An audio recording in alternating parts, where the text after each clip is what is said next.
Zhang Feng perished from heatstroke while carrying bricks at a construction site under the sweltering temperature of 39 degrees Celsius. Upon awakening, he astonishingly found himself transformed into the formidable Decepticon, Barricade. Confronted by the cunning Black Arachnia and the enigmatic Soundwave, this unexpected reincarnator resolved to navigate the treacherous waters between two mighty factions. Possessing intimate knowledge of the unfolding narrative, he was acutely aware that the AllSpark lay hidden beneath Hoover Dam, and that Megatron was ensnared in a state of stasis. As a double agent, he understood that any misstep could result in his utter annihilation. When the spacecraft arrived in the solar system and Black Arachnia's plot began to unfurl, one could only watch in awe as this unconventional Decepticon utilized the wisdom gleaned from his former life as a laborer to survive in a ruthless mechanical realm. Chapter 1. I became Barricade. Amidst the vast expanse of the cosmos, a spacecraft with a sci-fi aesthetic and a menacing appearance sped through the void. The vessel was colossal, measuring over 2,000 meters in length, destined for the blue planet within the Milky Way. The system was initializing. Identity template loading. Countdown 4.3.2.1. Identity template successfully loaded.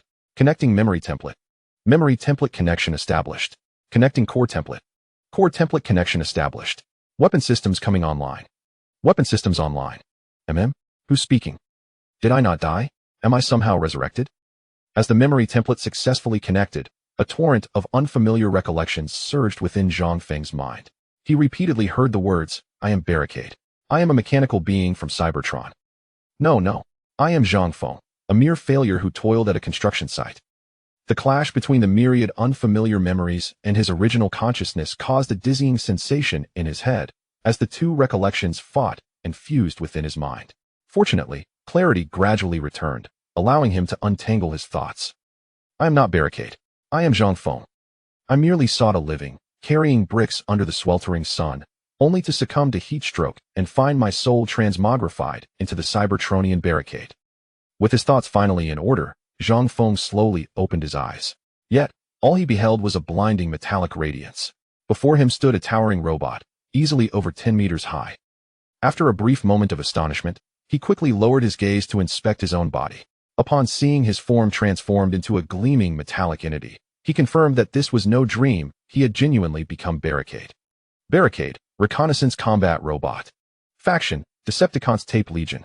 Identity, Triple Changer, Elite Warrior, Hunter Height, 8.9 meters.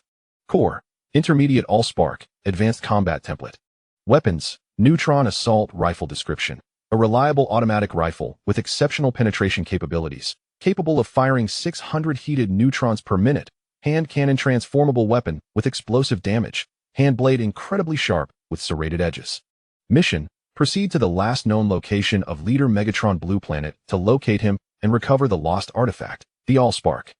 In his previous life, while watching the Transformers movies, Zhang Feng had often fantasized about becoming a robot and wreaking havoc. Little did he expect to actually transcend into a Transformer, becoming the only character to survive from the first movie to the fifth Barricade. At this moment, a surge of excitement coursed through Zhang Feng.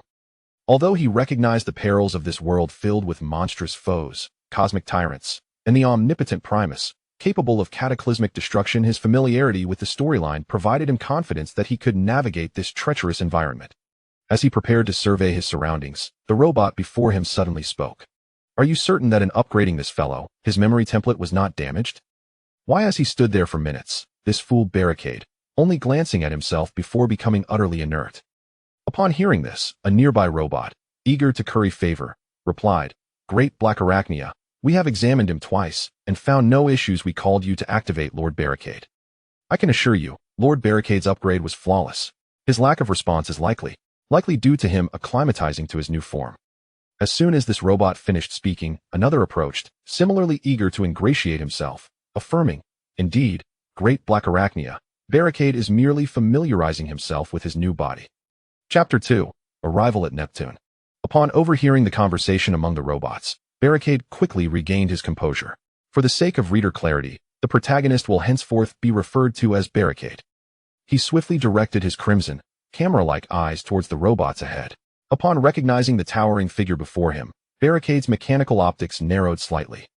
According to the data relayed by his core template, the entity standing before him was none other than the notorious figure within the Decepticon ranks Black Arachnia.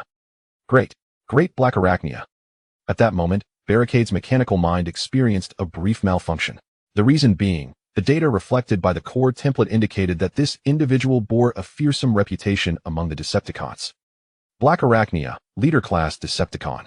She is the commander of the Decepticon Air Force. Not only does she command the aerial squadron, but she also serves as the deputy commander of the Decepticon faction, her status second only to Megatron. Over the millennia, she has led Decepticon warriors in numerous rebellions against Megatron, even coming perilously close to toppling him from power. Such a cunning individual, having betrayed Megatron multiple times, yet continuing to serve as deputy commander, speaks volumes of Black Arachnia's guile and strategy. Gazing up at Black Arachnia, who towered nearly half his height, Barricade felt a surge of anxiety. How does it feel, little one, to have been upgraded to elite warrior status? In response, Barricade, panic evident in his voice, exclaimed, "All thanks to your guidance, great Black Arachnia." Before his transformation, Barricade had been a mere member of the Tape Legion, his original form that of an intermediate warrior, akin to the likes of Laserbeak and Ravage. He had been dispatched by Soundwave to assist Black Arachnia in the quest for the AllSpark, while simultaneously monitoring her and searching for the missing Megatron. Unexpectedly, Barricade had been swayed by Black Arachnia, who promised to elevate him to elite warrior status. However, during the upgrade, Zhang Feng's soul had inexplicably seized control of the body. Upon hearing Barricade's response, Black Arachnia's satisfaction was palpable. She smiled broadly and replied, "We are on the brink of entering the Milky Way. I have upgraded your chassis as promised. As for what you should or should not do next, you ought to be well aware." Upon hearing the words of the Red Spider, Roadblock chose to feign ignorance for the moment, promptly responding to the Red Spider. "Yes, Lord Red Spider. I shall diligently fulfill your command." The Red Spider nodded in satisfaction and continued, "There is no need for you to conceal anything from Soundwave. When there is a task for you, I will inform you." Without waiting for Roadblock's reaction, the Red Spider exited the modification chamber with an air of triumph. Roadblock, relieved that the formidable Red Spider had finally departed, let out a quiet sigh of relief. As the principal antagonist of this world, the Red Spider undoubtedly possessed immense power. Having just traversed into this realm, Roadblock had yet to fully appreciate its wonders. To be eliminated by such a being would be an immense loss. Fortunately, his wit had allowed him to navigate the encounter with the Red Spider adeptly. Just as Roadblock was reveling in his cleverness, the previously obsequious medic addressed him. "Lord Roadblock, Lord Red Spider has instructed that you may proceed directly to the energy chamber to replenish your internal energy." Very well. Upon hearing the medic's words, Roadblock rose and made his way towards the energy chamber. He intended to replenish his energy before addressing anything further. The energy storage chamber was in close proximity to the modification room, and with the medic's guidance, Roadblock soon arrived at the energy replenishment facility. Once he had adequately restored his energy, he promptly departed the energy storage room and returned to the designated quarters of the Tape Legion. Although he had assimilated Roadblock's memories, they were still quite disordered. He needed to organize them swiftly. This was essential in preparation for any future summons by the Red Spider. Based on Roadblock's recollections, Zhang Feng quickly located the quarters of the Tape Legion. At this moment, the chamber was devoid of any other presence. Seeing this, Zhang Feng hastily sat down to begin organizing Roadblock's memories.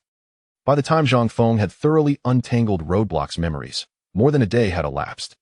At this point, Zhang Feng had gained a clear understanding of the world he inhabited. This realm was markedly different from the live-action Transformers films he had previously watched. It encompassed not only Autobots, Decepticons, and human civilization, but also other existing civilizations. It was a world governed by the law of the jungle, where strength reigned supreme. It appeared that only by diligently enhancing his own power could he hope to survive in such a perilous environment.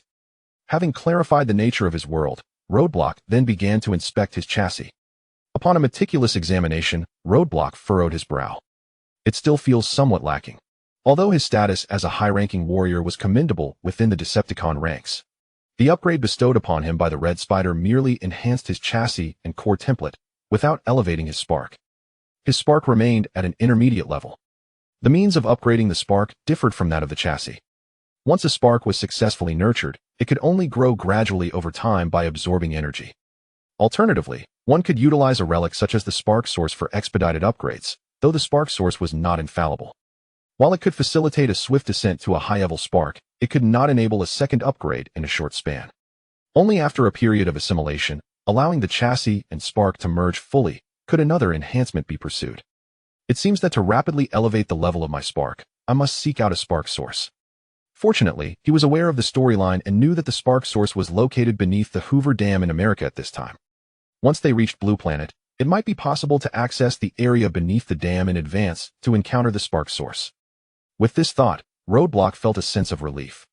For Cybertronian life forms, time appeared to be an illusion. Months passed in the blink of an eye. During these months, Roadblock, through relentless training and adaptation, finally achieved perfect control over his advanced warrior chassis. He was merely awaiting the completion of the Spark upgrade to truly become a high-ranking warrior. Simultaneously, the spaceship had at long last reached the solar system, gradually halting near the farthest planet from the Sun, Neptune. It was at this moment that a message unexpectedly arrived within Roadblock's core template. Chapter 3. Laser Bird. All Decepticon warriors immediately assembled on the fleet's deck, summoned by the command of the Decepticon second-in-command, Starscream. It appeared that Starscream intended to leave the spaceship on Neptune. Zhang Feng recalled that in the movie Transformers, after Megatron's resurrection, he soared into outer space, heading directly towards an unknown planet to meet his mentor, the Fallen. Could it be that this very planet harbored the terrifying Fallen? As Barricade made his way towards the deck, he contemplated whether to position himself towards the rear upon arrival, so as not to attract Starscream's attention, which would contradict his own survival instincts. Just then, Barricade's core template suddenly detected a surge of danger. Instinctively, he transformed his left arm into a neutron assault rifle, aiming forward. Upon discerning the source of the threat, Barricade's expression shifted slightly. Before him stood a mechanical bird, radiating a chilling metallic sheen, coldly fixated on him.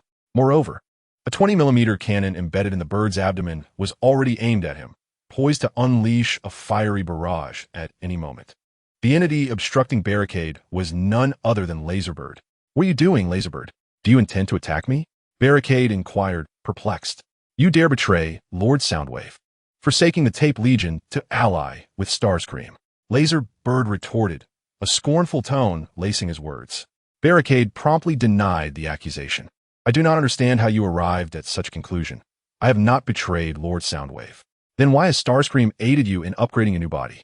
"You must have betrayed Lord Soundwave and defected to Starscream," Laserbird proclaimed, his gaze fixated enviously on Barricade's upgraded form, unabashedly revealing his feelings. Seeing Barricade's silence, Laserbird pressed on more aggressively. "Before we undertook our mission, Lord Soundwave instructed us to monitor Starscream's every move. Now that Starscream has assisted you in upgrading your body, it is evident that you have divulged our master's plans to him. How else can you explain your new form?" Barricade fell silent, contemplating a response to appease Laserbird. Otherwise, given Laserbird's loyalty to Soundwave, he would undoubtedly report Barricade's supposed treachery at the earliest opportunity. If Soundwave pursued the matter, Barricade, as a high-ranking warrior, would stand no chance. After a moment of reflection, Barricade spoke. "Laserbird, you are utterly foolish. If I had indeed betrayed Lord Soundwave and allied with Starscream, would I be so brazen as to have Starscream assist in upgrading my body? Or do you perceive Starscream as a fool like yourself, allowing everyone to know of my betrayal? Such knowledge would serve no benefit to him. The reason the Red Spider chose to enhance my body was to sow discord between you and me, fostering mutual suspicion. It appears that the Red Spider scheme has proven to be quite successful." The Laserbird, upon hearing this, fell into a contemplative silence. After a brief moment, the Laserbird inquired of the Barricade in an uncertain tone, "Did you truly not betray Master Soundwave?" To be honest, Barricade himself was uncertain. Although the Laserbird's power was negligible in comparison to his own, even now that he had ascended to the rank of an elite warrior in the past. Prior to his upgrade, he had found himself unmatched by any mid-tier warriors under Soundwave's command, aside from the likes of Thundercracker and Sideswipe. However, the Laserbird was Soundwave's most capable and favored subordinate.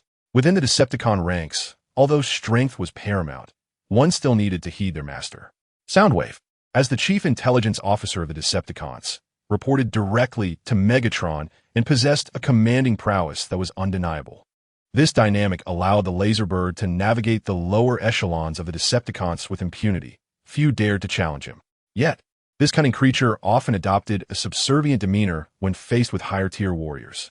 In contrast, when confronting lesser warriors, the Laserbird would exude an air of superiority. Such a shrewd character, indeed, was deserving of the title of a scout equipped with a spy template. Whether what I say is true or not, I believe you already have your suspicions. Moreover, even if I were lying, do you think you are in a position to question me? Barricade's words had scarcely left his mouth when the laser bird's crimson mechanical eyes flickered. The laser bird understood full well that he had no chance of victory against Barricade. His most formidable weapon was his cannon, which might not be sufficient to breach Barricade's defenses. Additionally, his flight capabilities were rendered impotent in the narrow confines of the spaceship's corridor, where he could not soar above and evade Barricade. Should Barricade truly harbor murderous intent, he would be utterly defenseless.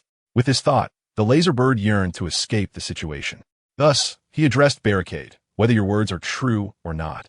I will report to Master Soundwave faithfully. He is on his way, and you can explain yourself to him when he arrives. Without waiting for Barricade's response, the laser bird swiftly turned and flew towards the deck. Chapter 4. The Decepticon Vanguard. Upon hearing the laser bird's words, Barricade's mind momentarily faltered. Soundwave was coming? Given Soundwave's cautious nature, any deceit directed at the laser bird today would likely bear no fruit. Nevertheless, he resolved to confront whatever challenges lay ahead. The immediate priority was to gather on the deck and discern what the Red Spider was scheming. Even if Soundwave were to arrive, it would not be instant. He had ample time to concoct an excuse. With this thought, Barricade made his way towards the deck. As the Barricade arrived on the deck, a sweeping glance revealed that the area was teeming with Decepticons, predominantly comprising lower and mid-tier warriors. Ever since the disappearance of the AllSpark, the absence of its transformative influence on Cybertronian life forms has rendered most of them incapable of advancement. Relying solely on energy resources for ascension proved to be excessively costly. Even during the Council's reign, the mass cultivation of elite Decepticon warriors was an unattainable feat. Moreover, after enduring millennia of civil strife, Cybertron lay in ruins, further crippling efforts to train advanced warriors on a grand scale. Thus, Megatron, compelled by circumstance and in the presence of other major factions on Cybertron, entered into a truce with Optimus Prime, the current leader of the Autobots. The paramount objective for all factions became the search for the AllSpark. After all, the faction that first locates it would enable a multitude of its warriors to ascend to higher ranks. The allure of the AllSpark was particularly irresistible to Megatron, who harbored ambitions of conquering Cybertron. Acquiring the AllSpark would signify an influx of elite warriors for the Decepticons, facilitating Megatron's conquest of Cybertron with relative ease. Consequently, following the signing of the truce, the majority of mid-tier and lower-tier Decepticons, under the guidance of their higher-ranking warriors, scoured the universe in pursuit of the AllSpark, with Megatron himself joining the quest. As the Barricade surveyed the surroundings, a lowly Decepticon soldier, upon spotting him, hurried over with an obsequious expression and addressed him. Lord Barricade, you have arrived. Lord Blackarachnia awaits you on the bridge. Are the others here? Barricade inquired. The soldier promptly replied, Lord Bonecrusher, Lord Stun, Lord Attack, and Lord Ruckus have already entered. As for the other lords, I am not quite certain. Noticing the soldier's quick wit, Barricade asked, What is your name? Lord Barricade. I'm called Trigger. I was previously responsible for energy supply in the Energon chamber. Recently, when you replenish your energy, I was the one serving you. I have now been assigned to the 17th Autobot Squad, and today it is our team's duty to stand guard. Excellent, Trigger. You are quite astute. Once we arrive on Earth, I shall request Lord Blackarachnia to transfer you to my service. Do well under my guidance, Barricade said before making his way toward the bridge. Trigger, upon hearing Barricade's words, was filled with elation. For lowly Decepticons like Trigger, typically regarded as expendable, the risk of mortality loomed large during missions, especially in combat scenarios, where the majority of casualties were often among such low-ranking soldiers. In the throes of battle, should our forces enjoy a numerical advantage, victory may be secured through sheer numbers. However, when we find ourselves at a disadvantage, it is often the lesser soldiers, such as the Trigger, who are left to hold the line while our more skilled warriors hastily retreat, thereby mitigating our losses. After all, the casualties of lower-tier soldiers do not weigh heavily upon our hearts. As long as the spark of life remains, they can be resurrected with minimal resources, and even retrained incurs negligible costs. The situation is markedly different for elite warriors, whose cultivation demands a vast expenditure of resources. Unless one is a logistics or medical personnel, who are spared from the battlefield, even the most basic soldiers like Trigger yearn for a protector. Yet, The elite warriors of the Decepticons are characterized by their fiery tempers, perpetually fixated on combat. The truly astute Decepticon leaders tend to disdain such lowly foot soldiers, which explains Trigger's astonishment upon hearing the words of Barricade. Barricade soon arrived at the spaceship's command bridge, only to be greeted by the furious tirades of Red Spider as he entered the command room. Damn it, damn it. That old fool, Red Spider exclaimed, standing before a row of elite warriors. Among the cacophony were the likes of Ruckus, Stun, and Bone Crusher, alongside the two esteemed members of the aerial squad, Thunderblast and Skyquake, both of whom were Red Spider's most trusted subordinates. Chapter 5, Energy Matrix. Barricade quickly sidled to the side, diminishing his presence, and upon witnessing Red Spider's furious demeanor, his earlier suspicions were validated. The Great Terror must be concealed on this planet. Furthermore, Red Spider had evidently already encountered him, suggesting that he had suffered considerable setbacks at the hands of this formidable entity. Otherwise, he would not be in such a frenzied state. Attack. Immediately organize all Decepticon warriors. Once the spaceship lands, establish a base around it. Yes, Lord Red Spider. Attack responded, striding toward the outer deck. Once Attack departed, Red Spider remarked, Lord Megatron's mentor resides on this planet. I have just met with him. As for Lord Megatron, he is currently on Blue Star. At this juncture, Red Spider wore a deviously sly smile before continuing. However, the precise location on Blue Star remains unknown.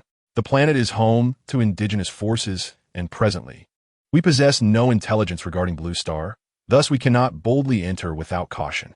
We must form a vanguard, conceal ourselves upon reaching Blue Star, and simultaneously gather information on Lord Megatron while discerning the strength of the local powers. Upon concluding his statement, Red Spider began to scrutinize the elite warriors before him, leaving several of them feeling quite uneasy under his gaze. After a moment of contemplation, the heart of Red Spider seemed to have reached a decision. He continued, You are all the most loyal warriors of Lord Megatron. Thus I have decided that the likes of Bone Crusher, Noisy, Stun, and Thunderclap shall lead the Decepticon Autobot troops, the 5th Squad, the 8th Squad, and the 7th Flying Squad to Blue Planet to construct a secret base. There, you will remain hidden, seeking information regarding Lord Megatron and the AllSpark. Upon hearing this, several senior warriors exchanged glances and then promptly addressed Red Spider. Understood, Lord Red Spider. When Lockdown realized that he had not been mentioned, he felt a surge of delight, only to hear Red Spider say, Lockdown, remain here. The rest of you may proceed with your preparations. Lockdown was instantly taken aback, wondering why he was being singled out. As the other warriors departed the command room, he was left in a state of bewilderment. Once alone, Lockdown, filled with confusion, spoke to Red Spider. Lord Red Spider, why have you kept me here? Do not be anxious, Lockdown. The reason I have retained your presence is to entrust you with a matter of utmost importance. Please, instruct me, Lord Red Spider. Seeing Lockdown so receptive, Red Spider continued, The energy matrix is on Blue Planet. Upon your arrival on Earth, assist me in locating it. As for other matters, including the search for Lord Megatron, they may be postponed. Priority must be given to the energy matrix. Lockdown was momentarily taken aback by the revelation of the energy matrix, pondering how Red Spider had acquired such knowledge of its presence on Blue Planet. Could it be that Red Spider had merely deduced it? Despite his thoughts, he maintained an appropriate demeanor, responding, The energy matrix? Lord Red Spider, is it truly on Blue Planet? Though Lockdown feigned confusion while inquiring, his mind was racing with admiration for Red Spider's astuteness in identifying the energy matrix's location on Earth. After all, he had traversed dimensions and gleaned such information from films. How could Red Spider possibly know? It was also conceivable that Fallen had informed him, given that Megatron had been absent for quite some time, and Fallen sought a new subordinate, with Red Spider being the optimal choice, capable and powerful. In response to Lockdown's inquiry, Red Spider articulated, You need only to acknowledge that the energy matrix exists on Blue Planet. Your sole task is to exert every effort to locate it. Do not inquire further. Understood. Lord Red Spider, I shall ensure the energy matrix is brought to you. Excellent, Lockdown. However, you need not retrieve it from me. That is beyond your capability. Merely relay its information to me, and I shall personally procure it. I comprehend, Lord Red Spider. I shall diligently execute the command you have bestowed upon me. I will not disappoint you. Very well, proceed with your preparations. Upon hearing the command from Red Spider to prepare for departure, Roadblock did not immediately return. Instead, he sought confirmation from Red Spider regarding the impending arrival of Soundwave. Observing Roadblock's hesitation, Red Spider inquired, "Is there something else on your mind?" "Lord Red Spider, I have heard from Laserbeak that Soundwave is approaching Blue Planet, and he has begun to harbor suspicions about me," replied Roadblock. At this, Red Spider dismissively waved his hand, interrupting Roadblock, and assured him, "I have been aware of Soundwave's approach for some time. You need not worry. You still hold value in Soundwave's eyes. He will not target you." Relieved, Roadblock felt reassured that he would not be in immediate danger. "Understood, Lord Red Spider. Additionally, I would like to request some assistance. As the vastness of Blue Planet makes it impractical for me to search for the energy matrix alone, it would consume a considerable amount of time." In response, Red Spider, somewhat impatiently, instructed, "Select a team from the automotive soldiers, and I will assign you 2 aerial soldiers. Once you are prepared, you may depart for Blue Planet." "Thank you, Lord Red Spider." Roadblock expressed his gratitude. Chapter 6. Bumblebee exiting the command room on the bridge. Roadblock made his way to the deck. The spacecraft had landed within a canyon on Neptune, where the Decepticon engineers, under the direction of a commander, had commenced the construction of a base. Following Red Spider's orders, the base was being erected around the spacecraft, transforming the surrounding 5 kilometers of canyon into a formidable fortress. One cannot help but admire the advanced technology of Cybertron. With ample materials and energy, they swiftly constructed fortifications encircling the ship. "Welcome, Lord Roadblock," Trigger exclaimed, approaching him as he emerged. Roadblock placed a hand on Trigger's shoulder and said, "I have requested that your team be reassigned under my command. Please gather your squad. We are about to embark on a mission." Trigger's face lit up with excitement, and he quickly pledged his loyalty to Roadblock before rushing off to assemble his team. Meanwhile, on Blue Planet, in the famous city of Las Vegas, a high school student named Sam was accompanied by his father to a dilapidated used car market, hoping to select his very first vehicle. It was not that Sam desired a new car. Rather, his father was quite frugal. Coming from a modest background, Sam's father struggled to make ends meet for their family of 3, leaving little to no room in the budget for a new car. This used vehicle was only procured after Sam had pleaded with his father for quite some time. He contributed his pocket money, earned from selling items he no longer needed, as well as heirlooms from his great-great-grandfather, which finally persuaded his father to bring him to the used car market, albeit with no guarantee of purchase. What a pitiable child he was, as Sam's father drove him into the realm of used cars. A dilapidated yellow Chevrolet sports car from 1967 followed closely behind their vehicle into the marketplace. After meandering through the rundown lot, Sam, feeling rather exasperated, turned to his father and inquired, "Dad, have you ever seen the film The 40-Year-Old Virgin?" His father, puzzled, asked, "What's the matter?" Sam continued, "Well, don't you think that car resembles the 40-year-old virgin? And that old clunker over there looks like a 50-year-old virgin. Do you want me to become an old virgin as well?" His father's discomfort became palpable at Sam's words. At that moment, the African-American owner of the used car dealership, noticing Sam's father's unease, approached to offer some relief. He first wrapped an arm around Sam's shoulders and said, "Sam, I am your Uncle Bobby. Come, let me have a word with you." As he guided Sam further inside, he added, "You see, Sam, every man should possess a car of his own. But do you know, it is never the man who chooses the car. Rather, it is the car that selects its owner. This is the mysterious bond between man and machine." With wide-eyed innocence, Sam asked, "Is that true?" The owner, grinning mischievously, replied, "Trust me, Sam, I never tell lies, especially since I am your Uncle Bobby." He then urged, "Come along, Sam, let me show you something. You are bound to find a chariot that is uniquely yours." When they arrived before a fully yellow Chevrolet, Sam eagerly inquired, "How much for this car?" This very car was the same one that had entered the market behind them. "Hold on a moment, Sam.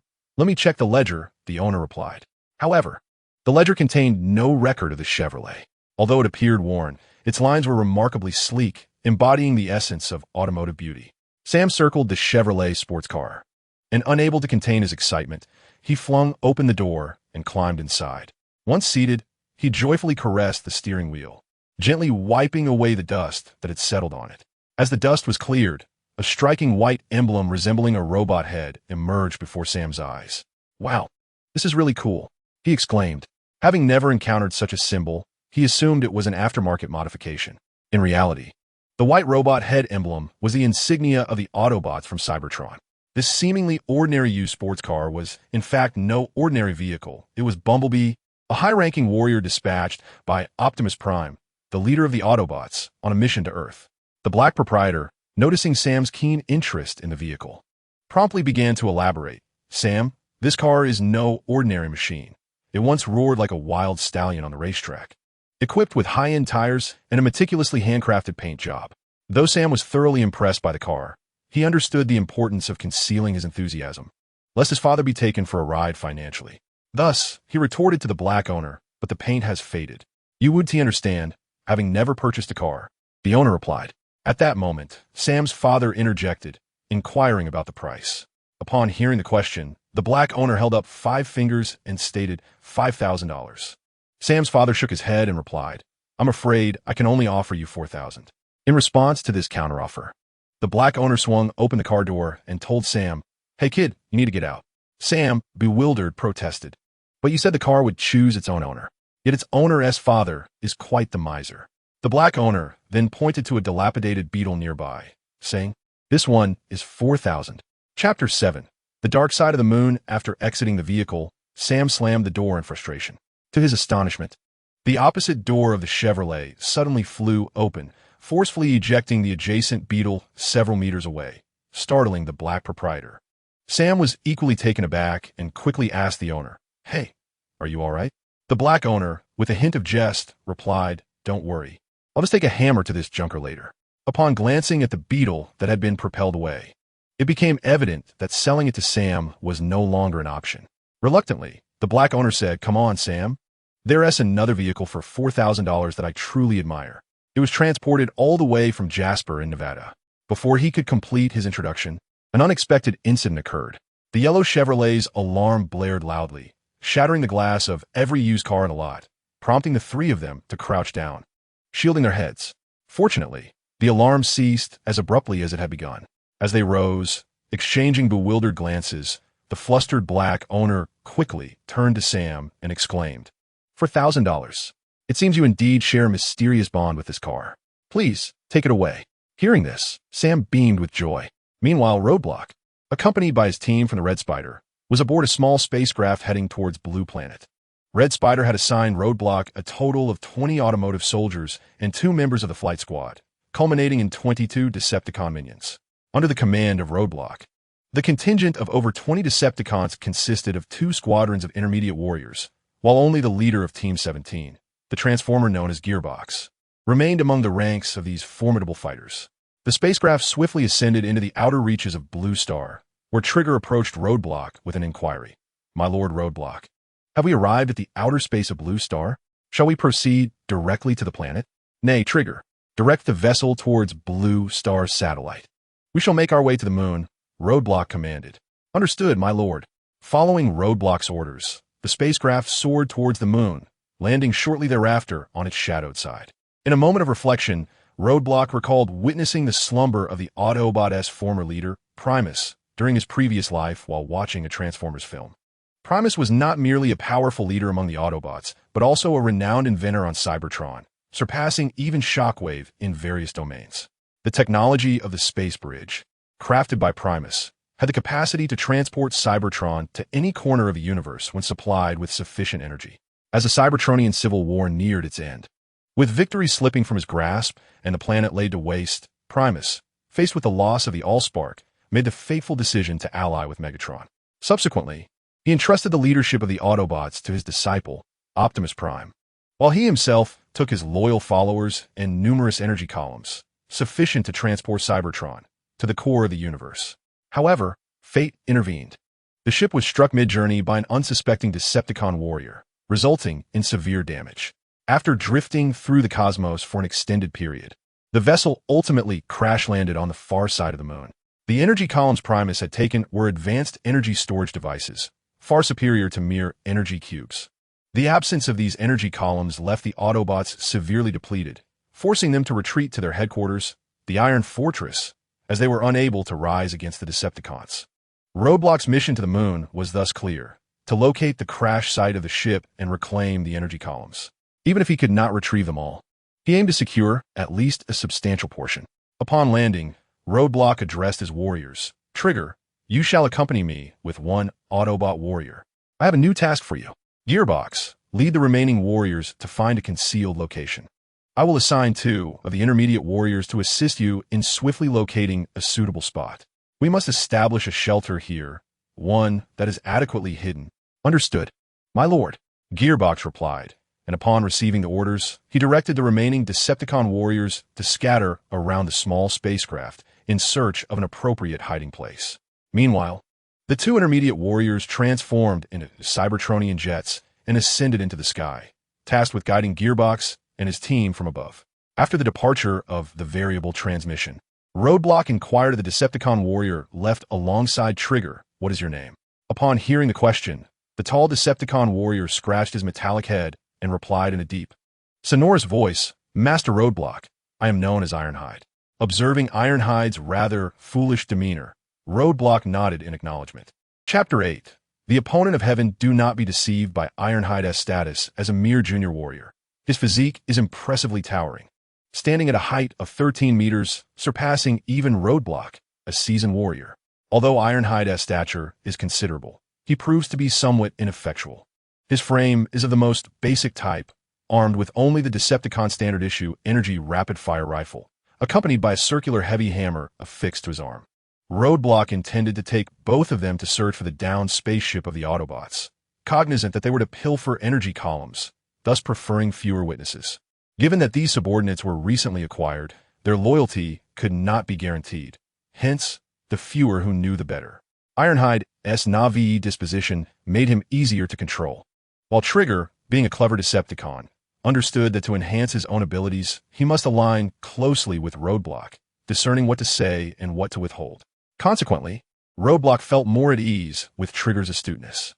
After scrutinizing Ironhide, Roadblock addressed him, saying, "Very well, Ironhide, you shall accompany Trigger henceforth, tasked with ensuring my safety." Ironhide responded with a deep, rumbling voice, "Understood, Master Roadblock." Roadblock then directly commanded Trigger, "Trigger, initiate the spaceship's scan of the far side of the moon, in search of a downed Autobot vessel." "Yes, Master Roadblock," Trigger acknowledged, deftly maneuvering the ship into space. Approximately 2,000 meters above the moon, he commenced scanning while in flight. The downed ship, having lost its power system, was unable to maintain various functionalities or activate optical cloaking, rendering it easily detectable by Roadblock's ship. Upon ascertaining the exact location of the wreckage, Trigger promptly reported to Roadblock, "Master Roadblock, we have located the downed vessel, situated over 800 kilometers from our position, and we are en route to the crash site, expected to arrive in 15 minutes. Upon hearing this, Roadblock nodded in affirmation and proceeded to the ship's control panel. The vessel Roadblock commanded was a small Decepticon transport craft, designed specifically for troop deployment within the Decepticon Legion, capable of transporting approximately 50 warriors at a time, and equipped with formidable firepower. This ship was meticulously developed by the Decepticon's chief scientist, Shockwave, with the primary objective of deploying forces and providing aerial dominance amidst chaotic battlefields. The spacecraft, not only formidable in firepower, boasts exceptional defensive capabilities as well. Otherwise, transporting soldiers to the battlefield would be futile if the vessel were to be shot down before reaching its destination. The ship swiftly arrived at the crash site, revealing that this Autobot vessel was merely a standard small craft. Initially, the Decepticon leaders sought to remain inconspicuous, departing in a small Autobot ship with the intention of discreetly leaving the planet Cybertron. Upon crashing, the ship had lost all power, rendering it dilapidated apart from its main structure. After landing, Roadblock promptly entered the interior of the spacecraft with Trigger and Iron Plate. Upon surveying the surroundings, Trigger reported to Roadblock, "My Lord Roadblock, this vessel is utterly wrecked, devoid of any contents, and no Autobot corpses have been discovered. It is likely that any surviving Autobots took everything with them after the crash." Roadblock, upon hearing this, remained silent and moved to a nearby seat, pressing a protruding metal piece atop it. Instantly, a massive circular device at the center of the ship began to open. Several energy pillars gradually ascended, and a seat at the bottom of the ship also rose, revealing a tall, red-bodied elder Autobot. Trigger staggered back in astonishment, exclaiming, "By the Primus, what do I see? This is the former leader of the Autobots, Optimus Prime." Indeed, seated there was the former Autobot leader, Optimus Prime, as the predecessor of the Autobots. His strength was formidable. Even while seated, he emanated an overwhelming presence that pressured Roadblock. During his time in the Council, he was already a peak leader, mere moments away from ascending to the rank of Apostle. Once on the battlefield, he had even bested the combined might of Megatron, Starscream, and Shockwave, demonstrating the extent of his prowess. As Roadblock extended his hand, a similar device to the energy pillars flew into his grasp. Gazing at the energy transfer device, he mused, "Is this the space bridge transfer device? Alas, it requires Optimus Prime to operate." With that, he returned it to its original position. "Iron Plate, Trigger, you two, move all the energy pillars from the bottom of the ship onto ours." After issuing the command, Roadblock proceeded to examine Optimus Prime's condition. Truly, one poised to ascend to Apostle level. Even after such a lengthy period without energy sustenance, his form remained pristine. How splendid it would be to directly acquire such a body. Chapter 9, Departure, Destination, Blue Planet. Subsequently, Roadblock began scanning Optimus Prime's body, hoping to glean data from it, or perhaps even obtain the core template data, even if he could not acquire the body itself. The formidable Unicron, having existed for an extensive duration, possesses an array of advanced technologies. Should he acquire the operational knowledge of the space bridge, Lockdown intends to abscond with the space bridge apparatus as well. Upon scanning, Unicron's information promptly materialized within Lockdown's core template. Unicron, Leader Class Warrior, Faction, Decepticon Leader, Autobot Leader, Identity, Triple Changer, Apostle Class Warrior, Height, 165 meters, Core, Leader Class Spark, Self-Sealing, Apostle Class Core Template, Self-Sealing, Weapons, 4-shoulder anti-heavy cannons, Cosmic Rust Gun, the hand cannon that vanquished Ironhide, Energy Tracking Disruptor, Spatial Pulse Cannon, Nuclear Charge Rifle, Leader's Blade, Armored Shield. Unicron's physique has ascended to the Apostle Class, merely awaiting the evolution of his spark to become a true Apostle Class warrior. Furthermore, he is equipped with an assortment of immensely powerful weaponry, which ignites a twinge of envy in Lockdown. However, Lockdown fails to comprehend the implications of Unicron's spark and core template being in a state of self-seal. Has Unicron, in fact, imprisoned himself? What could possibly be his motive for such an action? The film clearly depicted Unicron as having exhausted his energy, forced into slumber. Yet the current scenario starkly contrasts that narrative. Lockdown finds himself engulfed in profound perplexity.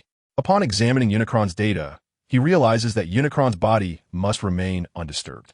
The situation has altered. Unicron is not merely dormant due to energy depletion, but is instead in a state of self-imposed confinement. Should Lockdown tamper with Unicron's form, it would trigger an alarm within the core template, thereby awakening Unicron. If, at that moment, Unicron were to awaken and witness 3 Decepticon foot soldiers pilfering his energy columns and attempting to manipulate his body, one can only speculate on his reaction.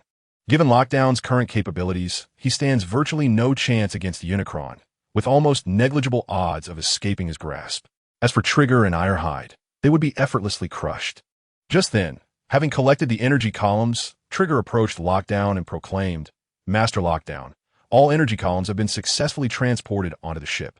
We must retreat at once and immediately inform Ratchet to return. Unicron is not dead. He is merely in a state of slumber. We can no longer remain on the moon. We must set off directly to Blue Planet." After relaying the instructions to Trigger, Lockdown promptly activated the controls on his seat, allowing Unicron and the space bridge transfer device to gradually descend into the ship's depths. Lockdown hastily led Trigger and Ironhide back to the vessel, piloting it swiftly towards the location they had initially arrived at on the moon. Upon receiving Lockdown's orders, Ratchet immediately assembled the team for their return. By the time Lockdown and his companions returned, Ratchet and the others were already awaiting their arrival. Upon encountering the obstacle, the gearbox promptly reported a steamed barrier. "We have yet to locate a suitable site for the construction of a shelter. The lunar surface is riddled with craters of various sizes, rendering it utterly unfit for habitation. We have not ventured further afield, as we receive your orders to return post-haste." "Fear not, Gearbox, we have a new mission. There is no need to expend energy on constructing a shelter upon the moon," the barrier replied, before turning to the Trigger and commanding, "The spacecraft shall depart immediately. Destination, Blue Planet." "Understood, esteemed barrier." Meanwhile, within a Grand Canyon in Nevada on Blue Planet, Thundercracker and Dreadwing were leading a cadre of Decepticon warriors in the construction of a secret base. Thundercracker, the most loyal warrior in the service of Starscream, had followed him since the days before the formation of the Decepticons, when Starscream was a formidable champion loyal to the Council, tasked with guarding the Cybertron space station. It was during this time that Thundercracker pledged his allegiance to Starscream. Following the establishment of the Decepticons by Megatron, Thundercracker joined Starscream in the ranks of this new faction. Thundercracker's might was formidable, having reached the pinnacle of elite warrior status, poised to ascend into the echelon of commander-level warriors. Moreover, he served as the overall commander for this mission. Chapter 10. Establishing the base. In contrast to Thundercracker, Dreadwing was not aligned with any faction. His loyalty was solely to the Decepticon cause. His ideology mirrored that of Shockwave, who dedicated his life to the advancement of the Decepticons. During his time on Cybertron, Dreadwing was a vanguard general of the Decepticons. Previously, he, much like Starscream, had served the Council as a member of the Cybertronian City Guard. Disillusioned by the Council Elders' indulgence and their subjugation of ordinary Cybertronians, Dreadwing turned his back on them and joined the Decepticon Legion. Upon joining, Dreadwing displayed unparalleled bravery, always charging to the forefront in battles against the Autobots. His illustrious record of valor, however, drew the ire of the Autobots. During one mission, he was besieged by 3 commander-level Autobots and ultimately fell in battle. Although his spark was recovered by fellow Decepticons, his strength significantly diminished thereafter. After being resurrected by Megatron, the once commander-level Dreadwing now stood as merely an elite warrior. Simultaneously, the Barrier spacecraft arrived on Blue Planet, seeking a suitable location to establish their base. After a thorough search, they arrived at an abandoned missile silo. The esteemed Barrier, the gearbox began. This is the site. It is an abandoned missile launch facility that we have already inspected. All instruments have been removed, leaving only the skeletal framework. Additionally, the interior is vast, stretching 10 kilometers in length, with a total usable area exceeding 50,000 square meters. With some modifications to expand the missile launch opening, we can accommodate our spacecraft within the base. Upon hearing this, Roadblock nodded with great satisfaction at the gearbox. The location of this launch site was nestled within a secluded valley in the northwestern part of Nevada, far removed from human presence and not far from the sea. Roadblock was exceedingly pleased with the base's position and intended to transform it into his own stronghold. As a former inhabitant of Huaxia, he harbored a profound and unique affection for his homeland. This base represented not only a foothold, but also a sanctuary, signifying the gradual expansion of his influence. In the face of future dangers, he would no longer need to wander in hiding. Thus, Roadblock led the Gearbox and Trigger, among others, to commence the renovation of this abandoned missile launch facility. After more than half a month of transformation, Roadblock gazed upon the rejuvenated base, a look of deep satisfaction illuminating his eyes. The original launch aperture had been expanded several dozen times to serve as an exit for spacecraft. Additionally, the roof of the base had been outfitted with optical alloys, effectively concealing the entrance so that, from above, no anomalies could be discerned. Moreover, Roadblock sealed off the original artificial passageway with high-strength Cybertronian alloys, leaving behind a widened and elevated corridor as the primary access point. The entrance was similarly enhanced with optical alloys, presenting the appearance of an ordinary mountainside. The interior of the base was divided into several zones, with the innermost section reserved as Roadblock's private quarters, strictly off-limits to his Decepticon warriors without his express permission. Adjacent to this was the energy storage facility, followed by the energy replenishment area and the modification sector. At the center, a spacious plaza had been created where Roadblock's small spacecraft was docked, flanked by accommodations for his warriors. Observing the revitalized base, Roadblock could not help but marvel at the advanced technology of Cybertron. Such an extensive project, completed in a mere half-month, would have taken humans 2 to 3 years, if not longer, to construct. Subsequently, Roadblock addressed Trigger and Ironhide, instructing them to transport all the energy pillars acquired from the moon to the energy storage facility. He then specifically tasked Trigger with overseeing that area, stating that from now on, he would be responsible for distributing energy to the warriors when they required replenishment. Understood, Lord Roadblock. When they were on the far side of the moon, fearing the sudden awakening of the adversary, they had hastily evacuated without tallying the energy pillars.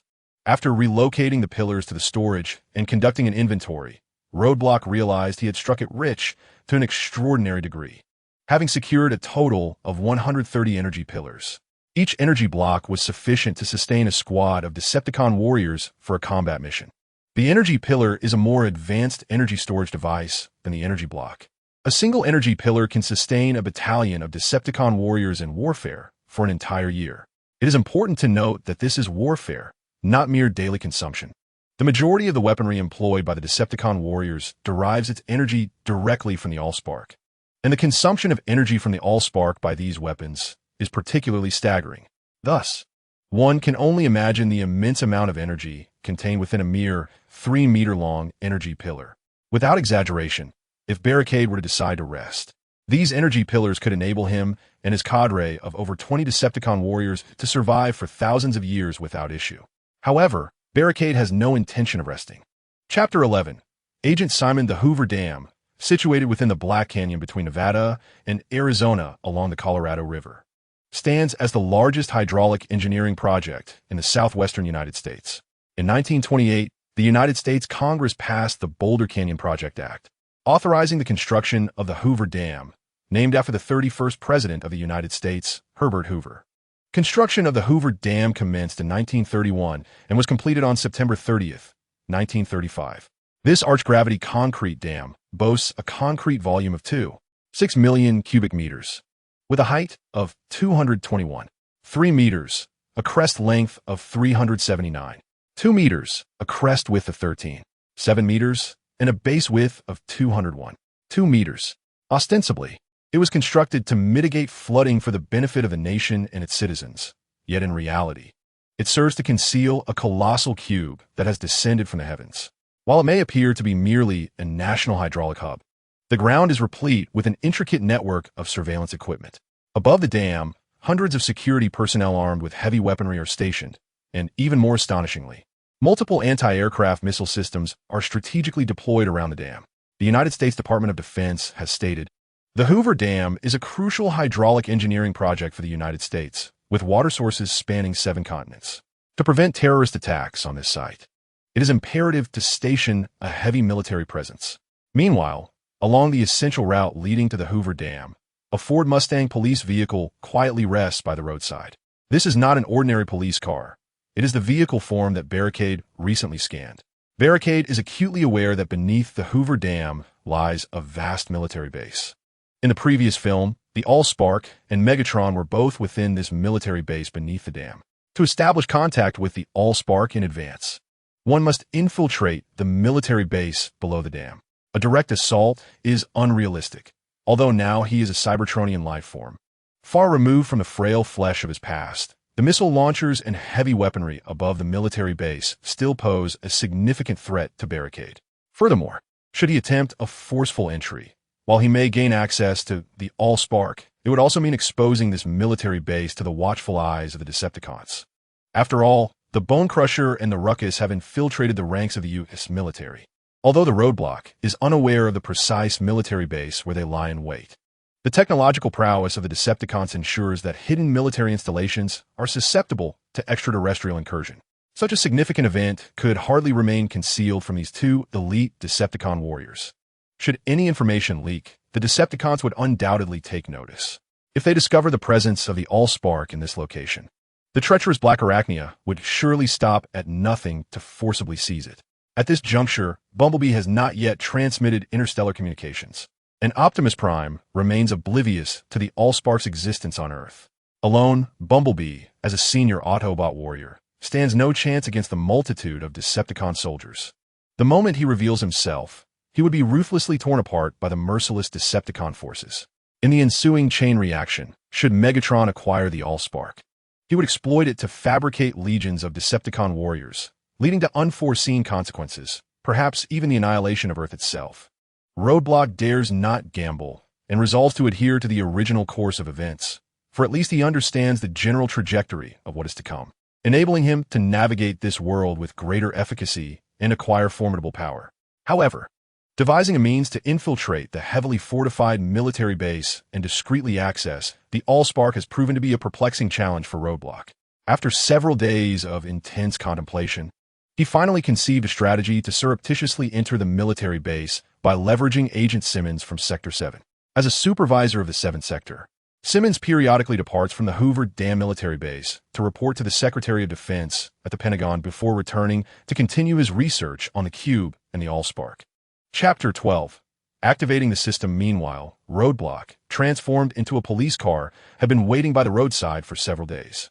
Despite the numerous vehicles entering and exiting, they were merely private cars visiting the Hoover Dam for tourism, and Roadblock had yet to spot Simmons' vehicle.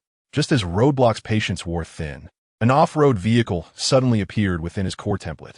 The radar within Roadblock's system indicated the presence of 2 thermal signatures, one in front and one behind. Instantly alert, Roadblock's cold metallic visage broke into a chilling smile upon recognizing the vehicle before him. At long last, the moment had arrived. The vehicle was a Ford, but bore not an ordinary license plate, but a specialized one. Prior to this, Roadblock had infiltrated military networks to ascertain Simmons' vehicle registration, and it was indeed the one before him. Inside were Simmons and his driver, who also served as his aide. At this moment, the 2 individuals seated in the vehicle remained oblivious to the impending danger. Simon began to voice his frustrations to his assistant, Hagen, remarking on how Millen's figure had significantly deteriorated, lacking the allure it once possessed when they first ventured into Sector 7 together. In response to Simon's lamentation, Hagen reflected, "Indeed, sir, but she is now the director of the CIA, while you remain merely an agent. Regardless of her appearance, you still have to win her favor." Upon hearing Hagen's words, Simon scoffed dismissively. "Win her favor? During our earlier missions, she was nothing but my shadow. Without my guidance, she would have likely found herself lost long ago." Hagen merely chuckled and shook his head, opting not to pursue the conversation further, as he discerned that Simon was merely putting up a facade of bravado. Out of respect for his superior, Hagen chose not to expose Simon's pretense. However, as Hagen maneuvered the car past a police vehicle, an unexpected turn of events unfolded. A powerful sonic wave emanated from the patrol car, and in the blink of an eye, both Simon and Hagen succumbed to unconsciousness, while their vehicle careened uncontrollably toward a roadside sign. Just as the Ford was about to collide with the signpost, a barricade instantaneously transformed from static barrier into a robotic form, swiftly leaping in front of the Ford and extending its mechanical arm to halt the impending disaster. After successfully stopping the vehicle, the barricade turned its attention to the 2 unconscious occupants, confirming their state before reaching in to extract Simon and Hagen. It then activated its internal scanning capabilities, swiftly acquiring a wealth of data regarding the Ford. In an instant, the barricade executed a swift kick, propelling the vehicle aside, and then seamlessly morphed into the Ford, continuing its journey forward. Moments later, Hagen, seated in the driver's seat, groggily opened his eyes before abruptly awakening fully, realizing that the vehicle was still careening forward. He hastily slammed on the brakes to bring the car to a halt, unaware that he was now piloting a Cybertronian barricade. Meanwhile, Simon, seated in the back, was jolted by the sudden stop, his head colliding forcefully with the front seat. Clutching his head, Simon exclaimed, "Ouch, that hurts." Upon hearing Simon's outcry, Hagen turned back, concerned. "Sir, are you all right?" "It hurts so much," Simon replied. "Hagen, what just happened? Why did I suddenly lose consciousness?" Hagen, still shaken, responded, "I have no idea what transpired. I only felt a wave of nausea before fading away." The car was still speeding. Thankfully, there were no sharp turns, or we would have faced certain doom. "Let us return to the base and have the security personnel inspect the surroundings," Hagen suggested. Following this, he restarted the vehicle, steering it back toward the military compound. Shortly thereafter, the vehicle arrived above the Hoover Dam. The 2 individuals drove through an iron gate adorned with a no-entry sign and headed toward a structure resembling an underground parking garage. Upon entering, they discovered that this was, in fact, the entrance to a subterranean military base. After descending several hundred meters, they reached a spacious parking area, from which they disembarked and made their way to a staircase. Meanwhile, the surveillance system attempted to locate the source of ignition using its core template, only to find that the walls of the military base were constructed from signal jamming materials. With no other recourse, it deployed machine insect from its internal mechanisms to scout for the source of ignition, given their diminutive size and inconspicuous nature. These machine insects bore a resemblance to fireflies from Earth, devoid of any ignition source themselves. They were specialized reconnaissance robots developed from shockwave technology and could combine to form a small robot approximately 13 meters tall. Under the guidance of the surveillance system, the machine insects dispersed in various directions. After half an hour, one returned to its side, prompting the surveillance system to scan it using the core template. Upon completing the scan, a gleam of red light flickered in its eyes. It had found it. The surveillance system promptly navigated towards the location of the source of ignition. Before long, a colossal cube materialized before it, and upon beholding the source of ignition, a look of astonishment graced its visage.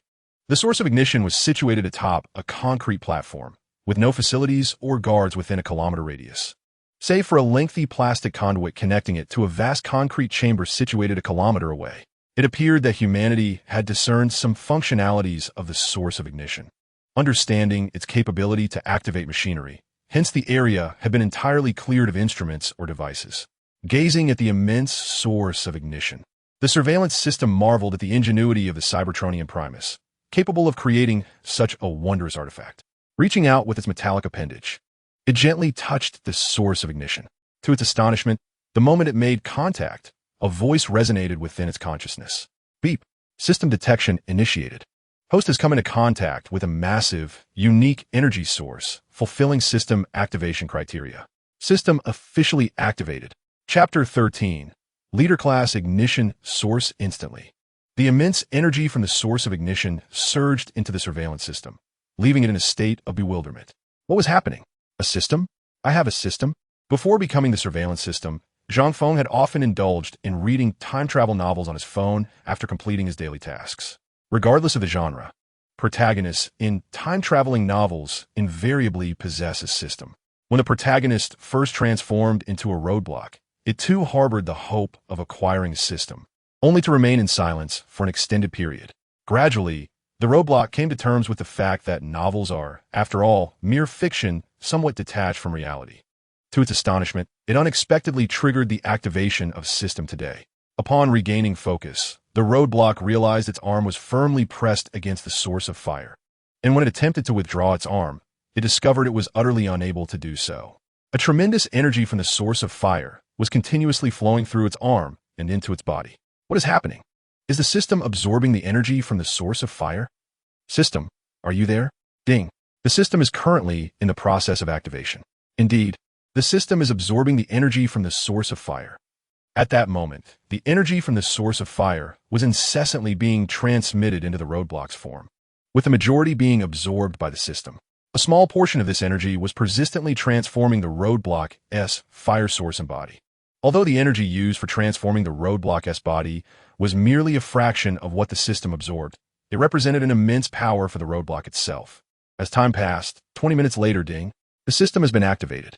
This system is the Cosmic Overlord system, crafted during the zenith of a 10th-level cosmic civilization. It detected that the host is a 4th-level Cybertronian life form and will automatically match the most suitable mode for the host, aiding it in becoming the most formidable transformer. Currently, the system has absorbed energy from the source of fire and successfully unlocked the 1st level. The system is divided into 5 levels. The rewards for activating the 1st level have been issued to the system space. Only the 1st level has been activated? Why not all levels? The roadblock inquired upon hearing the system's notification. Ding. The energy from the source of fire is insufficient for further activation. Please seek a new source of fire or another energy source. Upon receiving the system's response, the roadblock experienced a moment of disorientation. What is this? This source of fire has no energy left. This is a sacred artifact of Cybertron. There is only this one source of fire on the entire Cybertron, and you have absorbed it all to merely activate the 1st level. Where am I supposed to find another source of fire? Fine, let me just the 1st level. I originally intended to enhance my body through contact with a source of fire, but I didn't anticipate this unexpected surprise. Just moments ago, while the system was absorbing the energy from the source of fire, the roadblock felt its form being incessantly transformed by the energy. It was only now, having focused on the system, that it recalled to check how its body had been altered, wondering if its fire source had ascended to a high-level fire source.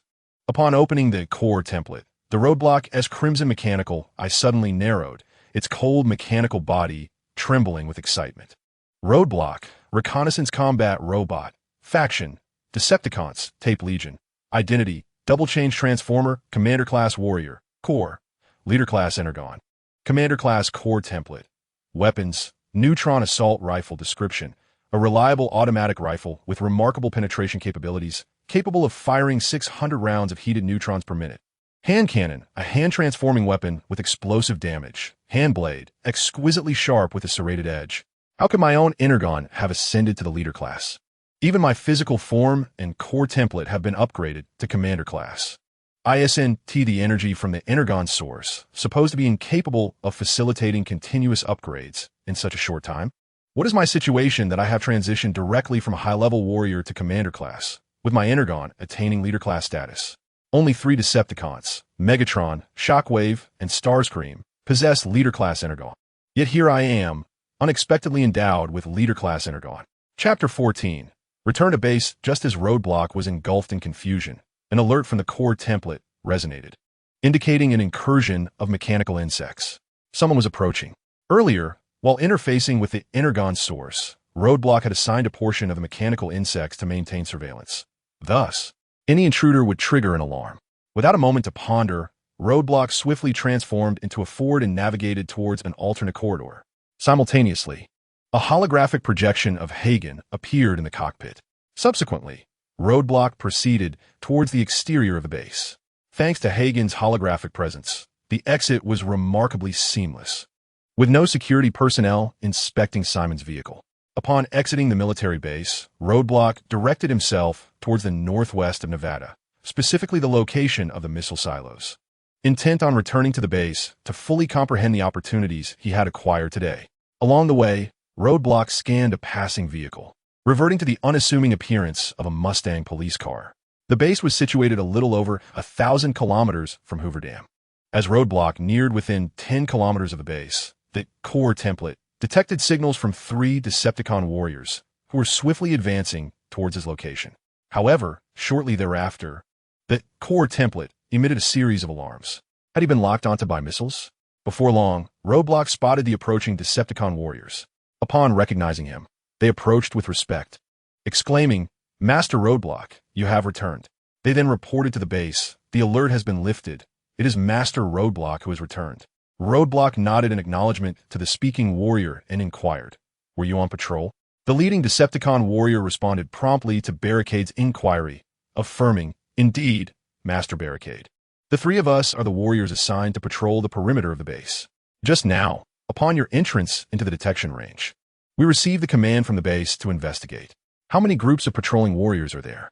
"There are 2 groups tasked with patrolling the base's periphery, entirely composed of vehicular soldiers. In addition, there's a rapid response team led by aerial soldiers on standby at the base, ready to provide swift support in the event of an enemy incursion." "Excellent. Continue your patrol." Barricade then proceeded directly towards the entrance of the base. As Barricade ventured to Hoover Dam in search of the AllSpark, he had instructed Trigger Happy to further enhance the base and bolster its defenses. And it seemed Trigger Happy had performed admirably. Not only had he effectively utilized the Decepticon warriors under his command to safeguard the base, but he had also constructed numerous anti-aircraft and ground missiles. Just moments ago, Barricade's core template had detected that he was being targeted, presumably by the ground missiles constructed by the base. However, the combat effectiveness of his subordinates left much to be desired. It appeared that an opportunity to elevate their capabilities was in order, lest his forces be comprised solely of low-tier Decepticons. A mere advanced Autobot warrior could easily dismantle his stronghold. Their vigilance was commendable, yet they lacked the power to prevail. "Master Barricade, you have returned." Upon Barricade's return to the base, Trigger Happy, Ironhide, and Gearbox hurried forth to greet him. "You 3 have done exceptionally well. While I was away, you managed the base with remarkable efficiency. Impressive work." A glint of red light flickered in Trigger Happy's mechanical eye as he stepped forward, replying, "It is our duty." Pleased with Trigger Happy's response, Barricade nodded and continued, "I have now elevated my own form to that of Commander, and I intend to enhance your bodies next." The trio was instantly filled with joy at Barricade's words. Even Ironhide, typically earnest and unassuming, displayed a profound yearning in his mechanical gaze. After all, following the loss of the AllSpark, it had become exceedingly difficult for Cybertronian beings to upgrade their forms, while Barricade had yet to secure the materials for their enhancements. A leader's role primarily involves envisioning great possibilities. Moreover, Barricade had indeed devised a plan to procure the necessary materials for their upgrades. After all, Optimus Prime would soon be arriving on Earth with the Autobots. In the ensuing struggle for the AllSpark, it was certain that many Decepticon or Autobot warriors would meet their end. At that point, Barricade could simply lead his subordinates to stealthily collect the fallen bodies, thus acquiring the materials needed for his warriors' upgrades.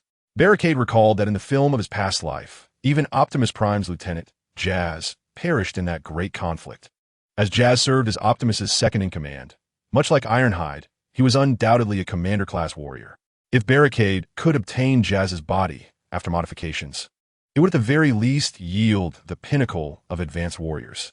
Beneath the watchful gaze of the Barricade, the formidable Decepticon comparable to elite warriors was poised to emerge. Very well, you may attend to your tasks. I shall take a moment to rest. If there are no pressing matters, do not disturb me. With that, the Barricade made its way toward the innermost sanctum of the base, where a grand chamber had been meticulously prepared for itself during the initial renovations. The previous sojourn at the American military base had been rather rushed. Now, it was time to thoroughly explore the newly acquired system. Chapter 15, A Reflection on Gain System. Are you present? Ding. The host may summon the system at any time. It shall remain ever by the host's side. What capabilities do you possess, dear system? Ding. The system houses the complete core technological data of the once mighty cosmic dominator, the 10th level civilization known as the Xander. This includes an array of weaponry and sacred artifacts.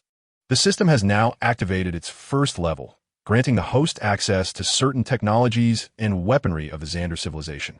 The host may purchase items to enhance their prowess at any time. Additionally, the system boasts a vast storage space for the host's use, aside from sentient life forms. All other objects may be stored within. Storage space? Now that is a prized asset. A wave of delight washed over the Barricade upon hearing this news. Important items could now be safely placed within the storage space. Previously, when the energy column was left within the base, the Barricade constantly harbored fears of it being compromised or stolen. With the storage space, the energy column could be secured within, allowing it to accompany the Barricade wherever it ventured. Even if the base were to fall, a new one could be established elsewhere. With a small spacecraft also stored within the space, tasks could be executed by traveling directly in the small craft, which could then be retracted into the storage space post-mission. However, the technologies and weaponry within the system required purchase. The Barricade, puzzled, inquired of the system, what must be used to acquire the items in the system store? Ding. The host may utilize energy points for purchases. By recycling unnecessary items, the system will automatically convert them into energy points. Direct energy recovery is also possible, using entities such as energy blocks, energy columns, or spark sources. Ding. As the host is a Cybertronian life form, the system has been automatically updated with technologies most suitable for Cybertronian entities. Please explore the shop at your leisure. Eagerly, the Barricade opened the system's shop, where a dazzling array of goods greeted its eyes, nearly causing drool to escape its lips. 19 corrosive sludge cannon, capable of launching corrosive projectiles that inflict ongoing damage upon enemies, leaving behind a hazardous area that harms any foes who traverse it, priced at 1,000,000 energy points. 18 Fragment Creator 18, a conventional heavy machine gun, capable of effortlessly dismantling foes concealed behind cover, priced at 50,000 energy points. 17 Cluster Bomb Launcher, fires cluster bombs. The small shrapnel can explode again after the initial blast. Priced at 50,000 energy points. 15 Fragment Maker, a shotgun that can shatter enemies with a single shot. Priced at 50,000 energy points. 14 Nuclear Charged Sniper Rifle, a nuclear energy sniper rifle. The longer the aiming time, the greater the damage. Priced at 50,000 energy points. 1 Neutron Assault Rifle, a powerful, rapid-fire assault rifle suitable for medium to close-range combat. Priced at 5,000 energy points. 4 Pulse Cannon, capable of firing a massive explosive projectile that detonates upon contact with the enemy. Priced at 90,000 energy points. 3 Riot Cannon, a shooting weapon resembling the cannon on Megatron's arm, launching energy projectiles formed by igniting energy. Priced at 90,000 energy points. 2 Photon Explosive Rifle, a standard assault rifle. Priced at 50,000 energy points. 1 Thermal Rocket Launcher, fires heat-seeking rockets that track enemies, must lock on first. Powerful yet slow-firing, ideal for targeting fast-moving foes. Priced at 5,000 energy points. 1 spatial grenade, a small grenade that creates a miniature black hole in space, drawing surrounding enemies in before exploding. Priced at 1,000 energy points. Basic warrior body, Cybertronian life form body. Priced at 10,000 energy points. Intermediate warrior body, Cybertronian life form body. Priced at 20,000 energy points. Advanced warrior body, Cybertronian life form body. Priced at 100,000 energy points. Commander class warrior body, Cybertronian life form body. Priced at 500,000 energy points. The Shinshu Taihu Light supercomputer and various weapons and equipment are displayed in the system store, featuring not only armaments but also an array of technologies and even complete Cybertronian life forms. Chapter 16. Inventory of gains. 2 various types of equipment and technology astonished Roadblock. He mused that it is indeed the system of a cosmic overlord, not only formidable in name, but also unparalleled in the contents of the system. And this is merely the activation of the first level. After a moment of examination, Roadblock inquired of the system regarding items that could ensure the loyalty of his subordinates. Given that his Decepticon warriors were assigned to him by Starscream, Roadblock could not guarantee that Starscream would not have any ulterior motives. Previously, his weakness rendered him a non-threat to Starscream, who viewed him as a mere expendable pawn. However, circumstances had changed. His body had now ascended to the commander level, and his spark had evolved to that of a leader. Considering Starscream's cautious nature, he would either seek to fully ally with Roadblock or eliminate him to prevent any threat to his position. The system responded. The Cybertronian life forms available in the store come with the Supreme Guardian Protocol. Once the spark is transferred into the Cybertronian body soul by the system, the Supreme Guardian Protocol will automatically merge with the spark, elevating the host as the supreme ruler. Thus, the host need not worry about the loyalty of subordinates. Moreover, for those Cybertronian beings who have not changed their bodies, the host can directly implant the Supreme Guardian Protocol into their spark, provided they willingly consent to the agreement. Otherwise, the protocol cannot take effect. The Supreme Guardian Protocol is generated from the energy of the Supreme Leadership Module, which is currently housed in the first-level gift package of the system space. The host can acquire the protocol by merging with the Supreme Leadership Module. Shall the first-level gift package be opened immediately? Upon hearing this, Roadblock promptly instructed the system, open the package at once. Had it not been for the system's prompt, Roadblock might have forgotten that the system had also gifted a first-level activation reward upon activation. Ding! Opening the package. Congratulations, host, you have obtained Supreme Leadership Module X1. Leader Class Body X1. Divine Might Taihu Light Supercomputer X1. What did you say? Leader Class Body? Roadblock was momentarily incredulous and quickly sought confirmation from the system. Ding! The items rewarded from the package have been transferred to the system's storage space. Please check them at your convenience. Upon hearing this, Roadblock hurriedly opened the system's storage space. Before him stood a towering steel giant radiating with a blue metallic sheen, silently imposing within the storage space. This was a colossal steel figure exceeding 14 meters in height, adorned in a blue-black color scheme, giving it an aura of substantiality. Cybertronian life form. Body, leader class body can be upgraded directly by merging materials and energy. Height, 1,493 meters. Core, leader class core template. Spark, none. Weapons, none. Body status. Inactive. Roadblock gazed with elation at the leader class body before him, astonished that he had just acquired the leader class spark, and now this magnificent body. Once he donned his body, he would truly be of leader class stature, on par with Megatron himself. Only by possessing formidable strength could he navigate this perilous world more effectively. Yet, the thought of needing to replace his body filled him with trepidation. His subordinates had not yet been implanted with the Supreme Guardian Protocol, leaving their loyalty uncertain. Moreover, changing bodies necessitated extracting the spark from the original body and placing it into the new one. Once the spark was exposed, even a leader-class spark would be exceedingly vulnerable. Should any of those tasked with the transfer entertain ill intentions, Roadblock might find himself preparing for yet another journey through the void. Upon contemplating this, Roadblock retrieved the the Supreme Leadership Module, and inquired of the system whether merging it directly with his current body would indeed ensure the loyalty of his subordinates. However, he wondered if his implanted subordinates would still heed his commands once he transitioned to a new body.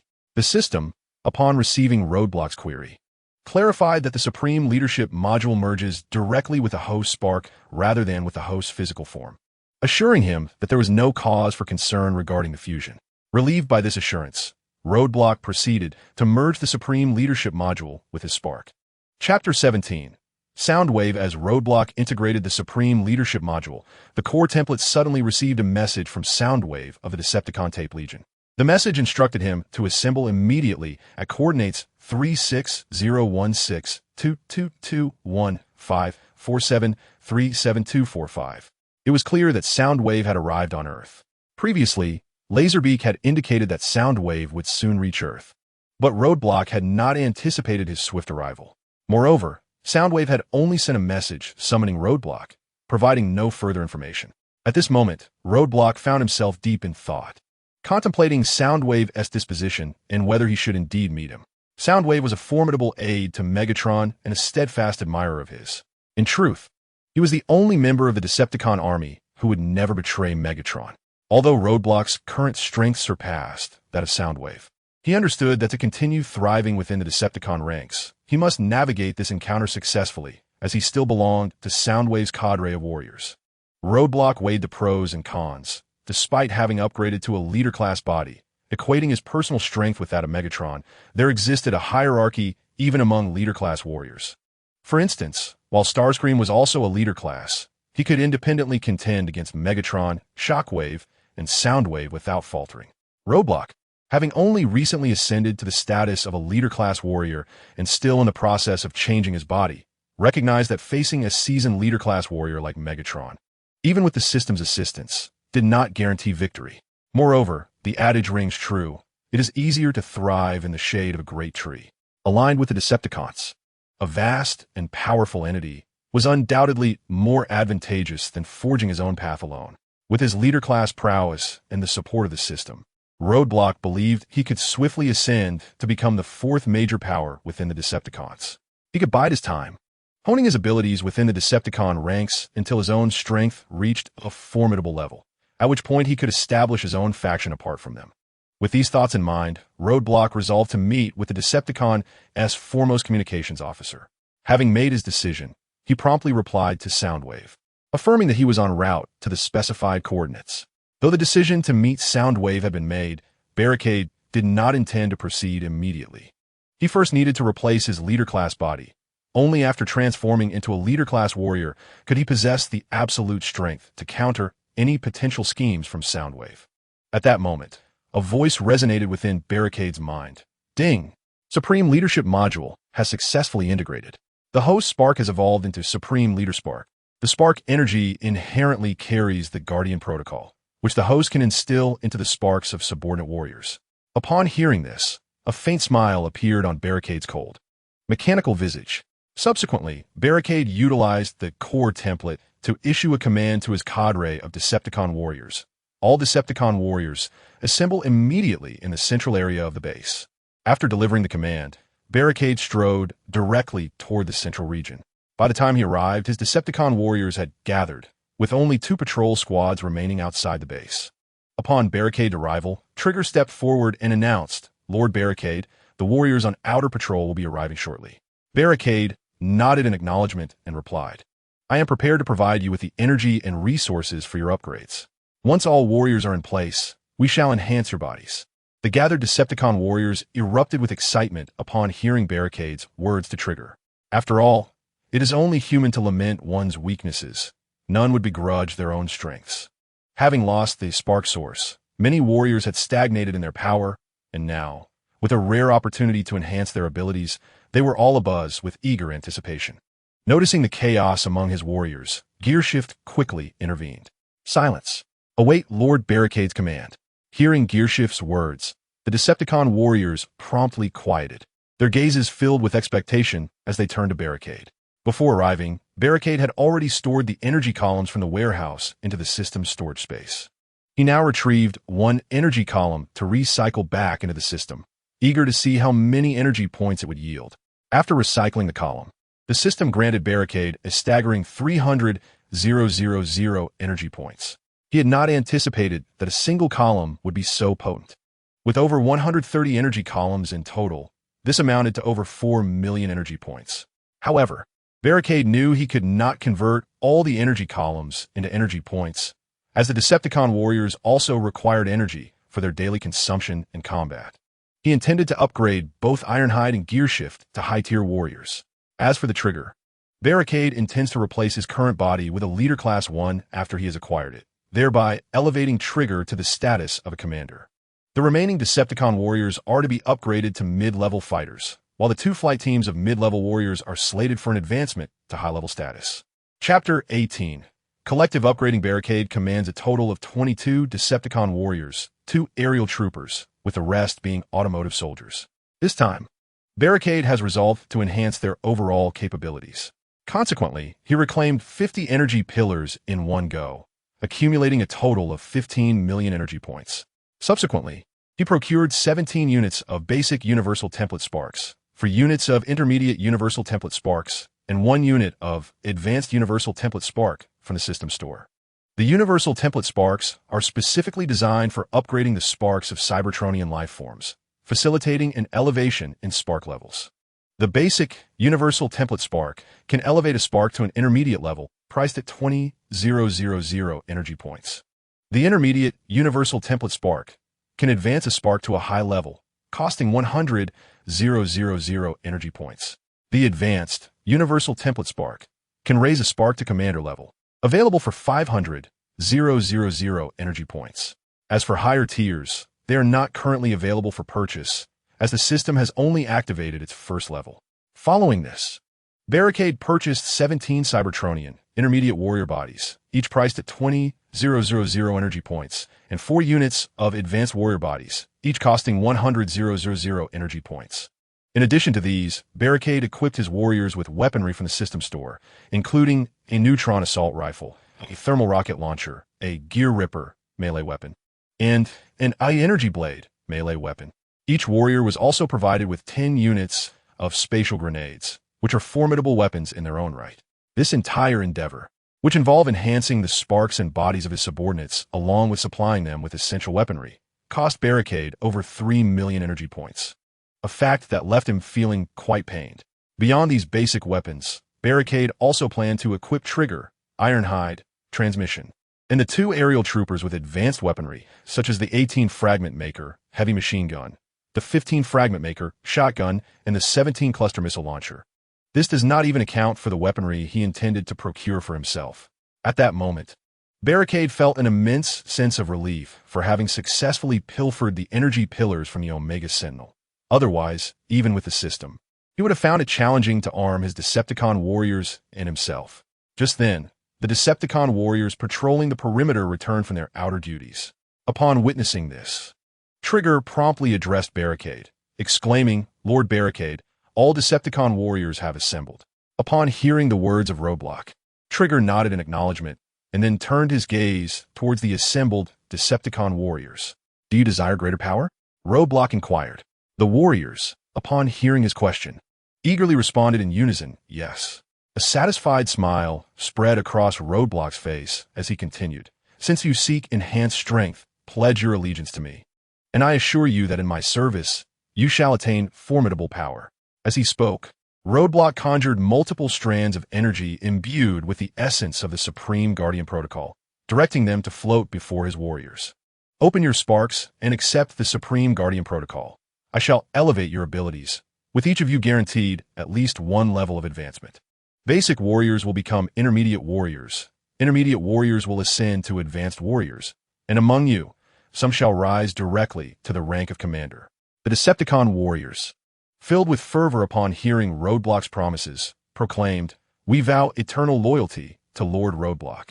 Subsequently, the armor on their chests cracked open, revealing their vulnerable sparks to Roadblock. Observing this, he swiftly infused the Supreme Guardian Protocol into the exposed sparks of his warriors. After the infusion, the eyes of the Decepticon warriors sparkled with zeal as they gazed at Roadblock. Once he confirmed their acceptance of the Supreme Guardian Protocol, he declared, "Now, I bestow upon you the universal template spark. By merging with it, you can elevate your sparks. With that, Roadblock distributed the initial universal template to 17 of his lower-tier warriors and allocated 1 advanced universal template and 4 intermediate universal templates to Trigger, Ironhide, Gearshift, and Blastoff. Once his subordinates completed the fusion with the universal templates, Roadblock commanded, "All of you, follow me to the modification chamber to receive your new bodies." "At once, my lord." They replied in unison. Upon arriving at the modification chamber, Roadblock waved his hand, causing the bodies and equipment stored in the system shop to materialize before them. As his warriors beheld the sudden appearance of numerous, imposing, and formidable bodies, their admiration for Roadblock intensified. With everything prepared, Roadblock turned to Gearshift and instructed, "Gearshift, you shall be responsible for transferring their sparks into the new bodies, prioritizing the upgrades for Ironhide and the 2 advanced warriors. Shortly, I will grant you access to the Taihu Light, which will assist you in this process." In response, Gearshift acknowledged, "Understood, my lord." The Taihu Light was the name Roadblock had given to the Shunwei Taihu Light supercomputer. This supercomputer, akin to the Decepticon Legion S hammer system, was the final item unlocked in the first-tier package. The radiance of Taihu can be seamlessly integrated into bases or spacecraft systems. Once connected, it grants control over the base or ship's equipment. With the radiance of Taihu, Barricade merely needs to issue commands, and it will deftly manipulate machines or devices to fulfill the tasks assigned by him. Furthermore, possessing the radiance of Taihu endows Barricade and his comrades with their very own communication system, allowing him to convey orders directly to his subordinate Decepticon warriors. This mirrors the instance when Barricade first traversed dimensions, and Red Spider commanded all Decepticon warriors to assemble on the deck. This was achieved through the Decepticon Warhammer system, which relayed orders directly to his subordinates. After concluding his instructions regarding the transmission mechanism, Barricade proceeded towards the small spacecraft, accompanied by Trigger. His imminent task was to transfer his spark into a leader-class body. Chapter 19. The new body upon entering the small spacecraft.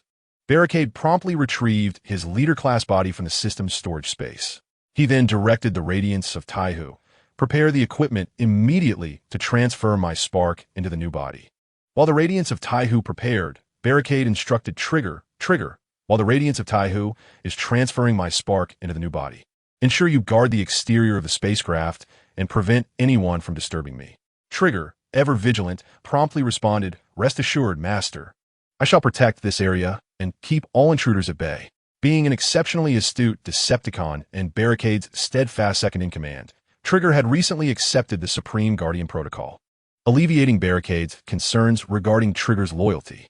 Consequently, Barricade intended to place even greater trust in Trigger. Once he had conveyed his instructions to Trigger, Barricade accessed the system shop, ready to select suitable weaponry and equipment. Although the system had only reached the first level, the shop boasted a plethora of impressive items. Among them, Barricade's eyes were particularly drawn to the 19 corrosive sludge cannon.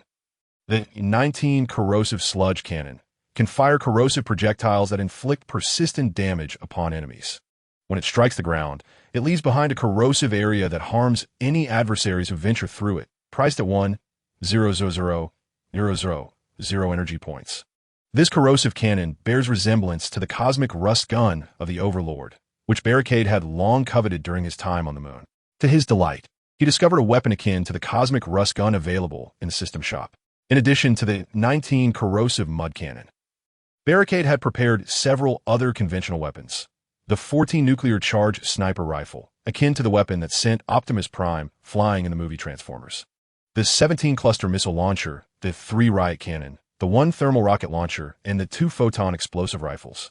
Beyond these formidable firearms, Barricade also equipped himself with a powerful close combat weapon, the thermal melting blade, reminiscent of the melee weapon used by the Decepticon in the film. This blade could be discreetly concealed within his arm, ready to spring forth during combat. Once everything was in readiness, Barricade reclined upon the mechanical modification platform and slowly opened the armor on his chest. As the Taihu Light's super-control mechanical arm severed the connection between the spark and the body, Barricade's crimson mechanical eyes gradually dimmed. Time passed, and during the interval of his body transformation, Barricade seemed to plunge into an abyss of darkness. When he gradually regained consciousness, The same wave of signals he had encountered upon his initial arrival echoed once more in his mind. System initializing. Loading identity template. Countdown 43:21. Ding. Identity template loading successful. Ding. Core template connecting. Ding. Core template connection successful. Weapon system coming online. Ding. Weapon system online successful. Barricade. Leader class warrior. Faction. Decepticons. Tape Legion. Identity. Leader class warrior. Height. 1493 meters. Core. Leader class spark. Leader class core template. Weapons. 14 nuclear charge sniper rifle. 17 cluster missile launcher. Tiga riot cannon. Satu thermal rocket launcher. Dua poton explosive reflex. Thermal molting bead. After a brief activation of his new form, Barricade felt the tremendous power of this leader-class body. Not to mention, its strength surpassed that of his previous commander-class form by several folds. Moreover, he experienced no discomfort from the body transition. Instead, he felt an innate sense of harmony. The advanced body that Red Spider had provided him initially did not allow him to fully master its capabilities, only enabling him to utilize about 70% of its potential. It was only after a period of training that he had fully come to command that form. However, with this new body, Barricade felt no unease and could unleash its full strength immediately. Upon Barricade's emergence, Trigger hurried to his side and spoke, "Congratulations, Master, on your elevation to leader class." At this moment, Barricade was in high spirits. Noticing Trigger's flattery, he patted Trigger on the shoulder and replied, "Thank you for your hard work, Trigger." However, upon feeling the gentle tap on his shoulder from Barricade, Trigger exhibited profound surprise and promptly exclaimed, "It's no trouble at all, my master. This is my duty." He continued, "You need not call me master any longer. Simply refer to me as Lord Barricade, as before. Moreover, the commander-class body I previously possessed shall now belong to you, as a token of reward for your commendable performance during this time."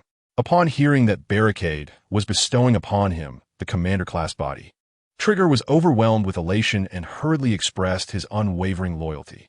"Thank you, Lord Barricade. Please rest assured that I will." Noticing Trigger's eagerness to reaffirm his loyalty, Barricade raised his hand to interrupt him and then addressed Trigger, saying, "Soundwave has arrived on Earth. I must go to meet him.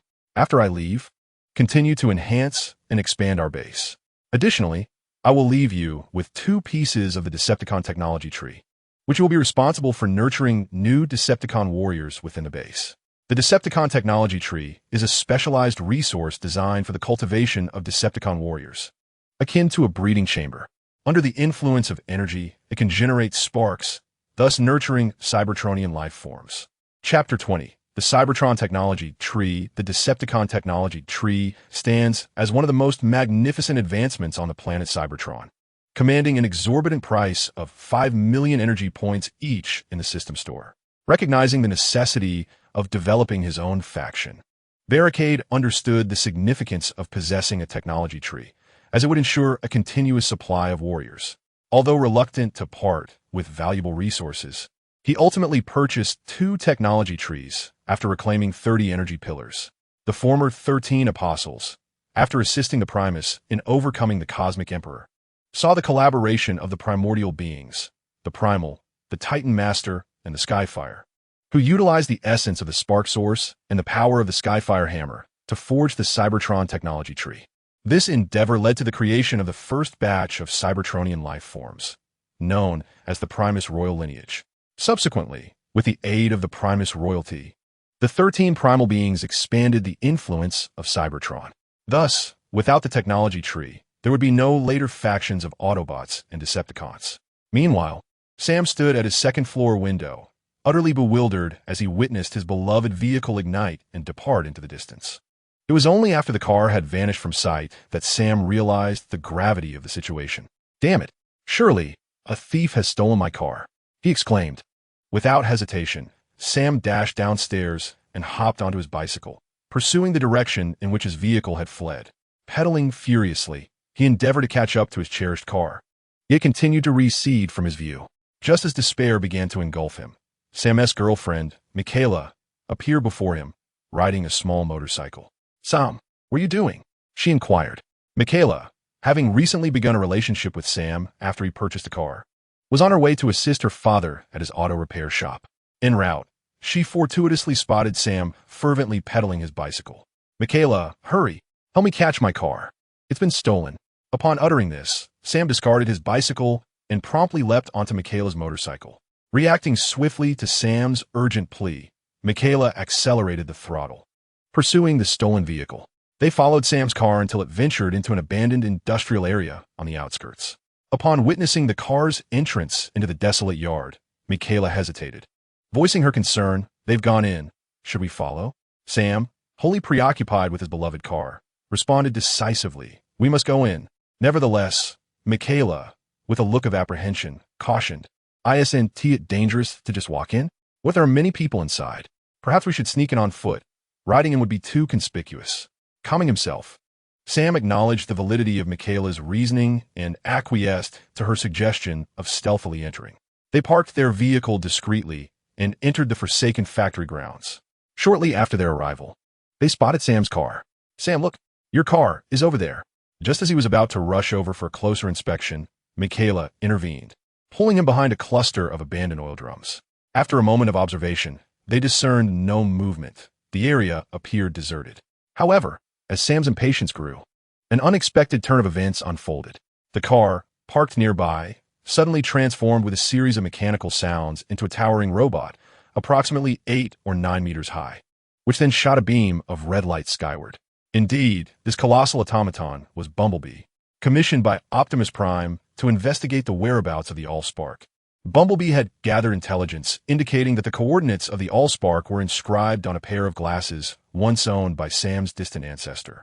Long ago, Sam's great-great-great-grandfather had led a research expedition in Antarctica, where he inadvertently discovered Megatron encased in ice.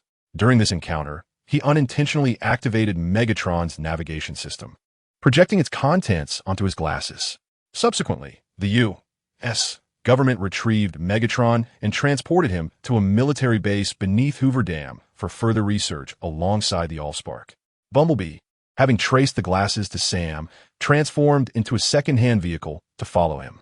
Upon receiving the news of the AllSpark on Earth, Bumblebee promptly reported it to Optimus Prime, who then set off to Blue Planet accompanied by his loyal lieutenant and several elite warriors. Given the vast distance from Cybertron, their arrival on Blue Planet only materialized today. At this moment, the laser emitted by Bumblebee guided Optimus Prime's spacecraft for landing. Chapter 21. Sonic Wave, a Cybertronian vessel, cloaked in optical stealth, gently descended into an abandoned industrial area. Once the ship disengaged its cloaking mechanism, a small Autobot transport craft was unveiled before Sam and his girlfriend, Michaela. Subsequently, Optimus Prime emerged from the ship, leading Ironhide, Jazz, Ratchet, and Hound. Due to necessary plot developments and minor alterations to the film's narrative, we hope for your understanding. Sam and Michaela stood in stunned silence, awestruck by the towering robots before them. The unfolding events had surpassed their wildest imaginations. Vehicles transforming into colossal robots? An extraterrestrial spacecraft? Were aliens attempting to conquer Earth? The shock left them momentarily speechless. At that moment, Optimus Prime noticed the two humans staring at them in disbelief. He approached them slowly, kneeling down gently, his massive mechanical head inching closer to Sam and Michaela. "Are you Sam Witwicky, descendant of Archibald Witwicky?" he inquired. Michaela, witnessing the robot speak, was filled with astonishment and quickly turned to Sam, exclaiming, "Sam, they can talk, and it seems they know you." Sam, already overwhelmed by the spectacle before him, could hardly comprehend Optimus Prime's words, nor those of Michaela. Reacting instinctively to her voice, he nodded slightly. Seeing Sam's nod, Optimus assumed it was an affirmation of his identity and introduced himself, stating, "I am Optimus Prime, a mechanical organic life form from Cybertron. You may refer to us as Autobots." Sam and Michaela nodded vigorously in response. Optimus, noticing their agreement, smiled in acknowledgement and then gestured to a smaller Autobot and another towering figure behind him. "These two are my lieutenants, Jazz and Ironhide," he introduced. As Optimus mentioned Ironhide, the latter transformed his mechanical arms into two enormous cannons, spinning them ominously towards Sam and Michaela. In reaction to this display, the pair instinctively stepped back in fear. Ratchet, observing the scene, admonished Ironhide, saying, "You reckless fool, retract your weapons. Do not frighten our friends." Upon hearing this, Ironhide expressed his discontent, stating, I merely wish to showcase my cannon. Despite his dissatisfaction, Ironhide complied with Ratchet's request, retracting the cannon mounted on his arm. After introducing Ironhide and Jazz, Optimus Prime turned to Sam and Michaela, saying, "The individual who just spoke is our medical expert, Ratchet." Upon hearing his introduction, Ratchet addressed the duo directly. "Greetings, Sam and Michaela. I am Ratchet." Sam and Michaela promptly responded, "Hello. Nice to meet you." Once their greetings concluded, Optimus Prime gestured towards the other two figures, stating, "Lastly, these two are our scouts. This one is Ironhide. As for the other, you should be familiar with him. His name is Bumblebee, and you have spent considerable time together. Prior to our discovery of the AllSpark, Bumblebee served not only as my scout, but also as your protector." Upon hearing Optimus Prime refer to Bumblebee as his guardian, Sam inquired with a puzzled expression, "Protector? What does that mean? Additionally, what is the AllSpark? Why are you searching for it?" In response to Sam's questions, Optimus Prime explained, "The AllSpark is a sacred relic of our race and the very source of life for us Cybertronians. However, on our planet, besides our Autobot faction, there exists another malevolent faction led by Megatron, the Decepticons. The Decepticons are inherently cruel, reveling in destruction and plunder, and their leader, Megatron, is even more ruthless. We must locate the AllSpark before Megatron does. Otherwise, not only is our race in peril, but your planet, Earth, may also fall under his dominion." As Optimus Prime elucidated to Sam, he gently tapped his temple, activating his holographic projection system to introduce Cybertron to the two. Two beams of blue light emanated from his mechanical eyes and struck the ground, forming a vast, lifelike holographic display. Sam and Michaela felt as though they were experiencing it firsthand. Meanwhile, at coordinates 360162221547372445, Soundwave had chosen a remote desert on Earth as his landing site. At that moment, Laserbeak was reporting to Soundwave about the situation with Barricade. Upon receiving Soundwave's communication, Laserbeak promptly made his way to the designated coordinates to rendezvous with Soundwave. "Master Soundwave," Laserbeak reported, "Barricade must have allied with Starscream. Otherwise, how could he have been granted an advanced warrior's body? I have diligently served you, yet I have not received such a reward. Why should he be deserving of it? It is clear that he has betrayed us and sought refuge with Starscream." Upon hearing the remarks of Laserbeak, the hulking figure of Thundercracker responded with a sarcastic tone. "Laserbeak, are you insinuating that you blame Soundwave for not upgrading your chassis?" Thundercracker, a simple-minded giant, rarely engaged in thoughtful discourse, preferring instead to wield his massive fists to obliterate Autobots. During missions on Cybertron, he often accompanied Barricade, who cunningly manipulated Thundercracker into combat while he himself lurked in the shadows, reveling in the spectacle, oblivious to Barricade's true intentions. Thundercracker believed his comrade had his best interests at heart. Over time, Barricade became Thundercracker's elder brother figure, and the latter followed his commands without question. Thus, upon overhearing Laserbeak speaking ill of Barricade, Thundercracker felt compelled to defend him. In a flurry of urgency, Laserbeak hastened to clarify to Soundwave, "Master, I meant no offense. Please do not heed the foolish ramblings of Thundercracker." Just as Laserbeak was fervently explaining himself, a small Decepticon transport ship gradually descended before them. From the craft emerged Barricade, accompanied by Ironhide and two mid-level Decepticon warriors, much to the bewilderment of Soundwave and Laserbeak. "It's been a while, Soundwave," Barricade greeted, and, as his words echoed, the red light in Soundwave's mechanical eye flickered incessantly. As Barricade exchanged pleasantries, Soundwave's core template analyzed that this figure, possessing the strength of a leader, was none other than Barricade himself. Meanwhile, Laserbeak and Thundercracker also recognized him through the electromagnetic frequency. Laserbeak, brimming with excitement, had just reported to Soundwave that Barricade had been upgraded to a higher warrior class by Black Arachnia. To his astonishment, he now witnessed Barricade transformed into a leader-class warrior standing before him. Circling the air, Laserbeak exclaimed, "What? How is this possible? Barricade, how did you achieve a leader-class upgrade?" Soundwave remained silent, yet the flickering of red light in his eyes betrayed his inner turmoil. In that moment, the words of Shockwave echoed in Soundwave's spark. "This defies logic." After a brief silence, Soundwave turned to Barricade and inquired, "What has happened to your chassis? How did you attain a leader-class upgrade?" He refrained from questioning Barricade about Black Arachnia's involvement, as such inquiries seemed futile at this juncture.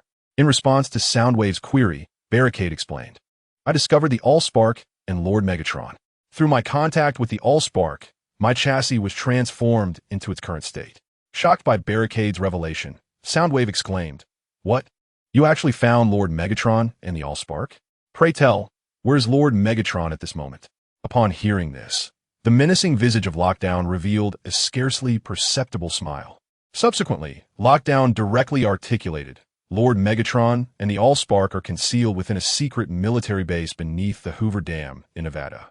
In truth, Lockdown had already devised his response during the journey, fully aware of Soundwave's every reaction. Lockdown intended to attribute his ascension to leadership solely to the AllSpark, while simultaneously disclosing Megatron's location. Given Soundwave's unwavering loyalty to Megatron, once he learned of Megatron's whereabouts, he would undoubtedly prioritize him, thus alleviating any scrutiny regarding Lockdown's own machinations. Moreover, Lockdown bore no trepidation about prematurely revealing the AllSpark's location, for he had acquired precise intelligence several days prior. The Decepticon, known as Shockwave, had grown impatient and forcefully infiltrated the American military base, intent on uncovering information regarding the AllSpark. However, the base's commander had severed the data lines in the network room through physical means, resulting in Shockwave's ultimate failure. According to Lockdown's understanding, should Shockwave launch a full-scale assault on the military base, the Autobots would almost certainly have already arrived on Earth. Furthermore, Soundwave's devotion to Megatron would compel him to attempt a rescue at the earliest opportunity upon receiving news of Megatron's plight. Indeed, upon hearing Lockdown's assertion that Megatron was beneath the Hoover Dam, Soundwave immediately grew agitated, proclaiming to the assembly, "We must proceed to the Hoover Dam forthwith and rescue Lord Megatron." In response to Soundwave's declaration, Lockdown cautioned, "Do not be hasty, Soundwave. The defenses of the military base are exceedingly formidable, equipped with numerous heavy weapons and missile systems. It would be impossible for us alone to breach and rescue Lord Megatron. We must summon additional Decepticon warriors. For now, let us rendezvous with Starscream and Shockwave, and then notify Red Alert to dispatch more Decepticons. This approach will ensure a more secure rescue of Lord Megatron." Upon hearing Lockdown's words, Laserbeak suddenly interjected, addressing Lockdown, "You have clearly allied yourself with Starscream, intending to betray our cause. Otherwise, a mere military base could easily be overcome by us, especially with the assistance of the Decepticons led by Starscream." Lockdown, upon hearing this, remained silent, merely casting a frigid glance at Laserbeak. In response to Lockdown's icy demeanor, Ironhide rapidly stepped forward, seizing the hyperactive Laserbeak with a firm grip. "Do you wish to perish? How dare you show such disrespect towards Lord Lockdown?" Ironhide uttered, gradually tightening his grasp, causing Laserbeak's frame to emit ominous cracking sounds, as if on the verge of being crushed. "Warning, warning, severe damage detected." Laserbeak's core template frantically relayed alerts. Gazing at the warning from the core template, and the sparks erupting from his body as it was fiercely grasped by the iron hand, the laser bird finally felt a pang of fear. In a flurry, he managed to stammer towards Soundwave, "Lord Soundwave, please save me." Just as Soundwave was about to respond, he was unexpectedly interrupted by Barricade, who addressed Ironhide. "Release him, Ironhide." "As you wish, Barricade." Ironhide relinquished his hold on Laserbird and retreated behind Barricade. Yet his mechanical eyes continued to glare menacingly at Laserbird, as if ready to tear him to shreds at any moment. Sensing the threat, Laserbird hurriedly dashed behind Soundwave, finding solace only in the shadow of his protector. Barricade merely cast a fleeting glance at Laserbird before redirecting his attention back to Soundwave, not wishing to instigate a conflict. Although Barricade possessed greater strength than Soundwave, he was still formally a member of the Decepticon Legion and, moreover, one of Soundwave's subordinates. Hence, Barricade addressed Soundwave directly. "The Autobot leader Optimus Prime has arrived on Earth. Accompanying him are 2 of his lieutenants and several elite warriors. It will be prudent to summon Starscream to restrain Optimus." Upon hearing this, Soundwave quickly grasped Barricade's intent. With their combined forces alongside Shockwave, they could indeed seize the military base and rescue Megatron, but should the Autobots intervene, the situation would undoubtedly become far more complex. With this realization, Soundwave promptly commanded, "We shall first proceed to Shockwave's base. I will notify Starscream to provide assistance." With that, Soundwave made his way towards a small spacecraft behind him. Chapter 23. The thunderous allegiance. The spacecraft occupied by Soundwave was akin to Barricades, both being small transport ships of the Decepticon fleet. However, Soundwave's vessel had undergone special modifications, while Barricades was merely a standard model.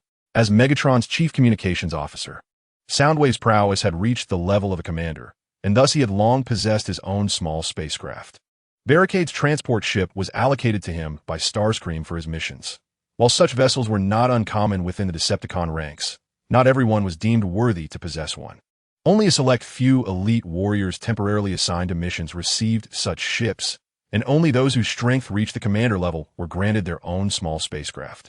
Additionally, Soundwave occupied a rather unique position among the Decepticons. Unlike the other two Titans, Starscream and Shockwave, he did not command an army, but had a few direct subordinates belonging to the Cassette's Legion. Nonetheless, as the communications officer for the leader Megatron, responsible for conveying his orders, Soundwave theoretically held the authority to mobilize all warriors of the Decepticon Legion in Megatron's absence. Upon witnessing Soundwave turn towards the spaceship, Roadblock shrugged his shoulders and prepared to return to his own vessel. Just as he turned around, the booming voice of Thundercracker called out, "Roadblock, wait for me. I want to accompany you." At the sound of these words, Roadblock immediately turned back to gaze at Thundercracker. However, upon doing so, he happened to see Soundwave preparing to board the ship, causing Thundercracker to pause momentarily before resuming his entrance as if nothing had transpired.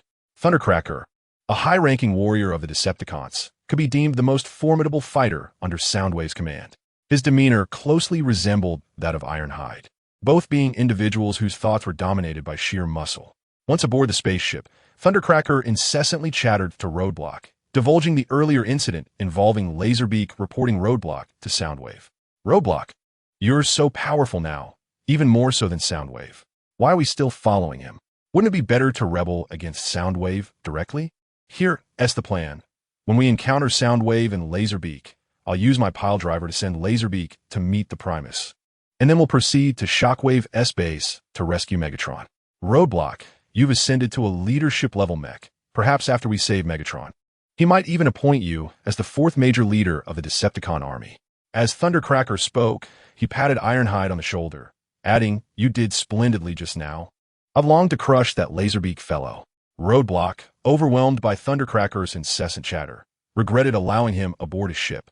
Noticing that Thundercracker was about to continue his tirade, Roadblock swiftly interrupted him, stating, "Soundwave is Megatron's communications officer and enjoys his utmost trust. It is not yet the time to sever ties with Soundwave. Moreover, after your antics, he may never trust you again." In response, Thundercracker grumbled, "I've long since desired to distance myself from Soundwave. If it weren't for you, Roadblock, coming to Earth, I wouldn't have sought Soundwave to find you. Back on Cybertron, I had no interest in Soundwave." Roadblock was taken aback by Thundercracker's words. He had not anticipated that this hulking brute had come to Earth for his sake. Sensing Roadblock's momentary silence, Thundercracker approached him and waved his arm. "Roadblock, what's wrong?" Snapping back to reality, Roadblock proceeded to extract a surge of energy imbued with the Supreme Guardian Protocol from his core and infused it into Thundercracker's spark. Observing Thundercracker's curious gaze, Roadblock urged him, "Do not resist. Merge it with your spark. Since you have no intention of returning, you shall accompany me from now on." With a nod towards the barricade, Thunderclash felt no trepidation. He believed the barricade posed no threat, since it allowed him to assimilate this energy. He relinquished all resistance and began to merge the energy extracted by the barricade with his own spark. The Decepticons' small spacecraft traveled swiftly, and before long, they arrived at the base constructed by the Decepticons on Blue Planet.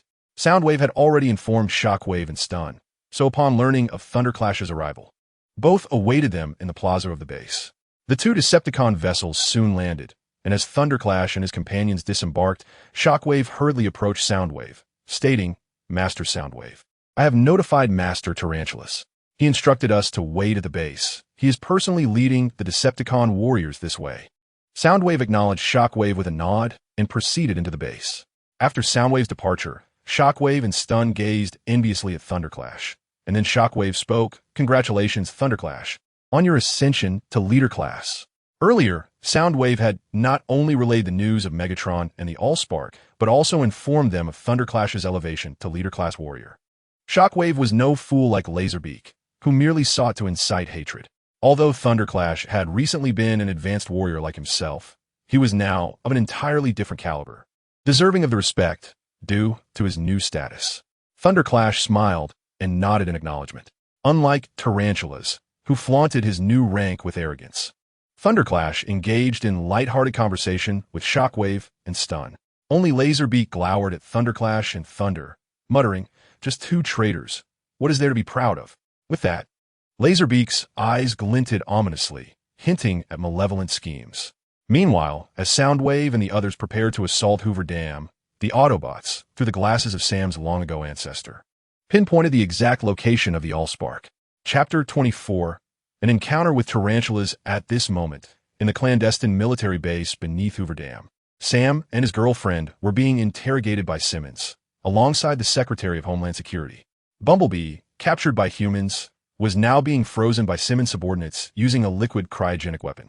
As Optimus Prime was unwilling to harm humans, a direct assault on the military base like the Decepticons was not an option. Instead, Ratchet devised a plan for Bumblebee to intentionally reveal himself, thereby cooperating with human soldiers to facilitate his capture. Following Stun's aggressive assault on a military base, which resulted in only a few soldiers managing to escape from 1,000, the Defense Secretary's fury led to a worldwide search for extraterrestrial information. Seizing the opportunity, Bumblebee boldly exposed himself alongside Sam and Michaela to the eyes of Sector 7, where they were apprehended by Simon and his military forces and taken to the Hoover Dam military base. Once returned to the base, Bumblebee found no suitable opportunity to extract the AllSpark. Meanwhile, Optimus Prime led the remaining Autobot warriors, waiting approximately 40 kilometers away from the Hoover Dam in a city, for Bumblebee's signal to provide assistance. In a makeshift interrogation room of the base, Simon menaced Sam, stating, "You'd better tell me the truth, or you will never leave this place." Sam, in a state of urgency, replied, "Sir, I have been quite clear. This is war. Do you understand? Aliens are preparing to invade our planet, and the entity you have frozen, known as Megatron, is the leader of the Decepticons. They're searching for the AllSpark, which you refer to as the Cube.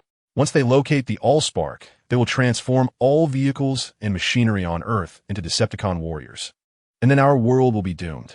Upon hearing Sam's words, Simon fell silent, his mind beginning to accept the truth of Sam's claims. This was largely due to the fact that Sector 7 was responsible for investigating various supernatural phenomena. Megatron had been under their study for some time, and a recent incident involving an alien assault on a military base further corroborated Sam's assertions. A series of events suggested that the aliens were indeed preparing to invade Earth. With this realization, Simon felt a wave of dread. Unable to extract further information from Sam, he instructed his soldiers, take them away and detain them. After Sam and Michaela were escorted out, Simon approached the minister, speaking in hushed tones. Given the recent occurrences, this young man's words seemed to hold truth. The minister furrowed his brow and replied, "I understand. Lead me to see the entity you have been studying in the Cube." Under Simon's guidance, the minister was introduced to the alien robot they had been researching. It was the minister's first encounter with such an extraterrestrial being, towering at several meters high. Its fearsome visage left him utterly astounded. He murmured to himself, "Is this the kind of alien our warriors must confront?" Clearly, the imposing presence of Megatron, reminiscent of a war machine, instilled a profound sense of shock within humanity. When Simon was initially reassigned to this post, he too was overwhelmed by the sight of Megatron.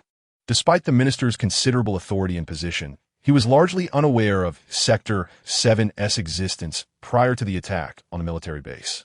In the entire nation, only a few individuals are aware that Zone 7 has always been directly accountable to the president. Meanwhile, within the Decepticon base on Blue Planet, one of the three formidable leaders, Red Spider, gazes at Barricade with a mocking expression. Upon receiving a report from Thundercracker, Red Spider, filled with rage, promptly summoned his warriors to Blue Planet, intending to reclaim the leadership module from within Barricade. Thundercracker had informed Red Spider that Barricade's chassis had been upgraded to a leader level, yet he did not disclose the reason behind this transformation. Red Spider initially assumed that Barricade had obtained the leadership module but failed to present it, instead merging it without his knowledge, further enhanced by the AllSpark, thus achieving the leader level. After all, the leadership module was once a sacred relic of Cybertron. Although the likelihood of a high-ranking warrior attaining leader status through the infusion of two sacred relics was slim, it was not entirely implausible. However, upon arriving on Blue Planet, Red Spider discovered that there was no trace of the leadership module within Barricade, leaving him perplexed as to how Barricade had attained such a rank. "Barricade, you have truly surprised me," Red Spider remarked. "My Lord Red Spider, our immediate priority should be to rescue Lord Megatron and seize the AllSpark, should it not?" Barricade replied, feeling uneasy under Red Spider's scrutinizing gaze. Although he was now at the leader level and unafraid of Red Spider, the latter's unsettling stare was hard to endure. After hearing Barricade's words, Red Spider withdrew his piercing gaze and turned to Soundwave. A scornful smile graced his face as he addressed Soundwave. "Soundwave, issue the command. We shall proceed to rescue our esteemed Lord Megatron, who is imprisoned by insignificant humans in a cave." With that, Red Spider transformed into a fighter jet and soared into the sky, heading towards Hoover Dam. Chapter 25: Assault on a Military Base upon receiving Red Spider's command. Soundwave issued a directive to all Decepticon warriors on Blue Planet. "I am Soundwave. All Decepticon warriors, assemble immediately at coordinates 36016221147372245 at Hoover Dam. Our objective, to assault the military base at Hoover Dam." Barricade acknowledged. Thundercracker received. Dreadwing understood. Long live the Decepticons. Bonne crucier ish en route. Soundwave has departed. Simultaneously, above Hoover Dam, Red Spider's transformed fighter jet hurtled through the skies. Upon reaching the vicinity of Hoover Dam, Red Spider emitted an electromagnetic pulse that surged toward the various military installations on the dam. In an instant, all anti-aircraft missiles atop Hoover Dam lost their power. Following this, Red Spider swiftly dove towards the ground, skimming just above the water's surface at an exhilarating speed. As the imposing silhouette of the Hoover Dam came into view, the transformed Red Spider, a combat aircraft resembling a crimson arachnid, unfurled two colossal mechanical arms, which gracefully settled upon a high platform of the dam. In a swift and elegant maneuver, the Red Spider completed its metamorphosis and executed a flawless aerial somersault before landing on the dam surface. Upon its descent, an apparatus brimming with 6 missiles emerged from its arm, promptly aiming at a distant power station before launching all 6 projectiles. Instantly, the power generation apparatus of the Hoover Dam succumbed to a series of explosive detonations, rendering it inoperative. Meanwhile, chaos erupted within the military base situated beneath the dam. In the command room, soldiers tasked with monitoring the facility hastily reported to Simon, "The enemy has deployed an electromagnetic pulse weapon, incapacitating our air defense systems. They're assaulting the power station, and we have lost our electricity supply. The backup power systems are non-functional, and our radio communications are down. Commander, the base's power grid is incapacitated. Without electricity, we will soon lose control of Sector 1. Faced with this barrage of issues, Simon found himself overwhelmed. Just then, the minister arrived, inquiring with urgency, "What on earth is happening?" Upon hearing the minister's voice, Simon looked up and reported, "It's the Decepticons that Sam warned us about. They have launched an attack." The Minister of Defense, upon hearing this, promptly urged, "Then we must urgently request air support." In response, Simon expressed his frustration, "Minister, we are currently unable to contact the Air Force. The enemy's electromagnetic pulse weapon has rendered our radio systems entirely inoperative." Just as despair loomed over the room, a voice called from outside, "They are after the AllSpark. Only the Autobots can safeguard it. Hurry and release Bumblebee. He knows how to operate it." The voice belonged to none other than Sam, who had just been escorted in by the soldiers. Simon had sent for Sam during the assault on the base, intending to inquire about his knowledge of the Decepticons. To his surprise, Sam revealed a crucial secret before he could even pose the question. Upon hearing Sam's words, Simon, with a serious demeanor, addressed him, "Young man, are you saying your vehicle can control the AllSpark?" "Indeed," Sam affirmed. Upon receiving this confirmation, a plan for the relocation of the AllSpark rapidly formulated in Simon's mind. He promptly conveyed to the minister, "Minister, this young man's vehicle can operate the AllSpark. Since we cannot reach the Air Force, why not dispatch a team of soldiers armed with heavy weaponry to relocate the AllSpark to the city for safekeeping. Then, we can use the landline telephones in the city to summon aerial support. With no better alternatives at hand, the minister reluctantly acquiesced to Simon's strategy. Simon, please oversee the arrangements, but be sure to ensure the safety of the cube and the two children. Upon receiving the minister's directive, the group hurried to the warehouse that housed Bumblebee. At that moment, Bumblebee was being restrained by several soldiers wielding freezing guns. Upon their arrival, the group immediately intervened to halt the soldiers who were applying the freezing agent to Bumblebee. Sam rushed to Bumblebee's side and called out, "Bumblebee, are you all right?"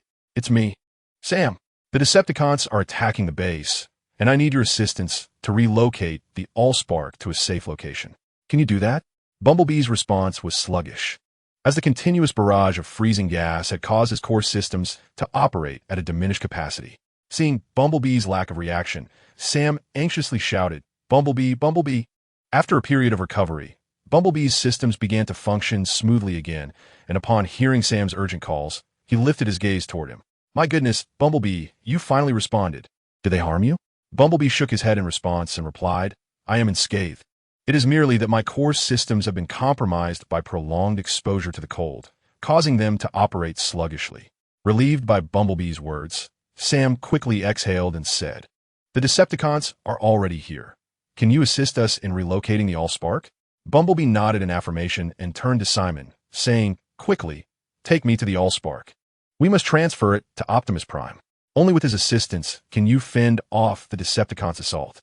Upon hearing Bumblebee's words, Simon promptly led the group toward the chamber containing the AllSpark. Chapter 26, Assault on the Military Base 2. Before long, Sam and the others arrived at the warehouse where the AllSpark was stored. There, they beheld a massive object resembling a cube, quietly resting atop a concrete pedestal. Michaela, upon seeing the enormous AllSpark, remarked, "It's so large. How can we possibly take it with us?" The group turned their eyes toward Bumblebee in response to Michaela's inquiry. Bumblebee approached the AllSpark and extended his mechanical arm to manipulate its surface with remarkable speed. However, as Bumblebee operated the AllSpark, a faint blue energy emanated from it. Surging toward him, before he could react, the energy flowed into Bumblebee's body. In mere seconds, Bumblebee's form was transformed and upgraded to a command-level unit by the AllSpark's energy. Feeling the changes within him, Bumblebee trembled with excitement. He never anticipated that the faint blue energy emanating from the source of fire would elevate both his own form and the source itself to the rank of commander. This immense surprise left Bumblebee in a state of bewilderment, unable to discern whether he was ensnared in a dream or confronting reality. He even forgot to continue controlling the source of fire, standing idly in place, lost in thought. The onlookers, anxiously awaiting nearby, were oblivious to the transformation unfolding within Bumblebee. They merely observed him, who had been manipulating the source of fire, suddenly tremble and then become motionless.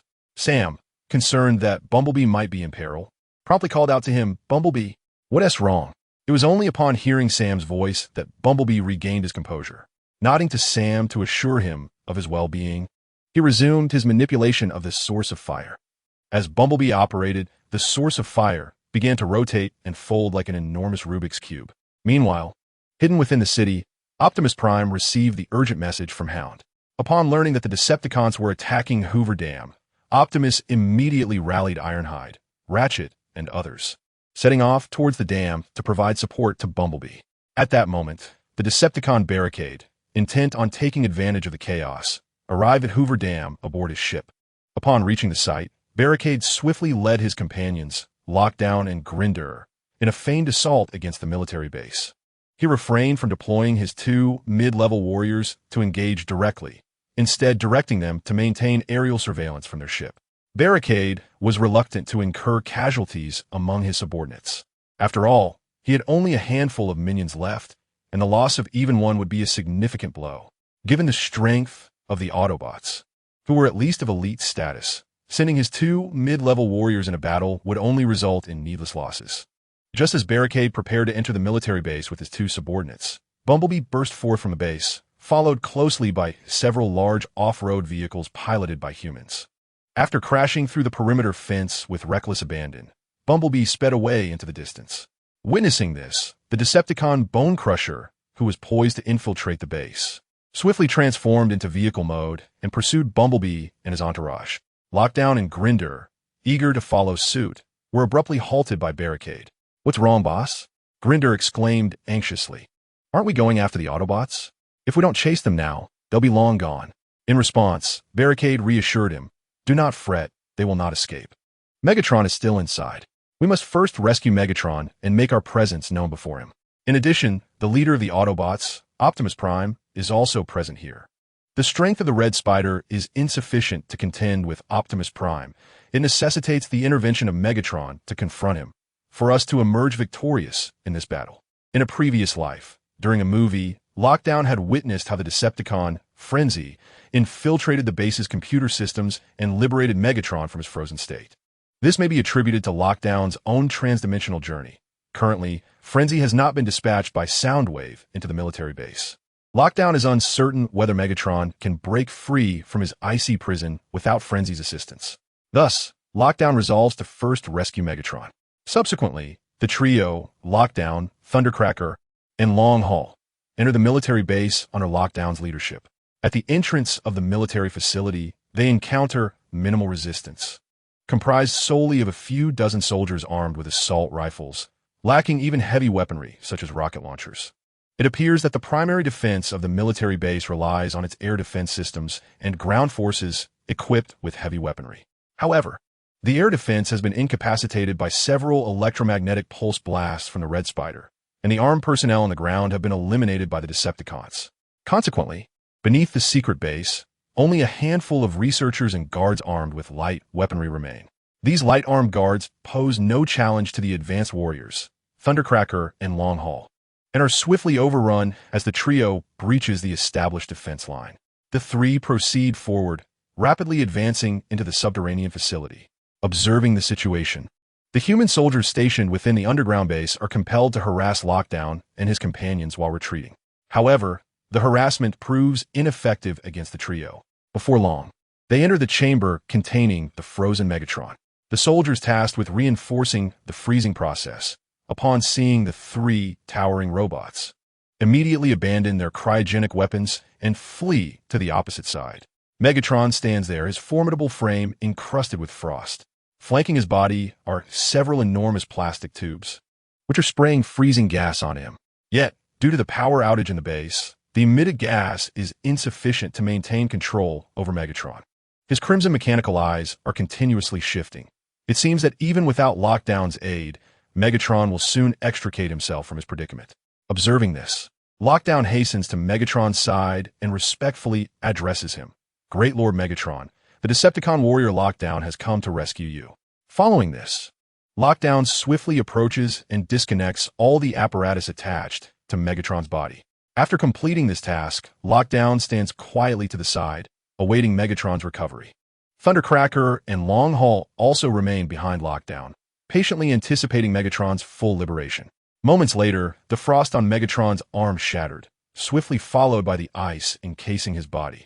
Once liberated, Megatron flexed his form and, casting a glance at Barricade, transformed into a formidable extraterrestrial fighter jet, speeding away towards the military base's outskirts. The three onlookers exchanged bewildered glances.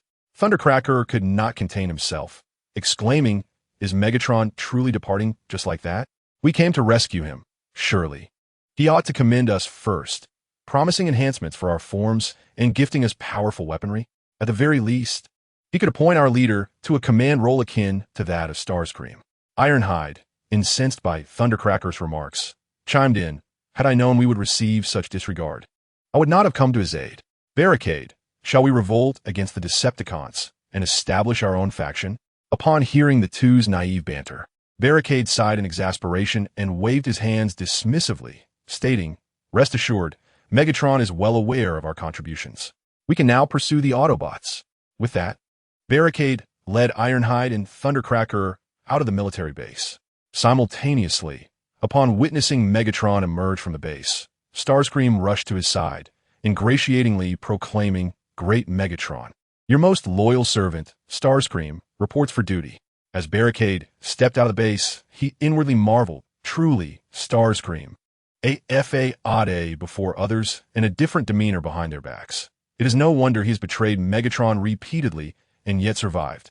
Megatron, ignoring Starscream's flattery, directly inquired, "Where's the AllSpark?" Exchanging glances, Starscream stammered, "The AllSpark was seized by the Autobots." Upon hearing this, a murderous glint flickered in Megatron's eyes as he declared, "Starscream, you have disappointed me once again." Starscream instinctively took a step back, ready to explain, but was interrupted by Megatron's thunderous command, "Hurry and retrieve it. At once, Lord Megatron." Starscream responded, leaping into the air and transforming into a jet, pursuing the direction Bumblebee had taken. Simultaneously, Megatron transformed into an alien aircraft, following suit. Watching both Megatron and Starscream ascend into the skies, Thundercracker anxiously turned to Barricade and asked, "Boss, what shall we do now?" Remaining composed, Barricade replied, "Do not fret. We shall take the spacecraft. Why would we run like fools when we have a ship at our disposal?" With a thunderous roar, the excited voice exclaimed, "Indeed, indeed. Our leader is truly astute. We shall journey there in our spacecraft." Subsequently, Roadblock promptly commanded the two stationed mid-level warriors to pilot the ship forth. Once the trio boarded, the vessel swiftly navigated toward the city center. Roadblock intended to wait directly within the urban area, planning to seize fragments of the AllSpark amidst the impending duel between Megatron and Optimus Prime. The AllSpark fragments held immense value. He recalled from the past that Megatron was resurrected using these very shards. Should fortune favor him, and he, like Megatron, were to perish, his subordinates could utilize the AllSpark fragments to restore him. Though Roadblock had ascended to the rank of leader, he never regarded his newfound prowess as formidable. Setting aside distant adversaries, even the immediate ones, such as Optimus Prime and Megatron, were of the leader caliber, both having met their demise at each other's hands in the films. Not to mention the lurking threat of the Fallen, casting a menacing gaze upon Earth from Neptune. Thus, Roadblock resolved to continue his underhanded tactics. While they engaged in their fierce battles, he would opportunistically exploit any weaknesses and against stronger foes. He would adeptly assume the role of the cunning trickster. In a swift turn of events, Roadblock's spacecraft deftly maneuvered past the clashing Decepticons and Autobots, concealing itself within the city. Along the way, he had instructed his companions to remain vigilant for the AllSpark's fragments once they were destroyed, ready to seize any chance that arose. At that moment, Roadblock scanned a sizable Ford vehicle, given his current form. The previous Mustang police car was no longer suitable as a transformation mode. After replacing his body, Roadblock, accompanied by his subordinate warriors, approached Soundwave. Having not yet scanned a new vehicle, he had fortuitously spotted one that met his requirements. Once he completed the scan, he parked discreetly, awaiting the arrival of Megatron and Optimus Prime. Meanwhile, the city descended into chaos. Just as Roadblock contemplated dispatching Ironhide for reconnaissance, a squad of Autobots sped toward his location. Chapter 28. Assault on the military base. For Roadblock had intended to lurk in the shadows, biding his time until the two factions had sufficiently weakened each other before revealing himself to reap the benefits. However, he was taken aback as the Autobots' formation rapidly approached his concealed position.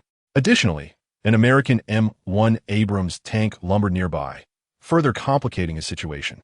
At that moment, Roadblock could only feel a sense of incredulity. His luck seemed inexorably poor, having chosen to hide in the very epicenter of the battlefield. With the clamor escalating, evading detection was no longer feasible. He couldn't simply flee without drawing attention. Reluctantly, Roadblock resolved to brandish his weapon, if only to maintain an FAAD. The formidable Decepticon, Lockdown, morphed his arm into a heat-energy rocket launcher without a moment's hesitation, aiming directly at the position of the Autobot squad. He unleashed a rocket, which instantaneously brought the Autobot convoy to a halt. Observing this, Lockdown swiftly replaced the rocket launcher with a photon explosive rifle, unleashing a barrage of shots at the Autobots. The cacophony of battle erupted around him as 12 massive cannons fired relentlessly, forcing the Autobots to evade with urgency. Jazz, caught in the fray, deftly dodged incoming fire while addressing Ironhide, stating, "Their firepower is overwhelming. Ironhide, I need you to cover me as I advance." Ironhide hesitated, aware that the two Decepticons before them were formidable foes. He feared that Jazz might face peril if he charged in alone. Sensing Ironhide's apprehension, Jazz reassured him, "Do not worry, Ironhide. I will be safe. Those two are clearly cumbersome. As long as I can get close, I am confident I can take them down. With Jazz's unwavering confidence, Ironhide dispelled his doubts. His mechanical arms transformed into two super cannon turrets, locking on a lockdown and the cacophony of battle. Subsequently, the shells were unleashed in a torrent toward their adversaries. Watch as I obliterate those Decepticon scum, Ironhide declared. Lockdown, noticing the barrage of cannon fire approaching, nimbly evaded the onslaught, deftly sidestepping the projectiles. However, the same fortune did not favor the cacophony of battle in his vehicle form. He attempted to transform and seek cover as the relentless cannon fire descended upon him. Unfortunately, before he could fully morph, a cannon shell struck him, shattering the armor around his waist and toppling him to the ground under the tremendous force of the impact. Witnessing this, Jazz and Ironhide hastily advanced toward Lockdown and the cacophony of battle. Although Jazz was smaller in stature, his commander-class frame endowed him with remarkable agility, making him a speedy warrior. Ironhide, while also a speed-type fighter, was merely a high-ranking warrior, lacking the prowess of Jazz. Jazz led the charge, swiftly closing the distance to Lockdown. With an impressive leap, he transformed his arm into a heat energy sword, aiming for Lockdown's head. Despite evading Ironhide's assault, Lockdown remained acutely aware of the Autobot's movements. Upon spotting the diminutive Autobot charging toward him, Lockdown could not help but marvel at their audacity. Yet, amidst the chaos of battle, he could not afford to be careless. As Jazz's heat energy sword neared him, Lockdown reacted with lightning speed, grasping the Autobot's neck and swinging him toward the oncoming smaller Autobot. As the Jazz staggered slightly behind, the oncoming Barricade was swiftly felled by a blow from the Jazz. The choice of adversary was ill-fated for Jazz. Had he directed his strike towards the raucous noisemaker instead, his commander-level prowess would have easily dispatched the high-ranking warrior. However, Jazz misjudged his target, aiming at the leader-class Barricade, with the outcome being all too predictable. After incapacitating both foes, Barricade refrained from delivering a fatal blow. At that moment, he recognized the two Autobots before him as Jazz and Noisemaker. In the previous timeline, Barricade had harbored a fondness for these characters. Regrettably, their fates had not been favorable. Jazz was torn asunder by Megatron at the outset, and Noisemaker was subsequently hunted down by the bounty hunter Lockdown. This left Barricade somewhat disgruntled, and since he had traversed into this realm, he contemplated whether he could alter their destinies, ideally by recruiting them as his subordinates. Meanwhile, other Autobots surged forth. When Ironhide arrived, he opted against engaging Barricade in close combat. Instead, he brandished a weapon reminiscent of a shotgun, firing at Barricade while calling out to Jazz. Meanwhile, Bumblebee and Ratchet confronted Noisemaker. Bumblebee deftly evaded and maneuvered, skillfully approaching Noisemaker amidst the chaos. Upon closing the distance, Bumblebee unleashed a barrage from his hand cannon, and as Noisemaker attempted to block, Bumblebee delivered a powerful punch to his face. The tremendous force destabilized Noisemaker, who was on the brink of collapse when Bumblebee seized him. From Bumblebee's arm, a sharp blade was ejected, which he forcefully plunged into the joint of Noisemaker's arm, severing it with precision. Having undergone the rejuvenating energy of the AllSpark, Bumblebee had ascended to commander-level strength, effortlessly capable of handling Noisemaker, especially with Ratchet providing assistance. Just as Noisemaker's end seemed imminent at Bumblebee's hands, Barricade intervened, launching a shot that sent Bumblebee flying, thus rescuing Noisemaker. Concurrently, a jet fighter roared from the distance, the thunderous noise shattering the glass of the towering structures on either side. As Barricade and Jazz regained their footing, they beheld the approaching aircraft, prompting Jazz to urgently shout, "This is bad, it's Starscream. Take cover." No sooner had he spoken than Starscream targeted the airborne Bumblebee, launching a missile that struck true, hitting the fallen Autobot directly. With a deafening explosion, Bumblebee staggered from the smoke, revealing that one of his mechanical legs had been obliterated by Starscream's missile. Observing this, Ratchet rushed to Bumblebee's side, assisting him as he inquired, "Bumblebee, are you all right?" Upon hearing the words of the ambulance, Bumblebee sluggishly shook his head, indicating that he was not seriously harmed. Observing this, Ironhide and the others swiftly rushed over to shield Bumblebee from the imposing Red Alert. Once on the ground, Red Alert did not pursue further aggression, but instead regarded the Autobots with an air of arrogance, addressing them with a chilling ultimatum: "Surrender the AllSpark, and I might consider allowing you to leave unharmed." Ironhide felt a heavy weight in his heart upon hearing Red Alert's proclamation. The situation was dire for the Autobots. Not only was the Decepticon second in command, Red Alert, present, but also the formidable and boisterous Barricade, whose capabilities remained unknown yet were undoubtedly powerful. A single misstep could lead to their annihilation. The best course of action was to delay Red Alert and his companions while awaiting Optimus Prime support. With this in mind, Ironhide addressed Red Alert, insisting, "The AllSpark has already been taken by humans. It is no longer in our possession. If you seek it, direct your efforts towards the humans." As he spoke, Ironhide discreetly sent a distress signal to Optimus Prime, hoping for his timely intervention. However, at that moment, Optimus Prime was engaged in a fierce confrontation on the highway, beset by the Decepticon Lieutenants Bonecrusher and Thundercracker, accompanied by numerous lower-tier Decepticon warriors. In a bid to ensure Bumblebee and the others could successfully relocate the AllSpark, Optimus had deliberately remained behind to hold the line. In that moment, Optimus Prime resembled a deity of war, wielding an energy axe in one hand and an energy sword in the other, cutting through the ranks of lower-tier Decepticons with relentless ferocity, dismantling them piece by piece. Thundercracker soared above, persistently unleashing missiles upon Optimus in an attempt to restrain him, while Bonecrusher orchestrated the relentless assault of his Decepticon warriors against the Autobot leader. As the leader of the Autobots, Optimus exhibited no fear of these lowly Decepticon foot soldiers. Yet he fought with the intent of breaking free from their clutches. However, under the strategic command of Thundercracker and Bonecrusher, the Decepticon forces clung tenaciously to Optimus. Despite the missiles launched by Thundercracker failing to inflict fatal harm, they were nonetheless a source of great irritation, leaving Optimus's frame marred with web-like scars. Initially, upon witnessing Bumblebee and the others successfully retreat into the city, Optimus had intended to withdraw, wishing to avoid further entanglement with these Decepticon rabble. Yet, receiving Ironhide's plea for help intensified his resolve to break through the encirclement and aid his comrades. Unfortunately, the Decepticon minions, under Bonecrusher's command, proved to be tenacious adversaries, refusing to release their grip on Optimus. Understanding that his only chance for a swift escape lay in neutralizing Bonecrusher, Optimus knew that without the command of their leader, the remaining Decepticons would turn to disarray, allowing him to break free and provide the necessary support to Ironhide and the others. As Optimus Prime advanced amidst the relentless assault of the Decepticons, he resolutely made his way toward Bonecrusher. In his fervent quest to close the distance, he neglected to defend against the Decepticon foot soldiers' attacks, allowing their weapons to strike his form while swiftly dispatching the adversaries before him. The weaponry wielded by the lower-tier Decepticons merely left superficial scars on Optimus Prime's armor, failing to pose any genuine threat.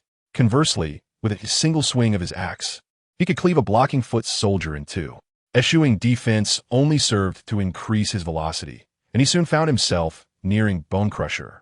Bonecrusher, a formidable foe in his own right, chose not to retreat in the face of Optimus Prime's valor. Instead, he charged directly at him.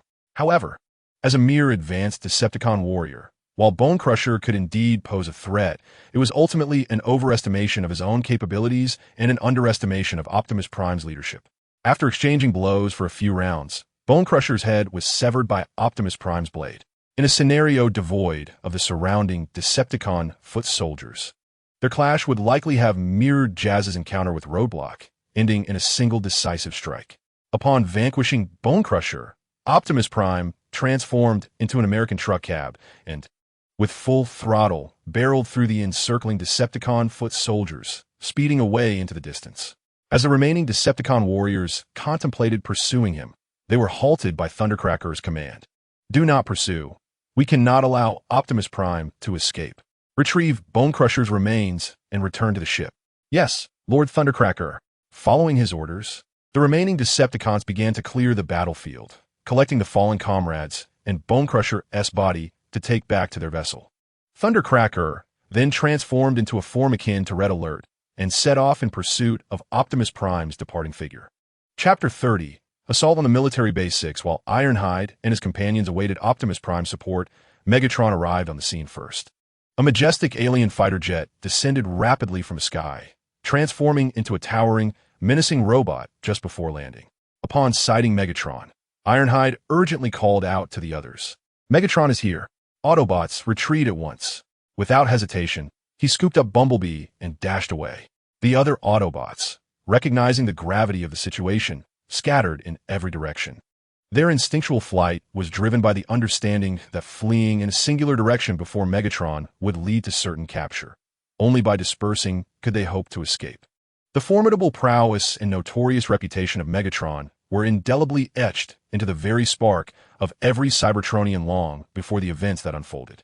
In the absence of Optimus Prime, Ironhide found himself devoid of the courage to confront Megatron, consumed instead by a desperate desire to flee. As the other Autobots scattered in disarray, a diminutive Autobot charged directly at Megatron, his energy cannon relentlessly firing upon the formidable foe. Yet, the blasts proved utterly ineffectual against Megatron, who exhibited no inclination to evade the assault. This small warrior was none other than Jazz, the steadfast lieutenant of Optimus Prime.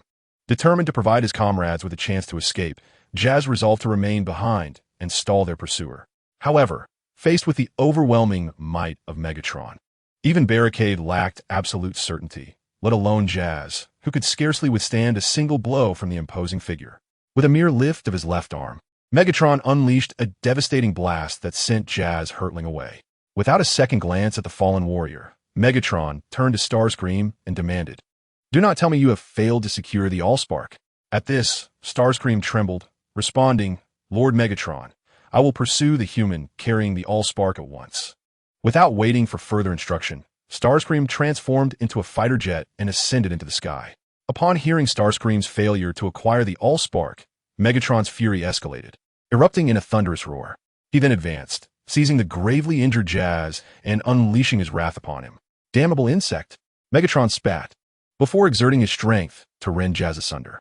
At that moment, Optimus Prime arrived just in time to witness Jazz being torn in half by Megatron.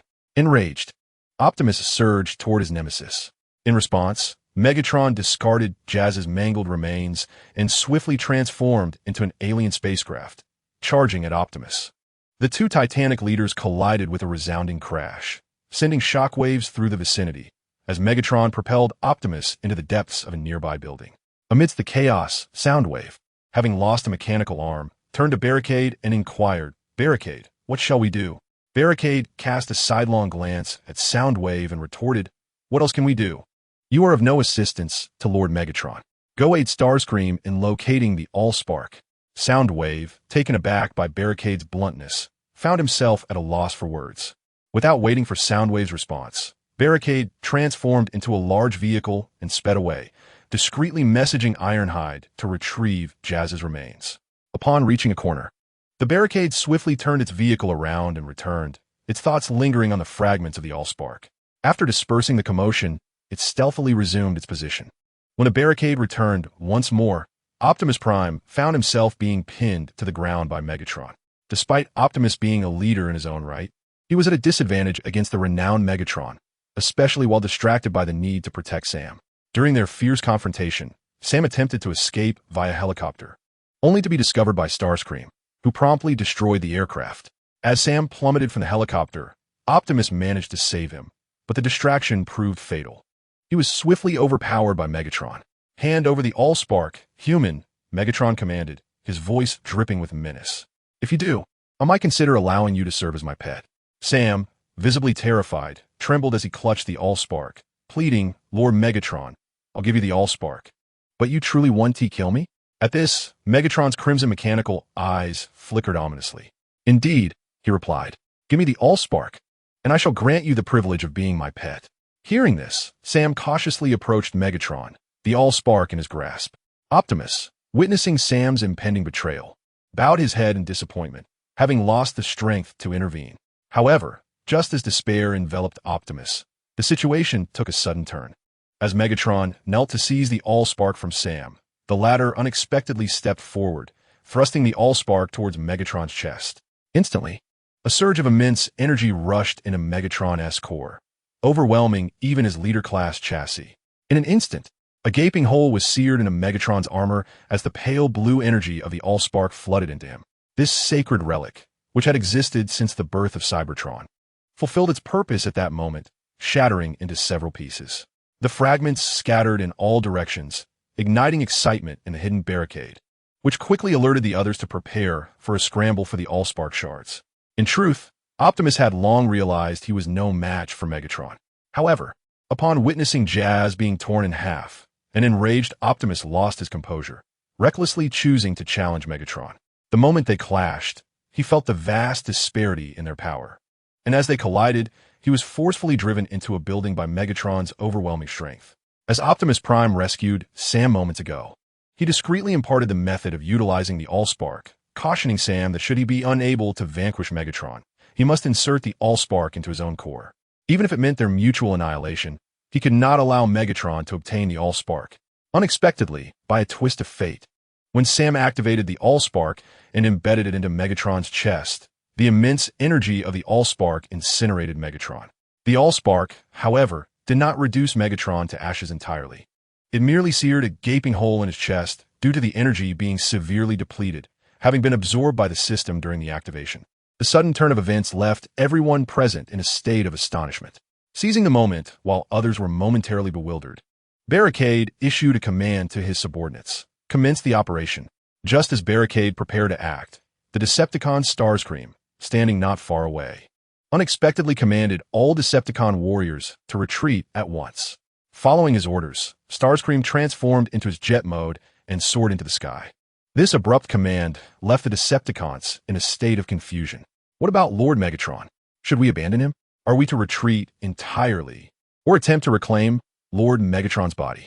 Thundercracker, upon hearing Starscream's directive, did not hesitate and transformed into his vehicle form, following Starscream's lead. After a brief moment of contemplation, Skywarp also transformed into a heavily armed helicopter and took to the skies. Soundwave did not engage in combat. Instead, he infiltrated human satellites in space, preventing them from acquiring information and dispatching reinforcements. Observing through the satellites as Starscream abandoned Megatron's body to retreat, Soundwave trembled with indignation, cursing Starscream for his treachery. However, he recognized that now was not the time to denounce Starscream. Megatron's body remained on the battlefield, and the primary objective was to reclaim it. Thus, Soundwave hastily contacted Barricade, imploring him to ensure the retrieval of Lord Megatron's body. At that moment, Barricade weighed the decision of whether to take Megatron's body. After all, even if he did not take it, Megatron would eventually be revived. It would be wiser to claim Megatron's body now, demonstrating his loyalty to him. Yet, such an action would undoubtedly offend Starscream. While Barricade was still deliberating, Frenzy turned his gaze toward him and inquired, "Barricade, what shall we do now?" Resolute at last, Barricade responded directly to Frenzy, "We shall reclaim Lord Megatron's body." After speaking, Barricade charged directly towards Megatron, who lay incapacitated on the ground.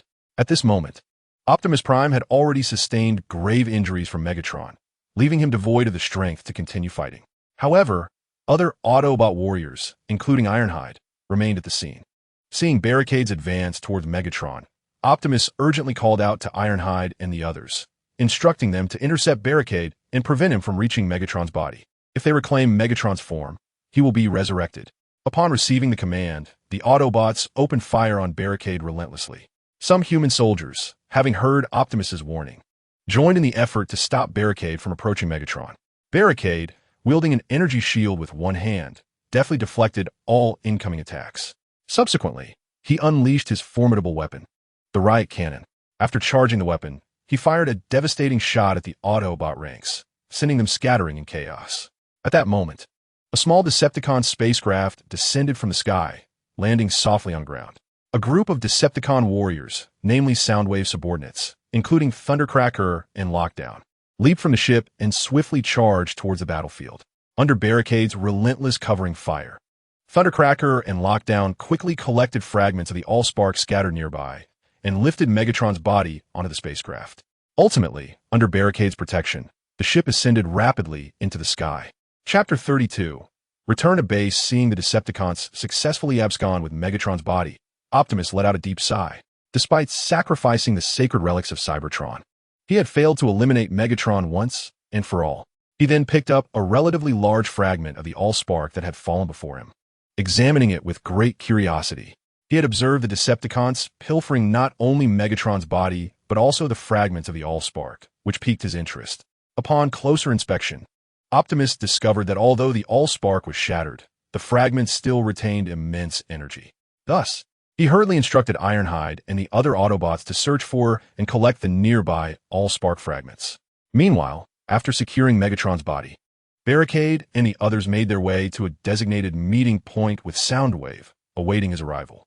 Shortly thereafter, Soundwave arrived aboard the spacecraft, disembarking with the cassette army. He approached Megatron's body and began scanning it. Once the scan was complete, Soundwave turned to Barricade and stated, "Lord Megatron's spark has not been destroyed by the AllSpark energy.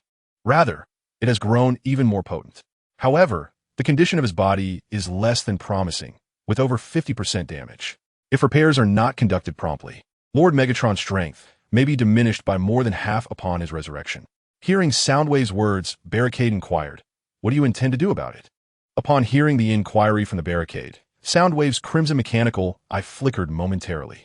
After a considerable pause of several seconds, Soundwave addressed the Barricade, stating that the Decepticon base was off-limits. Following the demise of Lord Megatron, it was likely that Starscream had already begun to seize control of the Decepticons. Soundwave expressed his intention to first find a concealed location to secure Lord Megatron, and then gather sufficient energy to resurrect him.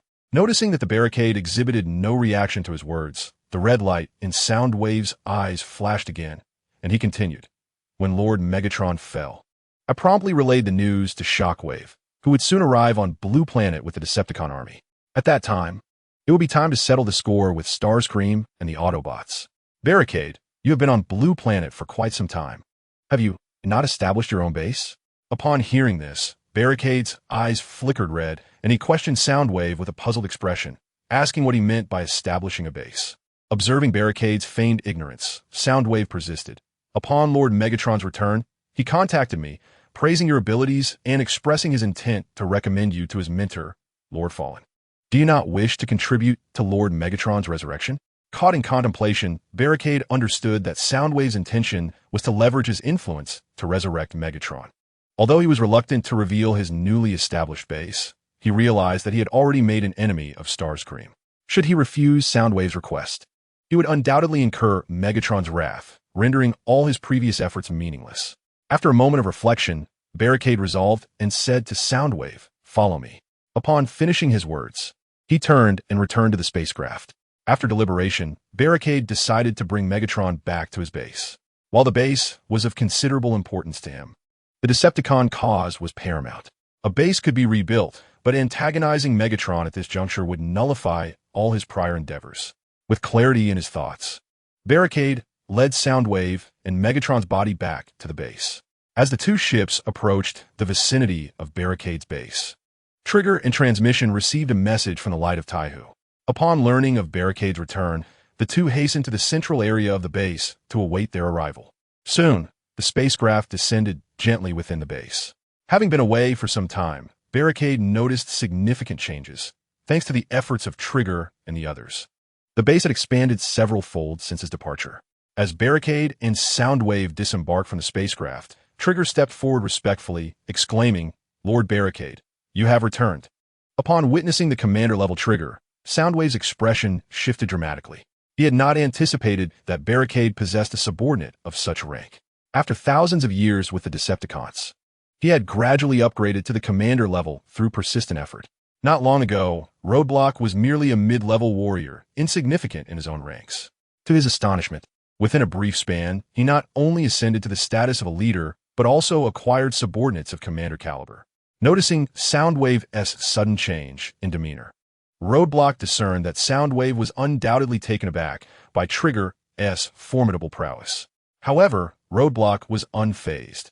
Even if Soundwave were to render the core template to ashes, he would remain oblivious to the existence of the system.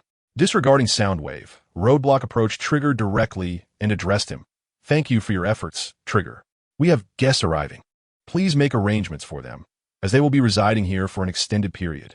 With that, Roadblock strode purposefully toward his quarters. Chapter 33. Return to Base 2. Lord Soundwave, please follow me. Trigger, aware of Soundwave's esteemed position as the leader of the Tape Legion, treated him with utmost courtesy. After all, Roadblock, his superior, was once a member of that very group. In fact, Roadblock still belonged to it, which was why he had brought Soundwave to the base. Though Trigger possessed strength comparable to Soundwave's, he held a deep respect for him, recognizing Soundwave's prominence within the Decepticon ranks. Trigger had previously served with the Decepticons and was well acquainted with Soundwave. Upon arriving at a vacant chamber within the base, Trigger addressed Soundwave, Lord Soundwave. This chamber is spacious enough. It will serve as your residence along with your subordinates from the Tape Legion. I will ensure that Lord Megatron's body is placed in the maintenance room, and you are welcome to visit it at any time to oversee repairs. Furthermore, our base is equipped with the Taihu light system. Should you require anything, feel free to command it, as it can assist in repairing Lord Megatron as well.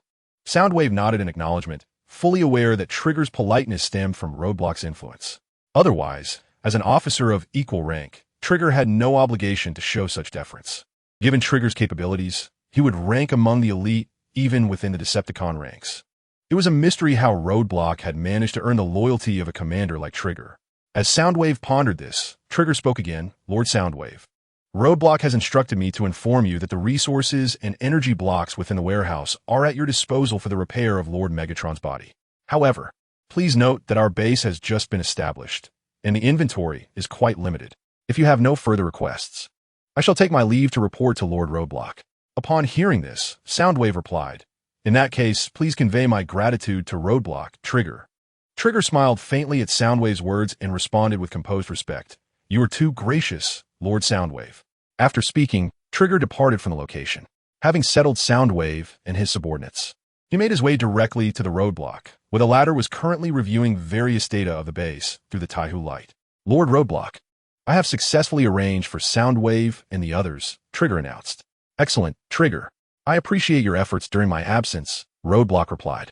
Upon hearing Roadblock's words, Trigger promptly responded. It is my duty to assist in your absence, Lord Roadblock. Pleased with Trigger's response, Roadblock nodded in satisfaction. He then addressed Trigger. Currently, the majority of the Decepticon Legion in the galaxy is under the control of the Red Spider. We have become adversaries with the Red Spider. Please inform the warriors under your command to remain within the base and tighten the defenses.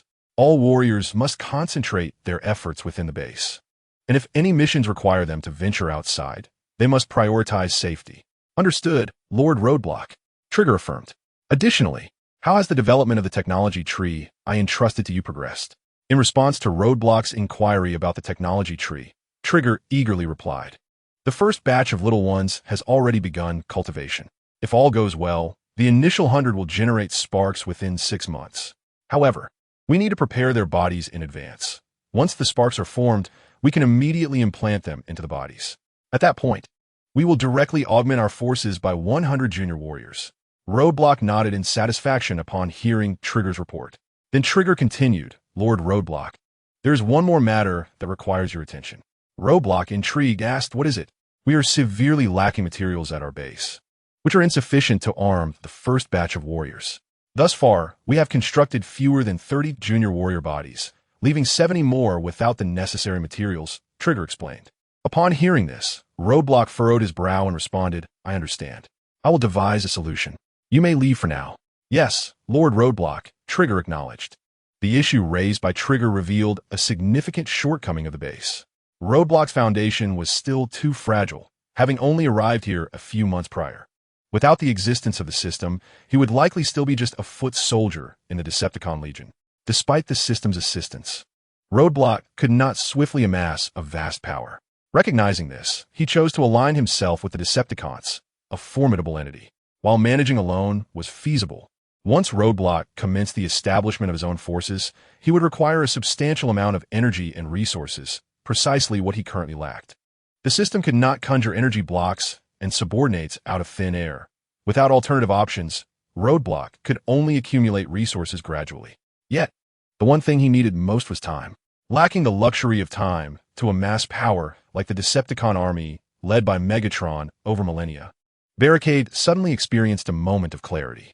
He recalled that he was, in fact, a traveler from another realm, once a human himself. Why should he persist in approaching problems with the mindset of a Cybertronian being? What is abundant on Blue Star? Humanity, of course. He could easily opt to collaborate with humans, enlisting their aid in the extraction of various materials. All he needed to offer in return was some extraterrestrial technology that was absent on Earth. Given the competitive nature of humanity, It was inevitable that numerous nations would eagerly vie for collaboration once he presented them with foreign technology. With this solution in mind, Barricade promptly convened all his subordinates of high-ranking warriors to discuss the specifics of implementation.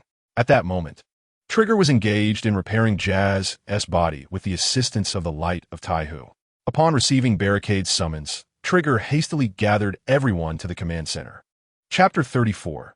Direction of development. Before long, all the high-ranking warriors and commander-level fighters arrived at the command room. Among Barricade's subordinates, Trigger was the sole commander, while 5 high-ranking warriors were present: Iron Plate, Gearbox, Thunder, Explosion, and Spinning. Aside from Thunder and Iron Plate, who were solely combat-focused, the others were quite capable. Each individual was competent enough to handle tasks independently. However, Barricade's greatest confidence rested in Trigger. When it came to collaborating with humanity, Barricade did not intend to take the lead himself. Rather, he planned to send his warriors to engage with humans. After all, he aimed to gradually expand his influence. And if he were to involve himself in every detail, he would exhaust himself without achieving substantial growth. Moving forward, he would focus on steering the overarching direction, delegating the rest to his subordinates. A formidable cadre of loyal followers was the foundation for the rise of any power. At present, Trigger could be considered Barricade's chief steward, responsible for the seamless operation of the entire base, making it imperative for Trigger to remain there. The next task was to select one from the high-ranking warriors, Gearbox, Explosion, or Spinning, to oversee this initiative. Given that Gearbox had previously served as the leader of the Decepticon squad, entrusting this task to him would undoubtedly be the wisest choice. Additionally, aside from engaging with humanity, Barricade intended to dispatch warriors to seek out various mineral resources. According to Barricade's knowledge, Earth possessed veins of super-energy minerals, which were essential for creating energy blocks. Although he had a considerable supply of energy columns left, he could not afford to become complacent. The mission to locate energy mines would be assigned to Explosion and Spinning, as both of their vehicles were aerial, making them more suited for reconnaissance tasks. While Barricade continued to ponder, his cadre of high-ranking warriors steadily arrived at the command center. Once all had gathered, Roadblock addressed the assembly. Our base is critically short on materials, hindering our ability to bolster our strength. Therefore, I propose we seek collaboration with humanity to acquire the resources necessary for constructing our machinery. No sooner had Roadblock finished than Thunderclash erupted in loud derision. With a disdainful expression, he scoffed, "Humans? What would they possibly offer? Such feeble creatures, I could crush them with a mere flick of my wrist." Before Thunderclash could continue, Roadblock approached him, grasped his shoulder, and hoisted him up, striding directly toward the exit. Thunderclash, bewildered by the sudden turn of events, exclaimed, Hey boss, what are you doing?" Ignoring Thunderclash's protests, Roadblock unceremoniously flung him outside. This unexpected action rendered Ironhide, who had been on the verge of speaking, utterly speechless. After disposing of Thunderclash, Roadblock turned back to the remaining members and said, "My apologies, everyone. I should not have allowed someone so muscle-headed to enter." He then directed Ironhide.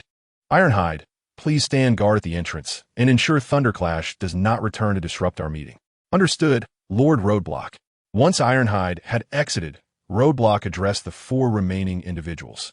"Let's proceed." After a moment of contemplation, Trigger spoke up, "Lord Roadblock, we are outsiders, and humanity may not readily trust us. That is of little consequence. We do not require their trust. As long as we present sufficient incentives, they will have no choice but to serve our interests," Roadblock replied. "Transmission. You will handle this matter. As for engaging with that nation, the choice is yours. However, we can rule out the Americans, given our recent disturbances. Their ties with the Autobots mean that any appearance on our part will result in immediate capture." He continued, "Additionally, I will allocate 5 mid-tier warriors to you. Ensure that we project a FAAD that conceals our true strength." Upon hearing Roadblock's directives, Transmission nodded eagerly. "I understand, Lord Roadblock." With the arrangement for cooperation with humanity settled, Roadblock added, "Yet we cannot solely depend on resources from the humans. Explode and Spin. You are tasked with locating various resource veins. Once found, mark them and inform Trigger to dispatch mining robots." He then instructed Trigger, effective immediately, cease production of basic warrior chassis and redirect all remaining resources to the manufacturing of mining robots. "Yes, Lord Roadblock." With their assignments clear, Trigger and the others promptly exited the command room to prepare. Once alone, Roadblock retrieved the fragment of the spark source acquired from the battlefield and began his research. Meanwhile, the esteemed leader of the Autobots, Optimus Prime, was engaged in conversation with the United States Secretary of Defense at a clandestine military base in America. Much like he once introduced Sam to Cybertron, Optimus was now elucidating the intricacies of Cybertron to the Secretary. Through Optimus's exposition, the Secretary grasped the entirety of the situation and resolved to collaborate with the Autobots to eradicate the Decepticons on Earth.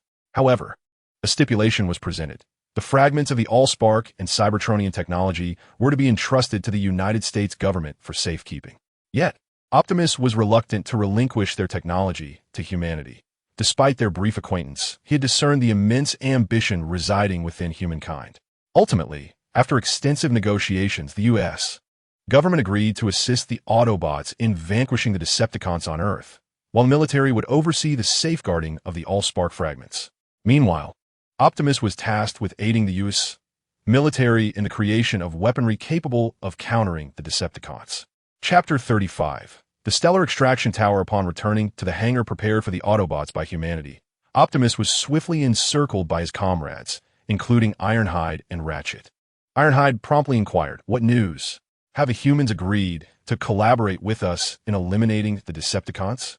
Optimus sighed softly and replied, "Humanity is a covetous species. Although they have consented to join us in combating the Decepticons, they demand our assistance in developing advanced weaponry and insist that the AllSpark fragments be entrusted to their care." "Did you acquiesce to their demands?" Ratchet queried. "Our Autobot warriors are already en route to Earth, yet Cybertron is a considerable distance away, not easily traversed in haste. The few Autobots on Earth are solely us. To confront the Decepticons, I had no choice but to concede to the humans' requests. Ratchet, you shall be responsible for liaising with the humans. However, exercise caution. Aid them in enhancing their technology only to a modest extent. We must not assist in crafting weapons that could inflict significant harm upon us. Given humanity's insatiable greed, if we are not careful, not only the Decepticons, but we Autobots as well may become their targets." Upon hearing Optimus's words, Ratchet replied, "I understand, Optimus." Optimus then inquired, "Have we yet located Jazz's body?" The Autobots' present wore expressions of sorrow at the mention of Jazz. Ironhide, filled with anger, retorted, "We have scoured the area thoroughly, but Jazz's body remains undiscovered. Damn it, it must have been hidden by the humans. If they treat us this way, we should abandon concern for their fate on Earth and allow the Decepticons to seize control." Optimus, addressing Ironhide, stated firmly, "No, Ironhide. As protectors of the Cosmic Peace Accord, we cannot permit the Decepticons to indiscriminately slaughter the innocent." Meanwhile, within a vast base on Neptune, the Red Spider stood with his head bowed before a towering robot, who reclined partially in a mechanical chair adorned with a mask. This imposing figure was none other than the Fallen, mentor to the formidable Megatron. The Fallen was once one of the 13 Primes, a being of unparalleled power, possessing the ability to breach the fabric of space and teleport to the other side in an instant. At this moment, the Fallen lay quietly in the immense mechanical chair, his body intertwined with an array of tubes through which energy was continuously channeled to restore his form. His body was marred by numerous cracks, remnants of a battle fought 17,000 years ago alongside the original Primes, Optimus, Sentinel, and others, on a quest to create the sacred artifact of Cybertron, the AllSpark. By traversing the cosmos in search of a star, after an arduous journey, they finally discovered a star within the solar system. Consequently, the Primes descended upon the blue planet. Sentinel, utilizing the power of the Forge, constructed the Star Extractor Tower with the intent to annihilate the star and harness its energy to forge the AllSpark. However, as the activation approached, they were confronted with the realization that life thrived on this planet. Prior to their departure, a peace accord had been established, stipulating that they would never obliterate a world harboring life. The organic beings on the blue planet, reliant on the sun's light for survival, would face extinction should the sun be destroyed. Thus, a schism emerged among the Primes regarding the fate of the star. The Fallen was resolute in activating the Star Extractor, while the others vehemently opposed the destruction of the sun. This ideological rift led to a fierce conflict in which the Fallen was gravely injured and fled. leaving the remaining primes similarly wounded. In that cataclysmic battle, the leadership module vanished, prompting the surviving 3 primes to seal away the Star Extractor Tower before hastily returning to Cybertron. At this juncture, the Red Spider stood anxiously, having just conveyed to the Fallen the news of Megatron's demise and the destruction of the AllSpark. Uncertain of the Fallen's stance on his aspirations to lead the Decepticons, the Red Spider recognized that with the Fallen's endorsement, he could legitimately claim leadership, even if Shockwave were to arrive on the Blue Planet. The Fallen's support would render him untouchable. However, the reality appeared far less favorable than the Red Spider had envisioned. The Fallen addressed him, commanding, "Go. Retrieve the body of my foolish apprentice." Upon hearing these words, the Red Spider lifted his gaze toward the Fallen, his crimson mechanical eyes flickering with intensity. After a brief moment, he calmly addressed the Fallen Prime. "Yes, Lord Fallen Prime." Chapter 36. The Polar Bear upon exiting the Fallen Prime's stronghold. Red Spider could no longer contain his fury and, with a furious swing of his fist, shattered the boulder before him. "Damn that old fool. What am I lacking compared to Megatron? And that cursed Soundwave and Barricade. If it weren't for your intervention saving Megatron's frame, his spark would have undoubtedly been obliterated by the Autobots. Then, even that stubborn old man would have been compelled to acknowledge his status as the leader of the Decepticons." After venting his frustrations, Red Spider gradually regained his composure and began to contemplate how to definitively extinguish Megatron's spark. "My dear Lord Megatron, what must be done to ensure your spark is extinguished for good?" Suddenly, a brilliant idea flashed in Red Spider's mind, a plan to employ another's hand to eliminate his rival. With this thought, a sly smile crept across his mechanical visage as he recalled the notorious figure. Since he could not personally dispose of Megatron, he would enlist another to do so. Meanwhile, at a Western American port, a container ship, displacing a staggering 100,000 tons, was slowly departing the harbor. On board this vessel lay 6 large Chevrolet Suburbans, quietly awaiting their mission. These vehicles were none other than the Transformers dispatched by Barricade to collaborate with humanity. According to recent intelligence gathered by the Transformers, the Polar Bear Nation emerged as the prime candidate for cooperation.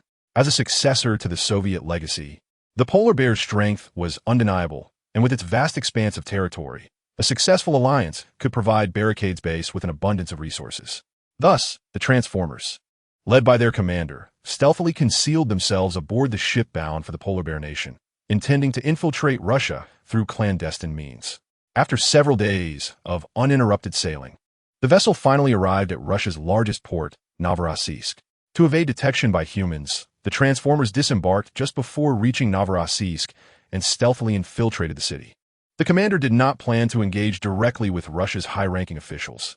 Instead, he sought a representative, and the nation's foremost arms dealer, Pobby, became his target. Born into a military family, Pobby's grandfather and father held prominent positions within the Russian military, while his mother served as a minister in the Foreign Affairs Department. With such a formidable background, Pobby developed a bold and unrestrained character from a young age, rejecting the path his father had meticulously laid out for him. He turned to the arms trade, rapidly expanding his business and establishing himself as Russia's leading arms dealer. This decision left his family utterly perplexed. Today marks a momentous occasion for Pobby, as it is the birthday of his beloved. Pobby has promised to celebrate this special day at her villa, and thus, he sets forth in a newly acquired Ferrari, accompanied by his loyal entourage. He intends to present this splendid vehicle as a birthday gift to his sweetheart. As Pobby envisions the delightful surprise that will adorn her face upon receiving such a lavish present, 2 substantial vehicles suddenly converge from either side, encircling his Ferrari. Noticing the imminent threat, Pobby's subordinates promptly accelerate their vehicle to push the encroaching cars away. Realizing the precarious situation, Pobby instinctively reduces his speed. However, just as he does, another large vehicle speeds towards them from behind, forcefully colliding with the rear of his Ferrari. In a state of alarm, Pobby slams on the brakes, attempting to halt the luxurious vehicle. To his dismay, the powerful truck relentlessly propels the Ferrari forward, showing no signs of slowing down. With the brakes engaged, sparks fly as the brake pads wear against the pressure. Observing this, one of Pobby's men hastily draws his firearm and begins firing at the assailant's vehicle in a desperate attempt to force it back. To their astonishment, the bullets merely ricochet off the armored windows, causing no damage whatsoever. One of the subordinates quickly exclaims, "The windows are bulletproof. Aim for the tires." Just as another man readies his aim, an unexpected transformation occurs. The truck that had been pressing against the Ferrari morphs into a towering robot. This massive automaton seizes the Ferrari, leaving Pobby's men in a state of shock.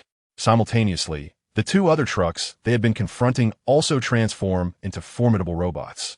In a swift display of power, the robots overturn Pobby's men's vehicles. One of the robots, with its arms shifting to reveal an energy cannon, targets the toppled cars and unleashes a barrage of fire. In an explosive aftermath, the vehicles and their occupants are obliterated into mere fragments. Chapter 37. The resurrection of the Duke. At this moment, Pobby is rendered utterly bewildered. As the foremost arms dealer in Russia, he has faced numerous attempts on his life over the years, all of which he has adeptly thwarted. Yet, what unfolds before him defies all comprehension, shattering his understanding of reality. Suddenly, a pair of mechanical hands tears through the roof of the Ferrari, grasping Pobby with an iron grip. "What do you intend to do?" He stammers. "Mr. Pobby, my boss wishes to meet you." After the impetuous declaration, the three individuals transformed and sped off into the distance, leaving Pobby bound by a seatbelt in the reckless driver's seat.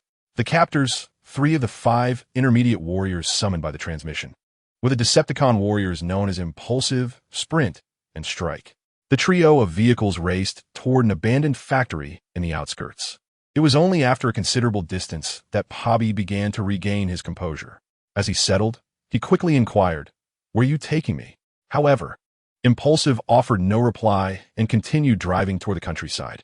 Before long, the 3 vehicles entered the derelict factory. Inside, the transmission stood ominously still. Upon entering, Impulsive flung Pobby from the driver's seat directly before the transmission, sending him crashing to the ground in a rather undignified manner. The transmission, observing this spectacle, smirked and remarked, "Oh, Impulsive, how utterly rude of you! How could you treat our esteemed guest in such a manner?" Following his words, the transmission knelt, its massive metallic visage looming closer to Pobby, exuding an overpowering presence as it greeted, "Greetings, Mr. Pobby." At that moment, Pobby had yet to fully recover from the abrupt fall. After a prolonged struggle, he managed to sit up, his face aflame with anger as he addressed the transmission. "You are Decepticons, aren't you?" The transmission paused, momentarily taken aback. The repeated assaults on American military bases by extraterrestrial beings were no longer a secret. The walls of silence could not withstand the truth, even though the U.S. might attempt to conceal the matter. Other major nations on Blue Planet had already acquired the information through their channels, and Russia was no exception. Pobby, having learned of the alien incursions into American military bases through his father, possessed considerable knowledge about the situation, including the existence of Autobots and Decepticons. During the journey, after initially panicking, he had deduced that his abductors were indeed extraterrestrial beings. With the Autobots now under American protection and unlikely to appear, it left only the Decepticons. Their decision not to eliminate him on the spot suggested they had ulterior motives, alleviating Pobby's immediate fear for his life. Thus, when the transmission had yet to speak, Pobby boldly identified its affiliation.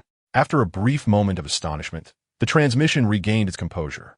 Although it was unclear how Pobby had discerned their identity, there remained a task entrusted to it by Lord Barricade that needed completion. With a sinister expression, the transmission addressed Pobby. "Excellent, Pobby, you are a remarkably astute individual. Since you are aware of who we are, I shall forego the pleasantries of introduction and proceed directly to our purpose. Indeed, we are the Decepticons. The reason for your invitation today is to discuss a potential collaboration." Upon hearing this, Pobby, filled with curiosity, inquired, "What kind of collaboration?" In response to Pobby's question, the transmission spoke directly, "As outsiders, we lack a territory on Blue Planet to acquire resources. As you can see, we are all mechanical life forms, and once our bodies are damaged, we require new parts. This compels us to seek partners, much like the Autobots, to provide us with resources, and the Arctic Bear is our chosen target." Pobby, grasping the implication, stated unequivocally, "You wish for me to be your spokesperson?" The transmission nodded in affirmation and continued, "Given our identity, negotiating directly with the Russian government would likely not yield their trust easily, hence I have chosen you to represent us." Upon hearing this, Pobby, seated on the ground, revealed a faint smile, promptly asking, What do I stand to gain? Wealth, beauty, extraterrestrial technology, and most importantly, the friendship of the Decepticons. The mention of these rewards plunged Pobby into deep contemplation. Although he was not a virtuous man, he held his own principles. Firstly, as a human, collaborating with extraterrestrials would undoubtedly be a betrayal of his kind. Secondly, despite engaging in illicit enterprises, Pobby harbored a profound love for his homeland. However, he realized that if he did not cooperate with the Decepticons before him, they would likely eliminate him and turn to others for partnership. His own demise mattered little. Yet if the aliens allied with another nation, that nation would undoubtedly gain advanced extraterrestrial technology, thereby surpassing his own country in power. Once they seized the initiative, other nations would follow suit, much like the Americans, and his homeland would forever lag behind. Contemplating this, Pobby found himself wavering. Meanwhile, the transmission, observing Pobby's troubled expression, urged him, "Do not be so short-sighted. The universe is vast and boundless. Life exists beyond Blue Planet. By securing our friendship, you will experience the wonders of the cosmos." Pobby, reflecting on the transmission's final words, suddenly found clarity. Indeed, he had been short-sighted. Collaborating with extraterrestrials presented a monumental opportunity, one that could elevate both himself and his nation above the Americans, potentially making Blue Planet the premier power. With this realization, Pobby ceased his hesitation and boldly declared to the transmission, "Then let us toast to a fruitful partnership." The transmission, upon hearing this, revealed a menacing grin upon its metallic visage. Simultaneously, within the Barricade's base, Trigger was conducting the final checks on Jazz's body, while Barricade stood quietly beside him. Once the inspection was completed, Trigger addressed Barricade. "Lord Barricade, Jazz's body has been completely repaired." Upon hearing the words, Barricade nodded towards Trigger and then stepped forward to prepare for the activation of Jazz. After the shard of the AllSpark was shattered, Barricade had seized 4 fragments in total, 1 large and 3 smaller ones. After much contemplation, he resolved to utilize the smallest fragment to test whether the AllSpark shard could indeed resurrect a Cybertronian life form. After all, the cinematic portrayals of the past were merely fiction. In the stark reality of the present, he could not rest easy without conducting a personal examination. Approaching Jazz, Barricade summoned a strand of the Supreme Guardian Protocol from the AllSpark, carefully guiding it towards Jazz's essence. As the AllSpark and the Guardian Protocol fused, Barricade produced the shard and thrust it towards Jazz's spark. At the moment of contact, a pale blue energy flickered across Jazz's frame, followed by the illumination of blue light in Jazz's mechanical eye, which pulsated and gradually shifted to crimson. Suddenly, Jazz sprang upright, his consciousness still hazy, mistaking the moment for a confrontation with Megatron. He instinctively transformed his weapon, aiming it at Barricade. Trigger, witnessing this, immediately stepped forward to shield Barricade, ready to subdue Jazz. Yet Barricade gestured for Trigger to cease, reassuring him, "Do not worry, Trigger. He will not harm me. Stand down."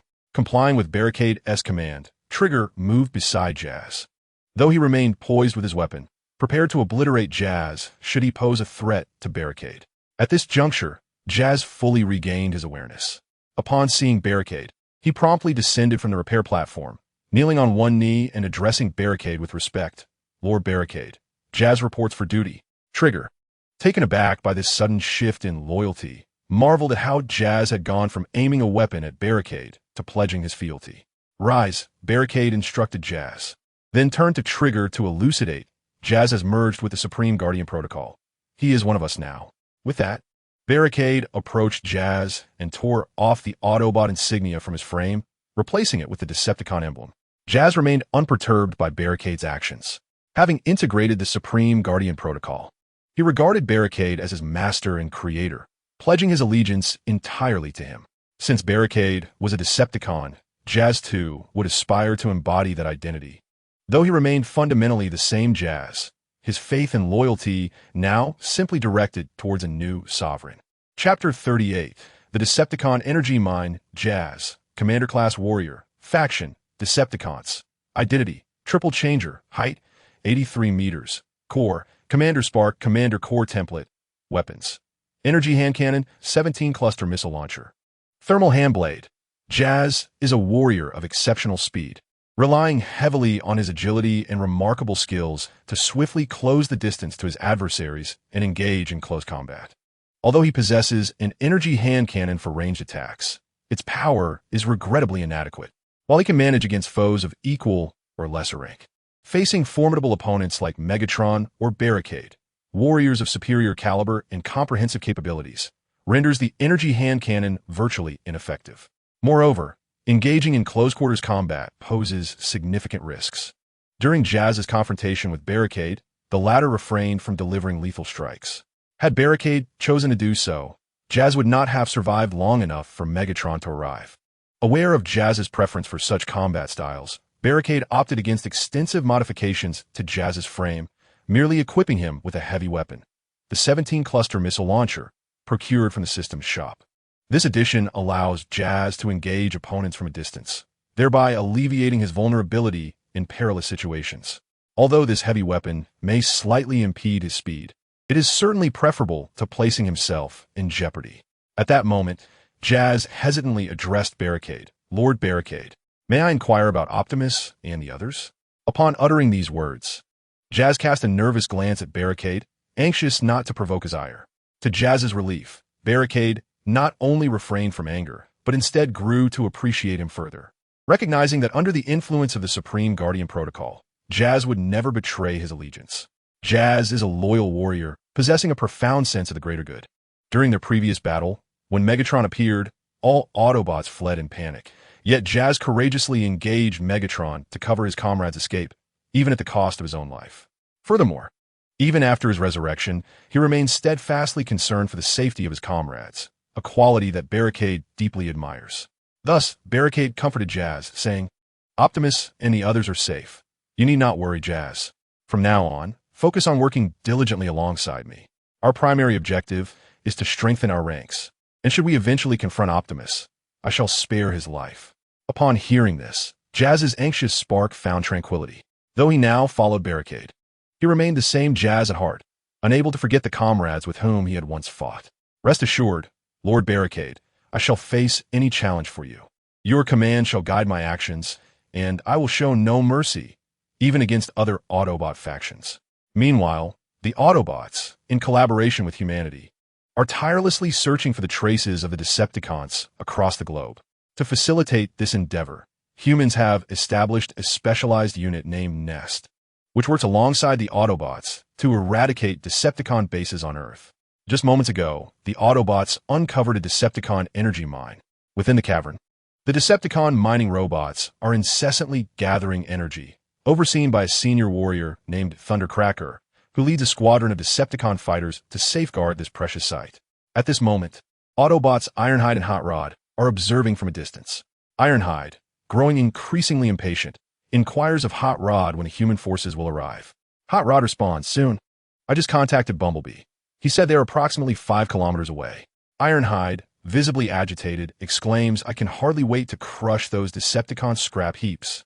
Hot Rod, noting Ironhide's eagerness, quickly reassures him, stating, "Without Megatron, the Decepticons are merely a pile of worthless metal. If we did not require the energy they are collecting, the two of us could easily annihilate this place. However, if we attack now, the Decepticons will flee with the energy, and we would be unable to contain so many of their warriors." The recent operations to eliminate Decepticon bases on Earth have instilled a sense of arrogance within Ironhide and Hot Rod, as they believe that without Megatron, the Decepticons are disorganized and easily defeated. Little do they realize that this campaign against the Decepticons will result in heavy losses for both the Autobots and human soldiers.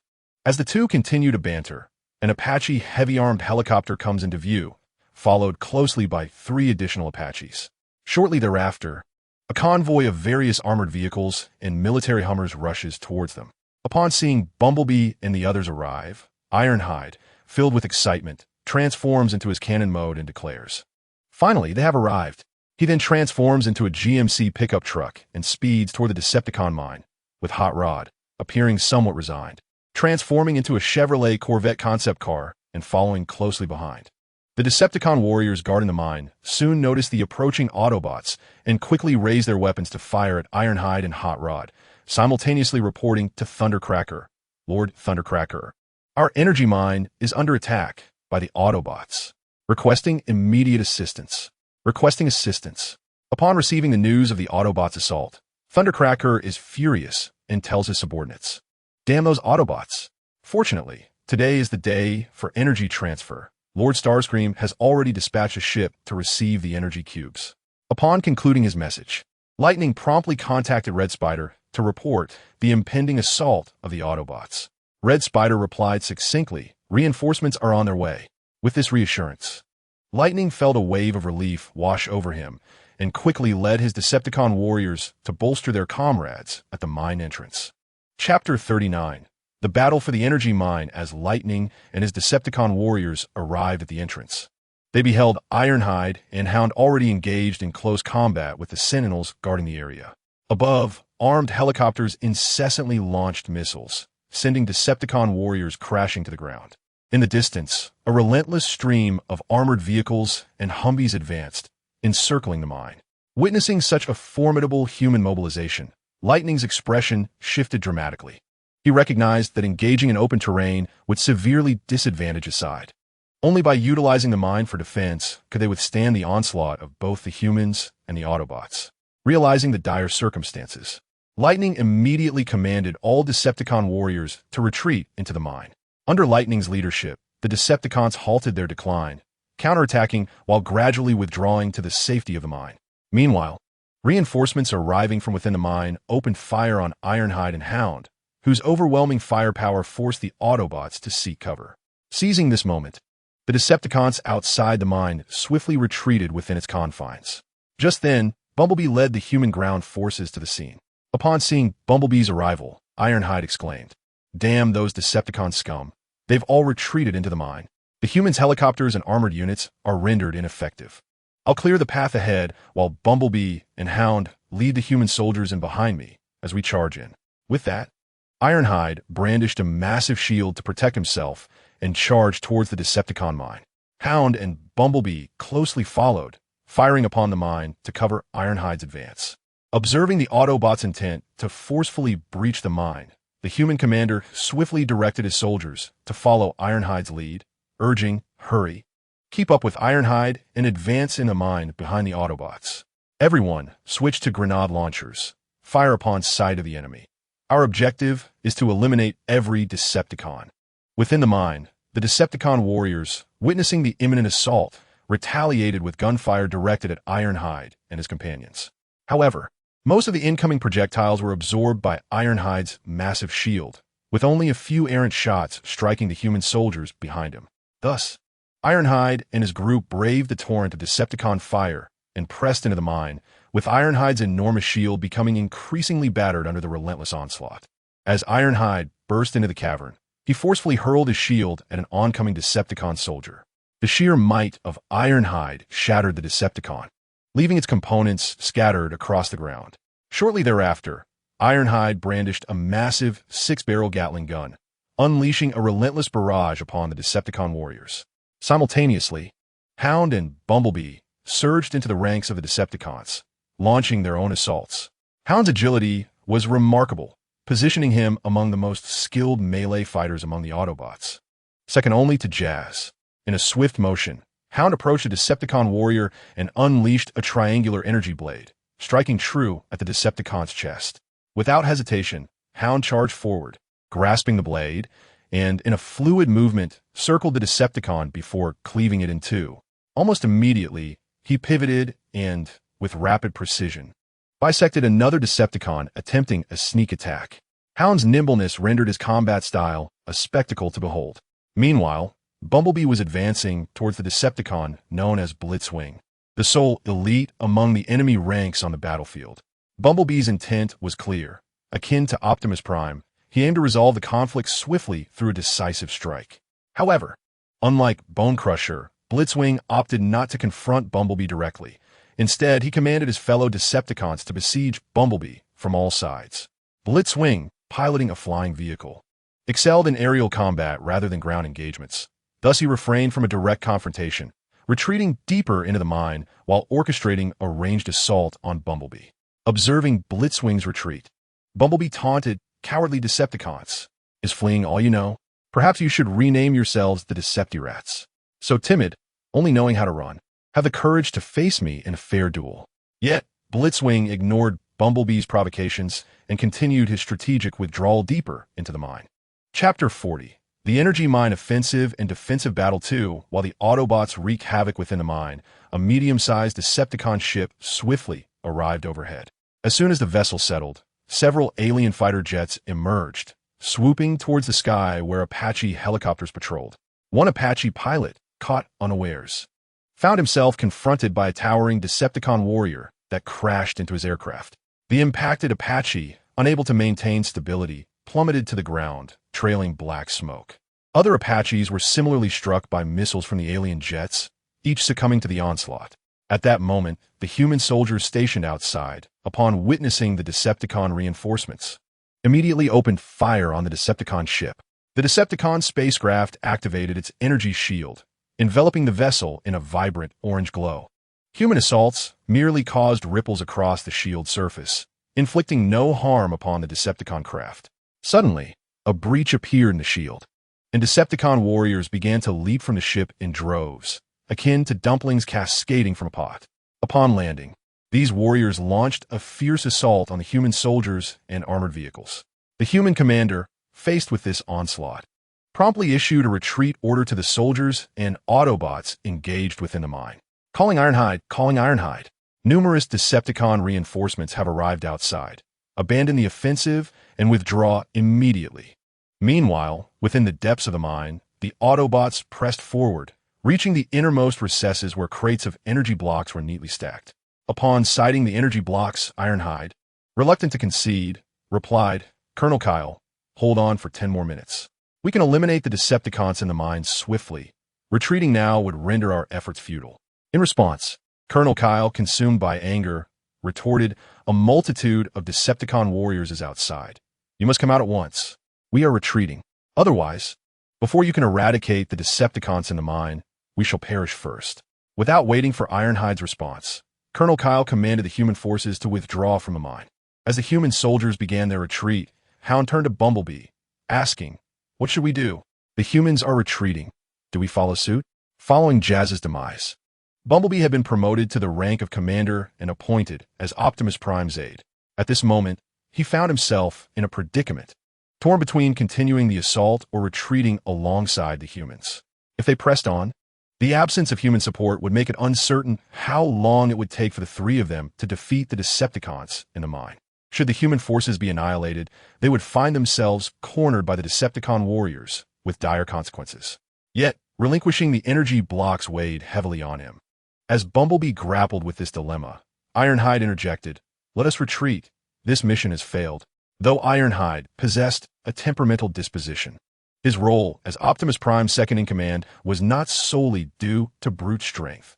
His capabilities were formidable as well, in light of the circumstances. Despite his reluctance to abandon the energy blocks, Ironhide understood the peril of being surrounded by Decepticon warriors within the mine. The outcome could mean not only the loss of the energy blocks, but also the potential loss of their very sparks. Having made a decision, the three swiftly retreated toward the mine's exit. Meanwhile, the Decepticons within the mine received word that reinforcements had arrived. Receiving the message, Lightning immediately called out to the Decepticons in the mine, "Brothers, the support from Lord Red Spider has arrived. It is time for us to launch our counterattack against the Autobots. Follow me as we rush out and reduce the Autobots to scrap metal." With that, Lightning led the charge after the retreating Autobots. Meanwhile, after exiting the mine, Ironhide and his companions witnessed a multitude of Decepticons mercilessly slaughtering human soldiers. Indeed, it was slaughter. Despite the disparity in numbers, the human flesh and blood were no match for the Decepticon warriors. The Apache heavy-armed helicopters and armored vehicles of humanity had been utterly destroyed by the Decepticons. As for the human soldiers' attacks on the Decepticons, only the grenade launchers proved effective. The smaller caliber weapons merely sparked against the Decepticon steel bodies. At that moment, the human soldiers had abandoned their defensive positions and were retreating into the distance.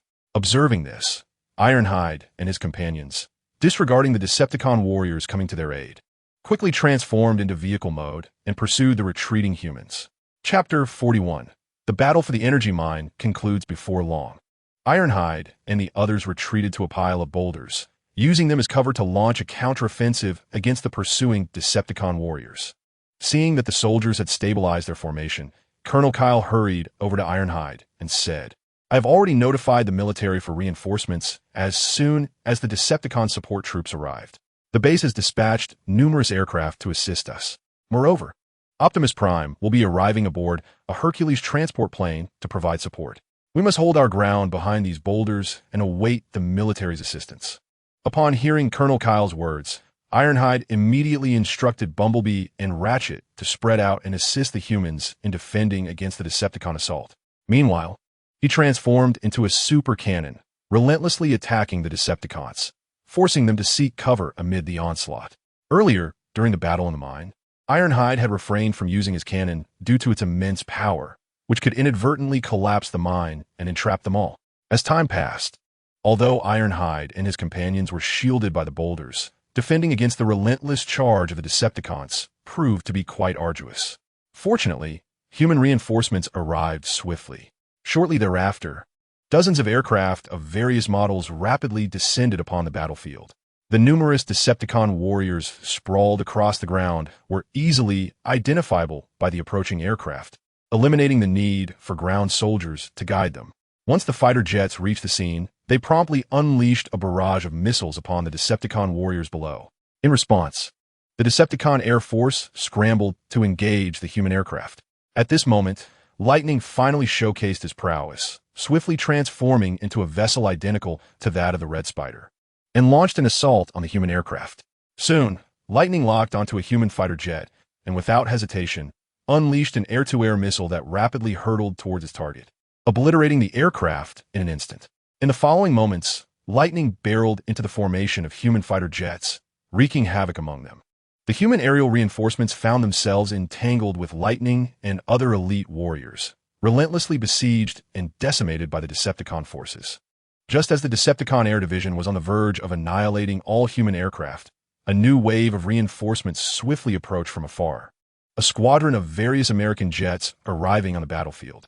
Concurrently, a massive transport aircraft began its slow descent towards the fray. This colossal vessel was the Hercules, carrying Optimus Prime and Ratchet. As the Hercules neared the battlefield, both Optimus and Ratchet leapt from the aircraft. Just before landing, they swiftly activated several large parachutes attached to their gear to soften their descent. Upon safely touching down, they transformed into their vehicle forms and sped towards the battlefield, mindful not to land directly in the heart of the combat zone, as their lack of flight capabilities would render them easy targets for the Decepticons. Faced with the overwhelming onslaught of Decepticon warriors, even the leader-class body of Optimus Prime struggled to withstand the relentless bombardment of the Decepticon army. With the addition of Optimus and the continuous support from human aircraft, the battle gradually descended into chaos. The conflict persisted until a significant contingent of American armored forces arrived, prompting the Decepticon warriors to gradually withdraw from the battlefield. Despite suffering heavy losses, the American forces refrained from pursuing the Decepticon army. The Red Spider did not make an appearance during this battle. Instead, he remotely commanded his subordinates to transport energy blocks to the spaceship and subsequently issued a retreat order to the Decepticon warriors. This confrontation marked the most significant conflict between the Decepticons, Autobots, and humans since the Decepticons' arrival on Blue Planet.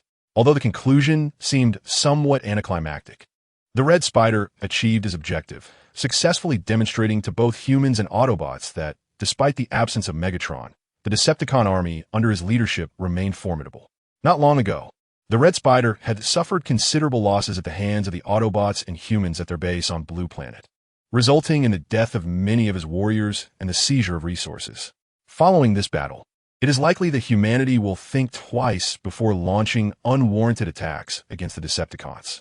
The Red Spider also incurred significant losses, with hundreds of low-ranking Decepticon warriors perishing. However, these losses pale in comparison to those suffered by the humans. Hundreds of fighter jets have been annihilated by the Decepticons, and tens of thousands of soldiers have met their demise at their hands. The compensation owed to the families of these fallen soldiers amounts to a substantial sum, not to mention the destruction of hundreds of aircraft, each valued at over $100 million. The loss of pilots, however, is the most heart-wrenching for the U.S.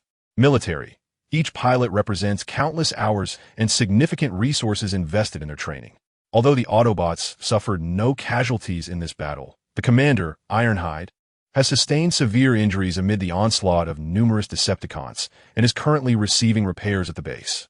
At this moment, Optimus Prime stands beside Ironhide, observing the repairs being conducted by Ratchet. While he informs Ratchet, Colonel Lennox has just spoken with me, expressing that the upper echelons of humanity are exceedingly dissatisfied with our joint operation. The human leaders may consider disbanding the Nest Initiative. Chapter 42. A successful collaboration with the polar bear within the corridors of the Pentagon, the Secretary of Defense is beset by an overwhelming sense of urgency. A sentiment echoed throughout the entire establishment. Not only must they contend with government officials, but they also face the pressing issue of compensation for the deceased soldiers. Moreover, they are tasked with explaining to various nations the circumstances surrounding the conflict with extraterrestrial beings. The scale of this incident has drawn the attention of nearly every nation on Blue Planet. This marks the first time since World War II that the United States has witnessed such a staggering loss of life among its soldiers, with satellites from almost every country monitoring the battle from above. Numerous nations are seizing this opportunity to inquire about the advantages the United States has gained from its encounters with aliens. Each country is eager to discover how they might procure alien technology for their own research. The United Nations has even issued a statement demanding that the United States provide an explanation to the world at the upcoming international conference. While this war has inflicted considerable losses upon America, it has not been without its benefits. Notably, several of the fallen Decepticon warriors have been collected by the U.S. military for further study. Meanwhile, Barricade is listening to a report from his subordinate, Transmission, who has successfully established communication with the polar bear and initiated preliminary discussions for cooperation. Lord Barricade, I have successfully contacted the human superpower, the polar bear, and we have tentatively agreed on a collaboration. However, there are certain matters that require your decision. With a furrowed brow, Barricade inquires what issues. Transmission, eager to relay the information, responds, the other party cannot transport resources directly to our current base, as the polar bear intends to ship a substantial amount of metal resources to the United States, which would undoubtedly attract the attention of the U.S. government.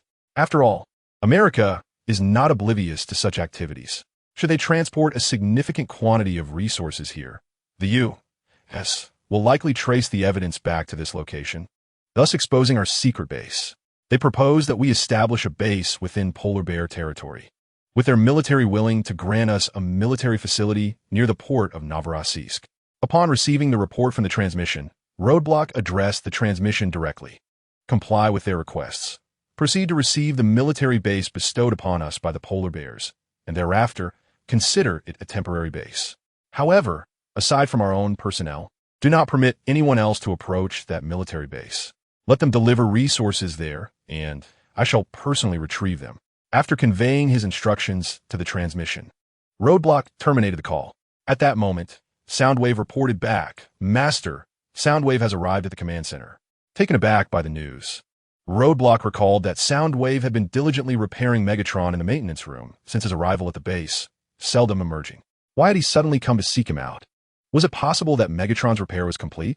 While Roadblock pondered the reason for Soundwave's visit, Soundwave had already entered the command room. Upon entering, he eagerly exclaimed to Roadblock, Quickly tell me, how did you manage to revive Jazz? Was there not an adequate supply of energy cubes in the base? How did you bring him back? Instantly comprehending Soundwave's intent, Roadblock understood that Soundwave sought to revive Megatron. Due to the insufficient energy cubes in the base, Soundwave had been unable to resurrect Megatron. For a leader of Megatron's caliber required an immense amount of energy to be reactivated. Having already revived Jazz, Roadblock speculated that Soundwave must have seen Jazz and hastily rushed over to inquire about the process. Regarding Jazz's revival, Roadblock had no intention of concealing the truth from Soundwave. So he replied directly, it was the fragment of the AllSpark. While researching the AllSpark fragment, I inadvertently harnessed its energy to activate Jazz. However, I only obtained one piece, which has now been integrated into Jazz. I have dispatched warriors to seek information on additional AllSpark fragments, intending to update you once they have made progress. Soundwave, hearing Roadblock's words, chose not to comment further. He recognized that Roadblock was likely withholding certain details, but as long as Megatron could be revived, Soundwave was indifferent to any secrets Roadblock might keep. After a moment of contemplation, Soundwave addressed Roadblock.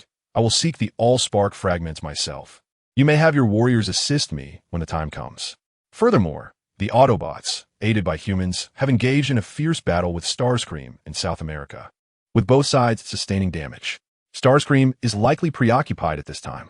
I plan to spend a while on the satellite in space, hoping to gather information regarding the AllSpark fragments. During this period, the safety of Lord Megatron is entrusted to you. Do not let him down. With that, Soundwave departed the command room, making his way toward the spacecraft. Chapter 43. The search for the AllSpark fragments after Soundwave departed from the base. Barricade made his way to the chamber where Megatron was undergoing repairs. Once a figure of formidable power, Megatron now lay silently on the repair table. According to his original fate, he should have been resting at the bottom of the Mariana Trench in the Pacific Ocean. However, Barricade's interference had altered his destiny. Instead of being submerged in the depths of the sea, Megatron found himself comfortably positioned on the repair platform, his body rejuvenated by Soundwave's skilled craftsmanship. Though the materials utilized for the repairs fell short of the quality befitting a commander-level being, they were significantly superior to the makeshift assembly of a basic Decepticon warrior's body that had been hastily pieced together by the Decepticon medic in the film. Barricade did not scan Megatron's body, as such an action was unnecessary given his current capabilities. Both were commander-class beings, and Barricade's weaponry and chassis were now products of the system, marking a stark contrast to his earlier, weaker self. His motivation for visiting Megatron was to discern the outcome of Soundwave's efforts. In the film, Megatron, having been repaired with inferior materials from Decepticon foot soldiers, was easily overpowered by Optimus Prime upon his resurrection. It is noteworthy that Megatron, in his prime, had once dominated Optimus Prime, but the use of substandard components had significantly diminished his overall power. This situation could be likened to a professional athlete who, suddenly fitted with a prosthetic leg, would inevitably lose their previous speed. Upon inspection, Barricade noted that the materials Soundwave had used for Megatron's repairs were acceptable. Although they did not rival those of a commander-class body, they were indeed superior to those of high-level warrior materials. It remained uncertain whether the current Megatron could contend with Optimus Prime. Meanwhile, Soundwave had ascended into space aboard his vessel. Upon reaching the cosmos, he sought out a military satellite adorned with the stars and stripes, gradually maneuvering to attach himself to it. Upon contact, numerous small mechanical tendrils emerged from Soundwave's body. Some firmly adhered to the satellite's surface, while others infiltrated its interior. Subsequently, a wealth of military intelligence was intercepted by Soundwave. The warriors of Soundwave's Tape Legion had infiltrated the human realm, diligently seeking information regarding the AllSpark fragments. At this moment, the mechanical dog and Frenzy had arrived at Sam's residence, hoping to glean details about the AllSpark fragments from him. Recently, the Autobots had been tirelessly purging the Decepticons from every corner of the globe.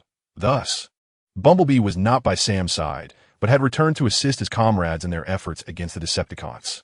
Frenzy entered Sam's home to find it empty. Being daytime, Sam was attending classes at school, while his parents were at work. The chaos wrought by the turmoil turned Sam's house upside down. Yet no information regarding the fragments of the source of fire could be found. After reporting the findings to the robotic canine, the duo resolved to split their efforts. The turmoil transformed into a radio, clandestinely infiltrating Sam's abode, while the robotic dog ventured to Sam's girlfriend Michaela's residence, hoping to procure any insights about the source of fire fragments from her. Upon arriving near the school attended by Sam and Michaela, the robotic dog metamorphosed into a Kawasaki 2 road racing motorcycle, quietly stationed by the roadside in anticipation. It was now past 3 in the afternoon, and Sam and Michaela were on the brink of finishing their classes. Since Bumblebee had been summoned by Optimus Prime for a mission, Sam, lacking a vehicle, contemplated riding his bicycle once more, only to forget that he was now in a relationship. Aware of Bumblebee's absence, Michaela eagerly took it upon herself to escort Sam to and from school, riding her small motorcycle and bringing Sam along. This display of affection sparked envy among Sam's friends at school, who clamored to learn the art of wooing women. The admiration from his peers filled Sam with pride during this period. After school, Michaela and Sam made their way to their favorite park, blissfully unaware of a striking motorcycle tailing them from a distance. The rider, donning a helmet, occasionally emitted a flicker of electromagnetic waves. Upon closer inspection, it would become evident that this was no ordinary person, but rather a holographic projection. The motorcycle trailing behind was indeed the robotic dog, following the couple into the park. The robotic dog found its path obstructed by barriers at the entrance, preventing entry. Consequently, Michaela and Sam parked the small motorcycle at the entrance and proceeded on foot into the depths of the park. Chapter 44. The search for the source of fire fragments. Both Sam and Michaela, being high school students, were at an age ripe for budding romance. As they ventured deeper into the park, they sought a secluded spot to quietly discuss the little secrets shared between partners. This situation perfectly suited the robotic dog, which stealthily trailed them into the park's interior, initially intending to transform into Michaela's small motorcycle to discreetly gather information. The robotic dog found itself continually following them into more isolated areas, exclaiming in admiration, "Truly, the primordial deity favors me. Long live the Decepticons." Thus, the robotic dog resolved to confront the couple directly, intending to forcefully interrogate them about the whereabouts of the source of fire fragments. Just as Sam and Michaela were about to share a tender kiss, the robotic dog suddenly leaped from the underbrush, lunging towards Michaela. As a member of the Tape Legion, the robotic dog had reached the pinnacle of mid-level warrior status. It was more than capable of handling two unarmed humans, and even had the strength to contend with higher-ranking Autobots, capable of retreating unscathed despite being outmatched. The mechanical dog swiftly pounced upon Michaela, pinning her down with its metallic claws.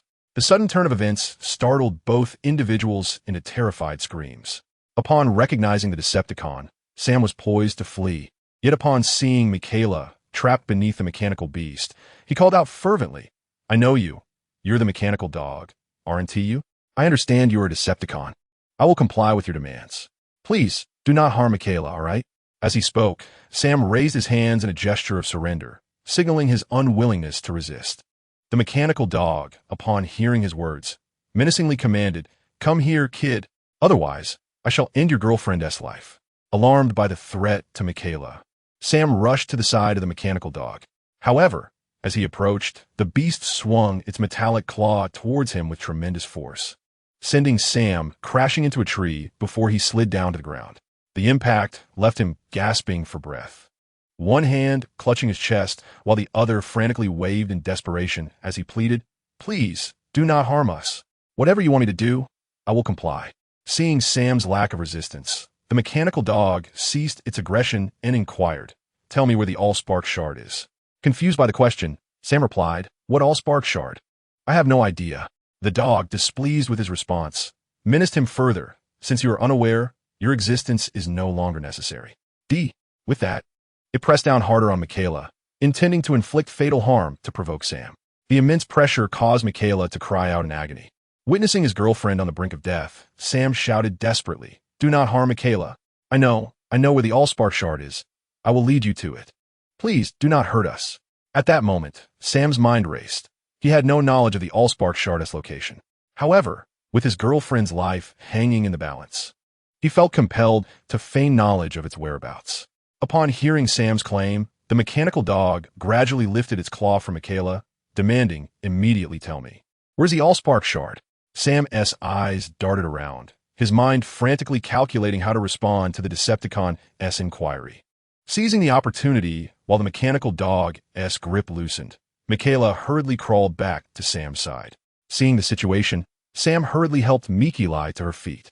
Just as the robotic dog, displaying palpable impatience, was about to inquire once more about the whereabouts of the source of ember fragments, a sudden cacophony of footsteps approached, accompanied by an irate voice demanding to know what was transpiring amidst their loud shouts. It was the Park Patrol, responding to the earlier cries of distress from Sam and Michaela. Seizing the opportunity, while the robotic dog's attention was diverted by the arriving patrol officers, Sam quickly urged Michaela to run, and together they dashed away. At that moment, several patrol officers emerged, and upon their arrival, they were met with the sight of a robotic dog, larger than an ox, and exuding a chilling metallic aura, its back mounted with a heavy machine gun aimed directly at them. Chapter 45. the search for the fragments of the source of Ember 3 as Sam fled. He shouted to the patrol officers, "Run! That's an alien. They VE come to capture me." In his desperation, he pulled out the distress signal device that Bumblebee had given him and pressed it fervently. Although he was aware that Bumblebee was on a mission and not by his side, panic compelled Sam to seek aid from the only ally that came to mind. To his astonishment, as he activated the distress beacon, Bumblebee's voice resonated. "Sam? What's wrong? Is there a problem?" Elated to hear Bumblebee's voice, Sam shouted into the device, "Oh my gosh, Bumblebee! Hurry and save me. The Decepticons have come to kill me. Bumblebee, do you hear me? The Decepticons are after me." Upon receiving the alarming news, Bumblebee replied promptly, "Sam, find a place to hide. I'm on my way." With that, he ended the communication and sped toward Sam's location. Following a recent defeat against the Red Spider, the relationship between the Autobots and humans had become quite delicate, leading to a cessation of offensive actions against the Decepticon forces on Blue Planet. Aboard at the base, Bumblebee had been dispatched by Optimus Prime to safeguard Sam. Initially intending to surprise Sam by picking him up directly from school and witnessing his delighted reaction upon seeing him, Bumblebee found that school had already dismissed by the time he arrived. Consequently, he utilized the tracking device embedded in Sam's distress signal to locate him. Just as he was closing in on Sam, the distress beacon suddenly emitted an alarm. Initially, Bumblebee assumed that Sam had accidentally activated it, and upon connecting, he inquired about what was wrong. To his dismay, he learned that the Decepticons were indeed pursuing Sam with lethal intent. Without delay, Bumblebee accelerated to maximum speed, racing towards Sam's location. Meanwhile, the robotic dog seethed with fury after Sam's escape. "Damn those pests," it growled. Soon, news of the source of fire fragments was about to emerge, but it was unexpectedly disrupted by other humans, causing Sam and Mikili to flee. Enraged, the mechanical dog unleashed its full firepower, using the machine gun mounted on its back to turn several patrolling personnel into a gruesome sight, riddled with bloodied holes. It then pursued the direction in which Sam and Mikili had escaped. The duo sprinted desperately towards the outside, nearly breaking free when a mechanical dog caught up with them. In a sudden leap, the mechanical dog positioned itself before them, obstructing their escape route. It then menacingly declared, "Damn pests, how dare you flee? I shall make you acquainted with the meaning of a fate worse than death." After uttering this threat, the mechanical dog aimed its machine gun at Sam and Mikili, slowly advancing towards them. In response, a terrified Sam pleaded, "Mr. Mechanical Dog, please don't be agitated. Allow me to explain." However, before Sam could finish his sentence, the mechanical dog lunged at him, prompting him to shut his eyes tightly in fear. With a thunderous crash, Sam realized he had not been tackled by the furious mechanical dog, and he quickly opened his eyes to assess the situation. To his astonishment, he witnessed the mechanical dog being sent flying. Shortly thereafter, a tall figure arrived before him and Mikili. It was none other than Bumblebee, who had come to their rescue. Bumblebee had pushed his speed to the limit and arrived just in time to intercept the mechanical dog as it was about to strike Sam. As the mechanical dog lunged, Bumblebee swiftly transformed his arm into a cannon, firing a shot that sent the mechanical dog hurtling through the air. Bumblebee then rapidly approached Sam and Mikili. The mechanical dog, having been struck, found its components scattered across the ground. Although Bumblebee's shot had not been fully charged with energy, his rank as a commander ensured that even a casual shot was beyond what the mechanical dog could withstand. After landing, the mechanical dog rolled twice on the ground to dissipate the impact of the energy cannon. Understanding that while Bumblebee's shot had not gravely injured him, he was nonetheless significantly harmed, and given Bumblebee's superior rank, the mechanical dog realized that even if it were uninjured, a direct confrontation with Bumblebee would result in a merciless defeat. Consequently, it decisively scrambled to its feet and fled.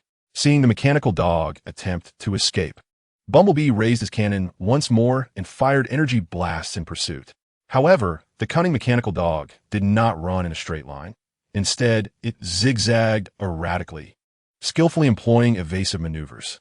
Just as the mechanical dog seemed to be getting away, Bumblebee contemplated for a moment before holstering his weapon and transforming into a yellow sports car of a well-known brand. Upon opening the car door, Bumblebee addressed Sam and his companion, urging them to enter the vehicle so they could swiftly depart from the scene. Once they were inside, Bumblebee accelerated rapidly away. Sam observed that Bumblebee did not pursue the robotic canine, which prompted him to question Bumblebee as to why he refrained from eliminating it. Bumblebee offered no response, instead choosing to accelerate away with urgency. "Hey, Bumblebee, why are you not answering me? Why didn't you chase it down?" Sam exclaimed, his frustration palpable. "Do you realize that creature nearly killed Michaela? You should not have let it escape." Despite Sam's incessant complaint from the back seat about Bumblebee's decision not to pursue the mechanical dog, Bumblebee remained unresponsive and continued to navigate toward the city.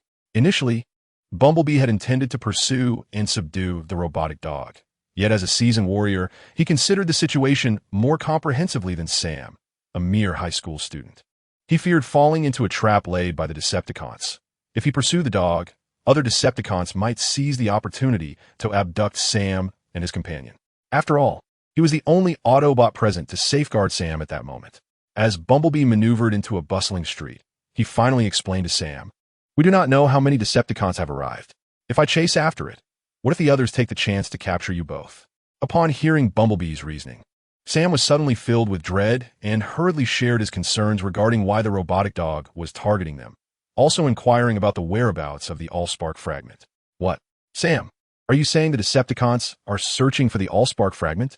Bumblebee responded, his tone shifting to one of urgency.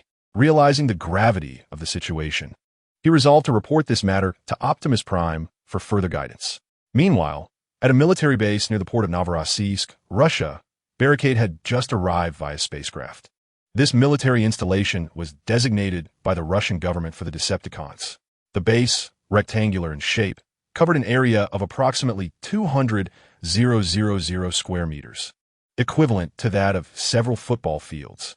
The intention behind the establishment was for the Decepticons to assemble high-tech equipment and process various minerals and metals sent by the Russians into new forms. However, the site had been transformed by the Decepticons into expansive warehouses for storing resources exchanged with Russia. It had been some time since the Decepticons had commenced their collaboration with the Russian government, and the initial transaction had already been completed. Barricade was now there to collect the resources provided by his partners. Possessing an integrated storage system, he could directly transfer the resources into his personal space for transport back to his base in the United States. Barricade surveyed the abundant resources before him, satisfaction swelling within him. As long as this batch of resources is transported back to the base, it will soon be transformed into components for the warriors' bodies, subsequently assembled into rudimentary warrior frames. After a period of time, once the little beings within the energy tree mature, the sparks can be directly transferred into the rudimentary warrior frames, thereby exponentially enhancing the strength of my subordinates. Moreover, the successful collaboration with the transmission system and the Russian faction has yielded positive developments.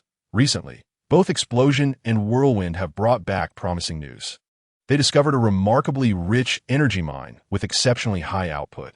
Upon receiving the report from Whirlwind, Roadblock immediately organized Rumble and Jazz, leading a substantial contingent of mining robots to exploit the energy mine. The energy blocks produced from the mine fully satisfy the operational needs of the base, with a significant surplus in stock.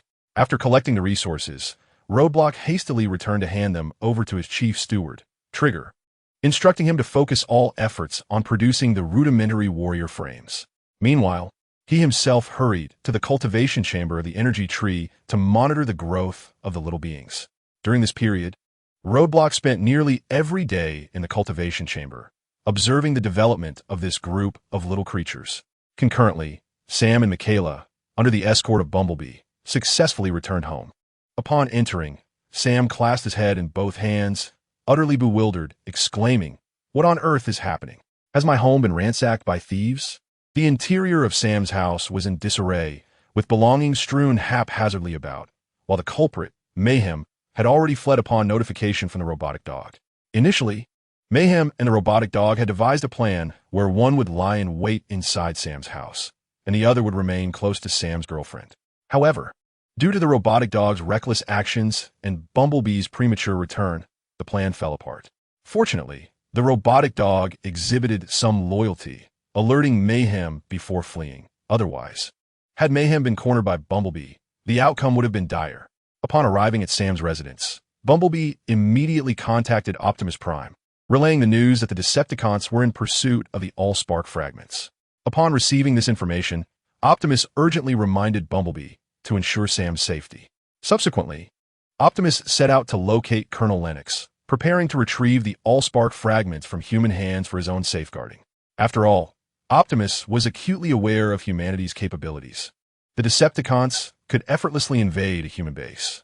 Should the Decepticons discover the location of the AllSpark fragments, humanity would be unable to protect them. Chapter 47, Naval Military Base. Nellis Air Force Base. As Colonel Lennox observed Optimus Prime slowly entering the human garage, he quickly greeted Optimus, who had been briefing his subordinates on their tasks. "Hey, Optimus, what brings you here?" Optimus Prime gradually transitioned from vehicle mode to his robotic form. With a serious expression, he addressed Colonel Kyle. "Colonel Kyle, please assist me in contacting General Brett.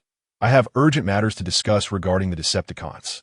Upon hearing that it concerned the Decepticons, Kyle comprehended the gravity of the situation and promptly nodded in agreement, while commanding the communications officer to connect him with General Brett of the command center. The video call was swiftly established, and General Brett's projection appeared on the large screen. He inquired directly, "Colonel Kyle, what pressing matter do you wish to report?" Kyle, upon the connection, saluted formally and replied, "My apologies, General. It is not I who has news for you, but the leader of the Autobots, Optimus Prime, wishes to speak with you." After delivering his message, Kyle stepped aside to allow Optimus Prime to approach the screen. Once at the forefront, Optimus Prime greeted, "Greetings, General Brett. I'm Optimus Prime, leader of the Autobots." After a brief exchange of pleasantries, Optimus Prime proceeded to the crux of the matter, stating, "General Brett, my warriors have just reported that the Decepticons are in search of fragments of the AllSpark. I must ascertain whether these fragments remain in human possession. If they do, I request that they be returned to us for safekeeping." Upon hearing Optimus's intention to reclaim the AllSpark fragments, General Brett fell silent. He did not regard the Decepticons' search for the fragments with urgency. Although he had witnessed the might of extraterrestrial beings, he firmly believed that the American military would eventually eradicate both the Autobots and Decepticons. His silence stemmed from contemplation on how to respond to Optimus' query. After a moment of reflection, General Brett spoke, "The AllSpark fragments have always been stored at our naval base, the most secure location on Blue Planet. Additionally, when the Autobots allied with us, an agreement was signed. We would provide sanctuary to the Autobots on Blue Planet in exchange for your assistance against the Decepticons. And in return, you would entrust us with the AllSpark fragments and aid us in developing technology not found on Blue Planet." Pausing briefly, General Brett continued, "Are you suggesting that your request for the return of the AllSpark fragments indicates a desire to terminate our cooperative relationship? If that is the case, the Autobots will be expelled from the United States, and I urge you to reconsider your position." Unbeknownst to both parties, their conversation was being meticulously intercepted by surveillance satellites, monitoring military communications, capturing every word without fail. The surveillance had been lingering in space for an extended period. During this period, he has been continuously monitoring various information from the American military. Upon acquiring fragments of the spark source at the Naval Military Base, Soundwave's crimson mechanical eye instantly illuminated. Subsequently, Soundwave issued a command to the Tape Legion. "All Decepticon warriors assemble. Target, Naval Military Base. Laserbeak acknowledged. Rumble acknowledged. Frenzy acknowledged." Soundwave's minions from the Tape Legion did not all accompany him to Blue Planet. Warriors like Thundercracker and Drill Tank were engaged in other missions on Cybertron. At the moment Soundwave issued the command, the mechanical dog was in a dire state, lying in a scrapyard, while Frenzy was diligently repairing him. Sparks flickered across the mechanical dog's body. Although Bumblebee's blast had not claimed the mechanical dog's life, it had inflicted considerable damage, even causing one of its mounted machine guns to be lost. Upon receiving Soundwave's order, the mechanical dog impatiently remarked, "Frenzy, are you done yet? Lord Soundwave commands us to assemble at the naval base." Frenzy, hearing this, quickly reassured the mechanical dog. Almost there, just a moment longer. After escaping from Bumblebee, they had made their way to a scrapyard to regroup. This place was filled with discarded metal items, including abandoned cars.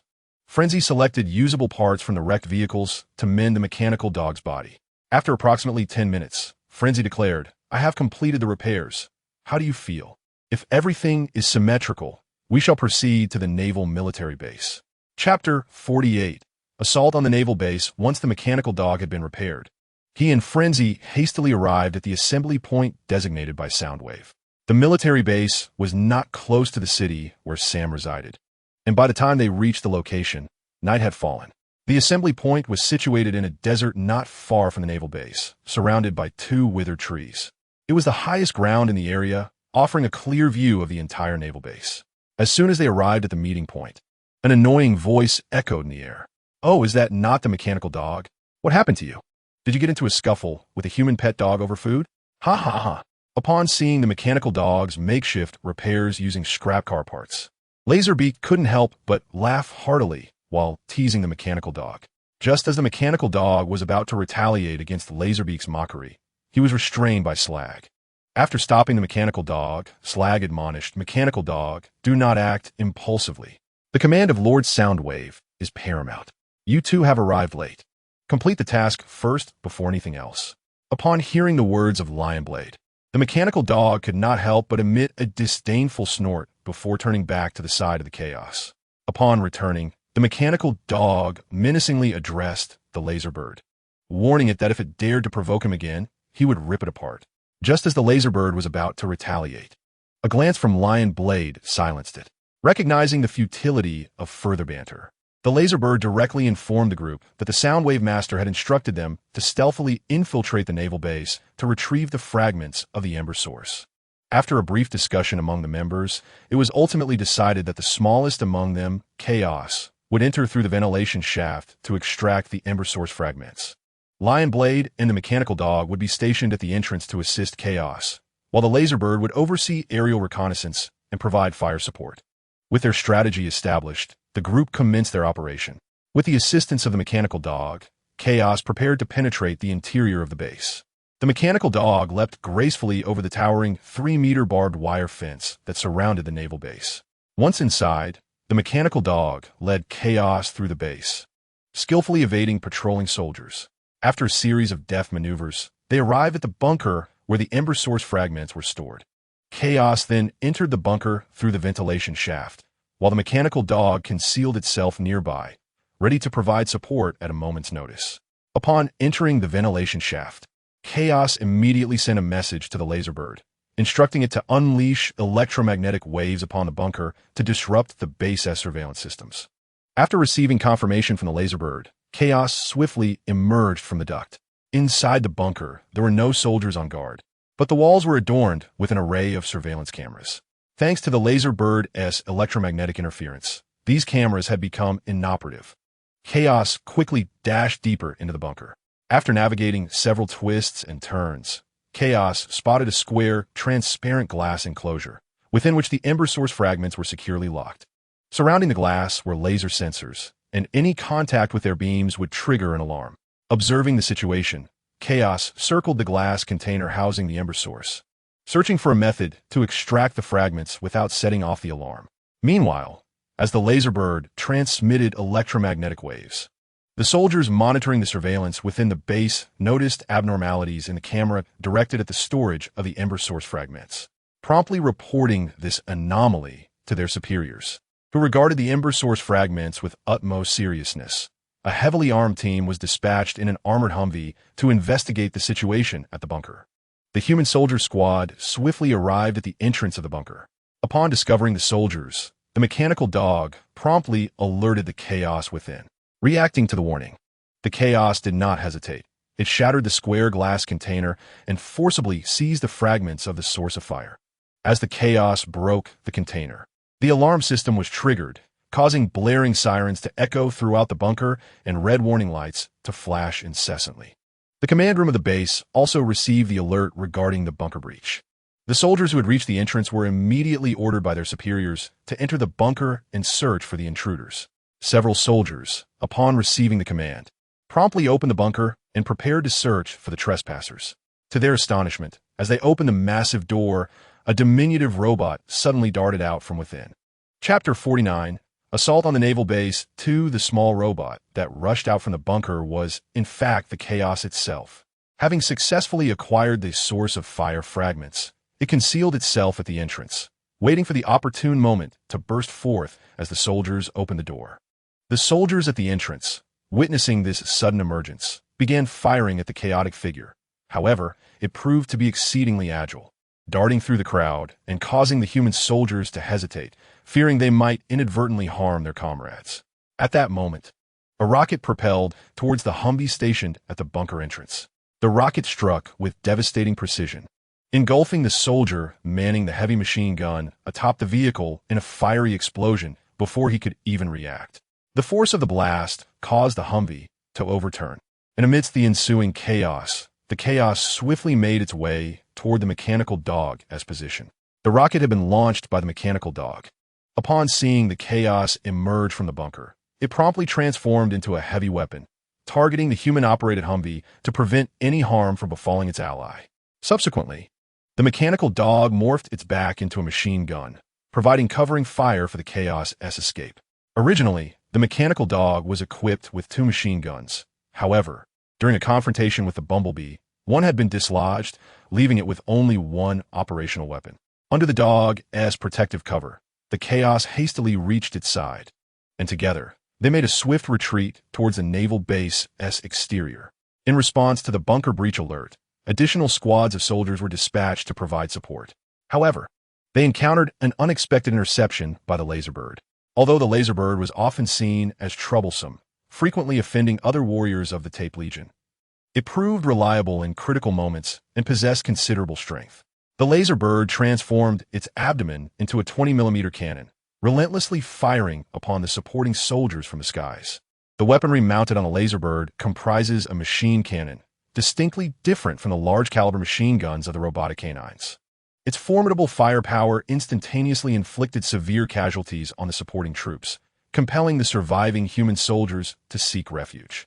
At the entrance of a naval base, the Lion Blade was also not idle.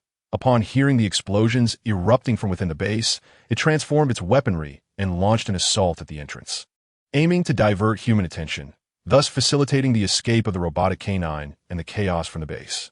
The armaments integrated within the Lion Blade were fundamentally akin to those of the robotic canine, featuring 2 machine guns and a rocket launcher, equipped with 4 powerful rockets. The distinction lay in the positioning. The robotic canine housed its heavy machine guns on its hind legs, while the Lion Blade positioned its heavy machine guns on its forelegs. The Lion Blade unleashed a barrage of fire from its foreleg-mounted heavy machine guns towards the naval base entrance, plunging the entire facility into disarray, orchestrated by a few members of the Magnetic Tape Legion.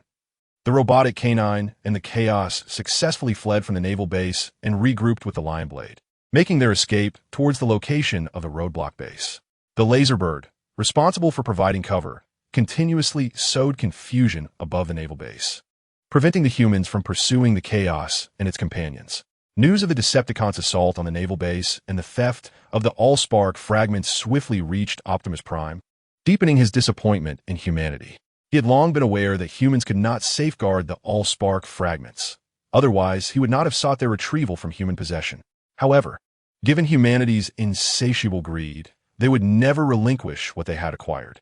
Since humans were unwilling to return the AllSpark fragments, Optimus Prime resolved to dispatch his warriors to assist in defending the naval base. He did not anticipate the Decepticons' swift actions before he could finalize coordination with humanity. The AllSpark fragments had already been seized. Following the Decepticons' theft, relations between the Autobots and humans plummeted to an all-time low, with mutual distrust prevailing. Even the human-formed Nest unit had become virtually defunct. The previous battle had decimated numerous soldiers, and to this day, no reinforcements have been dispatched, while the government ceased all resource allocations to the Nest unit.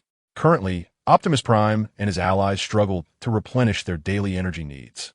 The sole glimmer of hope lay in the imminent arrival of Autobot support warriors to Blue Planet. Chapter 50. The Resurrection of Megatron. Meanwhile, within the abandoned missile silo base, Roadblock gazed upon the resurrected Megatron. He mused that Soundwave truly lived up to his reputation as Megatron's loyal aide, having swiftly procured the AllSpark fragment from humanity and successfully revived Megatron. Roadblock had anticipated that Megatron's resurrection would require a significant span of time, at least 6 months, but to his astonishment, it had been less than half a year since Megatron's revival. Upon his resurrection, Megatron did not erupt in fury. Rather, he listened calmly as Soundwave reported on the situation. Lord Megatron, Soundwave began, following your demise. Starscream has gathered the Decepticon warriors within the solar system. Currently, they are on Neptune, in consideration of potential treachery from Starscream. Both I and Barricade decided against bringing you back immediately. This is Barricade's base on Earth. During this time, the Autobots and humans have united, and many of our Decepticon warriors have fallen under their combined assault. After absorbing Soundwave's report, Megatron spoke. Starscream is merely a jester. Soundwave, you and Barricade have performed admirably. Now that I have returned, I shall take care of the remaining matters. As for that traitorous fool, Starscream, it is time he learns who the true leader of the Decepticons is. Turning to Barricade, Megatron continued, you have truly surprised me. A leader-class body is typically honed over millennia, yet you have inexplicably ascended to such power in a remarkably short span. I am curious to know what fortuitous circumstances led to this. Barricade understood that with his newfound strength, any acquaintance would inevitably inquire about his rapid ascension. After all, the allure of leader-class power is immense. In such a vast organization as the Decepticons, there are only 3 of this caliber, and no Cybertronian could resist such temptation. Though he had once been an inconspicuous figure among the Decepticons, he now found it challenging to remain unnoticed. After all, he intended to grow alongside the Decepticon legacy. Thus, Barricade replied, Lord Megatron, during my mission on Earth to locate you, I inadvertently encountered the matrix of leadership. Upon my contact with it, for reasons unknown, energy from the matrix surged into my being. When it ceased its flow, I discovered I had ascended to leader class. Megatron regarded Barricade intently, clearly dissatisfied with the explanation. And what of your subordinates? He inquired once more. Maintaining his composure, Barricade responded, at that time, Trigger and the others were also subjected to the Matrix's transformative energy. However, they were situated at a distance, and thus received significantly less power. At this moment, Barricade was fabricating his tale, for the Matrix had shattered, and his subordinates were unwaveringly loyal. In his mind, he thought, even if you discover my deception, what of it? I can simply forego your Decepticon alliance. I can forge my own path, and if my previous schemes were in vain, I have ample time to develop anew. However, to return to the topic at hand, it is indeed a pleasant refuge beneath the shade of a great tree. If one can align oneself with the Decepticons, then the character known as Barricade would undoubtedly choose to follow Megatron. Despite the seemingly modest presence of the Decepticons on Blue Star, which includes only a handful of others aside from Megatron, Starscream, and Soundwave, the Decepticon army under Megatron's command is renowned throughout the cosmos as a formidable force, with their presence felt across the universe. At this moment, Megatron pondered whether he could reinstate Barricade, for with Barricade's current leadership level strength, he likely could not serve as Megatron's right hand as Soundwave does. After all, Barricade is of equal standing to Megatron. Ambition is inherent to humanity, and those with strength are unlikely to accept a subordinate role, much like Shockwave and Starscream, who, despite appearing to be mere subordinates, act more as strategic partners. Each possesses their own faction, and the Decepticons resemble a grand vessel of profit, with Megatron merely at the helm. Now, Barricade's leadership-level power has afforded him the capability to board this grand vessel. After a moment of contemplation, Megatron spoke, Barricade, Soundwave, you shall accompany me to Neptune. I intend to make it clear to Starscream who the true leader of the Decepticons is. Upon hearing Megatron's command, Barricade realized he had successfully boarded the Decepticon vessel. Megatron did not continue to question Barricade, but directly instructed him to follow to Neptune, signifying his acceptance. Soon, their spacecraft arrived at Neptune. Upon arrival, Megatron did not immediately seek out Starscream. Instead, he headed straight for the base of the Fallen. Barricade followed closely behind Megatron, and after so long in this world, he finally beheld the fabled and terrifying figure of Megatron. Upon reaching the Fallen, Megatron knelt before him and addressed him, saying, Master, I have returned. Our mission on Blue Star has failed. The AllSpark has been destroyed, and without this sacred artifact, our race faces extinction, with no further prospects for advancement. At this moment, the Fallen remained reclined upon his colossal throne. As he heard Megatron's words, his crimson mechanical eye gradually illuminated, and he responded, My foolish apprentice, you are still too young. A sacred artifact is not so easily destroyed. The AllSpark is merely a vessel of energy. The true sacred element lies within the evolutionary data of the AllSpark. Once we acquire this data, we can harness energy from the destruction of stars to create new AllSparks, and this data cannot be destroyed. It must have been absorbed by some other vessel. Go forth, my foolish apprentice, and locate this vessel, then bring it to me. With that, the crimson light in the Fallen's mechanical eye began to fade. Upon hearing the words, Megatron swiftly declared, "As you command, my master." Noticing that the Fallen had fallen silent, he turned to Barricade and Soundwave, stating, "Let us depart. The master requires rest. We shall head to the Decepticon base." Thus, Megatron and his companions exited the vicinity. Before leaving, Barricade cast a glance back at the Fallen, who appeared devoid of light in his mechanical eyes, resembling a fallen star. However, Barricade understood that the Fallen, akin to Unicron, had merely reduced his bodily functions to the bare minimum, channeling all energy in amending his damaged form. The Fallen's body was laden with energy conduits, through which a substantial flow of energy surged, incessantly repairing the wounds upon his frame. The reason the Fallen chose not to seek materials for immediate restoration, but rather allowed time to facilitate gradual healing, was due to the Cybertronian nature. Once reaching the level of an apostle, they entered an entirely new realm where ordinary cosmic materials could scarcely compare to the Fallen's form. It was likely that only materials from the center of the cosmos could adequately mend his body. Given the Fallen's current condition, he dared not venture to the city at the center of the cosmos, for it was home to civilizations of a far superior caliber. Meanwhile, as Megatron and his companions arrived at Neptune, Starscream was already aware of their presence. At that moment, Starscream was engaged in rapid contemplation on how best to confront Megatron. He inwardly cursed Shockwave, initially intending to discreetly summon him to eliminate Megatron. However, Shockwave's communication system had been inactive during this period, preventing Starscream from making contact. Now that Megatron had been resurrected, Starscream feared that even if he managed to reach Shockwave, the latter would likely hesitate to undertake such a perilous task. Before Starscream could devise a strategy against Megatron, the latter and Barricade had already arrived at the Decepticon base aboard their spacecraft. The Decepticon base was markedly transformed from when Barricade had last departed. It had progressed beyond its rudimentary construction to a fully realized stronghold. The entire base was constructed around Starscream's massive ship, with a vast square at its center where the ship was docked, accompanied by several smaller vessels. Towering structures surrounded the area, and the base was fortified by an iron wall, replete with heavy defensive armament. In comparison to the base constructed on Blue Planet, Barricade's previous endeavor seemed akin to a refugee camp. Beholding the expansive base before him, Barricade couldn't help but feel a sense of admiration. Indeed, aligning with the Decepticons proved advantageous, as such a grand base could be erected with ease. In stark contrast, his painstaking efforts to establish a base on Blue Planet now appeared as a farce, for with his current capabilities, constructing a base of this scale would be an endeavor taking no less than a decade or more to accomplish. Chapter 52. The Tragic Red Spider. Meanwhile, upon their descent at the Decepticon base, Megatron and his companions landed their spacecraft in the central square, leaving the Decepticon warriors momentarily stunned. They pondered, was not Lord Megatron presumed fallen?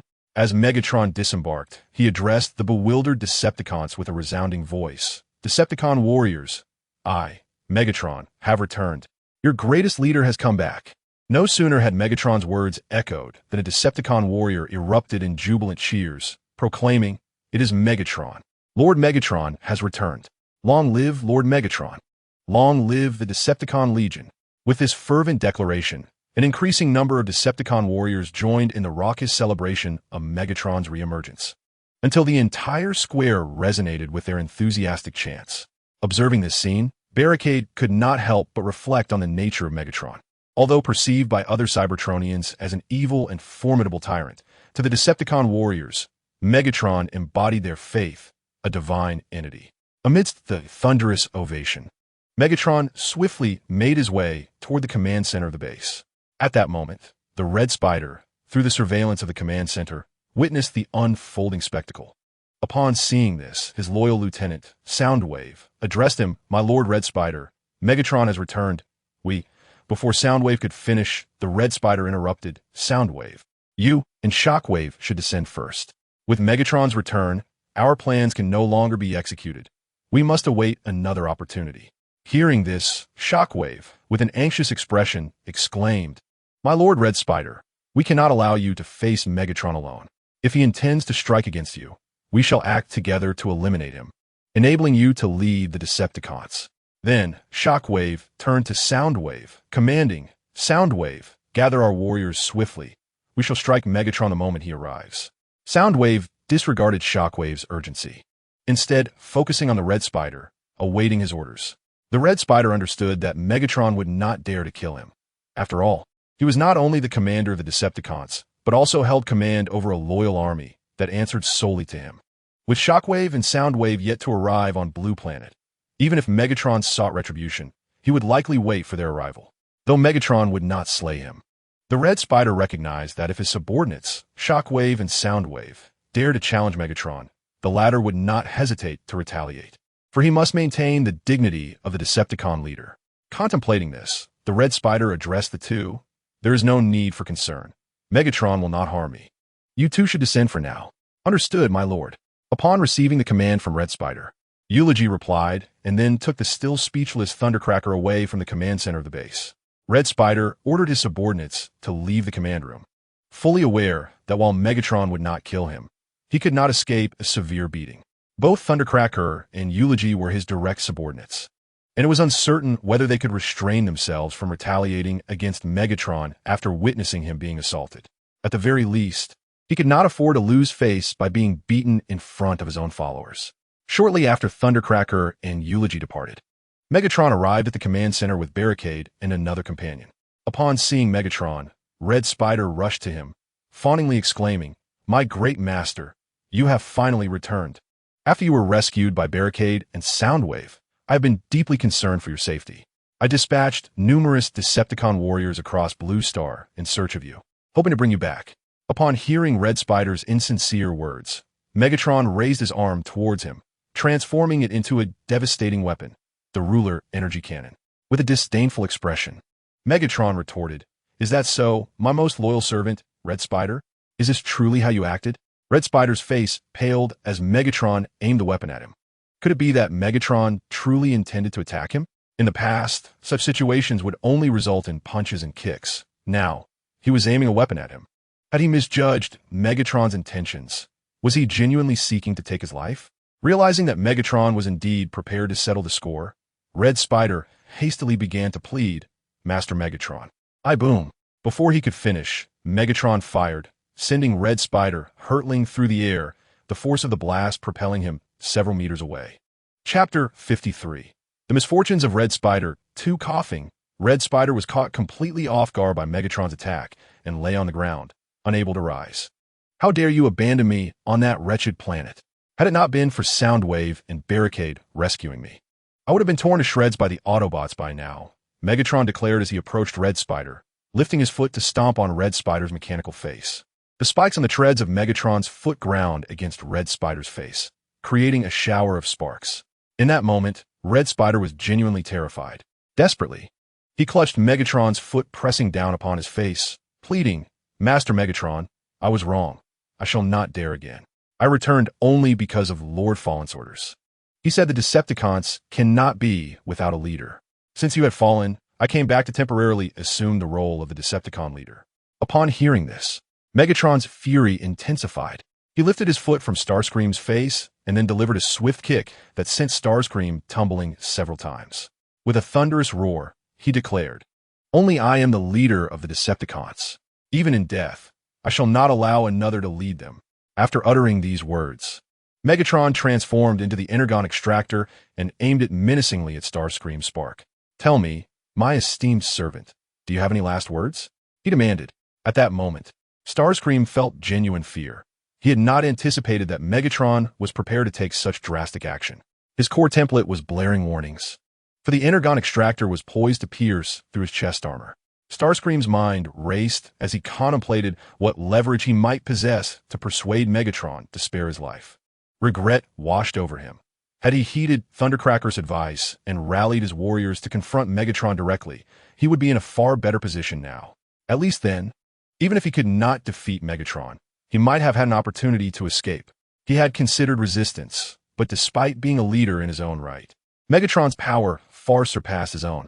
Moreover, he had already sustained injuries from Megatron's attack, and with Barricade lurking nearby, his chances of successfully fighting back were nearly non-existent. Then, a thought struck him. Barricade was present. Starscream recalled that he had once aided Barricade when he was still a mid-level soldier, helping him ascend to a higher rank. Now, in his time of peril, he could implore Barricade for assistance in appealing to Megatron on his behalf. With this newfound hope, Starscream quickly turned to Barricade, exclaiming, "Barricade, please, I beseech you, advocate for me to Lord Megatron. Implore him to spare my life." Barricade looked at the humbled Starscream and couldn't help but smirk. Reflecting on how proud and arrogant Starscream had once been, he now found it hard to reconcile that image with the pitiful figure before him. However, Starscream's sudden plea for help caught Barricade off guard. While he had been enjoying the spectacle from the sidelines, he had not expected Starscream to turn to him in desperation. Torn between his newfound allegiance to Megatron and the unexpected appeal for mercy from his former superior, Barricade hesitated. It was crucial to project unwavering loyalty to Megatron, especially as a recent addition to his ranks. Aiding a rival in seeking clemency could prove detrimental to his standing. Just as Barricade contemplated his silence, Soundwave sent him a message: "Intercede for Starscream. Lord Megatron merely seeks to impart an unforgettable lesson. He does not genuinely wish to end his life." Upon perceiving the information, Roadblock instinctively turned to cast a glance at Soundwave, contemplating whether this devious old strategist intended to ensnare him. However, he quickly reconsidered, realizing that Soundwave was unlikely to set a trap for him. After all, he and Soundwave belonged to the same faction, and he still held the nominal status of a member of the Tape Legion. Even if he were to disregard Soundwave's orders, he was still serving under Megatron, executing tasks on his behalf. With this thought in mind, Roadblock addressed Megatron, saying, "My Lord Megatron, although the Insecticon has erred, I believe that his transgressions do not warrant death. We are in dire need of capable individuals at present, and given the leadership potential of the Insecticon, it will be a grave loss to eliminate him. The Autobots remain on Earth. We could assign the Insecticon to redeem himself by eradicating them." Chapter 54. Decepticon Deputy Commander. After Roadblock interceded on behalf of the Insecticon, Soundwave similarly spoke to Megatron, stating, "Indeed, my Lord Megatron. While the Insecticon may occasionally falter in understanding his position, he remains diligent in executing your commands. I implore you to afford him another opportunity." Once Soundwave concluded his plea, Megatron gradually withdrew the spark extractor that had been embedded within the Insecticon's form. He then gazed down upon the Insecticon with an imposing demeanor. "Insecticon, you ought to express gratitude to Roadblock and Soundwave for their advocacy on your behalf." The Insecticon promptly nodded in agreement, exclaiming, "Yes, yes. I am immensely grateful for your mercy, my Lord Megatron. I also extend my heartfelt thanks to Roadblock and Soundwave for their intercession. I shall dedicate myself wholeheartedly to serving you henceforth." As the Insecticon spoke, Megatron, with his hands clasped behind his back, approached the command console of the base. Once the Insecticon concluded, Megatron slowly articulated, "Though you have escaped the death sentence, you shall not evade your punishment. Henceforth, Soundwave shall temporarily assume your position as the Decepticon commander. As for you, starting today, you are demoted to the role of Deputy Commander of the Decepticon forces." After addressing the Insecticon, Megatron turned to Roadblock and declared, "Roadblock, like the Insecticon, you too shall be appointed as Deputy Commander of the Decepticon forces from this day forth. Both of you are tasked with assisting Soundwave in managing the Decepticon ranks." Upon hearing Megatron's words, Roadblock eagerly responded, "Thank you, my Lord Megatron." He could hardly believe that Megatron would elevate him to the same rank as the Insecticon. It was important to note that despite being a deputy commander, his standing within the Decepticon hierarchy was quite significant. Excluding Soundwave, the Insecticon, and Shockwave, he had authority over all other Decepticon warriors, including those within the Insecticon and Shockwave's elite units, who, in theory, were obliged to heed his commands. However, whether they would comply remained a question. Subsequently, Megatron instructed Soundwave to disseminate the appointment information within the Decepticon ranks. All Decepticon warriors received news regarding the demotion of Starscream, Soundwave's ascension to his position, and the promotion of Barricade to the role of deputy commander. Upon receiving this announcement, the Decepticon warriors gathered to discuss the identity of their newly appointed deputy commander. They were perplexed, as Barricade had previously been a mere minor figure among the Tape Corps, an intermediate warrior largely unknown to most Decepticons. In contrast, a prominent figure like Starscream was well known throughout the Decepticon ranks. The demotion of Starscream to deputy commander indicated that this restless individual must have once again displeased Lord Megatron. Following his return, Megatron remained primarily within the Decepticon base on Neptune, sending warriors to Earth in search of the Matrix of Leadership's evolutionary data.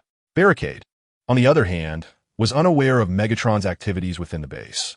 Apart from the day he was appointed as deputy commander, he had not seen Megatron again. Relishing his newfound leisure, Barricade was content to delegate the task of seeking out resources on Earth to his fellow Decepticons. During this period, he remained at the Decepticon base, making a brief visit to Earth to transfer his technological advancements from the Earth base back to the Decepticon stronghold, subsequently bringing all his subordinates to Neptune. The collaboration with the Arctic Bears had fully commenced, with the gearbox having been withdrawn, leaving only 3 warriors behind to ensure the safety of material transactions. Furthermore, the gearbox was left at the abandoned missile silo to continue developing the base, with Barricade assigning 5 intermediate warriors and 20 novice warriors to this endeavor. The first batch of recruits that Barricade had trained had successfully transformed into novice Decepticon warriors, each implanted with the Supreme Guardian Protocol. The 20 novice warriors designated for the gearbox were selected from the initial 100 recruits. Now, Barricade and Trigger had begun training a second cohort of warriors within the Decepticon base. Since becoming deputy commander, Barricade had claimed a substantial territory within the Decepticon base as his domain. His subordinates remained stationed there during downtime, and having been elevated to deputy commander, Barricade submitted the energy mine he had initially discovered. To his surprise, just as he relinquished 1 energy mine, Soundwave allocated him over a dozen energy mines and dozens of mining control rights. Besides the monthly quota to be submitted to the Decepticon army, Barricade was free to distribute any excess resources as he pleased, much to his delight. The roadblock was pleased.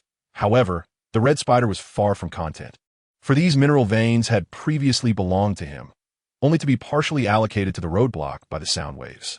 Nonetheless, the Red Spider dared not express dissent.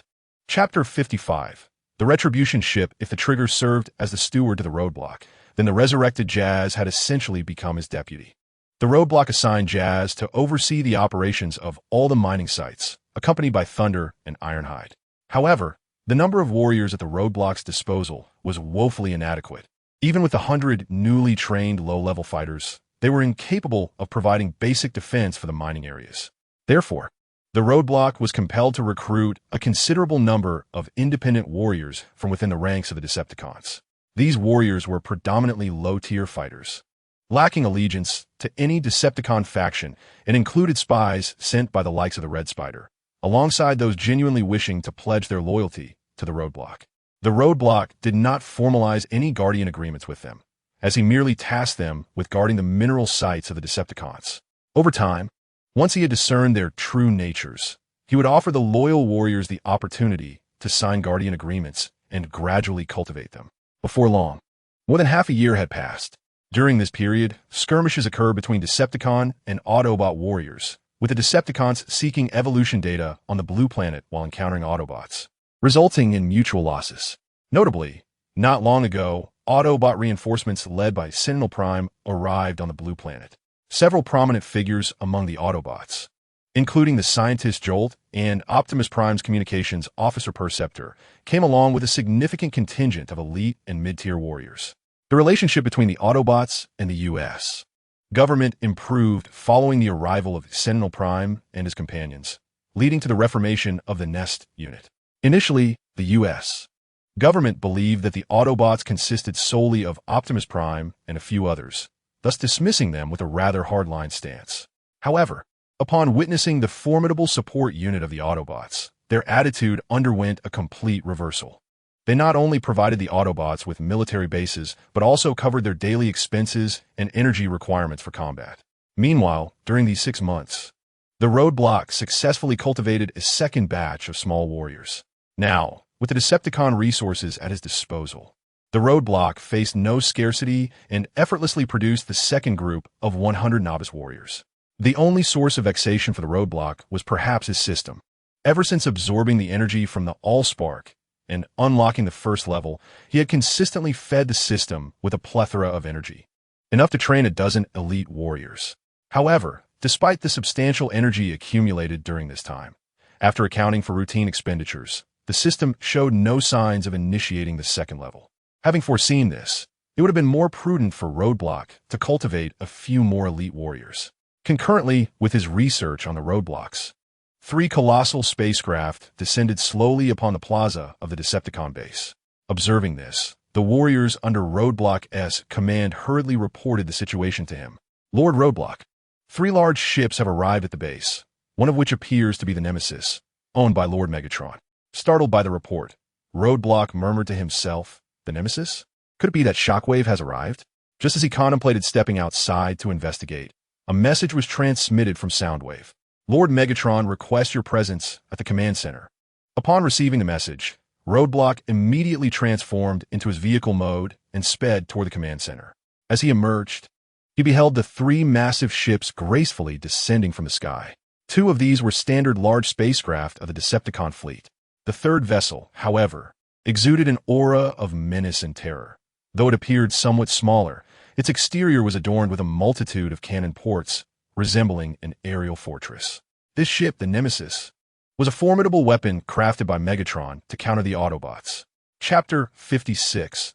The minions of the five-faced beast. Soon, Roadblock arrived at the command center of the Decepticon base. The Warhammer system of the Decepticon army recognized Roadblock's identity, and the gates of the command center slowly opened. As the gates swung wide, Roadblock spotted a towering purple robot with a single enormous eye standing beside Megatron, reporting on some developments, while Soundwave stood silently to the side. "Lord Megatron," the purple robot began, "our ships encountered the mechanical shark race, minions of the five-faced beast, while traversing the Centaur system. They were engaged in battle with the Iron Blood faction's ships. Consequently, I allied with the Iron Blood vessels, intending to obliterate the mechanical sharks entirely within the Centaur system. Although we successfully destroyed the ships of the mechanical sharks through our alliance, one vessel managed to escape the battlefield. We pursued the fleeing craft for some distance, but the cunning mechanical sharks evaded capture. Soundwave informed me of your fall on Blue Planet, and not wanting to delay your affairs, I relinquished the pursuit and set out for Blue Planet after bidding farewell to the Iron Blood faction." After a brief pause, Shockwave continued, "Lord Megatron, after we withdrew from the pursuit, the Iron Blood vessels, in a solo endeavor against the mechanical sharks, fell into an ambush. The Iron Blood faction, having suffered this ambush, sent out a distress signal to our ship. However, as we were eager to reach Blue Planet, we did not respond to the Iron Blood faction. Considering the circumstances at the time, it is highly probable that a substantial base of the mechanical shark species is concealed within the Centaur's galaxy. Otherwise, they would not possess such a multitude of spacecraft to ambush the Iron Blood clan." Upon hearing this, the crimson mechanical eye of Megatron narrowed slightly as he inquired, "Can you ascertain the exact location of that sycophantic race?" "The precise location remains undetermined." Upon hearing Shockwave's response, Megatron shook his head in disappointment.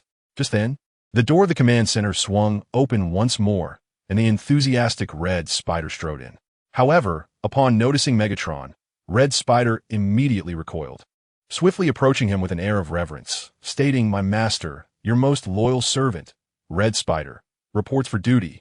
Megatron, engrossed in contemplation regarding Shockwave's speculations, disregarded Red Spider. Observing Megatron's indifference, Red Spider awkwardly smiled and turned to stand beside Barricade, quietly inquiring, "Barricade, what seems to be troubling Lord Megatron? Shouldn't he be pleased with Shockwave's arrival?" Barricade shrugged, indicating his uncertainty, and gently replied to Red Spider, "On his way here, Shockwave encountered the minions of the five-faced beast." Upon hearing this news, a glimmer of red light flickered in Red Spider's eyes, and he lowered his head in silence. The five-faced beast is a being characterized by a semi-cylindrical body and 5 heads. relying on a feeble beam of anti-gravity energy to traverse and employing numerous tentacles for physical manipulation. It is primarily composed of mechanical entities intermingled with biological elements. In the cosmic realm, the five-faced beast epitomizes treachery and ruthlessness, relentlessly pursuing knowledge and power without regard for the detrimental impact on others. It remains apathetic to the suffering it inflicts, deriving perverse pleasure from the harm it causes. Its brutal experiments and simulations of retribution instill terror in all, with only a scant few races surviving. Once, Cybertron itself was subjugated by the five-faced beast, which wielded an abundance of advanced technology, reaching the zenith of a Type 6 civilization. One of the relics of Cybertron, the arcane sphere, was created during the five-faced beast dominion over the planet. That era represented the darkest chapter in the annals of Cybertron's history. Ultimately, through the collective efforts of the Cybertronian people, the five-faced beast was expelled from their world, marking it as the arch-nemesis of the Cybertronians. After a period of contemplation, Megatron addressed Shockwave, saying, "Immediately contact the Iron Blood clan. I must ascertain whether the mechanical shark species indeed harbors a substantial base hidden within the Centaurus galaxy." Subsequently, he turned to Soundwave and said, "Soundwave, please convey our plans to them. The Shockwave is leading our main forces, and we have now arrived on Blue Planet. It is time to eradicate all Autobots from this world." Chapter 57. The company upon receiving orders from Megatron. Soundwave promptly activated the holographic projection and began detailing the next mission to Roadblock, Shockwave, and the others. As Shockwave was newly arrived on Blue Planet and unfamiliar with many aspects, Soundwave elaborated extensively, showcasing past battles through projected images. While displaying the footage, Soundwave spoke. "Our battles on Blue Planet with the Autobots regrettably resulted in the destruction of the sacred artifact, the AllSpark. Although the AllSpark has been obliterated, the evolutionary data of the spark still endures. We've been diligently searching for the whereabouts of this evolutionary data and have finally uncovered its trail. During the struggle for the AllSpark, humans fled while carrying it and inadvertently triggered its power. Several vending machines created by humans, after being infused with the AllSpark's energy, gave birth to sparks, transforming them into Cybertronians. Following the destruction of the AllSpark, the evolutionary data chose one of the newly transformed Cybertronians as its vessel. After the battle, these newly emerged Cybertronians were apprehended by the U.S. military and subsequently handed over to an entity known as the Company for research purposes. Upon hearing Soundwave mention the Company, Roadblock was instantly reminded of a film he had seen in a previous life, featuring Lee Bing Bing in Transformers 4. In the movie, for years after the Battle of Chicago, the catastrophic aftermath shattered the alliance between Autobots and humans. With the aid of bounty hunters, the CIA formed a task force named Cemetery Wind, hunting down all Transformers, whether Autobot or Decepticon. For their own survival, the Autobots were compelled to conceal themselves and vanish from Earth. Business magnate Joshua Joyce's tech company, through CIA agent Harold Attinger, acquired the remains of the Transformers and uncovered the genetic secrets of an unstable element. Utilizing these elements and the data from Megatron's severed head, they successfully created the artificial transformer, Galvatron. However, the dilemma arose as Megatron had only just been resurrected, and Unicron still lay dormant on the moon. Had they already encountered the Transformers' life forms at this juncture? Or was it the result of his own traversal, altering the timeline? It seemed prudent to seek an opportunity to venture to the Arctic and ascertain whether the company had indeed extracted the unstable element. Roadblock was exceedingly covetous of that technology. Possessing it would liberate his subordinates' vehicle forms from being limited to mere cars or planes, allowing each warrior to transform, much like Megatron, into a triple-changing warrior. As the Decepticon, Soundwave, contemplated the necessity of acquiring the company's manufacturing technology, Megatron directed his attention towards him, declaring, "You and Starscream will be responsible for retrieving the entity that harbors the evolution data of the AllSpark." "Soundwave? Soundwave, what are you doing?" Megatron's thunderous voice jolted Soundwave from his reverie. Upon regaining his focus, Soundwave observed Megatron's furious expression and hurriedly began to explain, "My apologies, Lord Megatron. I was pondering the matter of the quintessence." Megatron, mistakenly believing that Soundwave was troubled by the quintessence, reassured him, "Do not worry about the quintessence. They're a thing of the past. Once the mission assigned by our mentor here on Blue Star is completed, I will task you with leading the Decepticons to eliminate them. Soundwave, bewildered by Megatron's words, thought to himself, "What is this nonsense? I am not eager to confront the quintessence. My sole desire is to obtain the transformative metal." Just as he was about to voice his thoughts, Starscream playfully nudged him from behind, teasing, "Come now, Soundwave, once we deal with the Autobots, we can tackle the quintessence. I never realized you harbored such animosity toward them. As humans might say, you're quite the disenchanted youth." After exiting the command center, Starscream addressed Soundwave, "Prepare yourself. We depart in half an hour."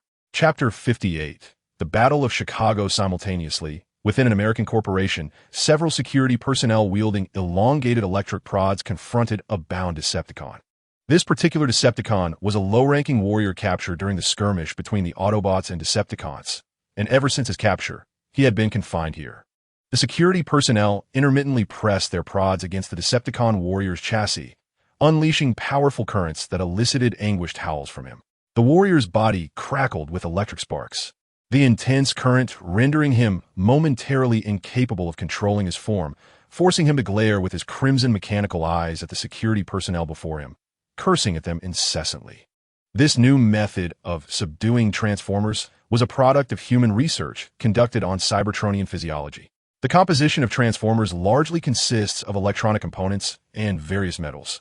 Thus, a strong electric current can damage the internal circuitry of a transformer, leading to a temporary loss of control over their bodies. The company had already dismantled the remains of deceased Decepticon warriors and was now preparing to dissect this living warrior for further study. Consequently, the security personnel continued to administer electric shocks to the Decepticon in an attempt to render him unconscious, so they could transport him to the dissection laboratory. Though the Decepticon warrior was restrained upon a massive metallic table, the shocks incited a fierce rage within him, resulting in his incessant roaring. This display of fury rendered the security personnel hesitant and reluctant to approach him. At that moment, a tall Asian beauty entered through the door, her expression marked by impatience as she addressed several security personnel. "Have you not resolved this yet? The boss and the doctor are awaiting in the laboratory.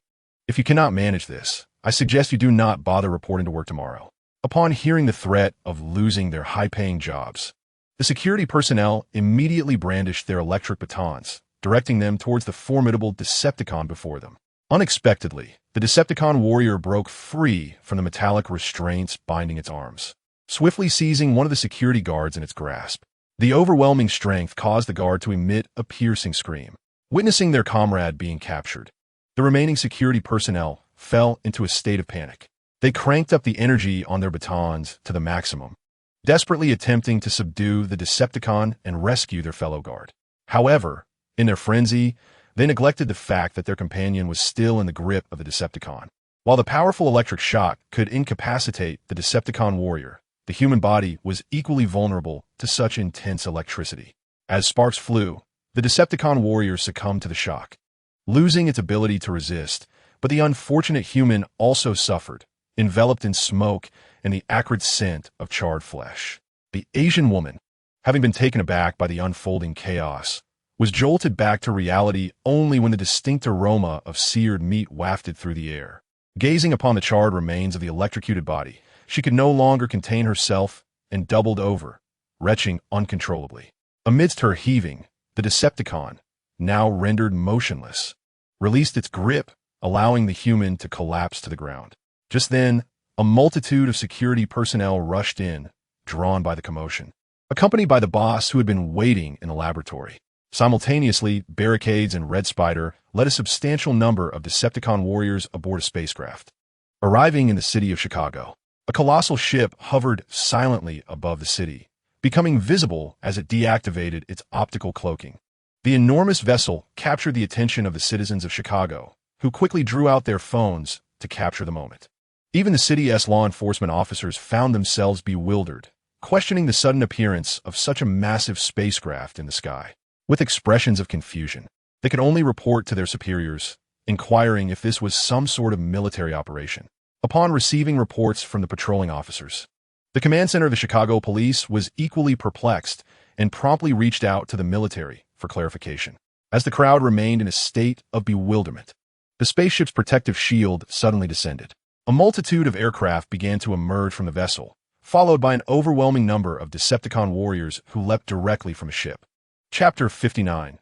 The Battle of Chicago. Countless Decepticon soldiers cascaded down from the spacecraft, as if they were dumplings being dropped into boiling water. Some landed atop skyscrapers, while others plummeted to the ground, creating significant craters in the asphalt below. Upon landing, these warriors unleashed their weapons upon the unsuspecting humans in the city, resulting in immediate and catastrophic casualties among the citizens of Chicago. The scene erupted into chaos, with the terrified populace scurrying about like headless flies, desperately attempting to evade the rampaging Decepticon soldiers. Meanwhile, Starscream and Barricade were in the command room of the spaceship, observing the surveillance feeds.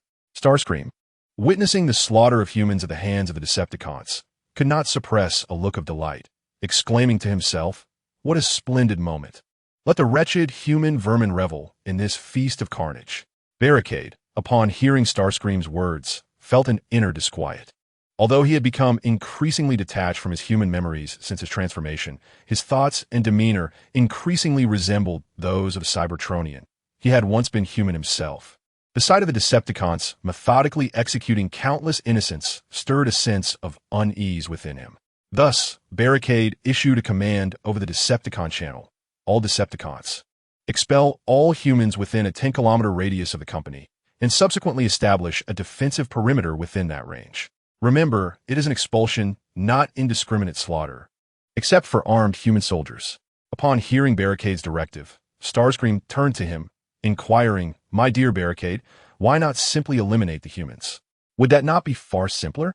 Barricade responded, "Since Lord Megatron has commanded us to seek the data for the matrix of leadership, we must prioritize the completion of our mission. These ordinary humans are not soldiers, and they bear no weapons. They pose no threat to our warriors. It is unnecessary to squander our soldiers' energy on these insects. We need our forces to conserve strength for any potential assaults from the Autobots."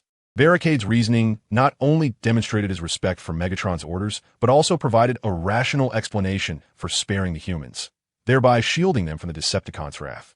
Starscream, despite his cunning nature, harbored doubts about Barricade's intentions. However, he could not fathom why Barricade would choose to assist the humans. After all, the notion of soul transference was far too fantastical. Starscream could only conclude that Barricade sought to present himself favorably before Megatron. "Very well then, Barricade. You shall oversee the command here," he conceded. "Remember, it is imperative to retrieve the data carrier of the evolution of the Spark and deliver it to Lord Megatron.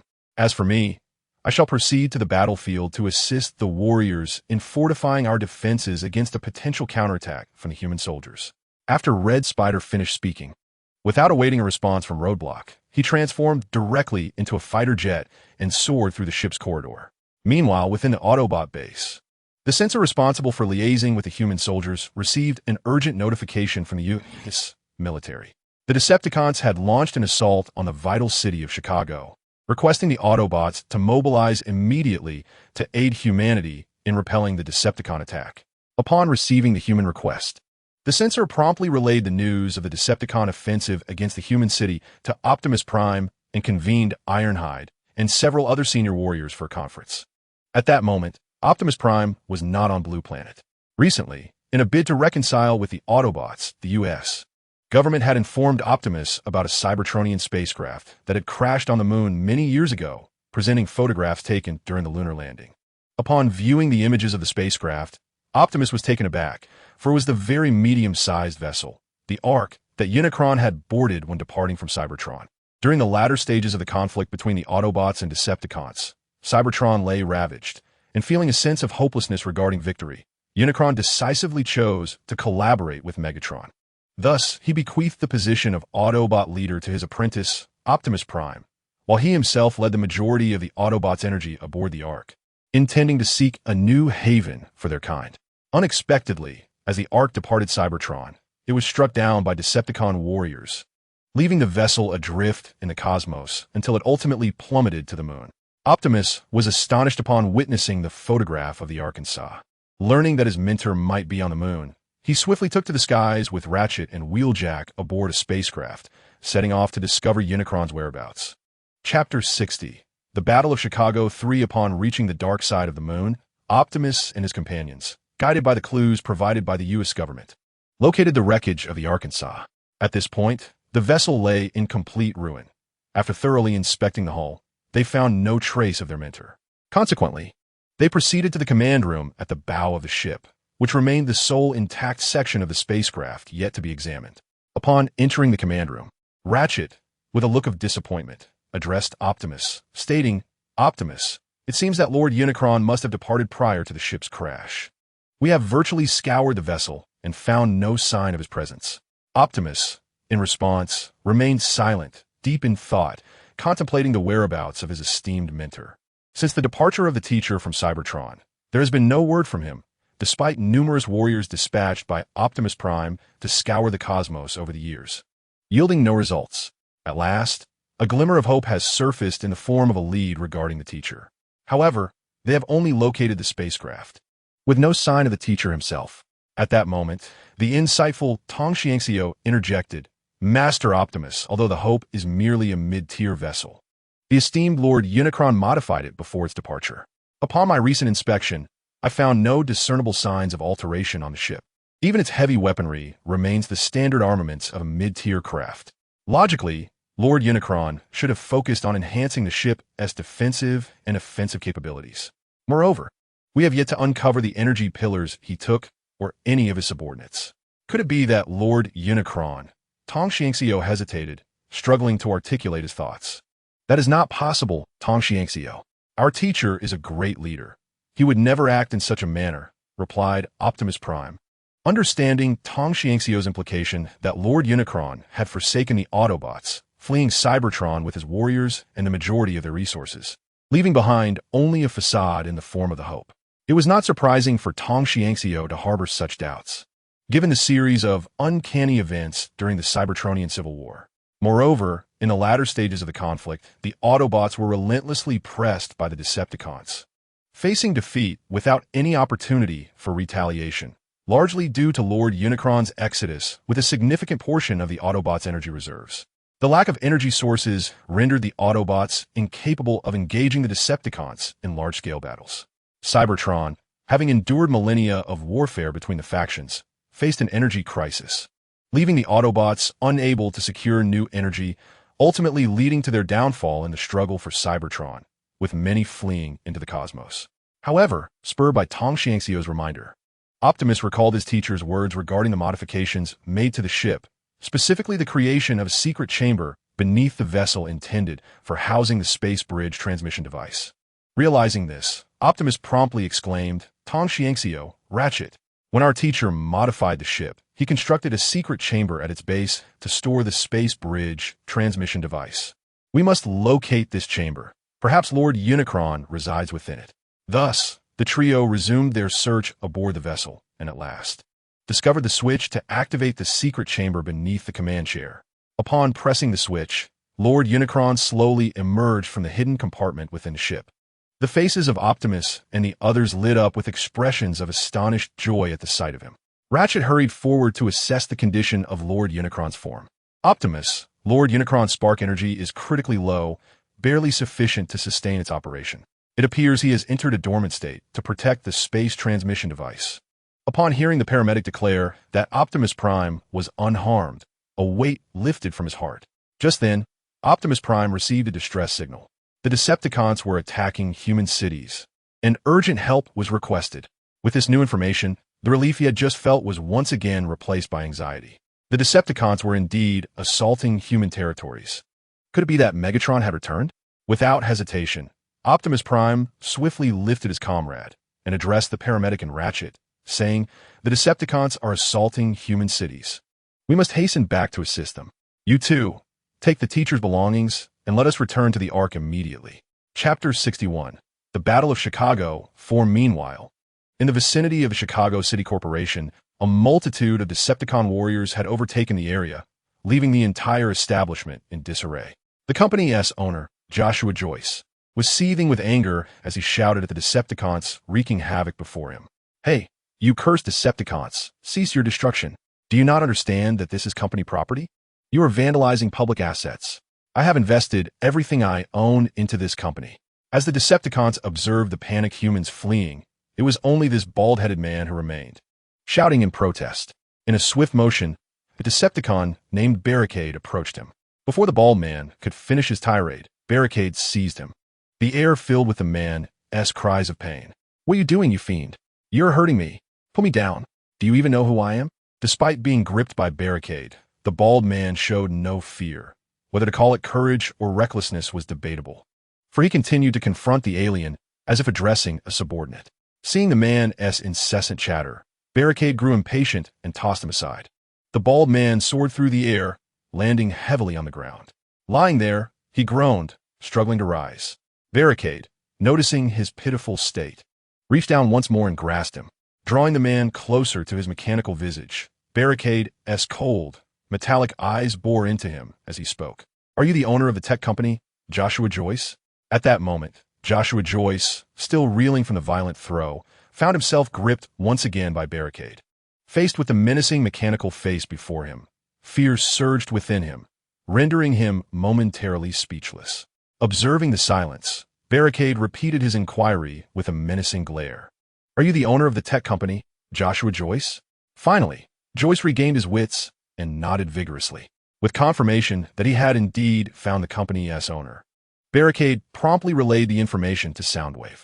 "Lord Soundwave, I have located the company's owner. I have acquired knowledge of the transmission. Please bring it aboard the spacecraft." After uttering this command, Roadblock terminated the conversation with the transmission. From the moment he heard about the company, Roadblock was exceedingly envious of the particle transformation technology they had developed.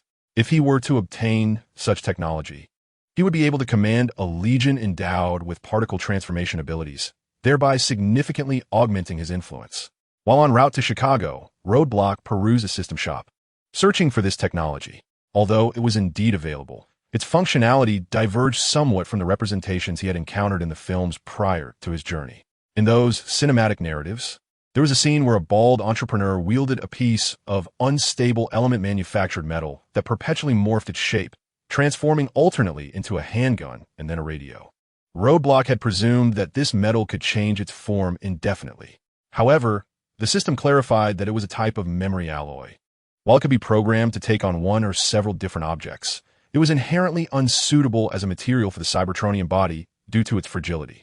Although a body constructed entirely from this material could indeed achieve numerous transformation forms, its vulnerability was starkly apparent.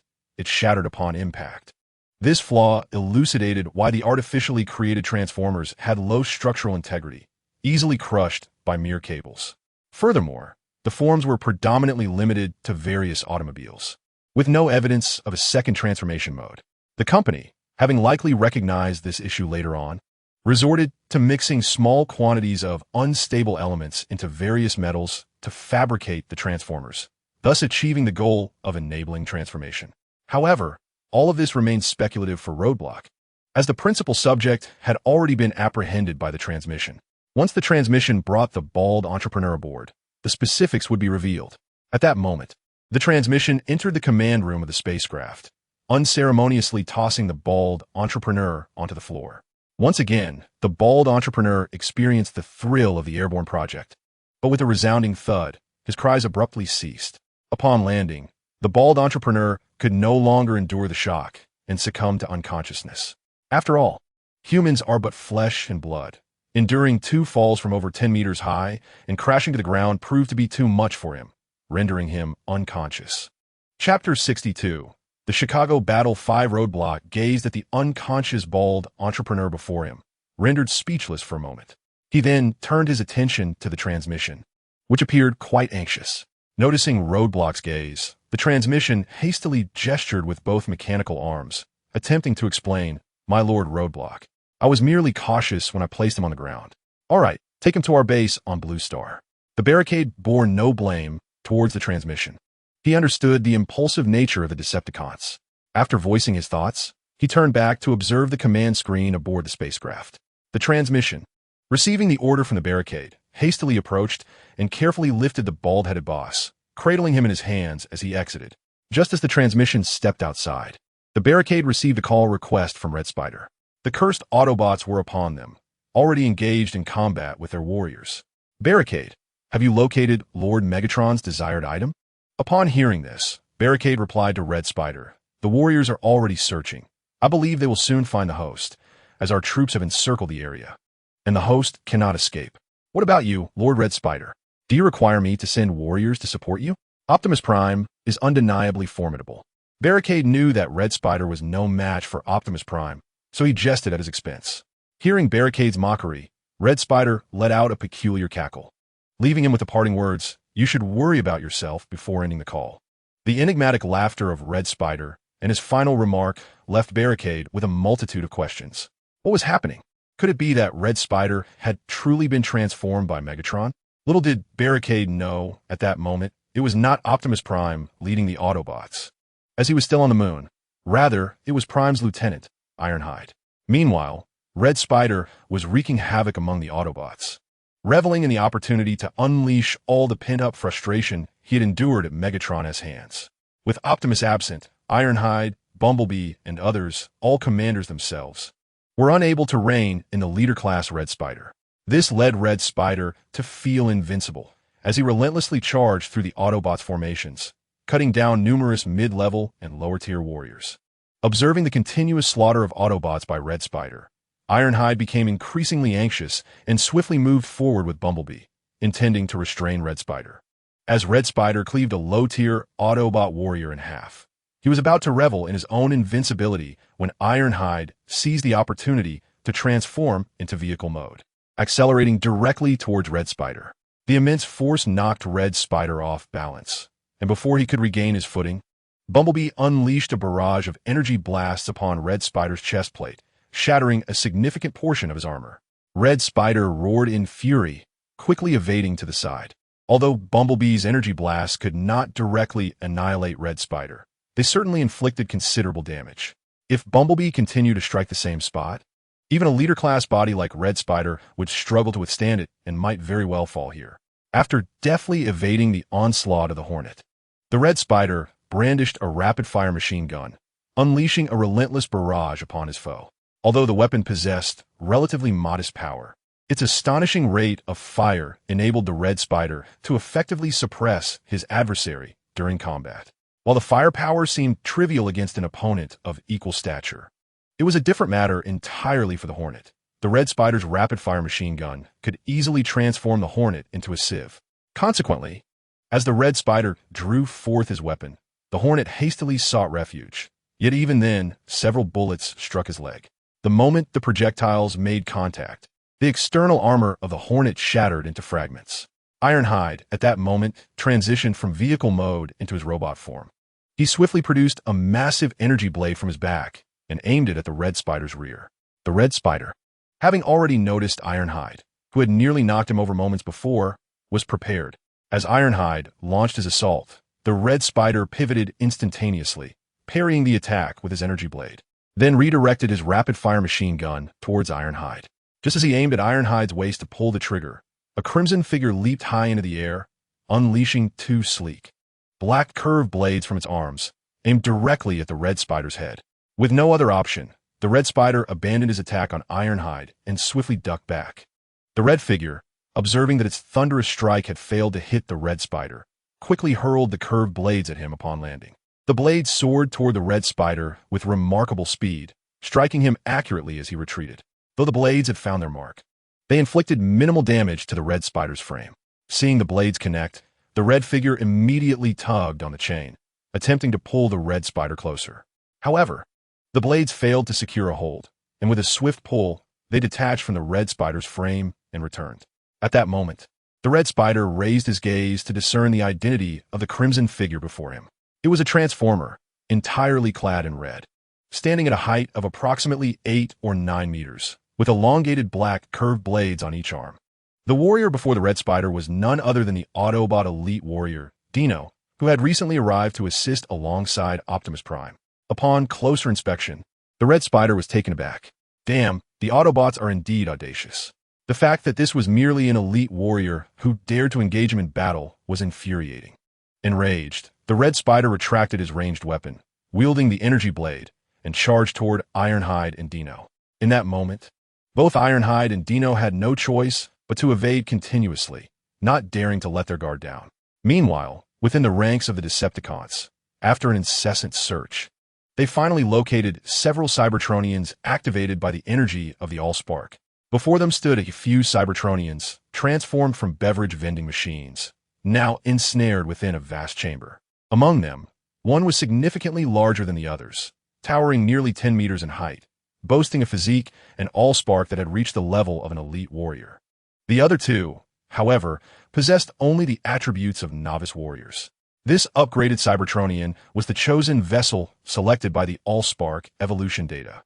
When the Decepticon warriors discovered them, they were bound to 3 enormous metallic slabs.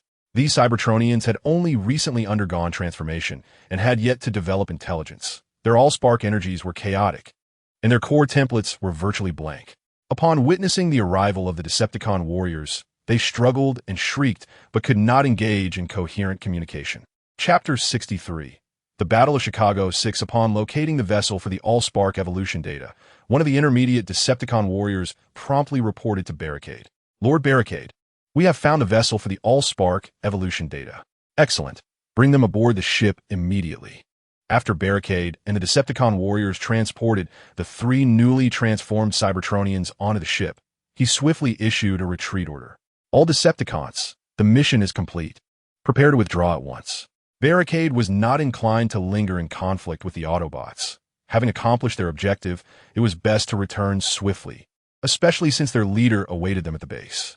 Upon receiving the command, a multitude of Decepticons abandoned their adversaries and retreated toward the ship. The Autobot warriors, witnessing the Decepticons' actions, were momentarily taken aback. Typically, these Decepticons fought fiercely, and battles were often to the death. Why? In the midst of a seemingly advantageous situation for the Decepticons, were they suddenly retreating? The Autobots found themselves at a loss, unsure whether to pursue or to remain. Meanwhile, several Autobot commanders were preoccupied with fending off the frenzied Starscream, completely oblivious to the fact that the Decepticon forces were already in retreat. Starscream, however, had received Barricade's retreat order but was unwilling to withdraw, having already ignited his fury. As a proud leader, he found himself in a dire predicament, overwhelmed by several commanders, some of whom were elite warriors.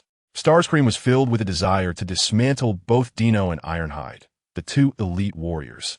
Yet they evaded capture with the agility of eels, their movements remarkably fluid. Moreover, a multitude of Autobot warriors continuously surged forth to assail Starscream, not to mention the presence of Ironhide and Bumblebee, 2 commanding warriors providing support, rendering it impossible for Starscream to swiftly deal with the 2. During this mission, much like Barricade, Starscream did not bring along his core warriors. Instead, Thundercracker and Dirge were stationed at the mine under Starscream's command. The Decepticons accompanying Barricade and Starscream were merely the standard combat troops of their faction. Upon receiving the order to retreat, the Decepticon warriors gradually made their way back to the ship, leaving only Starscream in pursuit of several elite Autobot warriors. After a protracted battle, Starscream noticed an increasing number of Autobot warriors surrounding him. Should he fail to retreat, he risked being encircled by the Autobot forces. Without the support of Decepticon warriors, being surrounded by a multitude of Autobots would be insurmountable, even for a leader-class being, and he could very well find himself stranded. Realizing this, Starscream swiftly regained his composure, repelled the nearby Autobots, and transformed into a fighter jet, soaring into the sky. Starscream was the last to vacate the battlefield, leaving only the Autobot warriors and the fallen bodies of both factions behind.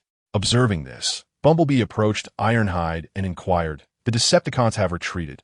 Should we pursue them?"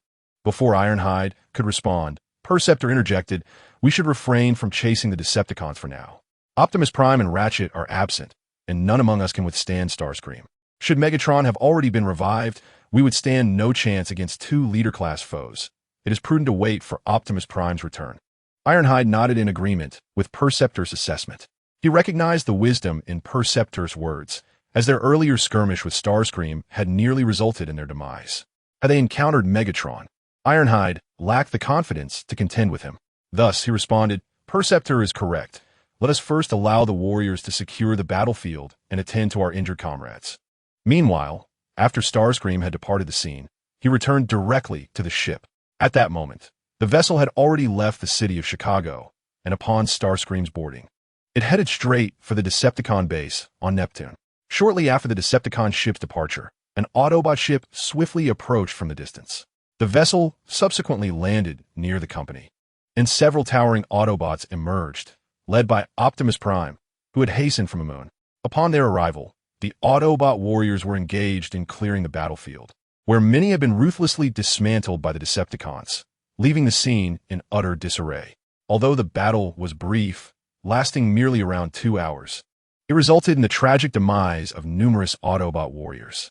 At this juncture, the human military arrived on the scene to assist the Autobots in clearing the aftermath. Once the ambulance disembarked from the spaceship, it hurried to aid the injured Autobot soldiers. Ironhide approached Optimus Prime to report the situation. "Optimus," he began, "upon receiving the humans' plea for help, we assembled our forces and rushed here. However, we encountered Decepticon warriors led by Starscream. During our skirmish with the Decepticons, there was no involvement from the human military. We only observed human fighter jets engaging the aerial division of the Decepticons. Now that the battle has concluded, the human forces have swiftly emerged to scour the battlefield, collecting energy weapons and the remains of the Decepticons to take away. This battle was initiated upon the humans' request for our assistance." Optimus, upon hearing this, responded to Ironhide, "I understand, Ironhide. Please inform the warriors to retrieve the bodies of our fallen brothers. As for the humans gathering the deceased Decepticons, we shall not concern ourselves with that." Following the orders, Ironhide promptly proceeded to oversee the operations on site. After Ironhide's departure, Bumblebee spoke to Optimus. "Humans are exceedingly greedy and cunning. We must not continue to yield to them. For the more we acquiesce, the more insatiable they will become, ultimately leaving us with nothing." Optimus remained silent, standing contemplatively. Having dealt with the American government for an extended period, he was acutely aware of humanity's avarice. Yet, as the leader, Optimus bore the weight of greater considerations and needed to maintain the dignity of his position. Now was not the time for a rift with humanity. Though Megatron did not make an appearance in this conflict, Optimus was certain that he had indeed been resurrected.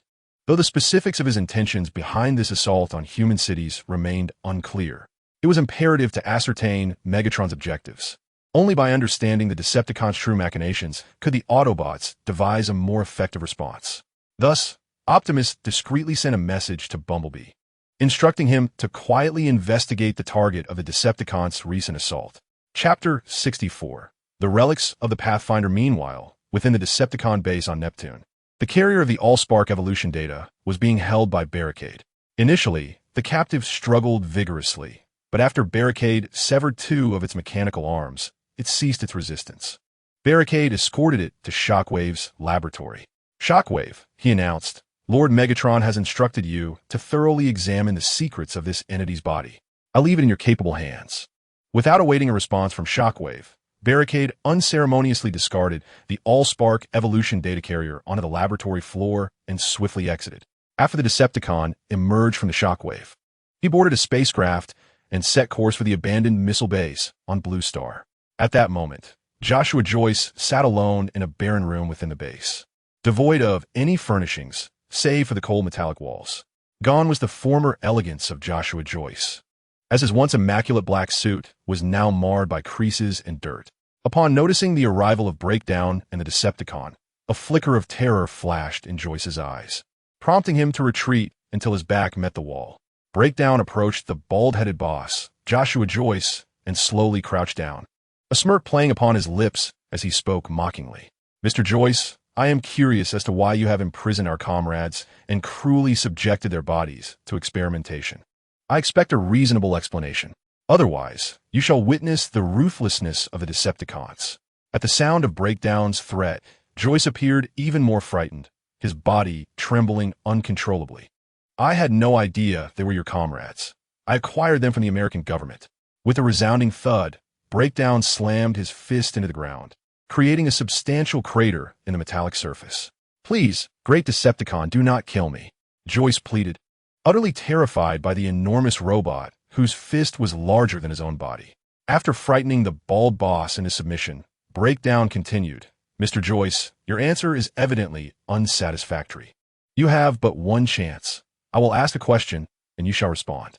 Should you fail to answer truthfully, I will reduce you to a pulp. Joyce, realizing the gravity of the situation, nodded vigorously. Observing that Joyce was thoroughly intimidated, Breakdown shifted to a more serious tone.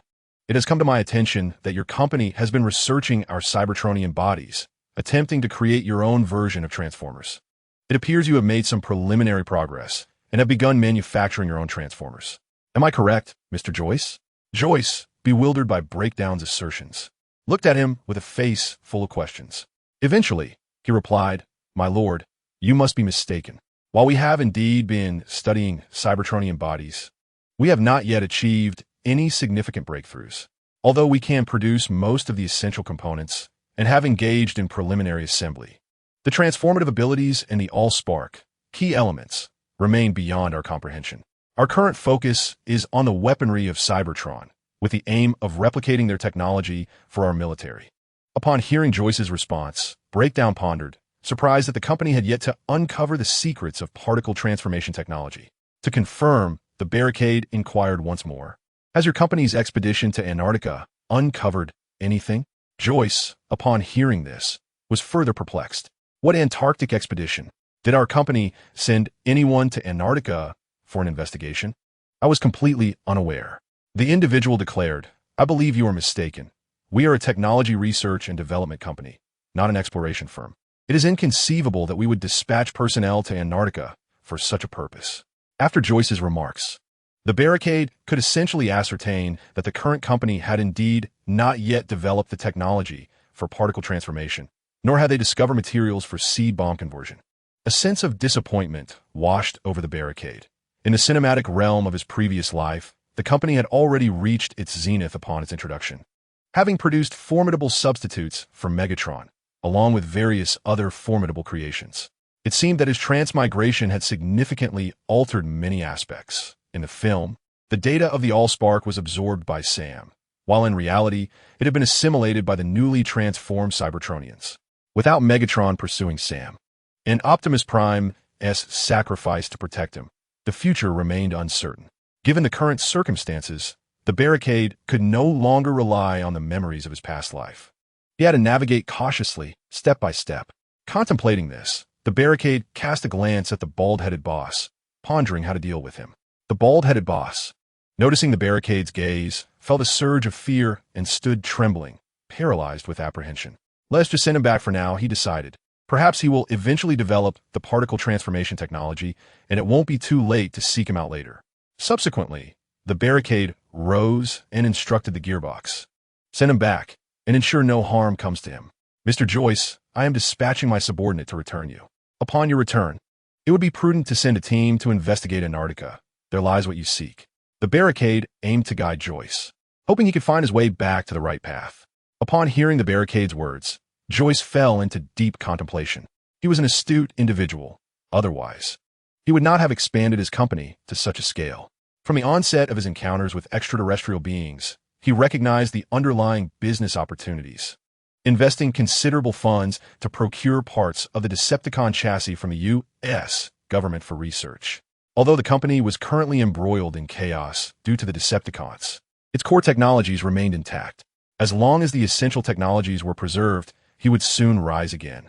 Moreover, reflecting on the peculiar remarks made by the Decepticon today, he felt as if he had grasped something of great significance, albeit too nebulous to fully comprehend. He resolved to clarify his thoughts upon returning. After the Barricade concluded his discourse, he departed, needing to sort through his own thoughts. Perhaps the recent period of comfort had led him to relinquish all responsibilities to his subordinates, while he devoted his days to nurturing that group of young ones at the base. Now, the present reality diverges from the memories I hold, necessitating a thorough reassessment of obstacles and the direction for my next steps. Nevertheless, on the whole, everything is progressing positively. I have now established a stable footing within the Decepticons, and my subordinates are steadily expanding their influence. It is merely a matter of time before our power grows, as it currently remains rather feeble. Chapter 65. The Ruins of the Pathfinders. Just as I returned to the Decepticon base, I received a communication request from Jazz. "What is it, Jazz?" "Lord Roadblock, we have discovered something extraordinary near the energy mining area. You should come see it for yourself." "What have you found?" I I was intrigued by Jazz's tone, as it was unusual for him to be so cryptic. Lord Roadblock, we have uncovered a ruin, seemingly left behind by the Cybertronian Pathfinders. Jazz's revelation piqued my interest, prompting me to immediately redirect my ship toward the Decepticon-controlled mining area. This mining region, once overseen by the Red Spider, is not located on Neptune, but rather in a nearby asteroid belt. Though it lacks large planets, this small expanse boasts an abundance of resources, including numerous rare metals and several planets rich in energy deposits. Since Megatron's resurrection, this area has been allocated to me, and I have reaped considerable energy resources from it over time. The ruins Jazz mentioned are situated on one of the larger planets within this sector. Following the coordinates provided by Jazz, I swiftly arrived at the location. Aside from Gearshift, who remained on Blue Star, my other elite warriors were present. As soon as I disembarked from the ship, Grumble rushed over with a disgruntled expression. "Boss, I can't stand it here any longer. Spending all day with those miners is dreadfully dull. Please let me accompany you. Wherever you go, I shall follow." Upon hearing the big fellow's complaints, I felt a twinge of embarrassment. Ever since Megatron assigned me this mining area, Grumble, Ironplate, along with Blast and Spin, have been stationed here as guard for over 6 months without respite. Jazz, on the other hand, has been somewhat fortunate, as he regularly transports the mined resources back to the Decepticon base, keeping him busy. The others, however, face the monotony of watching a group of mining robots day in and day out, which is indeed quite tedious. Ironplate then chimed in, "Boss, I too wish to leave this place."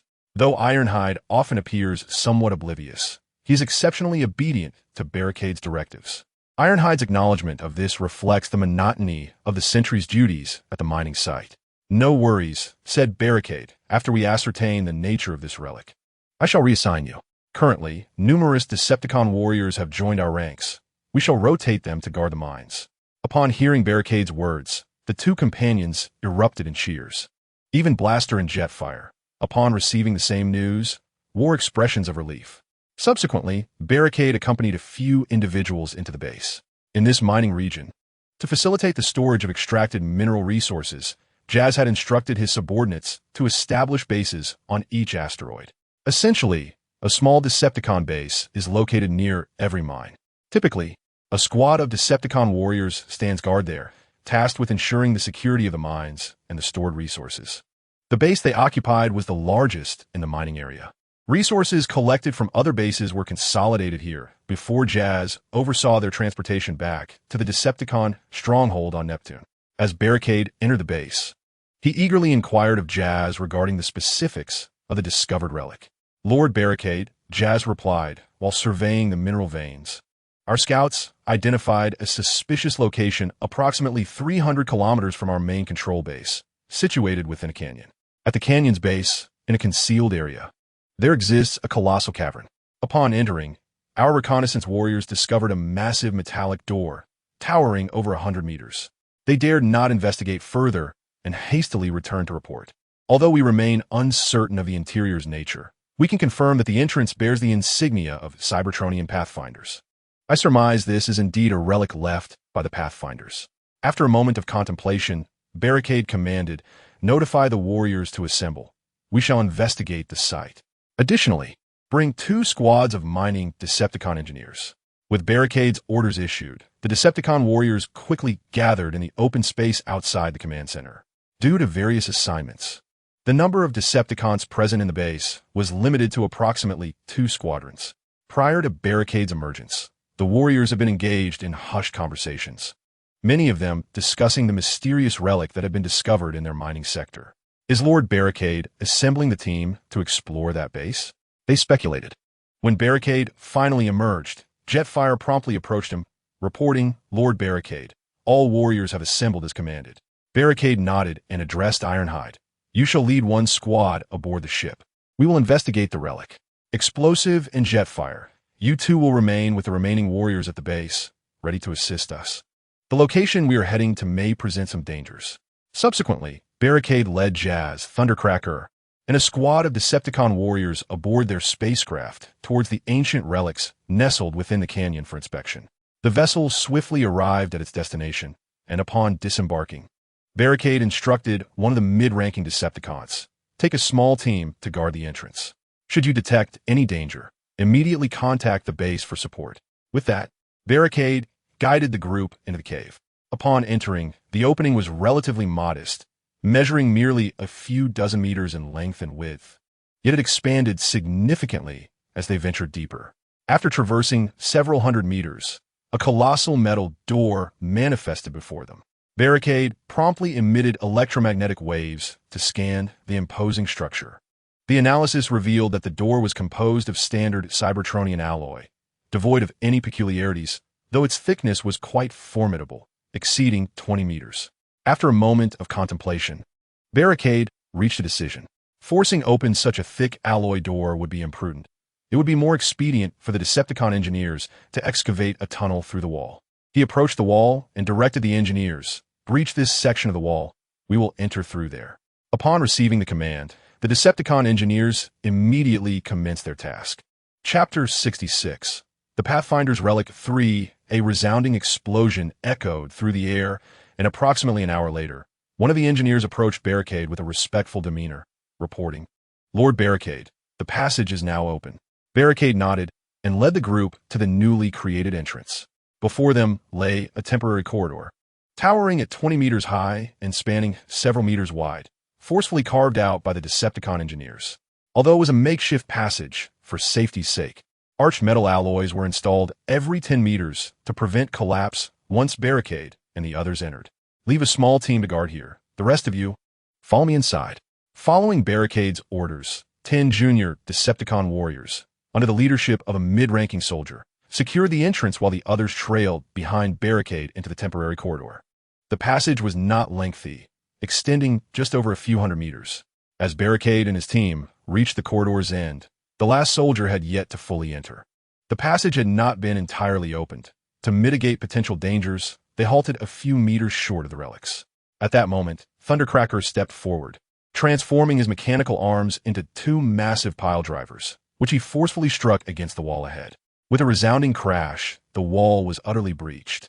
Concurrently, Barricade summoned the corrosive slag cannon, aiming it towards the newly formed opening. He turned to the Decepticon warriors behind him, commanding, "Maintain vigilance." In response, the other Decepticon warriors promptly transformed their weapons, directing them towards the entrance. The anticipated danger has yet to materialize. Only the chilling wind seeps through the gaping hole. Preparations to enter the ruins are underway. After issuing commands beneath the barricade, the thunderous figure steps first into the depths of the ruins. Moments later, having ventured inside, he addresses the group, declaring that no threats have been detected.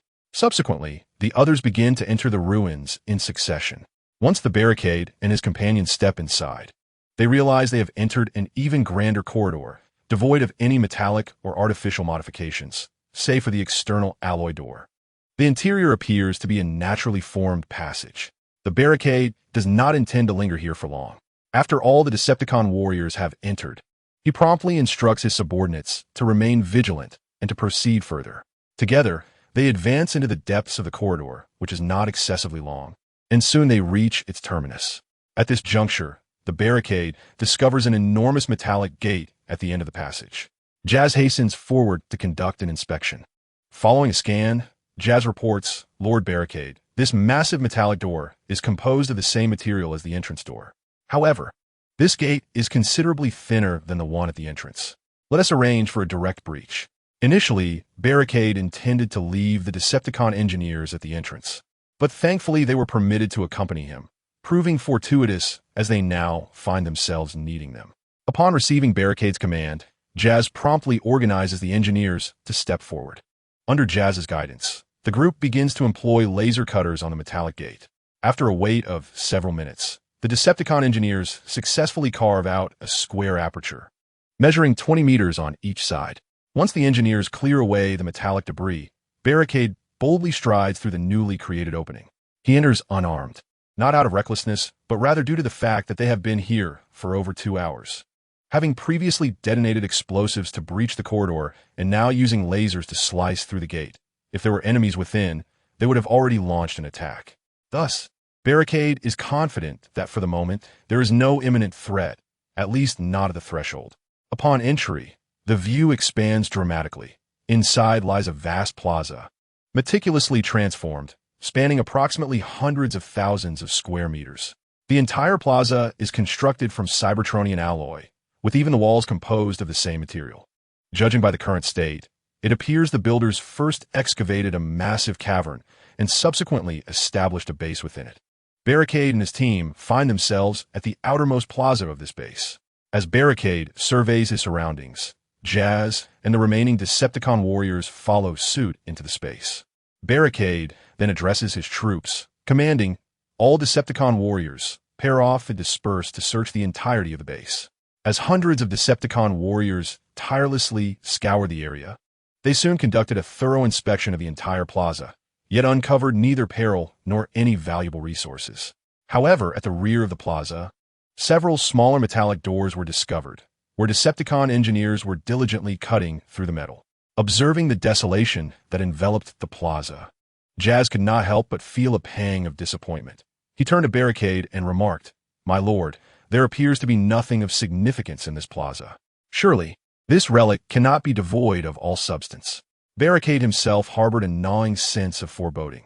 Since their arrival, the entire site had revealed nothing, leading him to ponder if it was merely an abandoned base. Attempting to assuage his own anxieties, Barricade reassured Jazz, "Fear not. There are still several passages yet to be explored. Perhaps the true treasures lie beyond." Before long, the Decepticon engineers succeeded in opening a few metallic doors leading to other areas. Swiftly, the Decepticon warriors entered a search, and soon one emerged, his face alight with excitement as he reported to Barricade, "My lord, we have discovered an energy chamber containing a vast array of energy cubes." At that moment, another Decepticon warrior hurried towards Barricade with urgent news, "My lord, we have located a storeroom filled with abundant metal materials and mechanical components, as well as a multitude of dormant robotic sentinels." With great enthusiasm, Thundercracker exclaimed to Barricade, "Boss, it seems fortune smiles upon us. Let's hasten to investigate."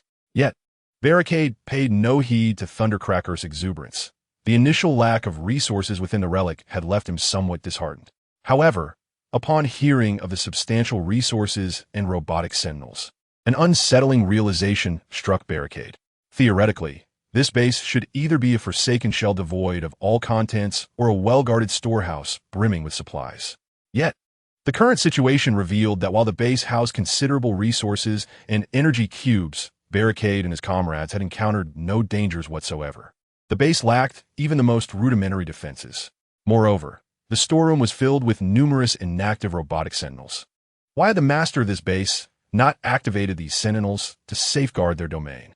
Did they not fear incursions? Chapter 67. The Pathfinder's Relic. For the more Barricade pondered, the more peculiar the situation appeared. Logically, he should have felt elated at the discovery of resources, yet an elusive sense of something amiss lingered in his mind. Unable to unravel the mystery, Barricade instructed his Decepticon subordinates to lead the way, intending to inspect the resources they had unearthed. Subsequently, Barricade, Jazz, and their companions followed the Decepticon warriors to the energy chamber. Upon the arrival of the Barricade at the energy chamber, a vast expanse of neatly arranged energy blocks unfolded before its eyes. Frankly, it was the Barricade's first encounter with such an abundance of energy blocks, more than it had delivered to the Decepticon base throughout the past year after seizing control of the mining area. Although the energy contained within these blocks did not rival that of energy pillars, the sight of so many energy blocks filled the Barricade with astonishment. What on earth could account for such a phenomenon? With so many energy blocks in sight, the journey was certainly worthwhile. Consequently, the Barricade hastily entered the energy chamber, busily transferring the energy blocks into its system space. After an arduous endeavor lasting over 10 minutes, it successfully gathered all the energy blocks. As for Jazz, Ironhide, and the others, they had long since grown accustomed to the sight of the Barricade sweeping up a multitude of energy blocks with a mere wave of its hand. After all, they had followed the Barricade for quite some time and were well aware of its ability to absorb and release items at will. Moreover, they had accepted the Supreme Guardian Protocol regarding the Barricade as their creator. Even if the Barricade claimed to be the Cosmic Emperor, Jazz and the others would believe it without question. Once the Barricade had secured all the energy blocks within its system space, the group swiftly proceeded to the resource storage warehouse.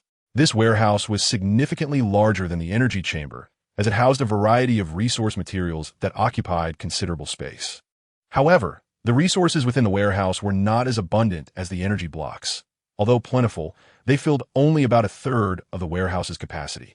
In another corner of the warehouse lay a vast array of robotic sentinels. These sentinels could be deemed one of Cybertron's greatest inventions, developed collaboratively by Shockwave and the scientist Jetfire. Unlike Decepticon warriors, the robotic sentinels lacked a spark and the ability to transform by scanning vehicles. Nevertheless, they possessed the same core template as Decepticon soldiers. Distinct from the mining robots manufactured within the Decepticon ranks, the robotic sentinels were not as rigid. The core template endowed them with the capacity for independent thought. From their inception, they were equipped with numerous functionalities. They could engage in combat, manufacture items, pilot spacecraft, mine, and more. Furthermore, the robotic sentinels exhibited unwavering loyalty to their masters, provided that their master inputted their spark energy into the sentinel's core template upon activation. The sentinels would remain eternally loyal until their destruction. However, the robotic sentinels were not without their drawbacks. They consumed energy blocks at an alarming rate. Without a substantial supply of energy blocks, their existence became unsustainable.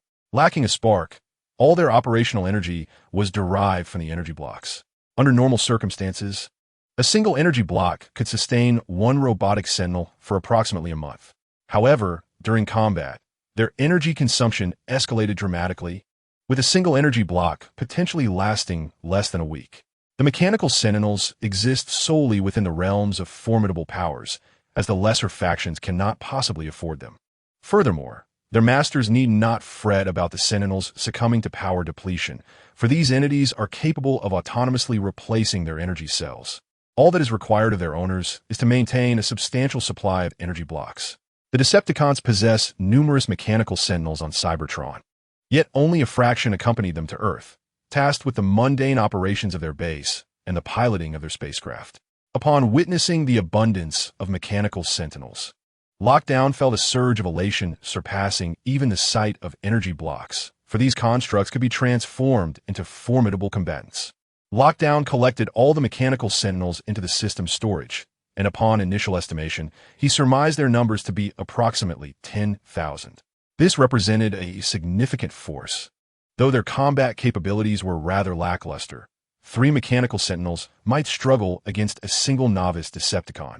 Nevertheless, they possessed a myriad of skills, enabling them to perform tasks that many Decepticon warriors could not. After securing all resources within the system, Lockdown returned to the plaza from whence he came.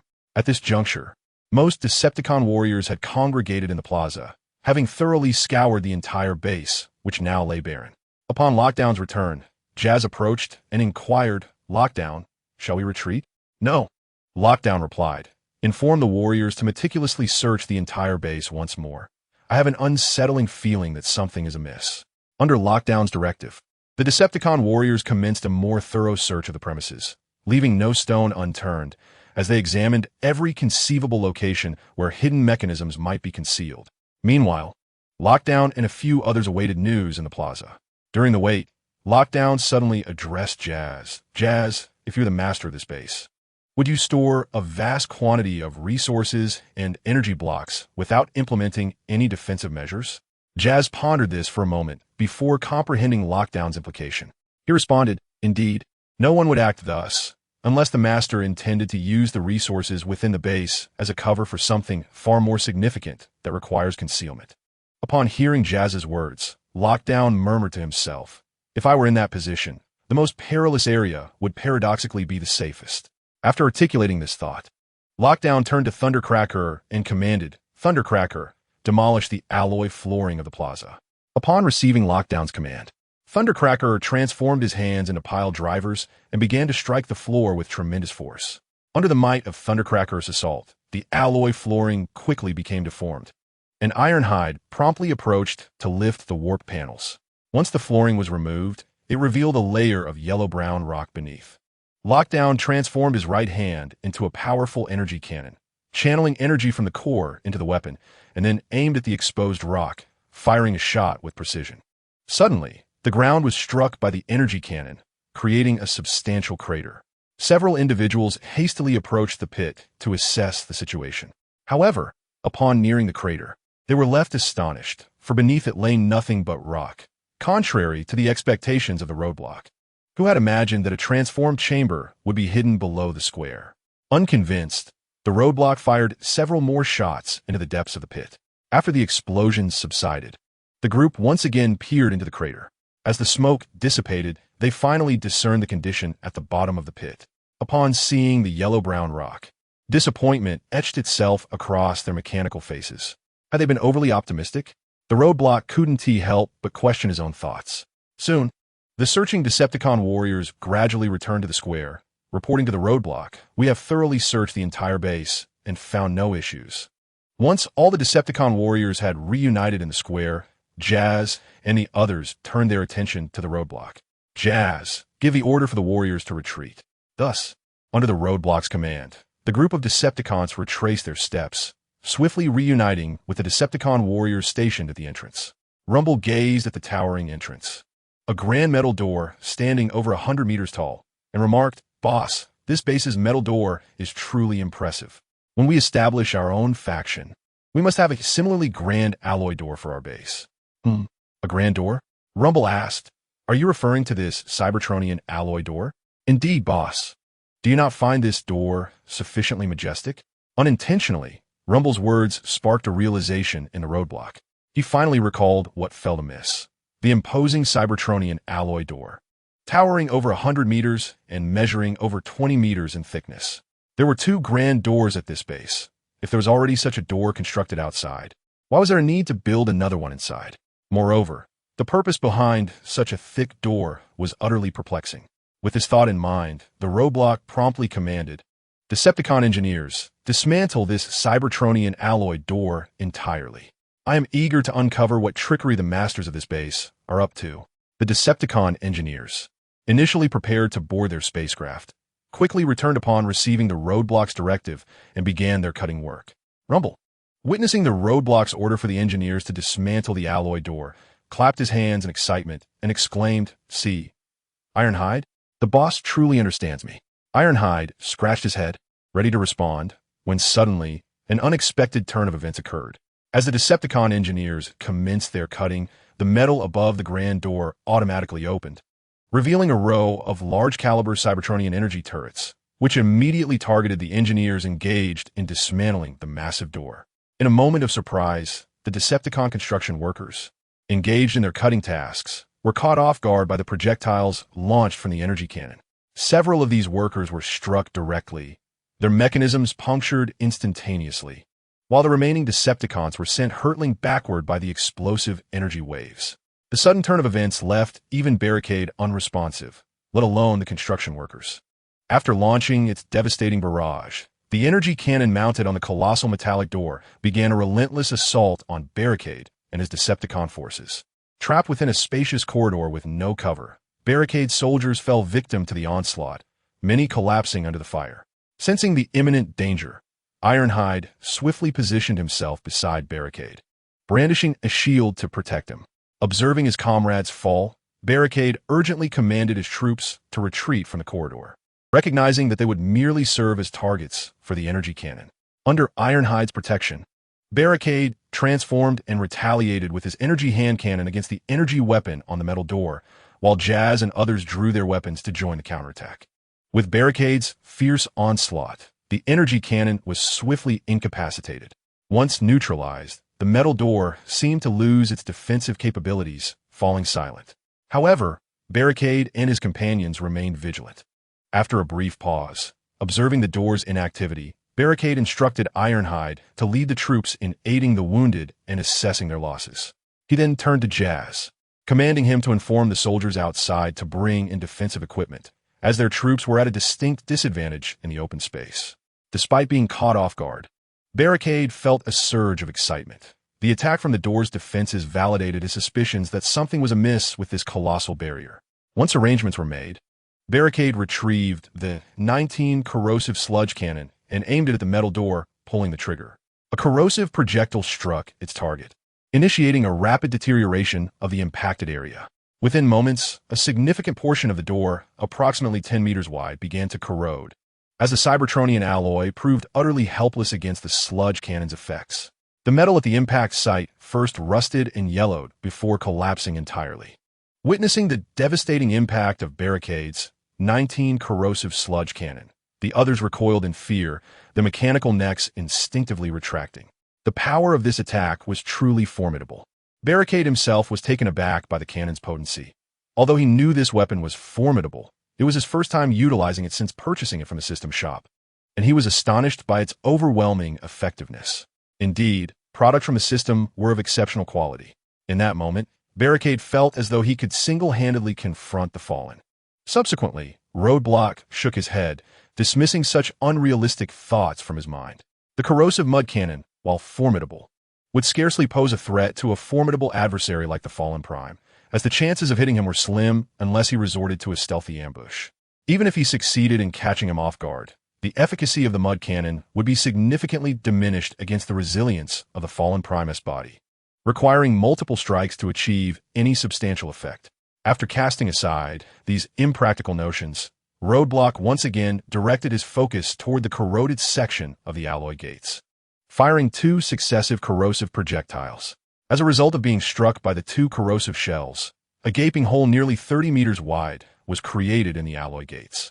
Roadblock mused that had he known how effective the corrosive mud cannon was, there would have been no need to summon the Constructicons, expending so much effort with laser cutting.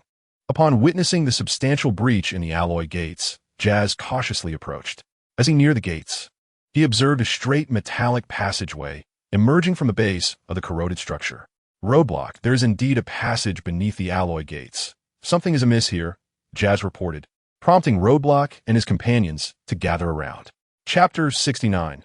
The Ruins of Pathfinder 6 Ironhide. You and Bumblebee will clear the path ahead. We shall descend. Exercise caution, as there may still be dangers lurking below. Understood, boss, Ironhide acknowledged, charging forward into the passage beneath the alloy gates, closely followed by Bumblebee. Jazz, take command of the 2 teams stationed here to prevent any unforeseen incidents. The remaining Decepticon warriors will accompany me. Let's uncover what lies hidden within. Thus, Roadblock led the contingent of Decepticon warriors into the passage. Upon entering, he discovered that the entire corridor had been meticulously carved out, presenting a spacious interior, with the entrance situated at the base of the alloy gates. Curiously, aside from the entrance made of Cybertronian alloy, the remainder of the passage utilized no metal whatsoever. After Roadblock and his team descended, Ironhide and Bumblebee pressed onward into the depths of the passage. Roadblock remained behind with the Decepticon warriors, prepared to provide assistance at a moment's notice. The passage extended quite deep. After approximately 2,000 meters, Ironhide and Bumblebee encountered a fork in the path. In addition to the forward route, 2 additional passages appeared on either side. Momentarily bewildered, the duo promptly reported the situation back to Roadblock.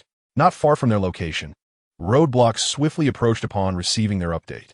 Observing the fork, he commanded the accompanying Decepticon engineers to conduct sonar mapping of the 3 routes.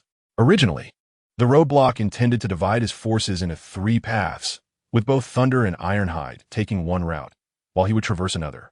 This strategy would allow for a simultaneous search of 3 pathways. However, upon further contemplation, he decided that caution was paramount. The Decepticon warriors he commanded were few in number, predominantly composed of mid to low-tier fighters, with only Thunder and Ironhide being seasoned veterans. Should he split his forces, any encounter with danger could result in his subordinates facing dire consequences.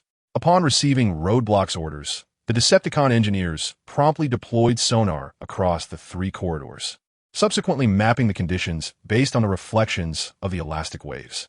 In a short while, they compiled a basic overview of the 3 pathways and sent the information directly to Roadblock. Upon reviewing the engineers' findings, Roadblock felt a surge of relief for not having divided his forces. The engineers' maps revealed that each of the 3 corridors was riddled with numerous branches, each leading to additional offshoots, creating a labyrinthine structure akin to the human nervous system. Moreover, each path culminated in a dead end, with only one exit available. Damn it! Who designed this mess? Roadblock exclaimed in frustration. He was grateful that he had instructed the engineers to probe the corridors in advance. Otherwise, recklessly charging and would have undoubtedly led to significant challenges in finding their way out. Determined, Roadblock led his team toward the central corridor, as the engineer's map indicated that this route led to a vast space at its innermost point. The other two corridors lacked any substantial area, prompting Roadblock and his companions to enter the central path. The environment within the corridor appeared almost uniform, and despite following the map, Roadblock nearly veered off course several times. The corridor was exceedingly deep, and after 2 arduous hours of traversing, they finally arrived at the hall indicated on the map. Continuing forward, they reached the cavern depicted in the engineer's drawings after navigating a corner. Upon entering the cavern, the sight before them astounded Roadblock and his fellow Decepticons. The enormous chamber was densely populated with oval metallic eggs. A swift glance revealed thousands of towering metal eggs, each several meters high, occupying the entire space. Through the transparent glass of the eggs, they could discern mechanical beings with triangular heads and menacing mouths filled with sharp teeth, 2 tusks protruding ominously forward. Recovering from his astonishment, Ironhide exclaimed, "My goodness, what are these creatures?" Thunder, who had also regained his composure, inquired, "Ironhide, are you unfamiliar with the mechanical insects?" Ironhide shook his head, indicating that he had no prior knowledge.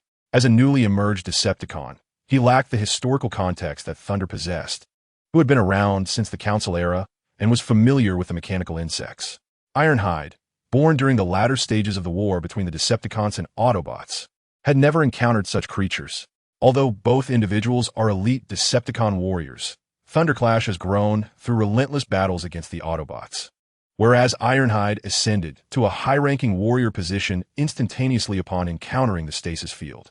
Observing Ironhide's ignorance, Thunderclash explained that as a Decepticon stasis chamber, housing mechanical insects, fully matured, each one a formidable elite warrior. After a brief pause, he continued, "These mechanical insects were once part of the Decepticon ranks, yet they do not always heed commands. They are fiercely loyal to one being alone, their queen, Black Widow. In the past, Black Widow conspired with Starscream to overthrow the Decepticons. With her and the mechanical insect's assistance, Starscream nearly toppled Megatron, but ultimately failed. Since then, Black Widow and her mechanical army have vanished, unbeknownst to us, hidden right here." Once Thunderclash had elucidated the matter to Ironhide, he turned to Barricade and urged, "Boss, we must flee quickly. Once they awaken, these numerous mechanical insects will surely rend us to pieces." Barricade hesitated, contemplating whether to proceed. If all those mechanical insects were to awaken, the situation would become dire. Though he believed he could escape, his subordinates would not be so fortunate. After some deliberation, Barricade resolved to investigate further and declared, "Ironhide, you and Thunderclash take the warriors back a kilometer and wait for me. I will see what lies within." Upon hearing Barricade's decision, Thunderclash urgently grabbed his arm, exclaiming, "Boss, you absolutely cannot go in there. Those ferocious creatures will truly tear you apart."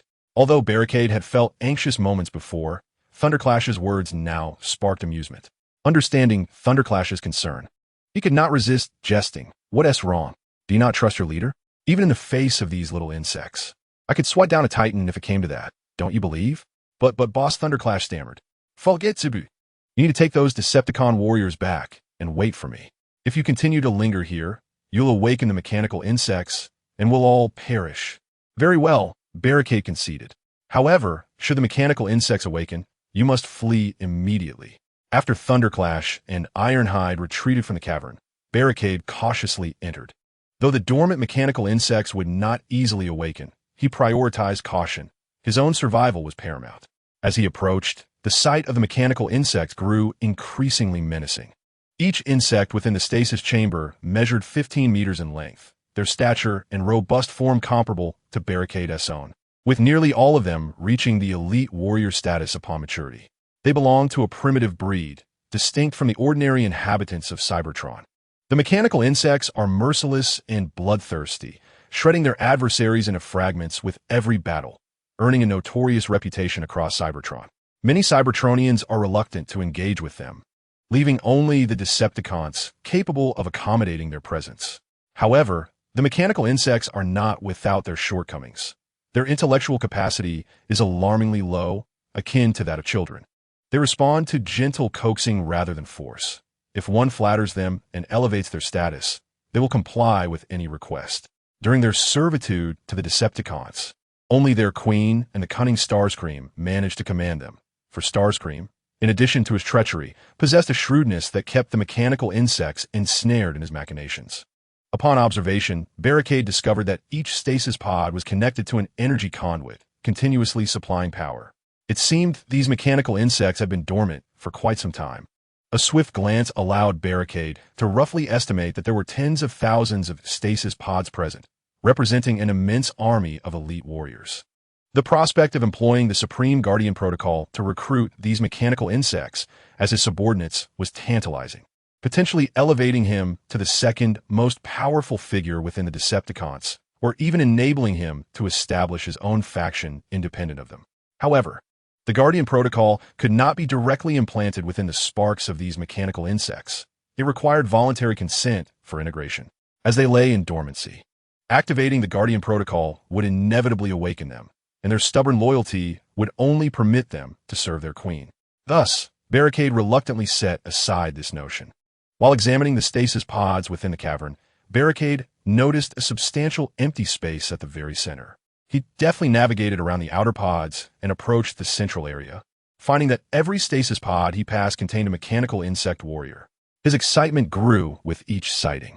Soon, he arrived at the heart of the stasis pod cluster, where a uniquely shaped elliptical pod resided. Upon seeing this particular pod, Barricade's heart raced, wondering if it contained the Black Widow. Approaching swiftly, he peered inside to find a female transformer resting within.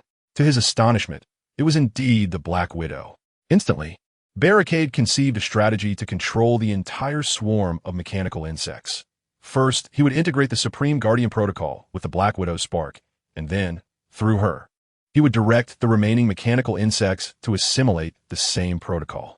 Although this approach may be somewhat cumbersome, the blockade can effectively subjugate the entire mechanical insect, thanks to the existence of the Guardian Protocol. Even if the Black Widow were to tragically perish in the future, there would be no fear of losing control over the mechanical insect. With this thought in mind, the blockade advanced toward the Black Widow's dormant chamber. While the chamber cannot be directly accessed from the outside when operational, it is possible to rouse the dormant occupant from without. However, the blockade had no intention of amiably waking the Black Widow and inquiring whether she would submit. Such an act would undoubtedly render him a fool in her eyes. Thus, upon reaching the Black Widow's dormant chamber, he forcefully shattered the glass with a single punch. As a result of this violent action, the red alarm lights of the chamber began to flash ominously, compelling the Black Widow from her slumber. Seizing the moment as she remained disoriented, the blockade grasped her by the neck with his left hand, lifting her into the air, while his right hand positioned the corrosive coal mud cannon against her spark. It was only then that the mechanical eyes of the Black Widow gradually illuminated. Once she regained her composure, she realized she was being held aloft by someone wielding a weapon poised threateningly against her spark. A sense of foreboding washed over her. "Do not move, or I shall shatter your spark," he warned. This weapon, the corrosive coal mud cannon, possessed a greater potency than the universe rust gun wielded by the adversary. Should you doubt this, feel free to test it. At that moment, the Black Widow took a closer look at her captor, and her expression soured upon recognizing him. To her dismay, he was a leader-class warrior. Further scrutiny revealed the Decepticon insignia emblazoned upon him. A leader-class Decepticon warrior? Who on earth is this individual? When did such a figure emerge among the Decepticons? Yet, true to her nature as the queen of mechanical insects, the Black Widow quickly composed herself, adopting a charming smile before addressing the blockade in a sultry tone. "Dear little brother, why must you wield a weapon against me? I was peacefully resting in my chamber and have done you no wrong." The blockade, observing her pitiable demeanor, let out a derisive snort. "Spare me, Black Widow. I am no mere mechanical insect under your command. You have two choices, submit or perish." Upon hearing his words, the Black Widow's previously charming smile turned frigid, completely devoid of her earlier allure. Coldly, she replied, "Dream on if you think I shall submit to you. I would rather die than yield to anyone." In response to her defiance, the blockade tightened his grip on her neck, exerting immense pressure that threatened to deform it, accompanied by the ominous sound of cracking. Gritting her teeth, The Black Widow endured the pain until, with a sharp crack, the external armor around her neck succumbed to the blockade's relentless grip. Subsequently, the Barricade began to charge the corrosive sludge cannon, aimed directly at Black Widow's spark. Chapter 71. Black Widow at this moment. Upon witnessing the gradually illuminating white light of the weapon directed at her spark, Black Widow could no longer maintain her previous composure. She dared not gamble on whether the Barricade would fire at her spark, for such a wager was grossly unfair to her. As the Barricade was about to pull the trigger, Black Widow could no longer restrain herself and hastily called for a halt. She then reverted to her previous alluring demeanor and spoke. "Little brother, are you serious? I merely intended to play a jest, to gauge the temperament of my future master. You seem quite ill-suited for this game. Listen to your sister. Put away your weapon, and I shall pledge my allegiance to you." At that moment, Black Widow harbored a deep-seated animosity towards the Barricade, wishing to rend it into countless fragments piece by piece. Yet outwardly, she was compelled to feign a willingness to submit to the Barricade.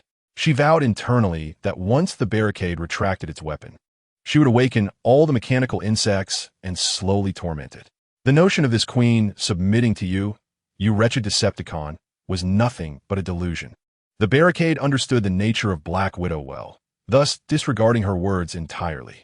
After she finished speaking, the Barricade did not lower its weapon, but instead manipulated the spark to separate a fragment of energy imbued with the Guardian Protocol, addressing Black Widow. "Open the armor upon your chest and merge this energy with your spark." The Barricade refrained from divulging the nature of this energy to Black Widow, for the Supreme Guardian Protocol would succeed as long as the target did not resist during the fusion, irrespective of their knowledge of it. The Barricade feared that should it reveal the truth to Black Widow, her character would likely lead to a fatal confrontation. If she awakened all her mechanical insects with the resolve to perish, none of the Barricade's subordinates would escape, and even the Barricade itself could not guarantee its own survival. At that moment, Black Widow hesitated upon seeing the energy hovering before her. She was merely concerned that merging with this energy might inflict damage upon her spark. Little did she realize that the fusion would instill her with unwavering loyalty to the Barricade. Not only would she never harm the Barricade herself, but she would also not tolerate any harm befalling it. This was the profound power of the Supreme Guardian Protocol, capable of fundamentally altering one's perceptions. Through years of growth, Black Widow's spark had successfully ascended to leader level, though her physical form remained at the commander level, albeit at its zenith. Just a single opportunity stood between her and an elevation to leader level. Like the mechanical insects, both her physical form and spark could gradually evolve over time, unlike the Cybertronians who could interchange their bodies at will. Subsequently, the Black Widow steeled her resolve and unlatched the armor encasing her chest, should the spark sustain damage. The worst consequence would merely be a reduction in its level. However, if she were to perish, everything would be lost. Upon the opening of her armor, the barrier, wielding the energy of the Guardian Protocol, seamlessly integrated it into the Black Widow's spark. With her passive compliance, the Guardian Protocol swiftly merged with her essence. The gaze of the Black Widow towards the barrier transformed entirely, reflecting a newfound allegiance. Once the barrier witnessed the complete amalgamation of the Supreme Guardian Protocol within her spark, he gently set her down, fully aware that a Black Widow infused with the Supreme Guardian Protocol was now entirely under his dominion. Indeed, as the barrier released her, the Black Widow respectfully addressed him, saying, "Master, the Black Widow reports to you." "You need not call me Master. Henceforth, refer to me as Lord Barrier," he replied. "As you command, Lord Barrier," she responded dutifully. The Barrier was elated, for by controlling the Black Widow, he effectively commanded the entire mechanical insect army, as these automatons would obey their queen's every directive. However, to ensure absolute security, the Barrier decided it prudent to have all the mechanical insects assimilate the Supreme Guardian Protocol. Thus, he instructed the Black Widow, "Awaken all the mechanical insects and ensure they resist not. I desire them all to merge with the Supreme Guardian Protocol." "As you command, Lord Barrier," she affirmed. Upon receiving his command, the Black Widow approached the dormant pods and activated a button within one of them. It turned out that this unique pod served not only as a stasis chamber, but also as a controller for the others. As she pressed the control button, the red lights on all the dormant pods within the cavern began to flicker ominously. Soon, eerie and unsettling sounds emanated from the chambers, sounds that were a distinctive hallmark of the mechanical insect race. Meanwhile, 1,000 meters away, the Thunderous, who awaited the barrier's return, was struck with dread upon hearing those strange noises. He quickly turned to Iron Plate and the others, exclaiming, "This is bad.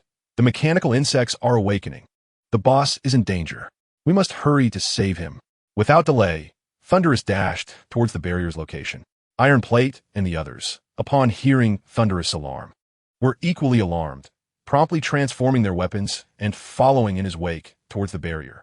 In that moment, a multitude of mechanical insects erupted from their dormant pods, some landing on the ground, while others transformed mid-air before swirling chaotically throughout the cavern.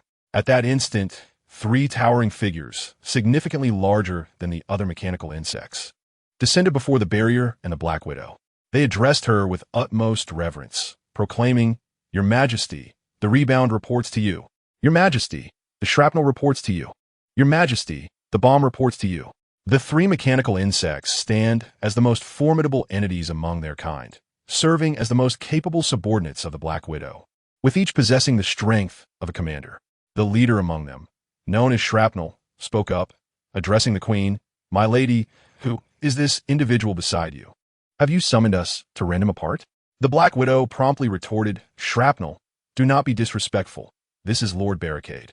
In response, the Decepticon named Recoil scoffed, "What Lord Barricade? Not even Megatron could command our respect. We only heed the Queen."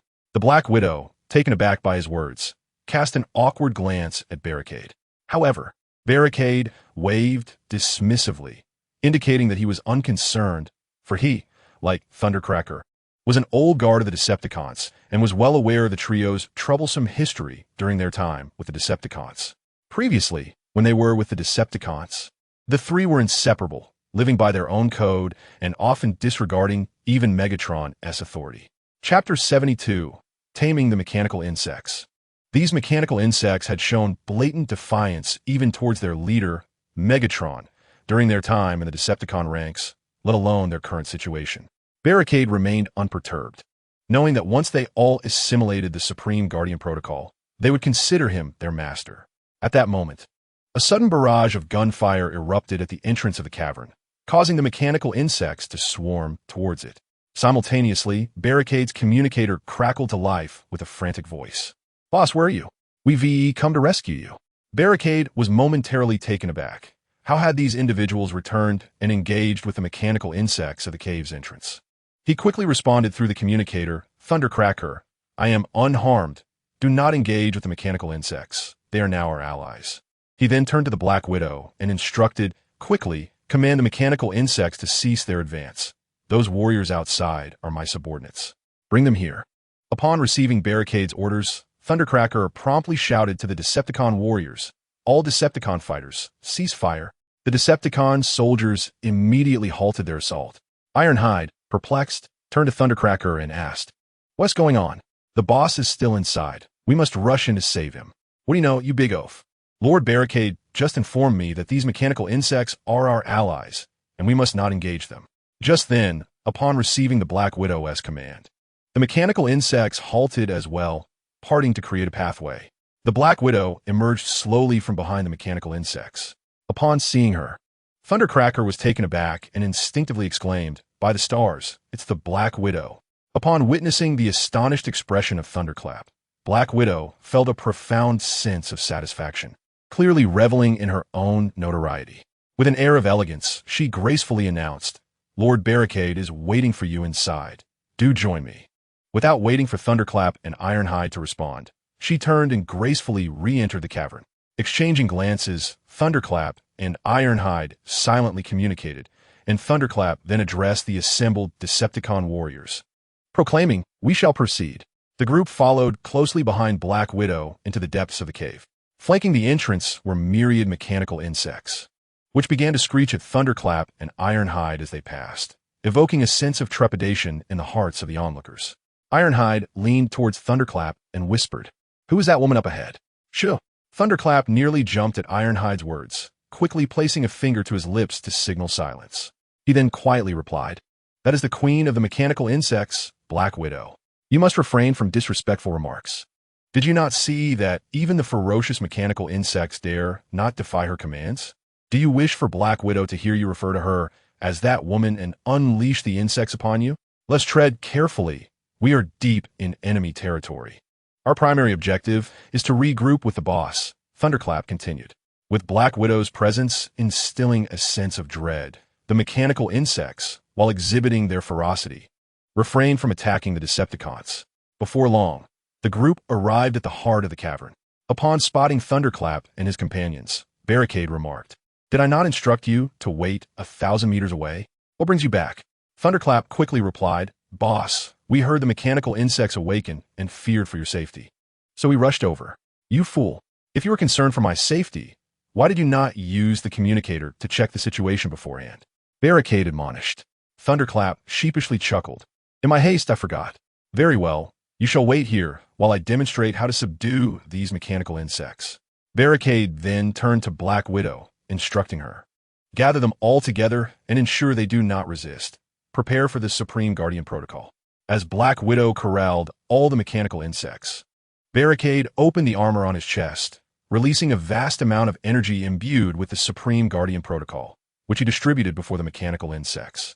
Under Black Widow's command, the insects opened their chests and began to merge the energy with their own sparks. This was the first time Barricade had split off over 10,000 units of energy at once. Even with his leader-class spark, the strain was considerable. He hastily retrieved energy blocks from his system space to replenish his spark. There were a total of 303 mechanical insects present, representing the entirety of their race. Although the mechanical insects reach a level comparable to advanced warriors in their adult stage, their growth cycle is exceedingly prolonged, resulting in their limited numbers. Upon integrating the Supreme Guardian Protocol, the gaze of all mechanical insects shifted when they looked at Barricade. Now, aside from their queen, they had a new master, whose status in their minds far surpassed that of their original queen. At this moment, Barricade's companions, the trio of Shrapnel, Recoil, and Bombshell, exhibited an attitude of respect. In stark contrast to their earlier bravado, despite having successfully subdued the entire mechanical insect race, Barricade was still uncertain about how to accommodate them. However, having taken command of thousands of elite warriors, it was time to commence the establishment of his own dominion. Yet, Barricade had yet to decide on a suitable location for his stronghold. Neptune was undoubtedly unsuitable, as it served as the Decepticons' headquarters, and the fearsome Fallen still resided there. Blue Planet harbored native inhabitants and Autobots, making it an inappropriate choice as well. As for the Moon, being a satellite of Blue Planet, it was traversed by the Decepticons during their landings, rendering it also unfit for a stronghold. After much contemplation, Barricade concluded that Mars was the most suitable candidate for his base of operations. The Martian environment may be harsh for humans, but for the Cybertronians, it posed no significant challenge. Mars, as one of the 8 planets in the solar system, is the 4th closest to the Sun and the 2nd smallest planet, following Mercury. Although Mars has a diameter of approximately half that of Earth, its surface is abundantly covered with hematite, signifying rich metal resources. Furthermore, like Blue Planet, Mars boasts natural satellites, possessing 2, Phobos and Deimos, outnumbering Blue Planet by 1. Chapter 73, Martian Headquarters. The presence of these 2 natural satellites could effectively shield Mars from meteorite strikes originating from the cosmos. Thus, Barricade inquired of Black Widow, "What became of the ship you used to arrive here?" In response, Black Widow explained, "While navigating through the cosmos with the mechanical insects, we were ambushed by the Sharktican clan, and our ship was destroyed. Consequently, I led the mechanical insects to this asteroid belt, where we established this base." Once again, it was the minions of that peculiar Sharktican race. This was the second time Barricade had heard this name. The first was when Soundwave encountered the Sharktican ship upon arriving from Cybertron. It seemed evident that the Sharkticans possessed one or even several substantial bases within the half-mile star system. The primary objective remains the establishment of a substantial base to accommodate Black Widow and her associates. As for the Megalodon clan, let them frolic for a while longer. Thus, Roadblock addressed Black Widow, instructing her to lead the mechanical insect faction to Mars, transforming it into our headquarters. I will assign my lieutenant, Jazz, along with Trigger, to assist you.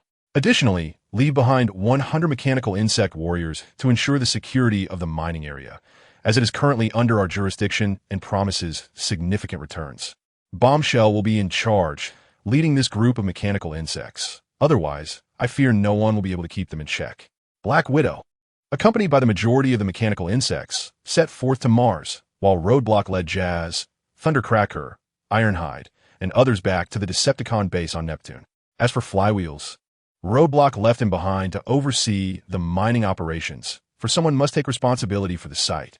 It would be better to assign a Decepticon engineer than a trust Bombshell with it. While the mechanical insects are formidable in battle, their intelligence leaves much to be desired. Roadblock assured Flywheels that he would summon other Decepticons upon his return. Soon, Roadblock and his companions arrived at the Decepticon base. The moment he returned, he summoned Trigger, intending to thoroughly organize his warriors and resources. Trigger, how many of our own warriors have we currently trained? My Lord Roadblock, we have trained a total of 300 warriors, all of whom are of lower rank. Only 300? Indeed, my lord. Our technological advancements permit the training of 100 new recruits every 6 months, and we have completed only 3 batches thus far. And what are the Decepticon warriors who have pledged allegiance to us? There are approximately 4,000 of them, mostly lower-ranking warriors, with only about 200 at the intermediate level, although we do have a few high-ranking warriors. Is it truly so? I did not expect to attract high-ranking warriors to my cause. Roadblock was astonished by the number of factionless Decepticon warriors who had chosen to ally with him. Though many Decepticons had arrived on Blue Star, totaling around 50,000 warriors, over 20,000 of them were under the command of Blackarachnia and Shockwave, while another elite unit loyal to Megatron comprised about 10,000 warriors. This left approximately 20,000 warriors who had not joined any faction. Among these, 4,000 had chosen to align with Roadblock, a remarkably high figure. He had anticipated that only 1/10 would join him, but to his surprise, the number had reached 1/5. Moreover, there are high-ranking warriors seeking to join his ranks. In the Decepticon hierarchy, these elite fighters occupy esteemed positions, with the lowest rank among them being that of a battalion leader commanding 1,000 Decepticon soldiers. Upon hearing of their allegiance, Barricade promptly summoned them to his presence, recognizing the urgency of his need for capable individuals. Soon, 3 high-ranking warriors, summoned by the Trigger, arrived. Among them, 2 were familiar faces to Barricade Brawl, a boisterous companion from their recent mission on Blue Star and the newly revived Bone Crusher. The third warrior, known as Rampage, was a stranger to Barricade. Upon arrival, the trio respectfully addressed him. Lord Barricade, do you wish to serve under me? Barricade inquired. Yes, Lord Barricade, Brawl replied. We desire to serve you. Excellent. Since you and Bone Crusher are acquainted, I shall dispense with unnecessary pleasantries. Rampage, what prompts your desire to follow me? Just as Rampage was about to respond, Brawl interjected. Lord Barricade, Rampage is my close brother. Upon hearing of my mission on Blue Star, he accompanied Lord Shockwave to the solar system. I persuaded him to join you. Relieved, Barricade realized Rampage was not an unwelcome addition sent by others. He then divided 3 strands of energy infused with the Supreme Guardian Pack from his spark and addressed the trio. Merge this energy with your sparks and commit to serving me diligently. Without hesitation, they integrated the energy into their own sparks. Following the fusion of the Supreme Guardian Pact, the 3 officially became part of Barricade's team. Lord Barricade, Brawl reports to you. Lord Barricade, Bone Crusher reports to you. Lord Barricade, Rampage reports to you. Excellent. Prepare yourselves. We shall soon embark on our mission to Mars. Once the others had departed, Barricade and Trigger began assessing their recent gains. Barricade intended to organize the stockpiled energy cubes and resources for transport to Mars. With an increase in personnel, he planned to acquire a sizable spacecraft of his own. Although the Decepticon army possessed numerous large vessels, only 4 were currently operational within the solar system. 2 belonged to Megatron, while 1 was owned by Blackarachnia and the other by Shockwave. It was clear that Megatron would not readily grant him a large ship. The only avenues available for obtaining such a vessel were either through purchasing from a system store, which had yet to advance to level 2, or through other means yet to be determined. One could either procure large spacecraft through the channels of Red Spider or acquire them from Cybertron or Cosmic City. As one of the 3 formidable leaders of the Decepticons, Red Spider possesses considerable capabilities. Chapter 74. The Rise in Power, after all. Lockdown was merely a minor figure among the Decepticons, lacking both connections and resources. Within the ranks of the Decepticons, although strength has always been paramount, connections are equally significant. Red Spider epitomizes this duality, possessing both strength and a network. Otherwise, one might ponder why Red Spider has dared to oppose Megatron repeatedly without facing execution. The reason Megatron has spared Red Spider is due to his recognition of Red Spider's prowess and connections, which could yield benefits for the Decepticon faction. However, Lockdown's primary objective remains to organize the energy blocks and resources, sending them to Mars first. Once everything on Mars is set in motion, he will then turn his attention to preparing for the acquisition of large spacecraft. Since taking over the Decepticon mining area, Lockdown has reaped tremendous benefits each month. Apart from the mandatory energy and resources submitted to the Decepticons, the majority has fallen into Lockdown's hands. Although he has amassed a wealth of various metallic resources, the energy blocks remain scant, as most have been fed to the system, a seemingly bottomless pit that has yet to unlock its second tier. This predicament has driven Lockdown to the brink of frustration, wishing he could simply uninstall the system. Lockdown had previously inquired how much energy was needed to activate the second tier, but the system dismissively replied that there was insufficient energy to do so. Such a vague response nearly drove Lockdown to despair. He decided to take a more relaxed approach, believing that as long as he continued to accumulate energy for the system, it would eventually reach the second tier. Perhaps, in the future, encountering a sacred object like the spark source would instantly elevate him to that level. Fortunately, during his conquest of the mechanical insects, Lockdown acquired a full warehouse of energy blocks, temporarily alleviating his situation. However, he was hesitant to feed them to the system. The circumstances had changed. Previously, he had only a handful of subordinates, and a mere few energy blocks sufficed for their daily consumption. Now, with an influx of over 10,000 elite warriors and more than 3,000 mid to low-level fighters, the daily demands had surged significantly, compelling Lockdown to be cautious with the energy blocks. Subsequently, Lockdown stored all the resources kept at the Decepticon base within the system space. Once the resources were organized, he instructed Trigger, notify all mid-level and higher warriors to assemble, including the mid-level fighters. Upon receiving Lockdown's command, Trigger promptly gathered the mid and high-ranking warriors. Lockdown intended to transport the elite and mid-level fighters to Mars first, with the lower-tier warriors to follow in batches thereafter. It is not that Barricade is unwilling to transport all his warriors at once. Rather, the sheer number of soldiers poses a challenge. Lacking a colossal spacecraft, Barricade cannot convey all his troops simultaneously, despite his rank as deputy commander, which affords him the ability to command the Decepticon fleet. He is limited to mobilizing only medium and small vessels. The deployment of large ships necessitates authorization from Megatron, which is typically granted only for significant missions. Notably, individuals like Starscream and Shockwave possess their own large ships, which Megatron does not oversee. Furthermore, in endeavors such as establishing a base on Mars, Barricade operates with relative autonomy, as he does not intend to sever ties with the Decepticon faction. Upon Barricade's arrival outside, all mid-level and high-ranking warriors had assembled. He commands 6 elite officers, Trigger, Jazz, the recently recruited Black Widow, Shrapnel, Recoil, and Bombshell. Among them, Black Widow stands as the strongest, possessing a spark that has reached a leader-level status, effectively placing her on the threshold of leadership. With a mere opportunity, she could elevate her form to that of a leader, joining Barricade in that esteemed rank. Following her is Jazz, who, having served as Optimus Prime's aide, has long attained the rank of officer. His extensive experience in battle against the Autobots has honed his combat skills to a remarkable degree. Next are Shrapnel, Recoil, and Bombshell, 3 insectoid warriors who are inseparable companions. Whether on missions or in combat, they always operate in tandem. Despite their formidable strength, they are prone to impulsive and volatile behavior. Among the 6 elite officers, the weakest is arguably Trigger. A year prior, he occupied the lowest echelons within the Decepticon ranks. However, through his cleverness, he caught Barricade's attention and swiftly ascended to the rank of officer. Since his promotion, Trigger has primarily focused on managing the base's daily operations, seldom engaging in battles against the Autobots.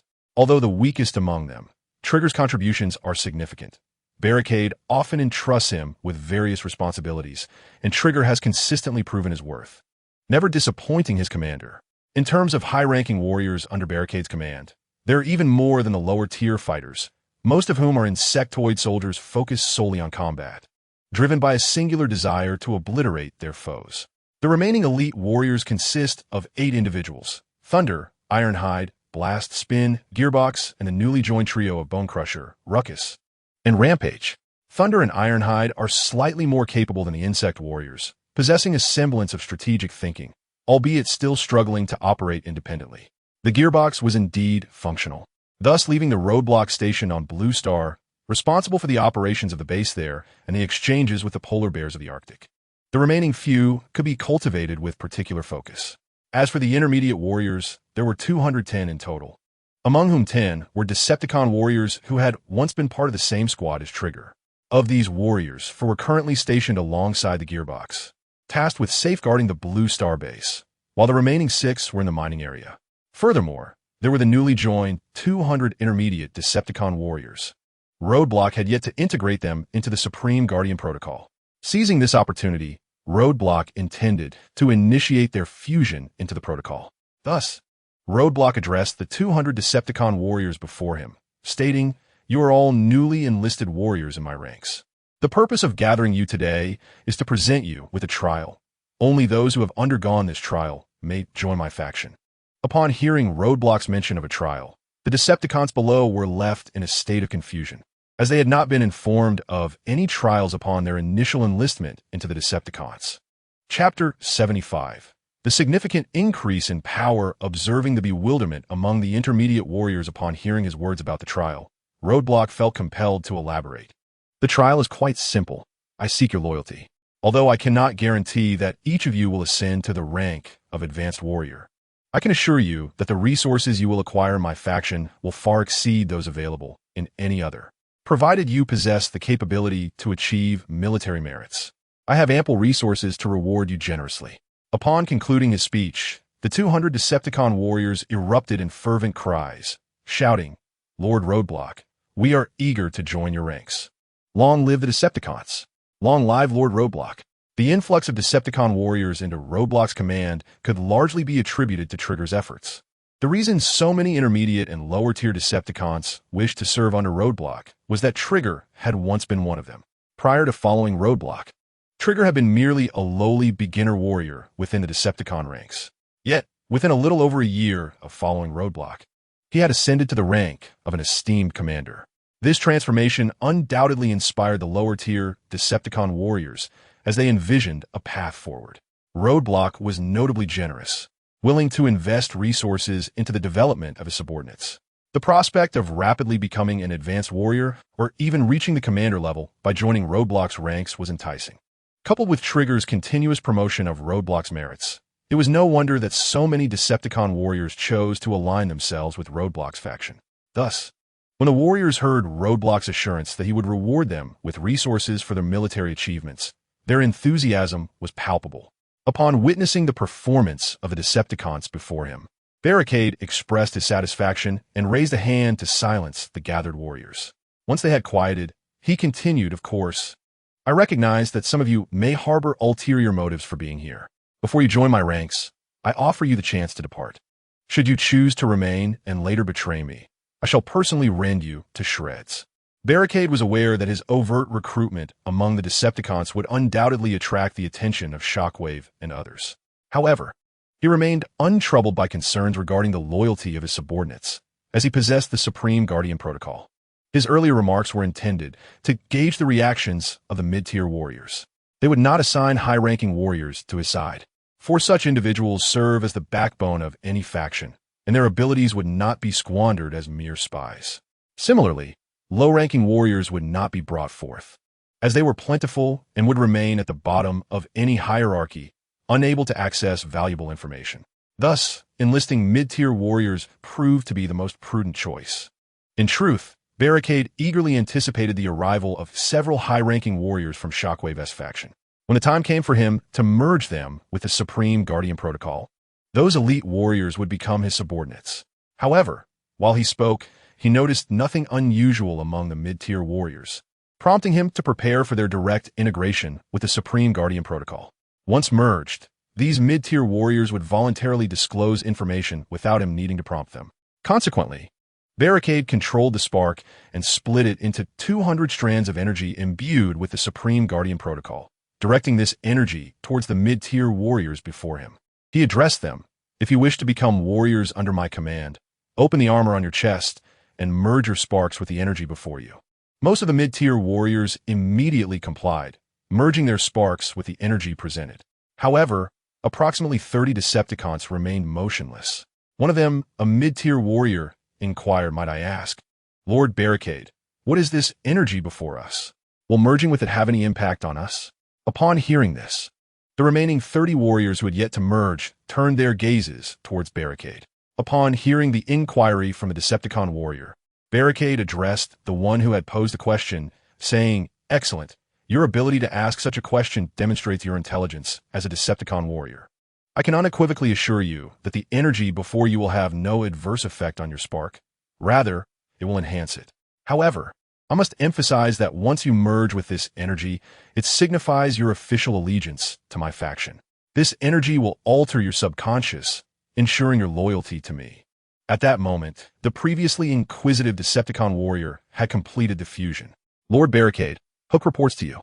Lord Barricade, Bulldozer reports to you. Lord Barricade, Trailer reports to you." In an instant, various intermediate warriors presented themselves to Barricade, reporting their allegiance.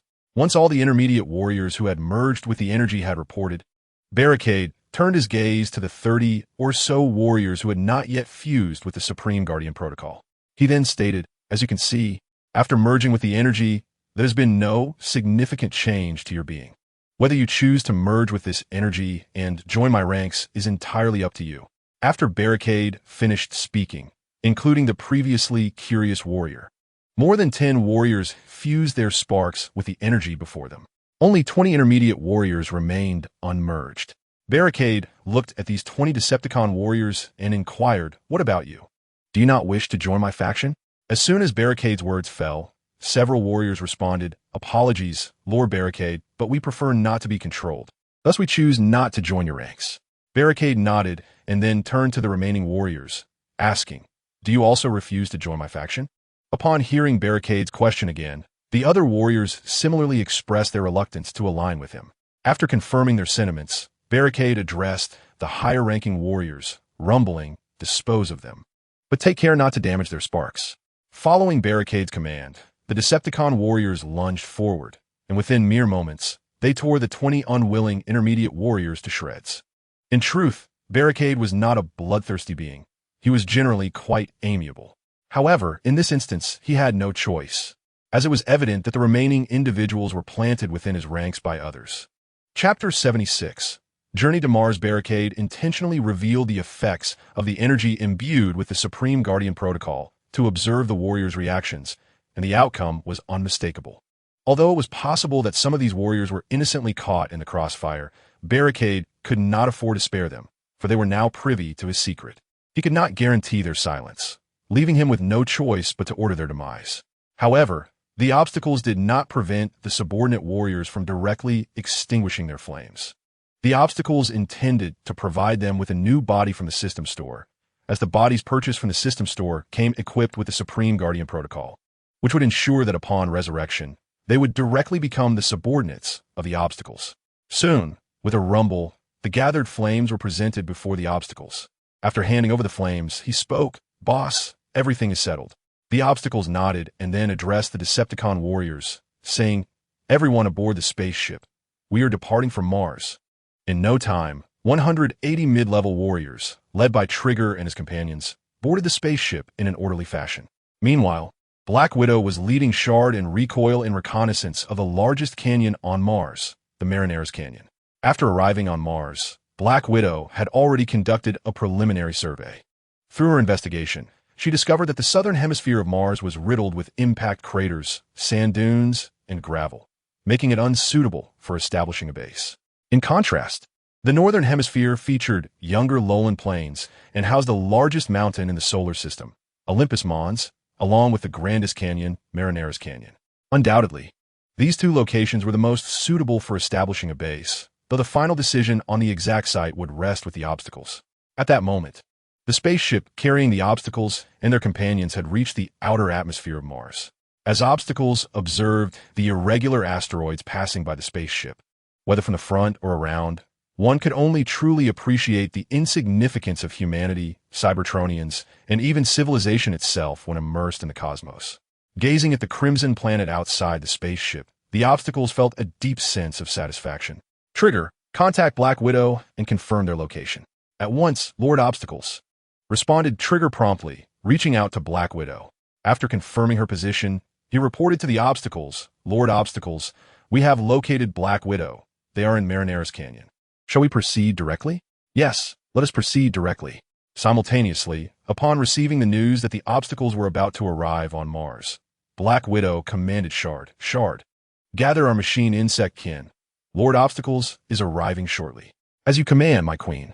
Following Black Widow's orders, Shard transformed into his machine insect form and soared into the sky, emitting an invisible sound wave accompanied by his howl, reaching far into the distance. This was the unique method of communication for the machine insect kin, while their bodies possessed a communication system for conversing with other Cybertronians. They preferred this primal form of interaction among themselves. Soon, except for a few machine insects that were relatively distant, the majority had gathered in the area. At this moment, the spacecraft of the Decepticon, Barrier, arrived at the designated location. After Barrier disembarked from the ship, Black Widow, accompanied by Recoil and Shrapnel, approached him. Lord Barrier. Barrier nodded to the three and addressed Black Widow. How did your reconnaissance fare? As I surveyed this canyon, it appears quite suitable for establishing our base. Upon hearing Barrier's inquiry, Black Widow promptly utilized a holographic projection to display the process of her reconnaissance before him. While the projection played, she spoke to Barrier, indeed. Lord Barrier, during my survey, I divided Mars into the southern and northern hemispheres. I discovered that the southern hemisphere is replete with impact craters, sand dunes, and gravel, rendering it unsuitable for our base. Conversely, the northern hemisphere predominantly consists of low-lying plains, making it more appropriate for establishing a base. We can situate our base in the northern hemisphere of Mars. After a brief pause, Black Widow continued within the northern hemisphere. I have identified two locations particularly conducive for base construction, one being this very canyon you mentioned, and the other near a high mountain, which is the highest point on Mars. However, the final decision on where to establish the base rests with you. After contemplating Black Widow's report for a moment, Barrier replied, let us establish the base within this canyon. Upon hearing that Barrier had chosen the Mariner Valley as the final location for the base, Black Widow projected the entire canyon and began to introduce it to him. This canyon is colossal, extending over 500 kilometers in length and spanning more than 600 kilometers at its widest point, reaching depths of up to 28 kilometers. Additionally, there exists a vast natural cavern in the middle section of the canyon, making it exceptionally suitable for our base. Barrier, upon hearing Black Widow's description, felt immense satisfaction with her capabilities, trusting her completely with the construction of the base. Subsequently, Barrier and his companions, guided by Black Widow, arrived at the enormous natural cavern in the middle of the canyon. Barrier gazed in awe at the grandeur of this cavern, marveling at the artistry of nature. The cavern was interconnected, expanding larger as one ventured deeper. The entrance alone surpassed the dimensions of the base previously established by Black Widow on the asteroid.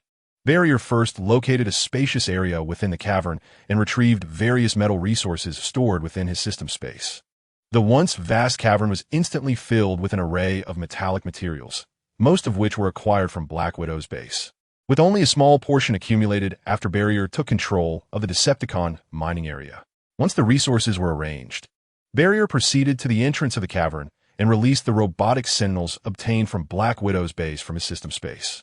A full 10,000 robotic sentinels were positioned at the entrance of the cavern, occupying merely a fraction of its expanse. Subsequently, a blockade activated these robotic warriors, who serve as the backbone of the construction base. After the activation, command over the sentinels was entrusted to both Black Widow and Trigger, thereby allowing them, alongside the blockade, to oversee this formidable assembly. As for the warriors accompanying the blockade to Mars, they were instructed to collaborate with Black Widow in the establishment of the new base. Chapter 77. The resurrection of the celestial adversary in an instant, the entire Sailor's Gorge was abuzz with activity. Under Black Widow's guidance, the robotic Sentinels and Decepticon warriors commenced the construction of the new base in a methodical manner. As for Jazz, the blockade did not involve him in this endeavor, for there remained over 3,000 lower-tier warriors at the Decepticon base on Neptune, which Jazz was tasked with relocating to Mars in batches. Furthermore, Thunder and Ironhide were also excluded from the construction efforts, as the blockade intended to lead them back to the Decepticon base on Neptune. This decision came on the heels of a message from Soundwave, indicating that Megatron had summoned the blockade and Black Widow to gather at the base of the Fallen, an indication that Shockwave had acquired the evolutionary data of the AllSpark from a host. Had the Fallen, that great terror, finally lost his composure? However, in the blockade's estimation, although Optimus Prime possessed formidable strength, he was far from being an equal match for the Fallen. Even a severely wounded Fallen was beyond Optimus's capacity to contend with, especially with Megatron, whose power was comparable. Still in the fray, as the blockade journeyed back to Neptune with Thunder and Ironhide on Blue Planet. Within the military base, specially prepared for the Autobots by the American forces, Optimus Prime and Ratchet were making final preparations to awaken the celestial adversary. Given that the celestial adversary was of leader-class power, the energy required for his revival was immense, prompting the Autobots to diligently gather energy during this period. In contrast to the Decepticons, the Autobots adhered strictly to the cosmic peace agreements established by the primordial celestial, resulting in their plight on Blue Planet. Optimus Prime, reluctant to engage in conflict with humans, found himself unable to exploit resources as the Decepticons did. Before Megatron's resurrection, when Black Widow was in command, the Decepticons had been extracting energy from the mines on Blue Planet, allowing the Autobots to acquire energy blocks during their efforts to eliminate Decepticon mining operations. However, following Megatron's revival, the Decepticons abandoned their mining endeavors on Blue Planet, which deprived the Autobots of their source of energy blocks, leaving their daily consumption reliant on the supplies from the U.S. military. During this period, Optimus Prime had been racking his brain to obtain energy blocks, as he was disinclined to engage in trade with humans, whose greed was well known. In the end, Optimus Prime had no choice but to send the Autobots into the depths of the ocean in search of energy mines. However, mining energy cubes from the abyss proved to be a formidable challenge, even for the inhabitants of Cybertron. While the structural integrity of the Autobots' bodies allowed them to withstand the immense pressure of the deep sea, the consumption of energon was substantial, which is why Optimus had only just gathered enough energy to awaken the Fallen. At that moment, the Fallen reclined in a specially designed metallic chair, while Ratchet conducted the final checks. Once the examination was complete, Ratchet affixed a massive energy transfer conduit to the Fallen's chest and called out to Optimus Prime for assistance. "Optimus, come and help me hold the Fallen's body. During the energy transfer, his form may react with tremors."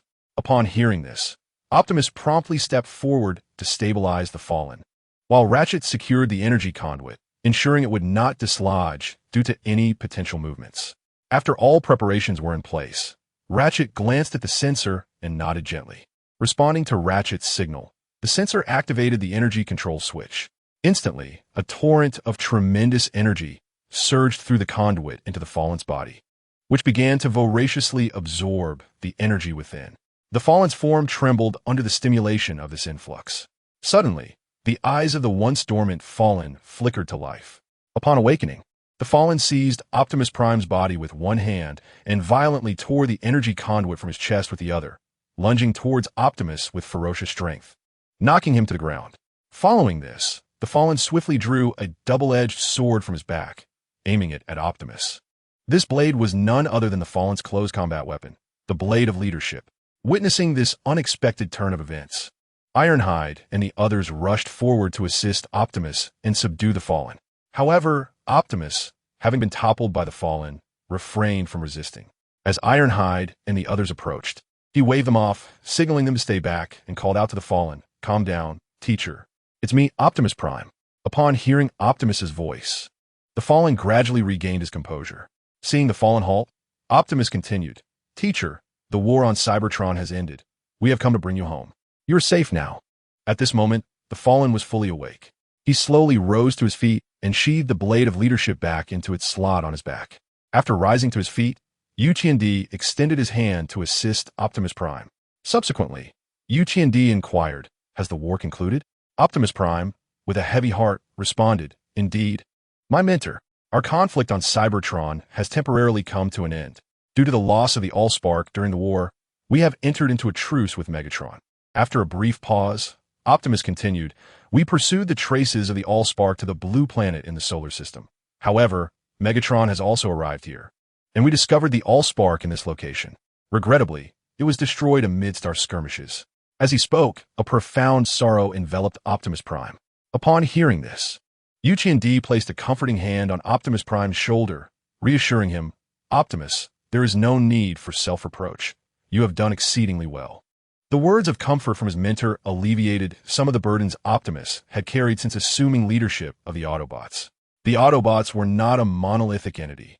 Repeated defeats in the war against the Decepticons had led to widespread discontent among their ranks, and, as their leader, Optimus bore the brunt of criticism and was often labeled as incompetent by dissenting voices.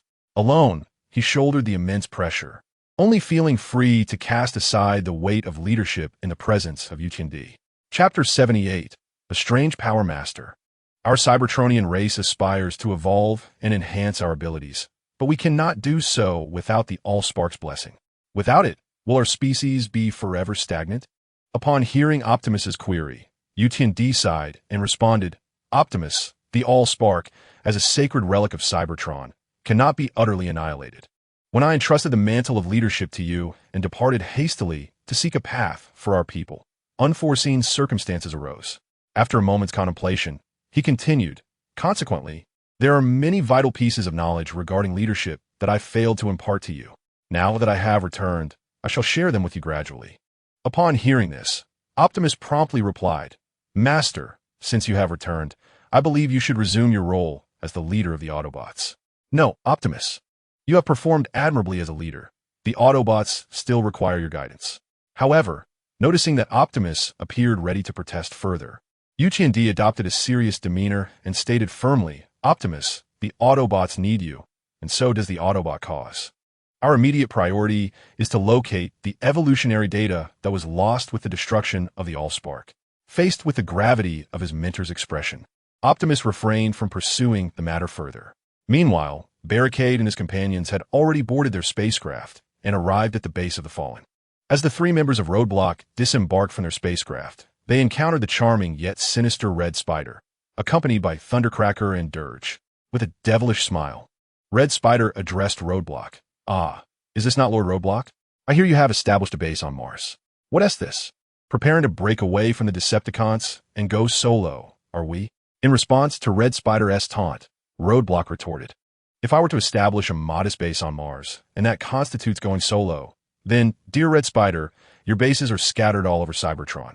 With so many bases at your disposal, are you not preparing to usurp Lord Megatron and become the supreme leader of the Decepticon army?" Upon hearing Roadblock's remark, Red Spider's expression darkened instantly. "Cursed Roadblock, why must you bring up such matters?" Recently, Red Spider had faced Megatron's wrath concerning this very issue, a moment witnessed by Roadblock, who had reaped considerable benefits from it. The mining area, now overseen by Roadblock, was a portion that Megatron had seized from Red Spider. Did Roadblock not comprehend the concept of discretion in jest, of striking without causing offense? Having been provoked by a mere jest, Red Spider chose to ignore Roadblock, storming toward the base of the Fallen. Thundercracker and Dirge hastily followed, eager to avoid invoking Red Spider's ire. Observing Red Spider's silence, Roadblock remarked to Thundercracker, "Can you believe it? Since when did Red Spider become so fragile that he cannot bear a simple jest?" Thundercracker, at a loss for words, opted to feign ignorance, lowering his head to inspect his mechanical foot. As Red Spider and his entourage entered the base, Roadblock, accompanied by Ironhide and Thundercracker, followed suit. Roadblock had intended to catch up with Red Spider to alleviate the awkwardness, as he did not wish to irreparably offend him, especially since he planned to procure a large spacecraft through Red Spider's connections. However, upon noticing Roadblock's pursuit, Red Spider quickened his pace, leaving no opportunity for Roadblock to catch up. Before long, the two groups arrived at the Fallen's location. Upon entering the hall, Roadblock and his companions were greeted by the sight of Shockwave and Soundwave, along with a host of elite warriors engaged in hushed conversation. Notably, the hall was populated not only by Decepticon warriors, but also by soldiers from another faction. The warriors within the hall were clearly divided into two factions, one comprising the elite soldiers of the Decepticon army, while directly opposite them stood the representatives of the other faction. This unexpected development left not only Roadblock momentarily stunned, but also caught Red Spider off guard. Upon witnessing the unfolding circumstances, before Roadblock could seek out Red Spider, the latter proactively approached him and quietly remarked, "This time, there is quite a spectacle to behold. I never anticipated that the aged Fallen Prime could conceal himself so adeptly. Let us proceed inside and ascertain the situation."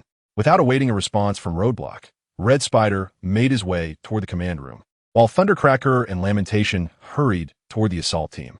The current scenario had far exceeded Roadblock's expectations, compelling him to venture inside for further insight.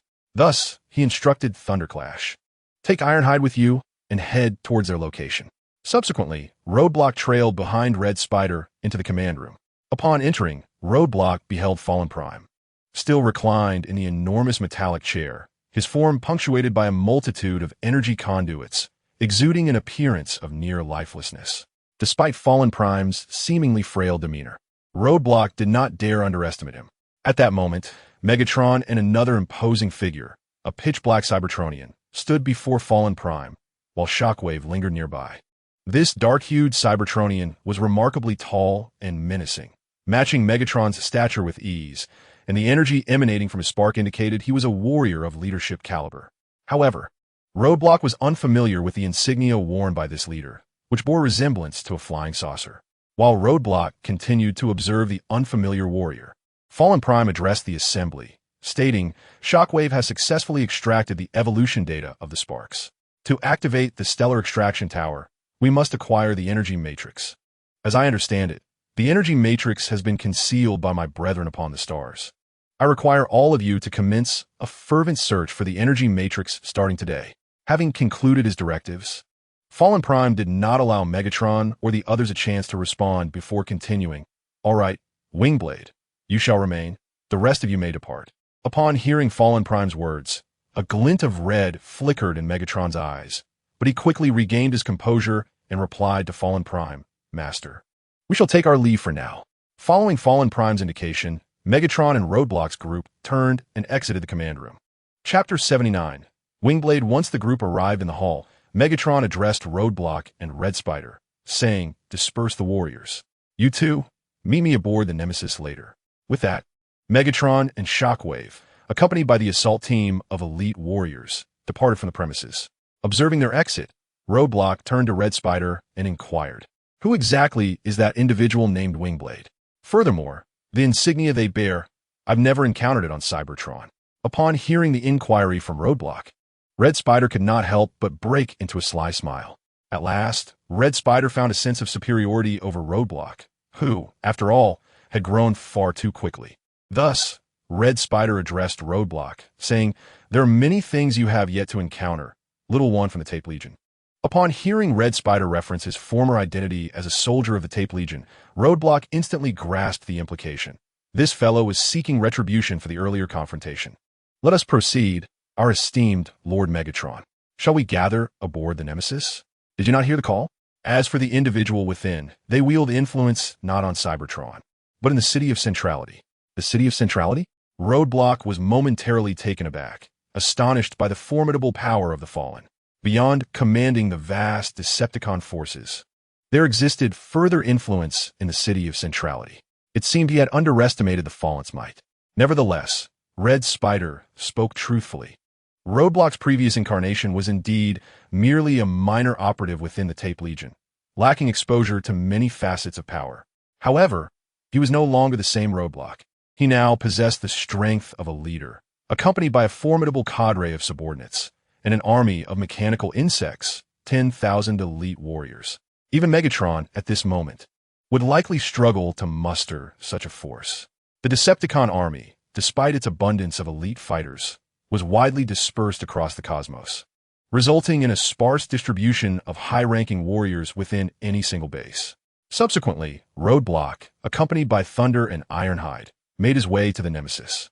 Inside, Megatron, Soundwave, Shockwave, Red Spider, Roadblock, and other key figures of the Decepticon faction convened in the command chamber. Typically, these leaders seldom gathered aboard Megatron's warship during missions. Megatron would have Soundwave notify the others directly. Yet today was exceptional. The emergence of Battlewing had alerted them all to an unusual atmosphere. Megatron could tolerate Red Spider's eccentricities within the Decepticon ranks, understanding that even in his most erratic moments, he could maintain control over him. However, the appearance of Battlewing instilled in Megatron a sense of foreboding. Perhaps the Fallen had begun to discern his intentions. Once a gladiator in the Cybertronian Chaos arena, Megatron had been taken under the Fallen's wing, eventually establishing the Decepticon army with his guidance. The original intent behind forming the Decepticons was to dismantle the parliamentary system of Cybertron and liberate the planet. Yet Megatron's methods were excessively violent, rendering him unable to gain the understanding of the Cybertronian populace. Megatron has always held a profound respect for the Fallen. Yet he gradually came to realize that the Fallen had consistently regarded the Decepticons merely as instruments to serve his own ends.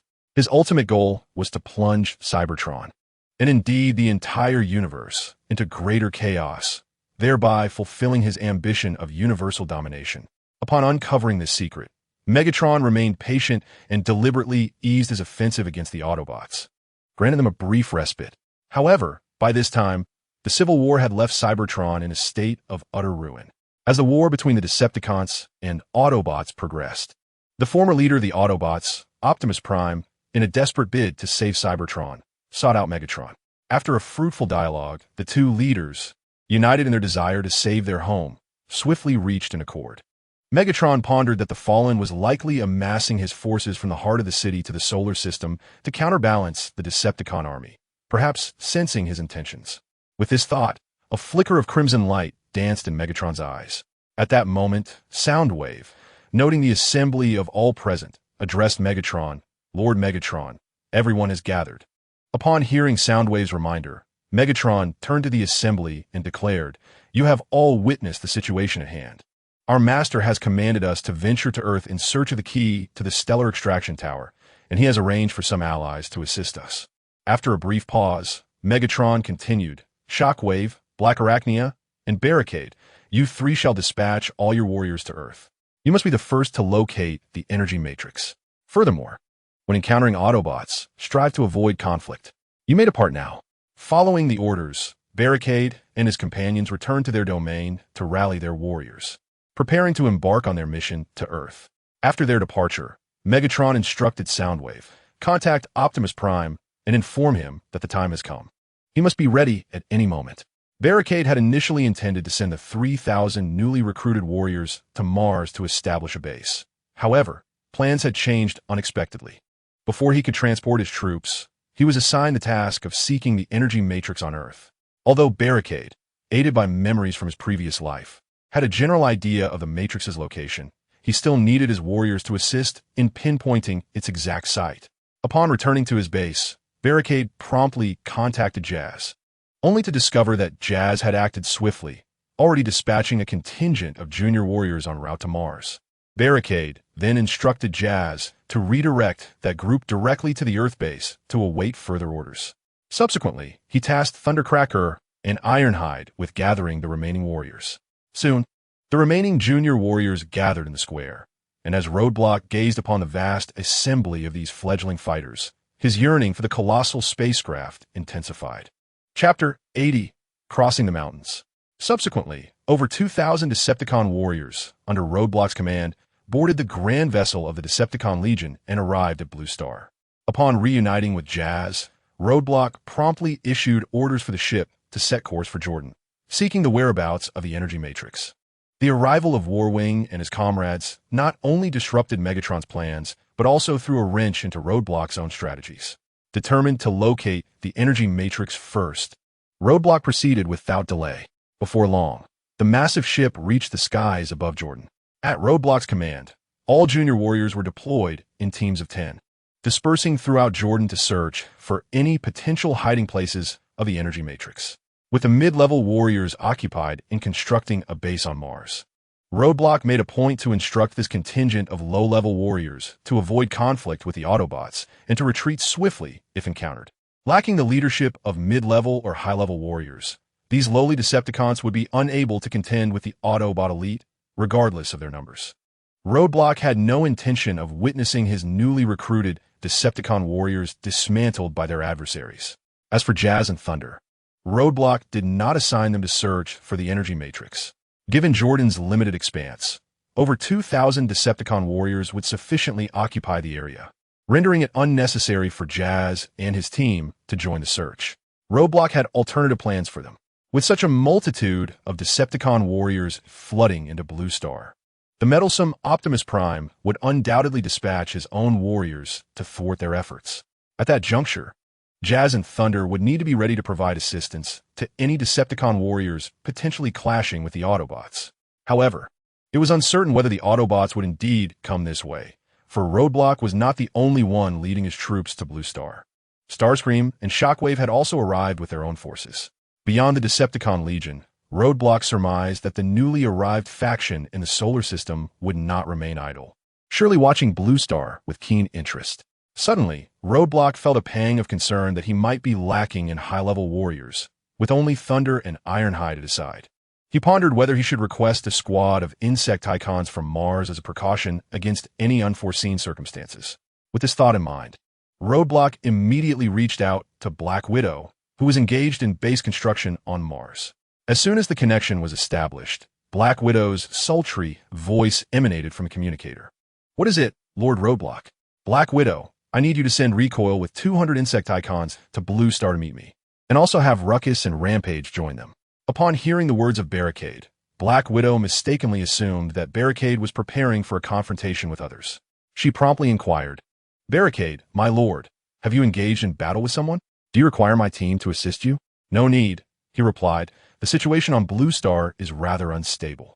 I've summoned Recoil and the others as a precaution." Consequently, after receiving Barricade's orders, Black Widow swiftly organized Recoil, Ruckus, and Rage, leading 200 mechanical insects towards Blue Star. With the support of Recoil and his companions, Barricade felt a sense of relief. At that moment, Jazz approached Barricade and remarked, "My Lord Barricade, a squad of warriors has reported encountering the formidable warrior, Shockwave, a subordinate of Black Widow, who is also searching for the whereabouts of the energy matrix." "How many warriors are present?" "Only Shockwave, who is currently flying at low altitude in search. Do not concern yourself with him. He is an ally after all." Following Barricade's directive, Jazz promptly informed the squad who had spotted Shockwave to disregard him and continue their search for the energy matrix. As Barricade observed Jazz, he inquired, "How does it feel to return to Blue Star?" "Not too bad," Jazz replied. In a light-hearted manner, Barricade jested. "Shall I grant you a leave of absence to reunite with your old comrades?" Jazz chuckled and shook his head. "I have since distanced myself from Optimus Prime and Ironhide.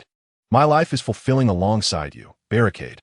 After a brief pause, Jazz continued, "Our arrival on Blue Star may inevitably lead to a conflict with Optimus and Ironhide. If we do encounter them, I hope, my Lord Barricade, you can spare them this time as a gesture of camaraderie." Upon hearing Jazz's words, Barricade stepped forward and patted Jazz on the shoulder, assuring him, "Rest assured, Jazz, I will honor my promise to you."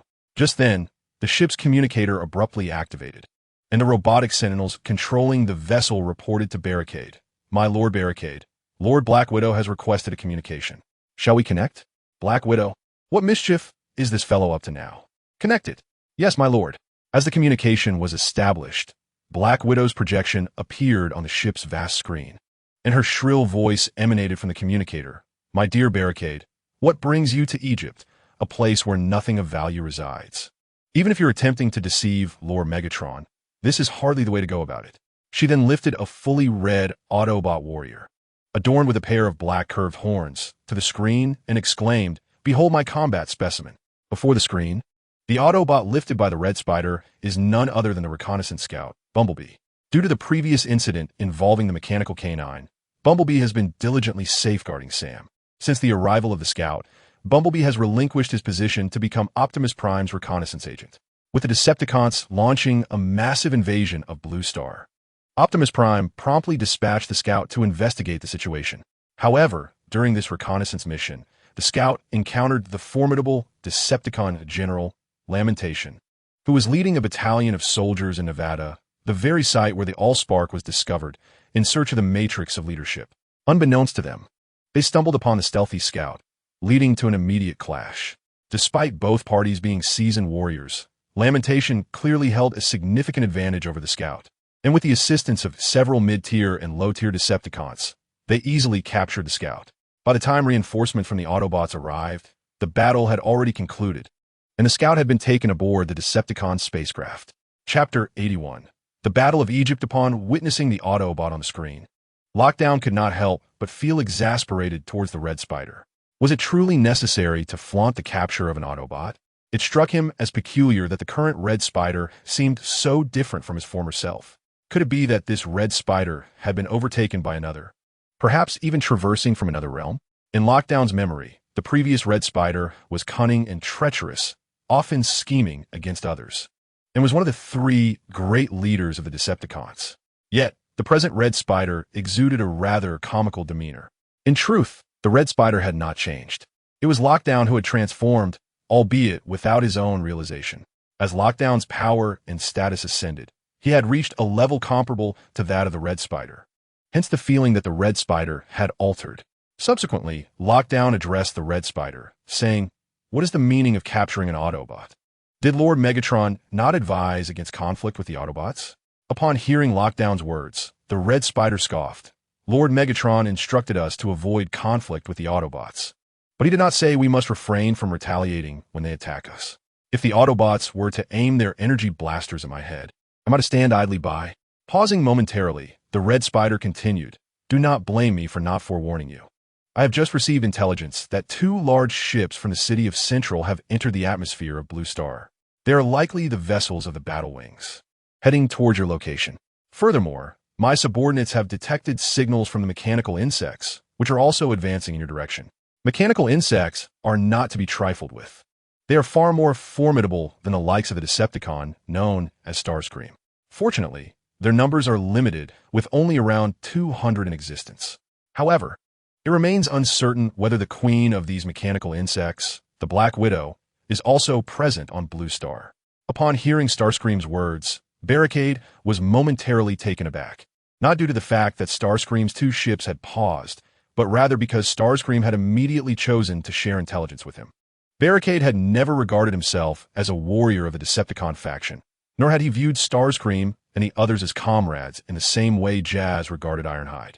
Barricade had always perceived the Decepticons as a collection of cunning and treacherous beings, treating them merely as a stepping stone for his ambitions.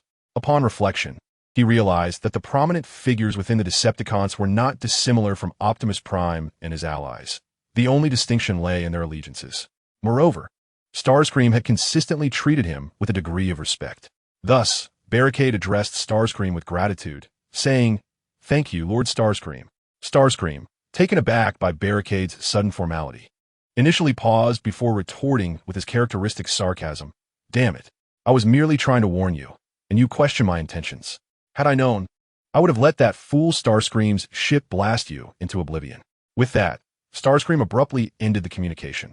After the call was terminated, Jazz turned to Barricade and inquired, "Shall I gather the warriors, my lord?" Barricade pondered for a moment before responding, "Not just yet. Megatron is currently in league with Starscream, who would not dare to strike against us. Should he do so, it would provide Megatron with a justification, and the Fallen would not permit Starscream to engage in direct conflict with Megatron." At that moment, Barricade's massive ship detected 2 vessels navigating nearby, entering the airspace over Egypt. Unlike Barricade and Starscream's ships, these 2 vessels did not employ optical cloaking. Instead, they brazenly traversed the skies of Blue Star, making their way directly into Egyptian territory. News of the arrival of these 2 large alien ships quickly spread across Blue Star, reaching nearly every nation. Even ordinary citizens were aware of the situation, as the presence of such enormous ships soaring through the sky was impossible to miss. In this age of technology, many individuals pulled out their phones to capture images of the ships, with some even live streaming the spectacle. In an instant, the world's attention was fixated on Egypt. The American government promptly dispatched its aircraft carrier fleet to the Red Sea, ready to provide support to the Egyptian military at a moment's notice. Simultaneously, the Autobots receive a request from the American government, urging them to travel to Egypt to assist humanity in fending off the Decepticons. At this moment, Ironhide was leading the Autobot warriors in Nevada, searching for the traces of the Decepticons. During a mission, Jetfire had been captured by the Decepticons. Although Jetfire had immediately sent a distress signal to Autobot headquarters upon encountering the Decepticons, by the time Ironhide and the others arrived, Jetfire had already been taken. Just as Ironhide was grappling with his frustration, he received a command from Optimus Prime. The Decepticons' large spacecraft has entered Egypt. You are to proceed there immediately to join us. Upon receiving the order, Ironhide hesitated momentarily before responding. Optimus, Jetfire has been captured by the Decepticons, and we are currently searching for his whereabouts. After a moment of contemplation, Optimus replied, since the bulk of the Decepticon forces are in Egypt, it is likely they have taken Jetfire with them. You should head directly to Egypt.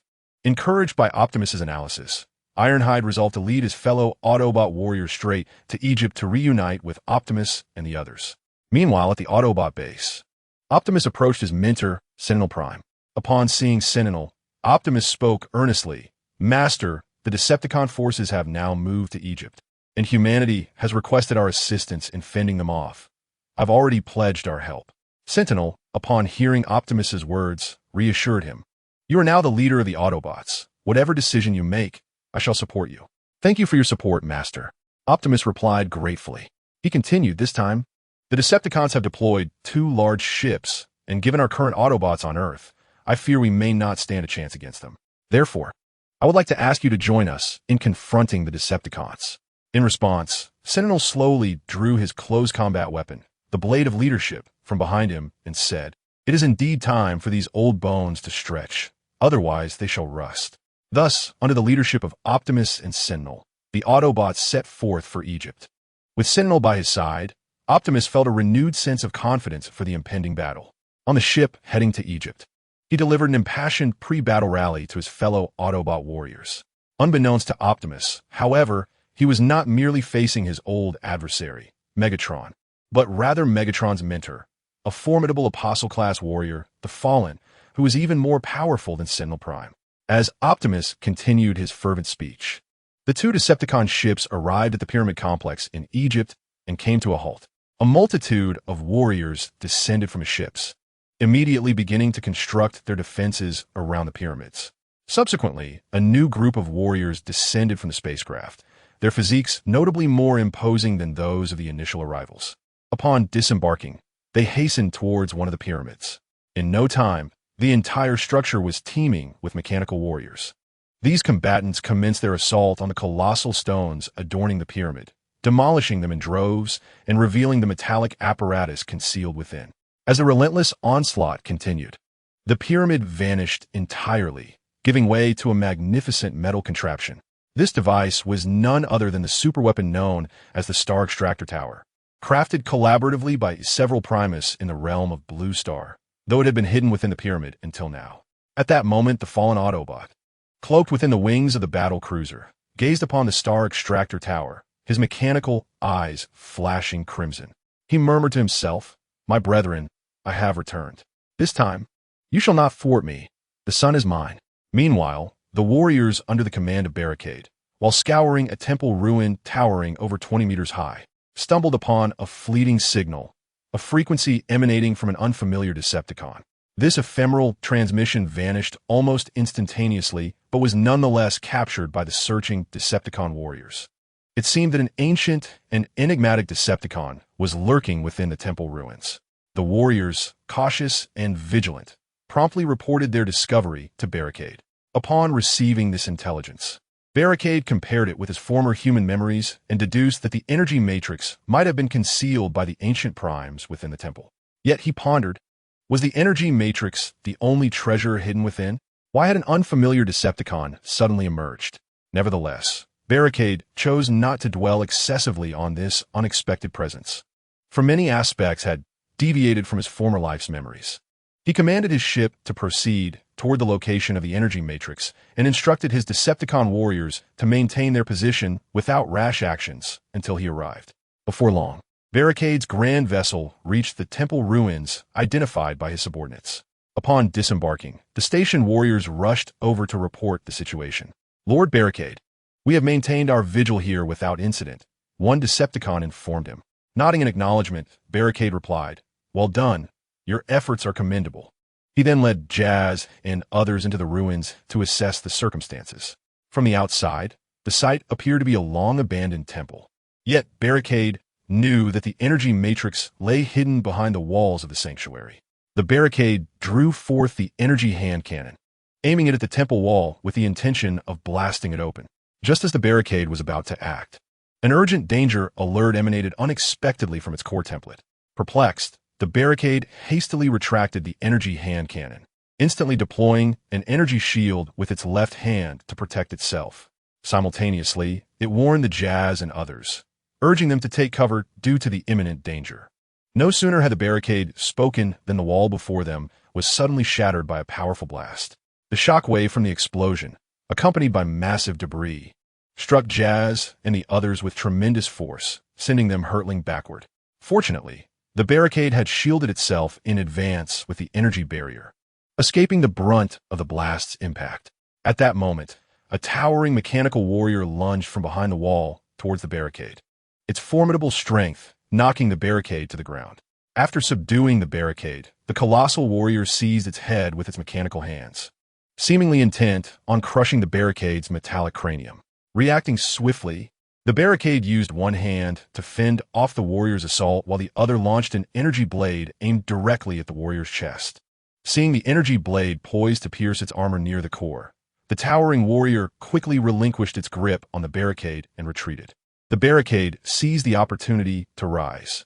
Just then, Jazz and the others, having finally regained their bearings after being flung by the explosion shockwave, scrambled to their feet and drew their weapons, directing them toward the unfamiliar Decepticon warrior. It was at this moment that the Barricade could scrutinize the assailant more closely. To its astonishment, the warrior that had ambushed it was, like itself, a leader-class fighter. Moreover, this warrior was none other than the infamous Thundercracker, once the most capable lieutenant of the Fallen. Thundercracker was renowned as one of Cybertron's greatest scientists.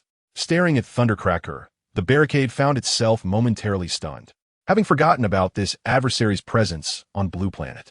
In prior cinematic depictions, Thundercracker had appeared rather unremarkable, merely dispatching a few Decepticon minions before nearly meeting his demise at the hands of a diminutive pet, the Scorponok. Yet, in reality, Thundercracker's prowess was astonishing, revealing him to be a leader-class warrior. However, Thundercracker was supposed to be in a state of energy depletion, transforming into a Blackbird reconnaissance aircraft, resting within an American aviation museum. How had he come to be here, and why had he chosen to ambush the Barricade? Chapter 83. Confrontation with Thundercracker at that moment. Thundercracker addressed the Barricade and its companions, inquiring, "What now?" A group of diminutive Decepticons seeks to lay claim to the energy matrix?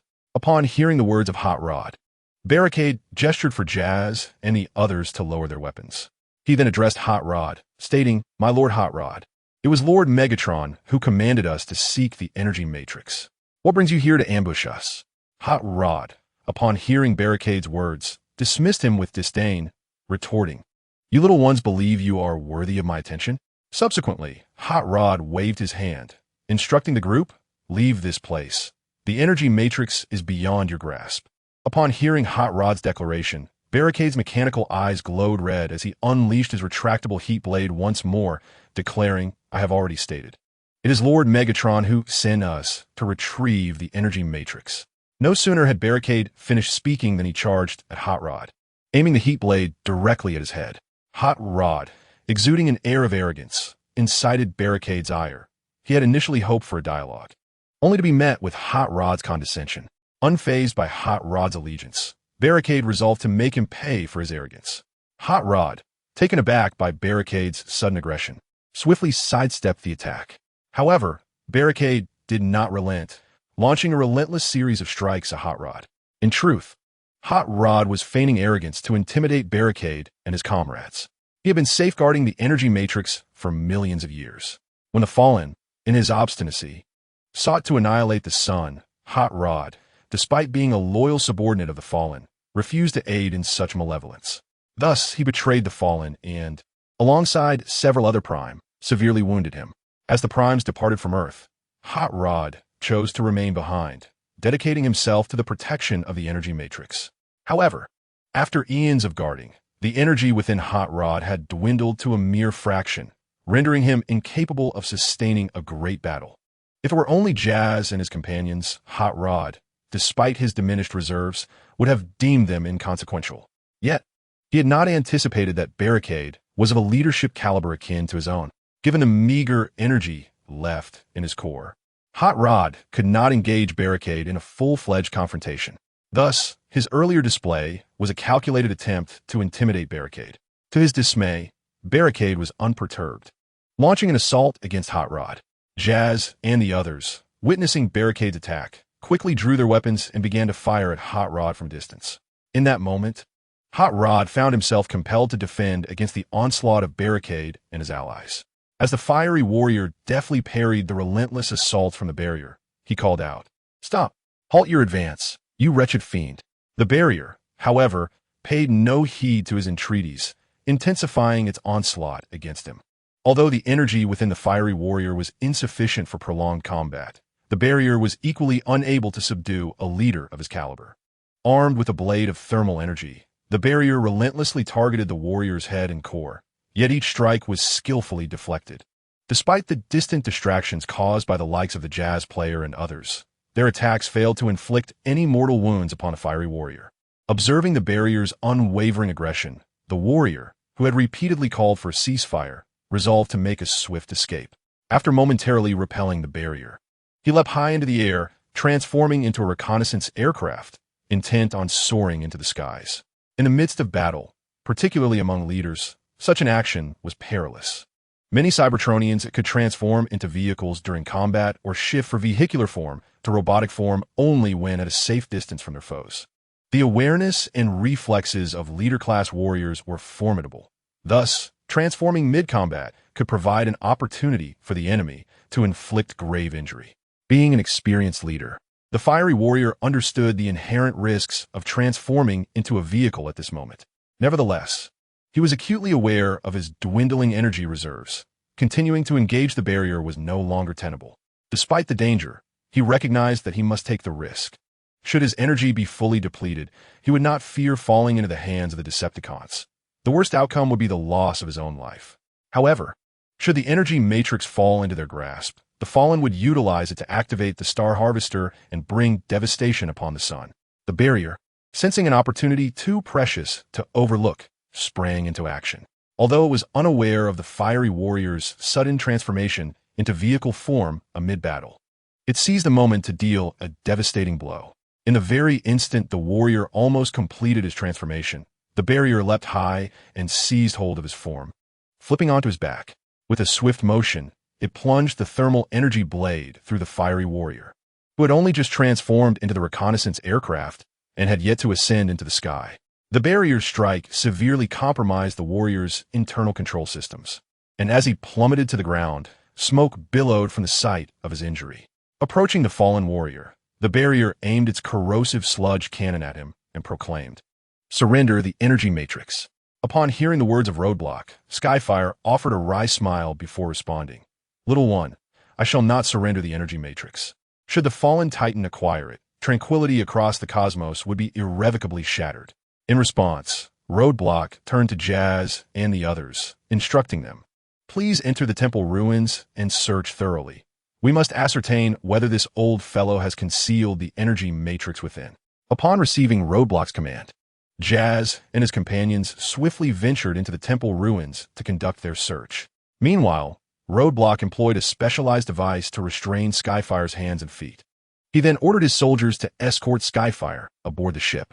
Just as Roadblock was about to make his way to the vessel, a small Decepticon ship approached rapidly, trailed by 200 mechanical insects. Chapter 84. The energy matrix as Ruckus and his companions disembarked from the ship, they promptly approached Roadblock. Ruckus spoke, "Lord Roadblock, we have responded to your summons post-haste."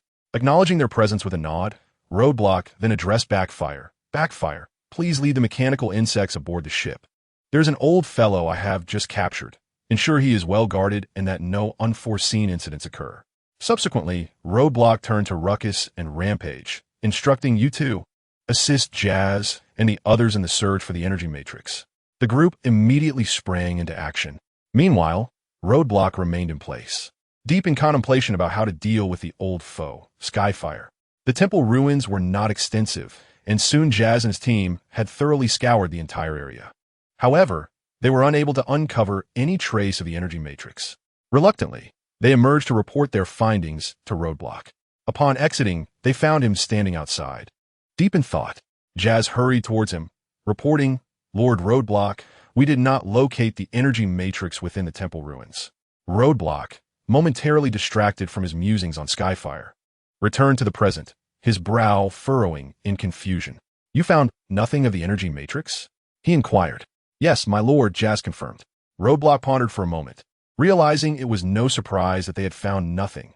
With Skyfire's presence, it was unlikely he would be foolish enough to leave the energy matrix in plain sight. Skyfire had either kept it on his person or hidden it away. With this revelation, Roadblock instructed Jazz, "Withdraw the troops. There is no need for them to continue searching. We shall confront Skyfire directly for answers." "Understood, Lord Roadblock," Jazz replied. Upon receiving the command from Roadblock, Jazz immediately began to gather the warriors who had previously dispersed in search of the energy matrix. Meanwhile, Roadblock made his way to the spacecraft where the imprisoned Sunstorm was held. At that moment, Sunstorm appeared quite disheveled, confined within a specially designed cell aboard the ship by Roadblock's Decepticon subordinates. A gaping wound in Sunstorm's body continued to emit sparks, with energy fluid incessantly leaking out. Already weakened, Sunstorm now looked even more frail. Upon seeing Roadblock approach, Sunstorm spoke directly to him, declaring, "Do not harbor illusions of obtaining the energy matrix through mere searching, for it is not something to be found. Only those chosen may possess it." After uttering these words, Sunstorm closed his mechanical eye and ceased to engage with Roadblock. Hearing Sunstorm's words, Roadblock fell into deep contemplation. He understood that Sunstorm was not deceiving him. Aside from the 13 primes of Cybertron, only the leaders of ancient times could wield the energy matrix. Without its recognition, even acquiring the matrix would render it useless. Pondering this, Roadblock found himself uncertain about how to attain the revered artifact.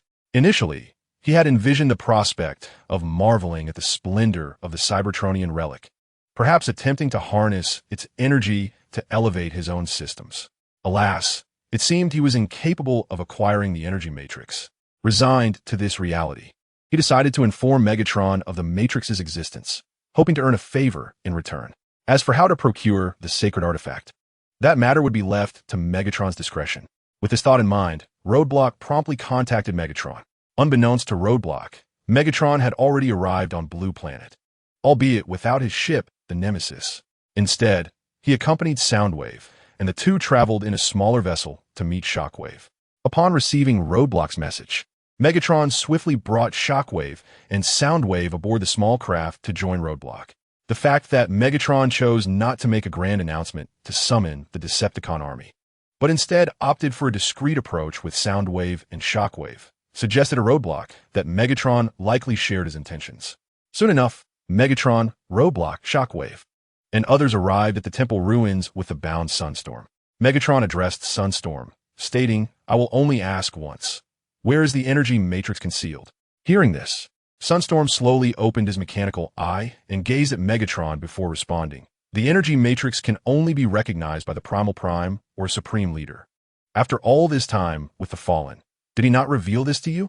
To which Megatron replied, "Since the Fallen covets the energy matrix so dearly, perhaps he should come and claim it himself."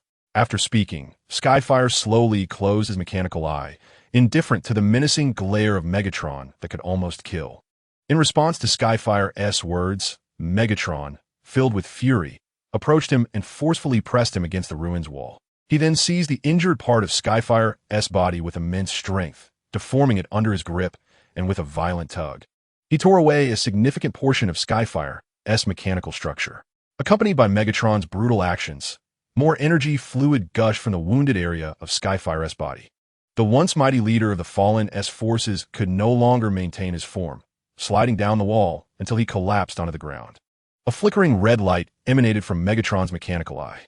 At that moment, He found himself in a dilemma, much like his previous encounter with Barricade. Megatron had always strived for the prosperity of Cybertron. He murmured to himself, questioning why he could not gain the recognition of the matrix of leadership. Was it due to a lack of effort? After a moment's contemplation, his mechanical gaze grew resolute. No, absolutely not. If I cannot earn your recognition, then I shall revive Cybertron in my own way. He then instructed Soundwave, inform my mentor the news regarding the matrix of leadership. Additionally, contact Unicron and relay the information about the Matrix's presence here. After issuing his commands to Soundwave, Megatron turned his attention to Barricade. Observing Barricade's lack of reaction to the revelation that he would inform the Autobots about the Matrix, Megatron could not help but express confusion. He then asked Barricade, "Are you not curious why I wish to disclose the information about the Matrix to Unicron?" Barricade replied, "I am curious. However, I am the second in command of the Decepticon army, not the subordinate of the Fallen." Chapter 85. The Matrix of Leadership 2. Upon hearing Barricade's response, Megatron smiled with satisfaction. He addressed Barricade, "Very well, Barricade. You are a remarkably clever Decepticon, and perhaps you will ascend even higher in the future. However, from this day forth, the Decepticon army will always be your refuge." Megatron, observing Barricade's actions over time, recognized him as an ambitious individual with great intelligence and limitless potential. He was aware of Barricade's endeavors, from subduing Black Widow and the mechanical insects to establishing his own base on Mars.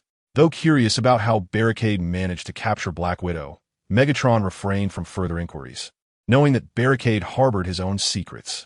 Megatron did not impede the development of Barricade. Rather, he held a favorable view of him, perceiving a resemblance to his former self. He was curious to observe how far Barricade could ultimately progress. After all, this universe is not solely inhabited by civilizations on Cybertron and Earth. If Barricade could lead Cybertron to a higher echelon, Megatron would not hesitate to entrust the Decepticon army he had personally forged to him. The words spoken to Barricade today could be regarded as a gesture of goodwill. Subsequently, Megatron addressed Soundwave, instructing him to notify all Decepticon warriors to return to the ship and await further orders in outer space, as it was time to witness the performance of his mentor and the Autobots. Soon, the Decepticon warriors scattered across Earth received the command and promptly returned to the ship, which then ascended directly into the cosmos. However, Megatron and his entourage did not accompany the main force into outer space. Instead, they remained at the temple ruins, awaiting the arrival of the Fallen. Barricade subordinates, with the exception of Jazz, were assigned to follow the main Decepticon force into outer space.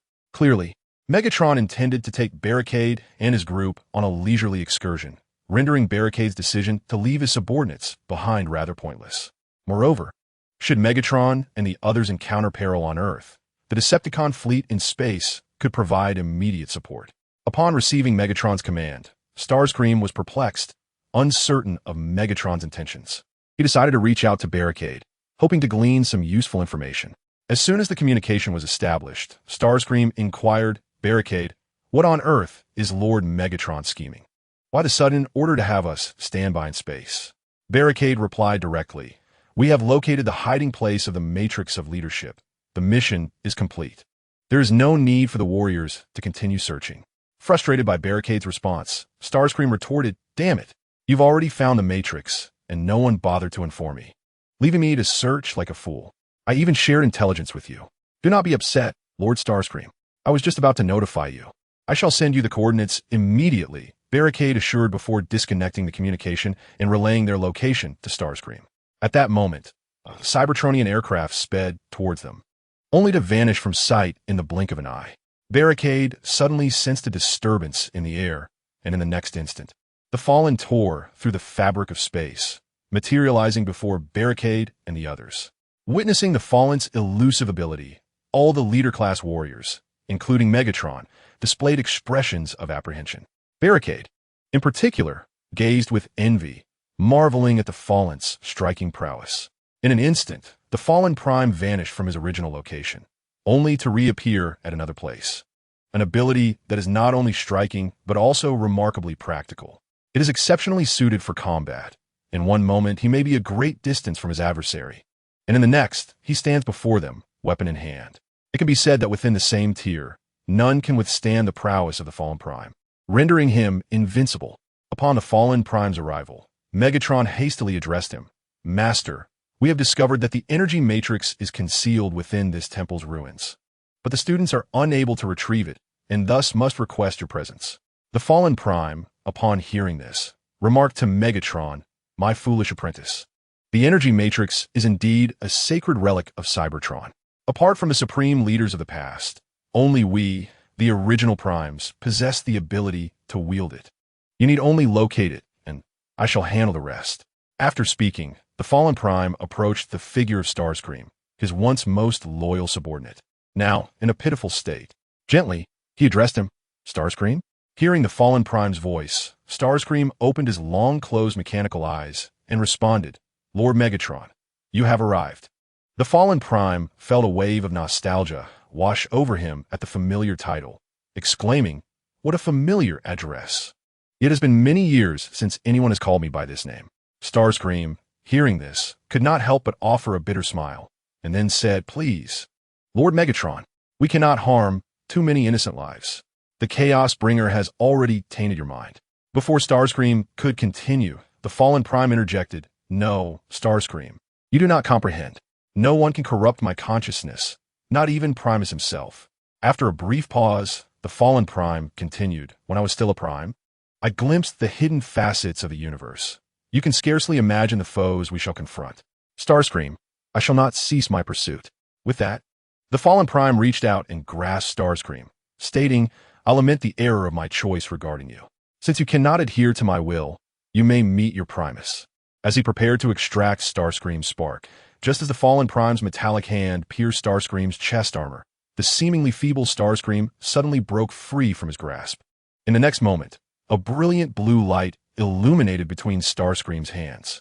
In an instant, both Starscream and the Fallen Prime vanished before the astonished eyes of those present. The abrupt turn of events left the onlookers in a state of shock. Chapter 86. Energy Matrix 3. Following the abrupt disappearance of the Fallen, Megatron made numerous attempts to establish contact with him, but to no avail. The sudden vanishing of both the Fallen and Jetfire disrupted Megatron's plans, inciting a profound fury within him. He could not help but exclaim, Curse Jetfire! Had I known, I would have extracted your spark earlier. Meanwhile, under the deliberate guidance of Unicron, the Autobot spacecraft finally reached the skies above Jordan. Upon their arrival, Optimus Prime, utilizing the radar system, discovered that several Decepticons were concealing themselves within the ruins of a temple below. Furthermore, the radar detected a signal resembling that of an Autobot among this group of Decepticons. This led Optimus Prime to deduce that these Decepticons were responsible for the abduction of the Autobot known as Jetfire. Thus, Optimus Prime addressed Bumblebee, saying, Bumblebee, take the warriors and rescue Jetfire. Upon receiving Optimus Prime's command, Bumblebee replied, Rest assured, Optimus Prime, I will rescue Jetfire and eliminate all the Decepticons below. Subsequently, Bumblebee quickly assembled a team consisting of Ironhide, Dino, and several lower-ranking Autobot warriors, preparing to embark on the mission to rescue Jetfire. Just as Bumblebee and his team were about to set off, Unicron interjected, Since we are here, I shall accompany you to join in the excitement and stretch my limbs.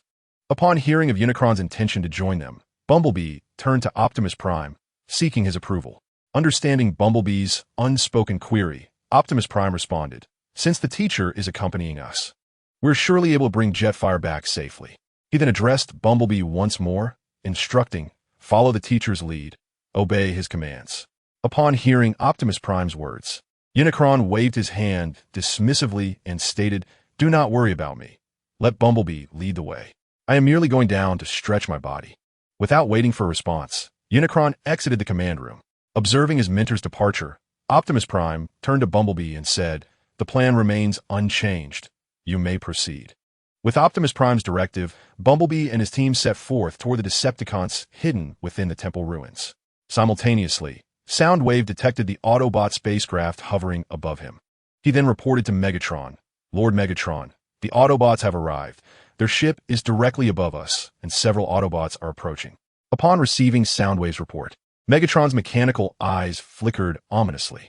The sudden disappearance of Fallen and Skyfire caught Megatron off guard. After a moment of contemplation, he addressed Soundwave. instructing him to proceed with the plan and retreat towards the direction of the wreckers, suggesting they ignite the flames of battle first. Upon concluding his words, Megatron swiftly led his group outside the ruins of the temple. As they emerged, they encountered Bumblebee and his comrades who had hastened to their location. Upon seeing the Decepticons before him, Bumblebee was overwhelmed by a rush of primal instinct. He quickly commanded his team to halt. Thoughts raced through his mind, questioning his misfortune in encountering such formidable Decepticon leaders. Was it possible that Megatron had captured Cliffjumper? Urgently, Bumblebee scanned the Decepticons, hoping to spot Cliffjumper among them. However, he did not find his friend, but instead recognized another familiar figure among Megatron's group. The unexpected sight left Bumblebee momentarily stunned, and he murmured in disbelief. How could Jazz be here? Indeed, the figure he recognized was none other than Jazz.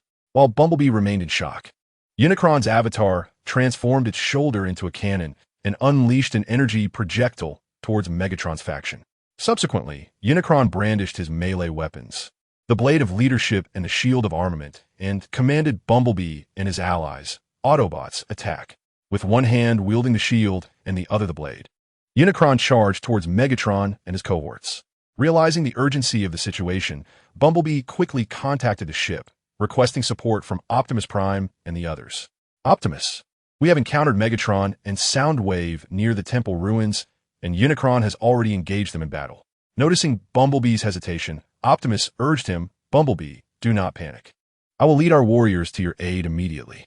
If you have further information, please share it. Without delay, Bumblebee replied, Optimus, I saw Jazz among the Decepticons. Upon hearing this revelation, Optimus was taken aback, instinctively denying the possibility. What? That cannot be. Soon realizing his uncharacteristic reaction, he quickly reassured Bumblebee, hold your position. I will rally our warriors to support you. Meanwhile, Unicron clashed fiercely with Megatron and his allies. Displaying immense bravery, Unicron faced off against Megatron, Soundwave, and Barricade simultaneously, proving his mettle. As Barricade engaged Unicron, he quickly recognized the vast disparity in strength between himself and this seasoned leader. During the previous confrontation with the fierce warrior, although he was an established leader of formidable prowess, he was already severely depleted of energy at that time. Moreover, throughout his battle with Roadblock, he spent most of the time in defense, failing to showcase his true capabilities. Now, facing the invincible adversary during his prime, Roadblock immediately sensed an overwhelming pressure. His attacks were effortlessly thwarted by the adversary's shield, while each of the adversary's strikes required Roadblock to exert his utmost strength just to withstand them. And this was under the circumstance where the adversary was simultaneously contending with Megatron and Shockwave. If Roadblock were to confront the adversary alone, he would likely be subdued in a matter of moments. Once a prominent leader of the Autobots, the adversary not only possessed immense strength, but also exhibited exceptional combat skills, making Roadblock acutely aware of his own shortcomings in this battle. Meanwhile, Soundwave and Jazz engaged in combat with Bumblebee and the other Autobots. After all, Roadblock had previously been an ordinary human. Even after traversing into this new realm and receiving the system's assistance to acquire a powerful leader-class body, he lacked substantial combat experience. Against inferior foes, he could rely on his body's advantages to overwhelm them. However, when faced with opponents of equal or superior rank, like the adversary now, Roadblock found himself at a disadvantage, unable to retaliate. In that moment, Roadblock silently vowed to diligently train his combat skills upon returning, realizing he could not solely depend on the system to enhance his strength. As Roadblock and his companions battled the adversary, Jazz and Soundwave were also engaged with Bumblebee and the other Autobots.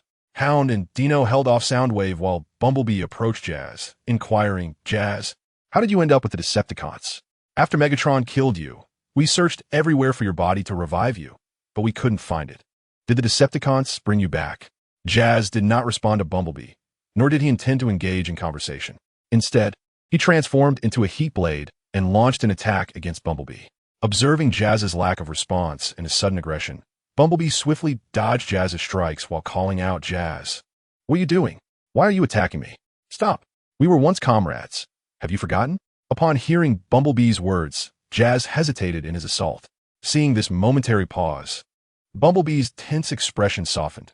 After all, Jazz was once his ally, and Bumblebee was reluctant to engage him in combat. As the Jazz's movement slowed, Bumblebee immediately urged him, "Jazz, you must stop. Optimus and Ironhide are deeply concerned for your well-being." Upon hearing this, Jazz came to a halt and replied, "Bumblebee, I am no longer the Jazz you once knew. Now, I serve under the command of Barricade." After a brief pause, he continued, "You should hasten to take them away from here. When we meet again, I shall not hold back." No sooner had Jazz finished speaking than a thunderous roar echoed through the sky, heralding the rapid approach of a fighter jet. A 22 aircraft hurtled toward the battlefield, unleashing a barrage of missiles upon the Autobots engaged in combat with Soundwave, sending the warriors sprawling in chaos. This jet, the harbinger of destruction, was none other than the recently arrived Starscream. After discharging its missiles, Starscream transformed into his robotic form and plunged into the fray among the Autobots. Upon witnessing this, Megatron's face contorted with fury. His skirmish with the Decepticon Skyfire was merely a ruse. He intended to feign defeat against the Autobots and lure them toward Skyfire, inciting a clash between the two factions. However, Starscream's sudden onslaught disrupted Megatron's carefully laid plans. The fault, however, lay not with Starscream, but with Megatron himself for failing to inform him in advance. With Starscream's intervention, the Autobots besieging Soundwave found themselves in disarray, desperately seeking cover. Fortunately, at that moment, Optimus Prime arrived, leading a formidable contingent of Autobots. Recognizing the opportune moment, Megatron commanded, "Decepticons, retreat at once." He then transformed into an alien tank and fled toward Skyfire and his allies. Upon receiving the order, Barricade and the others promptly transformed into their vehicular forms, trailing behind Megatron in their escape, while Starscream stood bewildered, exclaiming, "What is happening? I have just arrived." Noticing Starscream still rooted in place, Megatron hastily activated his communication system and bellowed, "Damn you, Starscream. Get over here at once. Are you waiting for Skyfire and Optimus to join forces and extract your spark? You fool." Startled by Megatron's tirade, Starscream leapt into action, transforming back into the 22 fighter jet and pursued Megatron and the others. Meanwhile, Optimus Prime, leading the Autobots, arrived belatedly at the scene. Observing Jazz fleeing alongside the Decepticons, Optimus sighed softly. He could not fathom why Jazz had allied himself with the Decepticons. Having spent thousands of years together, and with Jazz appointed as his lieutenant upon Optimus's ascension to leadership, he knew Jazz well. Optimus could not conceive of any reason that would drive Jazz to betray him and join the Decepticons. It was imperative for Optimus Prime to pursue Jazz and inquire further. Just as he prepared to transform into vehicle mode and follow, he was intercepted by Unicron's adversary. Upon halting Optimus Prime, the adversary remarked, "Megatron and Shockwave are present. There must be some nefarious scheme afoot. We should investigate their activities here." With that, the adversary led the way into the temple ruins. Observing the adversary's intent to enter the temple, Optimus Prime reluctantly followed suit.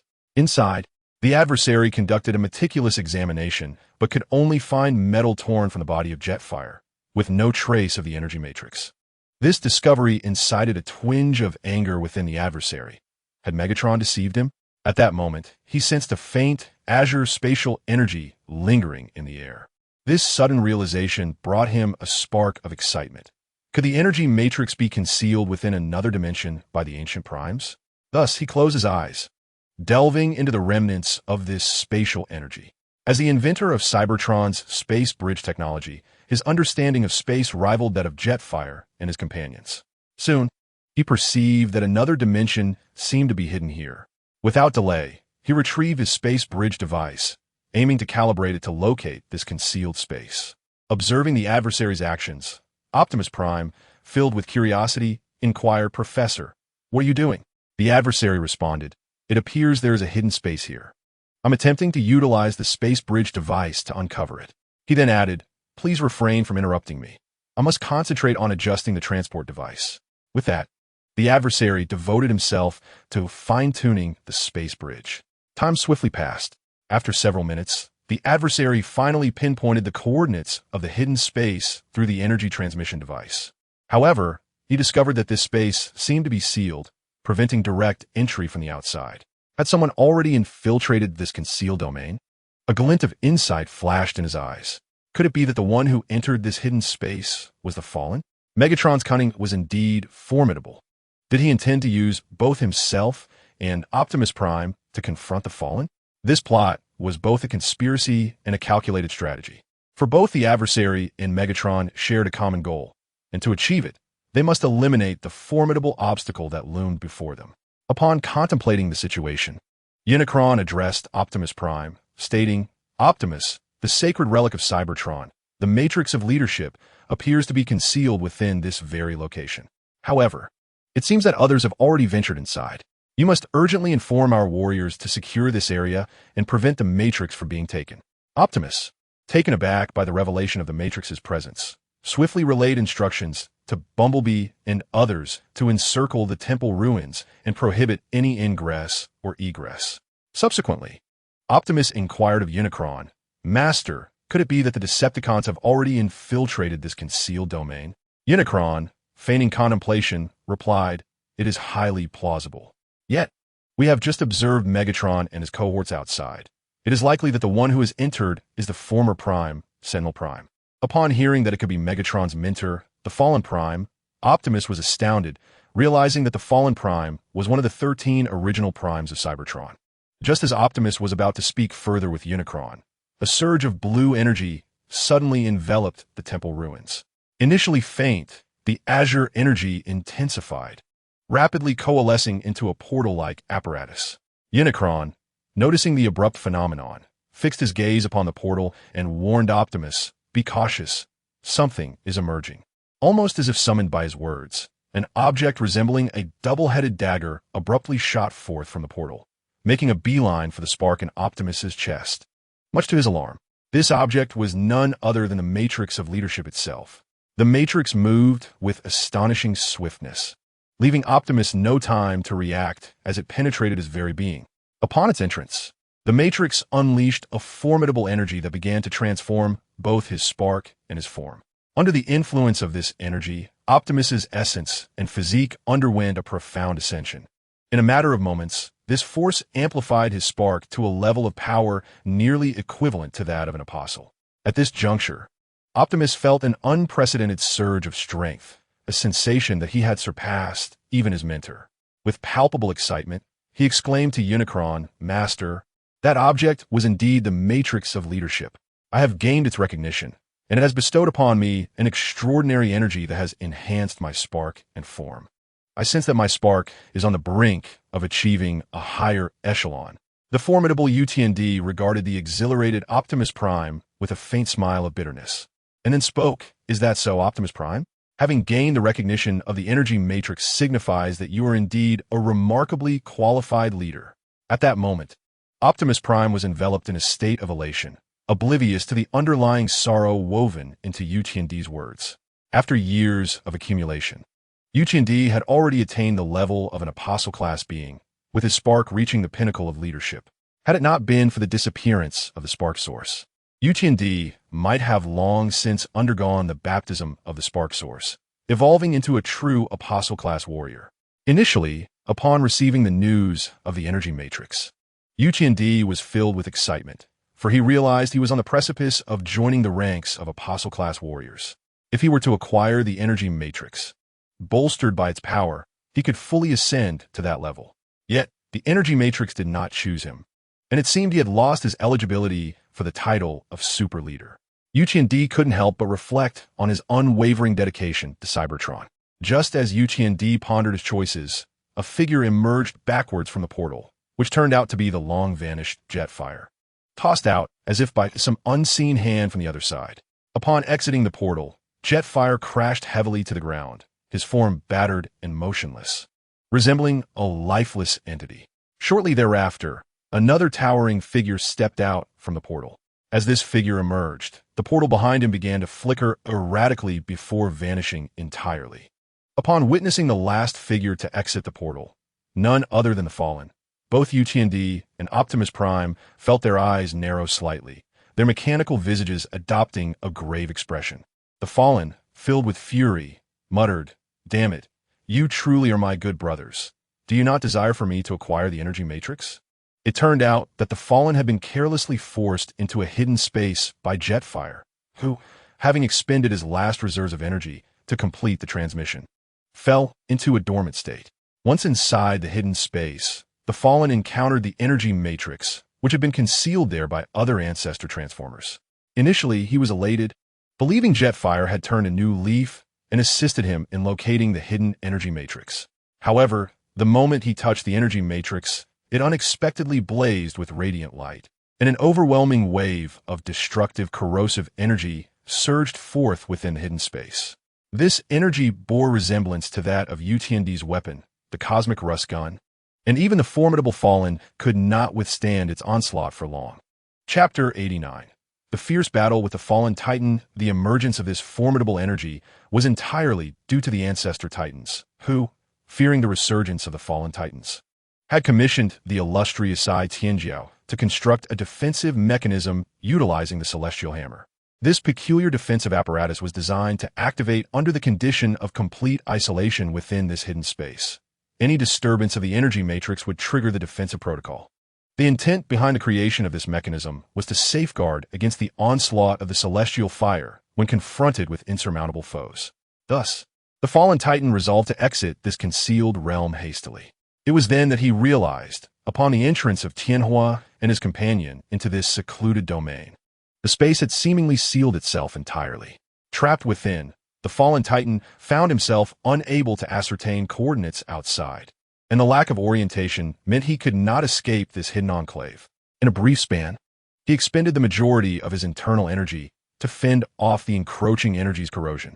In his desperate quest for coordinates, the Fallen Titan suddenly intercepted a signal.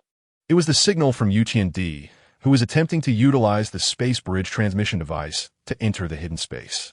Promptly, the Fallen Titan followed this signal for localization. Upon confirming the precise coordinates, he swiftly opened a portal intending to depart. Just as he created the gateway, the energy matrix unexpectedly surged from within the Fallen Titan and dove into the portal. At that moment, the Fallen Titan was consumed by a profound fury. Realizing that what he faced today were manifestations of his former brethren, the Ancestor Titans, crafted specifically to counter him. In a fit of rage, the Fallen Titan forcefully expelled Tianhua from the portal while simultaneously exchanging barbs with his erstwhile brothers as he stepped through the gateway. Upon his emergence, he discovered that he was not met by Megatron and his ilk, but rather by the two leaders of the Autobots. Moreover, he sensed the concealed, peculiar energy fluctuations of the energy matrix. After all, having deceitfully acquired this sacred artifact from several brothers in the past, the Fallen Titan was well acquainted with its essence. Consequently, the Fallen Titan addressed Optimus Prime directly. Hand over the energy matrix, and I may spare your life. Upon hearing the Fallen Titan's words, Optimus Prime's expression shifted dramatically, and he retorted, "You shall not lay your hands on the energy matrix." In response, the Fallen Titan swiftly drew the Soul Reaver from his back and charged toward Optimus Prime. Empowered by the energy matrix, Optimus Prime was eager for the confrontation. After casting a glance at his mentor, UTND, he too surged forward to meet the Fallen Titan. As the Fallen Titan lunged towards Optimus Prime, his figure flickered like a mirage, instantly ascending into the sky. With a sudden flourish, he swung the Soul Reaver, aiming a devastating strike at Optimus Prime. With a resounding crash, Optimus Prime had not anticipated the sheer swiftness of the Fallen. His form flickered unpredictably, and years of combat experience compelled him to instinctively evade. However, despite his evasive maneuvers, the Fallen's assault still found its mark. A direct strike from the Fallen's weapon struck Optimus on the shoulder, initially aimed at his head. The bullet was deflected by Optimus's instinctive action, resulting in a devastating blow to his shoulder instead. The immense force sent him flying, nearly shattering his shoulder in the process. At that moment, Bumblebee and his allies, alerted by the commotion, rushed in. Upon witnessing their leader being struck by the Fallen, they charged toward him. The Fallen's expression darkened, and he uttered a troublesome swarm of insects. With a subtle lift of his hand, Bumblebee and the others found themselves floating weightlessly in midair. Then, with a fierce sweep of his arm, the Fallen sent them hurtling away. Just as Bumblebee and his companions were propelled through the air, the previously dormant Sentinel Prime suddenly sprang into action. Accelerating sharply, he advanced toward the Fallen, wielding the blade of leadership with intent to strike. At that moment, The Fallen was fatigued from utilizing his gravity manipulation powers to fling Bumblebee and the others, making him vulnerable to Sentinel Prime's sudden assault. Reluctantly, he raised his spear to defend against the oncoming attack. Sentinel Prime was no mere adversary like Bumblebee, although he had not yet attained the rank of an Apostle-class warrior. His body and core template had been upgraded to that level. Faced with Sentinel Prime's fierce onslaught, the Fallen found himself on the defensive, struggling to parry the relentless strikes. However, the tide soon turned, and Sentinel Prime began to falter under the Fallen's counterattacks. At that moment, Optimus Prime, who had just been sent flying, sensed a surge of immense energy emanating from the energy matrix, aiding him in mending his shoulder wounds. In no time, his shoulder was fully restored under the matrix's powerful energy. A smile of relief crossed Optimus's face. He had not realized the matrix possessed such capabilities. With renewed vigor, Optimus charged once more at the Fallen. The Fallen, witnessing Optimus's relentless advance, was filled with rage and exclaimed, "Damnable insect, you truly are tenacious." He intensified his offensive, attempting to swiftly subdue Sentinel Prime. Nevertheless, while Sentinel Prime may not have been able to overpower the Fallen, he was no longer the easy target he once was during the Fallen's prime. However, the Fallen Prime is currently in a state of severe injury, not yet fully recovered, and has recently succumbed to the corruption of that peculiar energy within a concealed space. He is unable to exert even half of his former prowess. With the reentry of Optimus Prime into the fray, the battle has plunged into a stalemate. Empowered by the energy matrix, Optimus Prime fights with an indomitable spirit, relentlessly attacking the Fallen Prime. Meanwhile, the adversary, Unicron, assists Optimus by countering the Fallen Prime's attempts to strike at Optimus's vital points. This coordination leaves the Fallen Prime feeling exceedingly frustrated in combat. Although Optimus has been knocked back multiple times by the Fallen Prime, the aid of the energy matrix allows his damaged body to swiftly mend, enabling him to rejoin the battle time and again. Optimus's combat skills are continuously honed amidst this high-stakes conflict. Chapter 90. A fierce battle with the Fallen Prime, 2 simultaneously, above the Egyptian pyramids. A global Hawk drone soars at an altitude of 10,000 meters. This drone is not dispatched by the Egyptian military, but rather originates from the American forces. Within the airbase of the U.S. military, high-ranking commanders of the Nest unit are gathered in the command center. A soldier addresses the commanders, stating, "Sir, we have detected significant energy fluctuations from the Decepticons. The quantity is currently indeterminate. Should we lower the altitude for more precise imaging?" Colonel Kyle, upon hearing the soldier's inquiry, promptly responds, "Lower the Global Hawk's altitude immediately. I need to ascertain the number of Decepticons present within Egypt." Just as Kyle finishes speaking, another soldier, responsible for reconnaissance within Jordan, interjects, "Sir, you may want to come see this. We've detected substantial energy fluctuations from the Autobots in Jordan. It appears they are already engaged with the enemy." Kyle rushes to the soldier's side to examine the live footage captured by the drone, inquiring, "Have we established contact with the Autobots?" "Negative, sir. Our communications are unable to reach the Autobots. The airspace over Egypt seems to be enveloped in a form of electromagnetic interference. With our current technology, we cannot breach this barrier to relay information to the Autobots." Hearing this, Kyle is instantly beset by a profound headache. Although American technology is touted as the most advanced in the world, it is merely relatively superior compared to other nations on Earth. In the face of the far more advanced Cybertronians, it falls short, leaving them floundering like blind men in their encounters with these extraterrestrial beings, due to the considerable altitude of the drone above the ground. The visuals captured in the video were rather unclear. Kyle promptly addressed the soldier, instructing him to lower the drone's altitude immediately, as he needed to ascertain whether the Autobots had engaged the enemy. Additionally, he inquired whether General Brett had successfully communicated with the Egyptian military. The egotistical members of the Egyptian government surely could not believe that they alone could vanquish the Decepticons. While Colonel Kyle was in a state of urgent readiness, General Brett was equally anxious, even venting his frustration upon his subordinates. The crux of matter was the Egyptian military's refusal to permit a significant American presence within their borders. Despite considerable losses in the recent battles against the Decepticons, the Americans had reaped substantial profits, which undoubtedly piqued the interest of the Egyptian government. Furthermore, The Egyptians had managed to drive the Decepticons away in previous encounters, leading them to underestimate their capabilities. Having awaited the Decepticons' arrival in Egypt, the Egyptian High Command was unwilling to allow the Americans to encroach upon their territory and claim a share of the spoils. As a result, they resolutely opposed the deployment of American forces to assist them. The Egyptian leadership believed that their military strength was only marginally inferior to that of the Americans. And since the Americans could repel the extraterrestrial threat, they too could achieve the same. Although they anticipated certain losses, they were convinced that defeating the Decepticons would grant them access to a wealth of alien technology. With this advanced technology, they envisioned surpassing the Americans and becoming the foremost power on Blue Planet. While the Egyptian High Command indulged in their fantasies, the first batch of armored units dispatched by the Egyptian military had already arrived near the unnamed pyramid where the battle was taking place and commenced their assault against the warriors. Upon reaching the battlefield, the Egyptian military initially deployed a squadron of fighter jets, attempting to strike at the warrior spacecraft. The fighters encircled the vessel, incessantly launching missiles. However, the munitions proved ineffective, failing to inflict any damage on the warrior ship or even breach its protective shield.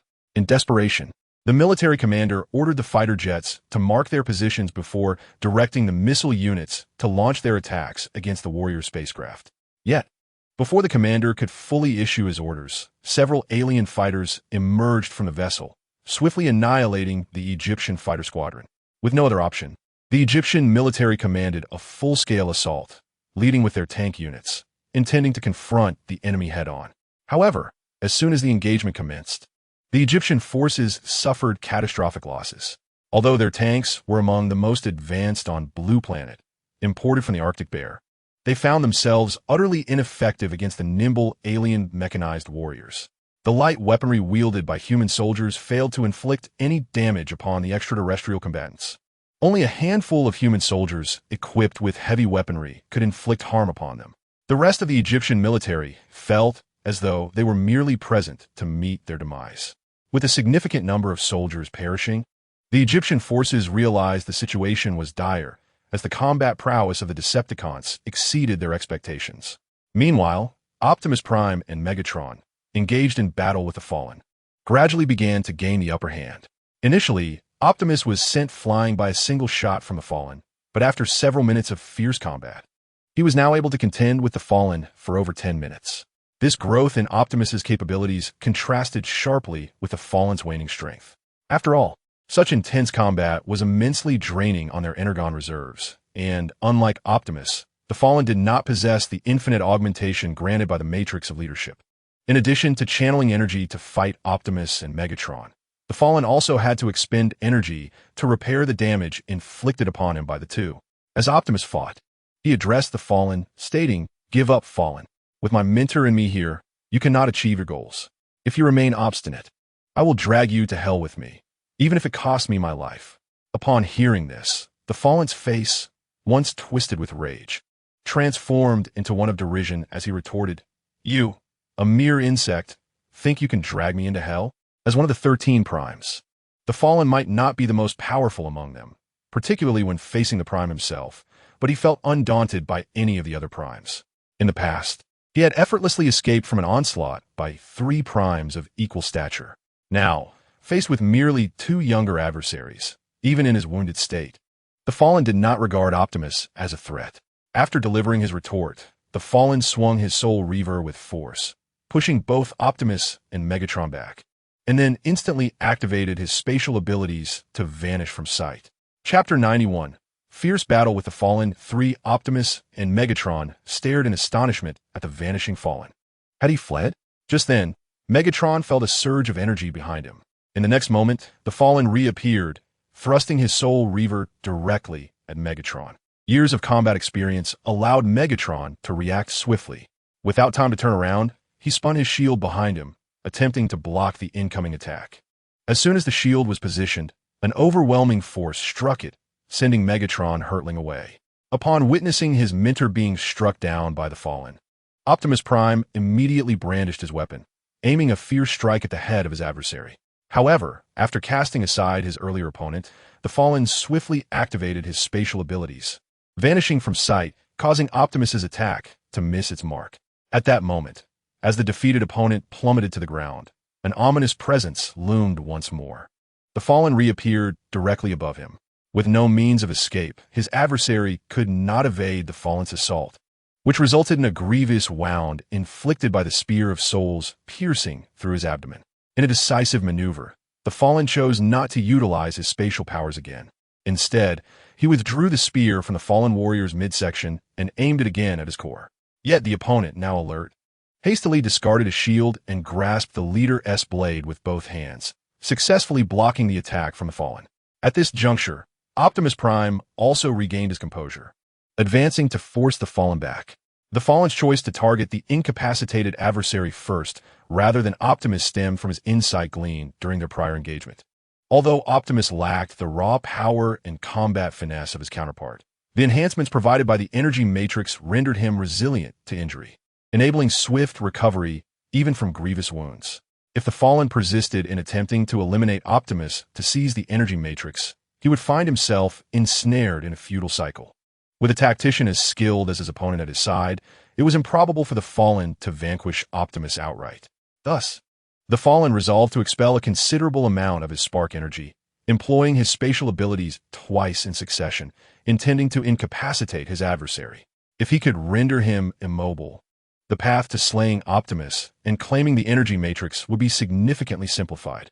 Regrettably, despite the Fallen's efforts, the seasoned combat experience of his adversary proved formidable. He merely succeeded in inflicting minor injuries. After being pushed back by Optimus, the Fallen refrained from further assault as he recognized the difficulty of eliminating both foes in his current state. The energy matrix was not going anywhere. He devised a plan to summon the Decepticon forces to converge upon the Autobots. While the matrix held great significance, the Star Extractor Tower was equally vital, demanding protection from Starscream and his battalion. Seizing the opportunity presented by Optimus's distraction, the Fallen leaped high into the air, transforming into an alien aircraft and soaring towards the sky. As he ascended, he communicated with Megatron, instructing him to rally the Decepticon forces to the temple ruins, intent on seizing the energy matrix from the Autobots' grasp.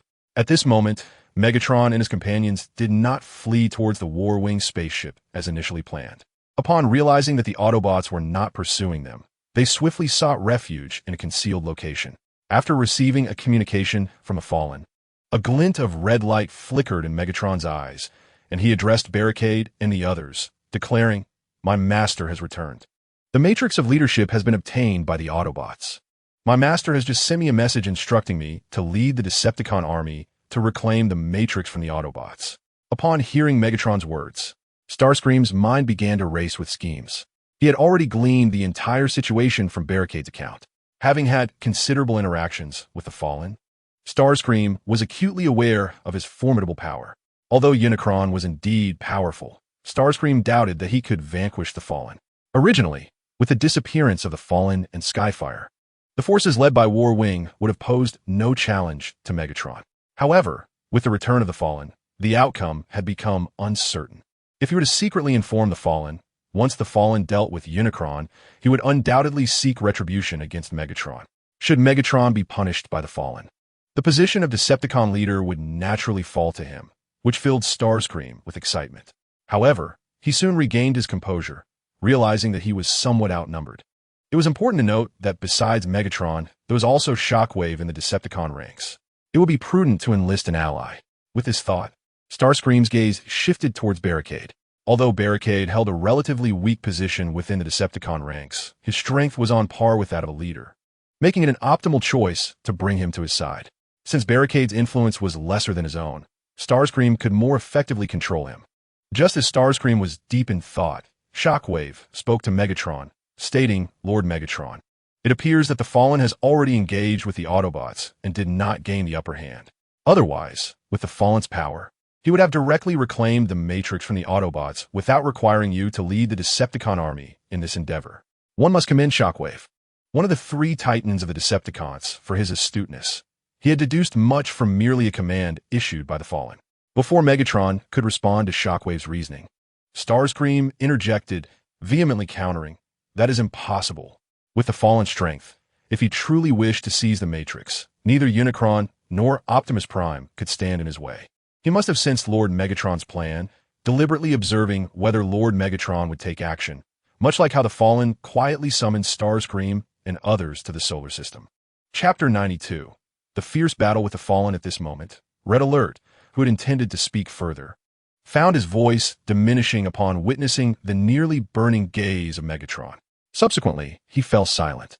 After Red Alert ceased speaking, Megatron cast a fierce glare in his direction, then turned to Soundwave and inquired, "What do you believe we should do now?" Soundwave, after contemplating the situation for a moment, replied, "Given the current circumstances, relying solely on the Autobots will likely prove insufficient to defeat the Fallen. To remove the formidable obstacle weighing down the Decepticons, we must take matters into our own hands." Observing Megatron's hesitation, Soundwave continued, "My lord, it is not we who have betrayed the Fallen, but rather the Fallen who has chosen to stand against Cybertron." Upon hearing this, Megatron's previously conflicted mechanical visage transformed into one of resolve. With a flash of crimson in his optics, he commanded Soundwave, "Contact our fleet immediately. Lead them to await my orders above the nameless pyramid, and upon receiving my command, launch an assault on Starscream and the others." Then, addressing Red Alert, he instructed, "You will accompany Soundwave. Once the battle commences, your duty will be to hold off Starscream. The rest of you shall accompany me to our leader." With that, the group set their plan in motion, unaware that Red Alert had secretly recorded their conversation and discreetly sent the audio to the Fallen. After engaging in battle with Optimus Prime and the Fallen did not depart immediately, but hovered in the skies, awaiting Megatron's arrival. However, before he could meet Megatron, he received a message from Red Alert. Upon hearing the conversation of Megatron and the others, the Fallen's mechanical face contorted in fury. At that moment, he was consumed by an intense rage, muttering to himself, "Megatron, you truly are my most promising disciple." Without delay, the Fallen soared towards Starscream's direction. With Megatron's betrayal, the Fallen realized that seizing the matrix of leadership from Optimus Prime and the others had become impossible, rendering his presence here meaningless. Given the Fallen's current state, he could not triumph against the combined might of the Autobots and Decepticons leaders. Now, the paramount concern was to ensure the safety of the Star Extractor. The matrix of leadership was in the hands of the Autobots, and he could always attempt to reclaim it at a later time. However, once the Star Extractor is destroyed, given the current state of the Fallen Prime, it would be exceedingly challenging for him to construct another Star Extractor without the assistance of the Cybertronian elite. The Fallen Prime moved with remarkable swiftness, arriving at the nameless pyramid ahead of Soundwave and his comrades. Meanwhile, the Egyptian forces, having suffered significant casualties while assaulting the winged warriors, had retreated from the battlefield. The vicinity of the pyramid was strewn with the lifeless bodies of human soldiers and the wreckage of destroyed tanks. At that moment, Winged Warrior, who had been directing operations from a spacecraft, swiftly approached the Fallen Prime upon witnessing his return. Noticing the fury etched upon the Fallen Prime's visage, Winged Warrior astutely refrained from inquiring further and simply addressed him, "My lord, you have returned." The Fallen Prime, recognizing Winged Warrior's perceptiveness, felt a surge of dissatisfaction towards Megatron. He had aided Megatron in his transformation from a mere slave to the leader of a formidable faction. Yet Megatron remained unsatisfied and had the audacity to betray him. The Fallen Prime vowed silently to ensure that Megatron would pay dearly for his treachery. At that moment, the Fallen Prime received a communication request from Megatron. Suppressing his inner rage, he accepted the call. Upon connecting, the Fallen Prime immediately spoke, "My foolish apprentice, where have you been? Why did you not wait for me?" Unbeknownst to Megatron, the Fallen Prime was already aware of his impending betrayal. Upon hearing the inquiry, Megatron hastily began to explain, "Master, after you and Jetfire vanished, Unicron led the Autobots to the temple ruins, forcing us to retreat. I was just about to order the Decepticon warriors to search for you when, unexpectedly, you returned." The Fallen Prime, upon hearing Megatron's excuses, felt a surge of anger rise within him, yet he quickly suppressed it. He then addressed Megatron, "My foolish apprentice, I am currently at the Star Extractor. You should come here. We will wait for the Autobots together." Without waiting for a response, the Fallen Prime abruptly ended the communication, fearing he might not be able to contain his fury. Nevertheless, being an ancient being who had lived for countless years, The fallen Prime swiftly regained his composure after the call. He then turned to Winged Warrior and declared, Megatron has betrayed me. Winged Warrior, upon hearing this, was not surprised. From the moment the fallen Prime had summoned him from the City of Light, Winged Warrior had suspected that his apprentice Megatron had likely severed ties with the fallen Prime's control, otherwise with the Decepticon forces present. The fallen Prime would not have brought him to the solar system. Zhang then addressed the fallen Prime. Say, my lord fallen Prime, shall I extract the AllSpark from Megatron for you? The fallen Prime shook his head and replied, I shall extract his spark myself. After a brief pause, he continued, Starscream is one of us. I have already communicated with him. Once Megatron arrives, your task will be to hold off Shockwave and Barricade. Hearing this, Zhang assured the fallen Prime, rest assured, my lord, I will not disappoint you. Pleased by Zhang Yi's words, the fallen Prime nodded in satisfaction and promised, the Decepticon army requires a new leader. After I deal with Megatron, I shall support you in becoming the leader of the Decepticons. Meanwhile, after the fallen Prime's retreat, Optimus Prime hastened to his mentor, Sentinel Prime, and produced the Matrix of Leadership to heal Sentinel's wounds. With the assistance of the Matrix, the grievous injury inflicted by the fallen Prime soon restored Sentinel to his former state. At that moment, Bumblebee and the others quickly approached Optimus Prime. During the earlier confrontation between Sentinel and the fallen Prime, Bumblebee and his companions, lacking sufficient strength, had been held back from the battle. After all, even Optimus faced peril against the fallen Prime, let alone Bumblebee and the others, who were merely of commander rank.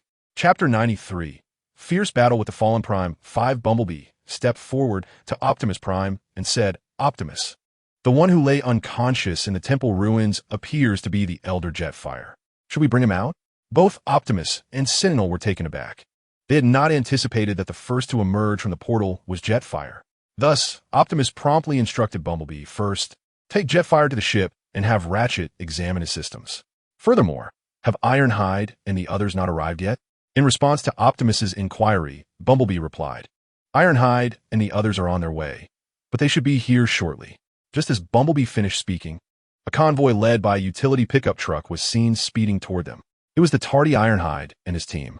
Simultaneously, Megatron, accompanied by Barricade and Shockwave, arrived at the Star Extractor Tower.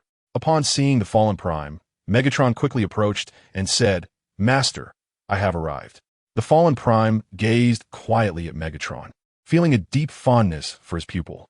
Although the fallen Prime had secretly established several factions in addition to the Decepticon army, his greatest admiration was reserved for the Decepticon faction led by Megatron, as he sensed a reflection of his own character within him. After gazing at Megatron for a considerable time, the fallen gradually spoke to him, saying, My foolish apprentice, do you comprehend why Jetfire and my brethren have betrayed me? Upon hearing the fallen's words, a flicker of red light flashed in Megatron's eyes, and doubt began to gnaw at his heart. Could it be that the fallen had already uncovered his plans? Otherwise, why would he pose such a question? At this moment, Megatron, unable to discern the true meaning behind the fallen's words, could only respond, Master, your disciple does not know. They possess a limited vision, so confined that they see only Cybertron, failing to grasp my intentions, unaware of my relentless pursuit of strength. In this vast universe, there exists not merely a singular center city. Upon hearing the fallen's words, Barricade was momentarily taken aback. The implication of the fallen's statement suggested that beyond the center city, there might exist other unknown forces. While Barricade was lost in thought, the fallen addressed Megatron again. My foolish apprentice, you are just as ignorant as they, seeing only Cybertron. At this point, a flicker of red light illuminated Megatron's eyes. It dawned on him that the fallen had indeed uncovered his scheme. In a swift motion, Megatron drew his shotgun from behind and aimed it at the fallen, pulling the trigger. However, the shot did not hit the fallen, who had deftly sidestepped just in time. As Megatron prepared to fire again, the fallen lunged forward, seizing Megatron's shotgun with one hand while grasping his arm with the other. In a swift reversal, he aimed the shotgun at Megatron's own head. At that precise moment, Megatron inadvertently pulled the trigger, and the shotgun discharged, striking him in the head. Instantly, half of Megatron's skull was shattered, rendering him incapacitated. Without hesitation, the fallen wrenched off Megatron's arm and took hold of the shotgun, directing it at Megatron's chest. He then stated, My foolish apprentice, you are far from being able to confront your master. With that, he fired, sending Megatron hurtling backward. Concurrently, Wingblade, observing Megatron's attack, drew a weapon reminiscent of a knight's sword and aimed it at Shockwave. However, Shockwave had sensed something amiss during the Fallen speech and remained on high alert. When Wingblade struck, Shockwave swiftly evaded the attack. What Shockwave had not anticipated was the Fallen's extraordinary strength. Megatron had failed to withstand even a single move and lay gravely injured on the ground. Their original plan had been to ally with Optimus Prime to confront the Fallen, but they had not foreseen that the Fallen would receive advance warning. Left with no choice, Megatron resorted to a desperate attack, intending to ambush the Fallen. However, although Megatron was aware of his mentor's formidable strength, he never anticipated the extent of such overwhelming power. After evading the onslaught from Starscream, Shockwave transformed his arm into a colossal cannon and, while launching an assault against the Fallen, called out to Barricade, instructing him to obstruct Starscream so that he could rescue Lord Megatron. The recent revelation concerning the Fallen momentarily stunned Barricade, and in that fleeting instant of distraction, a fierce confrontation erupted, leaving Megatron severely injured by the Fallen. Once Shockwave finished speaking, Barricade observed Starscream poised to strike again. With no time to arm himself, Barricade lunged at Starscream. His immense strength immediately brought Starscream crashing to the ground. Subsequently, Barricade's arm launched a heated blade aimed directly at Starscream's spark. However, being of leader-class stature, Starscream's reflexes were exceptionally swift. He relinquished his weapon and seized Barricade's arm, thwarting the thrust aimed at his spark. In that moment, the two leader-class warriors engaged in a contest of strength upon the ground. With Barricade successfully stalling Starscream, Shockwave continued to attack the Fallen while maneuvering closer to Megatron. After sending Megatron flying, the Fallen was besieged by Shockwave's relentless cannon fire, leaving him no opportunity to retrieve Megatron's spark. At this juncture, Megatron slowly rose to his feet. Though he appeared gravely wounded, half of his head was missing, one arm was severed, and his chest armor lay in tatters from the shotgun assault, stripping him of his former intimidating presence. Upon Megatron's rising, Shockwave urgently advised, "Lord Megatron, we must flee. We cannot contend with the Fallen." Simultaneously, Shockwave relayed the situation to Soundwave, asserting that only with the assistance of numerous Decepticon warriors could they hope to facilitate Megatron's escape. Upon receiving Shockwave's message, Soundwave promptly commanded the Decepticon warriors to advance toward the Star Extractor Tower and alerted Black Arachnia to hasten her support for Megatron and the others. When Black Arachnia received Soundwave's communication, a flash of crimson light glinted in her eyes, and a sardonic expression spread across her mechanical visage. She then muttered to herself, "Very well. Let me see how our Lord Megatron is faring in such a dire state." Following her resolve, Black Arachnia transformed into her jet form and swiftly soared toward the battlefield. Chapter 94. The Betrayal of Black Arachnia. Before long, Black Arachnia arrived above the Star Extractor Tower, and upon spotting her, Shockwave's demeanor brightened. He called out, "Black Arachnia, quickly take Lord Megatron away." In response, Black Arachnia hastily flew toward them. As the Fallen Prime beheld the Red Spider, he did not continue his assault on Megatron and Shockwave. Instead, he came to an abrupt halt, a peculiar smile gracing his visage. Observing the uncanny expression on the Fallen Prime's face, Shockwave felt a heavy weight settle in his heart, pondering whether the Red Spider had betrayed him by divulging secrets to the Fallen. Indeed, as the Red Spider soared above the assembled Decepticons, he unleashed a barrage of missiles, targeting his foes. Upon witnessing the missiles hurtling toward him, Shockwave could not help but exclaim, "Damn that Red Spider." He then urgently warned Megatron and Barricade, "Incoming missiles." Despite being grievously wounded, Megatron attempted to evade the onslaught, but could not escape the swift approach of the missiles. Once again, he was sent flying by the explosion of the missiles launched by the Red Spider. In contrast, Barricade, upon receiving Shockwave's warning, decisively abandoned his skirmish with Wingblade, swiftly dodging the missile barrage. While Barricade successfully evaded the missiles, Wingblade, who had been under Barricade's relentless pressure, was not as fortunate. After Barricade's narrow escape, the missiles struck Wingblade directly, leaving his frame marred with spiderweb-like fissures. Furious at the damage inflicted upon him, Wingblade shouted at the Red Spider, "Damn you, Red Spider. What are you playing at?" The Red Spider, unfazed, replied nonchalantly, I did not anticipate the missiles would accidentally hit you. Ignoring Wingblade's wrathful glare, the Red Spider turned and approached the battered Megatron, proclaiming, "My esteemed master, Lord Megatron, do you appreciate this gift I have bestowed upon you? Are you not surprised?" Megatron was indeed taken aback. He had not expected the Red Spider to betray him at such a critical juncture, aligning himself with his adversary. With a bitter smile, Megatron remarked, "Red Spider, it appears your memory is quite short. I should have extracted your spark long ago." Incensed by Megatron's words, the Red Spider roared in response. "Spare me, you wretched Megatron. You are no longer the formidable leader of the Decepticons. You are but a heap of scrap metal. I am the rightful leader." At that moment, the fallen Prime interjected, addressing the Red Spider. "Enough, Red Spider. Bring Megatron to me. I shall personally extract his spark for his betrayal."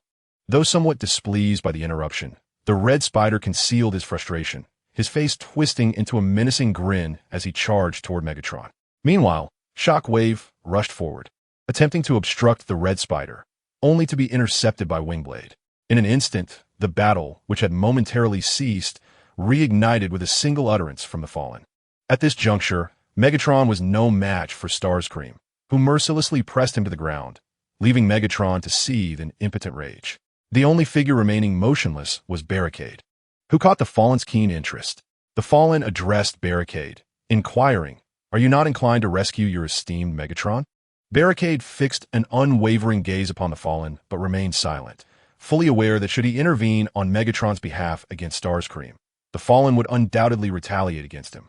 Despite exhibiting signs of fatigue from multiple fierce battles, the Fallen exuded an oppressive aura that weighed heavily upon Barricade. He refrained from making any rash moves, biding his time for a message from the system.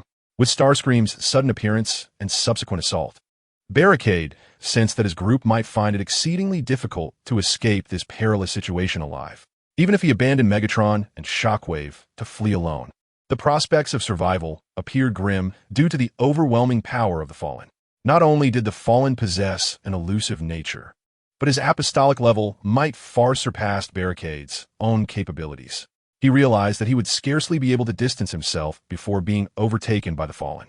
It was not that Barricade lacked strength. Rather, the Fallen was simply in a league of his own. Even someone as formidable as Megatron had been severely wounded in an instant, rendered incapable of further combat. This was a stark demonstration of domination on an entirely different plane. Barricade surmised that the Fallen would not spare him. Thus, while Starscream continued to taunt Megatron, Barricade discreetly activated the system. He deposited all 25 energy columns he had reserved into the system's store, mentally imploring, "Dear system, though you typically disregard me, I shall not hold it against you. Yet, we find ourselves in a life-or-death predicament. You must not continue to ignore me. Please, produce something of value to help me navigate this crisis. Otherwise, if I perish, who will seek energy for you? Without energy, how will you restore your former glory?" Barricade promised that should the system assist him through this tumultuous challenge, he would diligently seek energy for it in the future, elevating it to the highest level. Perhaps the system recognized the gravity of Barricade's situation, or perhaps it was moved by his assurances. After a brief pause, the system finally responded. Ding. Detection indicates that the current adversary far exceeds the host level, placing the host in a highly perilous environment. The system will temporarily enforce an upgrade to level 2 and recommends the following items to assist the host in overcoming this imminent danger. Please take heed, host. This mandatory system upgrade poses a significant danger. It is imperative that you provide sufficient energy to activate the second level within a year's time. Failing to do so will result in a catastrophic collapse of the system due to insufficient energy, which will consequently lead to your demise. Please remember this warning. At this moment, Roadblock was too preoccupied to heed the system's alert and hurriedly examine the items recommended by the system. To his astonishment, an unprecedented item appeared in the system's store, the Supreme Divine Armor. Once a sacred relic of Cybertron, impenetrable and boasting formidable defenses, it was forged by the legendary Cybertronian Star Saber, using the Celestial Hammer, with assistance from the Grandmaster, utilizing indestructible materials. After modifications by the system, the Supreme Divine Armor now possesses flight capabilities, priced at 20 million energy points. Chapter 95, the Supreme Divine Armor Purchase. Purchase, I must buy it quickly. However, due to insufficient energy points. The host is unable to make a direct purchase. The host may opt to temporarily acquire it for 2 million energy points. Temporary purchases will automatically revert to the system store after 24 hours. Furthermore, after 10 instances of temporary acquisition, the host will obtain permanent access to the Supreme Divine Armor. Roadblock marveled at the system's thoughtfulness. Despite his inadequate energy points, he could still make a temporary purchase. Moreover, should the total expenditure of temporary purchases exceed 20 million energy points, the total price of the Supreme Divine Armor, he would gain permanent ownership of it. His habitual practice of allowing the system to absorb energy whenever he possessed it was proving beneficial in this moment of need. At that instant, the Fallen watched Roadblock, who was rendered speechless, and a smirk of derision crept across his face. Initially intrigued by this suddenly rising individual, his curiosity waned upon witnessing Roadblock's dismal performance. Thus, the Fallen impatiently continued, "Submit to me, or accompany Megatron to his demise." Simultaneously, Megatron had completely lost his combat capabilities and was unceremoniously dragged before the Fallen by Black Arachnia. After discarding Megatron onto the ground, Black Arachnia turned to Roadblock and said, "Indeed, Roadblock, join me in submitting to Lord Fallen. Fear not, for he will spare your life. Together, we shall dominate the Decepticon Legion. I will be the leader, and you shall be my second in command." Upon hearing Black Arachnia's words, Megatron also directed his gaze toward Roadblock, keen to observe his choice. Roadblock then retrieved a device resembling a small shield from the system space and slowly shook his head at Black Arachnia. Had it not been for the Supreme Armor, Barricade might have considered submitting to the Fallen Titan in order to survive. However, now that he has attained the Supreme Armor, there is no longer any need for him to compromise with the Fallen Titan. Consequently, Barricade addressed Red Spider, saying, "Red Spider, you truly should not have betrayed Lord Megatron. Given that you have aided me in the past, you may leave. Today, I shall spare your life." Upon hearing Barricade's words, Red Spider gazed at him in disbelief and retorted, "What nonsense are you spouting? Barricade, surely you haven't been so frightened by the Fallen Titan that you've lost your senses? Do you truly believe you could defeat the Fallen Titan? You should quickly submit alongside me to preserve your wretched existence." Rather than engage in further banter with Red Spider, Barricade activated the Supreme Armor. In an instant, this armor, forged from indestructible materials, enveloped his entire being.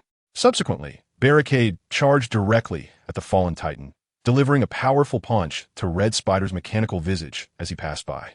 The force of the blow sent Red Spider hurtling through the air. Undeterred, Barricade continued his relentless advance toward the Fallen Titan. Upon witnessing the armor adorning Barricade, the Fallen Titan exclaimed in astonishment, "The Supreme Armor, how could it possibly be in your possession?"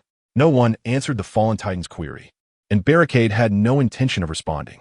He maximized the armor's power and, combined with his own leadership-level strength, surged toward the Fallen Titan. The tremendous force collided with the Fallen Titan, sending him sprawling. After being struck, the Fallen Titan crashed to the ground, skidding for several meters. He thrust his arms into the earth, striving to mitigate the impact of Barricade's assault, gouging a trench several meters long. Enraged by the blow, the Fallen Titan's mechanical face contorted with fury.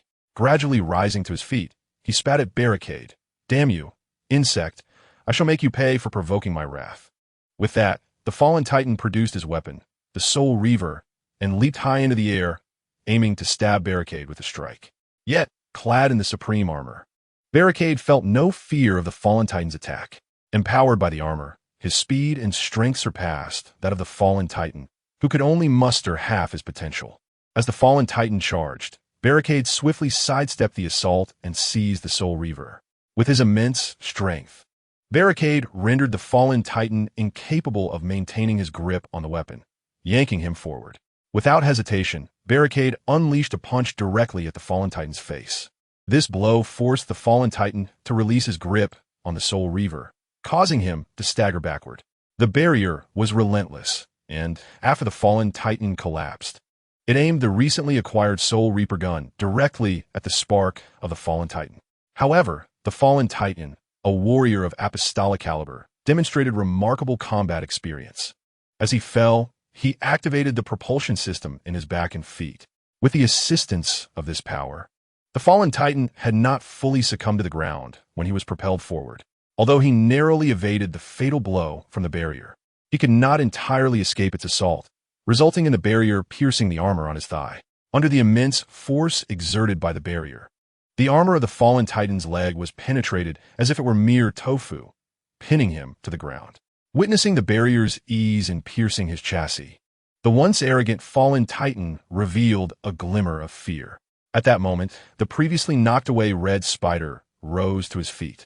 Upon seeing the barrier forcefully subduing the fallen Titan, he almost believed he had been struck senseless by the barrier's fist. He quickly raised his hand towards the barrier and unleashed all 6 missiles from his arm in a single volley. He could not allow the barrier to eliminate the fallen Titan. If the fallen Titan were to perish, Megatron would undoubtedly exact his vengeance upon him upon his recovery. Red Spider cursed inwardly, lamenting how his meticulous plans had not accounted for the presence of the barrier, who wielded the supreme divine armor. If only the fallen Titan had managed to eliminate Megatron, he would have ascended as the leader of the Decepticons. Damn that barrier for intervening. Although the barrier noticed the missiles launched by Red Spider, it chose not to evade, intending to withstand the impact and assess the true strength of the supreme divine armor's defenses. All missiles struck the barrier without fail. As the smoke cleared, Red Spider found himself in a state of shock, staring at the barrier, which remained unscathed. Chapter 96. The Fall of the Fallen Titan after enduring the missiles launched by Red Spider. The barrier glanced down at the pristine supreme divine armor and could not help but exhibit a satisfied expression. Truly, it lived up to its reputation as the strongest defense on Cybertron. During the missile explosions, the barrier felt only a tremendous force, with little else in terms of sensation. Subsequently, the barrier turned its gaze to the fallen Titan, a cruel smile creeping across its mechanical visage. Addressing the fallen Titan, it declared, "Megatron, go to hell and repent." Before the fallen Titan could react, the barrier swiftly extracted the Soul Reaper gun from his leg and plunged it once more into his abdomen. Following this, the barrier reached out, grasping for the spark nestled in the fallen Titan's chest, attempting to seize it directly. The fallen Titan, impaled in the abdomen by the barrier's Soul Reaper gun, now endured excruciating pain.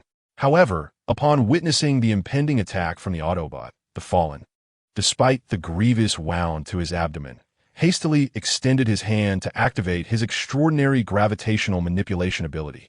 In an instant, a formidable surge of energy emanated from within the Fallen, propelling the Autobot away.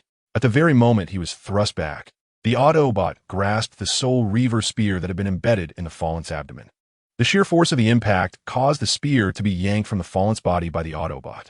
Consequently, the Autobot was sent staggering backward for several meters by the Fallen's gravitational power. Once the Autobot was repelled, the Fallen quickly regained his footing. He was no longer inclined to engage with the Autobot, for his injuries were severe, compounded by previous wounds that had considerably diminished his strength. Continuing to grapple with the Autobot posed the risk of being unable to escape when the time came. Thus, after repelling the Autobot, the Fallen resolved to employ his spatial abilities to flee. The Autobot, aware of the Fallen's intent to escape, remained vigilant. Knowing well the Fallen possessed a mysterious spatial teleportation ability.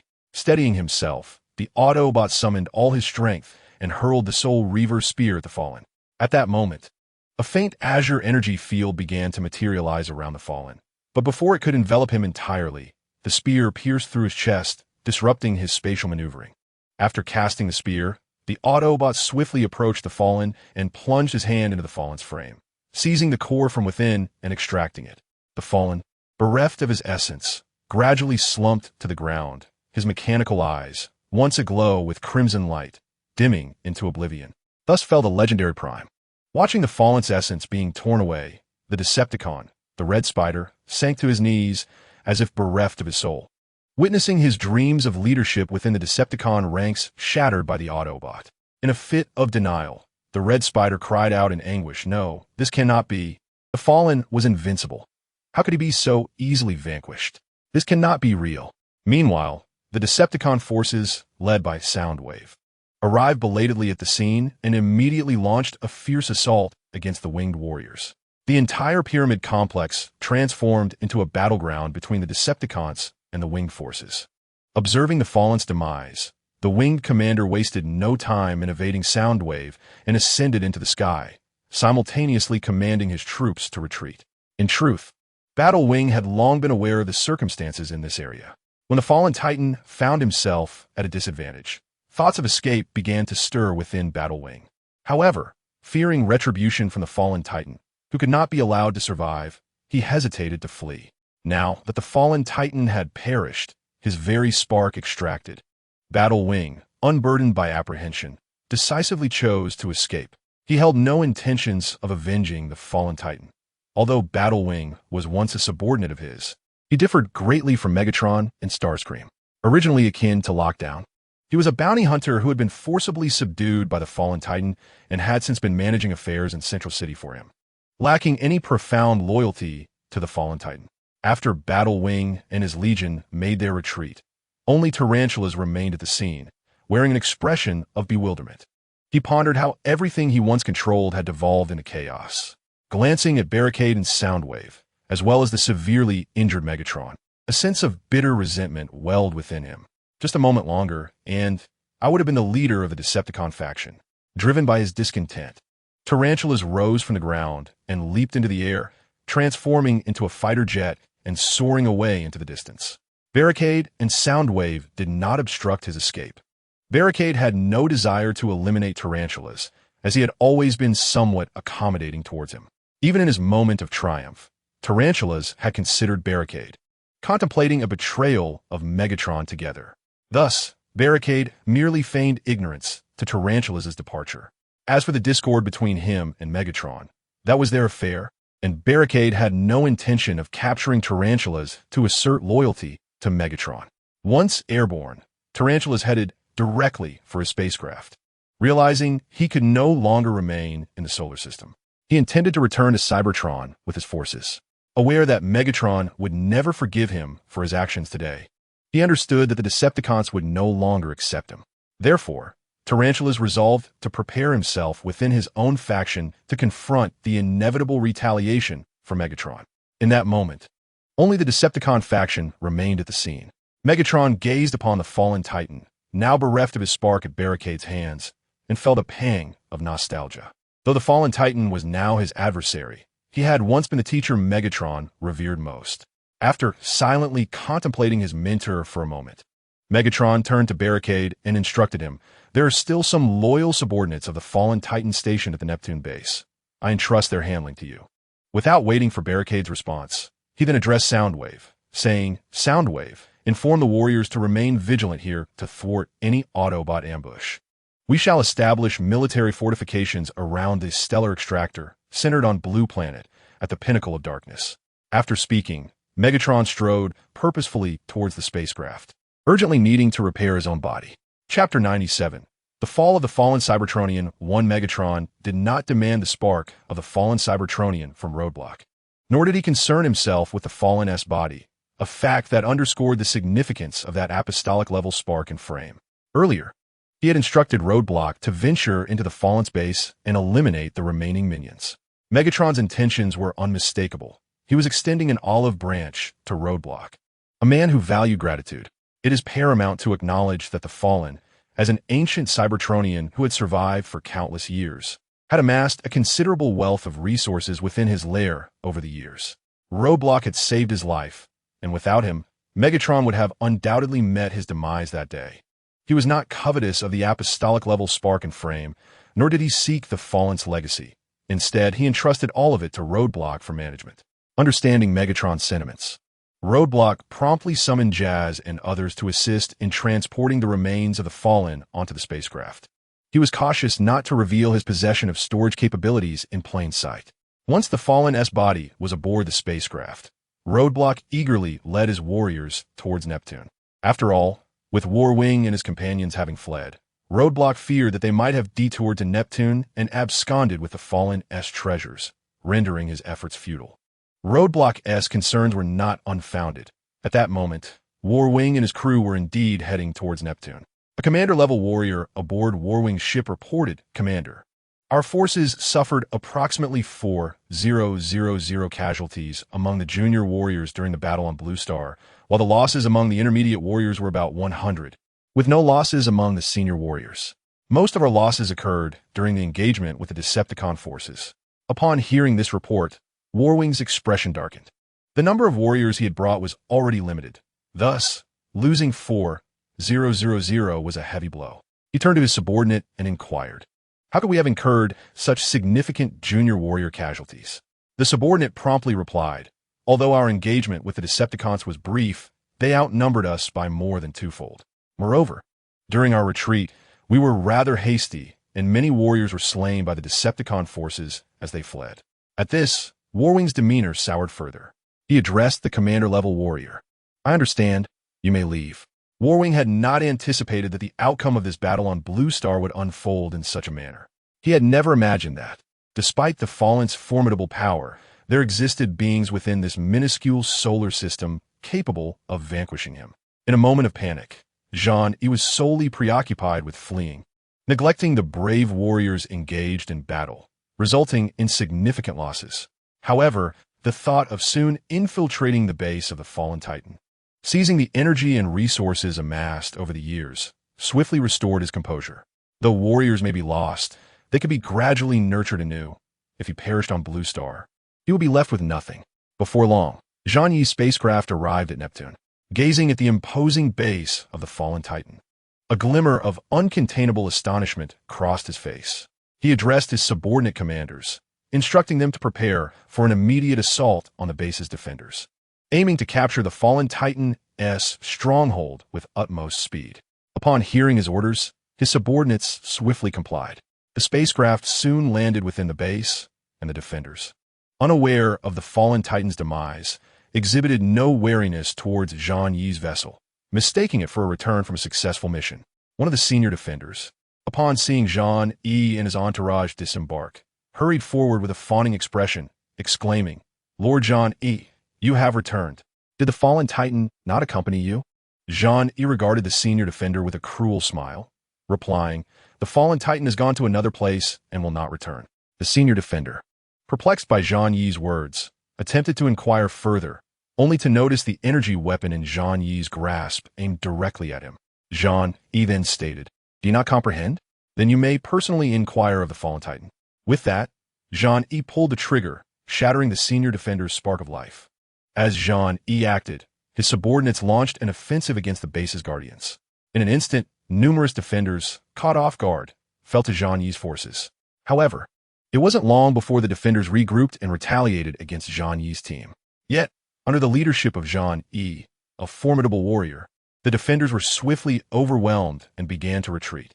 Before long, the loyal subordinates left behind by the fallen Titan received word of the assault and hurried to the scene. A warrior of commander-level strength bellowed at Zhang Yi, "Zhang Yi, what on earth are you doing? How dare you brazenly assault the lair of Lord Fallen Prime? Do you not fear that upon his return, he will effortlessly crush your spark?" Battle Wing, gazing upon the commander-class warrior before him, had no desire for idle chatter. He swiftly brandished his weapon and charged forth. His singular aim was to expedite the conclusion of the conflict, plunder the base, and return to his dominion in Central City. He was apprehensive that lingering too long might invite the Decepticons, making his escape far more arduous. As Battle Wing surged toward the commander-class warrior, his two commander-class subordinates also engaged two other sentinels guarding the base. These three commander-class warriors were staunch confidants of Fallen Prime, having followed him loyally for a considerable time. Their bodies had long since been upgraded to commander class by Fallen Prime, sharing the same era as Firestorm, yet they were not typically dispatched for missions like Firestorm. Instead, they were tasked with the defense of the base and the safety of Fallen Prime. Chapter 98. The Fall of Fallen Prime 2. Though the Sentinel warrior guarding the base possessed extensive combat experience, he was ultimately pitted against the leader-class Battle Wing. In mere moments, Battle Wing pierced the spark in the center of the Sentinel's chest with his energy blade. After dispatching the commander-class warrior, Battle Wing swiftly pivoted to confront another commander-class warrior who was engaged in battle with one of his subordinates. The Sentinel, witnessing the demise of his comrade and the imminent approach of Battle Wing, hastily abandoned his opponent to retreat. While retreating, he directed the nearby warriors to converge upon Battle Wing. Despite the multitude of guards at the base, Battle Wing subordinates were equally numerous. Under the command of the Sentinel, the base's warriors charged at Battle Wing, yet they were met with resistance from Battle Wing's followers. Although a few lowly fighters managed to slip through, Battle Wing regarded them with disdain, effortlessly dispatching them with a mere flick of his hand. As the commander class, Sentinel observed Battle Wing drawing ever closer. A flicker of fear crept across his visage. He yearned to abandon the defense of the base and transform into his Cybertronian jet form to flee. However, he hesitated, for the guards within the base remained oblivious to the grim fate that had befallen Fallen Prime on Blue Star. Should he flee? The wrath of Fallen Prime, upon learning of his cowardice, would surely spell his doom. Yet, facing the superior Battle Wing, his demise seemed inevitable. In the throes of turmoil, as the commander class, Sentinel wrestled with his thoughts. Battle Wing charged at him with a sinister grin. He had no intention of squandering excessive time on the base's defenders. As the Battle Wing charged towards the Sentinel, a penetrating energy projectile swiftly hurtled towards him. In an instant, it pierced through Battle Wing's chest from behind, causing him to stumble forward precariously, nearly collapsing to the ground. With trepidation, he gazed at the armor that had been breached, the gaping wound alarmingly close to his core, nearly inflicting damage upon his very essence. Fueled by rage, Battle Wing steadied himself and pivoted, eager to discern the audacious assailant who dared to ambush him. However, just as he turned, another penetrating energy projectile rapidly approached. Barely having regained his bearings, Battle Wing was struck once more in the chest by yet another round. This time, fortune did not favor him. The projectile, after breaching his armor, directly impacted his core. Despite the protective shielding, his essence was still grievously wounded. The blow left Battle Wing severely injured, robbing him of his combat capabilities, and his body was sent spiraling backward from the force of the impact.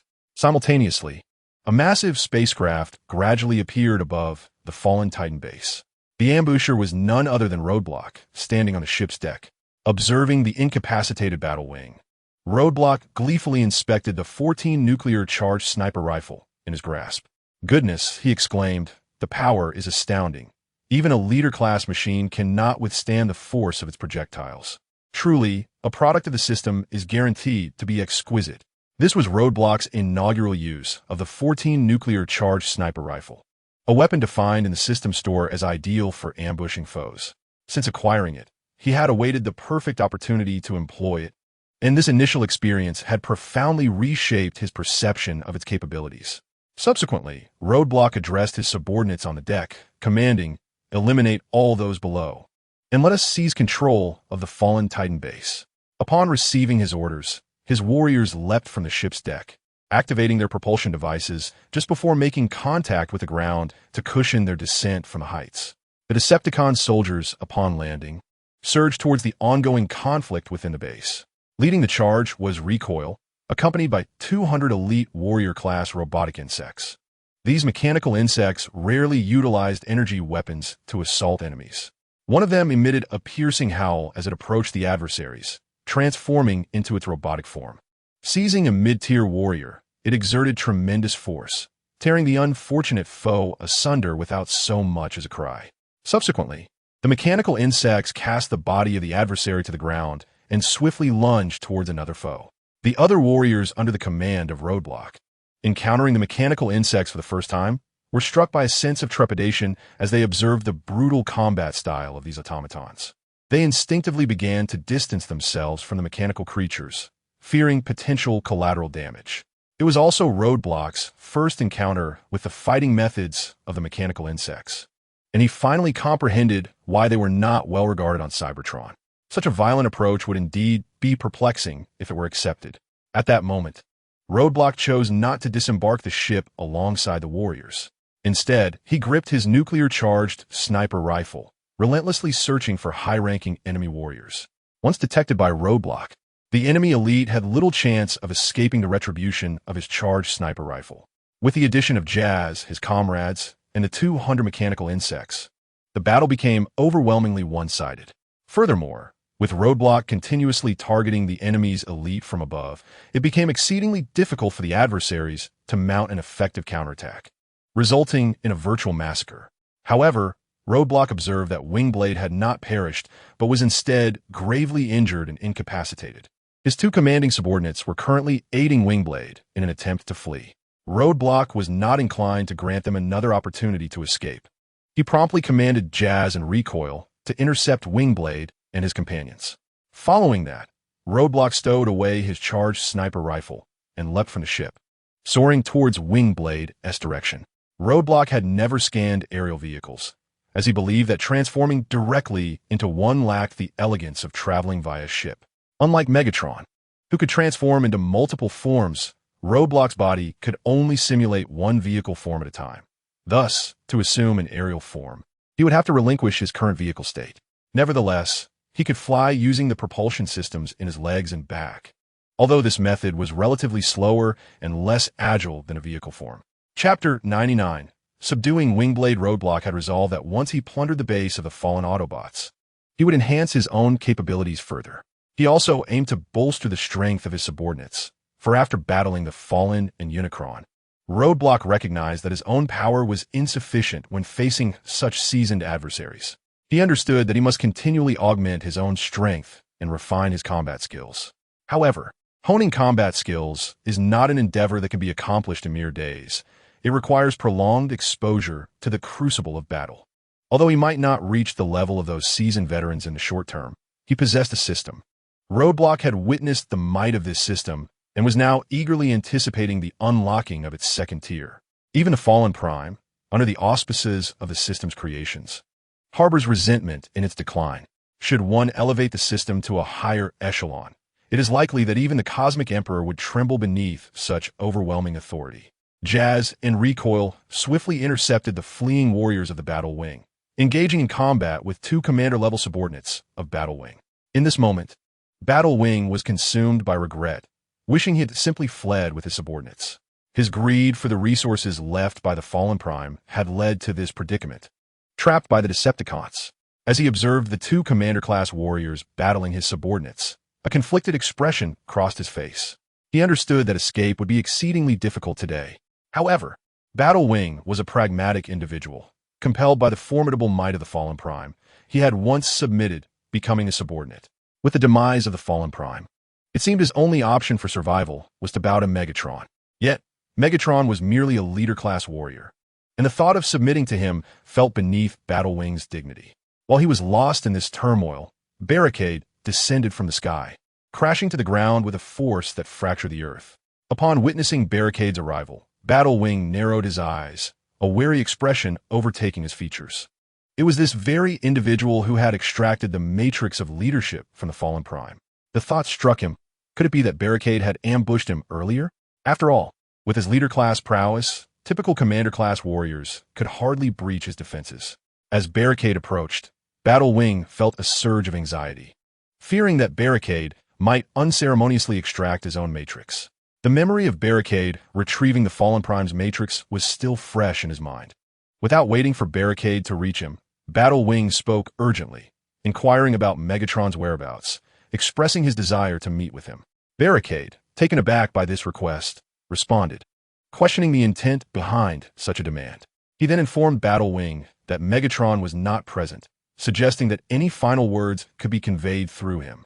Upon hearing this, Battle Wing's heart sank, and he hastily insisted that he could not be killed, for he wished to serve Megatron. A smirk crept across Barricade's face at Battle Wing's response.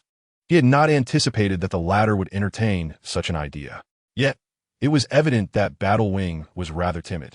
Having fled immediately following the death of the mighty Megatron, he now sought refuge under his banner once more as his life hung in the balance. Barricade, who had not originally intended to recruit Battle Wing, now saw an opportunity to bring him into his fold.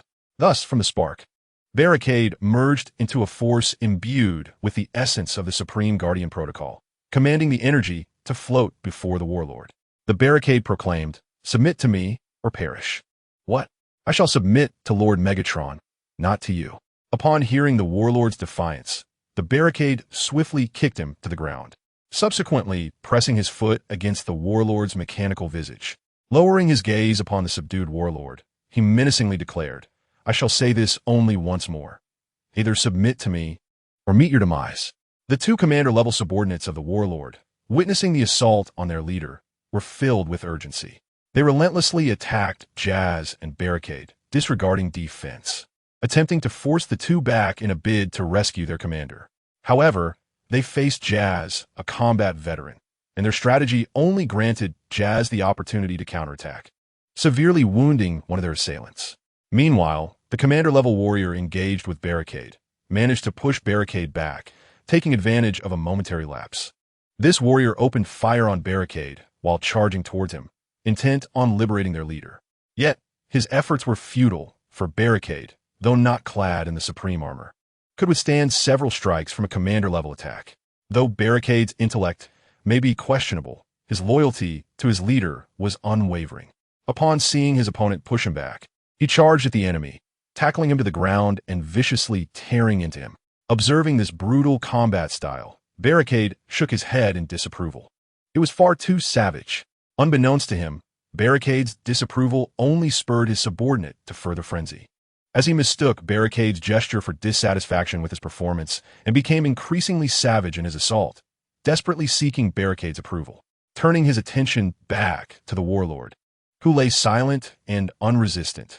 Barricade commanded the energy infused with the Supreme Guardian Protocol to draw closer to the warlord AllSpark. He spoke, "Do not resist. Merge your spark with this energy, or you shall descend into the abyss to follow the fallen once more." Hearing those familiar words, the warlord could not help but smile wryly. Just moments earlier, he had uttered the same to the guards of the base. Now, the tables had turned. As the energy began to merge with his spark, the warlord resigned himself, thinking perhaps it is better to endure servitude than to embrace death. Serving Barricade is preferable to meeting my end. Upon reaching a moment of clarity, Zhang relinquished his resistance and chose to embrace the influx of energy, merging it with his own spark. This energy, imbued with the Guardian Protocol, swiftly integrated into Zhang Yi's essence as he ceased to resist. Chapter 100. The Dark Energy Entity Master, Zhang Yi reports. Lu Zhao observed the now fully integrated Zhang Yi, adorned with the Supreme Guardian Protocol, and a satisfied smile spread across his face. He then addressed Zhang Yi. "Command your subordinates to stand down. Our foremost task is the base of the fallen transformers." "Yes, Master." Upon receiving Lu Zhao's command, Zhang Yi promptly instructed his warriors to cooperate with Lu Zhao's forces and launch an assault on the fallen transformers base. Simultaneously, Lu Zhao directed his warriors to abandon their attacks on Zhang Yi's men and turn their efforts toward the base. The two factions, previously engaged in battle, ceased hostilities at their leaders' commands and united in their assault on the fallen Transformer stronghold. The defenders of the base were left bewildered. They had presumed that the Decepticons were allies sent by the fallen Transformers to aid in their defense. How could it be that, mere moments ago, they were locked in fierce combat, only to find the Decepticons now attacking their base?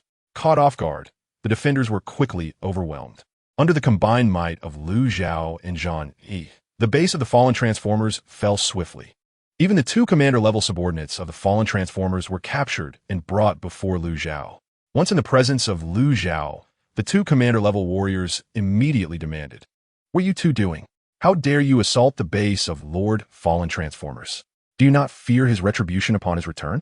With a disdainful glance at the defiant commander, Hong Long swiftly kicked him to the ground. He arrogantly declared, "What Lord Fallen Transformers? Your esteemed leader has already had his spark extracted by my master. Everything here now belongs to my master, Lu Zhao." The two captured commanders, upon hearing Hong Long's words, wore expressions of disbelief. They muttered in shock, "Impossible, absolutely impossible. Lord Fallen Transformers is far too powerful to have been bested by Lu Zhao." Lu Zhao, observing the despondent commanders, instructed, "Take them away for now. We will deal with them later." His thoughts were far removed from the fate of these two warriors. They were already in Lu Zhao's grasp, and there would be time to subdue them at his leisure. Presently, Lu Zhao's primary focus was on the resources left behind by the fallen Transformers. Thus, Barricade swiftly led the group into the spacecraft of the Fallen, which was nestled within the base established by the Fallen, a stark contrast to the bases erected by the Decepticons. The Decepticon bases typically radiated outward from a central plaza, expanding in concentric circles. In contrast, the base of the Fallen bore resemblance to the one Barricade had seen on Mars, situated within a vast cavern, with the Fallen's vessel concealed deep within its recesses. Typically, the Fallen would sequester himself within his ship to recuperate. However, this vessel was unlike any Barricade had ever encountered. Externally, It resembled other large ships, but internally, it defied the conventional appearance of a spacecraft. The interior was replete with an array of conduits and incubation chambers, housing numerous Cybertronian technology trees of considerable scale. Within the very area designated for the Fallen's healing, there were hundreds of Cybertronian technology trees, each nurturing nascent Cybertronian warriors. As for whether the other sections of the ship mirrored this one, Barricade could not ascertain. Having only followed Megatron to this specific area, he had not ventured elsewhere. Barricade gazed at the sight before him, feeling an overwhelming sense of envy. In the system shop, each Cybertronian technology tree was priced at 5 million energy points. He was astonished to find such an abundance here, even if this was all there was. The journey would have been worthwhile. Thus, Barricade promptly commanded his subordinates, "First, locate the control room of this spacecraft. We must seize control of it." A multitude of Decepticon warriors, under Barricade's orders, set forth to search for the control room. Meanwhile, Barricade began to scan the Cybertronian technology trees before him. Although not an expert in this field, he had conducted substantial research on technology trees. Not long ago, upon becoming the Decepticon's deputy commander, he had immersed himself in the incubation chambers, nurturing new Decepticon warriors daily. Barricade was eager to discern how the Fallen's technology trees differed from those he had acquired from the system shop. Logically, with such an extensive array of technology trees and years of cultivation, the Fallen should have amassed a considerable number of warriors. Yet, the total number of sentinels guarding the base was fewer than 10,000. Did the Fallen secretly dispatch his cultivated warriors elsewhere? At that moment, Barricade's core template had completed the scanning and analysis of the Cybertronian technology trees before him. As he reviewed the data displayed by the core template, his expression darkened considerably. "What in the world is happening?" he exclaimed. "Why are all these technology trees infected with dark energy entities?" Upon hearing Barricade's words, Jazz and others hurried over to investigate. Barricade promptly shared the data regarding the technology trees with them. Upon observing the data pertaining to the technological tree, Jazz and the others were left in a state of disbelief. Only Barricade appeared perplexed, gazing at the group and inquiring, "What troubles you? Is this technological tree not intended for the cultivation of new Cybertronians? Is there something amiss?" In response to Barricade's inquiry, Roadblock addressed Ironhide, stating, "The technological tree here has been tainted by dark energy." Ironhide, still bewildered by Roadblock's words, remained unaware of what dark energy truly entailed, as he was forged as a warrior only during the latter stages of the Autobot-Decepticon War. Grimlock, observing his dear comrade Ironhide's continued confusion, took it upon himself to elucidate. Dark energy is the essence derived from the Cosmic Emperor. Once infected with this energy, the sparks cultivated within this technological tree are anything but ordinary. The warriors born from such a tree harbor chaos within their sparks. Devoid of rational thought, they will rend apart all that lies before them. After a brief pause, Grimlock continued, "It is said that dark energy is a manifestation of the Cosmic Emperor's blood, and only he possesses the ability to control them." Chapter 101. The Knight's Expedition Ship. Mere mortals who come into contact with dark energy gradually lose their consciousness, ultimately becoming puppets of the Cosmic Emperor. Upon hearing this, Ironhide instinctively recoiled, retreating several paces to distance himself from the infected Cybertronian technological tree. Jazz, witnessing Ironhide's comical reaction, could not help but place a hand upon his forehead in exasperation. At that moment, a Decepticon warrior returned from a reconnaissance mission, addressing Roadblock. "Lord Roadblock, we have located the control room of the ship." "Excellent, lead me there," Roadblock commanded, and thus, the group followed the Decepticon warrior towards the ship's command center.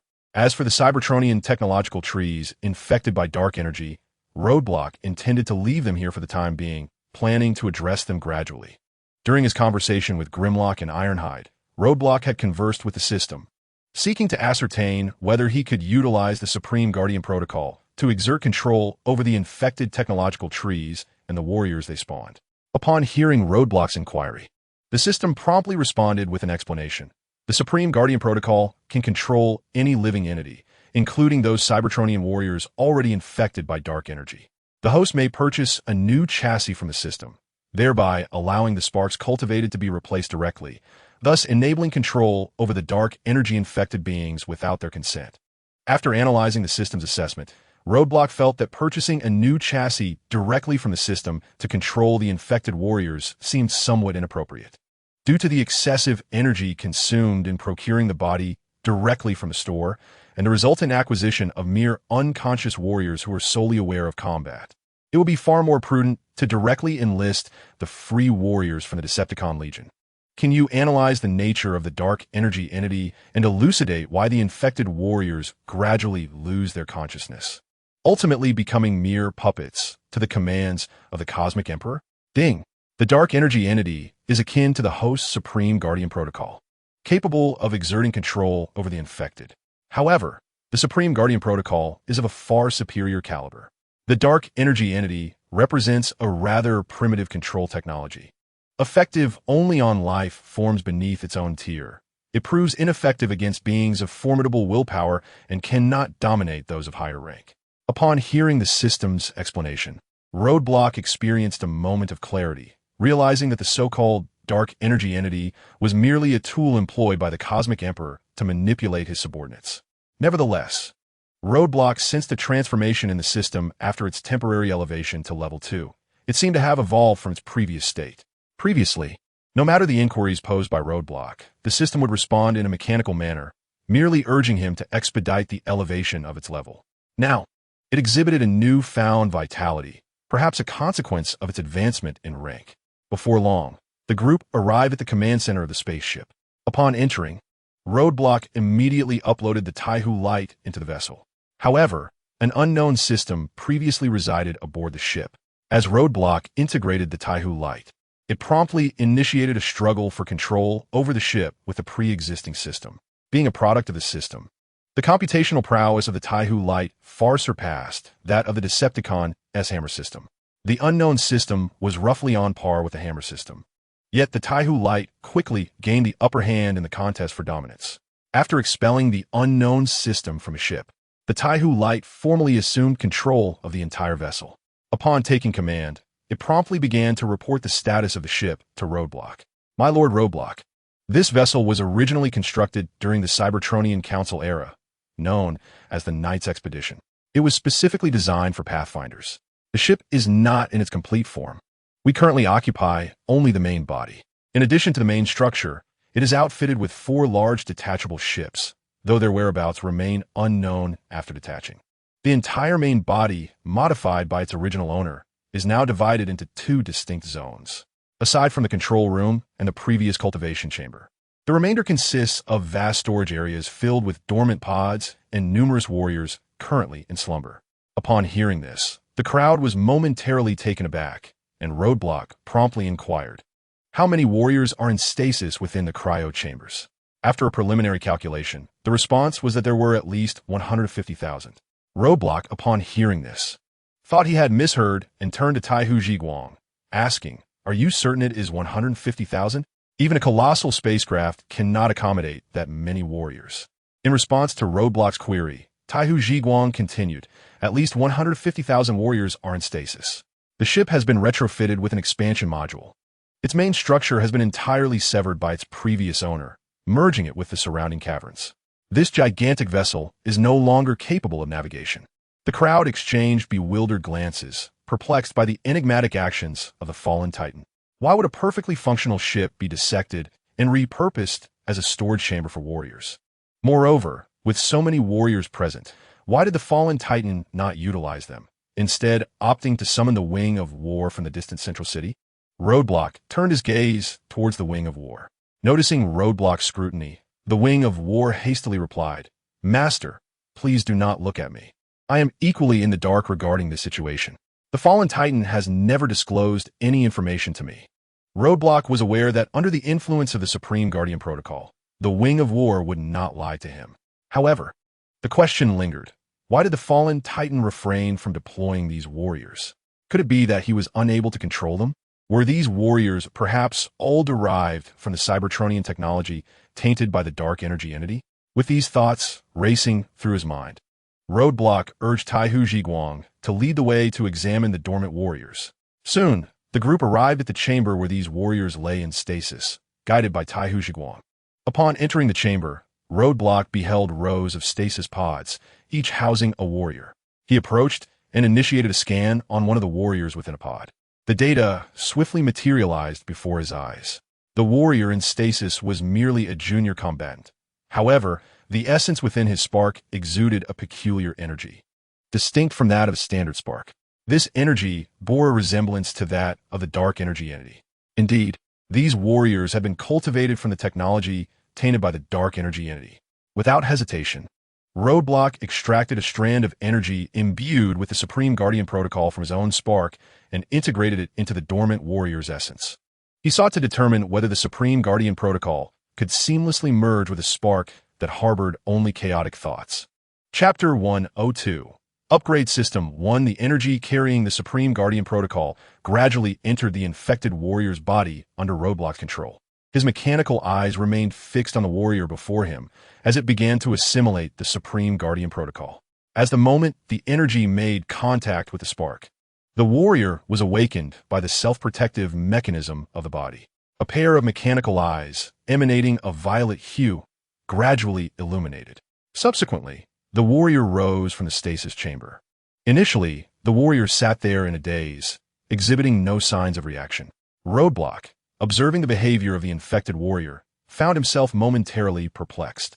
Uncertain whether the fusion had indeed succeeded, he shared a faint connection with all his subordinates who had integrated the Supreme Guardian Protocol. However, he sensed no such link with this infected warrior. Roadblock pondered the possibility of a failed fusion, but was left questioning why the infected warrior remained unresponsive. With this thought in mind, Roadblock addressed the bewildered warrior in the stasis chamber, inquiring, "Soldier, what is your name?" Upon hearing Roadblock's voice, the warrior slowly lifted his head. As he beheld Roadblock, the mechanical eyes of the warrior suddenly glowed brighter, and he let out a guttural roar akin to that of a zombie. The warrior then surged forth from the stasis chamber, charging at Roadblock. Ironhide, witnessing the infected warrior's advance, swiftly intervened, seizing the novice warrior. He then grasped the warrior's head, intending to crush it. Seeing this, Roadblock hastily intervened, urging Ironhide, "Do not kill him outright. First, assess his combat capabilities." After restraining Ironhide's attempt to execute the warrior, Roadblock turned to another novice soldier among his ranks, directing, "You go test his fighting prowess." Following Roadblock's command, Ironhide flung the struggling novice warrior away. The soldier designated by Roadblock dashed toward the warrior who had just been thrown. In a swift motion, the ejected warrior scrambled to his feet and collided with the charging soldier. As the two warriors clashed, it became apparent that the one infected by the dark energy exhibited a distinct advantage in strength. The ensuing battle revealed that the infected warrior fought without any discernible strategy or proficiency in utilizing energy weapons, merely engaging in erratic assaults against Roadblock's subordinate, the Decepticon soldier. Initially taken aback by such unorthodox attacks, the Decepticon quickly regained composure, adapting to the situation. He then employed his combat skills to counter the infected warrior, soon managing to subdue the relentless aggressor. The Decepticon warrior did not resort to firearms. Instead, he subdued the infected soldier solely through the strength of his own physique, pinning him to the ground. Despite being restrained, the subdued soldier continued to struggle fiercely, akin to a rabid dog. Shockingly, the infected warrior's power was far below expectations, relying merely on instinct throughout the confrontation, lacking even the capacity to wield a firearm. Consequently, the Decepticon lost interest in these infected warriors. He directly instructed his subordinate, a fellow Decepticon, to eliminate the threat. Upon receiving the command, the Decepticon transformed and unleashed an energy weapon, instantly shattering the infected warrior's skull.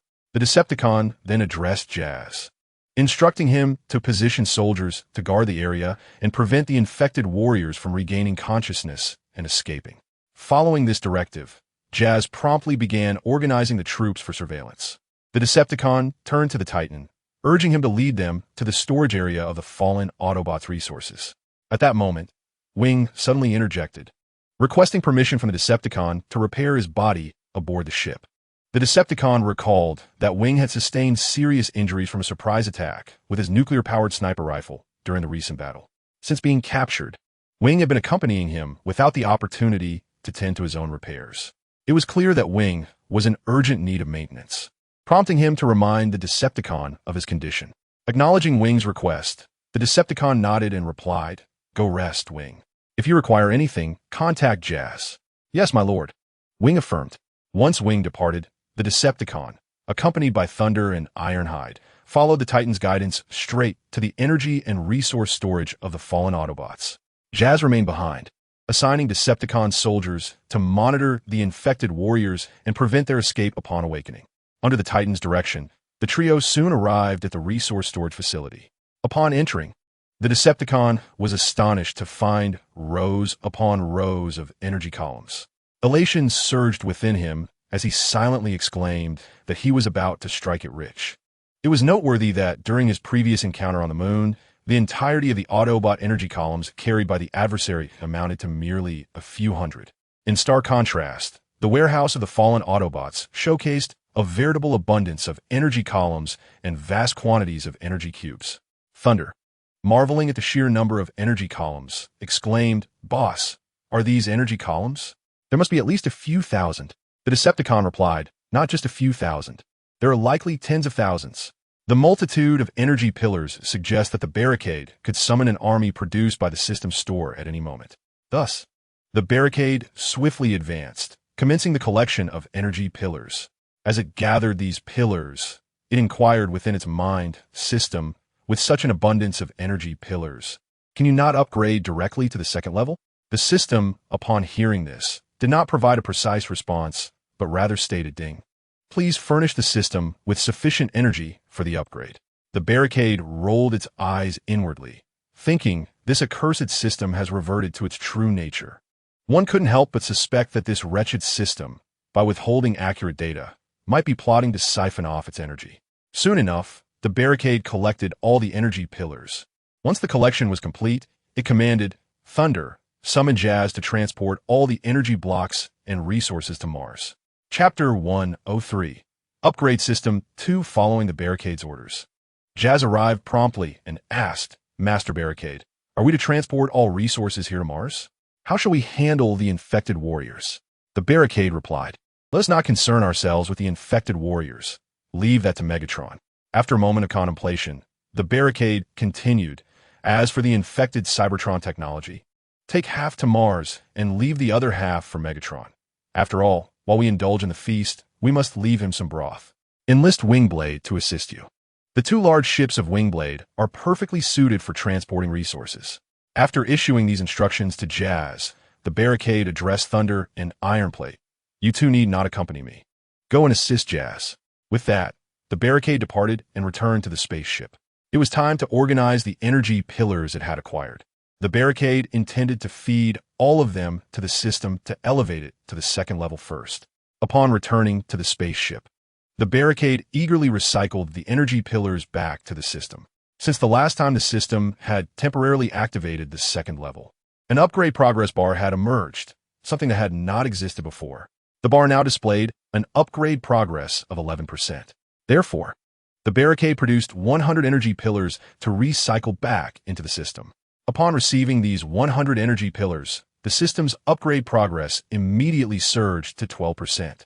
The Barricade, witnessing this, was filled with delight, even more so than when it had initially acquired these energy pillars. 100 energy pillars are sufficient to advance the upgrade progress by a fraction. Given that I possess over 10,000 energy pillars, I can effortlessly elevate the system to the second level, with plenty of energy pillars remaining. Contemplating this, I promptly extracted the energy pillars for the system to reclaim. Upon the system's recovery of the energy pillars, the progress bar instantly displayed 100%. Shortly thereafter, I heard the system emit a notification sound. Ding. The system has met the conditions for officially initiating the second level upgrade. Commencing upgrade now. As I observed the system upgrading, anticipation surged within me, eager to witness the technology and various items that would emerge upon the system's ascension to the second level. After all, even at the first level, the technology and items present within the system had already reached the pinnacle of fifth-level civilization. Should the system elevate to the second level, it might directly surpass the fifth-level civilization of Cybertron, unveiling sixth-level technological advancements and artifacts. While I continued to indulge in my daydreams, The system's notification sound suddenly resonated within my mind. Ding. The system has officially upgraded to the second level. The second level grand gift package has been dispatched to the system space. Please check at your convenience. Ding. The system store has been updated. Please review it at your leisure. Ding. The host has provided ample energy to the system, which has now officially upgraded to the second level. The risks associated with the forced upgrade have been mitigated. Upon hearing the system's notifications, I promptly retrieved the grand gift package from the system space and opened it. Ding. Opening package. Congratulations, host. You have obtained the Immortal Class Colossal Spacecraft. The Immortal Spacecraft, constructed from apostolic-grade materials, measures 15,000 meters in length. I am advised to position the Colossal Spacecraft in a spacious area. The exhilaration I felt upon discovering that the system had granted me a massive spacecraft was indescribable. If the first item was this impressive, I could only imagine how remarkable the subsequent items would be. However, after waiting for a considerable time, I still heard no further updates from the system. Confusion washed over me, and I addressed the system with a furrowed brow. System, why have you ceased speaking? Please continue with the introductions. The system, feigning ignorance, responded, What would you like me to introduce? I looked at the system incredulously and insisted, What do you mean? Of course, I wish for you to introduce the other items within the grand gift package.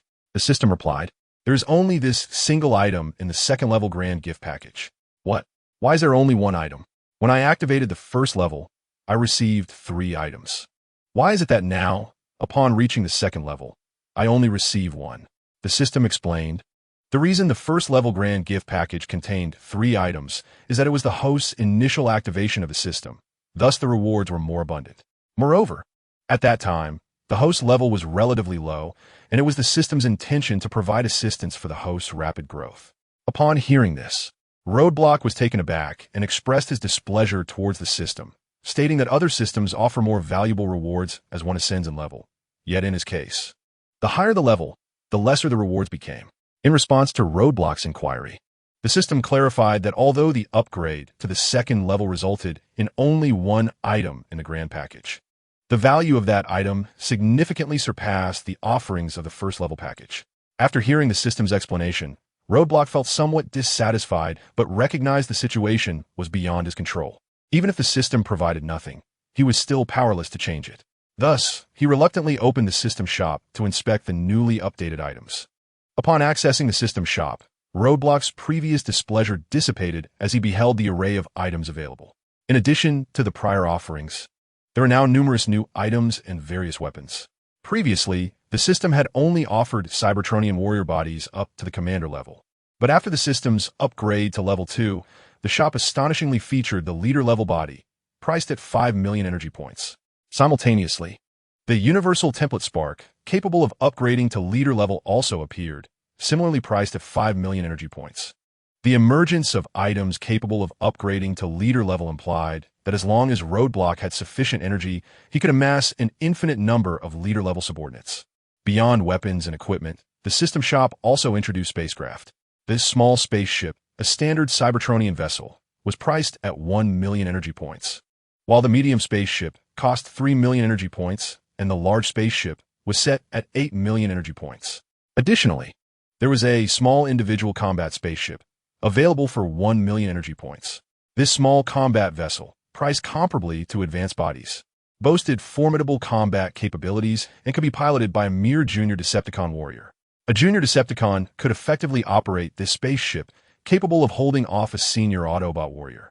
While it might not defeat the adversary senior warrior, the latter would find it equally challenging to contend with a junior warrior piloting this small individual combat spaceship. In Chapter 104, The Combined Transformers, the system also unveiled the technology that Roadblock had long desired, namely the 3-mode transformation technology developed by the Decepticon faction, as well as the Cybertronian combined transformer technology. The system shop displayed the triple transformation warrior technology, which could simulate 2 forms developed by the Quintesson race. Priced at 1 million energy points. In the Combiner Transformers Research Center, the Super Combiner warriors are formed by the fusion of several warriors from the same team, culminating in a formidable entity, priced at 200,000 energy points. As Roadblock gazes upon the Combiner Transformers Research Center in the shop, Memories flood back of the breathtaking scenes from the live-action Transformers movie of his previous life, particularly the awe-inspiring moment of Devastator's combination. However, since arriving in this world, Roadblock has yet to encounter a Combiner Transformer, only aware of their existence among the Decepticons. Yet, the reality of Combiner Transformers is far more complex than Roadblock had imagined. According to his understanding, only 3 Combiner Transformers currently exist within the Decepticon ranks. Moreover, the warriors eligible for transformation must at least be of advanced rank. Lower-tier warriors simply lack the spark power necessary to sustain the immense size of a Combiner Transformer. The 3 known Combiner Transformers are as follows: Devastator, composed of Hook, Bulldozer; Dozer, Trailer, Mixer, and Sweeper; Rainmaker, formed from Violent Dragon; Stain, Split Tooth, Double-Headed Dragon, and Eagle Head; and finally, the Mixmaster, a fusion of Assault, Ruckus, Explosion, Whirlwind, and Sturdy Cloud. As for the other 2 teams capable of forming Combiner Transformers, they consist of Decepticons from the same squad, stationed continuously on Cybertron. Interestingly, the Decepticons that make up Mixmaster are not members of the same team, with Ruckus currently serving under Roadblock.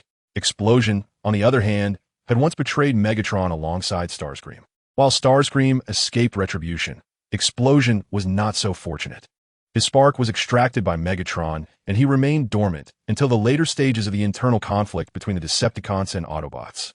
Upon revival, Explosion was reduced to a lower-tier warrior, essentially becoming cannon fodder within the Decepticon ranks. Thus, the state of the Combiner Transformer Mixmaster can be described as nearly defunct. Despite Shockwave's repeated attempts to reorganize Mixmaster, he has yet to find suitable candidates. Observing the Combiner Transformers Research Center available in the system, Roadblock hastily inquired whether the Combiner technology on sale could allow his warriors to transform directly into Devastator and Mixmaster.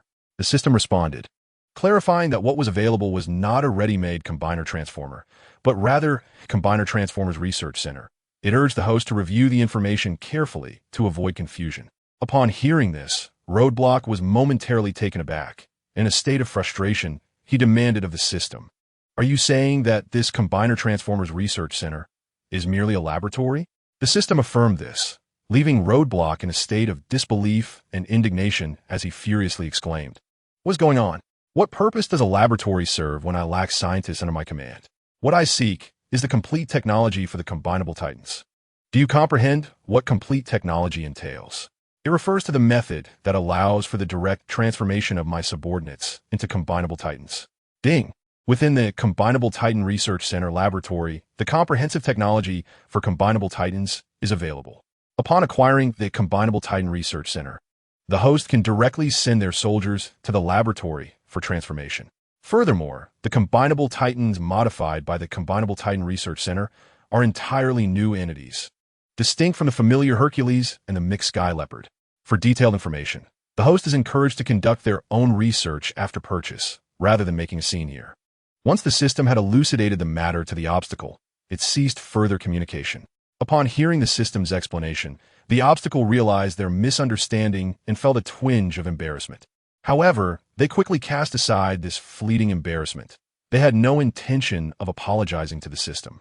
To do so would be to acknowledge their own folly.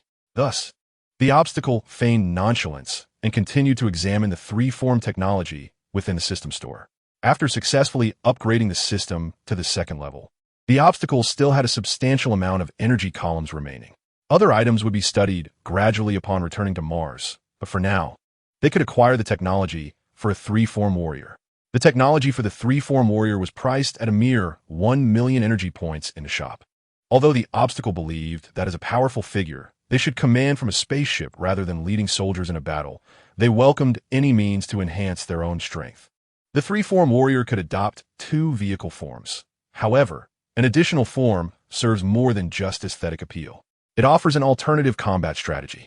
Much like Megatron, who can transform into an aerial vehicle for dominance in the skies, he can also shift into a tank for subterranean confrontations. Thus, the obstacle promptly purchased the 3-form technology from the system store, preparing to integrate it into their core template. However, upon completion of the purchase, they discovered that the 3-form technology was not as straightforward as they had anticipated. Unlike the Supreme Guardian Protocol, which could simply be loaded into the Spark or core template, Acquiring the three-form state necessitated assistance from the Taihu Light or the Decepticon Engineering Corps to replace the transformation gears within their original frame with those equipped with the three-form technology. Consequently, the obstacle had no choice but to temporarily relinquish the desire to become a three-form warrior, deciding to revisit the matter upon their return to Mars. Meanwhile, as the Decepticons departed from Blue Star, led by Soundwave, they commenced the construction of their base, Dark Peak, surrounding the Pyramid Complex. Optimus Prime and Megatron, however, did not promptly lead the Autobots to thwart the Decepticons' actions on Blue Star. At this juncture, Optimus was unaware that the Fallen had already perished, leading to their hesitance in engaging the Decepticons in a decisive battle. Merely one Fallen could contend evenly with the Autobots' elite forces, if joined by several of the Decepticons' leader-class warriors. The Autobots would stand no chance. Meanwhile, the Egyptian military, having left a field strewn with corpses near the pyramids, finally grasped that these extraterrestrials were not as feeble as they had imagined. Their own strength was insufficient to repel such formidable beings. Chapter 105. Optimus Prime's compromise. Consequently, the Egyptian government proactively contacted General Brett, requesting the intervention of the American military to assist in expelling the Decepticons. The cost of their aid would be the priority rights to handle the Decepticons' remains post-conflict. Thus, the American military began to flood into Egypt, alongside a significant influx of troops from other nations. Various private military contractors, under the employ of the Egyptian government, also entered the country in droves. Upon receiving orders from General Brett, Colonel Kyle promptly relayed the message to Optimus Prime, urging the Autobots to assist humanity in driving out the Decepticons from Egyptian territory. Upon receiving this news, Optimus prepared to lead the Autobots to the Pyramid Complex, only to be intercepted by Megatron. At this moment, despite having just emerged from a fierce battle with the Fallen, Megatron displayed no signs of fatigue. Instead, he addressed Optimus, stating, "Optimus, this is not our battle. It is one between the Decepticons and humanity. Although the Decepticons are a common enemy, as our leader, you must consider the welfare of our kind.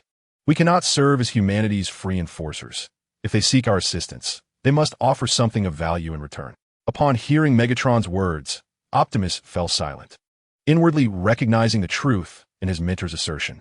However, as the guardians of the peace treaty, the Autobots were compelled to make concessions to humanity. At this moment, Blaster, observing Optimus's silence, approached him and remarked, "Optimus, Megatron is indeed correct.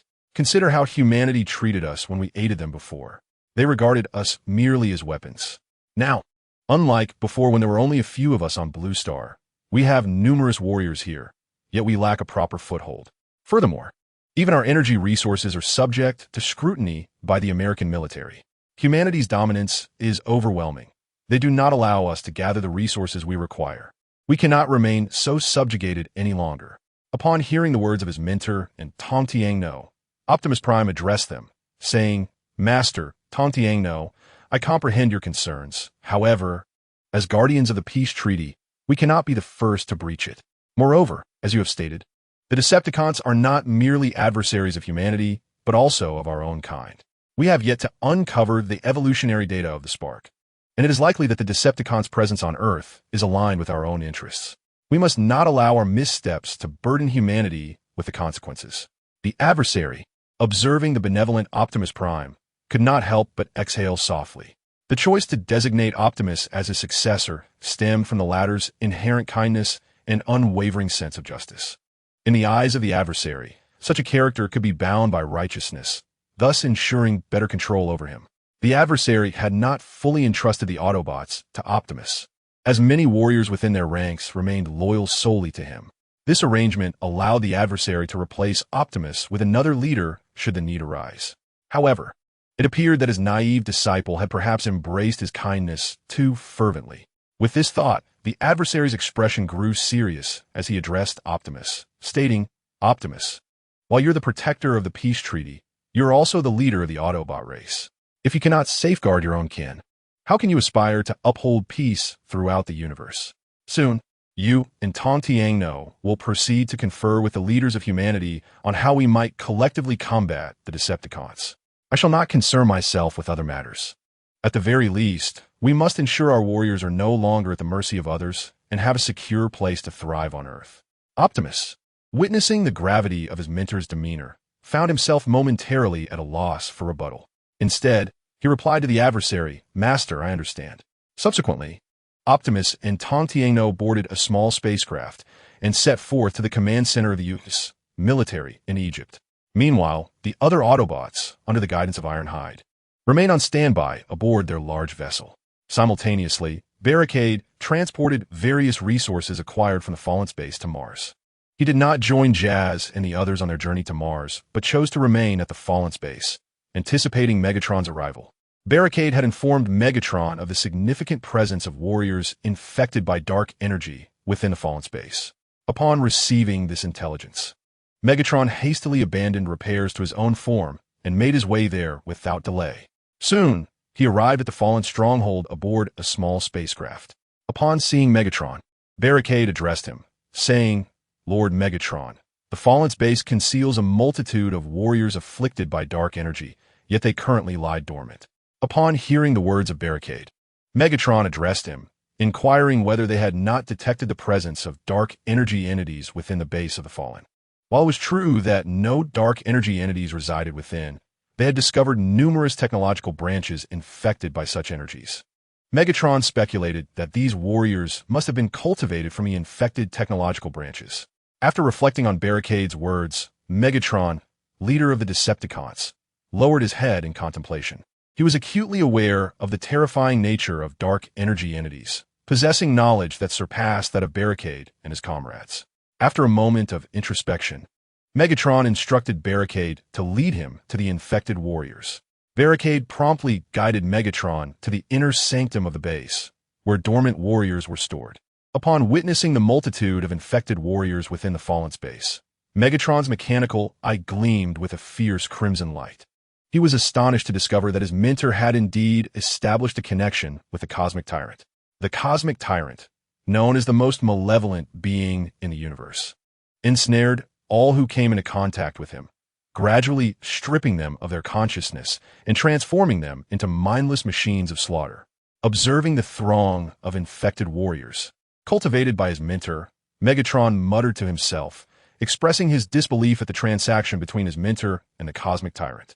Subsequently, Megatron spoke to Barricade, stating that the infected warriors and the technological branches outside should remain there. As for the mining area left by Black Arachnia, it would be entrusted to Barricade. Understanding that Megatron's assignment of Black Arachnia's mining territory was a form of compensation for the infected Cybertronian technological branches he had left behind, Barricade, seizing the opportunity, expressed his gratitude without hesitation. "Do not be too hasty in your thanks," Megatron responded. "I am aware of your subjugation of the Insecticon race. Currently, our elite Decepticon forces on Earth are insufficient in number. I require you to dispatch 1,000 elite Insecticons to Earth to assist in defending Dark Summit." Barricade had long believed Megatron was oblivious to his actions regarding the Insecticons, so he was taken aback by Megatron's words. Observing Barricade's reaction, Megatron continued, "Do not presume that I am unaware of your little schemes. I simply chose to ignore them." "Very well, Lord Megatron," Barricade replied. "Upon my return to Mars, I shall send Rewind to lead the Insecticons to Dark Summit on Earth." Satisfied with Barricade's response, Megatron nodded approvingly and instructed him to return at once. After Megatron finished speaking, he disregarded Barricade and turned his attention to the warriors lying dormant in their pods. Observing this, Barricade turned to leave the chamber. Just as he was about to exit, Megatron's voice resonated behind him, cautioning him against the Black Widow, remarking that she was not to be underestimated. Upon hearing this, Barricade glanced back at Megatron, who remained engrossed in examining the warrior affected by dark energy, as if his earlier words had never been uttered. "I understand, Lord Megatron," Barricade replied. Although Megatron was aware that Barricade had subdued the mechanical insects and the Black Widow, he was unaware of Barricade's possession of the Supreme Guardian Protocol. Barricade could not simply disclose to Megatron that he had a system capable of ensuring the Black Widow's loyalty. Thus, after speaking, Barricade turned and exited the room. Nevertheless, he sensed Megatron's intentions. Once outside, Barricade made his way to the small spacecraft gifted to him by Tarantulas. The large vessel Barricade had previously occupied had already been piloted back to the Decepticon base on Neptune by the mechanical sentinels. Meanwhile, The two large ships belonging to Skywarp had set off for Mars, laden with supplies. Consequently, Barricade had no choice but to board the small spacecraft once more. At that moment, the small ship was docked in the plaza of the base. Upon Barricade's return, his two loyal bodyguards, Thundercracker and Ironhide, rushed forward to inquire, "Boss, where are we headed? Are we going directly back to Mars?" "Indeed, back to Mars," Barricade affirmed. "We have acquired numerous valuable items from the fallen primes, and my brothers have worked diligently during this time. Upon our return to Mars, I intend to upgrade all your bodies."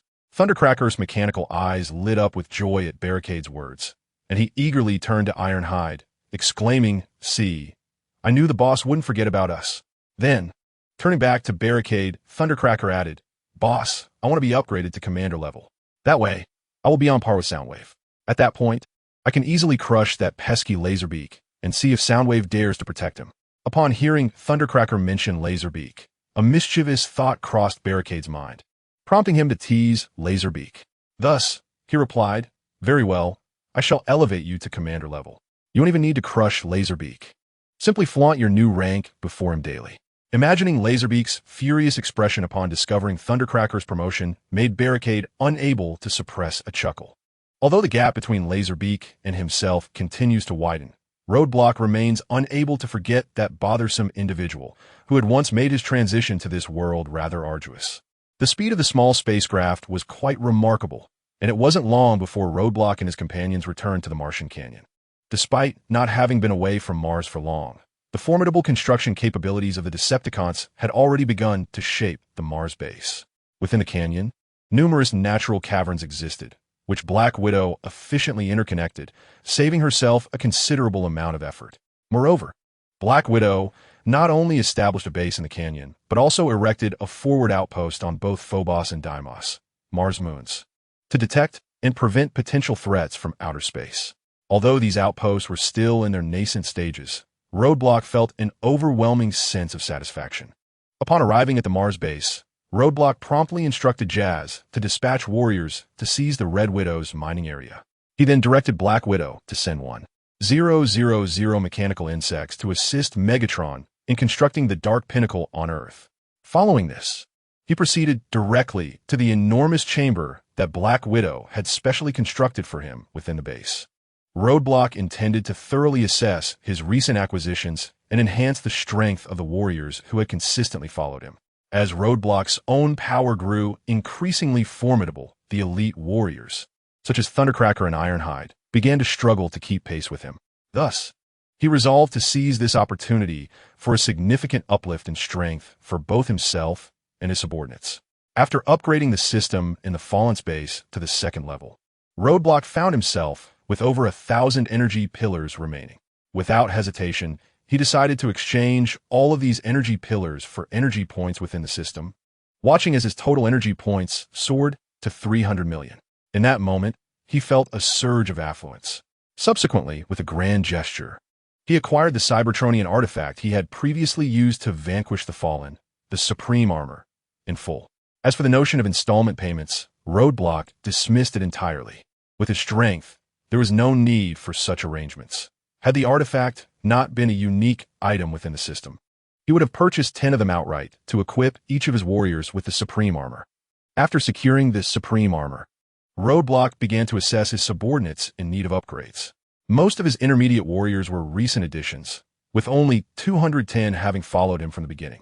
Seizing the opportunity presented by his abundant energy, Roadblock planned to elevate all of them to the rank of elite warriors, thereby addressing the deficiency of high-ranking fighters within his ranks. Regarding the 8 elite warriors under Roadblock, aside from the recently recruited Bone Crusher, who is both boisterous and frenzied, the others have been loyal companions for quite some time. However, Roadblock intends to elevate all 8 of his elite warriors to the rank of commander. As for the 6 commander-level warriors in his service, the energy points required for their advancement to leader status are immense. Given Roadblock's current financial situation, it is unrealistic to aspire to elevate all 6 commanders to the leader level. In addition to upgrading his subordinates, Roadblock also plans to procure a fleet of spacecraft from the system shop to arm and transport his warriors. Thus, he intends to select 2 individuals from among them to assist in their ascension to leader status. The recently acquired leader-level warrior battle wing is not included in his considerations, as even Roadblock himself is merely at the leader level, making it implausible to elevate him to apostle status. Furthermore, Roadblock plans to allow only the elite warriors within Battlewing's Legion to merge with the Supreme Guardian Protocol. There is currently no necessity for mid-level or low-level warriors to undergo such fusion. After organizing the warriors whose strength needed enhancement, Roadblock commenced purchasing the requisite items from the system shop. Upon acquiring the bodies of elite warriors, Roadblock discovered that the purchasing mechanism had changed following the system's upgrade to level 2. Now, when he seeks to acquire warrior bodies, he can choose between two purchasing modes. One option resembles the previous method, allowing him to purchase an elite warrior body without an embedded core. The alternative option enables him to directly acquire an energy form that can be upgraded to elite warrior status, which, once absorbed by mid-level warriors, allows for immediate elevation to elite status. This revelation filled Roadblock with exhilaration, as it signified that he could enhance his strength without the cumbersome process of body replacement. He could simply purchase energy forms that bolster his power. Notably, the price of the energy form matches that of the corresponding body. Consequently, Roadblock expended 21 million energy points to acquire 210 energy forms for elite warriors, intending to facilitate the upgrades of his mid-level warriors. After purchasing the energy forms, he again spent 21 million energy points on 210 universal template cores that would elevate mid-level cores to elite cores. Upon completing his purchases for the mid-level warriors enhancements, Roadblock gazed at his energy points, which had plummeted from over 300 million to just over 200 million, feeling a pang of regret. Yet despite this discomfort, he recognized the necessity of bolstering the strength of his subordinates. Only by strengthening them could he gather more energy points for himself. The recent acquisitions were solely intended for the enhancement of mid-level warriors to elite status. Now, the Barricade is preparing to acquire upgraded commander-level items for the formidable warriors of the Thunderous Legion. Consequently, the Barricade directly spent 80 million energy points in the system store, purchasing 8 energy bodies suitable for commander-level upgrades and 8 universal template sparks for the same purpose. Having begun with 300 million energy points, only 170 million remain. Subsequently, the Barricade resolutely began to explore the system store for energy bodies available for upgrade to leader level. The leader level bodies only become available after the system reaches the second tier. However, in the Barricade's perspective, the price for these leader level bodies is quite reasonable, merely costing 5 million energy points. Given the rarity of leader level warriors, the price of 5 million energy points is undoubtedly fair. The Barricade intends to select 2 out of the 6 commander-level subordinates for advancement to leader level. Therefore, it refrained from directly purchasing the energy bodies and universal template sparks for leader-level upgrades, opting instead to deliberate on which warriors to elevate. Initially, the Barricade excluded the trio known as Backfire, Shrapnel, and Bomb, as their elevation to leader level would provide the least assistance. This left the Black Widow, Trigger, and Jazz as candidates for upgrade. Without a doubt, Trigger possesses the weakest abilities and perspective among the 3. Although Trigger would contribute the least following the upgrade to leader-level warrior, he has been the Barricade's most loyal follower since the moment of his arrival, making him the first subordinate. Thus, the Barricade leans towards promoting Trigger to leader level. The remaining choices are between Jazz and Black Widow. The latter has already attained leader-level spark status, yet the mechanical insect race's bodies are rather unique, making the upgrade to leader level an uncertain prospect. The optimal choice would be to elevate Black Widow to leader level. With her spark already at leader level, she merely requires an energy body to become a leader level warrior. This decision would also allow the Barricade to save 5 million energy points for the purchase of spaceship. With this in mind, the Barricade resolved to upgrade both Black Widow and Trigger to leader level. As for Jazz, the Barricade has other plans. Should there be any energy points remaining after the acquisition of the spaceship, upgrading Jazz to leader level could be postponed until then. Nevertheless, the Barricade is cautious not to deplete all energy points, reserving a portion to address potential crises. Even with the possession of the Cybertron relic, the Supreme Divine Armor, one cannot dismiss the possibility of encountering colossal threats capable of breaching its defenses. Thus, the Barricade proceeded to spend 10 million energy points to purchase 2 energy bodies suitable for upgrading to leader level. Having expended 5 million energy points, I procured a singular item capable of elevating the commander-grade spark to a leader-grade spark, the universal template spark. As for the remaining 53 million energy points, I directly acquired a colossal spaceship, 10 medium-sized vessels, 10 smaller ships, and 1,000 small single-soldier combat crafts. After my purchases, only 500,000 energy points remained, rendering it impossible to upgrade the noble to a leader grade, much less equip my subordinate warriors with the necessary armaments. I must now await future energy gains to enhance the noble to leader status. Subsequently, disregarding my lingering regret over the energy expenditure, I hastily dispatched the organized list of warriors to Trigger, instructing him to summon them to assemble at the base plaza. Upon my arrival at the plaza, save for the warriors on external missions, all others had gathered, with the ever-vocal Hong Long among them. They had already anticipated that their leader would assist in upgrading their mechanisms today. Thus, upon receiving the summons, they promptly set aside their tasks and hurried to the plaza with remarkable speed. The moment these warriors beheld my presence, their mechanical eyes illuminated with a crimson glow, their fierce mechanical visages betraying an unmistakable eagerness. Chapter 108, The Great Train. As I stood before this assembly, poised to speak, I was abruptly met with a synchronized shout of Lord Roadblock from the warriors. The intended address I had prepared was swept away by their fervent enthusiasm.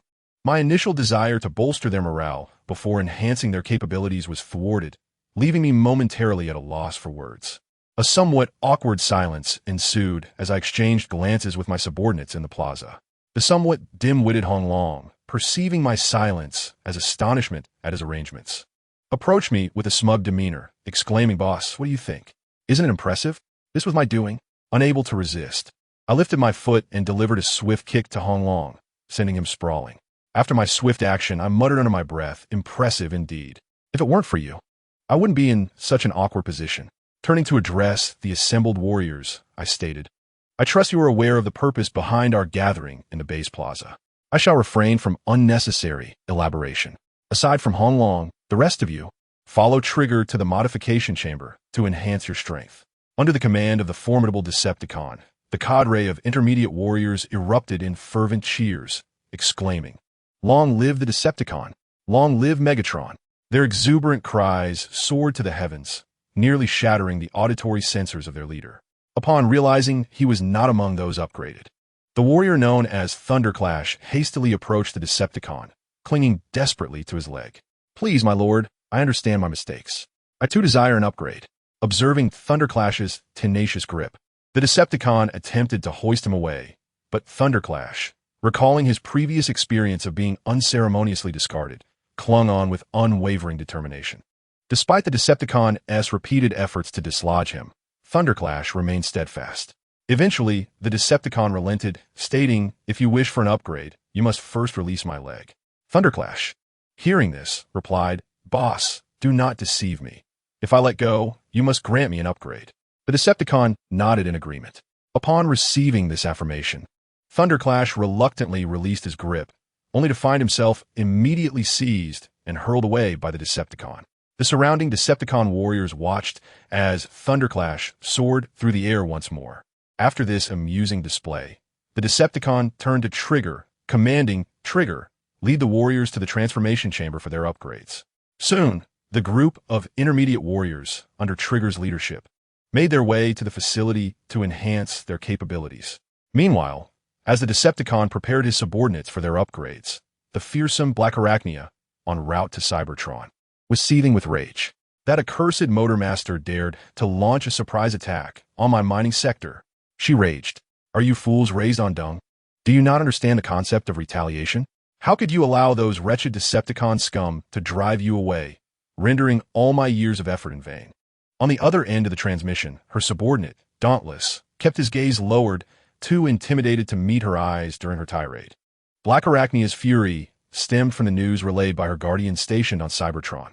Motormaster, a powerful triple changer among the Decepticons, had led a forceful assault, seizing control of all the mining operations she had established and driving her subordinates back to their stronghold. Upon receiving this alarming news, Blackarachnia was left in shock. Having intended to return to Cybertron promptly after her fallout with Megatron, she never anticipated that before her arrival, her base would suffer a devastating blow at the hands of Motormaster. The Great Locomotive is among the first of the Decepticon warriors transformed into a triple-changing fighter by the Shockwave. Its speed of transformation between its three forms is nearly double that of an ordinary transformer. In its trained form, it can reach a maximum speed of 400 miles per hour and travel continuously for 700 miles. In its shuttle form, the Great Locomotive can extend its body parts outward to create more space, thereby increasing its size and expanding its cargo capacity. When sufficiently energized, the Great Locomotive can even embark on interstellar voyages. In its robot form, it wields a weapon capable of destroying circuits with a permanent ion displacement blaster. As a triple-changing warrior, the components of the Great Locomotive are tightly compressed together, bestowing upon it a notably towering and robust physique. Furthermore, the Great Locomotive revels in leveraging the advantages of a triple changer to sow chaos, earning the moniker Decepticon Demon among the Autobot warriors on Cybertron. It can seamlessly execute transformations between robot, train, and shuttle forms in an instant, often leaving adversaries bewildered, providing the Great Locomotive with the perfect opportunity to strike decisively. As Elementer observed the fury of Starscream, which had nearly reached its peak, he dared to speak to him. Lord Starscream, after all, the Great Locomotive is a triple changer. In the midst of chaos, they are no match for him. A strategic retreat is indeed prudent. We will soon arrive at Cybertron, and we can reclaim the lost mines and bases. Upon hearing the Lamenter's words, the crimson glow in Starscream's mechanical eye flickered incessantly before eventually subsiding. Subsequently, Starscream addressed the Lamenter, saying, "Ensure that the flying mountain does not perish. Once we reach Cybertron, I intend to leverage it in a transaction with the Autobots. Rest assured, Lord Starscream, nothing will go awry," replied the Lamenter. After hearing this, Starscream nodded and closed his eyes, leaning against the command console of the spacecraft, overwhelmed by fatigue and a profound sense of emotional exhaustion. Although Starscream is known as the schemer and one of the three great leaders within the Decepticon ranks, he has experienced a streak of misfortune lately. Twice he has attempted to seize power, only to be thwarted by Barricade. Now, not only has he lost his position as the Decepticon commander, but he has also been reduced to a state akin to that of a hunted animal. Fleeing from a blue planet. Chapter 109. The Bounty Hunter and the Lockdown. The mere thought of this reignited Starscream's anger, prompting him to mutter to himself, "Damn Barricade. Were it not for my elevation of your body to the status of a high-ranking warrior, would you have achieved such success today? Not only do you fail to repay my kindness, but you also conspire against me at every turn. Had I known, I would never have kept you. And that wretched Lockdown, disappearing when it matters most." Lockdown? How could I have forgotten that character? I wonder if Lockdown's communicator is even operational at this moment. As Red Spider contemplated the prospect of contacting Barricade once more, a sudden idea struck him. He could enlist Barricade to assassinate Megatron. Once Megatron was eliminated, he would no longer need to fear retaliation from the Decepticon army.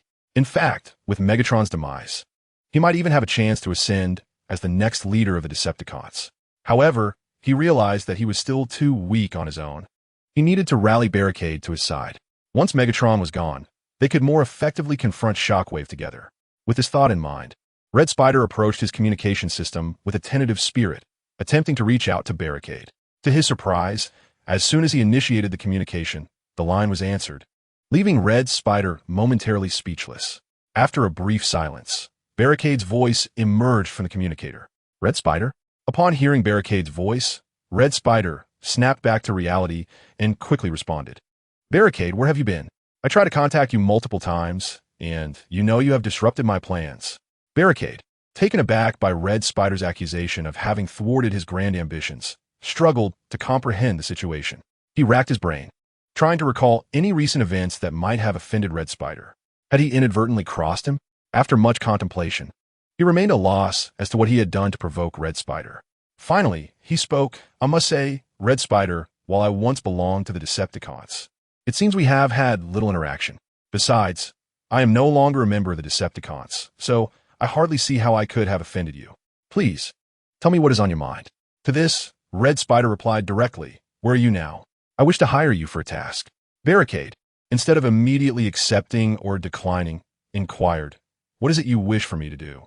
"I need you to extract a certain individual spark." "Whose spark?" "Extract Megatron's spark." Upon hearing this, Barricade could hardly contain his expletives, responding forcefully, "Are you insane, Red Spider? Megatron is not just any leader. If you want his spark, you should do it yourself. I have no desire to meet my end just yet." Red Spider had anticipated Barricade's rejection, for assassinating a powerful leader was far from a trivial task. Even if Barricade succeeded, he would face the wrath of the Decepticon army. Moreover, Megatron was not merely a typical leader. He was among the most formidable warriors in the ranks of leaders. Thus, Red Spider urged Barricade, "Hold on. Don't be so hasty in your refusal. Megatron is no longer the formidable Decepticon leader he once was. He has recently been killed by humans and has just been revived. Moreover, upon his resurrection, Megatron betrayed the Fallen. Although he vanquished the Fallen, Megatron himself was gravely wounded, leaving him significantly weakened. At this moment, he is at his most vulnerable. I assure you, if you eliminate Megatron, the Decepticon army will pose no threat to you. In fact, they shall become your staunch ally. For after Megatron's demise, I shall ascend as the next leader of the Decepticons." After a brief pause, Starscream continued, "As for your desires post-Megatron's defeat, feel free to voice any wish. Anything will be granted as long as you can bring down Megatron." Upon hearing this, Lockdown fell into deep contemplation, weighing the pros and cons renowned throughout the cosmos. Albeit as a notorious bounty hunter, Lockdown understood that infamy is still a form of reputation. Typically, as long as a client could offer what he desired, Lockdown would not refuse their requests. Otherwise, as a bounty hunter, constantly shrinking back in fear of powerful foes and declining missions would lead to a prolonged isolation, causing others to cease seeking his services. Once trust is lost, it becomes exceedingly difficult to rebuild a name and stature in the universe. Though he possessed considerable strength and was not afraid of repercussions from the Decepticons, he was no fool. He pondered the veracity of Starscream's claims. Additionally, the reason for Lockdown's recent communication blackout was his visit to Quintessa, the creator of the Quintessence. There, he received a new mission to capture the Autobot leader, Optimus Prime, and deliver him to Quintessa. After capturing Prime, he would undoubtedly face relentless pursuit from the Autobots. While unfazed by this prospect, he recognized the potential for oversight. Should he become careless, he could very well stumble in the face of the Autobots' vengeance. After all, Lockdown was a cunning strategist, adept at ambushes and aware that they are notoriously difficult to defend against. Given this, collaborating with Starscream to secure the Decepticon army as a shield seemed the wisest course of action. With this thought in mind, Lockdown addressed Starscream. "I can agree to your terms." Starscream's mechanical visage lit up with glee, and he inquired, "What reward do you seek?" "I desire the position of commander of the Decepticon army, along with half of its resources," Lockdown replied. Upon hearing this, Starscream's previous smile faded, replaced by exasperation. "Impossible. You wretched fiend. You cannot hope to claim half of the Decepticon resources." Lockdown retorted, "Then it seems there is nothing more to discuss. If that is the case, I suggest you seek more astute counsel, Starscream." As Lockdown spoke, Starscream's eyes flickered with crimson light, realizing that Lockdown's words were a maneuver to secure greater benefits. Thus, the Red Spider addressed the closed, stating, "Apart from Megatron, the Decepticon army also includes Shockwave and a newly emerged little fellow, Barricade. It is utterly impossible for you to obtain half of the Decepticon resources. I can only promise you the position of commander of the Decepticon army. As for your desire for resources, it is not out of the question. After we eliminate Shockwave together, all the resources in his possession will belong to you." Chapter 110. The Betrayal of the Heavenly Enemy. Haha. Upon hearing the Red Spider's words, the Closed could not help but burst into laughter. He then sarcastically retorted, "People say you, Red Spider, are a schemer, and they are not mistaken at all. You have truly mastered the art of pulling the wool over people's eyes." With a serious expression, the Closed angrily addressed the Red Spider. "Do not treat me as a fool. If you wish to collaborate with me, you must demonstrate your sincerity." After speaking, without waiting for the Red Spider's response, he abruptly disconnected the communication. Seeing that the Closed had the audacity to terminate the communication, the Red Spider was furious. Unable to contain his rage, as he exclaimed, "Damn you, Closed! You insolent wretch! How dare you cut off communication with Lord Red Spider? You're just like Barricade. A thankless wretch. After venting his frustration, the Red Spider reconnected the communication with the Closed. As before, the moment the Red Spider initiated the call, the Closed answered immediately. Once connected, the Closed inquired, "Do you have any further matters, Red Spider?" Upon hearing the Closed voice, the Red Spider immediately donned a smile and replied, "Let's not be so petty. If you are dissatisfied, we can certainly discuss it further." The Closed responded directly. "In addition to the position of commander of the Decepticon army, I demand at least 1/3 control over the Decepticon resources. That is my bottom line." At this, the Red Spider's expression shifted, revealing a tempest of emotions. He refrained from answering the Closed request directly, for 1/3 control over the Decepticon resources seemed excessive to him. Currently, Megatron controlled at least 50% of the resources, of which 20% was under the Red Spider's command. Another 20% was controlled by Shockwave, while the remaining 10% was held by other members of the Decepticons. If the resources under Megatron's command were to be allocated to the Closed, it would undoubtedly elevate another powerful figure within the Decepticon army. Should the Closed acquire this portion of resources, combined with his bounty hunter influence, the Red Spider could not guarantee he would be able to maintain dominance over the Closed. Moreover, with Barricade lurking, the most straightforward way to win him over would be to offer sufficient benefits. If the Red Spider were to grant the Closed 1/3 of the resources now, what would he have left to entice Barricade? Would he toil endlessly only to reap 1/3 of the benefits? However, after some contemplation, the Red Spider realized that if he did not collaborate with the lockdown, relying solely on his own strength would likely prove inadequate in overcoming Megatron. In such a scenario, not only would he forfeit a significant portion of the benefits, but he also risked being hunted down by Megatron himself. As the minutes passed in the Red Spider's turmoil, 6 minutes quickly slipped away. During this time, Lockdown did not press the Red Spider, allowing him the silence he needed. For Lockdown was confident that the Red Spider would ultimately acquiesce to his terms. Indeed, after another 5 minutes, the Red Spider finally spoke up, proclaiming, "I accept your conditions. However, I too have a stipulation." Lockdown, upon hearing this, eagerly prompted, "Do tell." The Red Spider asserted, "I require your solemn vow that once Megatron is dealt with, you will stand firmly by my side and support my ascension as the new leader of the Decepticons. Otherwise, even if our current distribution seems favorable, it will ultimately amount to nothing." To Lockdown, the Red Spider's demand barely constituted a condition. Witnessing the Red Spider's concession, a sinister grin crept across Lockdown's mechanical visage as he remarked, "My dear leader, let us toast to a fruitful collaboration." The title of leader resonated deeply with the Red Spider, transforming his previously pained expression into one of delight. The resources he was to allocate to Lockdown now seemed trivial in comparison. With a broad smile, the Red Spider addressed Lockdown, "Excellent, my esteemed commander. In that case, let us celebrate our partnership." Meanwhile, a significant event unfolded within the ranks of the Autobots on Blue Star.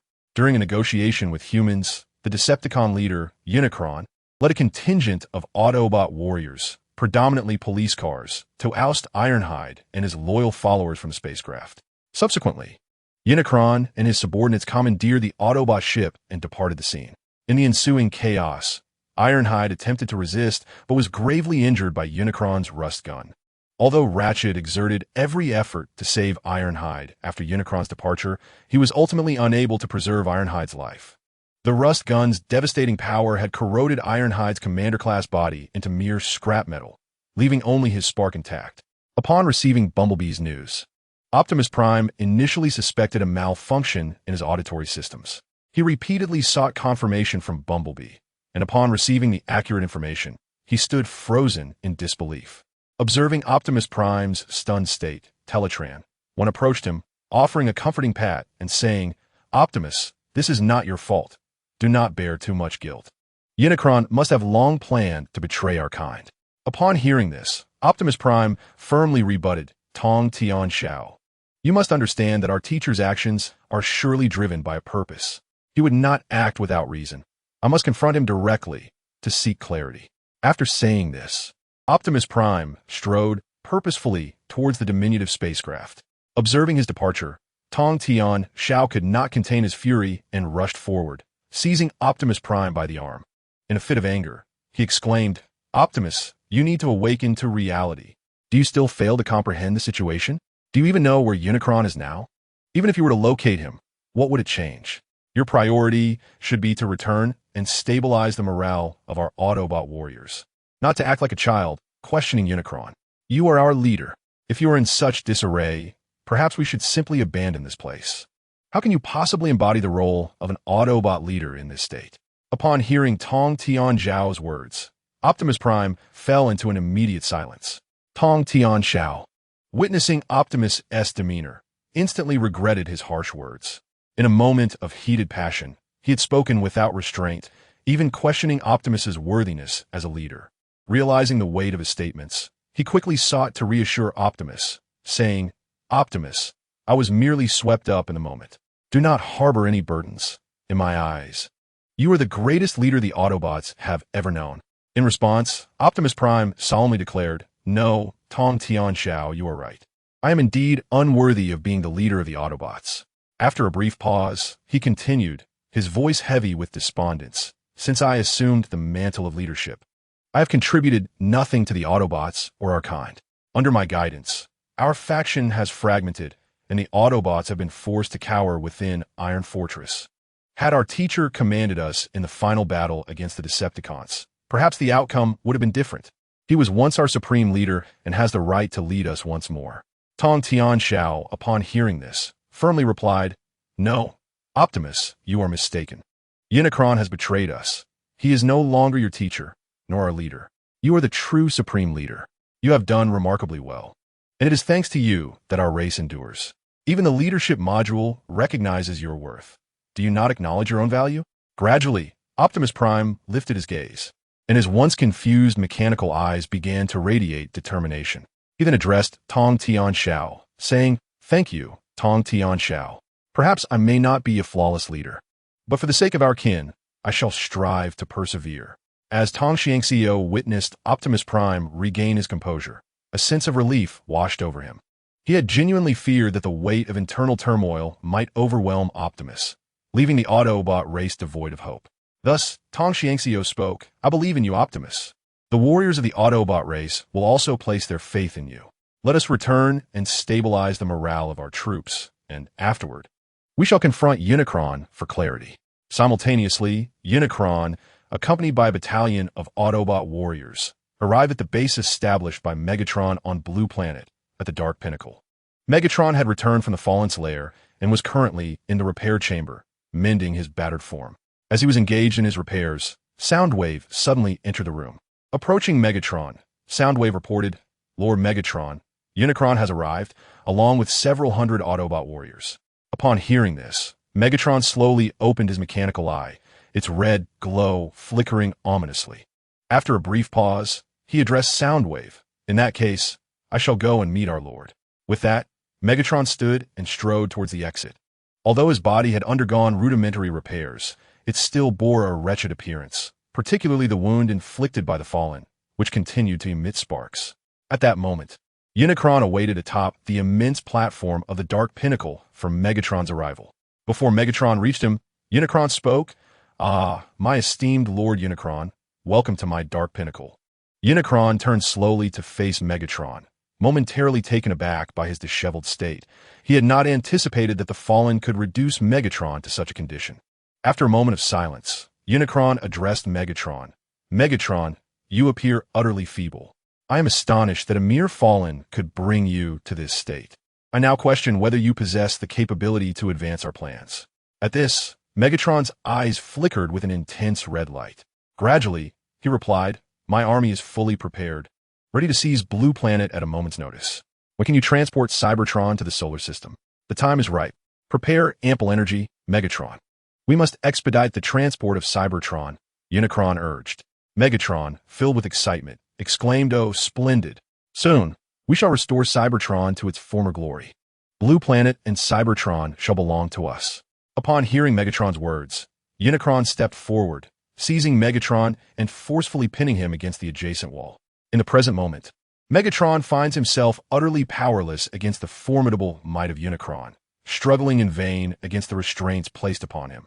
After pinning Megatron against the wall, Unicron addressed him, stating, "The reason I chose to collaborate with you is to save Cybertron. You must understand that I am not your subordinate. nor do I wish to share dominion over Cybertron with you. Following his declaration, Unicron seized Megatron's head with a swift motion, applying pressure with his 5 mechanical fingers, ruthlessly tearing open the half-healed wound on Megatron's cranium, causing sparks to erupt from the violent encounter.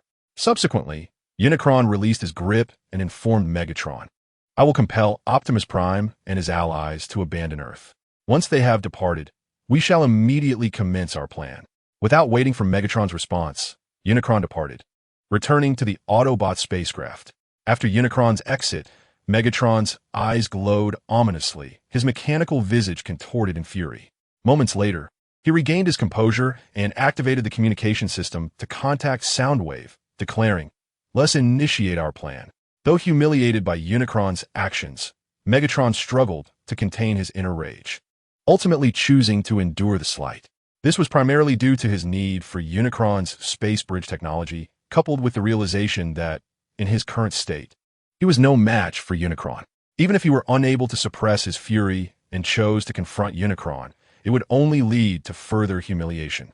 Upon returning to the spacecraft, Unicron promptly contacted the United States government, demanding the immediate expulsion of the traitorous Autobots led by Optimus Prime. He warned that should the government continue to harbor these traitors, the Autobots would declare war.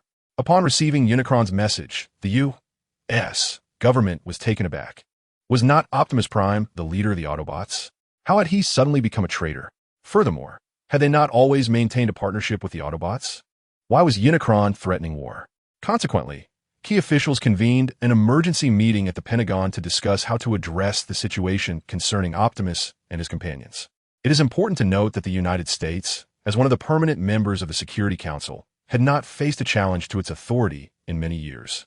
Even though the current threat came from an extraterrestrial civilization, the U.S. government, boasting 11 aircraft carrier battle groups, was evidently unafraid of Unicron's menacing threat. Chapter 112. The betrayal of Unicron 2. However, what the government officials did not anticipate was the emergence of 2 distinct factions during this urgent meeting. One faction consists of the military hawks, who perceive this as a conspiracy orchestrated by Unicron, believing that the United States should staunchly support Optimus Prime and his allies. After all, it has always been Optimus Prime who has collaborated with the United States. Although Unicron was the former leader of the Autobots, he is unfamiliar with the U.S. government, and who knows if he would choose to cooperate with them after Optimus Prime has been ousted. The opposing faction, comprised of peace-seeking politicians, contends that this is an alien matter that should not concern humanity, particularly when there are no benefits to be gained. Each side holds its own rationale, leading to a deadlock in the meeting. The leaders had no choice but to adjourn and engage with both factions before making a final decision. Consequently, the U.S. government resolved that the military and political representatives would separately reach out to both Optimus Prime and Unicron to discuss their respective stances and bargaining chips. The current situation evidently indicates an internal struggle for leadership among the Autobots. The U.S. government aims to ascertain the attitudes of both parties and, more importantly, determine whether sufficient advantages can be gained from the impending confrontation between Optimus Prime and Unicron. The military was the first to contact Optimus Prime, who had just managed to calm his fellow Autobot warriors and had yet to catch his breath when he received word from the U.S. military. Colonel Kyle, his longtime associate, was once again assigned to communicate with Optimus. Without mincing words, Kyle got straight to the point, addressing Optimus directly. "Optimus, your mentor Unicron has reached out to our leaders, claiming you are a traitor to the Autobots and demanding that we expel you. If not, he threatens to lead the Autobots against us." Before Kyle could finish, the irate Dino interrupted him, exclaiming, "What? That old fool Unicron dares to call us traitors. It was he who killed Ironhide and stole our ship, and now he turns around to accuse us." Seeing Dino's fury, the steadfast Sentinel interjected, "Soldier, stand down. Our leader Optimus Prime is here. He will speak on our behalf." However, Colonel Kyle, upon hearing Dino mention Ironhide's death at the hands of Unicron, displayed a look of incredulity. He quickly confirmed with Dino, "You mean to say that Ironhide was killed by Unicron?" "Indeed," replied Dino. "Ironhide was struck down by Unicron's cosmic rust gun while attempting to thwart him." Upon hearing Dino's account, Kyle could not contain his anger and slammed his fist against a nearby railing, inadvertently cutting his hand on the sharp edge. Blood immediately flowed down his hand, Yet Kyle seemed oblivious to the pain. With seething rage, he declared, "Damn Unicron! He has killed Ironhide, and I will ensure he pays for this transgression." Kyle could be regarded as a veteran of the Nest unit. From the moment Optimus Prime and his comrades arrived on Blue Star, the Americans established a unit codenamed Nest. Subsequently, under Kyle's leadership, the Nest unit, in collaboration with the Autobots, undertook nearly 100 missions of varying scales. As Optimus Prime's second-in-command, Ironhide had always been the linchpin in the collaboration between the Autobots and the Nest unit, fostering a profound friendship through numerous joint operations with the two commanders. Thus, when Kyle learned that his dear friend Ironhide had been slain by Unicron, his fury was palpable. After venting his anger, Kyle turned to Optimus Prime and spoke. "The politicians above only care about their own interests. The reason they sent me is to inquire what benefits they might gain from aiding you against Unicron. If they fail to procure any advantage from you, I fear they will undoubtedly choose to support Unicron, driving you out of Blue Star." Upon hearing Kyle's words, Optimus Prime fell into a contemplative silence. He was acutely aware of humanity's long-standing desires, particularly their yearning for Cybertronian technology. Although he had previously assisted humanity in advancing their technology, it had primarily been in areas of daily life and production. Optimus had refrained from enhancing their weaponry, fully cognizant of humanity's insatiable greed. Should their technological prowess significantly advance, so too would their ambitions, turning assistance into a potential peril for humanity. While he remained uncertain of why his mentor had turned against him, the reality of his current vulnerability, coupled with the ever-watchful Decepticons, underscored the urgent need for human support. Thus, Optimus addressed Colonel Kyle, stating, "Colonel, please convey to your leaders that we are not traitors to the Autobots. The true traitor is my mentor, Unicron. I can promise to provide you with some enhancements in weaponry, but they must ensure a mutual non-interference agreement. The conflict between Unicron and myself shall be resolved independently." Upon receiving Optimus's response, Kyle replied, "Understood, Optimus. General Brett and I will advocate for you, for Ironhide is not only your friend, but mine as well. Should you seek vengeance for Ironhide, I insist on being part of that endeavor." After speaking, Kyle hurriedly departed from the Autobots' encampment, eager to return and relay Optimus's sentiments to General Brett. Although uncertain of what news the group engaging with Unicron might bring back, he was assured that his own tidings were favorable. Optimus' agreement to assist humanity in advancing their weaponry technology was undoubtedly the very proposition those politicians desired most. Upon returning to the military base, Kyle immediately reached out to General Brett. Upon the establishment of the video call, Kyle promptly reported Optimus Prime's stance to General Brett. To his surprise, General Brett furrowed his brow upon hearing Kyle's account. Observing Brett's expression, Kyle's heart sank, and he thought to himself, "This is bad. Could it be that the adversaries are offering humanity more favorable terms?" Indeed, after a moment of silence, General Brett addressed Kyle, stating that the group dispatched to negotiate with the adversaries had returned with news. If humanity expelled Optimus Prime and his cadre of Autobots, the adversaries would elevate humanity's civilization status to level 3. Upon receiving this news, the majority agreed to expel Optimus Prime and his fellow Autobot warriors from Blue Star. Chapter 113. Simon the Sausage Vendor. Colonel Kyle, upon hearing this, expressed his agitation, exclaiming, "Are those in power truly fools for believing such utter nonsense?"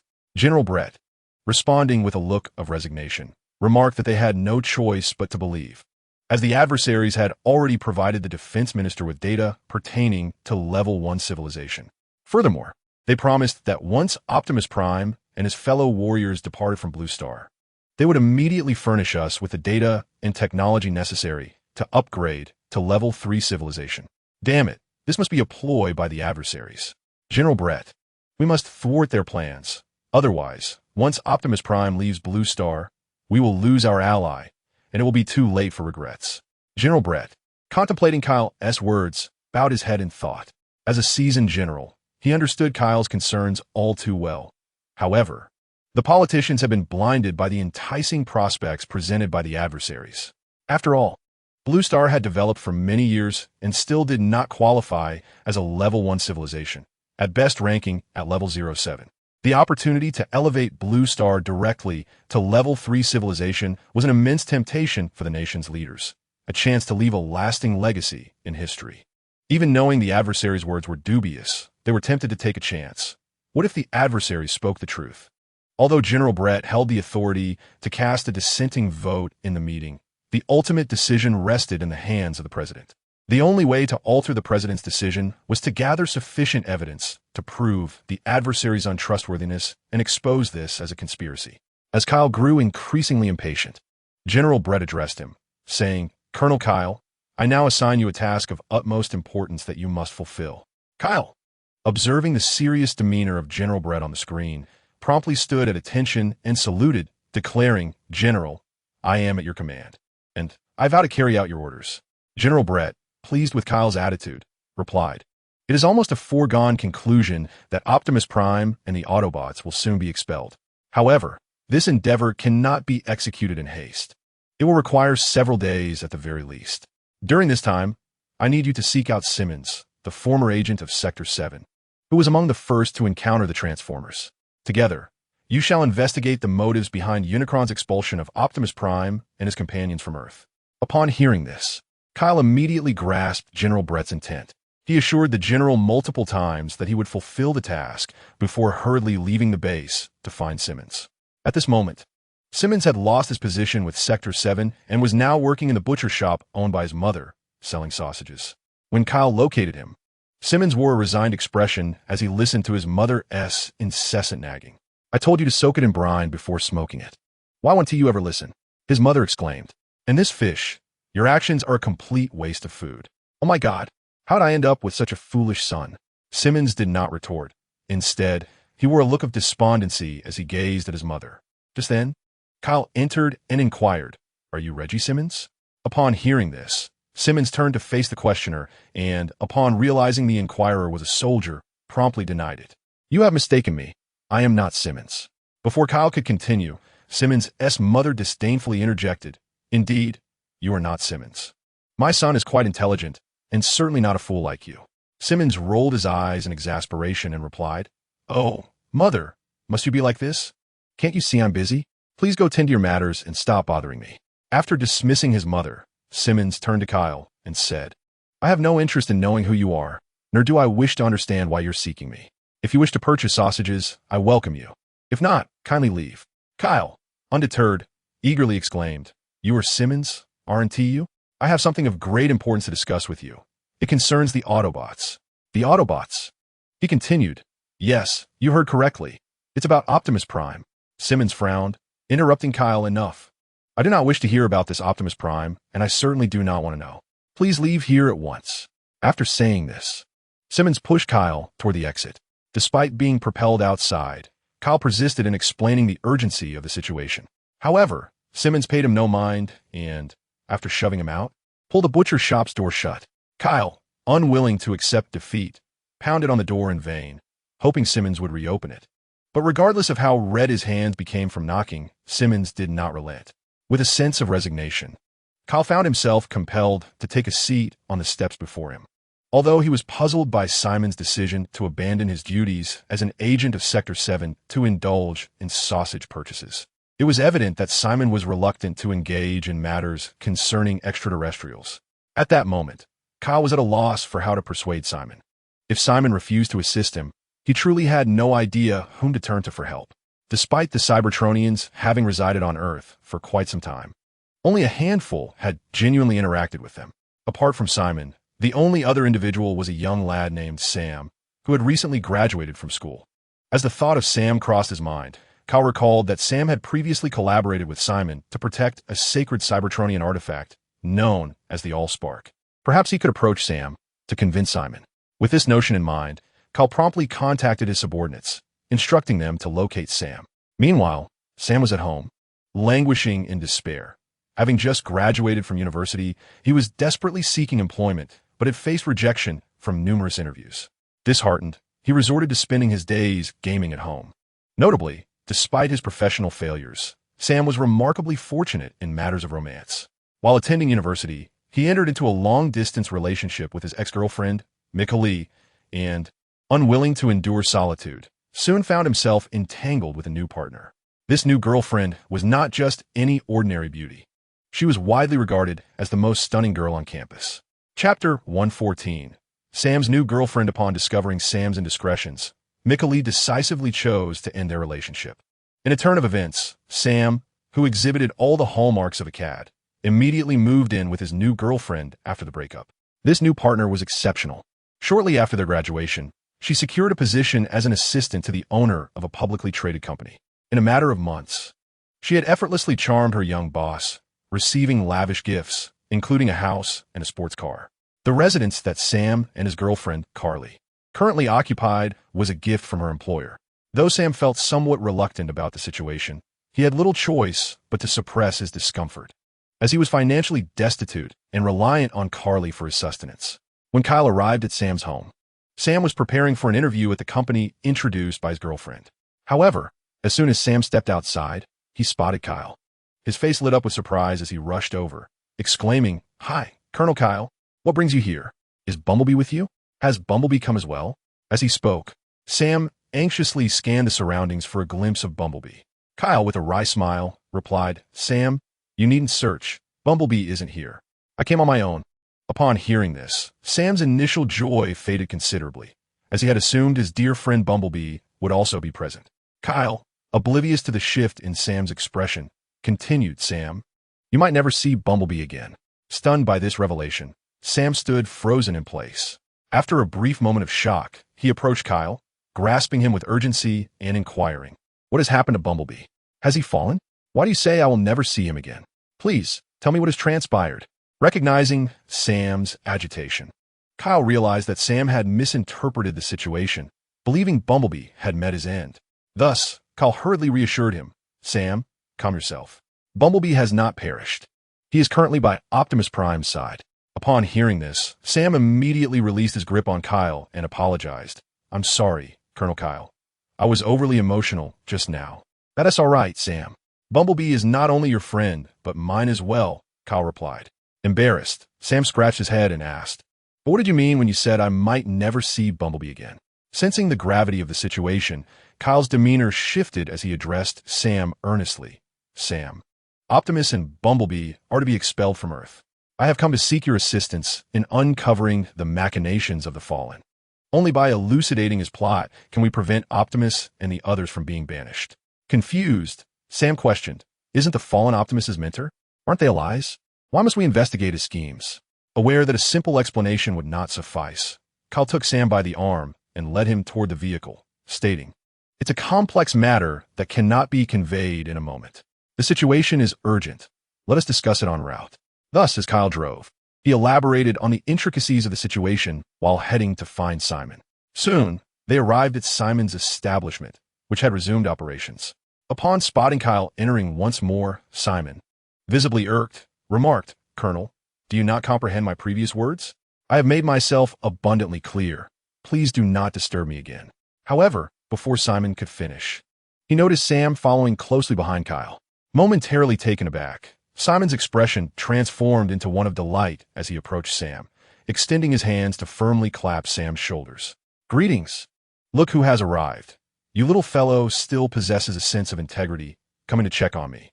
Sam, upon seeing Simon, was filled with surprise and promptly addressed him. "Commander Simon, it has been quite some time. By the way, aren't you an agent of Sector 7? What brings you here to sell sausages?" To this, Simon replied with a resigned expression, "With Megatron gone, Sector 7 has lost its purpose. Consequently, I too have lost my occupation." Despite Simon's casual demeanor while speaking these words, both Sam and Colonel Kyle could discern a hint of melancholy on his face. After all, a soldier devoted to serving his country, once rendered obsolete, finds himself abandoned by the very nation he served, ultimately reduced to selling sausages for survival. Such a fate would inevitably breed resentment in anyone. Upon hearing Simon's words, Kyle finally comprehended why Simon had shown such disdain upon seeing him. After all, as a soldier, his identity represented the nation. However, given the urgency of the situation, Kyle could not afford to advocate for Simon's plight at that moment. He had to fulfill his own mission first. Thus, Kyle discreetly signaled to Sam, who immediately grasped the meaning behind Kyle's gesture, as they had discussed their plan prior to their arrival. Sam then spoke to Simon. "You have sacrificed so much for your country, yet it has cast you aside. I understand that the nation owes you a great deal. Nonetheless, as members of this country, Everything we do is worthwhile, is it not? Simon let out a sigh upon hearing this. He then responded to Sam, "You do not comprehend the feeling of abandonment." "No, I do," Sam interjected. "It's akin to how my ex-girlfriend discarded me." Simon rolled his eyes at this remark and then turned to retrieve 2 grilled sausages. Handing them to Sam and Kyle, he then directly inquired, "Now, tell me, what exactly do you seek from me?" Kyle, hearing Simon's question, stepped forward and explained. "The situation is as follows. Optimus Prime's mentor, Unicron, has had a falling out with him, resulting in the Autobots being divided into 2 factions. One faction is led by Optimus Prime, including Bumblebee and other Autobot warriors, while the other is led by Unicron, encompassing the police vehicles among the Autobots. Unicron has struck a deal with those politicians to expel Optimus and his allies from Earth. General Brett has sent me to seek your assistance in uncovering Unicron's ulterior motives. Only then can we prevent Optimus and his companions from being banished from our world." Chapter 115. The leader-class Black Widow. Upon hearing this, Simon furrowed his brow and addressed the 2. "What schemes does Unicron possess? How can we uncover such matters with merely the 3 of us?" Sam and Kyle exchanged glances upon hearing Simon's words, and simultaneously raised their hands in a gesture of uncertainty. A profound silence enveloped the trio, as they found themselves at a loss for how to proceed. After a brief moment of contemplation, Simon suddenly recalled a conversation he had during his tenure as an agent in Sector 7, where a friend from the space agency had mentioned that a small Decepticon spacecraft had been detected visiting the moon last year, with Decepticon warriors boarding the ship of the Autobots. With this thought in mind, Simon addressed his companions, saying, "I have a friend who once worked at the space agency. His task was to monitor the Autobots' ships. We can seek his assistance." Upon hearing this, Sam quickly replied, "Then what are we waiting for? Let's go find your friend." However, Simon cautioned, "Hold on, Sam. It would be perilous for just the 3 of us to undertake this task alone. We need the support of Optimus and the others. With the Autobots, our safety is at least assured."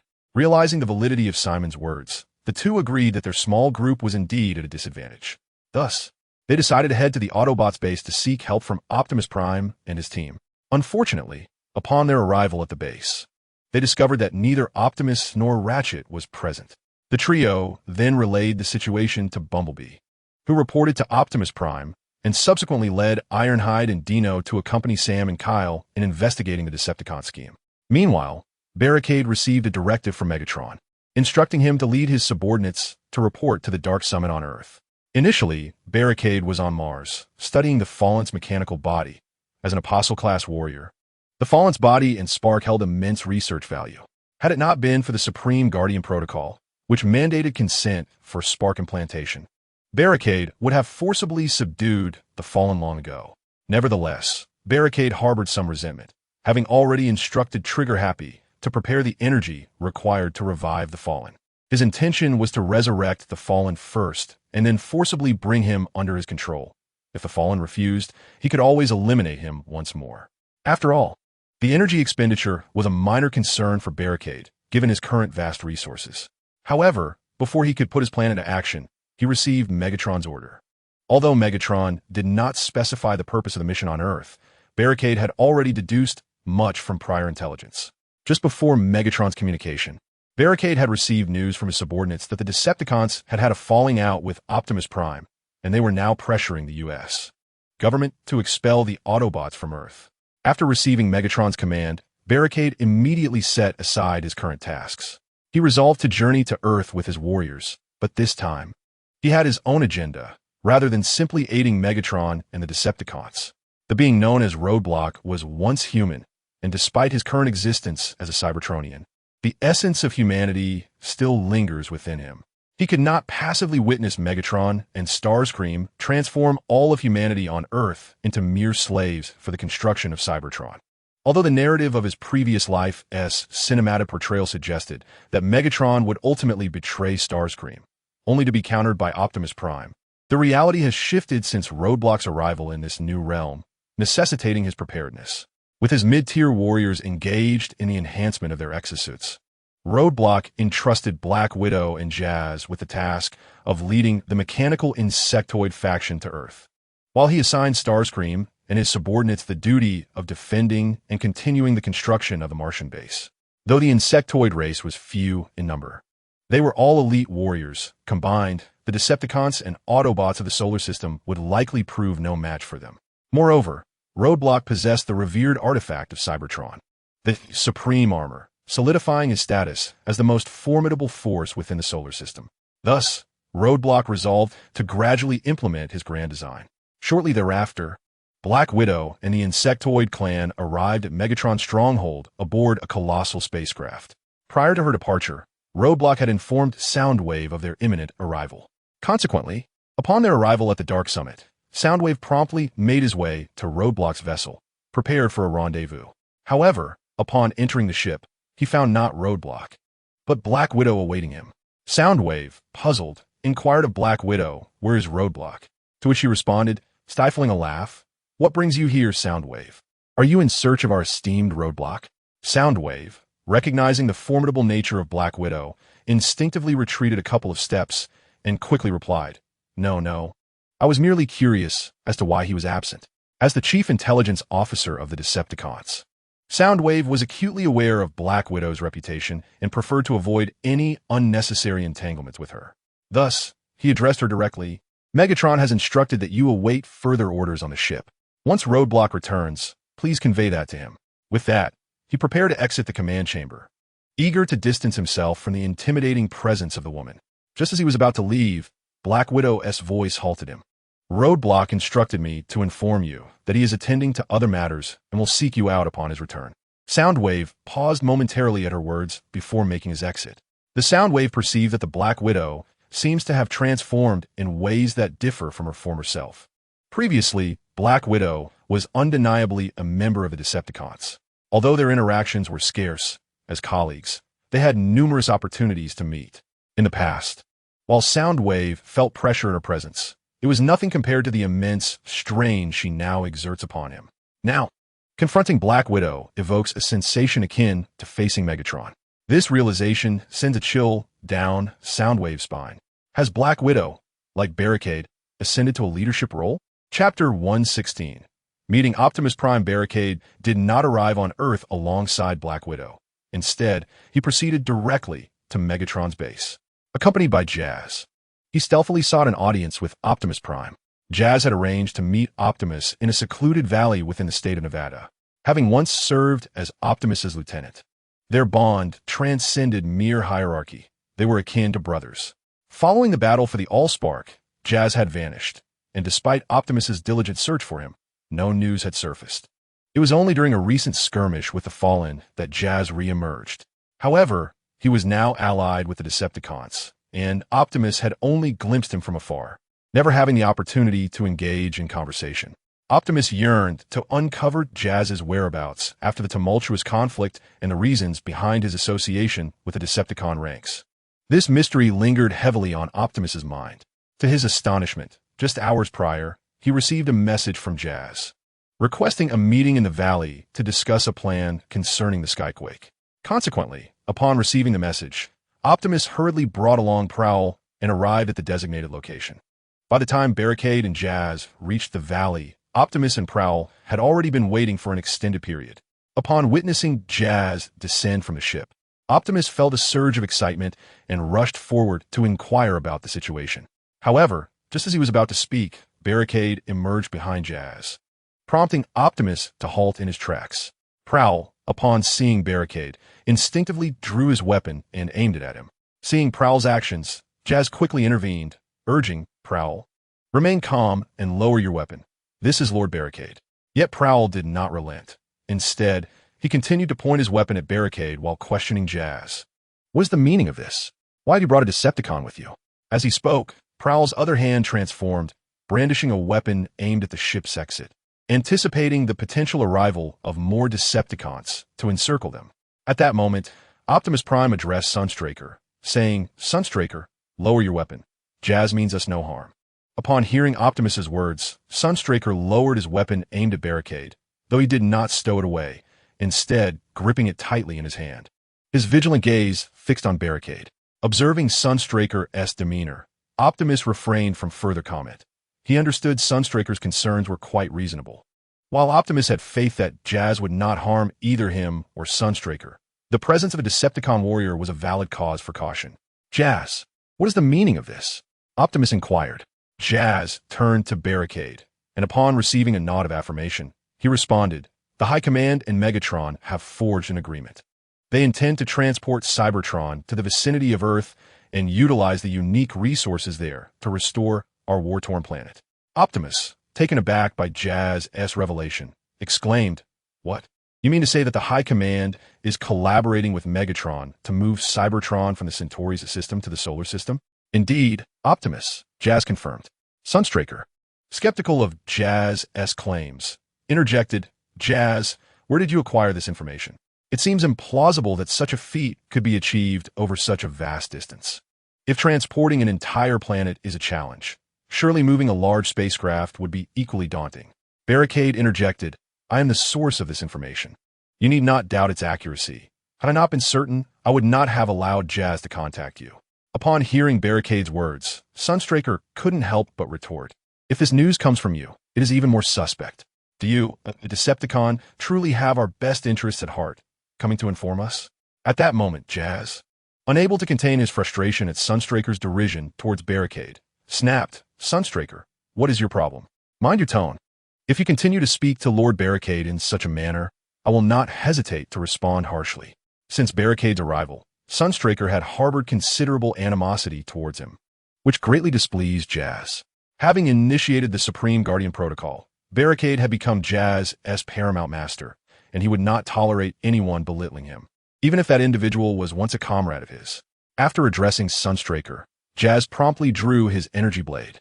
Seeing Jazz brandish his weapon, Optimus quickly stepped forward, placing himself between the two to prevent a confrontation. "Jazz, calm down.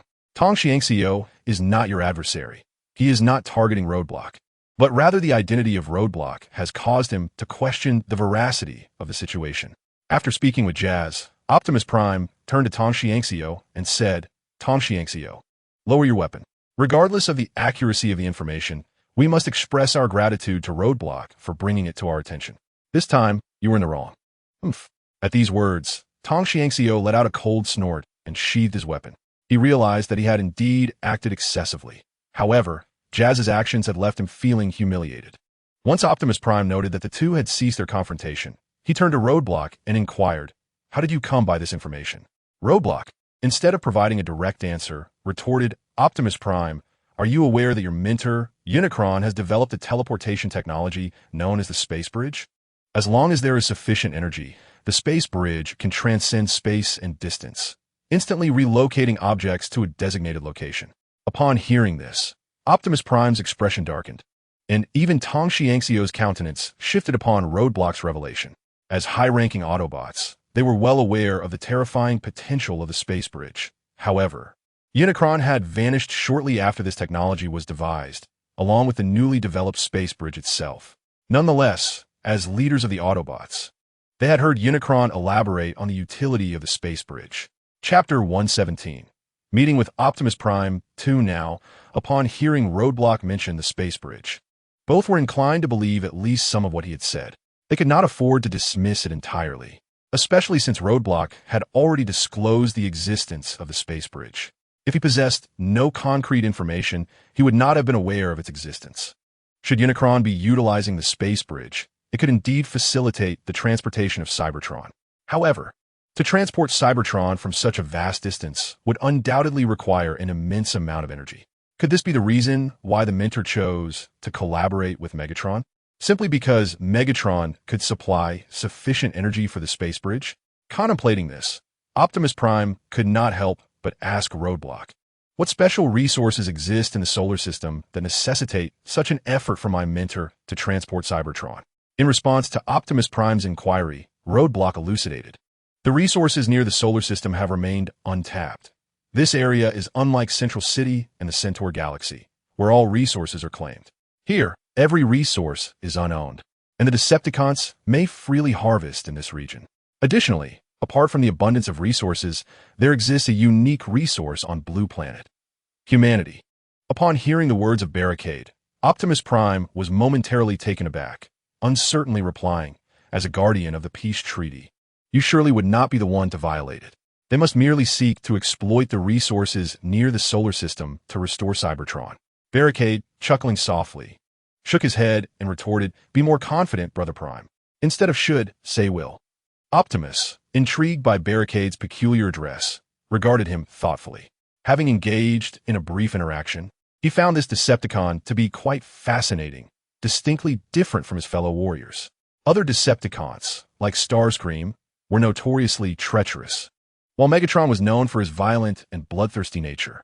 In contrast, they could not maintain such composure in the presence of Autobots, often resorting to direct confrontation, let alone sharing jokes like Barricade did. As Optimus continued to scrutinize Barricade, the latter went on, "The Fallen intends to seduce humanity, driving you from this blue planet. Given humanity's nature, they would undoubtedly succumb to his allure. Once you are expelled from Earth, they will execute their plan to transport Cybertron.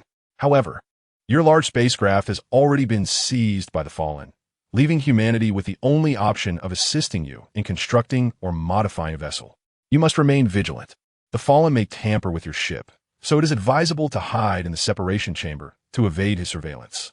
At this moment, Barricade could only relay the circumstances he had encountered in his past life, hoping to provide Optimus with enough foresight to prepare. After a pause, he continued, "When the Fallen believes you have vacated the planet, you can strike back unexpectedly, and I will ensure that my warriors assist you. However, you will need to handle the Fallen yourself." Optimus, intrigued, inquired, "Aren't you a subordinate of Megatron? Why choose to aid us?" Barricade replied, "You are mistaken. I am not beholden to anyone. I joined the Decepticons for a better platform for my own development. Although I am a member of the Decepticons, my relationship with Megatron is more of a cooperative nature. While I can assist you against the Fallen, I will never betray the Decepticons. Furthermore, my aid comes with conditions." Upon hearing that Barricade's assistance was conditional, Optimus felt reassured. Otherwise, he would have suspected Barricade of plotting something sinister. Thus, Optimus asked, "What are the conditions?" Barricade responded, "I require the bodies and sparks of Jetfire and Ironhide." To which Optimus firmly replied, "That is impossible. I will never hand over Ironhide Spark to you." As Roadblock heard Optimus Prime directly dismiss him, he began to explain, "Rest assured, my desire for Ironhide Spark stems solely from my admiration for him. I wish to forge a brand new body for Ironhide, not to harm him." Unexpectedly, Thundercracker responded to Roadblock's words, "If your intention is merely to revive Ironhide, why not directly bring the body to us so that we may restore him ourselves?" Roadblock turned, regarding Thundercracker with a look of incredulity. Thundercracker, feeling uncomfortable under Roadblock's gaze, retorted angrily, "What are you looking at? Am I wrong?" Roadblock unabashedly replied, "What am I looking at? I'm looking at a fool." His words provoked Thundercracker into a fit of rage, and he swung his fist at Roadblock. Just as Jazz attempted to intervene, Roadblock gestured for him to hold back. Roadblock then swiftly caught Thundercracker's incoming punch. Seeing his fist seized, Thundercracker hastily formed another fist with his other hand and aimed a strike at Roadblock's head. However, he underestimated Roadblock. Having effortlessly caught his first attack, Roadblock was equally adept at intercepting the second. As Thundercracker launched his other hand toward Roadblock, it too was caught. At that moment, Optimus Prime urgently advised Thundercracker, "Do not act impulsively. Retreat." Hearing Optimus's words, Thundercracker could not help but smile wryly. He wished he could retreat. Yet, Roadblock's strength was formidable, and he held Thundercracker's hands captive, rendering him unable to withdraw his fists. With a dismissive expression, Roadblock remarked, compared to Optimus Prime, "You are still lacking, Thundercracker. After all, you are not Optimus." Following this, Roadblock forcefully pulled Thundercracker's arms apart and then slammed his head into Thundercracker's. The impact sent Thundercracker staggering backward, and the armor on his face cracked like a spider's web. After knocking Thundercracker back, Roadblock made no further move, standing with his hands behind his back. Seeing this, Optimus Prime quickly stepped forward to support Thundercracker. "Thundercracker, are you all right?" he inquired. Thundercracker waved his hand dismissively, indicating he was unhurt. He then drew his weapon, aiming it at Roadblock. "Come on, you wretched Decepticon. Let's continue." Optimus swiftly intervened, saying, "Thundercracker, do not be reckless. You are already agitated. Return to the ship and wait for me." With that, Optimus led Thundercracker back toward the ship. Chapter 118. The Highway Chase. Meanwhile, Sam and Simon, along with their companions, successfully acquired photographs of the roadblock from Simon's friend en route to the enemy spaceship. When the roadblock initially crossed over, it had stealthily brought Trigger and Iron Plate to the moon, surreptitiously extracting all of the enemy's energy pillars. At that time, the roadblock believed its actions were executed in utter secrecy, unaware that every move it made was under the vigilant scrutiny of the United States government. On the 25th of October, 1961, at precisely 22:50 Greenwich Mean Time, the enemy's spaceship plummeted to the dark side of the moon. Fortunately, as it fell, it was captured by a Soviet lunar satellite, which also detected the impact. Consequently, a fierce lunar race ensued between the United States and the Soviet Union, lasting 8 years. Ultimately, in 1969, 8 years after the enemy spaceship descended upon the moon, the United States achieved the remarkable feat of manned lunar landing, outpacing the Soviet Union. However, upon landing astronauts on the lunar surface, the Americans found no valuable artifacts, not even the remains of the deceased Cybertronians. Ultimately, they only retrieved the control engine from the enemy spaceship. Subsequently, the American government launched numerous lunar satellites to monitor the wrecked spacecraft, ensuring that all of the roadblock's activities on the moon were meticulously observed from above. This very surveillance led Simon and Sam to mistakenly believe that the roadblock was in collusion with the enemy. By a stroke of serendipity, the trio unraveled the conspiracy between the enemy and the Decepticons.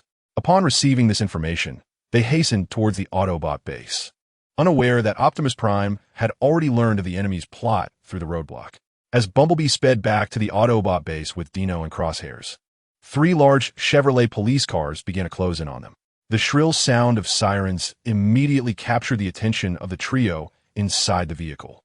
Upon hearing the sirens, Sam instinctively glanced back at the police cars, only to be startled into a panic. He exclaimed, "Decepticons! The 3 cars behind us are Decepticons." Upon hearing this, Simon and the others quickly turned to look, discovering the unmistakable emblem of the Decepticons proudly displayed on the hoods of the police vehicles. Simon swiftly turned to Bumblebee, urging, "Bumblebee, hurry! The Decepticons are in pursuit." In truth, Bumblebee had already detected the Decepticons trailing behind, but he had refrained from alarming his companions out of concern for their safety. Little did he know that the Decepticons, unable to contain their impatience, were eager to strike. As one of the Decepticon-turned police cars was about to collide with Bumblebee's rear, he promptly accelerated his speed. In an instant, he distanced himself, yearning to collide with his Decepticon brethren. Before long, the Decepticon warrior who had failed to achieve his objective swiftly transformed into his robotic form, rolling on the spot, and hastened towards Bumblebee and his companions. The pursuers of Bumblebee S Group were none other than members of the Decepticon Fear Brigade. This formidable team comprised 3 members, Crankcase, Axer, and Wreckage.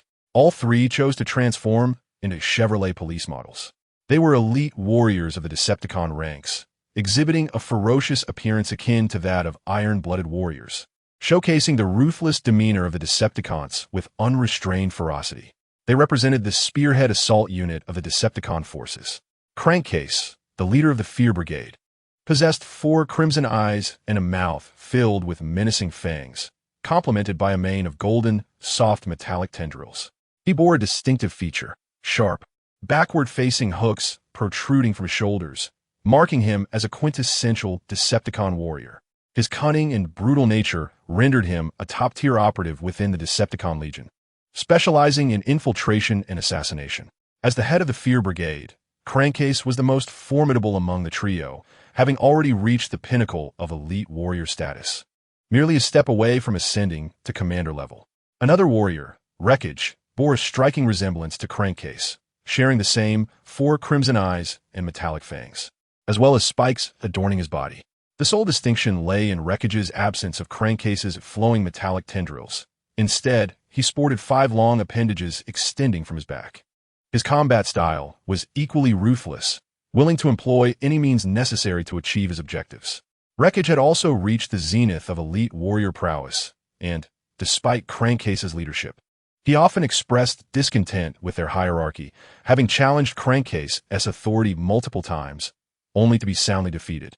The final member of the Fear Brigade, Axer, was a uniquely exceptional Decepticon warrior. Unlike Crankcase and Wreckage, Axer's essence resided in a beastly form. He had an elongated and large head, adorned with golden tendrils resembling bullets, and a massive tail, giving him the appearance of an oversized robotic canine. Axer could sprint on all fours at remarkable speeds, even surpassing that of vehicle. The trio had been dispatched by Soundwave to carry out a mission, yet unexpectedly encountered the Autobots along the way. It is well known that the Decepticons and Autobots have perpetually been archenemies, with the Fear Brigade, known for their volatile temperaments, particularly eager for conflict.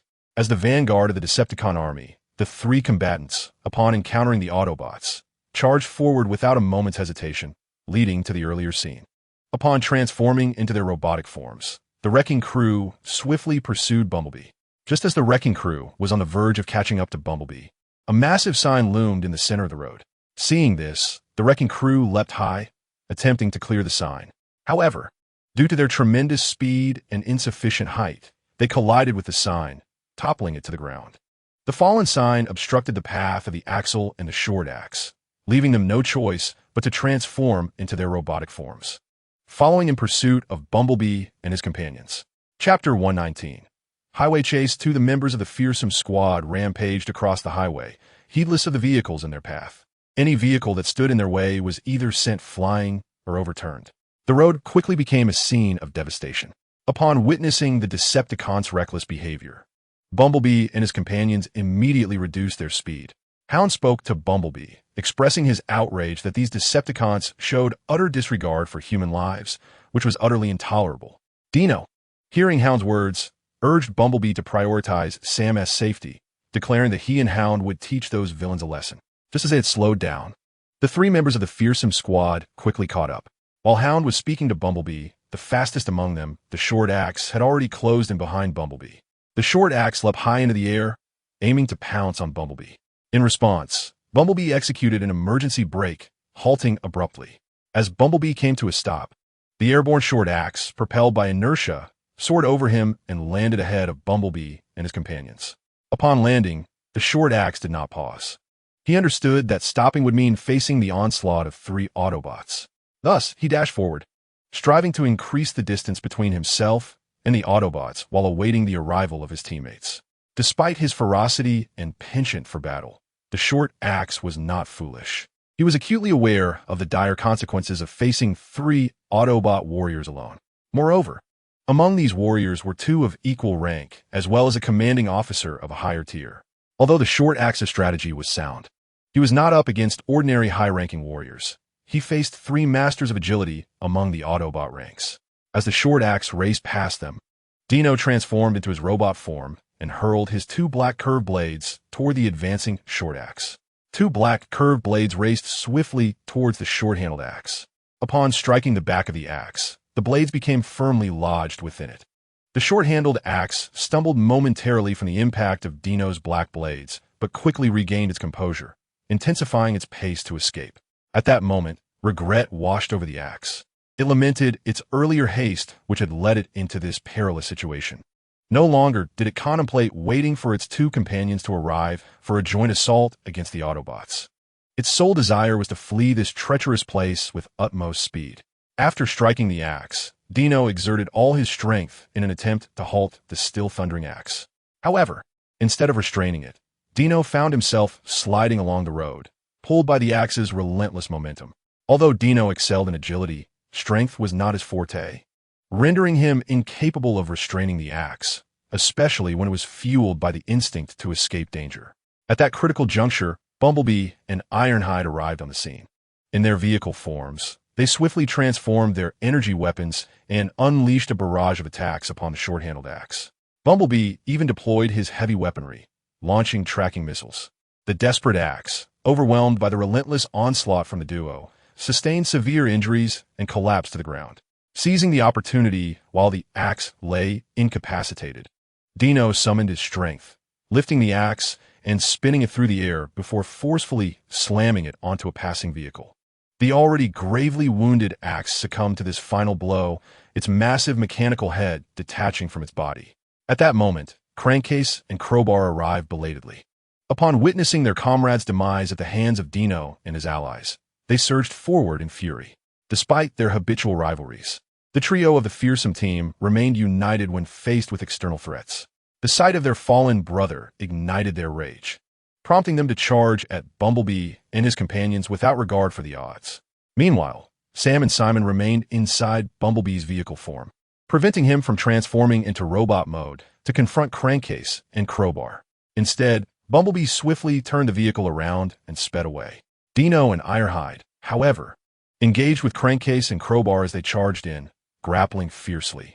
Both sides were seasoned warriors, exchanging blows in a fierce contest where neither could gain the upper hand. Unfortunately, the human vehicles traversing the area suffered greatly, with numerous cars being overturned amidst the chaos. Observing the devastation, Dino and Ironhide promptly redirected their fierce opponents away from the humans, seeking to minimize the collateral damage. After Bumblebee safely transported Sam and Simon away from the battlefield, he hastily urged them to disembark. Once they exited the vehicle, Bumblebee promptly reversed direction, speeding back toward the combatants. His intent was to assist Dino and Hound in swiftly eliminating the Decepticon warriors. Simultaneously, Roadblock, having met with Optimus Prime, was aboard a small spacecraft en route to Megatron's stronghold. However, during their return to Darkmount, Jazz approached Roadblock and informed him, "Lord Roadblock, the ship has triggered an energy alert, detecting 5 Cybertronian energy signatures near the sector highway." Upon hearing this, Roadblock inquired, "Can you ascertain who is down there?" Jazz quickly responded, "There are 2 Decepticon warriors and 3 Autobot warriors. They appear to be engaged in combat." Roadblock's interest was piqued. He wondered why the Decepticons would choose this moment to confront the Autobots. Did Megatron not fear jeopardizing his alliance with Unicron? Logically, the Decepticon warriors should be biding their time in Darkmount, awaiting Megatron's orders. Thus, Roadblock commanded Jazz, "Let us descend and investigate the situation." "Understood, Lord Roadblock." Following his command, the spacecraft swiftly approached the location of the skirmish. They soon arrived at the site where the confrontation between the Autobots, including Bumblebee, and the Decepticons was taking place. The previously evenly matched battle shifted dramatically with Bumblebee's arrival, leaving only the Decepticon, Shockwave, standing amidst the chaos. Chapter 120. The Highway Chase 3 as a Commander-class warrior. Bumblebee found it relatively effortless to contend with superior Decepticon fighters. Even in a one-on-one confrontation, he could swiftly dispatch high-ranking Decepticons, especially with the assistance of Dino and Hound at his side. Upon reaching the scene, Bumblebee quickly joined forces with Hound to incapacitate the Decepticon known as Wrecking Ball. With Wrecking Ball severely injured and lying on the ground, only Shockwave remained. The 3 Autobots expertly surrounded Shockwave. Dino brandished his black scimitar with flair, taunting Shockwave. "Surrender your weapon, and we can grant you a dignified demise." Enraged, Shockwave let out a furious roar at Dino. With his allies fallen, Shockwave appeared increasingly anxious.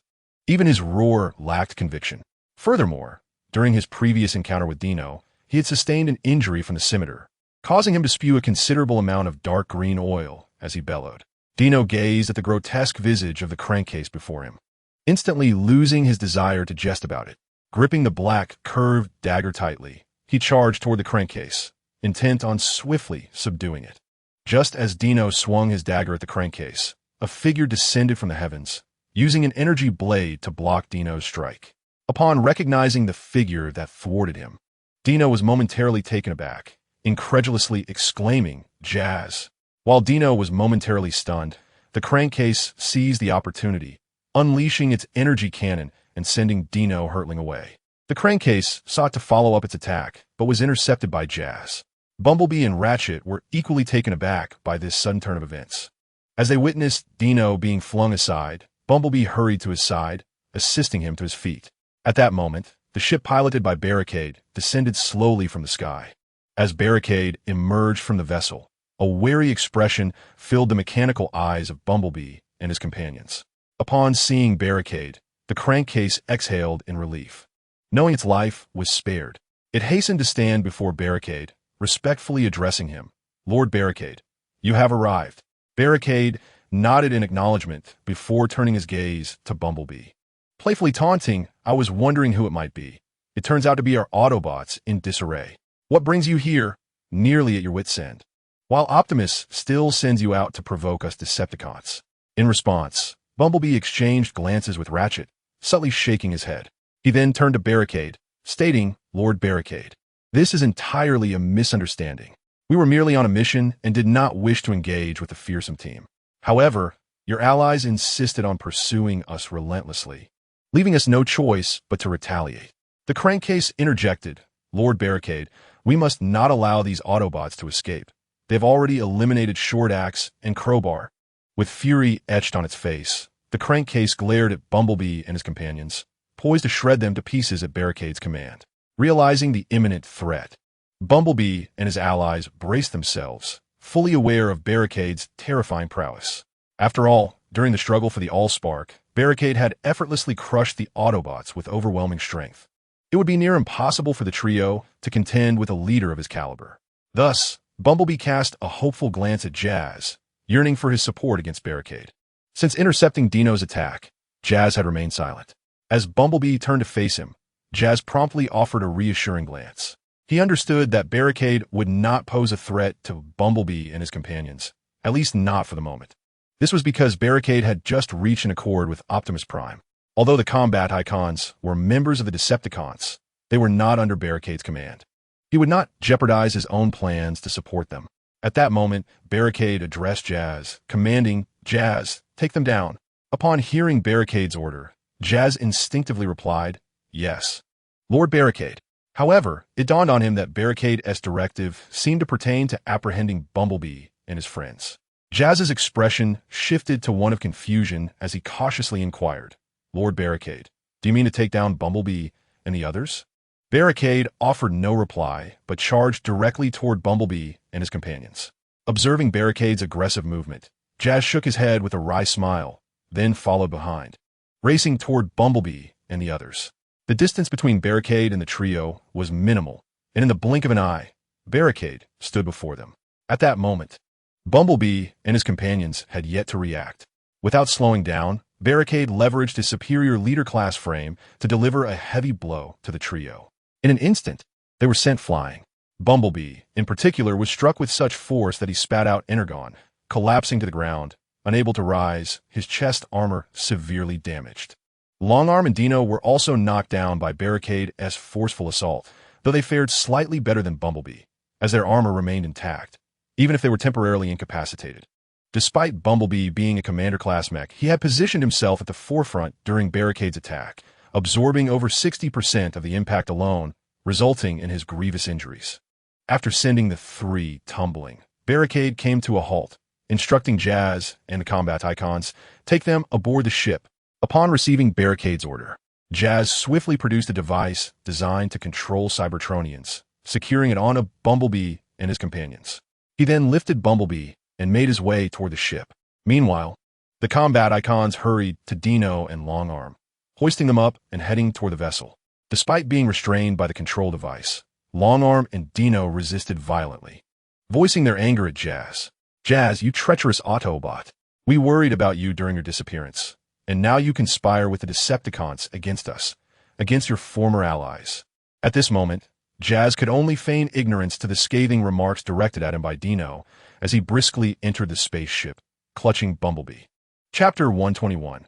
The highway chase. For although Jazz was consumed by guilt and chose not to respond to Dino, the Axle Box could not suppress a sinister grin upon hearing Dino's words.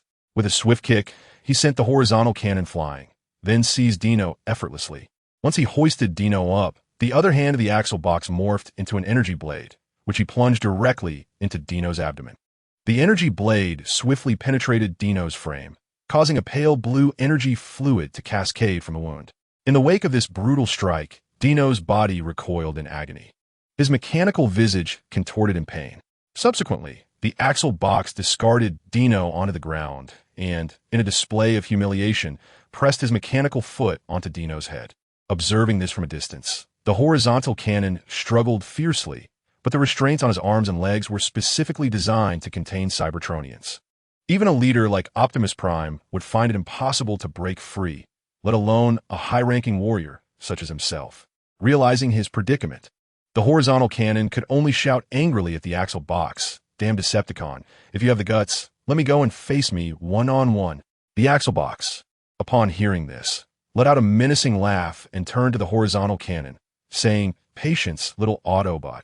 Your turn will come next. He then aimed the energy blade at Dino's spark, poised to pierce it, when suddenly, the voice of Barricade echoed from behind him. Axlebox, I ordered you to take them to the spaceship. Did you not hear me? Startled by Barricade's words, the Axlebox trembled and quickly replied, At your command, Lord Barricade. I shall take them to the spaceship immediately. After uttering this, he hurriedly lifted Dino and the horizontal cannon, making a swift ascent to the spaceship. Once the Axlebox had brought Dino and the horizontal cannon aboard, he promptly returned to the ground and addressed Barricade. Lord Barricade, I have successfully brought them aboard the spaceship. Do you have any further instructions? In response, Barricade commanded, Gather the bodies of the short axe and the crowbar and bring them aboard as well.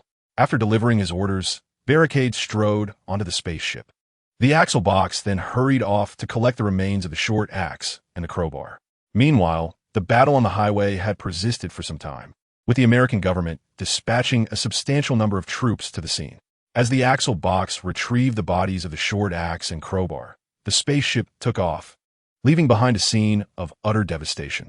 On board the spaceship, Barricade observed Jazz's hesitance and reassured him, Rest assured, I shall not take their lives. Upon hearing this, Jazz breathed a sigh of relief. Just as he was about to address the Barricade, he heard it speak. I will make Bumblebee and the other two submit to me. The method, I leave to you. Jazz furrowed his brow at the Barricade's words and replied, Bumblebee and his companions are staunch followers of Optimus Prime. Convincing them to submit will not be an easy task. You should attempt to persuade them first. If that fails, I shall resort to more forceful measures to bring them under my command. Understood, Lord Barricade. I shall do my utmost to persuade Bumblebee and the others. Jazz declared before striding towards the chamber where Bumblebee and the others were confined. Once Jazz had departed, Barricade turned to the crankcase and inquired, Crankcase, are you willing to submit to me?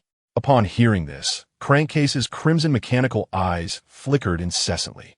He did not respond immediately, instead displaying a look of inner conflict.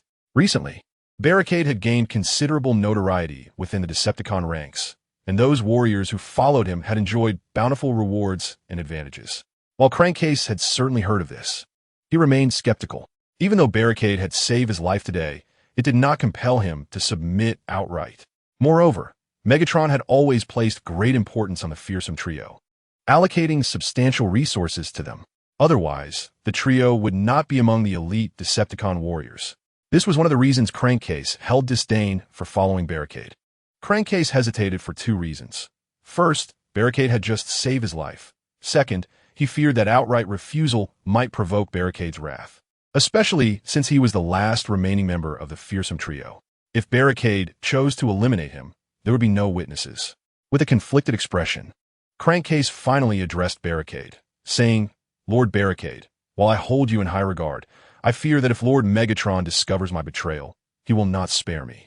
Furthermore, with the short axe and the wrecking bar fallen, my joining your ranks alone would lack any combat effectiveness. It would be wiser to wait for the revival of short axe and wrecking bar, and then I can persuade them to join you as well. Barricade observed Crankcase's display of hesitation with a calm demeanor. Once Crankcase finished speaking, Barricade responded with a sinister grin. Oh, is that so? You intend to join me only after short axe and wrecking bar are revived? Are you not concerned that once they return, Megatron will seek revenge upon you? Crankcase instantly grew anxious, sensing the mockery woven into Barricade's words. Before Crankcase could find the right words to respond, Barricade suddenly lunged forward and seized him by the neck. The Crankcase, with a face full of panic, spoke up, Lord Roadblock, what are your intentions? If you dare to take my life, Lord Megatron will surely not let you go. Upon hearing this, Roadblock tightened his grip around the Crankcase's neck, gradually applying pressure until the body of the crankcase emitted a creaking sound. Unwilling to engage in further idle chatter, Roadblock addressed the crankcase. Crankcase, I recognize your cunning as a Decepticon, and I shall grant you but a single opportunity for choice. Either align yourself with me, or meet your demise. As he spoke, he continued to increase the force of his grip, causing deep fissures to appear along the crankcase's neck. The crankcase could even hear the ominous sound of his armor fracturing. Chapter 122. Subduing the fearsome team, the relentless emergence of cracks on his body, coupled with the alarming signals from the core template, plunged the crankcase into a profound terror. It was evident that if he did not acquiesce, Roadblock would certainly end his existence. With great difficulty, the crankcase managed to utter, "Lord Roadblock, I am willing. I am willing to pledge my loyalty to you." A sinister smile crept across Roadblock's mechanical visage upon hearing this, and he released his grip on the crankcase's neck. Overwhelmed by fear, the crankcase collapsed onto the ground. At that moment, his dread of Roadblock surpassed even that of Megatron. Roadblock then extracted a strand of energy imbued with the Supreme Guardian Protocol from the AllSpark, directing it into the crankcase's spark. He instructed, "Do not resist. Merge that energy with your spark." The crankcase, recognizing the necessity of compliance, obediently began to fuse the energy with his own spark. As an astute Decepticon, he understood that in a realm where strength was paramount, it was better to endure than to perish. He realized that if he obeyed Roadblock's commands, he would be spared. Even if Megatron learned of his predicament, it was unlikely he would punish Roadblock on his behalf, for this wretched Roadblock was akin to Shockwave, one of the titans within the Decepticon ranks. Thus, preserving his own life took precedence. However, once the crankcase completed the fusion of the energy carrying the Supreme Guardian Protocol, his perspective on Roadblock underwent a dramatic transformation. When he gazed at Roadblock again, his crimson mechanical eyes were filled with reverence. In his eyes, Roadblock had become his creator, and he would willingly fight alongside him against the primordial one. Consequently, the crankcase quickly rose to his feet and respectfully announced, "Lord Roadblock, crankcase at your service." Upon witnessing the successful integration of the Supreme Guardian Protocol into the spark of the crankcase, the mechanical visage of Roadblock illuminated with satisfaction. He addressed the crankcase with a welcoming tone, "Crankcase, you are now part of my faction. Rest assured, once we return to the Grand Vessel, I shall resurrect both the wrecking crew and the Shortblade. Follow me, and the name of the Fear Brigade shall echo throughout the entirety of the known universe in the days to come." In response, the crankcase, with its crimson mechanical eyes shimmering, knelt eagerly on one knee and proclaimed, "Lord Roadblock, you can count on us. The Fear Brigade shall pledge unwavering loyalty to you. I believe in you, crankcase." "Now, let us proceed to confront those Autobot fellows," Roadblock replied. The Fear Brigade, once an elite squad within the Decepticon ranks, possessed formidable strength, rivaling that of the Thunder Rescue Team. Although they had not undergone the purification of the AllSpark, the prowess of the three members of the Fear Brigade had already ascended to that of high-ranking warriors. With the assistance of the system, Roadblock felt confident in enhancing the Fear Brigade's might. Although he had only won over Crankcase for the time being, he was certain that the other two would soon fall under his command. The reason he refrained from resurrecting Crankcase and the wrecking crew immediately was due to the absence of a repair chamber aboard their small spacecraft, which lacked the necessary conditions for their revival. He planned to resurrect the remaining members of the Fear Brigade upon their return to the larger vessel. The colossal ship awarded to Roadblock by the system remained in the system space, as he found his current fleet sufficient following the acquisition of Wingblade. Furthermore, giant vessels are most effective when traversing the cosmos or engaging in interstellar battles, given their substantial energy consumption. At present, Roadblock's forces were confined within the solar system, rendering the giant ship underutilized. Thus, he opted to keep it in the system space until he could establish a base in the solar system, preparing for a campaign across the cosmic expanse. Soon, Roadblock and Crankcase arrived at the chamber where Bumblebee and others were held captive. Upon entering, Roadblock observed Jazz earnestly trying to persuade Bumblebee and his comrades. "Bumblebee, your perspective is far too narrow. You must trust me. Under Lord Roadblock's leadership, our Autobot clan shall surely reclaim its former glory. The entire civilization of Cybertron will ascend to greater heights under Lord Roadblock's guidance. I am confident that even Optimus Prime, upon understanding Lord Roadblock, will be captivated by his charisma and choose to pledge his allegiance." Upon hearing this, the formidable Autobot, Jazz, could not contain his indignation as he addressed the esteemed Jazz, urging him to regain his clarity. "Please, Jazz, awaken to reason. You are the most trusted aide of Optimus Prime, a warrior of the Autobots, a true Cybertronian. We must place our faith in Optimus. Only under his leadership can our race hope for a brighter future. What kind of insidious influence has that brute Barricade had over you to make you forsake your comrades of so many years and instead ally with the Decepticons?" Dino interjected, "Indeed, Jazz. If you still consider yourself an Autobot and cherish our shared history, you must release us at once. Let us return together to the Autobot base and assist Optimus." Bumblebee quickly chimed in, "Yes, Jazz, let us hasten back. With the treachery of Unicron, Optimus needs us now more than ever. I am certain he would be overjoyed to see you return." Just as Bumblebee was about to continue his entreaty, Barricade entered the scene, prompting Bumblebee to fall silent. Having faced Barricade on several occasions, Bumblebee had developed a palpable fear of him, well aware of Barricade's formidable strength, rivaling that of Optimus Prime himself. Upon noticing Barricade's arrival, Jazz promptly approached him, exclaiming, "Lord Barricade." Barricade nodded and inquired, "What news, Jazz?" With a wry smile, Jazz shook his head and replied, "They have yet to acquiesce." At this juncture, the irascible Dino spoke up, addressing Barricade, "Dream on if you think we will submit to you." Barricade frowned at this retort. Chapter 123. The Death of Bumblebee. Seeing Barricade's frown, Jazz felt a pang of anxiety and quickly added, "Lord Barricade, allow me to persuade them once more." However, Barricade did not respond immediately. Instead, he silently summoned the system within his mind. "System, are you there? Beep. What does it host? Does the system store any designated bodies for sale? For instance, if I were to eliminate Bumblebee and subsequently procure a body identical to his from the system store, could I then resurrect him?" Beep. "Theoretically, yes, but..." "What do you mean, but?" Barricade inquired, perplexed. "Additional funds are required." Barricade nearly stumbled at this revelation, reflecting on how the system had become increasingly irreverent since its upgrade to Level 2. However, the bodies available in the system came with the Supreme Guardian Protocol, which would ensure that, upon resurrection, Bumblebee and his companions would automatically pledge their allegiance to Barricade without requiring their prior consent. Yet, what did the requirement for additional funds imply? Barricade, visibly irked, demanded, "I ask you, system, what is the meaning of this additional charge?" Ding. Due to the host's request for a specified body, the system requires a greater expenditure of energy to shape the entity, and this additional energy must be borne by the host. Upon hearing the system's words, Roadblock was taken aback and promptly inquired, "Are you saying that all the items for sale in the system shop are crafted by you using energy?" "Indeed. Then why not directly create an invincible body for me? Once I am invincible, all the energy in this universe would belong to us. You could also ascend to the highest level." Upon hearing Roadblock's suggestion, the system fell into silence. "System, are you there? Why are you not speaking? Quickly, create an invincible body for me." Ding. Please, host, exercise some rationality. The current level of the system is only 2, and it is incapable of crafting items that exceed its level. To obtain a higher level body, the host must first elevate the system's level. Roadblock felt a wave of embarrassment wash over him upon hearing the system's explanation. Initially, he was astonished to learn that the system could utilize energy to manifest a physical form.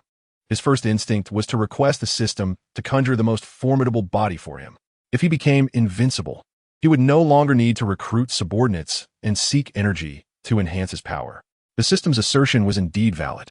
Had it been able to directly manufacture such an invincible entity, Roadblock would not have needed to scavenge for ways to elevate its level.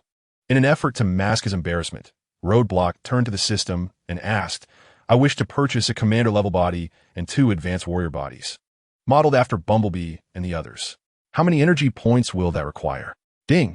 To purchase the specified bodies, the host must allocate an additional 10% of energy. The standard price for a commander-level warrior is 500,000 energy points, while the specified body costs 550,000 energy points. The standard price for an advanced warrior is 100,000 energy points, with a specified body costing 110,000 energy points. To acquire 1 commander-level warrior and 2 advanced warriors, the total required is 770,000 energy points. Upon hearing the system's quote, Roadblock felt a pang of distress. After upgrading his subordinates' bodies on Mars, he was left with merely over 500,000 energy points. Now, in his quest to swiftly recruit Bumblebee and the other Autobots, he found himself with no better options than to expend energy points through the system. Bumblebee and his companions were fiercely loyal to Optimus Prime, and under normal circumstances, Roadblock was uncertain how long it would take to sway them. In truth, Roadblock did not feel the necessity to recruit them. He merely encountered an opportunity as the fearsome squad clashed with Bumblebee, Dino, and the others. He was unwilling to let this chance slip away, as Bumblebee and his allies played a pivotal role in Roadblock's subsequent plans. Upon this realization, Roadblock expended energy points to procure a chassis identical to that of Bumblebee and his companions from the system store. During this interval of communication with the system, Jazz remained anxiously awaiting Roadblock's response. However, once Jazz had finished speaking, Roadblock remained silent, rooted in place. Initially, Jazz suspected that Roadblock was angered, but as he observed Roadblock's continued stillness and silence, an unsettling feeling washed over him. Although Jazz was aware of Roadblock's extraordinary capabilities, he was oblivious to the existence of the system. Thus, he tentatively called out, "Roadblock, sir." At that moment, Roadblock, having just acquired the identical chassis from the system store, lifted his gaze towards Jazz and inquired, "What is it?" Jazz, sensing that Roadblock had evidently not heard his previous words, cautiously continued, "Roadblock, sir. I would like to request more time to persuade Bumblebee and the others to join us." In response, Roadblock promptly addressed Jazz, stating, "There is no need, Jazz. We are on the verge of reaching Dark Pinnacle. Since they refuse to accept our invitation, I shall resort to more forceful measures." After uttering this, Roadblock commanded the crankcase to bring Bumblebee before him. Once Bumblebee was presented, Roadblock queried, "Bumblebee, are you willing to submit to me?" Bumblebee, with unwavering resolve, replied, "Roadblock, your efforts are futile. I will never betray Optimus Prime." Although I am uncertain how you managed to sway Jazz, before he could finish, Roadblock abruptly thrust his hand into Bumblebee's chest and forcefully extracted a spark. In the incredulous gazes of Dino and Crosshairs, Bumblebee's body gradually collapsed to the ground. It was only when Bumblebee's chassis struck the metallic floor of the ship with a resounding thud that the two reacted. Once they regained their senses, both struggled on the ground, simultaneously cursing Roadblock. "Damn Decepticon, how dare you kill Bumblebee? I will not let this go unpunished, nor will Optimus Prime." Crosshair shouted. "And you, Jazz?" You stood by and watched as the Decepticon murdered Bumblebee. "From this moment forth, our bond is severed." Listening to Dino's words, Jazz cast a glance at Bumblebee before lowering his head in silence. Chapter 124. Subjugation of Bumblebee won upon hearing Crosshairs and Dino's relentless curses directed at him and Jazz. Roadblock addressed the crankcase. "They're too noisy. Crankcase, extract their sparks for me." "Yes, sir," replied Crankcase. The crankcase, upon receiving the command from the Roadblock, approached Dino with a menacing grin. Amidst Dino's curses, it raised its foot and pressed down on Dino's head. Subsequently, the crankcase's right hand transformed into a spark extractor, aimed directly at Dino. Witnessing the humiliation inflicted upon him, Dino roared in anger, yet bound and unable to mount any effective resistance. He could only struggle futilely beneath the crankcase's foot. Meanwhile, the crankcase appeared exhilarated, its grotesque mechanical visage displaying a look of sheer delight. The spark extractor in its grasp waved back and forth before Dino's eyes. The crankcase relished Dino's impotent fury, recalling how Dino had once looked at it with mockery and derision while it was surrounded by Bumblebee and his companions. The roles had now reversed. As the crankcase tormented Dino, Hound maintained an unsettling calm, resigned to the grim reality that both he and Dino were unlikely to escape death today. Rather than endure the torment and humiliation at the hands of the crankcase, Hound preferred a swift demise, akin to Bumblebee's fate of being extracted. With this thought, he cast a hopeful glance toward Jazz. At this moment, Hound had abandoned any expectation that his former comrade could assist in their escape. He merely wished for Jazz to grant them a merciful end. Jazz, perceiving Hound's gaze, instantly understood his meaning. Having fought alongside Hound in countless battles, he could easily discern his intentions from a single look. Jazz silently reflected on the irony that he could comprehend their sentiments, yet they could not grasp his own intentions, which were solely for their benefit. Despite his former comrade's inability to understand him, Jazz was determined to uphold their final dignity. Thus, he transformed his arm into a spark extractor and approached Hound directly. Gazing at the composed Hound, Jazz softly spoke, "I'm sorry, my friend." Upon finishing his words, he plunged the spark extractor into Hound's chest, extracting the spark from his being. As Hound lost his spark, his energy source gradually dwindled, and his mechanical eyes dimmed. In Hound's final moments of consciousness, Jazz whispered, "Rest assured, Hound, Lord Roadblock will revive you in another form." Hound's mechanical eyes extinguished completely after Jazz's words. After extracting Hound's spark, Jazz walked over to the crankcase and addressed it. "Let me take over." He then hoisted Dino from the ground and, amid Dino's incredulous gaze, drove the spark extractor into Dino's chest, forcibly removing his spark. As Jazz retrieved the sparks of Dino and Bulkhead, he approached the barricade before him. Kneeling on one knee, he extended the sparks towards the barricade and spoke, "My Lord Barricade, these are the sparks of Dino and Bulkhead. They were once my comrades, and I cannot bear to witness their humiliation by crankcase. Thus, I have taken the liberty to extract their sparks. I implore you to administer punishment accordingly." Barricade had been observing Jazz's every action from a distance. While others might harbor suspicions given Jazz's past as an Autobot, Barricade held no doubts about Jazz's loyalty. Knowing full well that he would never betray his own. Rather than accepting the sparks, Barricade waved his hand, summoning 3 new bodies purchased from the system store to materialize before them. Jazz and Crankcase were taken aback by the sudden appearance of the 3 bodies, which bore an uncanny resemblance to the fallen Bumblebee and his companions. As their astonishment lingered, Barricade addressed Jazz, saying, "Jazz, place their sparks into these new bodies." Upon hearing Barricade's command, Jazz swiftly took Bumblebee's spark from Barricade's grasp and proceeded to insert the sparks of the 3 into their respective new bodies. The bodies acquired from the system were entirely new, allowing for immediate activation upon the insertion of sparks. In contrast, the inability to revive wrecking crew and short stacks stemmed from their bodies being damaged in battle. They required repairs in a maintenance chamber before they could be revitalized through the cleansing of energy. Once Jazz had secured the sparks, he turned to Barricade and reported, "My Lord Barricade, the sparks have been placed and are ready for activation." Barricade nodded in acknowledgement and instructed, "Activate them, Taihu's light." "At your command, Master." Upon receiving Barricade's order, Taihu's light extended 3 tendril-like energy conduits from the walls of the ship, connecting them to the bodies of Bumblebee and his companions. Stimulated by the energy, the bodies began to tremble. With the infusion of energy, the advanced warriors Jazz and Bulkhead were the first to awaken. As they regained consciousness, their awareness was still hazy, and they gazed around in confusion. Just then, Dino spotted Crankcase, momentarily stunned before the humiliating memories resurfaced. Enraged, Dino tore away the energy conduit connecting him and charged towards Crankcase. As Crankcase prepared for battle upon seeing Dino rush towards him, a towering figure appeared before him, none other than Barricade himself.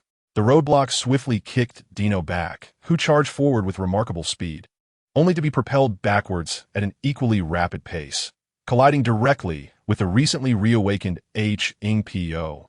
As H-Ing-Po regained his senses, he was abruptly embraced by Dino, and the immense force from the roadblock caused both to tumble to the ground.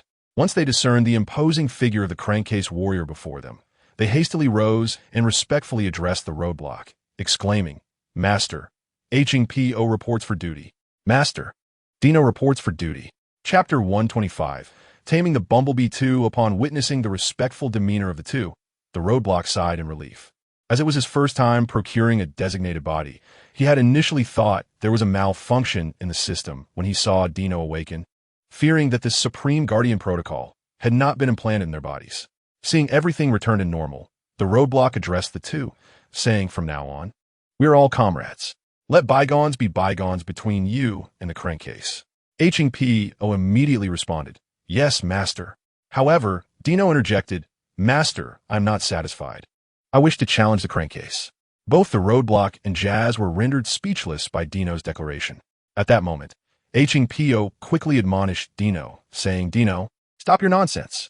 We will follow whatever Master decides."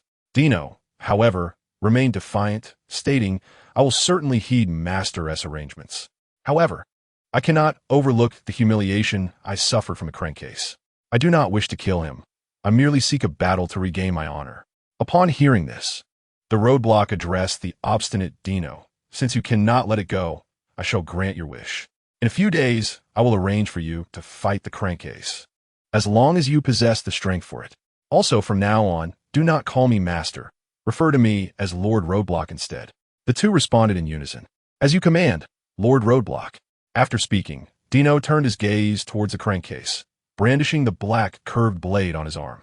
The Crankcase, perceiving Dino's provocation, was equally unyielding. Clenching his metallic fist, he grinned menacingly and remarked, "Little one, I hope you put up a good fight when you challenge me. I would want you to be left searching for your parts. Just as Dino was about to retort, Jazz interjected, "You two, cease your quarrel. Bumblebee is about to awaken." The group promptly shifted their attention to Bumblebee's body, which was shaking violently. After a brief period of tremors, a pale blue light abruptly illuminated Bumblebee's mechanical eyes. As the light flared within Bumblebee's optical sensors, the trembling body gradually came to a standstill. Upon their revival, Bumblebee, along with Crosshairs and Dino, found themselves in a state of confusion, gazing vacantly at those surrounding them.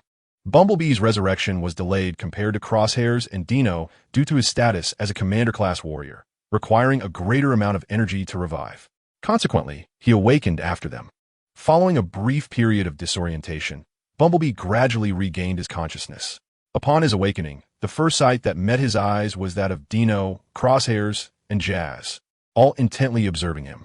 As he recognized these familiar faces, Bumblebee felt an urge to speak, but his attention was drawn to the distant figure of Lockdown and the engine block.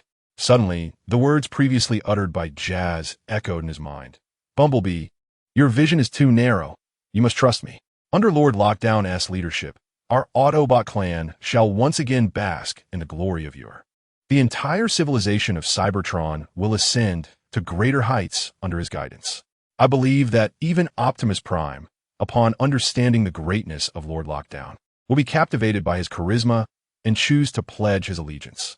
Influenced by the Supreme Guardian Protocol, Bumblebee wholeheartedly embraced Jazz's sentiments, even considering that Jazz had yet to fully comprehend Lockdown's magnificence.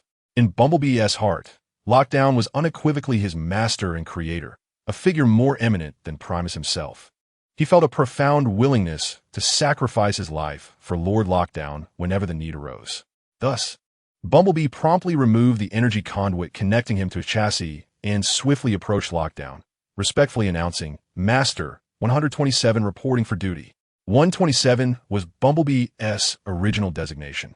While the moniker Bumblebee was bestowed upon him by his Autobot comrades during the latter stages of the Civil War against the Decepticons on Cybertron. Over time, the warriors grew accustomed to calling him Bumblebee rather than 127. His allies chose the name Bumblebee due to his exceptional skills in intelligence gathering and reconnaissance. A natural scout and assassin, he executed his missions flawlessly in dimly lit and secluded areas, preferring to remain concealed, akin to a bumblebee lurking in the shadows. When battle ensued, he would charge forth without hesitation, unleashing a barrage of firepower.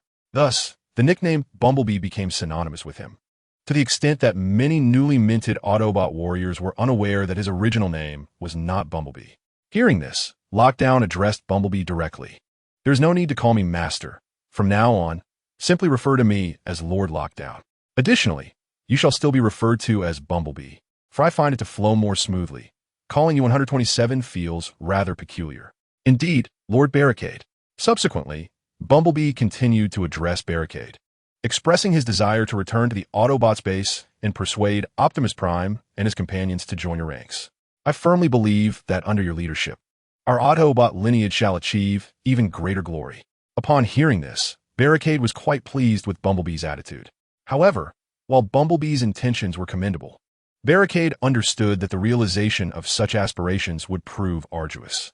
He had already meticulously planned the path that Bumblebee and the others would take next. Thus, Barricade spoke to Bumblebee, advising, "Do not rush, Bumblebee. It is impossible for you alone to convince the entire Autobot race. What you need to do now is to feign that nothing has transpired. I will inform Optimus Prime to escort you back. Upon your return to the Autobot base, quietly remain by Optimus Prime's side. I shall notify you when your assistance is required."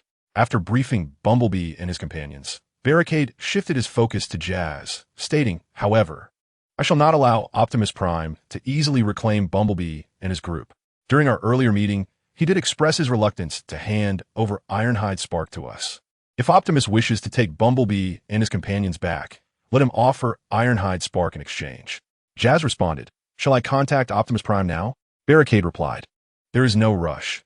We shall first proceed to Megatron's base and rendezvous with Black Widow and the others. As for Bumblebee's situation in our possession, we shall inform Optimus Prime after some time, allowing him to stew in anxiety for a while." Chapter 126. The ironclad ship. The ship swiftly arrived at Megatron's base. The Dark Pinnacle, the The small spacecraft carrying Barricade and his companions docked directly on the deck of the larger ship under the guidance of Black Widow's vessel. Crankcase, you and the machine sentinels must first repair the bodies of Crowbar and Long Haul, Barricade commanded. Understood, Lord Barricade, Crankcase replied, promptly assisting the machine sentinels in transporting the bodies of the two remaining members of the fearsome team, Crowbar and Long Haul, to the ship's repair bay. Barricade intended to subdue Crowbar and Long Haul, allowing the three of them to return to Megatron's side and work as before, effectively placing his own team among Megatron's ranks. As for Bumblebee, Hound, and Dino, Barricade instructed Jazz to take them to a chamber on the ship, where they could remain concealed. Although the ship was filled with Barricade's subordinates, it was still situated within Megatron's base. With many eyes present, if noticed by the wrong individuals, unnecessary complications could arise. Barricade also intended to use Bumblebee and his companions to obtain Ironhide Spark from Optimus Prime. Once everything was arranged, Barricade made his way to the ship's command center. At this moment, Black Widow languidly reclined in the command center's chair. Upon the arrival of Barricade, she did not rise to greet him. Instead, she maintained her relaxed posture and seductively remarked, "Welcome back, Lord Barricade." Barricade responded with a slight nod and inquired, "What is the situation? Has Megatron not assigned us any tasks?" Upon hearing Barricade's question, Black Widow straightened her posture and replied, "When we first arrived, Soundwave came looking for you. Upon finding you absent, he departed, instructing us to await Megatron's orders at the Decepticon base. Furthermore, before your return, for reasons unknown, a small ship from the Bloodline faction arrived at the Decepticon base." Barricade was momentarily taken aback by Black Widow's words and questioned, "A ship from the Bloodline faction?" "Indeed, but their purpose for coming here remains a mystery," she answered. Barricade fell into deep contemplation. The world he traversed seemed to be more than just a simple Transformers universe, as it encompassed a cosmos teeming with diverse entities beyond Transformers. In his previous life, he had witnessed peculiar creatures imprisoned within a stasis ship in a film, including the existence of the Facehugger. However, the films had not elucidated any connections between the Decepticons and the Bloodline faction. With this in mind, Barricade addressed Black Widow. "Let us proceed to meet Megatron and ascertain the purpose of the Bloodline's arrival." With that, the two made their way toward Megatron's command room. Meanwhile, Sam, Simon, and others, having waited in vain for Bumblebee's return, decided to return to the battlefield in search of him. However, upon reaching the scene, they found only chaos and debris, with no sign of Bumblebee or the others. Consequently, they hurried back to the Autobots' base to seek assistance. Optimus Prime and Teletron. One had just returned to the Autobots' base. Upon his return, Optimus immediately set about addressing Unicron's schemes. Nevertheless, he harbored reservations regarding Barricade's account. Optimus intended to meet with Unicron first. If negotiations proved fruitless, he planned to seize the Space Bridge's transmission device from his mentor. Thus, even if he were ultimately expelled from Earth, the absence of the Space Bridge would prevent Unicron and Megatron from transporting Cybertron to this planet. This mission was undeniably formidable, and even Optimus himself lacked confidence in its success. Consequently, he summoned the members of the Thunder Rescue Team and entrusted Teletron, one with leading them to assist in the undertaking. The Thunder Rescue Team consisted of a group of warriors from the Autobots, their temperaments starkly contrasting with that of the other Autobots. They are not only characterized by their fierce demeanor and a profound affinity for combat, but they also take pleasure in dismembering their foes during battle. Countless Decepticon warriors have perished at the hands of the Thunder Rescue Team during the Cybertronian Civil War, and their methods in confronting the Decepticons are nothing short of brutal, surpassing even the Decepticons in ruthlessness. Consequently, the members of the Thunder Rescue Team are not well regarded among the Autobot ranks. However, they remain indifferent, fueled solely by their insatiable thirst for battle. The Thunder Rescue Team had originally accompanied Optimus Prime to Earth, but due to their savage and combative nature, Optimus chose to keep them separate from the other Autobots. Instead, they were tasked with guarding the captured Decepticon warriors. This decision by Optimus Prime resulted in immense suffering for the imprisoned Decepticons, who endured relentless torment at the hands of the Thunder Rescue Team, living in a state worse than death each day. There are 3 members of the Thunder Rescue Team who arrived on Earth: Lockdown, Overdrive, and Leadfoot. Lockdown serves as the ground assault commander, transforming into a modified Chevrolet NASCAR armed racing car. His violent disposition is reflected in his vehicle mode, which is adorned with an array of weaponry, including a colossal 3-barreled Gatling gun and a heavy cannon mounted prominently at the front, even above the rear wheels. Missile launchers are affixed, epitomizing the very essence of brutality. In his robot form, Lockdown is similarly equipped with an extensive arsenal, making him a veritable walking armory. Overdrive shares the same vehicle mode as Lockdown, also a modified Chevrolet NASCAR armed racing car, complete with a heavy cannon on the hood. However, unlike Lockdown, Overdrive does not feature a 3-barreled Gatling gun. Instead, he boasts 4 large-caliber machine guns mounted on either side of the vehicle. In his robot form, Overdrive is similarly weaponized, with 2 large-caliber barrels on his shoulders. Notably, his mechanical arms are equipped with machine guns and can transform into massive pincers. Overdrive is a versatile warrior, capable of delivering long-range firepower while excelling in close-quarters combat with his formidable pincers. His preferred tactic in battle involves inflicting severe damage with ranged weaponry before using his giant pincers to rend his enemies into pieces. The last member of the Thunder Rescue Team is Leadfoot. Unlike Lockdown and Overdrive, Leadfoot is a distinct anomaly even within the Thunder Rescue Team. Although his vehicle mode is also a Chevrolet NASCAR armed racing car, his robot form resembles a short and portly figure, setting him apart from his more formidable companions. Chapter 127. The Thunder Rescue Team in his robotic form. Leadfoot differs significantly from both Rumble and Spinister. His physique is devoid of any thermal weaponry, and the armor that adorns his chest is loosely fitted, swaying with each step like an enormous beer belly. Despite his unremarkable appearance, Leadfoot is exceptionally brutal and violent, surpassing even the most ferocious of mechanical insects. As his adversary, one can truly experience the savagery he embodies. Leadfoot prefers not to engage in combat with thermal weapons.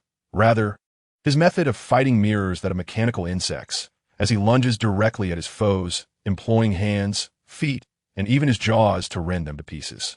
Accompanying him is a mechanical dog named Steel Jaw, which typically transforms into a wrist-like device that clings to Leadfoot's arm, only revealing its true form in battle to assist him. Unlike the mechanical dogs that serve Soundwave, Steeljaw does not possess an independent spark, as it is a support-type robot driven solely by the energy that Leadfoot provides. When the 3 members of the Thunder Rescue Team arrived at the Autobots Command Center, Ratchet and others were attempting to contact Bumblebee. Optimus Prime inquired of Ratchet, "Ratchet, have you been able to reach Bumblebee?"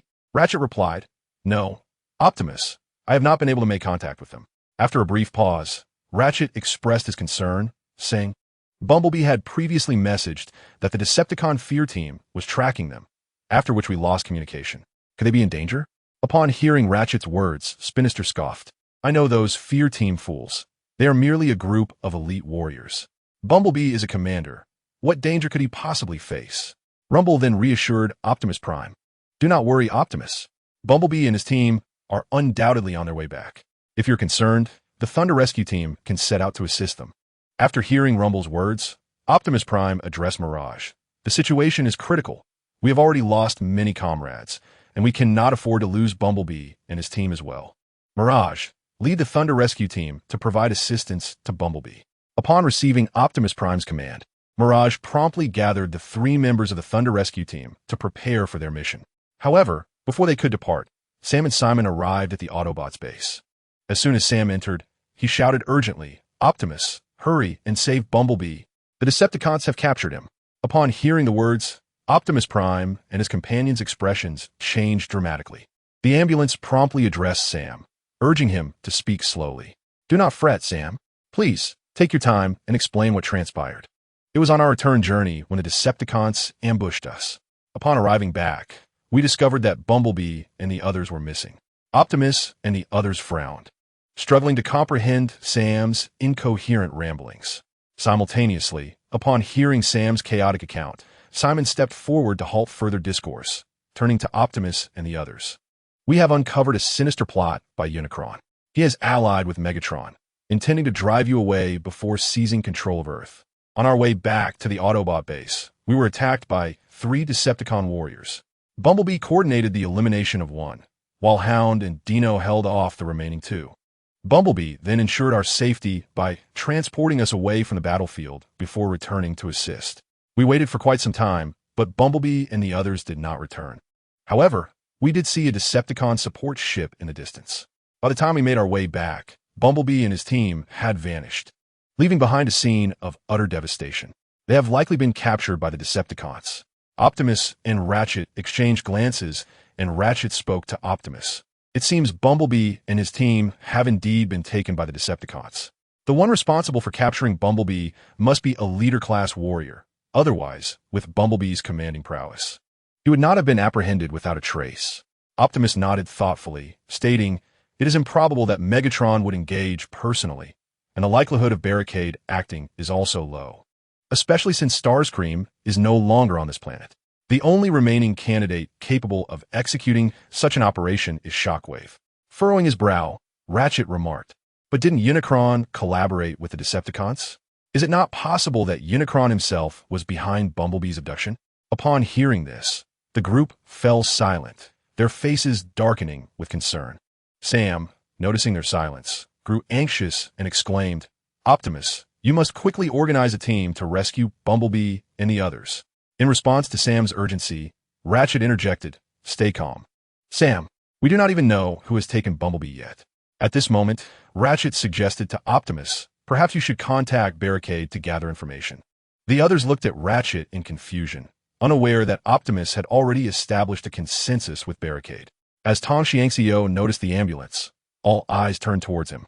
He could only pivot to Optimus Prime and, upon receiving his approval, began to explain, "Roadblock is a member of the Decepticons. Jazz is currently under his command. We have reached an accord with Roadblock to collectively confront the adversary." Upon hearing this, the ambulance, with a sense of urgency, addressed Optimus Prime, "Optimus, the Decepticons are a vile and treacherous bunch. How can you entertain an alliance with them?" In response to the ambulance's concern, Optimus Prime reassured him, "Do not worry. My friend, I shall exercise caution. Moreover, Roadblock is not like the other Decepticons.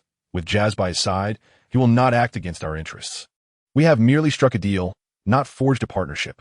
Unbeknownst to Optimus, Bumblebee had indeed been captured by Roadblock, who had since recruited several of his most capable subordinates. After finishing his explanation, Optimus retrieved the communicator that Roadblock had provided him and attempted to reach out, only to be met with an abrupt disconnection. Chapter 128. The Trials of Blue Storm. Optimus Prime observed with puzzlement as Roadblock rejected his call. "What is it, Optimus?" Tong Xiangxiu inquired. Optimus replied, "For reasons unknown. Roadblock has declined my call." Tong Xiangxiu suggested, "Perhaps you should contact Jazz." After a moment of contemplation, Optimus responded, "They may not be in a position to communicate with us at the moment. Let's wait a while. If Roadblock does not reach out, I shall then contact Jazz." At that moment, Roadblock was indeed indisposed to answer Optimus's call, as he was in the presence of Black Widow, meeting with Megatron. In Megatron's command chamber, alongside Roadblock and his associates, were 3 warriors of the Ironblood clan. Each of these warriors towered over 25 meters, and while they appeared imposing compared to humans, they were diminutive when juxtaposed with the towering Decepticon warriors, whose metallic forms often exceeded 10 meters. Megatron regarded the Ironblood clan, with their civilization level of merely 2, with disdain. In his eyes, they were akin to mere insects, flesh and blood creatures, albeit slightly sturdier than the average. Nonchalantly, Megatron addressed the 3 Ironblood warriors. "Speak. What has your leader sent you here to accomplish?" The leading Ironblood warrior respectfully responded, "Lord Megatron, the pyramid cluster on Blue Star has long served as a trial ground for our clan. Your establishment of a base here has garnered strong support from our higher-ups." However, upon hearing this, Megatron's eyes glimmered with a crimson light as he coldly remarked, "What do you mean by however? Do you of the Ironblood clan expect our Decepticon Legion to compensate you with a trial arena?" The leading Ironblood warrior, upon hearing Megatron's frigid words, hastily interjected, "You misunderstand, Lord Megatron. We have already located a new trial site. However, within the pyramid cluster, we still have the alien queen imprisoned for our trials. We have come to request your assistance in facilitating the transfer of the alien queen." Upon hearing the Ironblood warrior's plea, Megatron turned to Barricade and commanded, "Barricade, your subordinates are currently unoccupied. I entrust this matter to your discretion." Barricade nodded in acknowledgement, replying, "Understood, Lord Megatron." Having witnessed numerous films depicting the Iron Blood battles against the aliens in his previous life, Barricade was intrigued by the opportunity to witness this for himself and was eager to see what the alien queen truly looked like. After making his directive, Megatron cast a glance at the Iron Blood warriors, noticing that the leading warrior appeared hesitant to speak. He frowned and inquired, "Is there something else you wish to address?" The Iron Blood warrior, upon hearing Megatron's query, quickly responded, "Indeed, Lord Megatron. Due to the numerous aliens within the pyramid, our small spacecraft is insufficient to transport all of them. We request your permission for our Iron Blood clan's larger vessel to enter the solar system." Initially, the Iron Blood clan's large ship had accompanied them to the solar system, but fearing that it might be perceived as an enemy and subsequently attacked by the Decepticons, their higher-ups had decided to anchor it at the border of the solar system, sending only 3 elite warriors aboard a small ship to confer with Megatron at the Decepticon base. Megatron, upon hearing this, impatiently waved his hand dismissively at the leading Iron Blood warrior. He held little regard for the Iron Blood clan and was indifferent to the entry of their large ship into the solar system. As he gestured, he stated, "Such trivial matters need not be reported to me." Subsequently, he stood and addressed Barricade, saying, "I leave this matter entirely in your hands." "Yes, Lord Megatron," Barricade affirmed. After receiving Barricade's response, Megatron promptly exited the command center. He was eager to return to the repair chamber to continue mending his own chassis. The grand plan to rejuvenate Cybertron was imminent, and Megatron had been tirelessly working in the repair chamber to restore his damaged body, preparing himself to face any potential crises with utmost readiness. The Black Widow, upon spotting Megatron, chose to depart without regard for the presence of Soundwave and others, expressing her displeasure by stating that Megatron is still so arrogant. In response, Barricade chuckled and remarked to the Black Widow, "Well, he is the leader. If you were in his position, you might be just as conceited." After this, Barricade approached the commanding Predator and instructed him, "Notify your ship to head directly to Blue Planet. As for the specifics of transferring the aliens beneath the pyramid, you shall discuss that with the Black Widow." With that, Barricade made his way outside the command center, eager to contact Optimus Prime. He had recently rejected a call from Optimus, and now, after such a lengthy interval, it was likely that Optimus could no longer wait. Upon hearing Barricade's words, the Black Widow rolled her eyes and retorted, "You are just as arrogant." After exiting the command center, Barricade returned to the massive spaceship. At this moment, Optimus Prime was growing impatient. Just as he was about to reach out to Jazz, he suddenly received a call request from Barricade. Eagerly, Optimus answered the communication. As Barricade's call connected, a subtle smile crept across his mechanical face, thinking, "It seems Optimus can no longer contain himself." With this in mind, Barricade inquired, "Optimus, what is it you need?" In response to Barricade's question, Optimus directly asked, "Have the Decepticons captured Bumblebee and Crosshairs?" Barricade, hearing this, deliberately paused for a moment before responding, "I have just returned from Megatron's base.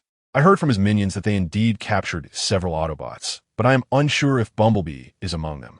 Upon hearing this, Optimus' expression grew serious. He understood Barricade's implication. Bumblebee had indeed been captured by the Decepticons, but Barricade was reluctant to offer assistance. Chapter 129. The Trials of Blue Planet 2. Noticing that Optimus remained silent, Barricade continued, "Very well, I will have my subordinates investigate further. I will inform you as soon as I have concrete information." Having said this, Barricade did not wait for a response and promptly ended the communication. He was aware that the one in distress was not himself, but Optimus. Only by feigning indifference could he obtain what he desired from Optimus. If he rushed to assist in rescuing Bumblebee, they would likely doubt his intentions. Sure enough, it was not long after Barricade hung up that Optimus contacted him once more. As soon as the communication was established, Optimus addressed Barricade, saying, "Lord Barricade, please ascertain the whereabouts of Bumblebee and the others as swiftly as possible." The Barricade, with a sly smile directed at Optimus Prime, reassured him, "Fear not, Optimus. I shall ascertain the situation swiftly. After all, we are allies now." To instill confidence in Optimus, the Barricade deliberately raised his voice before terminating the communication, instructing Jazz, "Jazz, you must immediately head to the Decepticon base and verify whether the captured Autobot warriors are indeed Bumblebee and his companions. If they are, return and report to me without delay." Jazz, wearing a bitter smile, replied, "At your command, Lord Barricade." At that moment, Jazz felt a profound sense of sorrow. as he had to play along with Barricade's ruse to assist him in acquiring Ironhide's spark, thereby deceiving his old comrade. Barricade's motives were purely to confound Optimus. However, Optimus was no fool. He understood that Barricade would not easily extend his assistance in rescuing Bumblebee. During their last meeting, Barricade had explicitly expressed his desire to obtain the sparks of Jetfire and Ironhide from him, but Optimus had firmly refused, agreeing only to grant Barricade Jetfire's spark and body. As for Ironhide's spark, Optimus had resolutely denied Barricade, for Ironhide was not only his capable aide, but also a long-standing friend. Had it not been for the current scarcity of energy and the absence of suitable materials to reconstruct Ironhide's body, Optimus would have revived him long ago. Contemplating this, Optimus felt a surge of apprehension. He feared that Barricade would seize this opportunity to demand Ironhide's spark once more. Although Optimus was aware that Barricade would not harm Ironhide, he was concerned that if he entrusted Ironhide's spark to Barricade, the latter might, upon Ironhide's revival, turn him into a subordinate like Jazz. Despite Optimus's faith in Ironhide's loyalty, he dreaded the possibility of replicating the scenario with Jazz. Just as Optimus was lost in thought, Barricade's communication buzzed again. As soon as Optimus answered, Barricade's voice came through. Optimus, Jazz has just confirmed that the 3 Autobot warriors captured by the Decepticons are indeed Bumblebee, Ratchet, and Dino. They are currently held in Shockwave's laboratory, where that fiend appears intent on conducting some form of experimentation on them. You must hurry to Shockwave's laboratory and rescue them. Delay may result in a tragic outcome. Upon hearing this, Optimus's expression darkened. He was aware that Barricade was deliberately exaggerating the situation. Yet he recognized that Bumblebee and the others were imprisoned within the Decepticon stronghold. Their only viable option was to forcefully infiltrate the base to rescue them. Thus, utilizing Barricade to facilitate the rescue of Bumblebee and his comrades seemed to be the most prudent course of action. Upon this realization, Optimus Prime candidly addressed Barricade, stating, "Barricade, we require your assistance in rescuing Bumblebee and the others." Barricade, upon hearing this, could not suppress a sly smile, inwardly acknowledging that the conversation had finally reached its crux. With a serious demeanor, Barricade responded, "I can help you save Bumblebee and his companions, but I demand the AllSpark of Ironhide." Just as Optimus Prime was about to articulate a response, Barricade interrupted, insisting, "I only need Ironhide's AllSpark." Following Barricade's declaration, the communication fell into a profound silence, with neither party willing to resume the dialogue. After a brief pause, Optimus Prime spoke again, affirming, "I consent to your terms, provided you ensure no harm comes to Ironhide's AllSpark. As for Ironhide's choice upon his revival, we must both respect his decision." Barricade, upon hearing this, displayed a triumphant grin upon his mechanical visage, replying, "Prepare the AllSpark for Jetfire and Ironhide. Leave this matter to me." With that, Barricade terminated the call. Jazz, observing Barricade's self-satisfied expression, understood that Barricade had successfully achieved his objective. However, Jazz harbored no objections to Barricade's actions. Confident that Barricade would not harm Ironhide and would indeed facilitate his revival. Presently, the Autobot faction, under Optimus Prime's leadership, was merely subsisting. This was not due to a deficiency in Optimus's capabilities, but rather his excessive compassion as a leader. Optimus was a commendable brother, yet he fell short of being an effective leader, as his kindness often hindered him from securing greater advantages for the Autobots. Jazz recognized that only by aligning with Barricade could the Autobots hope for a brighter future. After concluding the communication with Optimus, Barricade turned to Jazz and instructed, "Inform Bumblebee and the others. Subsequently, you shall directly coordinate with Optimus to arrange a rendezvous for their return. Ensure that you retrieve Ironhide and Jetfire for me, and take Recoil with you, along with additional mechanical insects. Although Optimus and his team may not pose a threat, it is prudent to remain vigilant against any potential betrayal." Just as Barricade was relaying his instructions to Jazz, Black Widow entered the room. Upon her entrance, she cheerfully remarked, "Ah, the boss is quite busy. The Ironhide faction's ship has arrived at the Pyramid Cluster. I wonder when the boss intends to join them in the trial grounds to relocate the xenomorphs?" Recognizing Black Widow's teasing as a sign of her displeasure regarding his earlier abandonment at Megatron's command center, Barricade could not help but reflect on a humorous internet meme from a past life. Indeed, all female beings across the universe share a common sentiment. As the Barricade addressed Black Widow, he declared, "Now that they are prepared, let us set forth. You need not accompany us, Black Widow, you have worked hard. So please rest on the ship while I lead the team myself. After speaking to Black Widow, he promptly activated the communicator and instructed Shard, assemble 500 mechanical insects on the ship's deck. Chapter 130. The Blue Planet Trial Grounds 3. Upon the Barricade's arrival at the ship's deck, Shard had already gathered the 500 mechanical insects in anticipation. Simultaneously, over 2,000 warriors from the Iron Blood clan had also assembled. Initially, such a grand display was unnecessary for the relocation of the Alien Queen. However, the Alien Queen at the Blue Planet Trial Grounds had undergone a mutation, resulting in the demise of the previous batch of Iron Blood warriors during the trials. After receiving this grim news, the Iron Blood clan intended to dispatch elite warriors to suppress the situation, only to unexpectedly encounter the Five-Face clan en route. Fortunately, they were aided by Shockwave, who assisted in repelling the attack from the Five-Face clan. Now, with time having elapsed and the trial grounds spiraling into chaos, the extent of the Alien Queen's progeny remained unknown, prompting the Iron Blood clan to muster such significant resources. Originally, they had aimed to reclaim the Blue Planet Trial Grounds. However, with the Decepticons occupying the area, the higher-ups of the Iron Blood clan were compelled to alter their plans, as they could not provoke such a formidable entity. Due to this abrupt change, the higher-ups sought assistance from the Cybertronians to ensure the mission's absolute success. The Barricade swiftly led the 500 mechanical insects aboard the Iron Blood clan ship. Upon receiving the news, the leaders of the Iron Blood clan hurried to welcome the Barricade. One of their warriors, Celtic, approached the Barricade with utmost respect and said, "Greetings, Lord Barricade.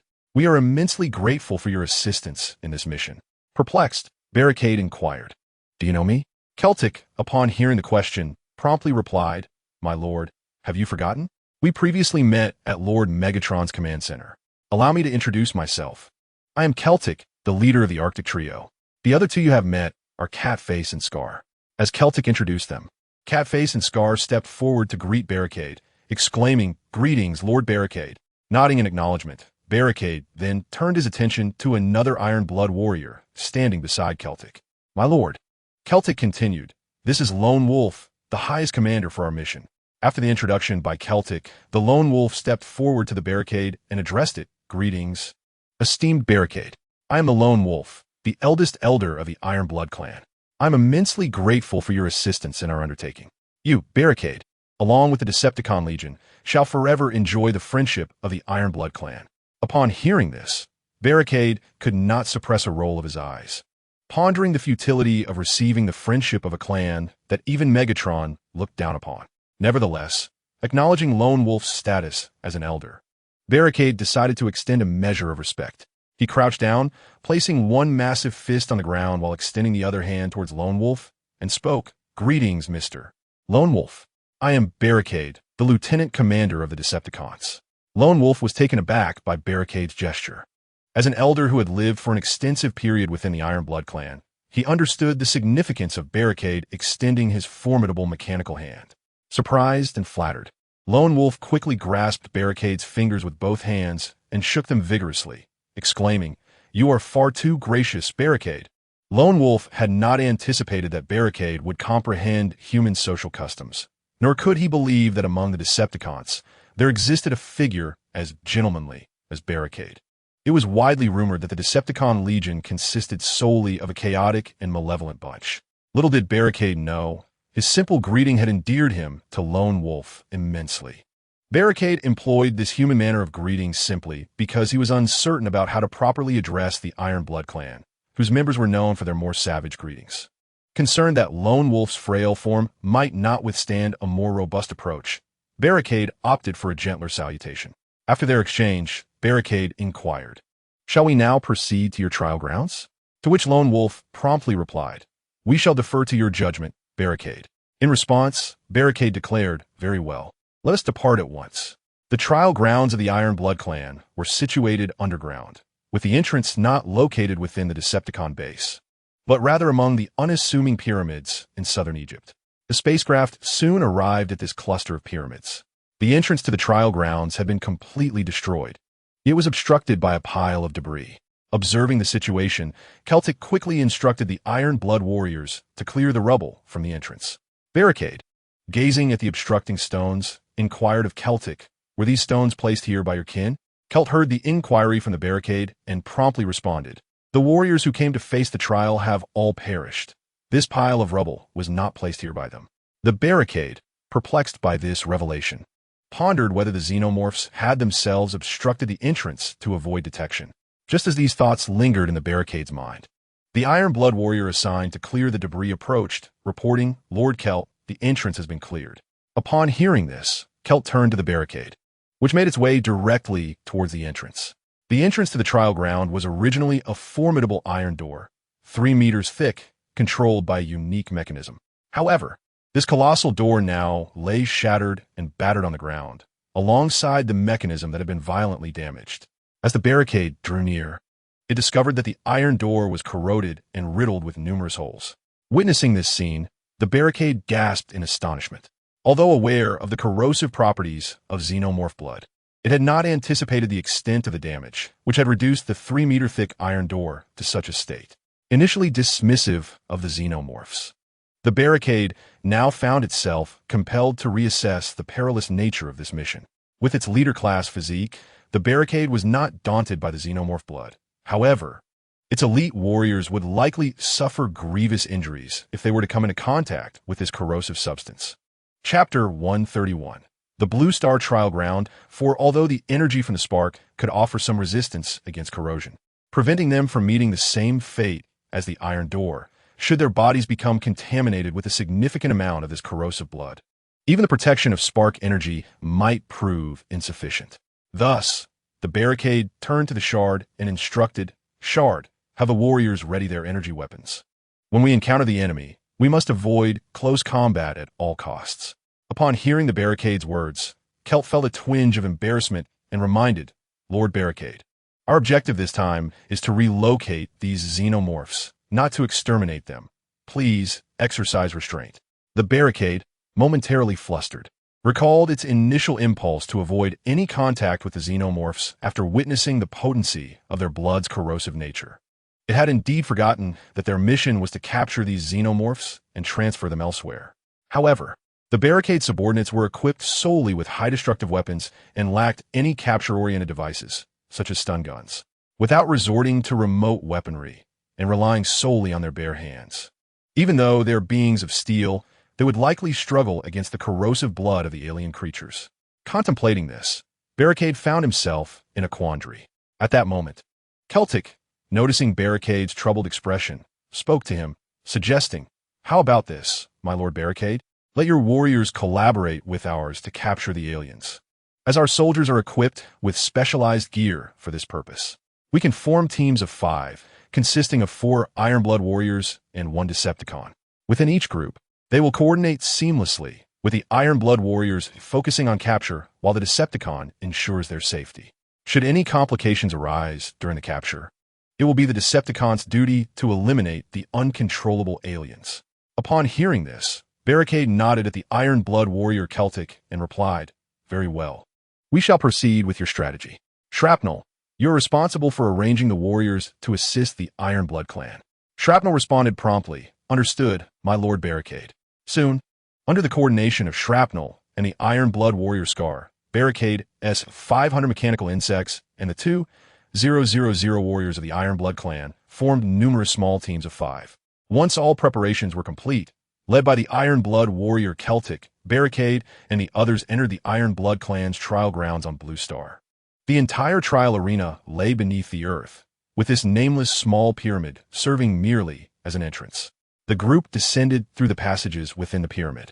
Being a construction of the Iron Blood clan, the passage was not particularly spacious, measuring less than 20 meters in height and approximately the same in width. However, it was not too constricted, as even Barricade, towering at 15 meters, could pass through with ease.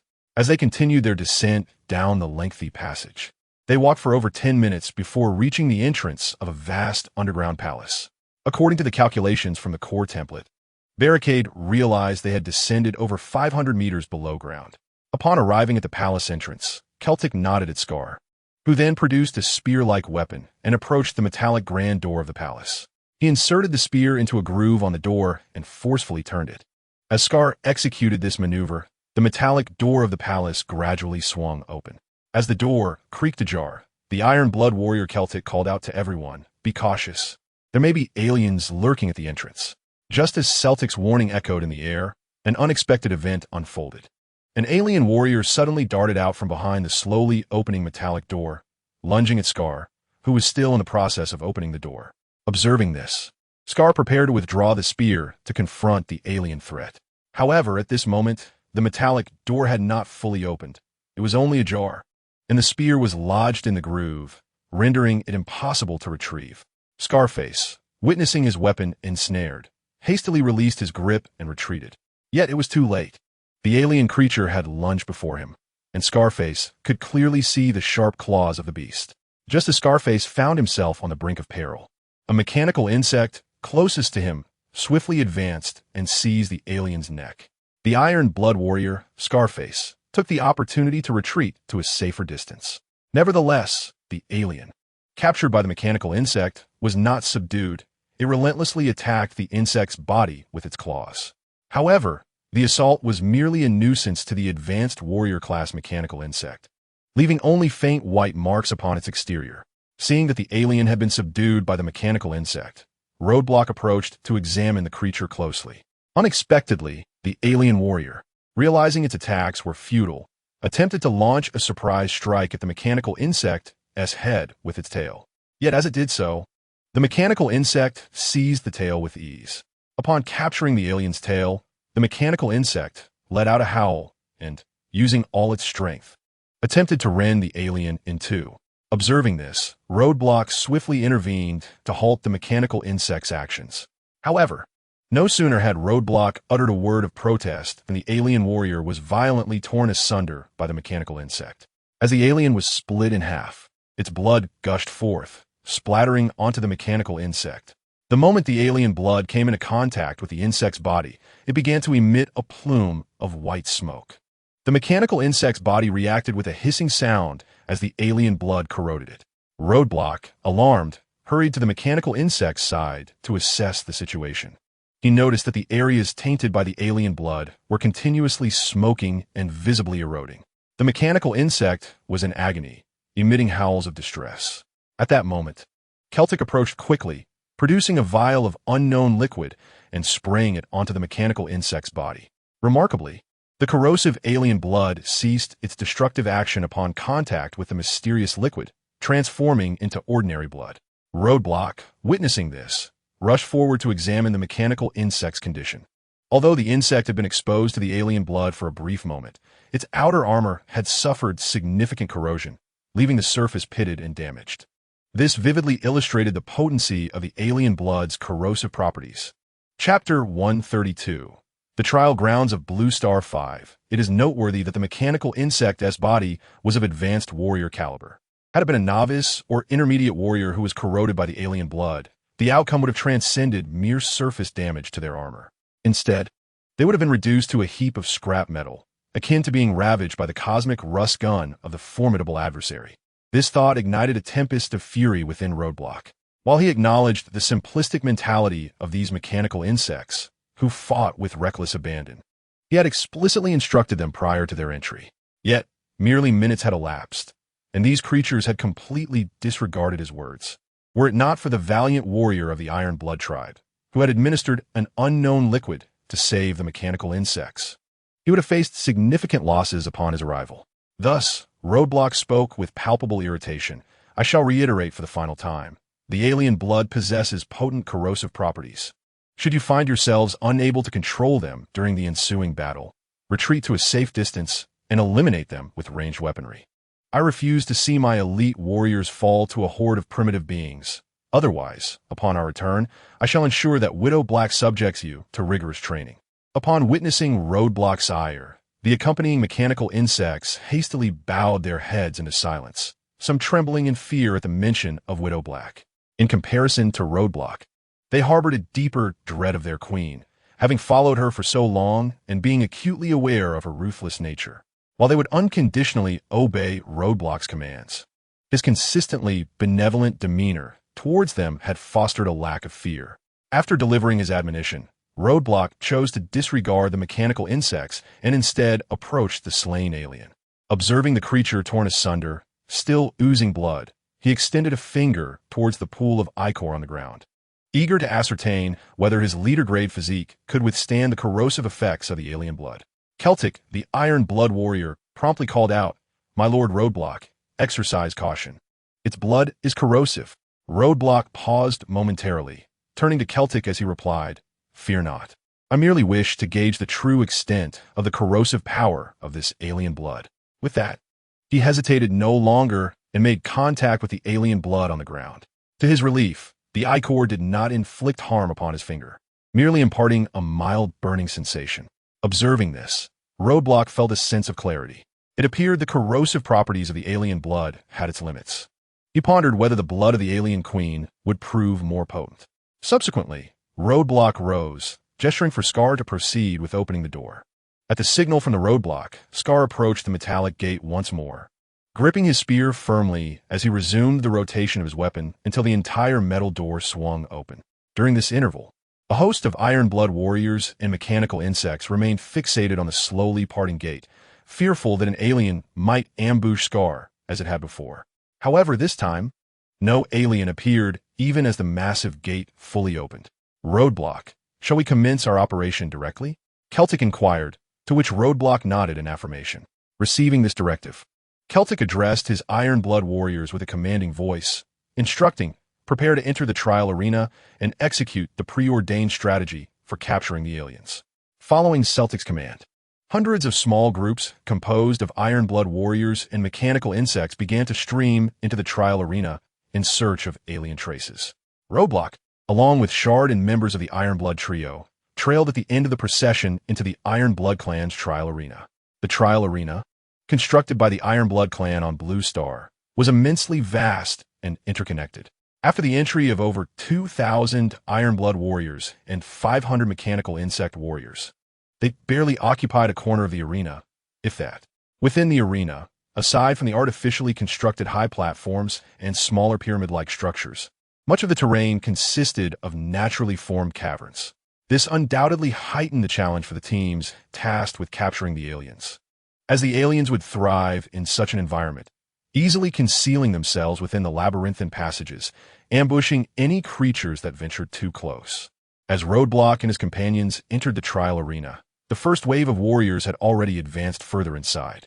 At the entrance, only a few hundred Iron Blood warriors remained, tasked with guarding and transporting. They would stand watch at the entrance, ready to receive any captured aliens brought back by the hunting teams, who would then transport them to the spacecraft. Upon entering the trial arena, Roadblock and his group did not proceed deeper into its recesses. With so many warriors present, there was little need for him to engage directly. Roadblock chose to lead the team, primarily out of a desire to observe the alien queen, a creature of great interest to him. Before long, the first squad to enter the trial arena successfully located a concealed alien warrior after conducting a thorough search. Upon discovering the alien, 2 Iron Blood warriors and a mechanical insect took up vigilant positions, while 2 other Iron Blood warriors, armed with electric net guns, stealthily approached the location of the alien. The electric net guns held by the Iron Blood warriors were specialized weapons designed for capturing such creatures. They could fire a powerful electric net capable of ensnaring the enemy. Moreover, this electric net is not only exceptionally sturdy, but also possesses anti-corrosive properties. The entire net is crafted from a unique fiber material that effectively prevents the alien from being compromised by blood corrosion. 2 iron-blooded warriors gradually approached the alien, which seemed preoccupied with feeding, completely unaware of their presence.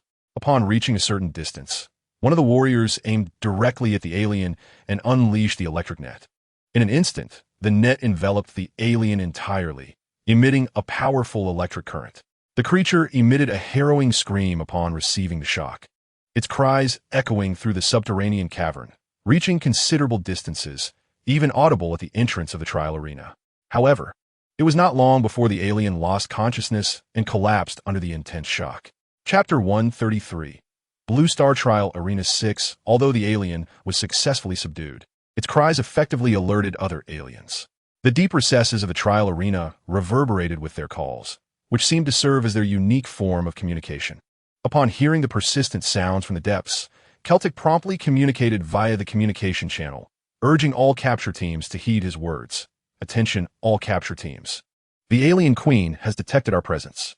While apprehending the aliens, ensure that you do not stray too far from one another, so that timely support can be rendered in case of danger. Barrier observed Celtic, the commanding iron-blooded warrior, with a glint of admiration. He thought to himself, this young member of the iron-blooded clan is indeed impressive.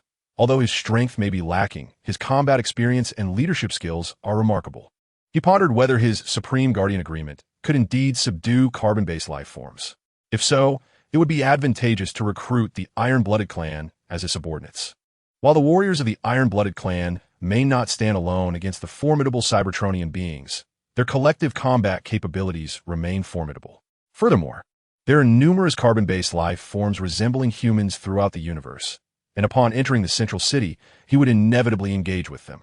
The human physique is minuscule in comparison to the towering Cybertronians, thus allowing the warriors of the iron-blooded clan to facilitate communication with them. With this in mind, Barrier invoked the system within his thoughts. System, are you there? Ding. Host, I am present. Can the Supreme Guardian Agreement subdue humans or carbon-based life forms like Celtic? Ding. Negative. Due to the host's essence being Cybertronian, the system automatically converts to a mode suitable for Cybertronians upon activation, aiding the host's growth. The Supreme Guardian Agreement currently only influences silicon-based life forms that possess a spark. Carbon-based life forms are constituted of genetic chains, and the Supreme Guardian Protocol cannot directly alter their genes to influence their subconscious unless the host elevates the system to a higher level.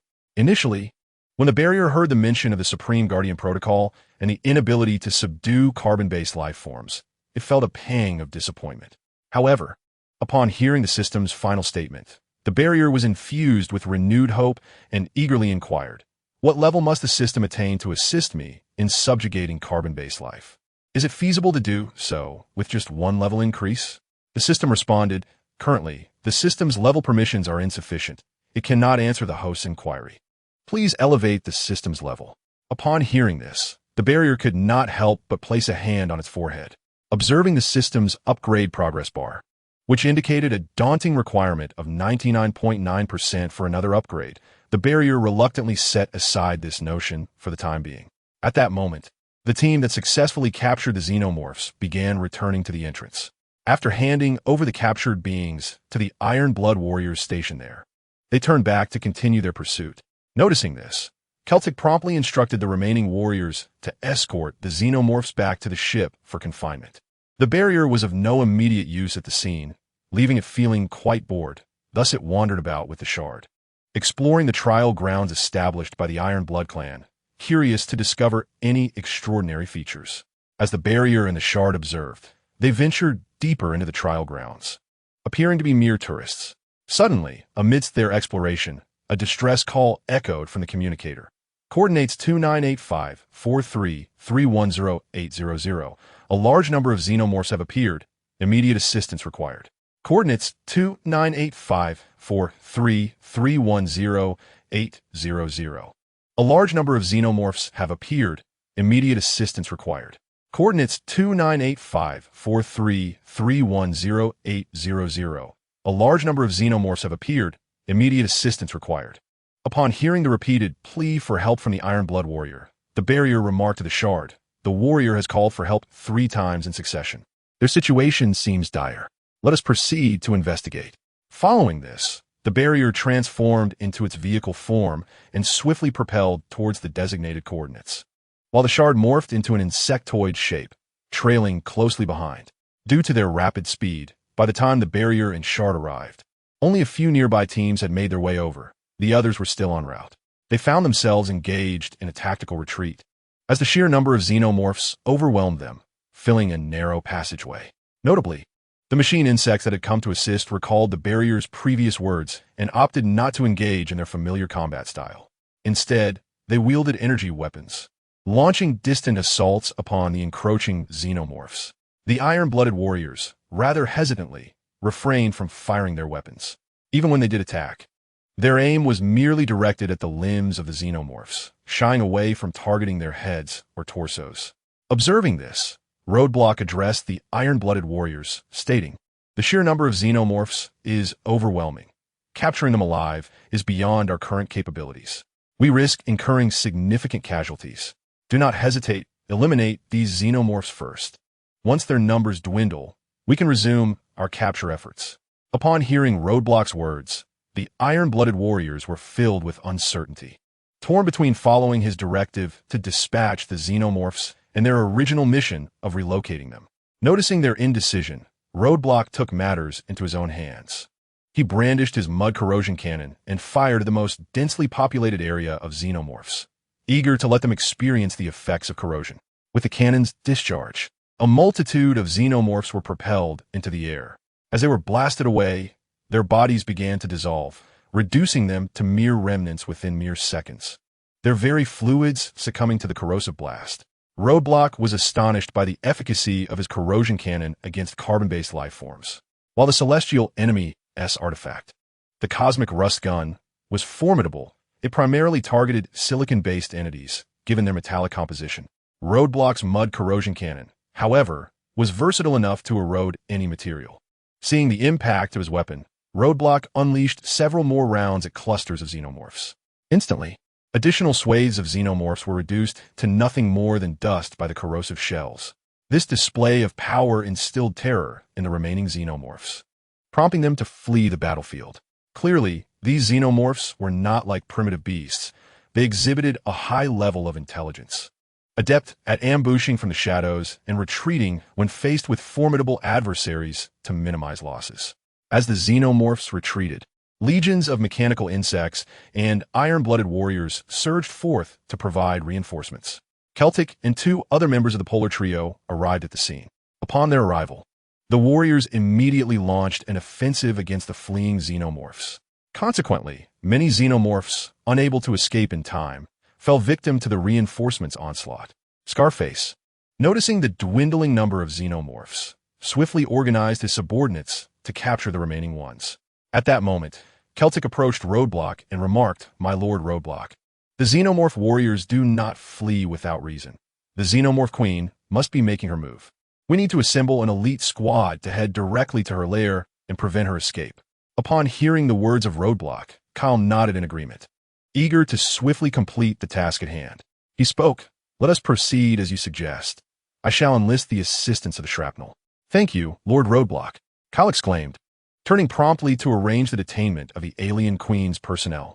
Before long, under Kyle's meticulous coordination, Scar and Catface assembled 100 elite Iron-Blood warriors. Among them, Shrapnel selected 20 distinguished mechanical insect warriors from the ranks to accompany Scar and his team in the pursuit of the alien queen. Once the group was adequately prepared, they set forth without delay. Leading the way, Shrapnel guided the 20 mechanical insects as vanguards, while Roadblock, Kyle, and their 100 elite Iron-Blood warriors followed closely behind. They advanced directly toward the direction from which the aliens had retreated. With their sights firmly set on the alien queen, the Iron-Blood warriors showed no mercy, dispatching any aliens that dared to obstruct their path. Soon, they arrived at a cavern teeming with alien soldiers. This cave appeared to be a designated breeding ground for the alien queen, with numerous facehuggers lying dormant within its depths. Observing the scene, Kyle remarked to Roadblock, "My lord, this must be one of the caverns utilized by the alien queen for her breeding. She is likely to be found here." Upon hearing this, Roadblock immediately commanded Shrapnel to lead the mechanical insects in an assault on the cave. The 20 mechanical insects, upon receiving Roadblock's order, erupted into enthusiastic howls. Having restrained their combat instincts since entering the trial grounds, they were now invigorated by Roadblock's command. They swiftly transformed into energy hand cannons and commenced their assault on the aliens within the cavern. The onslaught from these mechanical insects incited chaos among the defending aliens who, unable to contain themselves, surged toward the mechanical warriors. However, the flesh and blood aliens proved woefully inadequate against the mechanical might. Before they could close the distance, they were systematically annihilated by the energy weapons of the mechanical insects. Occasionally, a few stragglers managed to evade the energy blasts and approach the mechanical insects, only to be dispatched by the Iron-Blood warriors wielding their spears. In a brief span, a multitude of aliens fell, littering the ground with their lifeless bodies, while the terrain became pockmarked from the corrosive blood of the slain. Unlike previous encounters where they retreated in the face of formidable foes, these aliens recklessly charged toward the mechanical insects in relentless waves. Just then, a resounding cry echoed from within the cave. The battling aliens momentarily paused, then, like a receding tide, swiftly retreated into the depths of the cavern. As the mechanical insects and iron warriors launched their offensive, they swiftly pursued the xenomorph. Just as one of the mechanical insects reached the entrance of the cave, an unexpected event occurred. An energy projectile shot forth from within, striking the mechanical insect squarely. The impact sent it hurtling away. This scene left the mechanical insects and iron warriors momentarily stunned. Even the barrier, upon witnessing this, found himself momentarily speechless. The shard, with a perplexed expression, exclaimed, "Goodness, the xenomorphs can wield energy weapons?" Reacting to the shard's words, the other mechanical insects and iron warriors quickly rushed forward to drag their comrade to safety from the cave's mouth. Barrier turned to Celtic, intending to inquire about the situation, only to find Celtic equally bewildered. It was evident that he, too, was perplexed as to how the xenomorphs inside the cave could employ energy weapons. Fortunately, the projectile's power was not substantial, causing no severe harm to the high-ranking mechanical insect, merely shattering the armor on its abdomen. Clearly, the creatures within the cave were of a lesser caliber, at most equivalent to a Cybertronian's low-tier warriors. Amidst the confusion, a dozen Cybertronians adorned with Decepticon insignia emerged from the cave. Barrier was taken aback. How could Decepticon warriors appear here? Among this group, only one was a high-ranking warrior, while the rest were all low-tier. It was likely that the energy projectile had been fired by one of the lower-ranking warriors. Had it been the high-ranking one, the mechanical insect would have surely met its demise.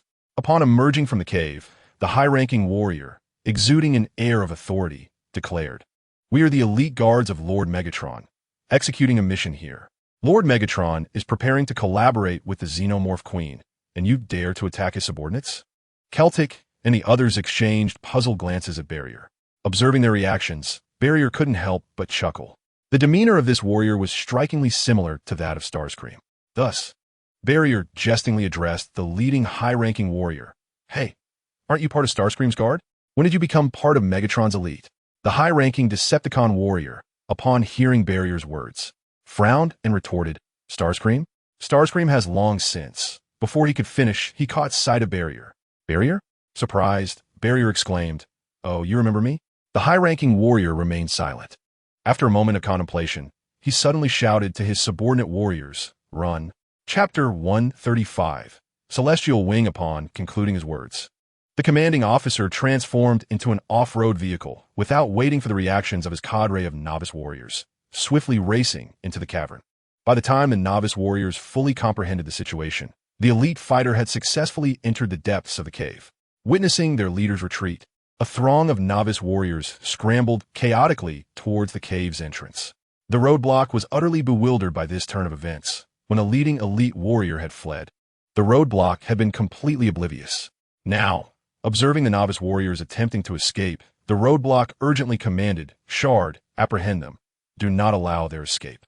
Responding to the roadblock's orders, the mechanical insects surged forward, lunging at the fleeing novice warriors.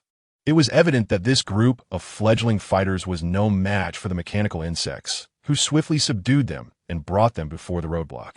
Gazing at the captured novice warriors, the roadblock inquired, "Pray, enlighten me. To whom do you pledge your allegiance?" One of the novice fighters, a resolute soul, stood defiantly amidst the circle of elite warriors, exhibiting neither fear nor trepidation, but rather an expression of indignation. In response to the roadblock's inquiry, he displayed utter disdain.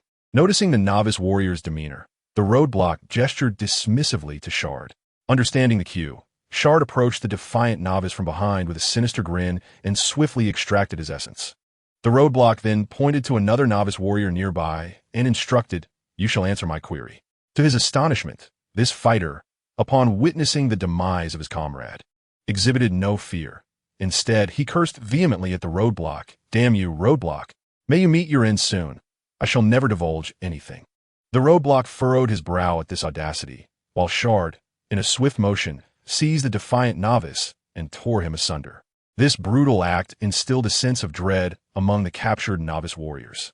One of them, catching the roadblock's gaze, hastily implored, "I beg you, spare my life. We are subordinates of the fallen Titan, having escaped from Pluto." Seeing their comrade capitulate, the other novice warriors hastily interjected, "Unicycle, what are you doing? Do not fear him. He has slain the fallen Titan, and we must avenge our master.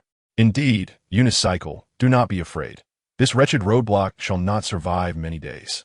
However, the other novice warriors who spoke were swiftly seized by the mechanical insects and torn into scrap metal. The remaining novice warriors, witnessing this gruesome fate, immediately began to plead for mercy. "Do not kill us. We are willing to speak.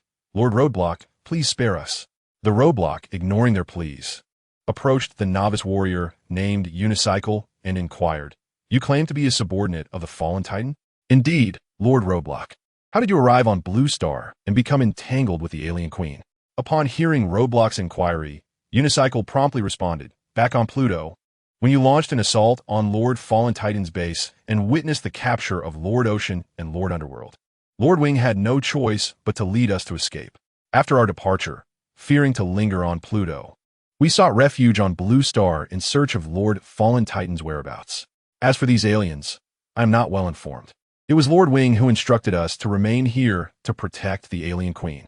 Roadblock furrowed his brow at this revelation and turned to the junior warrior to inquire, "Who is Lord Wing?"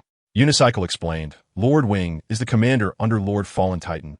Much like Lords Ocean and Underworld, all are warriors of the commander rank. During the battle on Pluto, Lord Wing did not directly engage but remained concealed in the shadows. Furthermore, I have heard that Lord Wing was once a brother to the venerable Lord Fire." "Oh, is that so?" Roadblock expressed growing interest in this Lord Wing and asked the junior warrior, "Where is this Lord Wing now?" "After our arrival on Blue Star, we established a secret base in the primordial forest of southern Egypt. Lord Wing should be at the base now," came the reply. Upon hearing this, Roadblock activated his communicator to contact Black Widow. As soon as the connection was made, Black Widow's alluring voice resonated through the device. "What is it, my Lord Roadblock? Do you have an assignment for me? Gather the robotic insects and assemble here immediately. I have a task for you," Roadblock instructed. Upon hearing his command, Black Widow immediately ceased her flirtation and replied, "On my way," before disconnecting the call. After concluding the communication with Black Widow, Roadblock turned to Shrapnel and Celtic, saying, "Bring them along. We must first apprehend the alien queen and the escaping high-ranking warrior." With that, Roadblock led the way into the cave, followed closely by the others. Upon entering, they realized they were too late, for the cave was now devoid of any aliens. Roadblock turned to Unicycle, asking, "Where have the alien queen and the recently fled high-ranking warrior gone? You have been here long enough to know their lair." Unicycle, wearing an expression of dismay, replied, "Lord Roadblock, the aliens have excavated a tunnel leading directly to the primordial forest. They have likely fled in the direction of the base by now." Upon hearing this, Celtic addressed the Barricade, saying, "My Lord Barricade, this fellow is lying. The primeval forest he speaks of is indeed hundreds of kilometers away from here. These aberrations, even if they were to wear down their claws, could not possibly excavate such an extensive tunnel."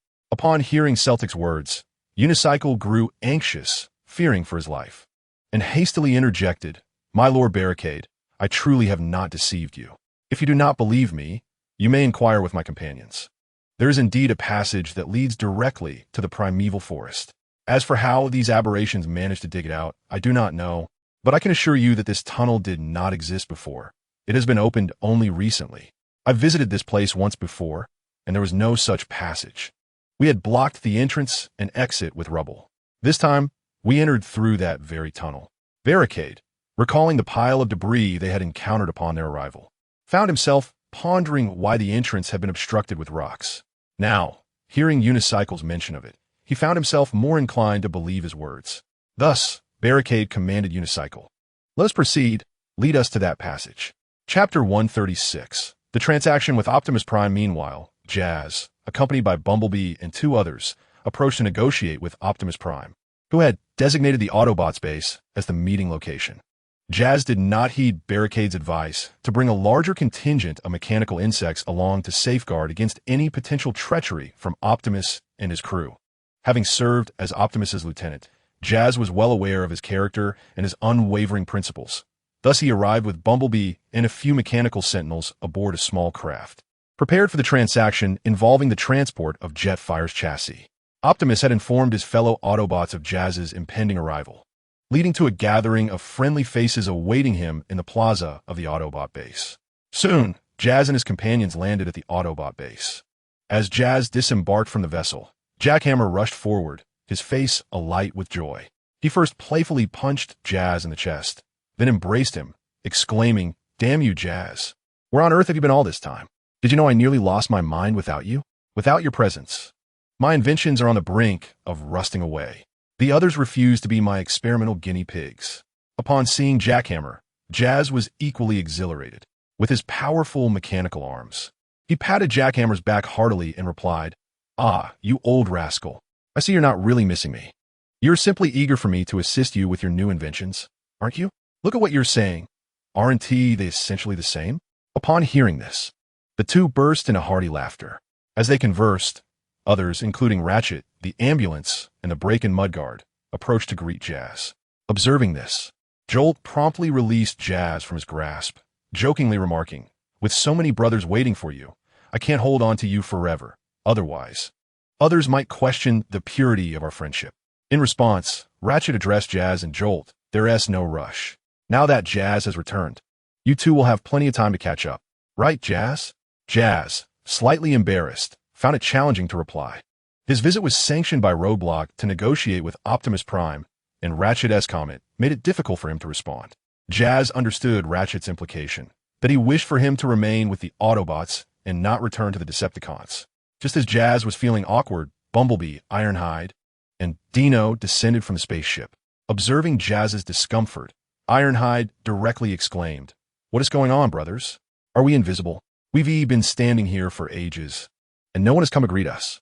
Ironhide's words immediately redirected everyone's attention to him, allowing Jazz to seize the opportunity to shift the conversation to lighter topics. At that moment, Optimus Prime approached and said, "Let us not linger outside. We should head to the base. You can reminisce together there." After speaking, he guided Ratchet, Jolt, and the others to escort Jazz into the command room of the base. Once Jazz and the others had departed, Optimus Prime and Prowl approached Bumblebee and his companions. Prowl inquired of Bumblebee what exactly happened. "How were you captured by the Decepticons?" Upon hearing Prowl's question, the trio exchanged glances before Ironhide replied, "We received word from a friend about Unicron and Megatron teaming up to seize Earth. After learning this, we rushed back to the base, but on the way, we encountered the Decepticon Fear Team. We were on the verge of dealing with them when Shockwave ambushed us and took us captive." Bumblebee, upon hearing Ironhide's words, cast a guilty glance his way. The information Ironhide had shared was imparted to them by Jazz, and although it was a mix of truth and exaggeration, Bumblebee couldn't shake the feeling of guilt. After all, he was facing Optimus Prime. Despite being a commander-level warrior now, he had once been just another rookie among the many hunters on Cybertron. In the early days of the Cybertronian Civil War, Bumblebee had yet to join the ranks of the Autobots. To survive, he spent his days trading energy crystals with a group of inexperienced companions. One fateful day, however, the Decepticon forces led by Megatron annihilated their city, and Bumblebee's friends fell victim to the merciless onslaught of the Decepticons. Just as Bumblebee faced his own demise, Optimus Prime appeared and rescued him. Invited by Optimus, Bumblebee officially became a member of the Autobots. From that moment on, Bumblebee became an ardent admirer of Optimus, who assumed the role of a protective older brother during their subsequent battles, always shielding Bumblebee from harm. Thus, even though Bumblebee has since evolved into a skilled commander, he still exhibits childlike on the presence of Optimus, feeling a pang of guilt even when his comrades fib. Fortunately, when Optimus and Ratchet heard the explanation for Bulkhead, they refrained from further comment, offering some words of comfort before sending the trio off to rest. After Bumblebee and the others departed, Optimus promptly assigned Ratchet to gather the necessary items for the construction of a barricade. Although he was reluctant to part with Ironhide, Optimus understood that to rescue Bumblebee and the others, he had no choice but to entrust Ironhide's spark to Jazz.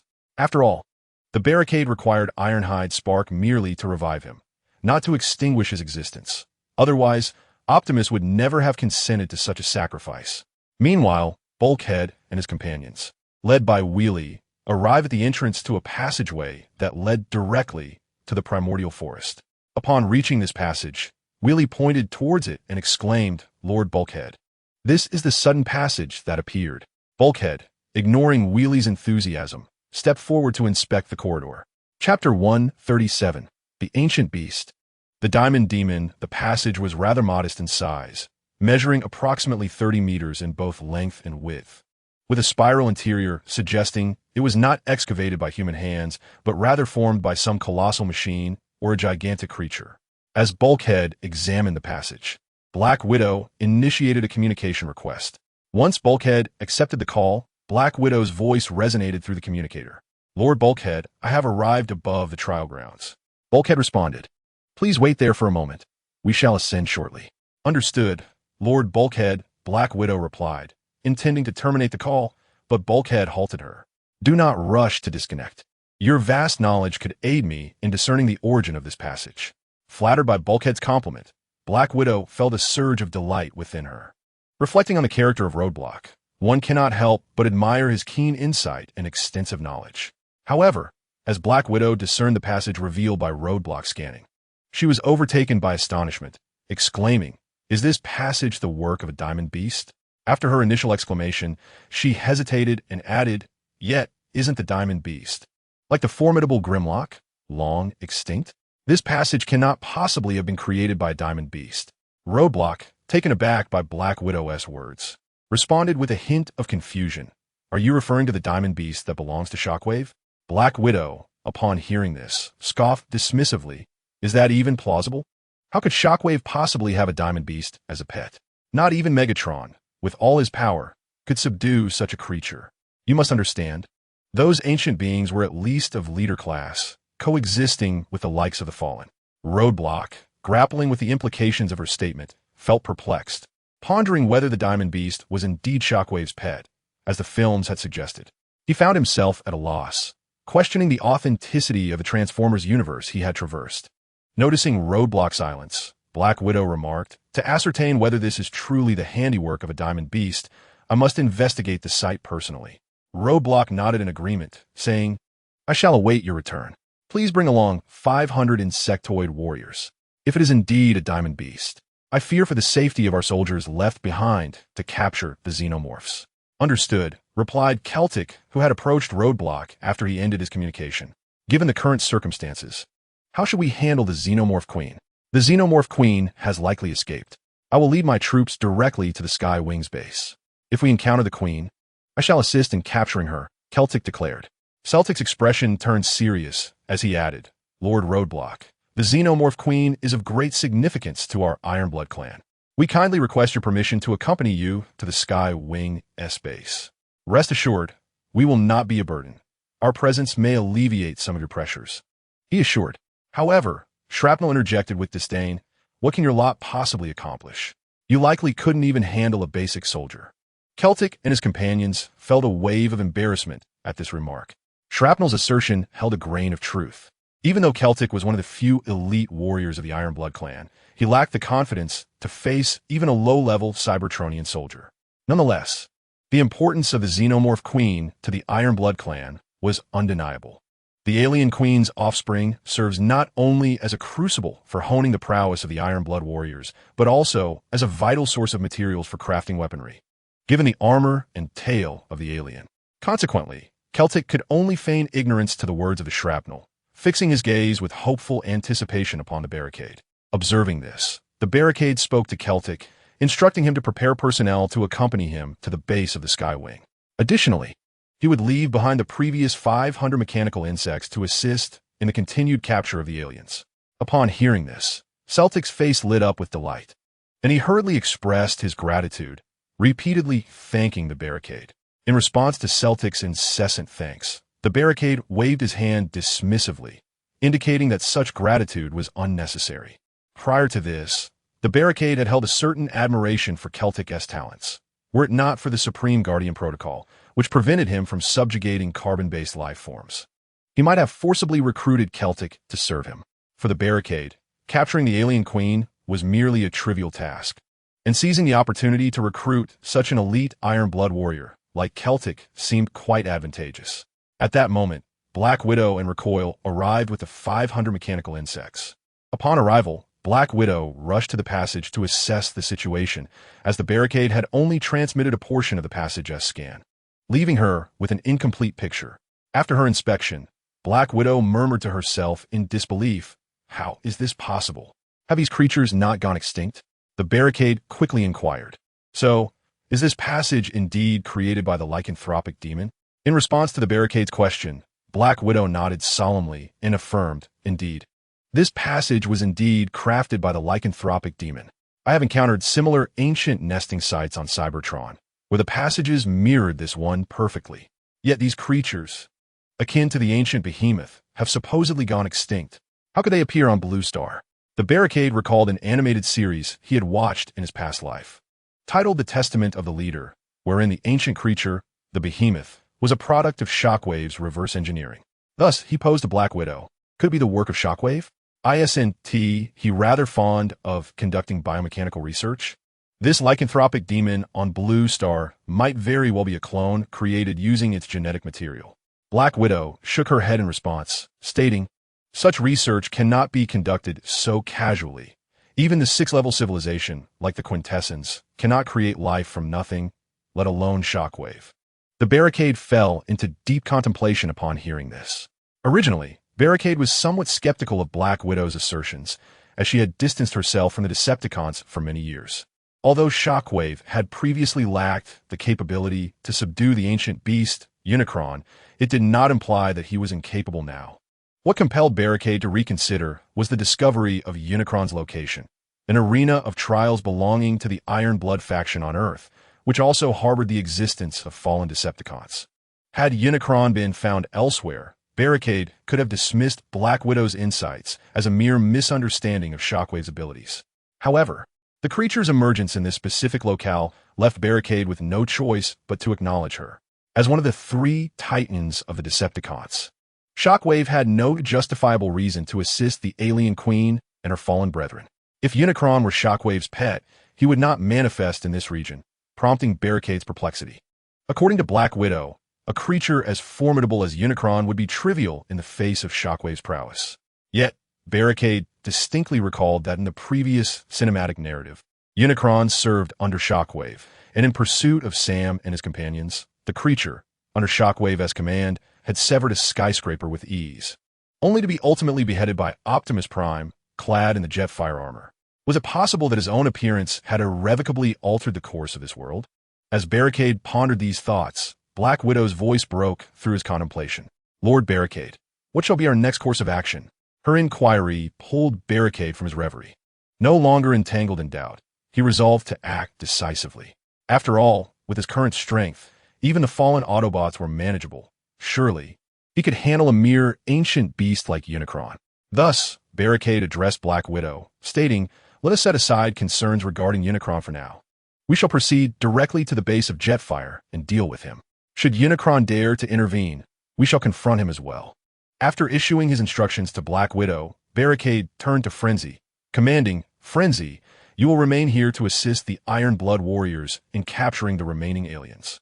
Recoil, you shall lead the newly arrived 500 mechanical insects through this passage to rendezvous with us at Jetfire's base. If you encounter any formidable adversaries, do not hesitate to call for backup. Do not engage recklessly. The rest of you shall accompany me back to the ship, as we are set to head directly to Jetfire's stronghold." Under Barricade's orders, everyone sprang into action. Meanwhile, Jazz had completed the task assigned by Barricade, retrieving the Jetfire chassis and Ironhide Spark, and had now returned to the Dark Pinnacle. Following Jazz's departure, Optimus Prime quickly summoned all Autobots, preparing to seize the teleportation device from Unicron as stronghold. At this moment, Optimus was conducting his final rallying speech. "Brothers, you are the most valiant warriors. Our planet has been ravaged by the Decepticons. Earth shall be our new sanctuary. To save their world is to save our own. Everything we undertake today embodies a profound truth. A courageous assembly of souls stands united, and together we shall be invincible." The morale of the Autobots surged to its zenith, instigated by Optimus Prime, as they fervently chanted, "Autobots, victory is ours! Autobots, victory is ours, observing the high spirits of his valiant warriors. Optimus Prime raised his hand and proclaimed, "Autobots, advance." In response to his command, the Autobots transformed into their vehicle forms, following Bumblebee as they departed towards the base's exterior. Optimus Prime, accompanied by Teletron and Ratchet, along with 3 members of Thunder Rescue, boarded a small spacecraft and set course for the human city of Chicago. His warriors had already discerned that the ship commandeered by the Fallen was currently stationed at a U.S. military base guarding Chicago. It was not that Optimus Prime wished to deny his warriors the opportunity to pursue the Fallen aboard a ship. Rather, the Autobots' large vessel had been seized by the Fallen at the moment of his betrayal, thereby losing control of their once great ship, the Black Mountain. Subsequently, with the loss of their large ship, Optimus's warriors could only transform into vehicle form and sprint alongside Bumblebee. Unbeknownst to them, their every move was under the vigilant scrutiny of the U.S. government. Just as Optimus and his warriors exited the base, the Fallen received intelligence from the government. Upon receiving the message, the Fallen's mechanical eye flickered with blue light, and he mused aloud, "My earnest yet foolish apprentice truly knows how to keep me on my toes." An accompanying police car, upon hearing the Fallen's words, remarked, "Optimus has always been thus. Their perspective pales in comparison to your majesty. And they fail to comprehend that all you do is for Cybertron." Before the police car could finish, the Fallen interrupted, for during its speech, a message from Optimus Prime had arrived within his core template. "Master, before fate can defeat us, I believe we should have one final meeting. I shall await you at the place of your last instruction." Upon reading Optimus's message, the Fallen could not help but shake his head, a scornful smile gracing his face as he retorted, "Foolish apprentice, do you not realize that all your skills were imparted by me? Do you think you can outsmart me? A disciple shall always remain a disciple." Having said this, the Fallen promptly replied to Optimus, "Very well." After responding to Optimus Prime, he turned to his trusted lieutenant, the police car, and instructed, "My foolish apprentice, Optimus, has arranged a rendezvous. He will undoubtedly position his Autobots in ambush. I want you to lead our warriors in preparation. Upon receiving my command, strike them when they least expect it. Moreover, I shall summon the Decepticons to provide us with assistance." Upon hearing the words of the Lord of the Sky, the police vehicle responded, "Understood, Your Majesty." With that, the police vehicle turned and departed. After the police vehicle left, the Lord of the Sky activated the communication device to contact Megatron. As soon as the connection was established, Megatron's voice, laced with mockery, echoed through, "What is it? My magnificent sovereign? Have you managed to deal with Optimus Prime?" A surge of anger welled up within the Lord of the Sky upon hearing Megatron's words. However, he swiftly quelled his rage and replied, "Enough with the trivialities. I have arranged a meeting place with Optimus Prime. Summon your subordinates to Chicago immediately to assist me." Chapter 139, The Ancient Behemoth, Li Zuanmo. Upon hearing the Lord of the Sky's words, a red glimmer flickered in Megatron's mechanical eye as he assured, "Rest assured, I shall have Soundwave coordinate with you." With that, Megatron abruptly ended the call and turned to the Scalpel, who was in the midst of repairing his body, and commanded, "Inform Soundwave to come see me at once." Scalpel, momentarily taken aback by Megatron's order, quickly responded, "At once, Lord Megatron." Following his words, Scalpel activated the communicator to reach Soundwave. Yet, while contacting Soundwave, Scalpel couldn't help but internally critique Megatron's leadership. Despite the fact that he could directly contact Soundwave, he had to relay the message through Scalpel. Was this what they referred to as the privilege of leadership? As Scalpel continued to grumble internally, Soundwave's voice emerged from the communicator. "What is it, Scalpel? Is there an issue with Lord Megatron's body?" Scalpel, eager to ingratiate himself, promptly replied, No, Lord Soundwave. There is absolutely no issue with Lord Megatron's body. He simply requires your presence in the repair room." Soundwave acknowledged, "I understand," and without waiting for Scalpel's reaction, he ended the call. Listening to the busy tone emanating from the communicator, Scalpel felt a pang of disappointment. Reflecting on the utter lack of courtesy displayed by these wretched individuals, they showed no regard for respect. He lamented that he should have chosen a different path, much like Ambulance, becoming a versatile warrior instead. Although Ambulance's combat prowess was also rather limited, it surely surpassed his own, despite being a commander-level entity. Scalpel possessed no combat abilities whatsoever, his expertise lying solely in maintenance and modification.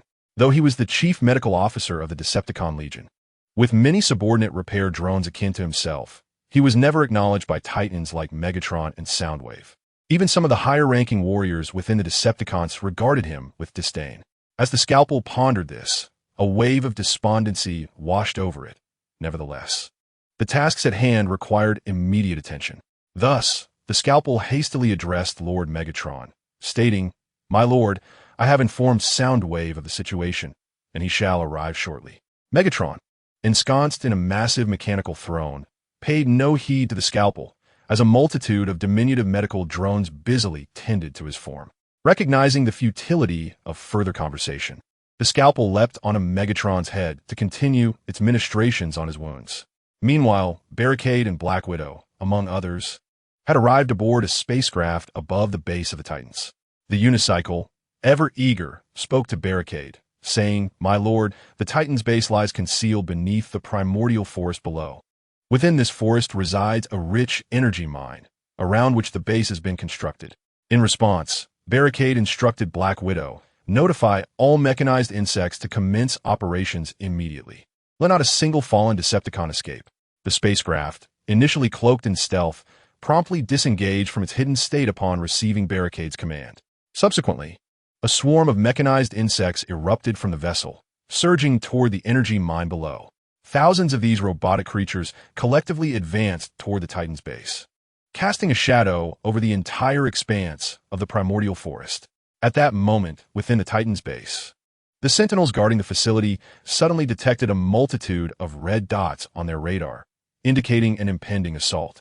The guards swiftly communicated with the sentinels stationed on the perimeter and activated the base's defense systems. However, before they could establish contact with the sentinels, eerie howls reverberated from the sky. The base's anti-air systems automatically engaged, launching a barrage of missiles at the approaching mechanized insects. Although the outer defenses of the Titan's base boasted hundreds of anti-air installations, they proved inadequate against the overwhelming swarm of robotic entities. The initial volley of hundreds of missiles struck only a fraction of the mechanized insects, and before the second round could take flight, the insects had already descended toward the surface, launching an assault on the ground defenses. In an instant, the base's defensive apparatus was obliterated. Following the destruction of the Titan's base defenses, the mechanized insects surged toward the warriors within. The defenders of the Titan's base comprised predominantly lower and mid-level soldiers, with only a scant few elite warriors present to orchestrate the defense. The mechanized insects, all of a minimum elite warrior caliber, descended upon this cadre of novices and intermediates with the ferocity of wolves amongst sheep. Furthermore, the numerical superiority of the mechanized swarm ensured that the defenders were significantly outmatched, both in terms of individual prowess and sheer numbers.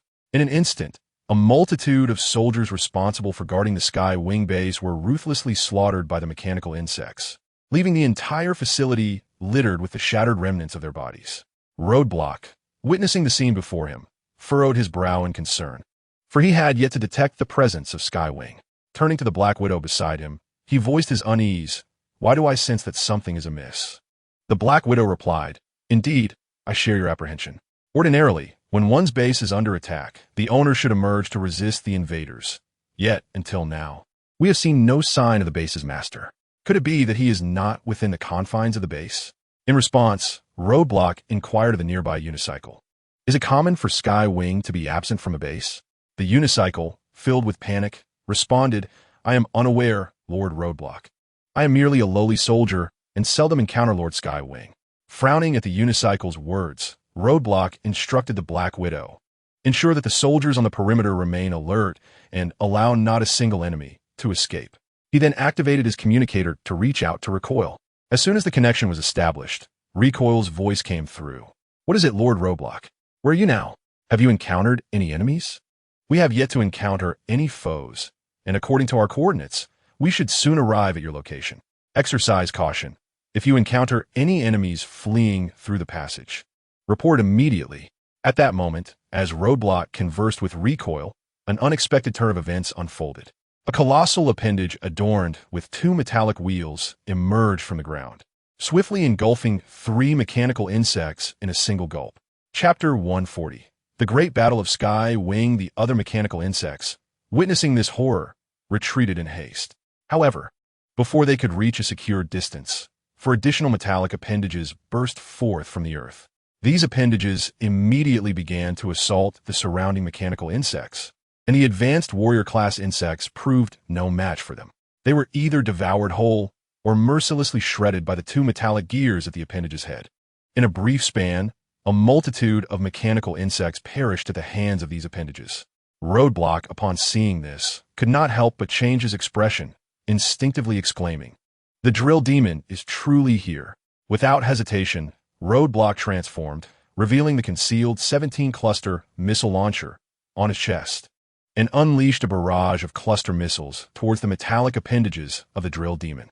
Guided by the core template, the missiles swiftly struck their target, sending the formidable appendages crashing to the ground with overwhelming force. However, the metallic tendrils of the lithosaur exhibited an astonishing level of defense. After withstanding a barrage of cluster missiles, it remained unscathed, merely knocked to the ground by the explosive force before swiftly rising again. Once the 5 metallic tendrils stood upright, they refrained from launching another attack, and instead gradually retracted towards the Earth. Observing this, the barrier did not continue its assault on the metallic appendages, for its purpose was to restrain these tendrils, thereby assisting the nearby mechanical insects in escaping the perilous zone. The mechanical insects, situated in close proximity to the lithosaur, took advantage of this opportunity to hastily depart. Throughout this process, the barrier maintained a vigilant watch on the lithosaur's tendrils, only to find that after retracting halfway, they suddenly halted. Subsequently, the ground surrounding the tendrils erupted violently, and a colossal appendage, tenfold the size of the original tendrils, forcefully emerged from beneath the surface, its tip bristling with an array of formidable teeth. Following this, the lithosaur gradually emerged from the depths, much to the astonishment of all present. In an instant, a terrifying metallic creature, several hundred meters in length, materialized before the onlookers. Gazing upon the lithosaur, comparable in size to a medium-sized spacecraft, the barrier comprehended why the Black Widow had asserted that the lithosaur could not be subdued by mere shockwaves. Earlier, during the trials when the Black Widow made this statement, the barrier had been somewhat dismissive.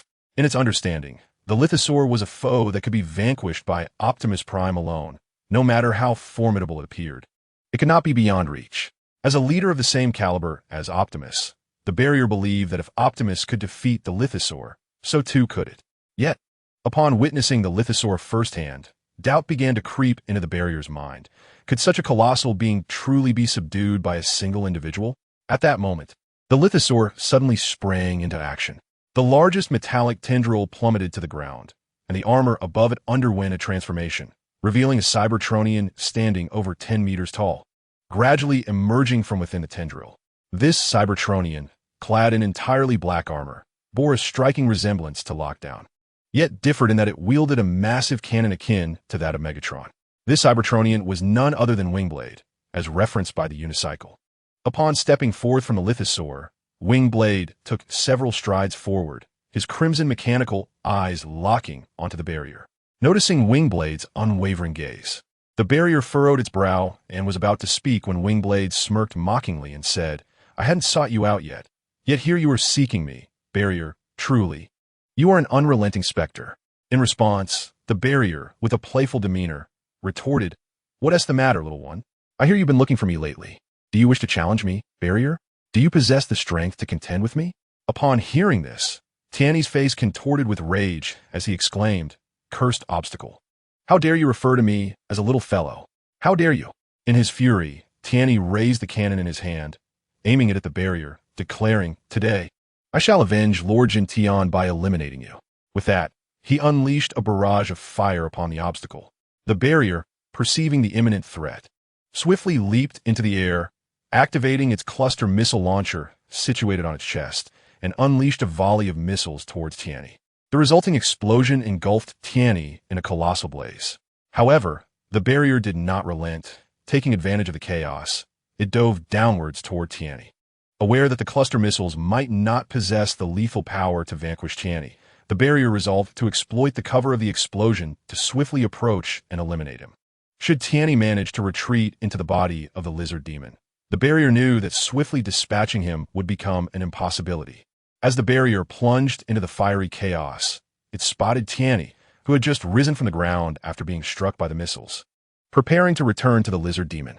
However, upon noticing the barrier charging towards him, Tianyi immediately raised his cannon to fire, simultaneously transforming his left hand into a rapid-fire energy machine gun to unleash a relentless barrage.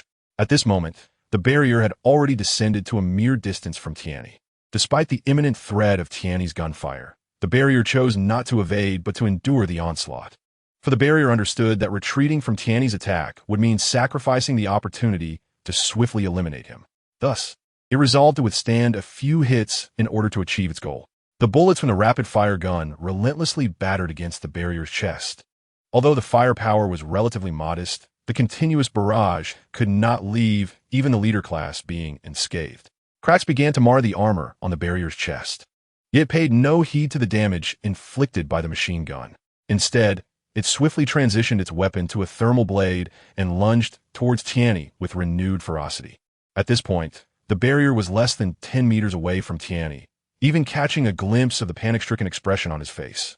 Despite the imminent threat, Tianyi did not turn to flee. He understood that in comparison to the barrier, his strength fell short. To turn and run at such close quarters would undoubtedly result in his decapitation. The most prudent course of action was to stand firm against the barrier. Thus, while feigning panic, Tianyi secretly charged his cannon, preparing to unleash a counterattack as the barrier closed in on him. He knew that only at this close range could he hope to inflict significant damage upon the leader-class barrier, and he recognized that he had but one chance to strike. Chapter 141. Vanquishing the Sky Wing. Should a single strike fail to severely wound the obstacle, it would only be the end of oneself. Thus, the Sky Wing chose to use itself as bait. As the obstacle was poised to pounce, a cold smirk unexpectedly crept across the Sky Wing's lips, and it promptly aimed the long-charged cannon at the obstacle. In an instant, the cannonball descended upon the obstacle's chest, while the 5 tentacles of the drill demon simultaneously lunged in its direction. The Sky Wing exhaled a sigh of relief. At that moment, the metallic gears at the tips of the tentacles spun furiously, seemingly intent on shredding the obstacle to pieces. Observing the obstacle being struck by its cannon and torn by the drill demon's tentacles, the Sky Wing's mechanical visage bore a chilling smile.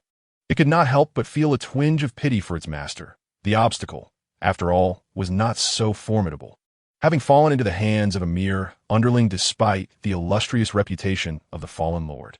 After the explosion, the Sky Wing beheld the obstacle being ravaged by the drill demon. However, the smile on its face morphed into shock, for the obstacle had not been dismembered by the drill demon.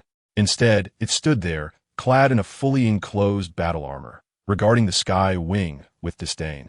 While the metallic onslaught of the drill demon merely produced a shower of sparks without any tangible effect, the Sky Wing, astonished, exclaimed, "The supreme divine armor. How could such a sacred artifact be in your possession?" The obstacle offered no reply, but swiftly severed the drill demon's tentacles with a single strike, before dashing towards the Sky Wing. In the face of the Sky Wing's incredulity, it extracted the Sky Wing's core. As the obstacle released its grip, the Sky Wing's form gradually slipped down onto the body of the drill demon.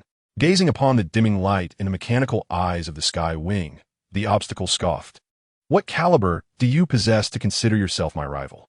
In truth, as the obstacle charged towards the Sky Wing, it had sensed something amiss. It recognized that a commander-level being would not so brazenly engage a leader-level warrior without possessing some form of confidence or hidden cards. Yet, with the supreme divine armor at its disposal and having already vanquished the Sky Wing's master, the fallen titan, the obstacle felt no fear towards such a minor adversary. Thus, it approached the Sky Wing, feigning ignorance, eager to discern what trump card the Sky Wing might hold.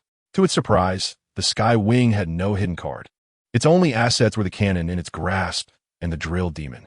Unbeknownst to the obstacle, it was curious about how a mere commander-level entity could control such a colossal being as the drill demon. At that moment, the tentacles of the drill demon once again surged towards the obstacle. However, now clad in the supreme divine armor, the obstacle faced the drill demon's assault with unwavering confidence. The barrier boldly reached out to grasp the body of the drill demon, allowing it to unleash its tentacles in futile attempts to strike him, for its attacks were incapable of inflicting any harm. It was not that the barrier was powerless against the drill demon, but rather that he chose to remain within the supreme divine armor, enduring the assaults while formulating at least 2 strategies to vanquish the creature. However, the barrier hesitated to eliminate the drill demon outright, as it was a formidable ancient beast from the same era as the Great Leviathan. Instead, he envisioned subduing the drill demon, transforming it into his loyal pet. Yet, he currently lacked a viable method to bring the creature under his command. The drill demon's 5 tentacles relentlessly assailed the barrier, yet they were utterly ineffective. As time passed, the drill demon grew increasingly agitated, eventually redirecting its fury towards the mechanical insects that observed from a distance. The countercurrent, having rushed over from the previous skirmish with the celestial wing, now stood beside the Black Widow, captivated by the spectacle.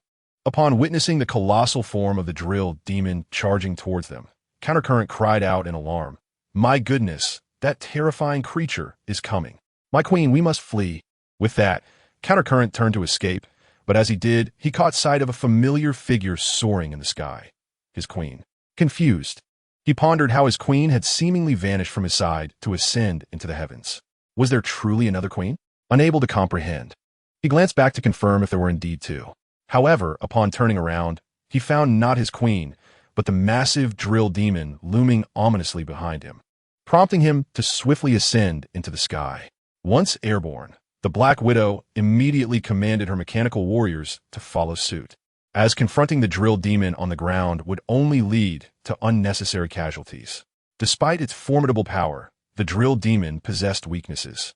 Its colossal frame rendered it incapable of threatening aerial foes, as it lacked any means of ranged attack.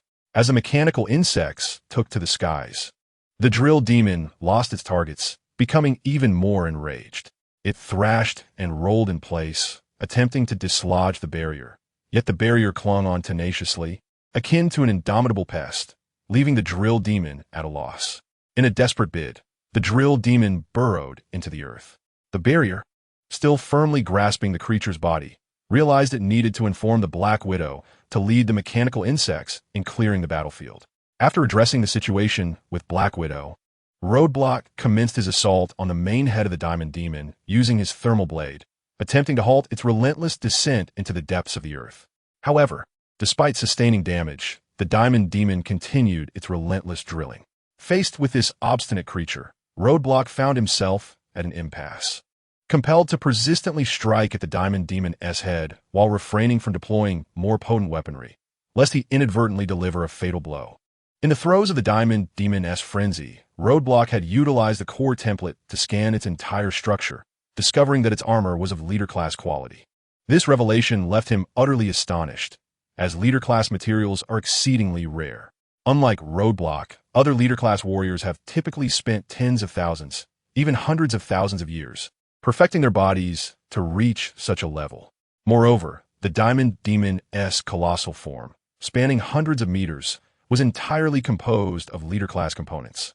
Setting aside the fact that the living Diamond Demon possessed unmatched combat prowess, rendering it nearly invulnerable to ordinary leader-class warriors, the deceased Diamond Demon would undoubtedly command a hefty price. Chapter 142. Taming the Diamond Demon. Once the initial shock subsided, Roadblock regained his composure, recognizing that this was not the time for lamentation. He had to devise a strategy to deal with this formidable entity.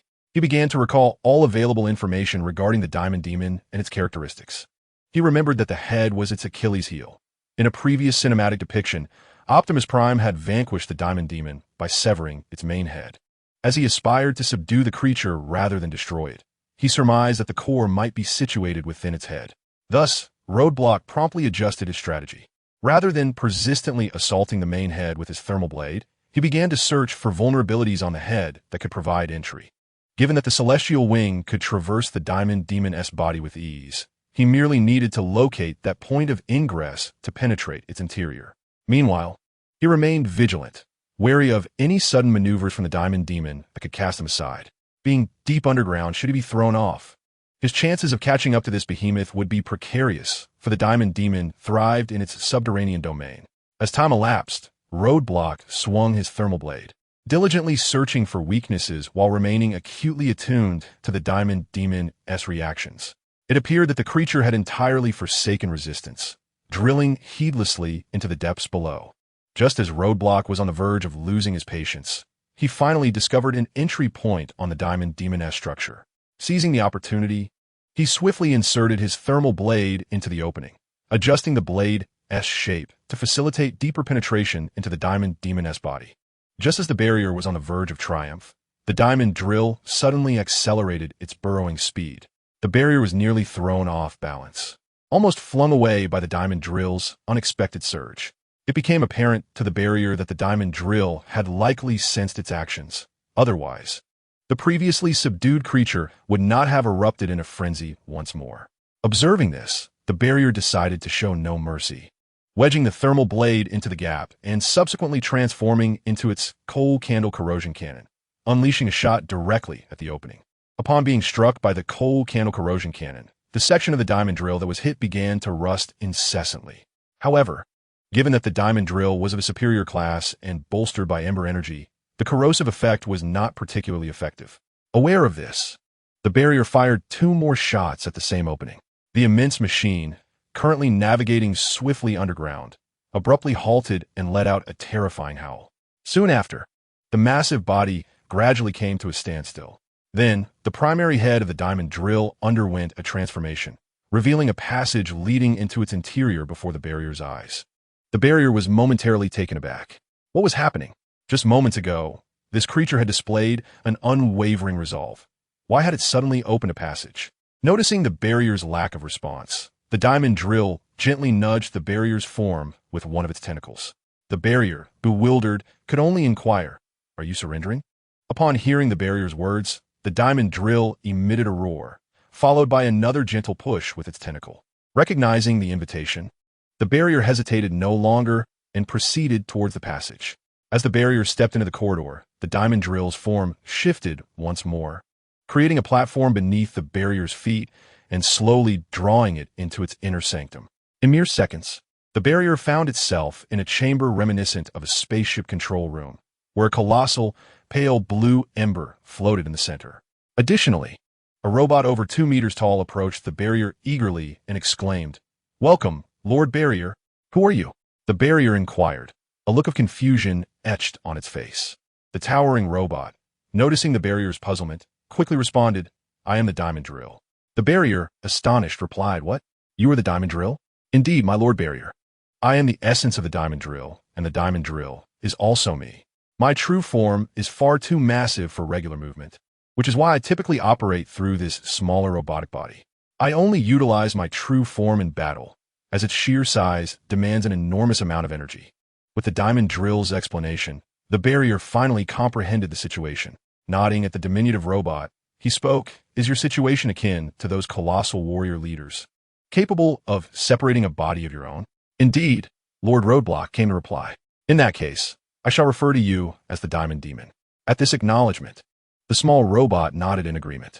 Subsequently, Roadblock's expression grew serious as he addressed the Diamond Demon.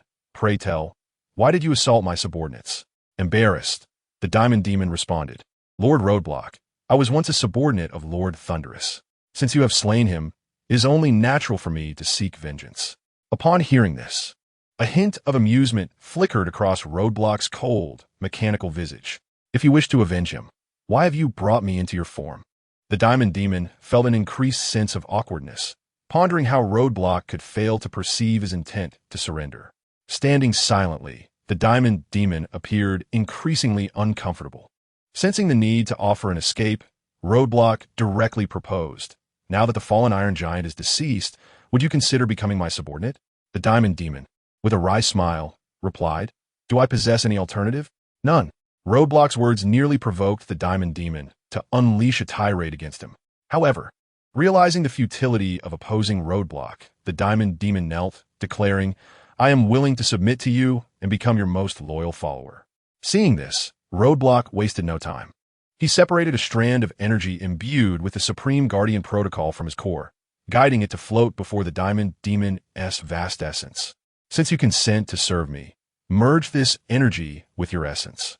The Diamond Demon's countenance shifted at this pronouncement. "Lord Roadblock." This energy, observing the Diamond Demon's hesitation, Roadblock reassured him. Rest assured, Diamond Demon. This is merely a means of control and will not affect your essence. After much contemplation, the Diamond Demon ultimately resolved to integrate the energy. The circumstances were compelling, and refusal would likely invite Roadblock's wrath. Better to willingly embrace it than to be coerced later. With this determination, the Diamond Demon steeled himself and began to absorb the energy Roadblock had provided. Relieved to see the Diamond Demon accepting the energy, Roadblock exhaled softly. He had feared that the behemoth might reject the Supreme Guardian Protocol. If such a rejection were to occur, even against his will, Roadblock would have to eliminate him, as he could not permit a powerful and unstable element to remain within his ranks.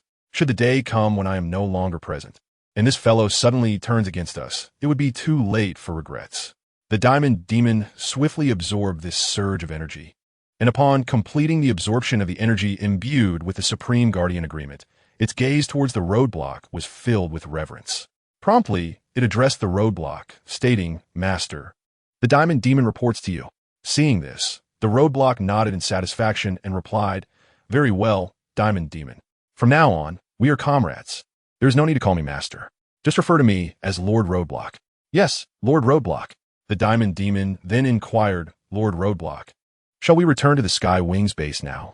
Upon hearing this, the Roadblock nodded and replied, "We have been away for quite a while. It's best we head back, or Black Widow and the others will start to worry about me." Following the Roadblock's command, the Diamond Demon immediately turned its form and retraced its path back through the tunnel. At that moment, Black Widow was directing the mechanical insects to clean up the battlefield, while Celtic and his companions successfully captured the mutated alien queen, preparing to transport her onto their ship. The Rebound, with a look of disdain, complained to Black Widow, "This Sky Wing is rather impoverished. Such a large base and so few energy blocks, and they still consider themselves the leaders." Black Widow, feeling anxious about Roadblock's prolonged absence, was irked by Rebound's complaint and retorted, "Would you prefer to take on the role of leader?" Noticing her tone, Rebound quickly recoiled and said, No, my queen. You jest. I'm unfit for leadership. That honor belongs to you and Lord Roadblock." Seeing Celtic and the others approach, Rebound swiftly shifted the topic, calling out to Celtic, "You there, yes, the little fellow. Come here at once." Celtic hurried over and respectfully asked, "May I inquire what you need, my lord?" Pleased with Celtic's demeanor, Rebound arrogantly replied, "Have you completed the task that Lord Roadblock entrusted to you?" Celtic, puzzled, responded, "It seems Lord Roadblock did not assign us any task." "You fool. Did not Lord Roadblock instruct you to capture the alien queen?" Upon hearing this, Celtic quickly replied, "We have indeed captured the alien queen and are preparing to bring her to the ship." "Already captured? Quickly, take me to see," Rebound exclaimed, hastily moving aside, not truly interested in the alien queen, but rather eager to distance himself from his queen, Black Widow. Just then, the Diamond Demon emerged from the ground with Roadblock. Seeing the Diamond Demon reappear, Rebound called out loudly to Black Widow, "My queen, that terrifying creature has returned." Upon hearing this, Celt swiftly assumed a combat-ready stance, only to be unexpectedly seized by the recoil and subsequently propelled skyward. The other mechanical insect warriors, witnessing this chaos, also took to the air, seeking temporary refuge from the lead drill demon. However, when the lead drill demon emerged from the ground, it did not attack the surrounding mechanical insects. Instead, it prostrated itself upon the earth. Following this, the armor on the main head of the lead drill demon underwent a transformation, and the formidable Lord Barricade gradually emerged from within. "Lord Barricade?" the Black Widow exclaimed, rushing to stand before the lead drill demon. Observing the creature submissively lying on the ground, she was taken aback and exclaimed to Barricade, "Have you truly tamed the lead drill demon?" Barricade, with an air of triumph, leaped down from the lead drill demon and replied with a smirk, "What do you think? Impressive, isn't it?" Meanwhile, the unyielding enemy was at the designated location with Optimus Prime, adjusting the teleportation device of the space bridge. The unyielding enemy had already made an agreement with Megatron. Once Optimus Prime arrived with the Autobots, he would activate the space bridge, transporting the Decepticon warriors from Dark Pinnacle, catching the Autobots unawares. While the unyielding enemy was still making adjustments, a Peterbilt 389 heavy-duty truck approached. Observing this, the unyielding enemy promptly began to activate the space bridge. As the truck transformed into a towering humanoid robot adorned in red and blue, it charged toward the unyielding enemy. "No, Stop. Unyielding enemy, do not proceed. Upon hearing Optimus Prime's voice, the unyielding enemy glanced back at him, then turned away and softly uttered, "My foolish apprentice, you do not comprehend. For the sake of Cybertron, I must do this." With that, the unyielding enemy reached out to activate the space bridge. As he did so, the space bridge's teleportation device unfolded. Soon after, a dozen faint blue beams of light emerged from the device, gradually converging together under its guidance. A swirling, ethereal blue portal began to materialize, transitioning from the intangible to the tangible. Upon witnessing the activation of the space bridge, Optimus Prime rushed toward the teleportation device in an attempt to shut it down, only to be intercepted by the unyielding enemy. With immense strength, the unyielding enemy pinned Optimus Prime to the ground, subsequently pressing his cosmic rust gun against the latter's head. Despite the threat, Optimus Prime did not yield. He continued to struggle, striving to rise and deactivate the space bridge. Observing this, the unyielding enemy produced the leader's blade with his other hand and forcefully struck the handle against Optimus Prime's head. Chapter 144. The Battle of Leaders won under the formidable power of the adversary, even when wielding the hilt of the blade of leadership. The armor on Optimus Prime's head was cracked by the force of the blow. With disbelief etched upon his face, Optimus gazed at his rival and inquired, "Why must you resort to this?" "Why?" The adversary, upon hearing his words, responded, "For Cybertron, for our homeland. Only by collaborating with the Decepticons can we restore our world." "No," Optimus countered, "this is not our sole option.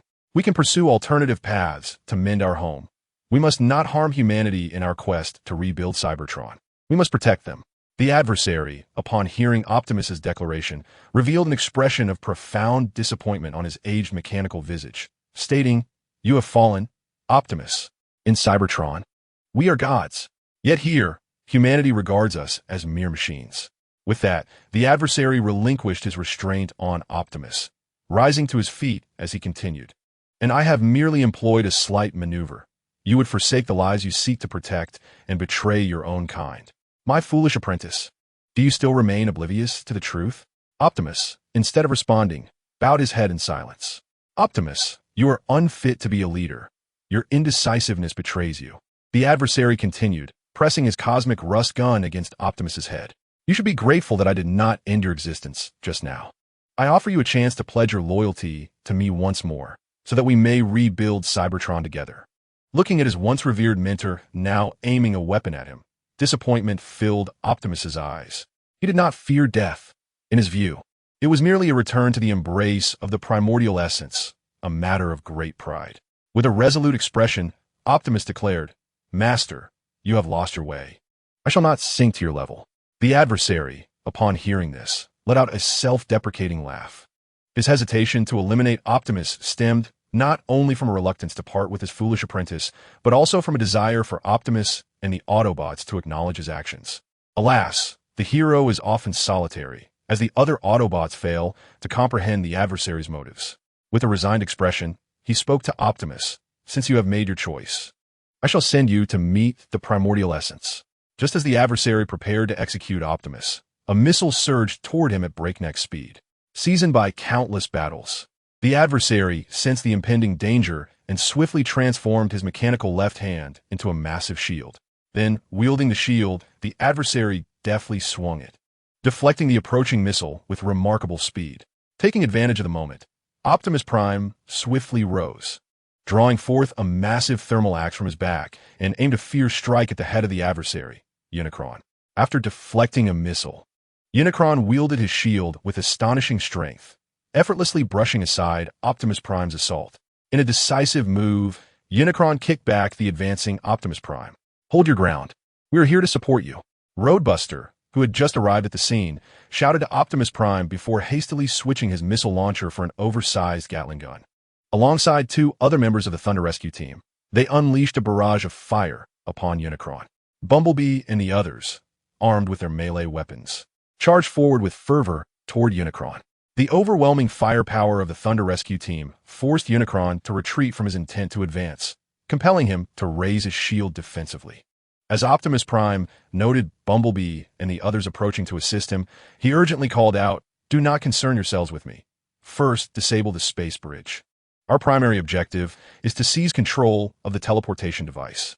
Heeding his words, Bumblebee promptly led the Autobot warriors toward the space bridge's teleportation apparatus. At that moment, the portal of the space bridge was on the verge of completion.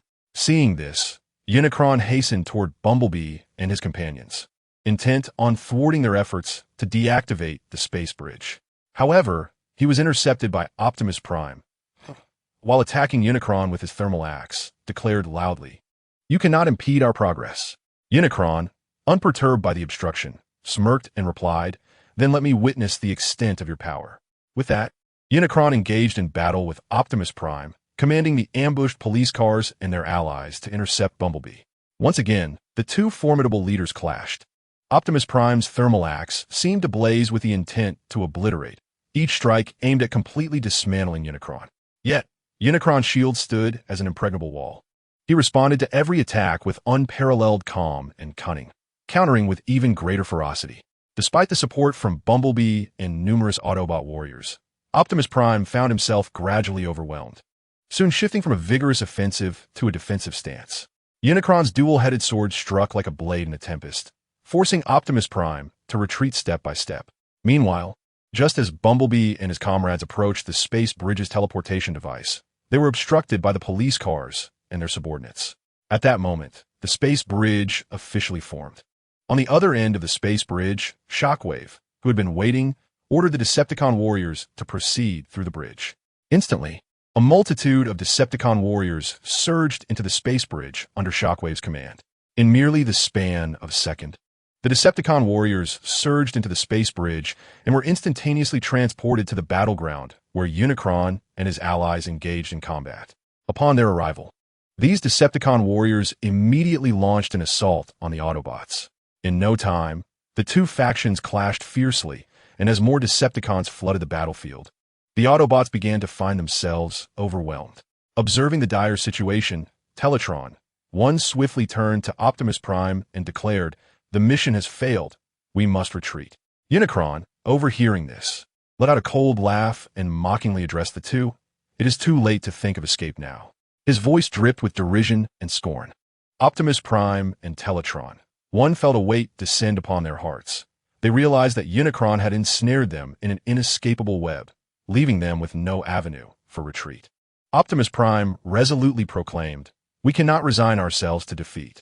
I will hold off Unicron. You must lead the warriors to safety."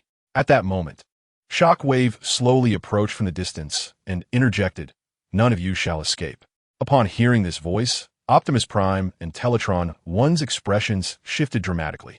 With just Unicron proving formidable for so long, the addition of a leader-level Shockwave extinguished any remaining hopes of successfully commandeering the space bridge's teleportation device.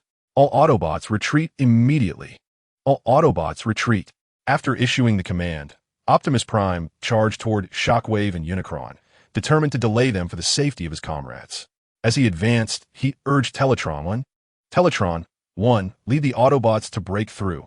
Teletron 1, with a resolute expression, replied, "No, I cannot abandon you. I must stay and assist. You must break through." "It is an order," insisted Optimus Prime.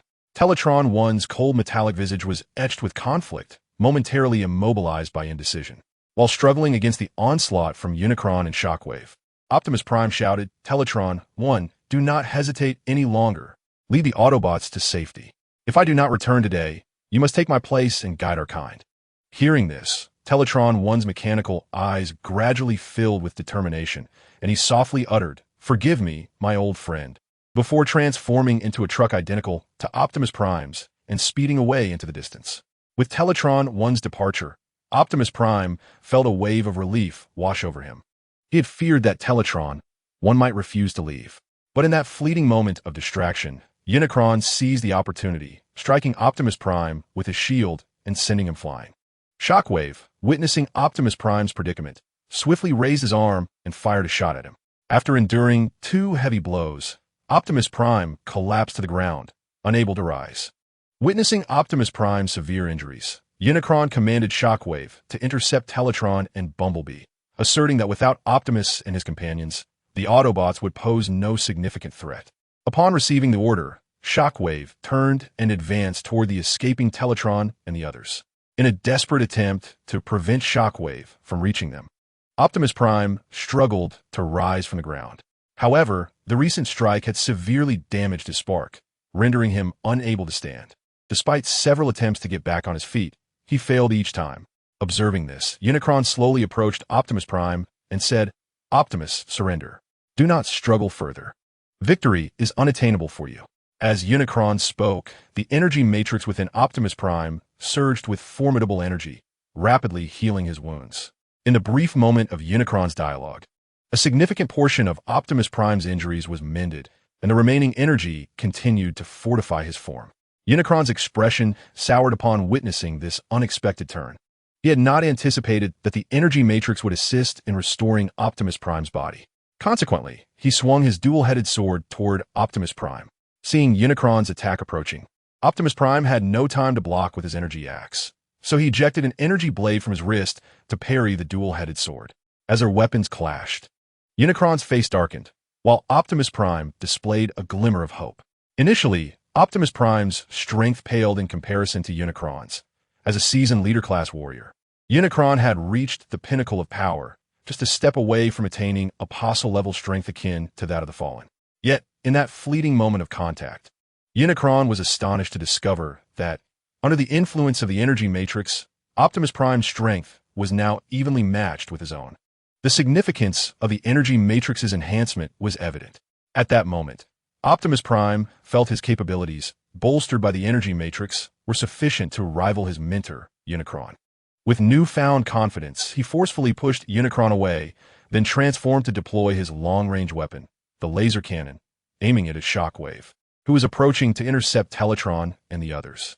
The energy from the laser cannon surged forth like a radiant beam, carving a brilliant arc through the air before striking Shockwave with precision. Under the tremendous force of the energy blast, Shockwave was sent reeling, as though struck by a colossal wave. Staggering to his feet, he looked up to see Optimus Prime, now embodying the essence of a warrior god, engaged in battle with Unicron. Compared to earlier encounters, even a casual strike from the formidable Nemesis Prime now requires all of Optimus Prime's strength to withstand. Although Optimus continues to be pressured by Nemesis Prime, he is now able to engage in a more balanced exchange. Shockwave's crimson mechanical eye flickered in astonishment as he remarked, "This defies logic." While this scene left Shockwave greatly perplexed, as one of the Decepticon triumvirate, he was seasoned in the crucible of battle and understood that this was not the moment for surprise. Thus, he swiftly transformed his weapon into a sonic axe, ready to re-enter the fray. Simultaneously, the Autobots, including the likes of Ultra Magnus, seized the opportunity to launch a fierce assault against the Decepticons. They recognized that with Optimus and Nemesis locked in combat, it was their prime moment to break through enemy lines. Consequently, they swiftly maneuvered, evading laser fire while charging toward the most vulnerable points in the Decepticon defenses. The battlefield erupted into chaos, with Autobots and Decepticon warriors falling in rapid succession. The clash of might between Nemesis and Optimus resonated throughout the arena. During this fierce confrontation, figures like Ironhide and Bumblebee showcased their prowess, engaging in life-and-death struggles against the Decepticons. Notably, the three members of the Thunder Rescue Team had maintained a relentless barrage of heavy weaponry since the onset of battle. Had it not been for their formidable firepower supporting the Autobots, the Transformers may have succumbed to defeat long before. After a grueling battle, Ultra Magnus and his allies finally managed to breach the Decepticon blockade. However, at this moment, Optimus Prime found himself once again ensnared in peril. Chapter 146. The Battle of Leaders 3. At this juncture, Optimus Prime faced renewed onslaughts from both Nemesis Prime and Shockwave. Under the enhancement of the Matrix of Leadership, Optimus had previously been able to hold his ground against Nemesis. Yet, with Shockwave rejoining the fray, he found himself besieged by two battle-hardened leaders. Despite the Matrix's fortifying effects, Optimus was relentlessly wounded by their combined might. Fortunately, with each grievous blow, the Matrix swiftly repaired the damaged areas of Optimus's form. Seeing that Ultra Magnus and Bumblebee had successfully broken free from the Decepticon encirclement, Optimus resolved to disengage from the conflict. He summoned all his strength, wielding his energy axe in a sweeping arc against Nemesis and Shockwave, forcing them back momentarily. Seizing the opportunity, Optimus transformed into his vehicle mode and hastily retreated. Upon witnessing Optimus's flight, Nemesis Prime transformed into a red fire truck and pursued him. Just as Shockwave began to react and follow suit, a voice resonated from nearby. Galvatron commanded, "Do not pursue. Let Optimus Prime escape." Shockwave turned swiftly, glancing at the suddenly materialized Galvatron. As Shockwave gazed at himself in perplexity, a mysterious smile spread across Megatron's face. He began to explain, "Optimus Prime has an unfinished mission. He cannot perish just yet." After delivering this statement, Megatron casually placed his mechanical hands behind his back and slowly approached the Space Bridge's teleportation device. As he walked, he commanded Soundwave, "Inform the Decepticon warriors to pursue the fleeing Autobots relentlessly." Upon hearing Megatron's words, Shockwave's confusion deepened. He could not comprehend why Megatron, presented with such a prime opportunity, chose not to eliminate Optimus Prime directly, but instead directed the Decepticons to pursue those inconsequential figures. Nevertheless, as it was Megatron's command, Shockwave, albeit reluctantly, decided to temporarily spare Optimus Prime and followed Megatron toward a grand edifice adorned with a colossal statue. Upon reaching the statue, Megatron disdainfully regarded the towering likeness of George Washington, the first president of the United States, and uttered to himself, "Soon, this blue planet shall belong to me." With that, he produced a massive shotgun from behind, and with a single shot, shattered the statue into two halves. Subsequently, Megatron seated himself upon the remnants of the broken statue. Just then, Shockwave entered and witnessed this scene, yet he remained baffled by Megatron's decision to spare Optimus Prime.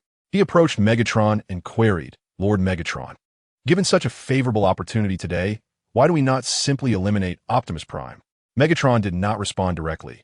Instead, he countered, "Can you contend with Unicron?" Taken aback by the question, Shockwave fell silent. Noticing his silence, Megatron continued, "You are no match for Unicron, and neither am I. Even if we were to join forces, it is uncertain whether we could defeat him." "What about Barricade?" Shockwave interjected. "He possesses the ultimate armor. The three of US united should be capable of overcoming Unicron." Megatron let out a soft chuckle at Shockwave's mention of Barricade and replied, "You underestimate Barricade. The reason I hesitate to confront Unicron and Optimus Prime is largely due to him. Barricade is no longer the same. His ambitions now surpass even my own." Shockwave's expression darkened upon hearing Megatron's words, as they echoed the very concerns that had been troubling him. Setting aside Barricade's possession of the ultimate armor, it was alarming to note that he currently commanded over 10,000 elite warriors. This formidable force posed a significant threat should Barricade harbor malicious intentions. The combined might of the Decepticons and Autobots within the solar system would likely fall short against him. However, Shockwave was aware that Megatron had always exhibited considerable leniency towards Barricade, allowing him to engage in various antics within the Decepticon ranks. Shockwave had initially presumed that Megatron intended to groom Barricade as a successor, which is why he had refrained from raising any concerns. Upon hearing Megatron's mention of Barricade, Shockwave immediately comprehended Megatron's apprehensions. Thus, he promptly spoke, "Lord Megatron, in light of this, we must swiftly mobilize the Decepticon forces stationed on Cybertron to assist us." Upon hearing this, Megatron raised his hand to interrupt Shockwave, saying, "There is no need for haste. I have already commanded the mighty Metroplex to keep our forces on standby on Cybertron. Once Unicron transports Cybertron to our location, we will have an unending supply of troops. However, until then, it is best to maintain our current situation." "Understood, Lord Megatron," Shockwave replied. Meanwhile, Megatron, with a face full of fury, expressed to Shockwave, "Barricade has recently become rather unruly. He dares to engage in covert dealings with Optimus Prime without my knowledge, thinking I am oblivious to his actions. The only reason Starscream has managed to remain within the Decepticon ranks for so long is that he understands the rules." After speaking, Megatron emanated an aura of dread from his fearsome form, instilling trepidation even in Shockwave, a fellow leader. At that moment, Barricade remained unaware that Megatron had already uncovered his dealings with Optimus Prime. He had just tamed the powerful lizard demon and was proudly showcasing it to Black Widow and the others. For such a formidable mount was not something just anyone could possess. After a brief moment of initial shock, Black Widow had regained her composure and, observing Barricade's incessant boasting, inquired Lord Barricade. Given the size of the lizard demon, what do you intend to house it? Upon hearing Black Widow's question, Barricade smiled slightly and replied, You need not worry. I've already arranged a suitable place for this behemoth. When I first arrived on Earth, I constructed a small base within an abandoned missile silo. Over time, it has been transformed into a large facility. It is the perfect location for the lizard demon to preside over. Ensuring the security of the base is no longer a concern. Just then, Barricade's core template received a transmission from Bumblebee. Chapter 147. Battle of the Leaders. Foreseeing Barricade suddenly fall silent, Black Widow asked, What is it, Lord Barricade?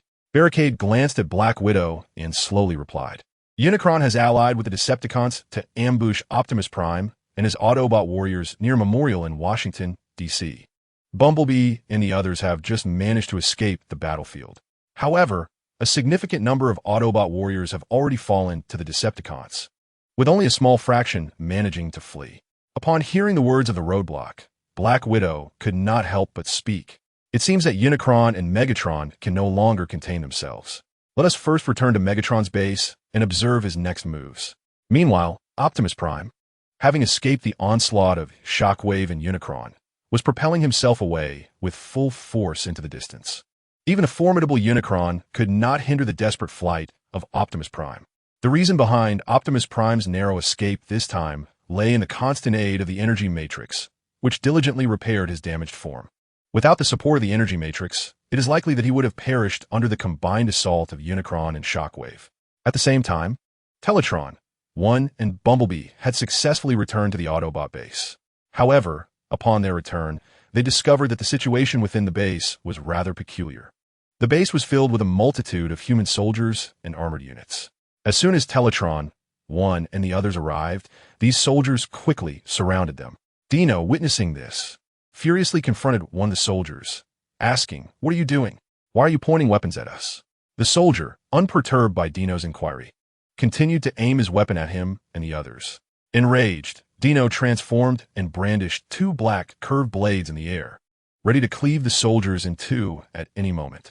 The other human soldiers, seeing Dino's actions, shouted and aimed their weapons at him, just as tensions escalated. Colonel Kyle rushed over to prevent an impending conflict. Upon seeing Kyle, Teletron, One quickly asked Colonel Kyle what is going on. Why are your soldiers pointing guns at us? Kyle sighed and explained, These are not my soldiers. I have been dismissed. This area is now under the control of the Tomb Wind Squad. Teletron, One momentarily paused in disbelief. At that moment, a human commander wearing sunglasses approached the group, stating, Autobots, from this moment forth, you are hereby expelled. You may no longer remain within the borders of the United States. Hearing this, Kyle, with a bitter expression, turned to Teletron, One, and said, I'm sorry, brother, but we are powerless. The legislation has passed unanimously. The higher-ups have decided to expel you. Dino, upon hearing this, angrily retorted, Are your leaders a bunch of fools? Expelling us only allows the Decepticons and Unicron to occupy Earth. The commander, frowning at Dino's words, warned, Autobot, watch your language, or we will take coercive measures against you. Upon hearing the words of the human commander, Dino scoffed with disdain and remarked, Coercive measures? Let me witness what such measures entail. After uttering these words, Dino brandished his black curved blade and charged towards the commander, eager to impart a lesson. However, he was swiftly intercepted by Tong Xiangxiu. After halting Dino, Tong Xiangxiu turned to Kyle and inquired, Is your leader aware of this situation? Kyle nodded in response. Observing this, Tong Xiangxiu let out a soft sigh, expressing a hope that their leader would not come to regret his decisions. With that, Tong Xiangxiu addressed Bumblebee and the others, commanding, Transform, Autobots. We must depart from here. Following his directive, he transformed into a heavy-duty truck and drove away from the military base. Although Dino and his companions were reluctant, they had no choice but to follow in Tong Xiangxiu's wake as he departed. Once the Autobots had left the military facility, it was evident that the Tomb Wind Squad's commander would not let them go easily. After the Autobots' exit, the Tomb Wind Squad promptly dispatched a multitude of drones to hover above, surveilling the Autobots' movements. Upon noticing the drones overhead, Bumblebee could not contain himself and queried Tong Xiangxiu, Have we not yet established contact with Optimus? What is our next course of action? Must we truly leave this place? At that moment, Tong Xiangxiu was equally troubled about their next steps, finally grasping the immense pressure that Optimus bore. Previously, he had always thought Optimus could have done better. Now, faced with the responsibility of making decisions himself, he understood the challenges Optimus had to navigate. Just as Tong Xiangxiu was about to respond to Bumblebee, he received a call from Optimus, and filled with excitement, he promptly accepted the communication request. As soon as the connection was established, Tong Xiangxiu expressed, "Thank the Primus, Optimus. It is such a relief to hear you are safe." Upon hearing the fervor in Tong Xiangxiu's voice, Optimus felt a warm surge within. "Rest assured, I am unharmed." "Where are you now, Tong Xiangxiu?" he inquired. With a face full of shame, Tong Xiangxiu replied, "I apologize, Optimus. I failed to lead the Autobots effectively. We have been expelled by the humans and forced out of the base." After a moment of silence, Optimus responded, "In that case, come to my location. I am currently at an old vehicle yard in the Special District." After ending the call, he sent his coordinates to Tong Xiangxiu. Tong Xiangxiu quickly led the Autobots towards Optimus's location. Meanwhile, a massive ship, the Night Expedition, materialized near the solar system through a space jump. A mercenary from Cybertron aboard the spacecraft, wearing a sycophantic expression, spoke to Lockdown. "Lord Lockdown, we have successfully reached the vicinity of the solar system, and our ship has just detected a Decepticon medium-sized vessel appearing in the nearby asteroid belt." Upon hearing this, Lockdown slowly rose from the metallic seat in the command room. Chapter 148. The arrival of Lockdown, a Decepticon medium-sized vessel, you say? This appears to be quite intriguing. Command the warship to follow that vessel and ascertain what those Decepticons are up to in the solar system. As you command, my lord. At that moment, the Decepticon warriors under Barricade were piloting a medium-sized ship toward a resource-rich mining area under Barricade's control, with Barricade's influence continuously growing. The number of mining areas under his dominion had also expanded, thanks to the efforts of his subordinates. Presently, 3/5 of all mineral resources in the solar system were under Barricade's control, while the remaining 2/5 belonged to Megatron. As a member of the Decepticons, Barricade could not directly seize Megatron's mining areas. Thus, his subordinates were constantly extending beyond the solar system. Recently, they had just secured a resource-rich asteroid belt, and today was designated for resource collection.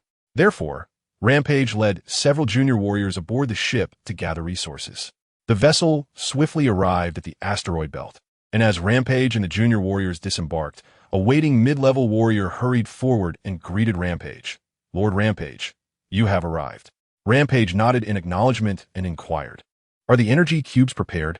The mid-level warrior replied promptly, "Lord Rampage, the energy cubes have long been ready and can be transported to the ship at any time."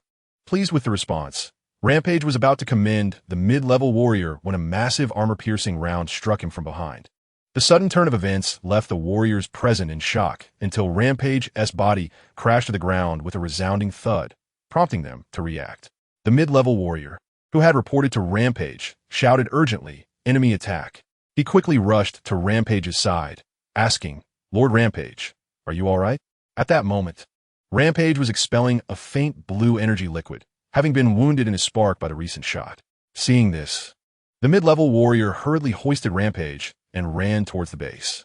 Upon hearing the commotion, the warriors guarding the energy cubes inside the base rushed out to assess the situation. As they emerged, they beheld a colossal spacecraft gradually appearing in the sky. Subsequently, a warrior clad in a complete black ensemble leaped from the spacecraft, landing heavily before the enraged mid-tier warrior. The impact of his descent sent both the mid-tier warrior and the enraged one crashing to the ground. This warrior, encased in obsidian armor, was none other than the formidable figure known as Confinement. Upon landing, Confinement disregarded the approaching Decepticon warrior, instead striding deliberately towards the enraged warrior. He swiftly inserted the ignition extractor into the chest of the enraged opponent, extracting the very essence of his being amidst futile struggles. It was only after Confinement had procured the ignition that the Decepticon warriors stationed at the base surged towards him. Noticing their advance, Confinement furrowed his brow and transformed the ignition extractor into a powerful electrified grapple. He then ensnared the fastest charging warrior and, with a display of brute strength, tore the mid-tier combatant asunder. At that moment, Confinement's subordinates began to leap from the spacecraft, joining him. observing their tardy arrival. Confinement cast aside the remnants of the torn mid-tier warrior and commanded his followers, annihilate them. With his directive, a dozen elite warriors charged toward the Decepticon soldiers under Roadblock's command. Concurrently, numerous half-mechanical, half-organic mechanical hounds leapt from Confinement's vessel, racing toward the defenders of the base. These mechanical hounds, spoils of war from the Andromeda Galaxy, had been modified from a five-faced creature into a combat unit. They exhibited a ferocity towards enemies, yet displayed unwavering loyalty to their master.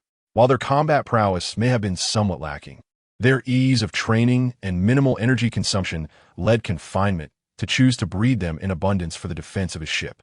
Before long, the warriors tasked with safeguarding the mining area under Roadblock's command were thoroughly exterminated by Confinement's mercenaries and a legion of mechanical hounds.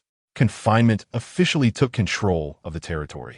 Despite Roadblock's forces being vanquished, news of the invasion reached the Martian base through the defenders of the mining area.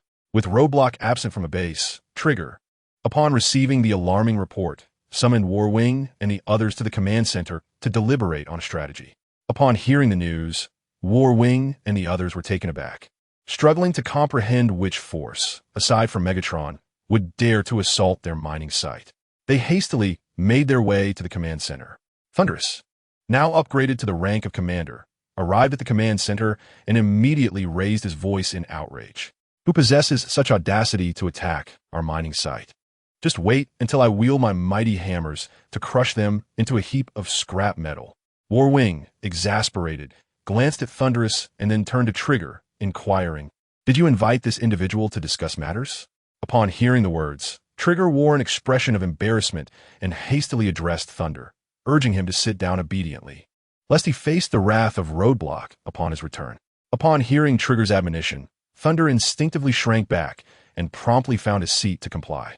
Seeing Thunder settle down, Trigger exhaled in relief, genuinely fearing that Thunder might defy his orders. At that moment, Warwing spoke up, addressing Trigger, stating that they were still unaware of the enemy's identity and that deliberation would yield little. He proposed leading a contingent of warriors to ascertain the adversary's capabilities. Should the enemy prove formidable, he would retreat and await Roadblock's command. If the foe turned out to be weak, he would eliminate them without hesitation. Trigger, after a brief contemplation, acquiesced to Warwing's proposal. Having once been the leader of a powerful faction, Warwing possessed far superior insight and problem-solving skills compared to Trigger. Thus, Trigger felt reassured by Warwing's involvement in addressing this sudden incursion of an unfamiliar force. Following the conclusion of the meeting, Warwing set forth with Thunder, Iron Plate, and his former subordinates aboard a large spacecraft, heading towards the mining area beyond the solar system. Meanwhile, Skyfire led a contingent of Autobot warriors to Optimus Prime's concealed location. Skyfire, what exactly is happening? Did Roadblock not say that humans were to expel us from Blue Planet? Why has this now escalated to being expelled from the United States? Skyfire, with a forlorn shake of his head, replied to Optimus, "I am uncertain of the specifics. Upon our return to the base, we were surrounded by a battalion of human soldiers, not the original Nest forces, but a new team known as Gravewind. Moreover, the base commander, Colonel Kyle, has been relieved of his duties, and the new commander has forcibly ejected us from the base." As the group conversed, a dozen military drones descended from the skies, hovering steadily above Optimus and his companions. Soon, a voice emanated from the drones, issuing a warning. All Autobots are prohibited from remaining within the borders of the United States. You are currently classified as illegal intruders. If you do not vacate immediately, we will resort to forceful expulsion. Upon hearing the voice from the drones, Optimus stepped forward and declared, "I am Optimus Prime, leader of the Autobots. I wish to speak with your General Brett." Meanwhile, within the command center of the U.S. military base, the senior commander of the Gravewind team observed the unfolding scene on the screen. The soldier responsible for piloting the drones turned to consult with the commander behind him. Upon hearing Optimus Prime's words, the commander displayed a dismissive expression and directly addressed the soldiers operating the remote-controlled drones, instructing them to disregard the Autobots and continue their warnings to expel them. He added that if the Autobots did not comply, they would resort to the use of force. The soldier, upon receiving this command, adopted a more defiant stance, directing the drones to aim their weapons at Optimus Prime and his companions. He then reiterated to the Autobots, "This is your final warning. All Autobots must vacate the territory of the United States. You are currently engaged in illegal intrusion. If you do not leave immediately, we will be compelled to use force to expel you." Optimus Prime, upon witnessing the lack of response from his adversaries and their weapons now trained upon him, felt a chill run through him. He decided to forego further dialogue with the drones and unleashed a faint blue wave of energy towards the hovering, unmanned vehicles. Upon contact with the wave, the drones began to oscillate erratically. The soldier controlling the drones soon realized he was losing control over them. In a panic, he called for assistance from a nearby colleague, but it was too late. Within mere seconds, Optimus Prime had successfully severed the military's control over the drones. With control lost, the soldier turned to the commander behind him with a look of bewilderment and cautiously reported, "Sir, we have lost control of the drones."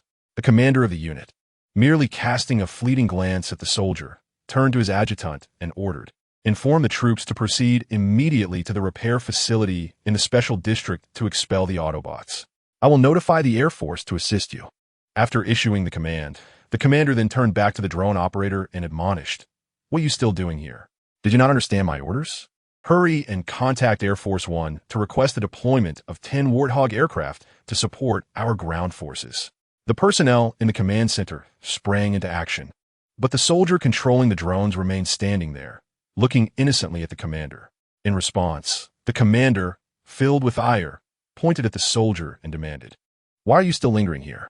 Quickly raise the altitude of the other drones to monitor the Autobots' movements from above. Are you waiting for them to destroy all our drones and blind us?" "Yes, sir," the soldier replied, hastily elevating the remaining drones into the sky. Meanwhile, on the Autobot side, Bumblebee, observing Optimus Prime's futile attempts at communication, turned to him and inquired, "The humans are determined to expel us. What should we do now?" Optimus Prime, faced with this predicament, felt equally troubled, as he too had no viable solutions at hand. Then Optimus Prime addressed the assembly, stating, "If it comes to that, we shall have no choice but to withdraw from American soil." At that moment, Bumblebee, wearing a hesitant expression, ventured, "Should we perhaps reach out to Roadblock?" Upon hearing this, both Optimus Prime and Jetfire immediately turned their gazes towards Bumblebee. Feeling somewhat uncomfortable under their scrutiny, Bumblebee was about to clarify his suggestion when Ironhide interjected, "Indeed, Optimus, we could attempt to contact Roadblock. After all, we share a cooperative relationship with him, and with Jazz at our side, even if Roadblock is reluctant to assist us, he is unlikely to harbor any ill intentions." Optimus Prime and Jetfire exchanged a knowing glance, and then Optimus remarked to Jetfire, "At present, we lack alternative strategies. Roadblock is unlike other Decepticons. We can certainly follow Ironhide's suggestion and reach out to him to see if he can provide us with a solution." Jetfire, without uttering a word, simply nodded in agreement. Meanwhile, Roadblock had just returned to the Decepticon base, examining the chassis of Jetfire. He was eager to resurrect both warriors. The body of Ironhide was manageable, as it was merely of commander class. Roadblock could easily custom-make an identical one from the system shop. However, Jetfire's situation proved to be more complex. As a leader-class warrior, Jetfire's body was severely damaged, with no intact sections remaining. It appeared that the battle against the Fallen had inflicted significant harm on him. Currently, the energy points in Roadblock's possession were insufficient to forge a leader-class warrior, compelling him to enlist the Decepticon medic to attempt repairs on Jetfire's body. Even if inferior materials were utilized, it mattered little.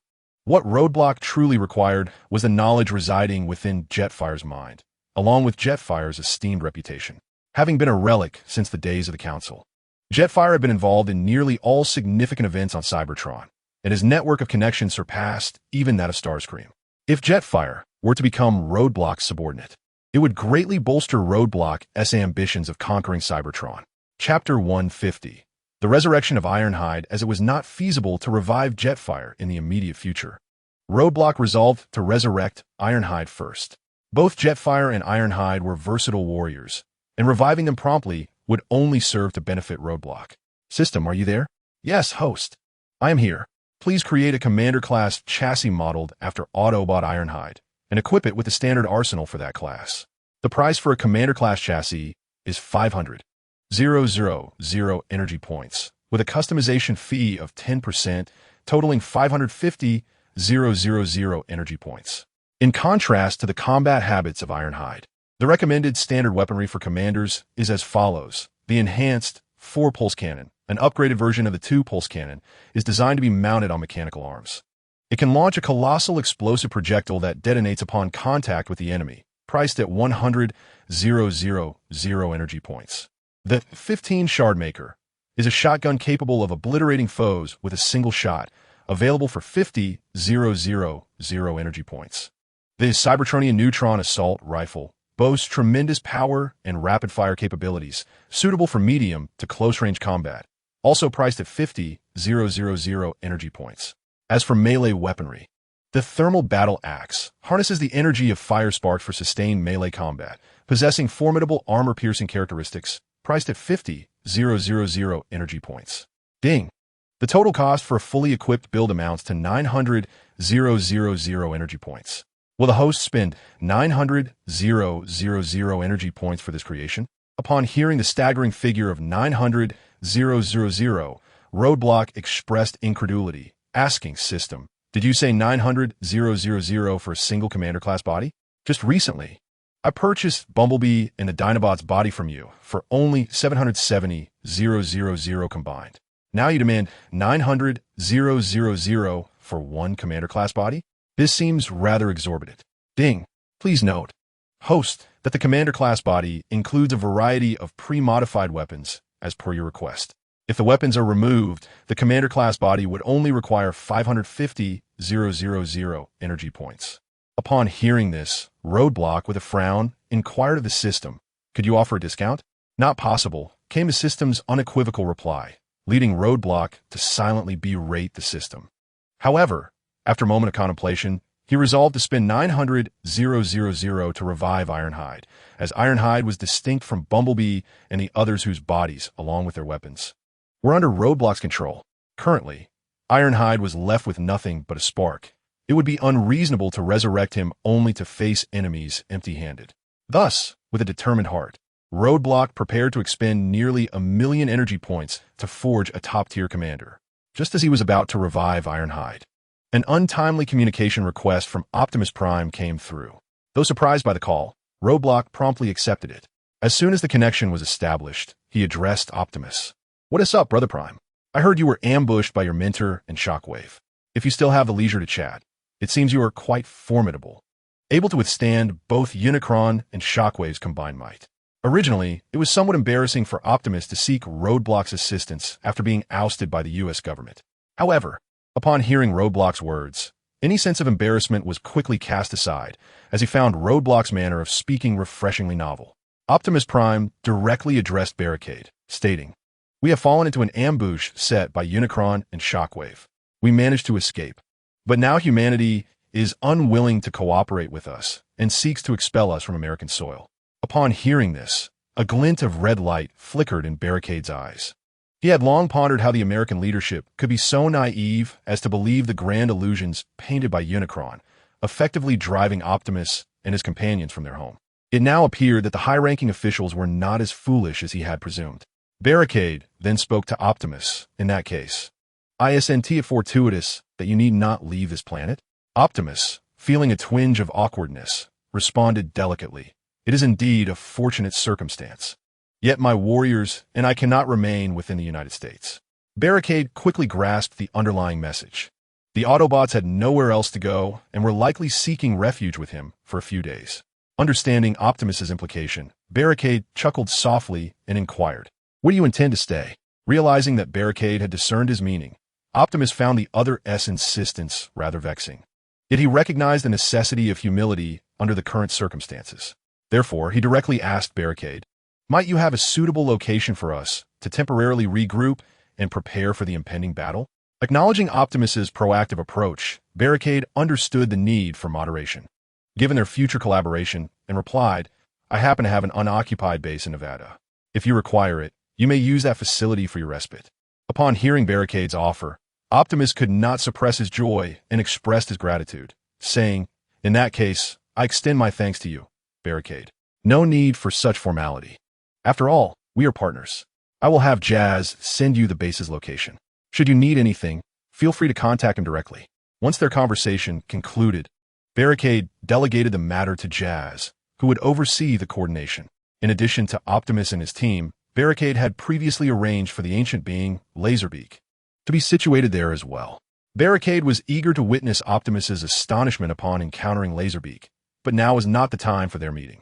Consequently, Barricade issued a command to Laserbeak to construct his lair beneath the base while prohibiting any conflict with the Autobots. Having completed these tasks, Barricade took out the AllSpark of Ironhide, intending to revive him.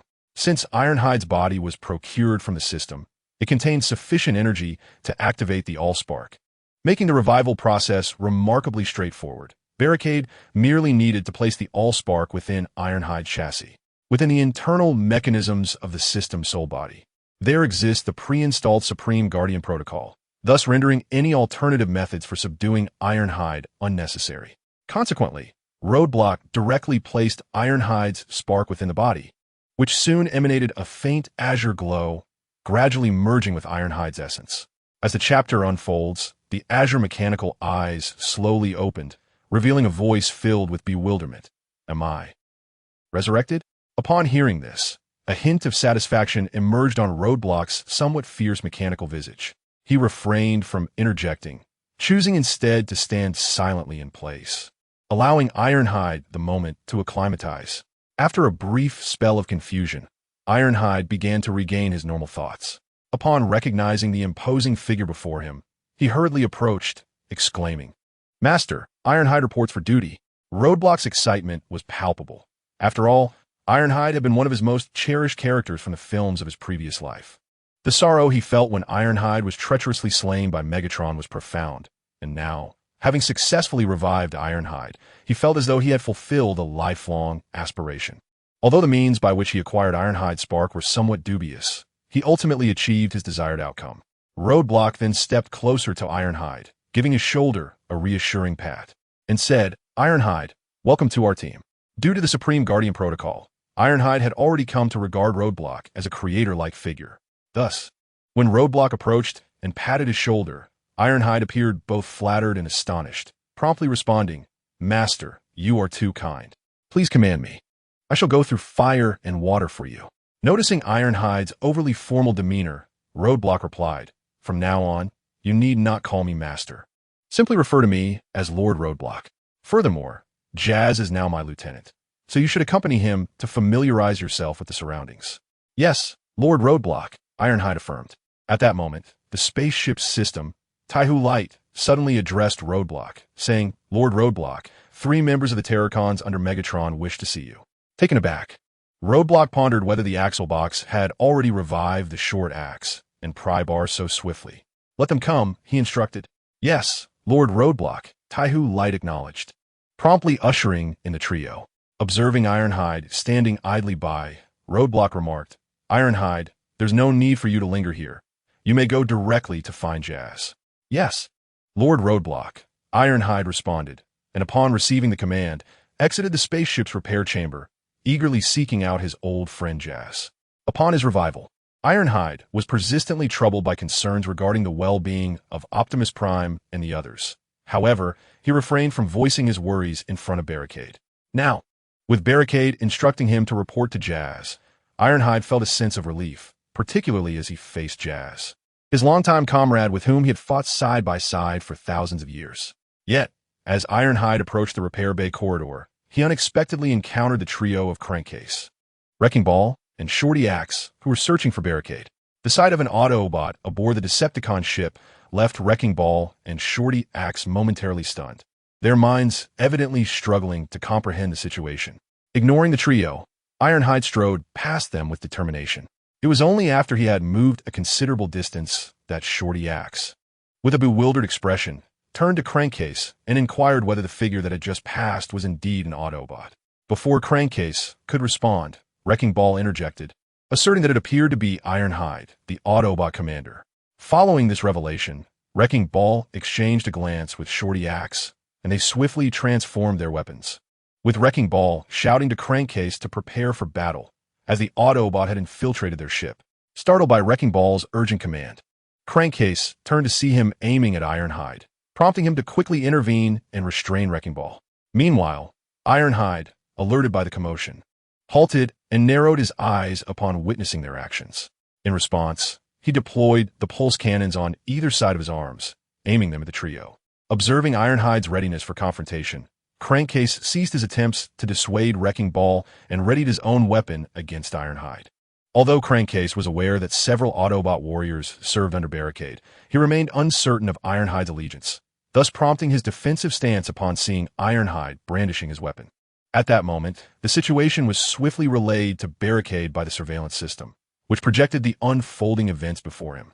Barricade, initially waiting in the repair bay for Crankcase and the others, was taken aback to learn of their encounter with Ironhide and the ensuing tension. Observing the imminent clash, Barricade's countenance shifted, and he coldly addressed the group, demanding to know what was transpiring.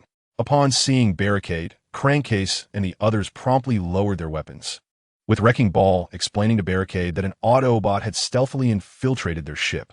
Barricade, momentarily taken aback, soon grasped the implication of Wrecking Ball's words, realizing that the revival of Ironhide had not yet been communicated to his other subordinates, leading the trio to mistakenly believe that an Autobot had surreptitiously boarded their vessel. Upon comprehending the significance of the crowbar, Roadblock addressed the Crankcase, stating, "Ironhide is one of us. You three have misunderstood him." Upon hearing Roadblock's words, the Crankcase promptly sheathed his weapon and respectfully acknowledged, "My apologies, Roadblock. We made an error." Roadblock, shaking his head, replied, "You may come to the repair bay to find me." "Yes, Roadblock." Following Roadblock's command, the Crankcase hastily led the crowbar and the short-handled axe toward the repair bay. Once the trio departed, Roadblock turned to Ironhide. Noticing Roadblock's gaze, quickly retracted the pulse cannon from his arm.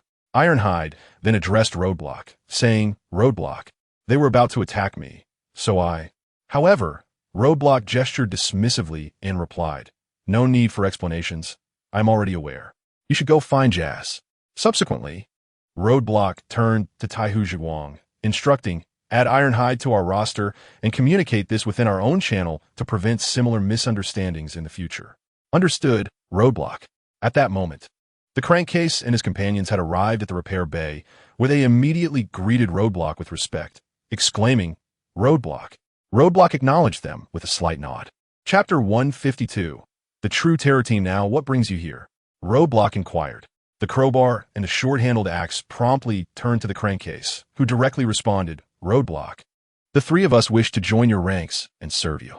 Pleased with the Crankcase's declaration, Roadblock nodded approvingly, stating, "Excellent, Crankcase. You have done well. You have not disappointed me." Elated by the praise, the Crankcase declared, "I vow to fulfill Roadblock's commands unto death." Observing this, Roadblock purchased a 14 nuclear charged sniper rifle from the system store and handed it to the Crankcase, saying, "This is your reward." The Crankcase was overjoyed upon receiving the formidable weapon, having seen its immense power in the hands of Megatron, similar to the weapon that Megatron used to shoot Optimus Prime in the first Transformers movie. Images will be provided later. He promptly knelt on one knee to express his loyalty to Roadblock. However, Roadblock was more aware of the Crankcase's loyalty than the Crankcase himself. Thus, Roadblock encouraged, "Rise, Crankcase, this is merely a weapon. By following me, you will gain even greater rewards, and the possibility of leading a formidable body is not out of reach." After saying this, Roadblock shifted his gaze to the crowbar and the short-handled axe. Upon witnessing the acquisition of such a formidable weapon from the Crankcase, the crowbar and the short-handled axe were already consumed by desire. The prospect of potentially obtaining a leader-class body further ignited the flames of ambition within them, compelling them to pledge their allegiance to Barricade without delay. As Barricade cast his gaze upon them, the two swiftly knelt before him, proclaiming, "Lord Barricade, we are prepared to pledge our unwavering loyalty to you." Barricade observed the two kneeling figures expressing their devotion and offered a gentle smile, yet remained silent. The anxious kneelers, sensing his reticence, raised their heads to look at him. Barricade, meeting their gaze, inquired, "Are you truly ready to serve me?" "Indeed, Lord Barricade, we are fully prepared," they replied earnestly.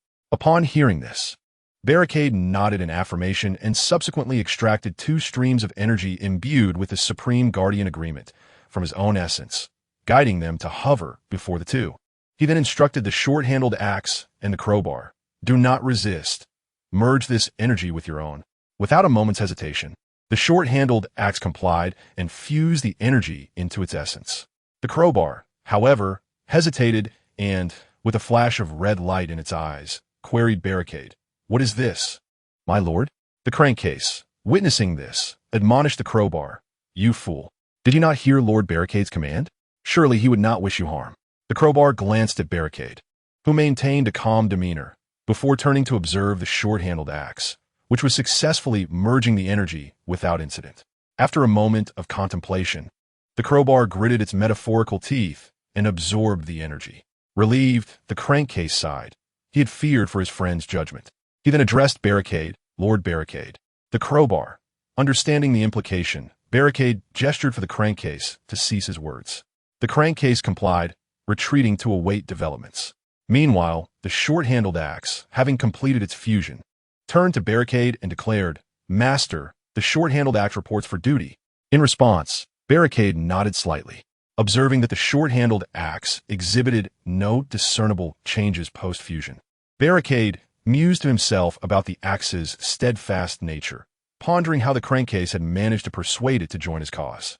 The resemblance between the short-handled axe and the ever-loyal iron plate, who had been his steadfast protector, did not escape his notice. Due to the fact that during this visit to Blue Star, the warriors under the command of Roadblock were enhancing their physical capabilities, he chose not to bring them along. Now, after such a considerable passage of time, they should have completed their upgrades. Roadblock initially intended to reward the short-handled axe with a weapon to bolster its strength. However, much like the beast form warriors and the machine dogs, as well as the lion blade, the short-handled axe could only have weapons integrated into its body. Fortunately, they found themselves in the repair chamber, and thus, Roadblock directly entrusted the 17 cluster bomb launcher, purchased from the system shop, to Taihu Zhiguang, instructing it to install the device within the short-handled axe. Upon hearing this, the short-handled axe exhibited excitement akin to that of the crankcase when receiving a reward. But unlike crankcase, it struggled to articulate its feelings, repeatedly expressing gratitude towards Roadblock, saying, "Thank you, Lord Roadblock.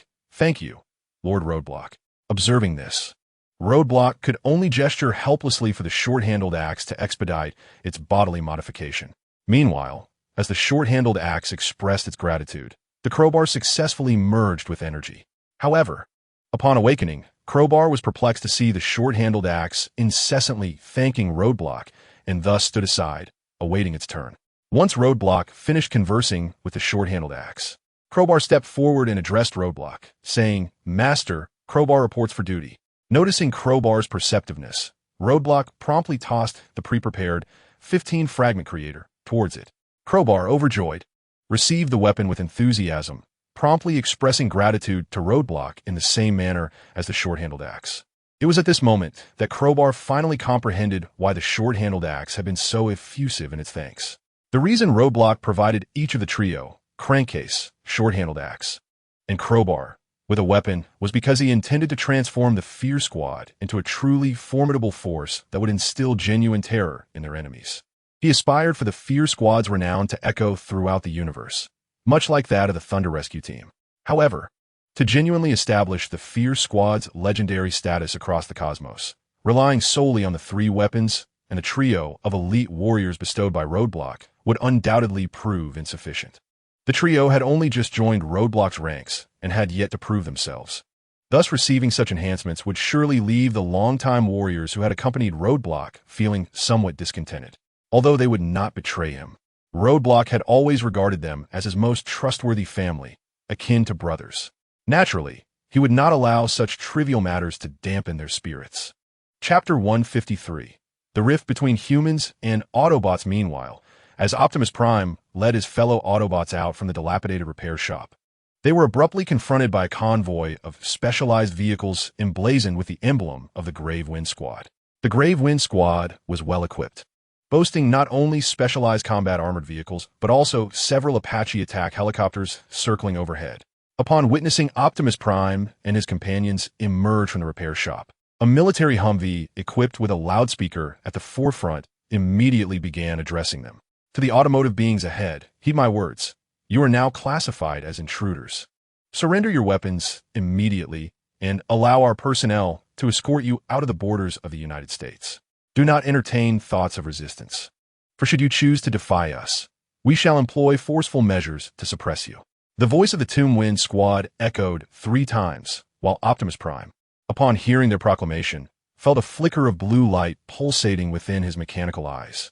Seeing this, Thunderclash turned to Optimus Prime and exclaimed, "They are utterly intolerable. Optimus, we need not heed them any longer. Let us charge forward." Nearby, Dino and Swindle, stirred by Thunderclash's words, eagerly chimed in, "Yes, Optimus. Let us advance and demonstrate our might to these insignificant pests." The intensity of the blue light in Optimus Prime's eyes grew ever brighter, seemingly on the verge of transforming into a hue of purple. Meanwhile, Dino and Swindle continued to chatter excitedly about how they would crush the humans before them. At this moment, Ratchet, standing nearby, noticed the unusual demeanor of Optimus Prime and swiftly intervened, halting the 2 speakers with a gesture. He then addressed Optimus Prime. "Optimus?"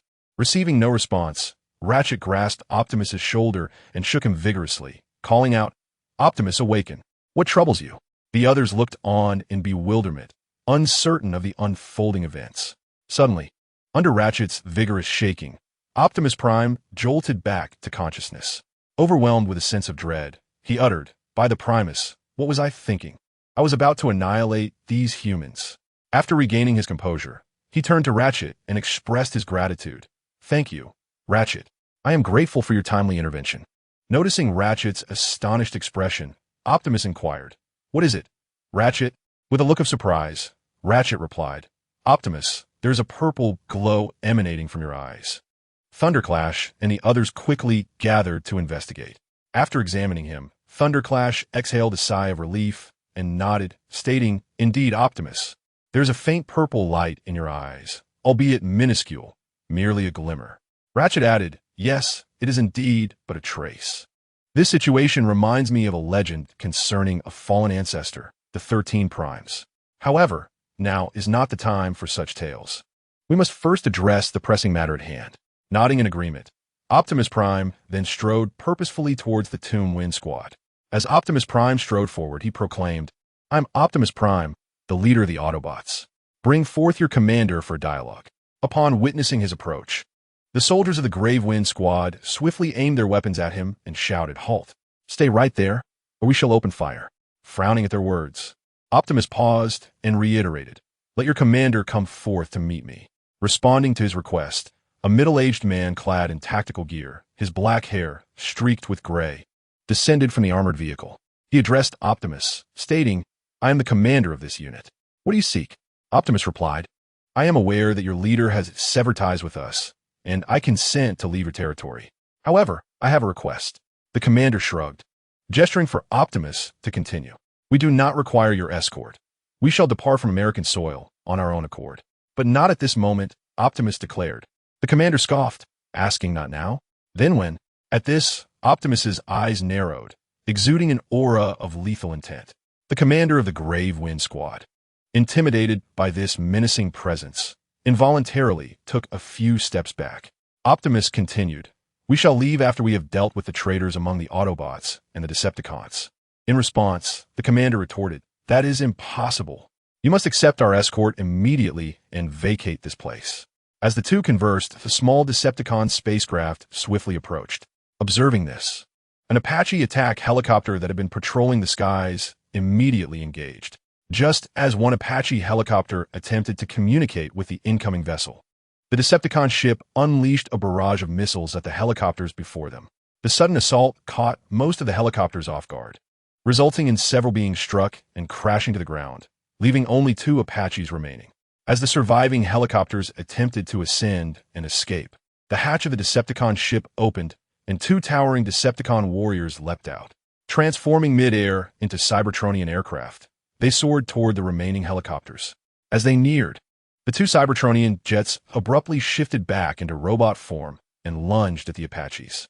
In an instant, the last 2 Apache helicopters succumbed to the onslaught of the Decepticon warriors, trailing black smoke as they plummeted to the earth. As the events unfolded with remarkable swiftness, the ground forces of the Tomb Wind Squad had yet to react when their aerial units met with total annihilation. The commander of the Tomb Wind Squad, realizing the situation, hastily ordered his troops to engage Optimus Prime and his companions. Originally, Optimus Prime had intended to assist humanity by bringing down the Decepticon small spacecraft. However, upon witnessing the humans' aggressive actions against him, he promptly instructed his Autobot warriors to retreat from the area, urging them to avoid harming the humans whenever possible. Under Optimus Prime's command, the Autobot warriors transformed into vehicle modes and surged away from the area. Observing this, the commander of the Tomb Wind Squad ordered his soldiers to attack the Autobots, while simultaneously instructing the communications officer to urgently contact the Air Force for aerial support. Although the members of the Tomb Wind Squad were well equipped, they found themselves outmatched when facing the Autobot warriors, even without the latter employing their weaponry. Bound by Optimus Prime's orders not to lethally engage the human soldiers, the Autobots resorted to targeting the humans' specialized vehicles instead. One Autobot brandished his energy blaster, disregarding whether the armored vehicle was occupied, and fired directly at it. The human armored vehicle could not withstand the onslaught of the energy weapon, erupting into a brilliant fireball upon impact. Other Autobot warriors, witnessing this, quickly followed suit, drawing their weapons and launching attacks against the human specialized vehicles. In an instant, the Tomb Wind Squad's armored vehicles were reduced to fiery wreckage. The human soldiers operating these specialized vehicles, who believed they were safe behind their heavy armor, found themselves tragically ensnared within their own tombs. As Optimus Prime frowned at the scene, he was about to command his warriors not to use energy weapons on the human vehicles when he was interrupted by a voice. It was Jazz who addressed Optimus Prime, saying, "Optimus, the human armored vehicles may pose a lethal threat to our warriors. Their actions are merely an instinct for self-preservation." Upon hearing Jazz's words, Optimus Prime swallowed his impending command. After a brief silence, he addressed the Autobots present. "Do not linger in battle. We must break through swiftly." Upon hearing Optimus Prime's command, the Autobots promptly surged through the breach that had just been created. At that moment, the Decepticon small spacecraft, which had recently destroyed an armed helicopter, approached Optimus Prime and his group. Realizing this, Optimus Prime and his companions immediately aimed their weapons at the Decepticon vessel, just as they were about to unleash their attack. Optimus Prime's core template suddenly received a message from Jazz. "Optimus, don't be alarmed. It's me." Upon receiving this message, Optimus Prime quickly declared, "Do not fire upon that spacecraft. Jazz has come to our aid." Upon hearing this, the individuals, including Tong Xiangxiu, promptly set aside their weapons. The Decepticon ship swiftly descended toward the ground, revealing Jazz standing at the ship's entrance, smiling as he addressed Optimus Prime and the others. "I have come to assist you. My brothers, hasten aboard." Upon hearing Jazz's words, the group turned their gazes toward Optimus Prime, who, recognizing the moment, instructed them, "You all board the ship first." Bumblebee, Ratchet, and the others complied and entered the vessel, leaving only Optimus Prime and Tong Xiangxiu outside. Noticing that Tong Xiangxiu had not boarded, Optimus Prime urged him, "You should go aboard with Jazz to the new base. I will remain here to lead the remaining warriors through the breach." Tong Xiangxiu shook his head in response, stating, "Last time, it was you who stayed behind. Let be my turn this time. Besides, I am not on good terms with Roadblock. You should handle negotiations with him." Without waiting for Optimus Prime to object, Tong Xiangxiu transformed into vehicle mode and charged toward the surrounding human soldiers. Observing this, Optimus Prime chuckled and shook his head before swiftly entering the ship. He felt secure, leaving Tong Xiangxiu behind, knowing that humans posed no significant threat to the Autobot warriors. Had they been facing the Decepticons, Optimus Prime would never have allowed Tong Xiangxiu to remain. At this moment, however, Optimus Prime felt a twinge of concern for the human safety, fearing that without his guidance, the Autobots left behind might disregard the lives of the human soldiers. Yet, Jazz would not afford Optimus Prime the luxury of hesitation, promptly commanding the ship's doors to close and ascend into the sky. Meanwhile, Bumblebee, brimming with excitement, inquired of Jazz, "How did you come to be here to rescue us?" Jazz replied, "It was not my intention to come for you. Someone, upon learning of your situation, could not wait for you to reach the base and insisted I bring him to rescue you." The group exchanged puzzled glances, and Mudflap boldly asked, "Who else among the Decepticons would care about us?" In response, Jazz mysteriously pointed toward the ship's cockpit, prompting everyone to look in that direction. They beheld a metallic seat slowly turning, revealing a warrior who gradually stood up. Ratchet, upon recognizing the figure, exclaimed in astonishment, "Ironhide." Hot Rod, excited, rushed to Ironhide's side, exclaiming, "When did you come back to life? And you didn't even bother to inform me. That's rather inconsiderate of you." After delivering his playful reprimand, Hot Rod playfully punched Ironhide's chest. However, as Ironhide's frame towered nearly 12 meters tall, while Jazz stood at around 8 meters, Jazz had a leap to land a punch on Ironhide's chest. Unexpectedly, the strike from horizontal cannon landed on Ironhide's metallic frame without causing any discernible effect, resulting in horizontal cannon himself being rebounded. "You, my friend, have returned with a resilience that surpasses your former self," Ironhide exclaimed, bursting into laughter as he lifted Jazz effortlessly. Playfully addressing horizontal cannon, he remarked, "Is it conceivable that my apprentice could ever best me?" Upon hearing this, horizontal cannon mustered his strength and freed himself from Ironhide's grasp, asserting, in terms of overall prowess, "You may indeed be my master, yet do not forget that in agility and technique, I am your mentor." The bond between horizontal cannon and Ironhide within the Autobot ranks is one of the closest, characterized by a relationship that is both mentor and companion. Their camaraderie stems from horizontal cannon's past as a Decepticon warrior, where he, filled with youthful fervor, was swayed by Megatron's rhetoric to join their ranks. However, upon experiencing the true nature of the Decepticon forces and the stark contrast to Megatron's revolutionary proclamations, horizontal cannon chose to surrender to the Autobots during skirmish, thus aligning himself with them. Initially, his history as a Decepticon rendered him an object of suspicion among the Autobots, who regarded him as a fickle individual, subjecting him to various trials. Only Ironhide understood the reasons behind horizontal cannon's defection and often defended him against the other Autobots' scorn. Chapter 155, The Rift Between Humans and Autobots 3. Thus, Ironhide's revival stirred profound emotions within horizontal cannon, evoking a response even more fervent than that of Optimus Prime. After exchanging greetings with the other Autobots, Ironhide approached Optimus Prime, gazing intently yet silently at him. At that moment, Ironhide felt uncertain about how to confront Optimus, for he had now allied himself with the Decepticons, becoming a subordinate of Barricade. Noticing Ironhide's gaze, Optimus offered a gentle smile and warmly welcomed him back. "It is a joy to see you again, my old friend." Ironhide, slightly averted in his gaze, responded earnestly, "Thank you, Optimus. Without your assistance, I might not have returned so swiftly." In reply, Optimus chose not to elaborate further, but instead placed a reassuring hand upon Ironhide's shoulder. At that instant, the robotic sentinels piloting the spaceship alerted Jazz. "Lord Jazz, we have detected a formation of human fighter jets approaching. Shall we engage them?" Jazz and Optimus promptly moved to the spacecraft's control deck to assess the situation, witnessing a squadron of fighter jets, consisting of 35 and 10 Warthog aircraft, advancing towards their vessel. At this moment, the two Decepticon warriors who had just attacked the Apache-armed helicopters charged towards the squadron of fighter jets in the sky. Observing this, Jazz immediately commanded the robotic sentinels piloting their spacecraft to prepare for battle, coordinating an assault alongside the aerial bombardment and Silver Sword to eliminate the human fighter jet formations. Nearby, Ratchet, upon seeing the human fighter jet squadron, remarked to Optimus Prime, "It seems humans are serious this time. They are determined to expel us from American soil." Optimus Prime, upon hearing this, furrowed his brow, grappling with the perplexing motives behind humanity's actions. Could it truly be due to the promise made by Unicron to humankind? Just as Optimus was deep in thought, the robotic sentinel at the controls of the spacecraft addressed Jazz once more, reporting, "Lord Jazz, we have detected 2 more squadrons of fighter jets approaching us."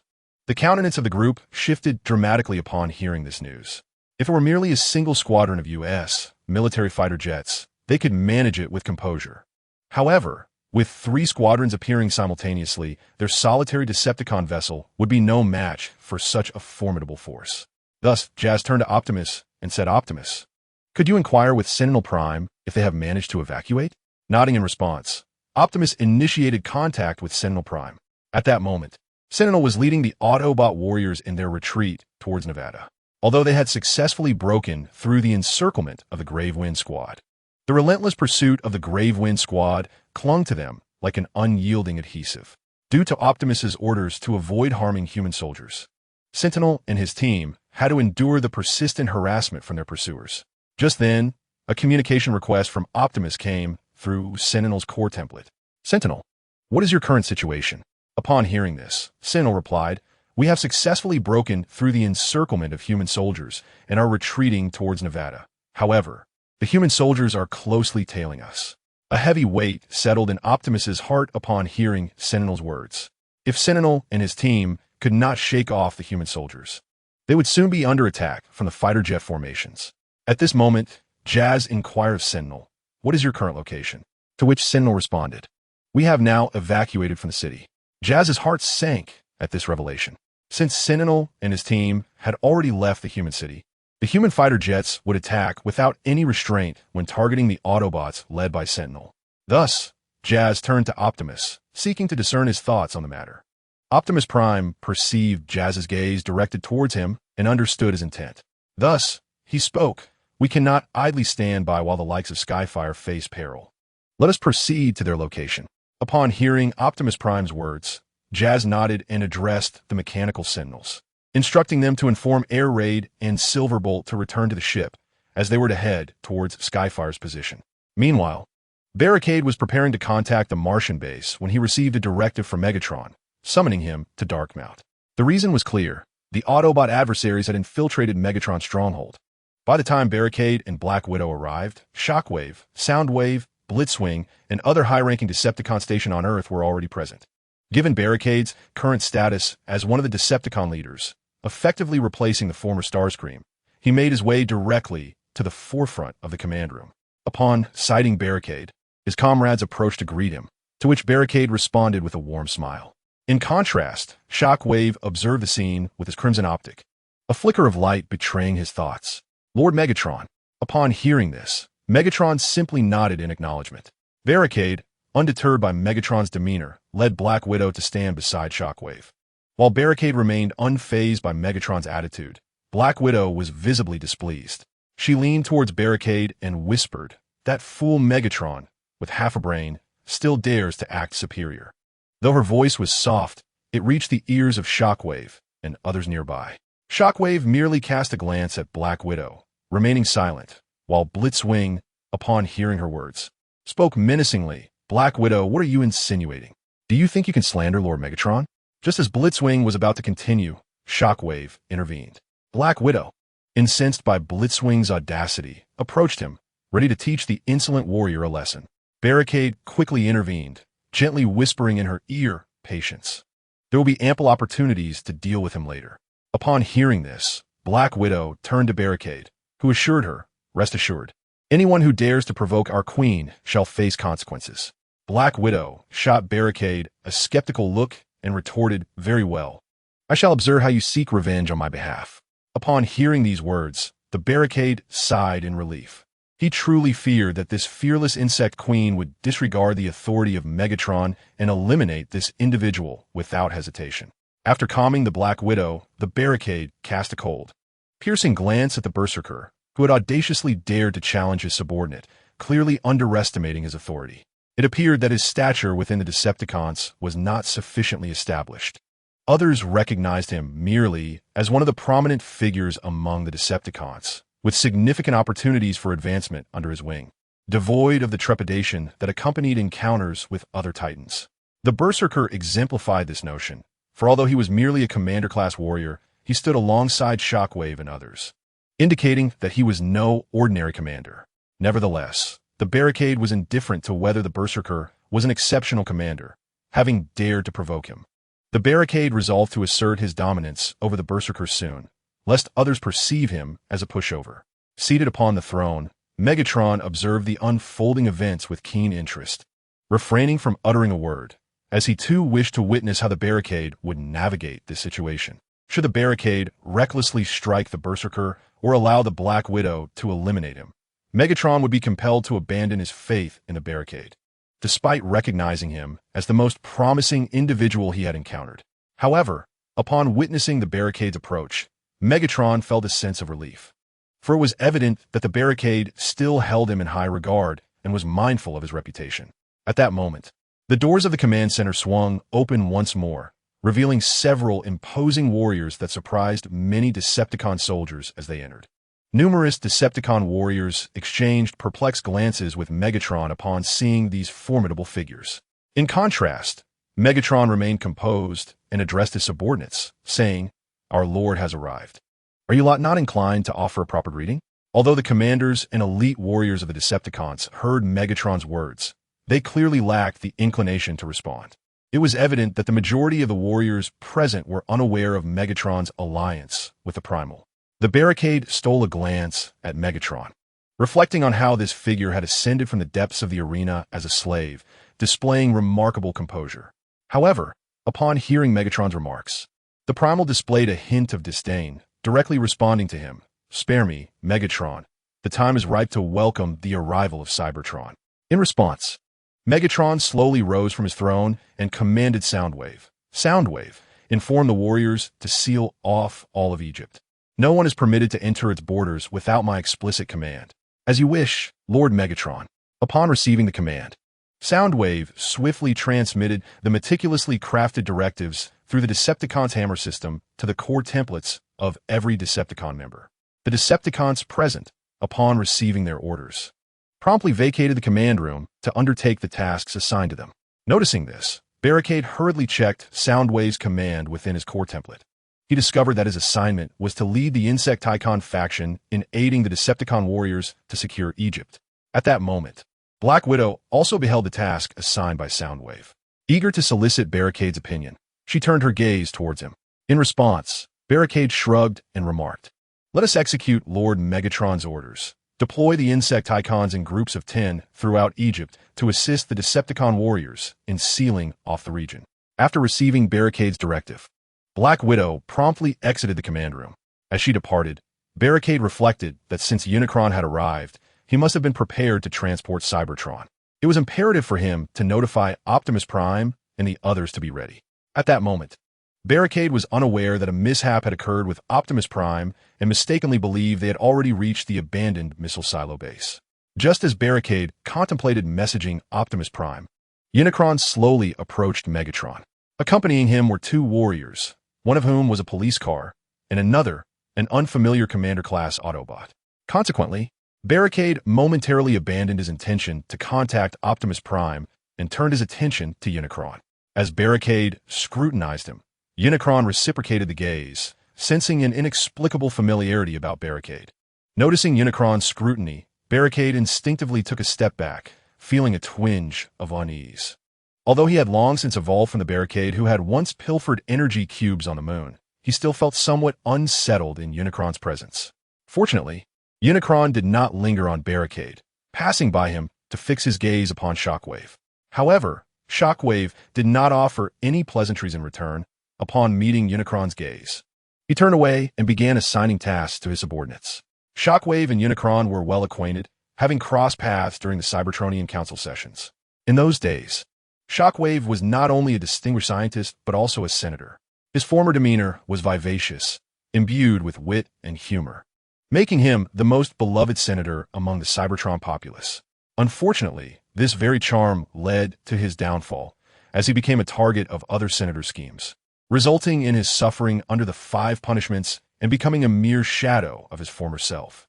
Since then, Shockwave has transformed from humorous and somewhat comical senator into a cold and ruthless logical entity. Although Unicron was also a leader of the Decepticons at that time, his power was evidently insufficient, leading him to observe Shockwave's tribulations with indifference. This indifference is one of the reasons Shockwave harbors no fondness for this former Decepticon leader. Upon witnessing Shockwave's reaction, Unicron chuckled to himself, then walked past Shockwave to stand before Megatron. Upon reaching Megatron, Unicron addressed him directly, saying, "Please retrieve the energy columns you have prepared. My warriors will deliver them to the designated location and safeguard them there." Upon hearing this, a sinister grin crept across Megatron's menacing mechanical visage as he replied to Unicron, "You need not concern yourself with the energy columns. I have already instructed Shockwave to dispatch our warriors to the specified site. All you need to do is activate your control column to transport Cybertron here." Unicron cast a disinterested glance at Megatron. Chapter 157, Lockdown in Egypt 2. With a tone of disdain, Unicron remarked, "I hope your subordinates are not as inept as you." This incited Megatron to rise abruptly from his throne, exclaiming, "Damn you, Unicron. You are nothing but a lost dog now. Cease your pretentious airs. Were it not for my shelter, you would likely be hunted by humans like Optimus Prime." What? Optimus Prime is being pursued by humans? Barricade, upon hearing Megatron's words, was momentarily taken aback but quickly regained his composure. He intended to discreetly message Jazz to inquire about the current status of Optimus and the others. However, before Barricade could send his message, Jazz had already reached out to him first. The Autobots are under attack from human soldiers, and the government has deployed numerous fighter jets and armored vehicles surrounding the Autobots on the outskirts of the designated area. Upon receiving Jazz's message, Barricade's mechanical eye flickered ominously. The situation appears rather dire. It seems the U.S. government has resolved to fully support Unicron, as Barricade pondered how to assist Optimus and the others in their escape. One of Unicron's commander-level subordinates, who had entered with him, could not suppress his urge to step forward and berate Megatron, saying, "Damn you, Megatron. How dare you speak to Lord Unicron in such a manner? If it weren't for Lord Unicron transforming you from a slave into a Cybertronian citizen, would you have achieved your current stature?" Megatron, upon hearing this, was infuriated, ready to reprimand the insolent individual when he noticed Barricade drawing a shotgun from behind and aiming it at the fool's head, pulling the trigger without hesitation. The shot instantly obliterated the Autobot soldier's head. A sudden upheaval rendered all present, including Megatron and Starscream, momentarily speechless. After dispatching the Autobot with a single shot, Barricade arrogantly addressed the lifeless body, proclaiming, "What are you? How dare you slander Lord Megatron?" Following his proclamation, Barricade cast a sidelong glance at Berserker. Initially caught off guard, Berserker snapped back to reality upon meeting Barricade's menacing gaze. However, rather than yielding to Barricade's provocation, he glared back with evident displeasure, as if resenting Barricade for stealing his thunder. Barricade, taken aback, found himself questioning whether Berserker was genuinely foolish or merely audacious. At that moment, the others finally regained their composure. The police car swiftly transformed, aiming its weapon at Barricade, and exclaimed, "You wretched creature, what are you doing?" Without hesitation, it prepared to fire. In response, Barricade aimed his weapon back at the police car, vowing to shatter its spark before it could pull the trigger. Just as Barricade contemplated his preemptive strike, the imposing figure of Starscream intervened, halting the police car. The police car, bewildered, turned its gaze towards Starscream, who gently shook his head and ordered, "Put down your weapon." But he killed the frontline pioneer. The police car protested, only to be met with Starscream's fearsome glare. Reluctantly, the police car lowered its weapon. With this development, Barricade shrugged nonchalantly, seizing the opportunity to sow discord between Starscream and Megatron while undermining Starscream's subordinates. Yet, to Barricade's surprise, these two cunning foxes were not easily deceived. Starscream, seeing Barricade's irritating demeanor, let out a disdainful huff before addressing Megatron. "I will grant you but a single day to resolve matters with the Egyptian military.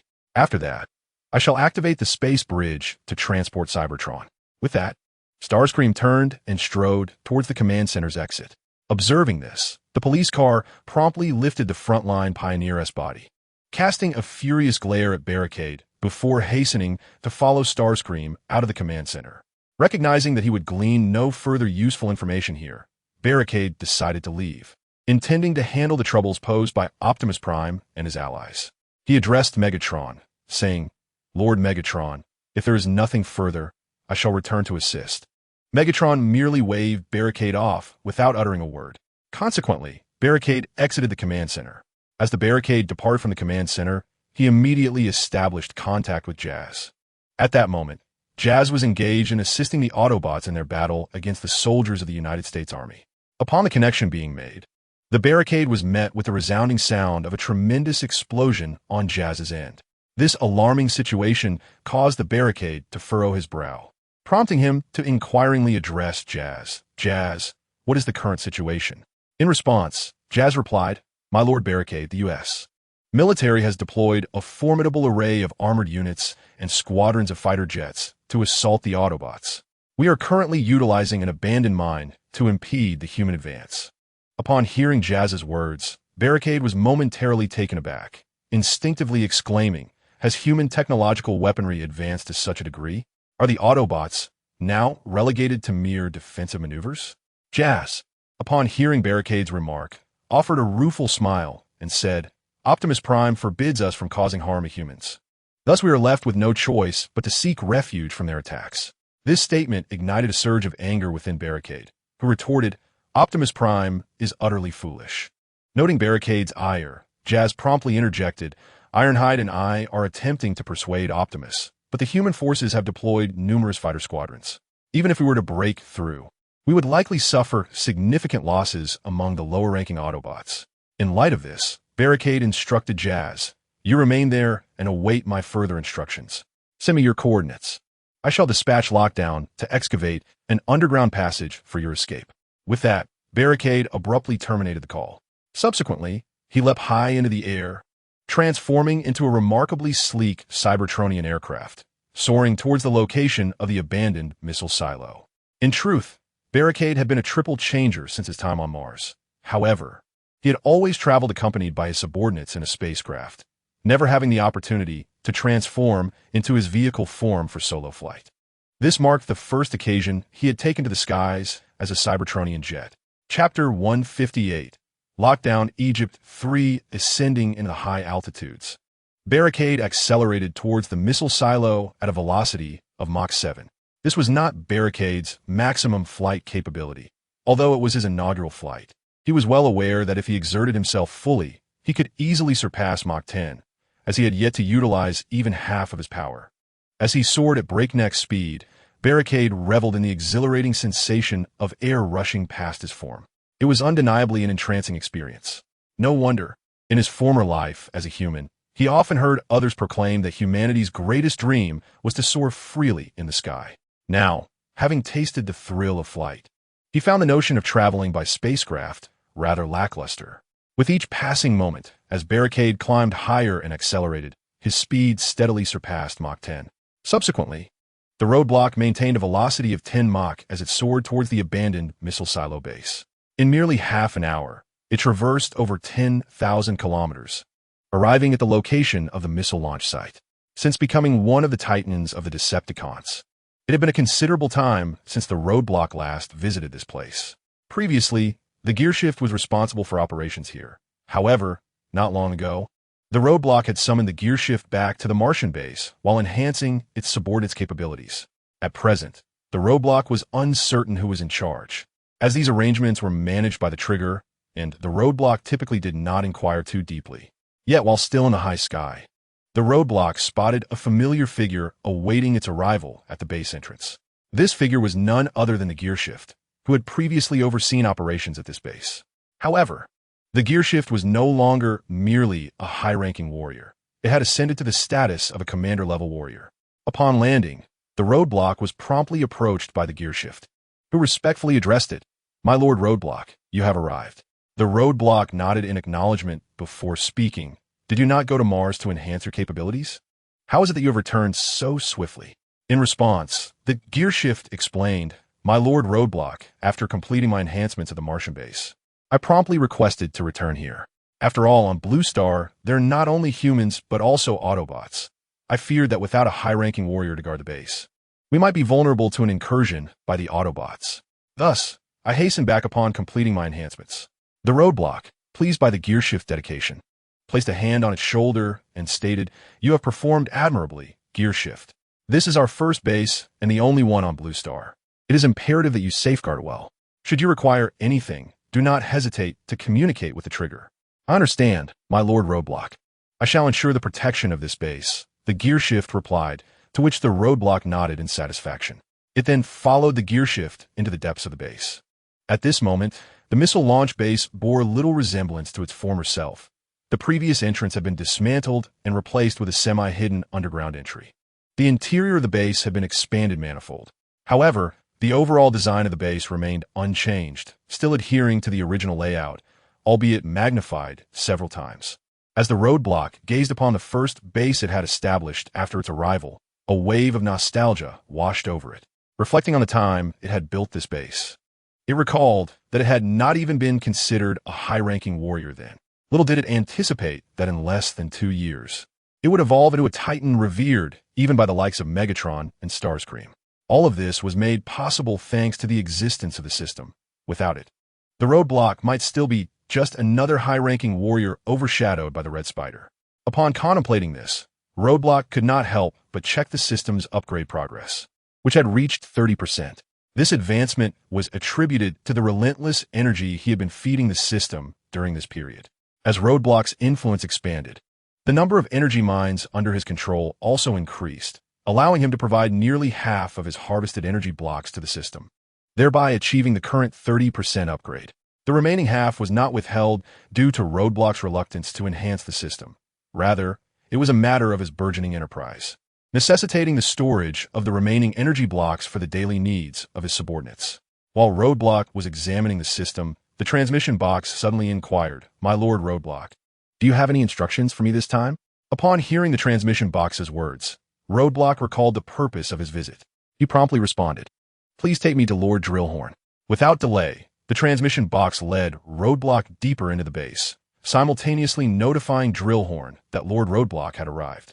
Since being assigned to the missile launch base by Roadblock, Drillhorn's main body had been in a state of slumber. To conserve energy, all routine tasks were managed by his avatars. Upon receiving the message from the transmission box, Drillhorn quickly commanded his avatar to emerge from his main body and await Roadblock's arrival outside. Roadblock soon reached Drillhorn's resting place, whereupon Drillhorn respectfully greeted him, "My Lord Roadblock, you have arrived." Roadblock nodded in acknowledgement and instructed, "Awaken your main body and accompany me to assist the Autobots in their escape." Although somewhat puzzled as to why Roadblock wished to aid the Autobots, Drillhorn swiftly complied and roused his main body. Subsequently, Roadblock and Drillhorn's avatar entered Drillhorn's interior, where Roadblock promptly relayed the coordinates of Jazz and the others to Drillhorn. He then directed, "Let us proceed to this location. At that point, you will tunnel underground to facilitate the Autobots' escape from their battle with the humans." Receiving Roadblock's command, Drillhorn activated his drilling mode and began to burrow towards the battleground of the Autobots and humans. Meanwhile, in the abandoned mine where the Autobots were hiding, Jazz was persuading Optimus Prime. "Lord Roadblock has just informed me that the Decepticons have now reached Megatron's base, and they are prepared to transport Cybertron." Chapter 159. The Siege of Egypt for Optimus Prime. If we continue to be besieged by humanity here, it will be too late once the Fallen transports Cybertron to this location. Upon hearing Jazz's words, Optimus fell into deep contemplation.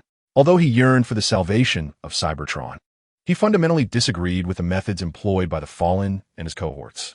As the guardian of the peace treaty, Optimus could not condone any race receiving unjust treatment.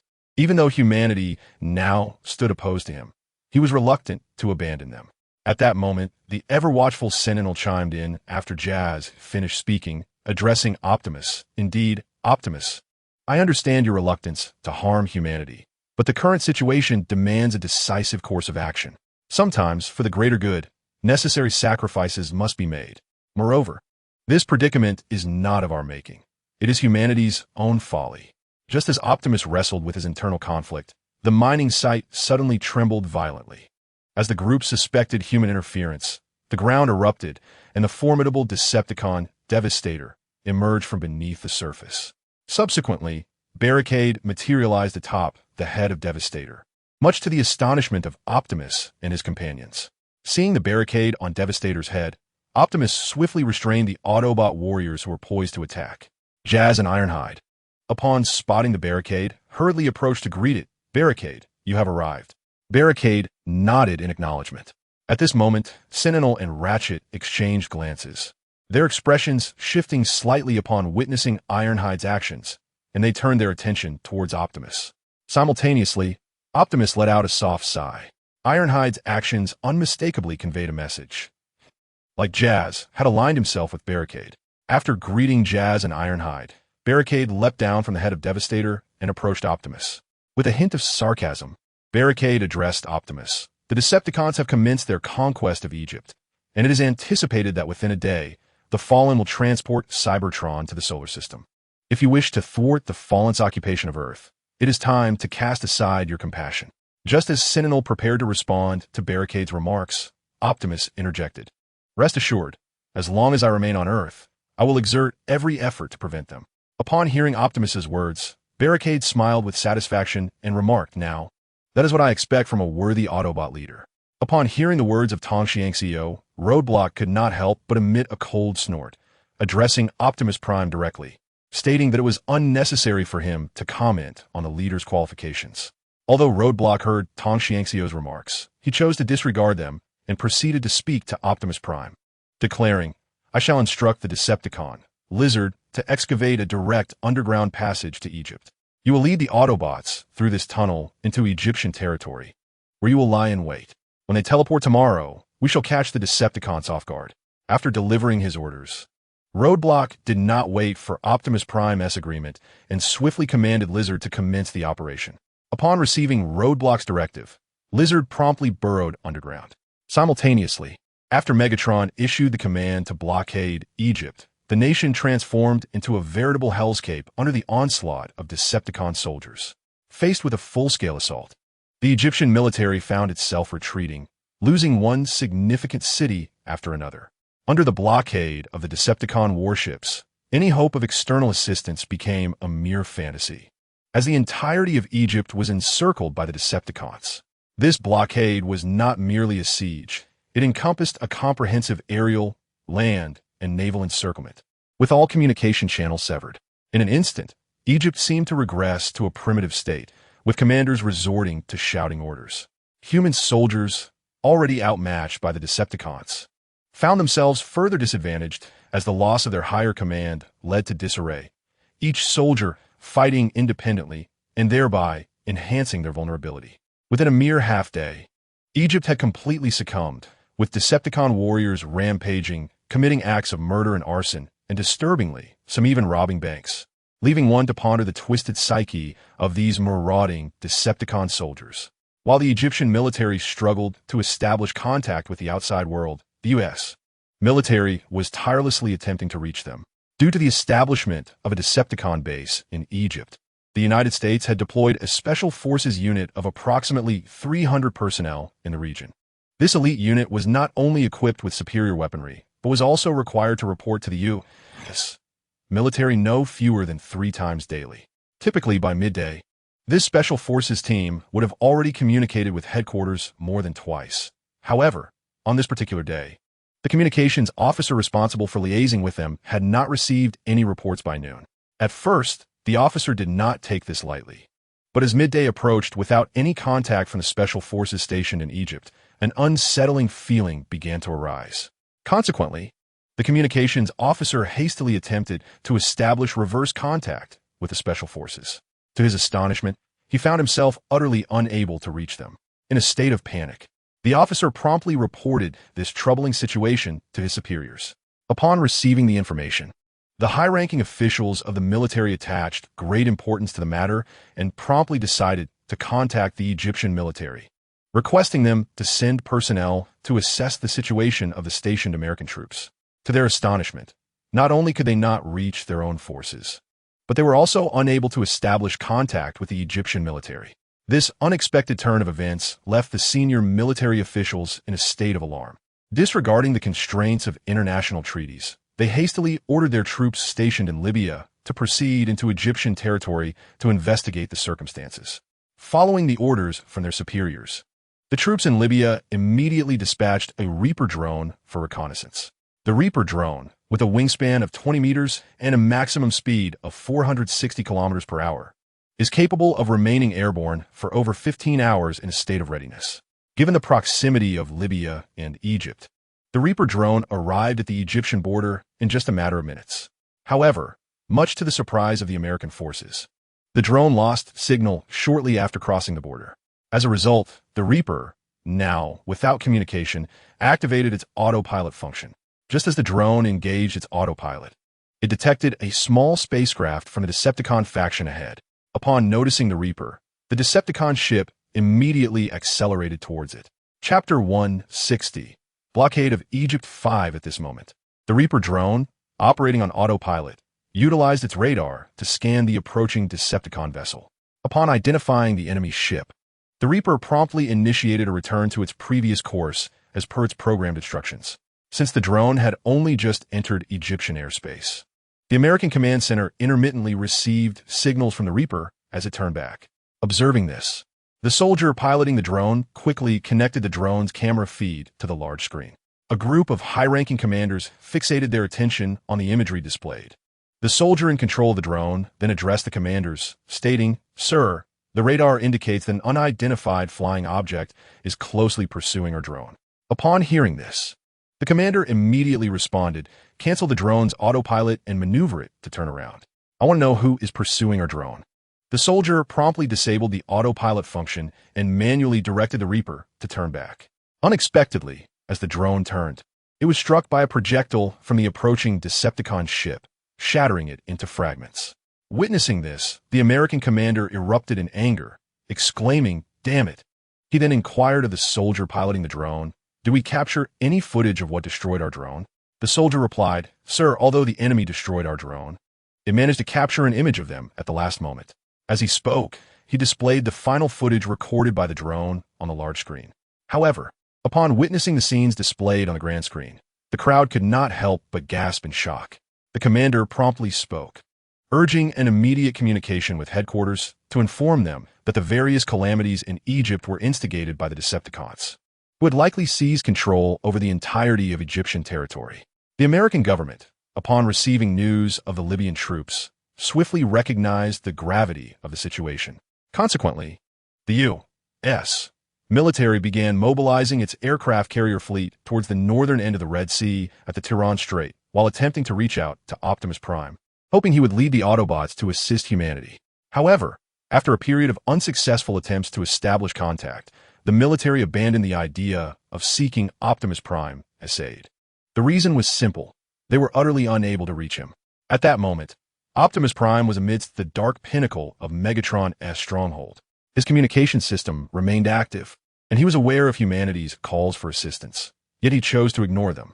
Instead, with a mocking expression, he addressed his subordinate, the police vehicle, saying, "These carbon-based life forms are indeed amusing. They attempt to play tricks on me while trying to drive away Optimus Prime." The police vehicle responded, "Indeed, my lord, humanity is a remarkably greedy species." To this, Optimus Prime replied nonchalantly, "It matters not. Humanity shall soon become our slaves." The police vehicle's optics flickered with a blue light.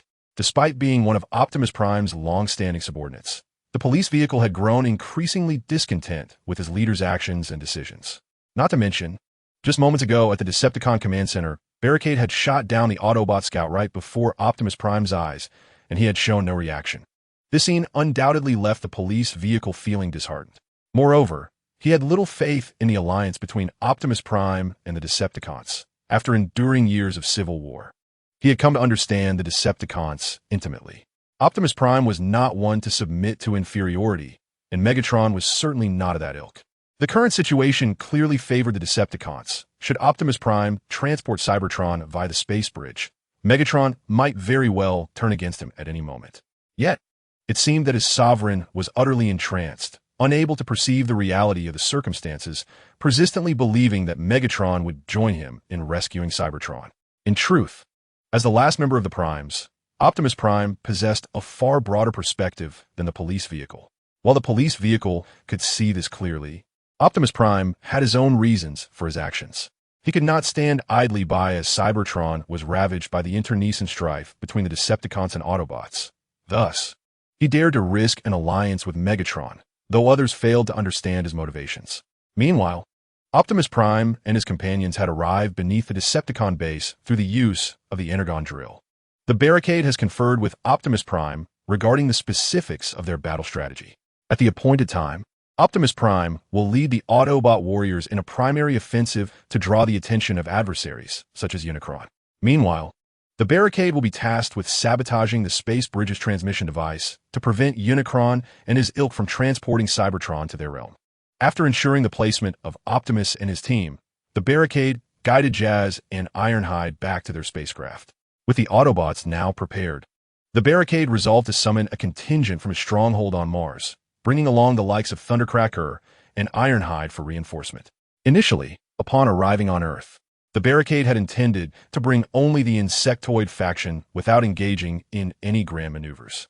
However, he soon recognized that the unfolding reality diverged significantly from the narrative he was familiar with.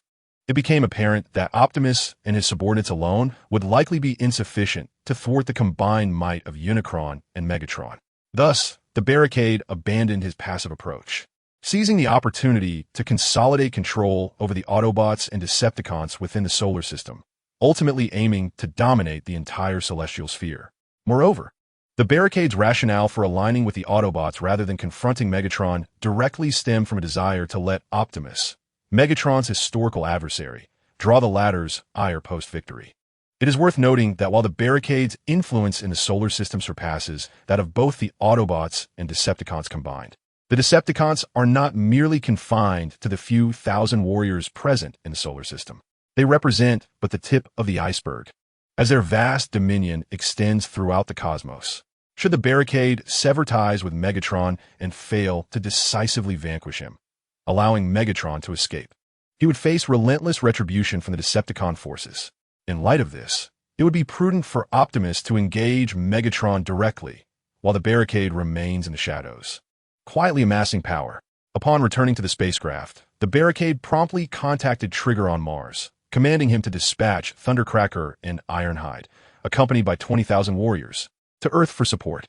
Trigger, hesitating, responded, "My lord, Thundercracker and Ironhide are currently not on Mars. Should we send Bonecrusher and the Noisemaker instead?" Upon hearing Trigger's words, the Barricade inquired with confusion, "Not on Mars? Where have those two rascals gone?"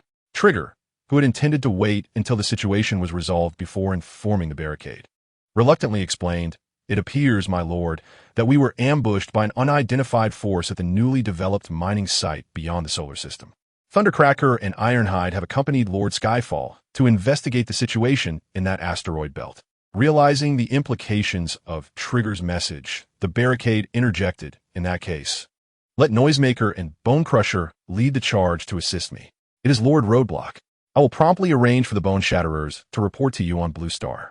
Once we finalized the personnel heading to Blue Star, Roadblock inquired of Trigger, "Have you determined which faction attacked our mining site?"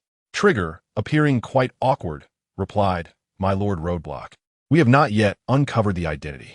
However, Lord Warwing and his team have now arrived at the attacked mining area and should soon ascertain who assailed our operations." "Very well, I understand. Report to me immediately upon receiving any news," Roadblock responded. With that, he set aside this matter, choosing to wait for Warwing's findings before making any decisions. The immediate priority was to resolve the issues concerning the celestial enemy and the space bridge transmission device. Nonetheless, Roadblock harbored a deep curiosity regarding who had dared to assault his mining site. Could there truly be another faction within the solar system? Was it possible that the Red Spider was lurking in some hidden corner of their realm? As Roadblock pondered the identity of the assailants, his core template suddenly received a command via sound waves. "The American forces are attempting to enter Egypt through the Tiran Strait. They are now engaged with our warriors. Lord Megatron commands you to lead the mechanical insects to neutralize them." Upon receiving this directive, Roadblock immediately ordered the spacecraft to the battlefield against humanity and instructed Black Widow to mobilize a portion of the mechanical insects for support. At that moment, the mechanical insects were dispersed throughout Egypt. Following Black Widow's orders, they promptly converged towards the northeastern battlefield of Egypt. By the time Roadblock and his team arrived, numerous mechanical insects that were relatively close had already engaged in combat with the human soldiers. Initially, the human soldiers were no match for the Decepticon warriors. However, since the Decepticon Legion was tasked with securing the entirety of Egypt, the number of warriors assembled here to fend off the American assault was rather limited, totaling around 1,000. Although most of these warriors were of lower and mid-tier ranks, they were not easily countered by the Americans' armored vehicles and tanks, prompting a shift in the Americans' traditional combat strategies. Given that the Cybertronians are mechanical life forms composed of metal and countless electronic components, their greatest vulnerability lies in electromagnetic pulse attacks. Thus, the American forces unleashed indiscriminate electromagnetic bomb assaults from their aircraft carrier strike group upon this region. And while the Decepticon warrior systems were incapacitated, they employed laser-guided weaponry to mark and direct Tomahawk missiles to eliminate the Decepticon fighters.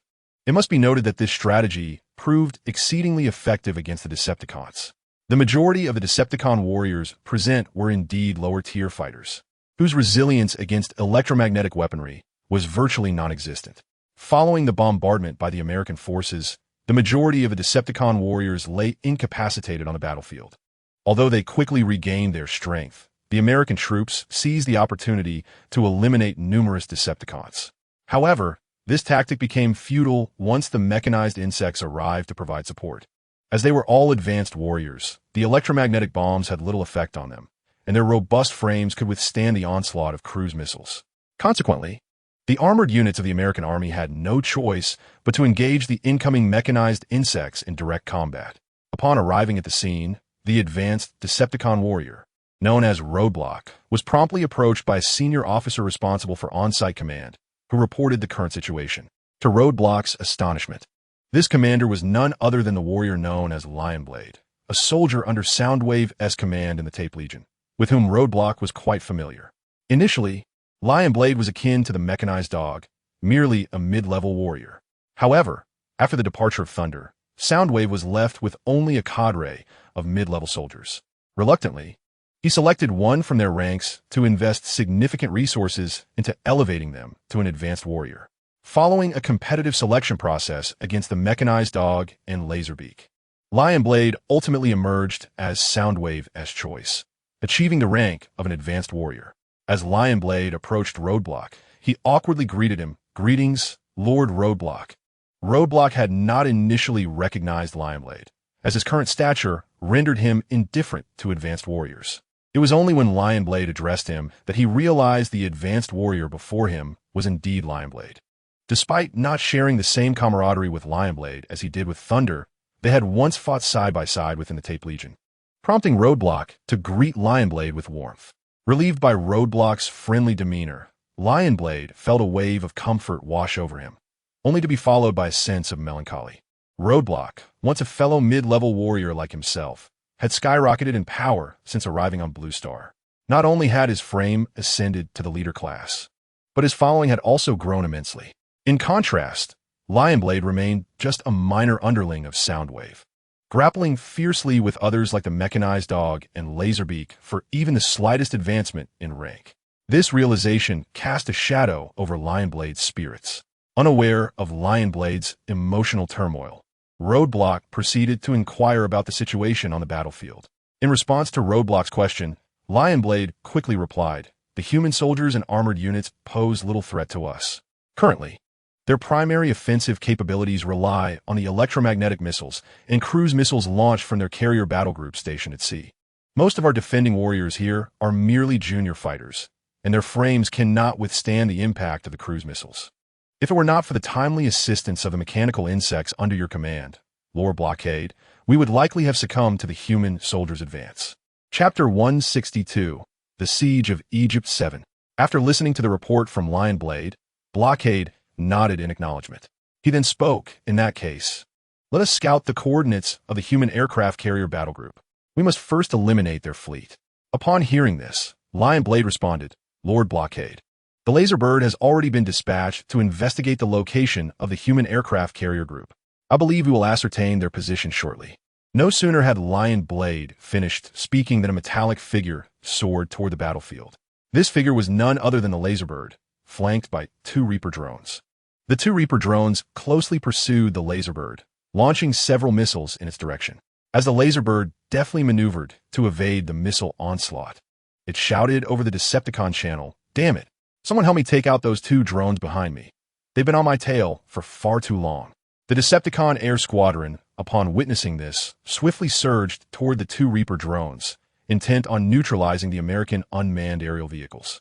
However, the operators of the Reaper drones, upon realizing that assistance was at hand for the Laserbird, promptly veered away in an attempt to escape. Despite their initial choice to flee, they could not evade the relentless pursuit of the Decepticon warriors. The Decepticon air squadron quickly closed the distance to the fleeing Reaper drones and launched a barrage of missiles at them. The Reaper drones attempted to use decoy flares to evade the incoming missiles, but the Decepticon missiles were impervious to the flares, striking the drones directly. Meanwhile, after evading the missiles fired by the Reaper drones, the Laserbird hastened to the ground. Upon landing, just as it was about to speak, it noticed Blockade watching with a predatory gaze. Perceiving the malicious intent in Blockade's eyes, the laser bird hastily swallowed its words. Blockade beckoned to the laser bird and, with a beaming smile, said, "Come here and share the intelligence you have gathered." The laser bird, upon hearing this, fell back into its habit of being cheeky, instinctively retorting, "Dream on if you think I'll reveal the information." At this, Blockade's expression darkened, and he stepped forward to grasp the laser bird firmly. The laser bird then realized it had misspoken. After all, the Blockade of today was no longer the same as before, and he would not hesitate to eliminate it even in the presence of Soundwave. The laser bird, trembling with trepidation, addressed the barrier, "Esteemed barrier, I must confess that I was taken aback by your fervor and failed to react promptly. I shall now relay the intelligence I have acquired." As the laser bird prepared to transmit the coordinates of the U.S. aircraft carrier group, the barrier was momentarily taken aback. In truth, the barrier had no intention of outright eliminating the laser bird. He merely sought to impart a lesson. The laser bird, perceiving the barrier's silence, quaked with fear and stammered, "Be barrier, sir." The barrier, upon hearing his name called, regained his composure. Finding the situation tedious, he callously cast the laser bird to the ground and remarked, "I must admit, I prefer the defiant nature of that laser bird." Stunned by the barrier's words, the laser bird stood frozen in place. Meanwhile, Lineblade, relieved that the barrier did not chastise the laser bird, exhaled a sigh of relief. He had feared the barrier might indeed slay the laser bird after witnessing its insolence. After all, their animosity had begun during their time with the Tape Legion, and the current barrier was now a formidable leader of the Decepticons, far beyond the laser bird's capabilities. Seeing the laser bird still standing there in shock, Lineblade urged, "What are you still doing there? Hurry and transmit the location of the human aircraft carrier group to the esteemed barrier." The laser bird, jolted back to reality, swiftly projected the coordinates of the human carrier group. The barrier, dismissing the laser bird, turned his attention to the coordinates that had been presented. Upon receiving the precise location of the U.S. carrier group, the barrier promptly commanded Ironhide, Jazz, and Recoil, along with the assembled mechanical insects, to proceed with the destruction of the U.S. carrier fleet. Recoil, upon receiving the order, quickly began rallying the mechanical insects, which had amassed to nearly 800 in number. Under Recoil's leadership, they soared towards the coordinates of a U.S. carrier group. Although Jazz and the others had obscured the signals in the vicinity prior to the mechanical insects' departure, the sheer scale of their movement did not go unnoticed by the U.S. forces, who employed alternative methods to detect them. Upon discovering the mechanical insects' intentions, the commander aboard the carrier immediately launched a barrage of missiles at the approaching swarm and dispatched numerous fighter jets to intercept them. As the mechanical insects neared the waters of the Dialing Strait, they were met with a hail of missiles from the carrier group. However, in the face of the extensive missile assault, only a handful of the 800 mechanical warriors suffered direct hits, resulting in their destruction. The majority of the mechanical insects emerged with only minor injuries. Though the mechanical insects may possess somewhat limited cognitive capabilities, their combat instinct is remarkably formidable. Under the guidance of Jazz and Ironhide, their fighting prowess is further amplified. Meanwhile, after the mechanical insects withstood a barrage of missiles, dozens of fighter jets from the U.S. military, comprising the most advanced F-35s, surged toward them. Upon observing this, the mechanical insects excitedly launched themselves at the approaching fleet of aircraft. Despite their insect-like aerial forms, their speed rivaled that of the F-35s, exhibiting even greater agility. Moreover, with their numbers surpassing that of the American fighters by 5 or 6 times, the U.S. F-35s found themselves utterly powerless to retaliate. In less than half an hour, the formation of fighter jets was nearly annihilated, leaving only a few F-35s trailing black smoke, fleeing into the distance. Chapter 163.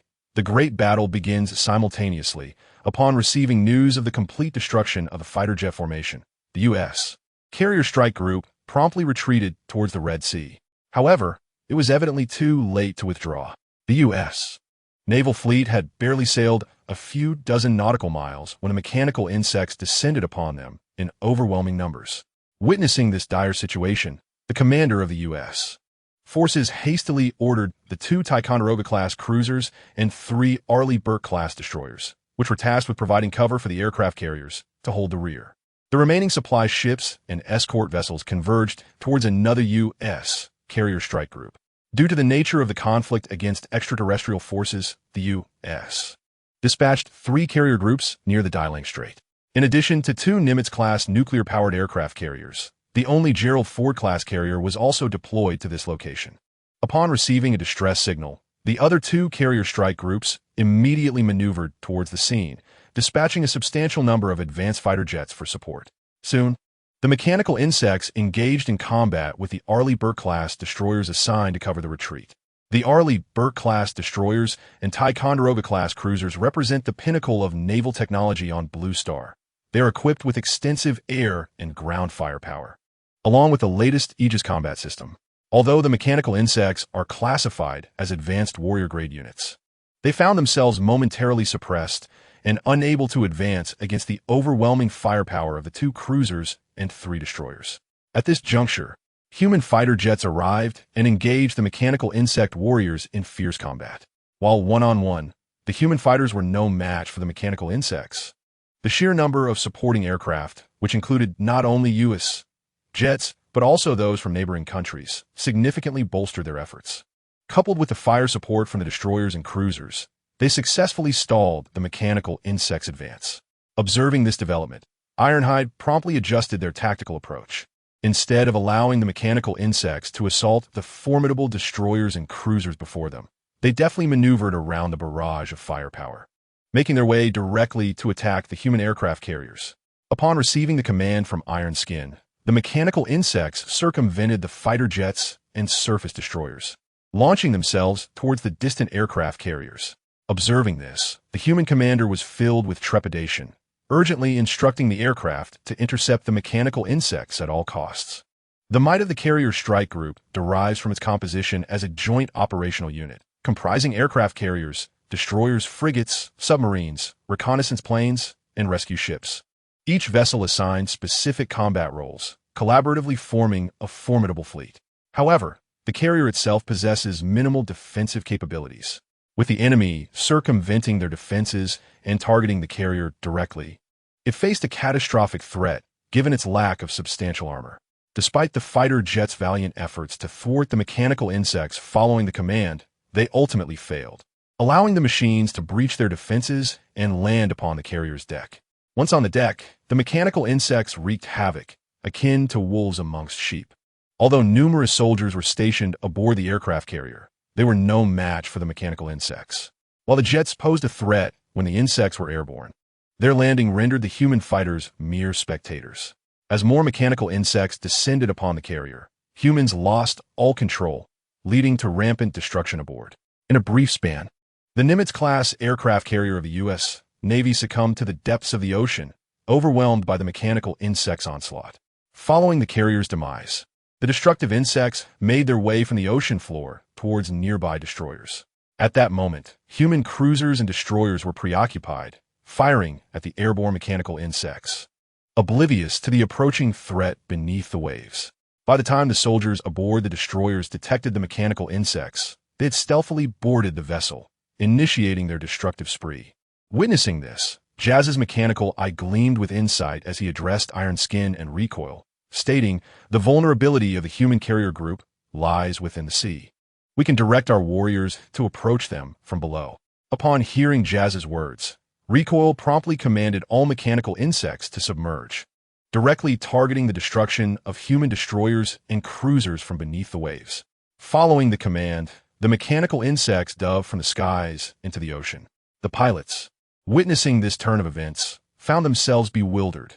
Their aircraft were ill-equipped for naval combat, leaving them disoriented and circling aimlessly in the air. Although humanity possesses anti-submarine patrol aircraft, helicopters, and submarines in the vast ocean, they prove utterly ineffective against the multitude of mechanized insects. In a state of helplessness, the U.S. military's fighter jets are compelled to retreat. Meanwhile, the Decepticons have completely seized control of Egypt, establishing a formidable defense around the pyramids. At this juncture, Megatron and Starscream have arrived at the Stellar Extraction Tower.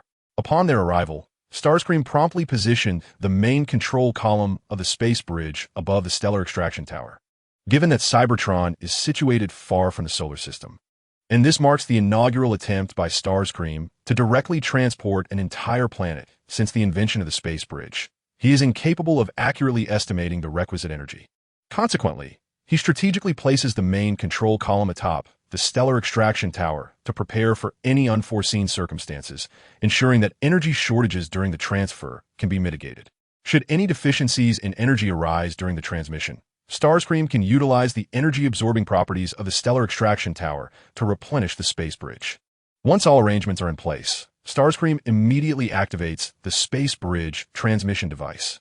As the space bridge initiates, a pale blue energy beam shoots skyward.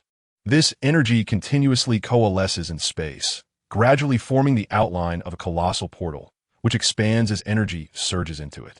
At this moment, Megatron gazes upward at the emerging portal, a look of profound realization crossing his face as he exclaims, "Cybertron, you are finally saved." Chapter 164. The battle begins too. At this time, Barricade is with Black Widow, and as they observe the battlefield situation stabilizing, they are about to return to their spaceship when a pale blue light pierces the sky. Barricade's expression shifts in alarm as he turns to Black Widow, stating, "This is bad. Starscream has prematurely activated the space bridge." He then instructs her, "I will scout the situation. You must quickly rally the mechanized insects to assist me." With that, Barricade leaps high into the air, transforming into a Cybertronian fighter jet, and flies toward the pyramids. As he soars, he relays the news of Starscream's space bridge activation to Optimus Prime. Meanwhile, Optimus and his team lie in ambush beneath the Decepticon base. Upon receiving Barricade's message, Optimus swiftly mobilizes his warriors. The drill monster burrows rapidly toward the pyramids, with Optimus and his companions closely following in its wake. However, there is still some distance from the pyramid complex, while the massive portal in the sky, fueled by immense energy, gradually takes shape. On the other side of this portal lies the distant planet of Cybertron, located in the Centaurus galaxy. Simultaneously, others on Cybertron also witness the colossal portal that has manifested in space. A colossal portal suddenly emitted a beam of pale blue energy, which descended upon the planet Cybertron. Under the influence of this energy, Cybertron began to drift slowly towards the portal in the cosmos. Red Spider was engrossed in his groundbreaking research on a new combinational technology aboard Cybertron's space station. Just as he reached the pivotal moment of his studies, Thundercracker burst in, inciting Red Spider's wrath. Fuming, Red Spider addressed Thundercracker, exclaiming, "You insufferable fool! Should you fail to provide a reasonable explanation, you shall soon learn the true extent of Lord Red Spider's might." Unfazed by the threat, Thundercracker, with a visage of dread, implored, "Lord Red Spider, something grave has transpired. You must come and see for yourself." With a scowl, Red Spider retorted, "What calamity has befallen us? Have you buffoons once more offended the nobility of Cybertron?" Thundercracker quickly clarified, "It is not us, but the planet itself. Cybertron is flying away." Taken aback by the revelation, Red Spider erupted in fury, demanding, "What nonsense are you spouting? How could Cybertron possibly take flight?" Sensing Red Spider's disbelief, Thundercracker hastily explained, "It is true, my lord. A gargantuan portal has appeared in space, and Cybertron is moving towards it." Realizing the urgency, Red Spider transformed into a Cybertronian jet and soared into the void. Meanwhile, this extraordinary scene unfolded across various factions on Cybertron. The inhabitants, bewildered and terrified, gazed at their planet, which was gradually advancing towards the portal. Only a handful of warriors from the major factions recognized the portal as a space bridge conceived by Unicron. Observing that everything was proceeding as planned, Unicron breathed a sigh of relief as Cybertron steadily approached the portal's threshold. He then approached Megatron, stating, "My promise has been fulfilled. I trust you will not forget our agreement." Megatron, with a sinister grin breaking across his mechanical visage, assured, "Fear not, my lord. As long as the Autobots are willing to submit, I shall provide them sanctuary." However, before Unicron could respond, an unexpected disturbance erupted. The ground beneath them split open, and a massive metallic tentacle surged forth, propelling both of them into the air. After casting them aside, the tentacle swiftly retracted, and from the fissure emerged a towering warrior, none other than Optimus Prime.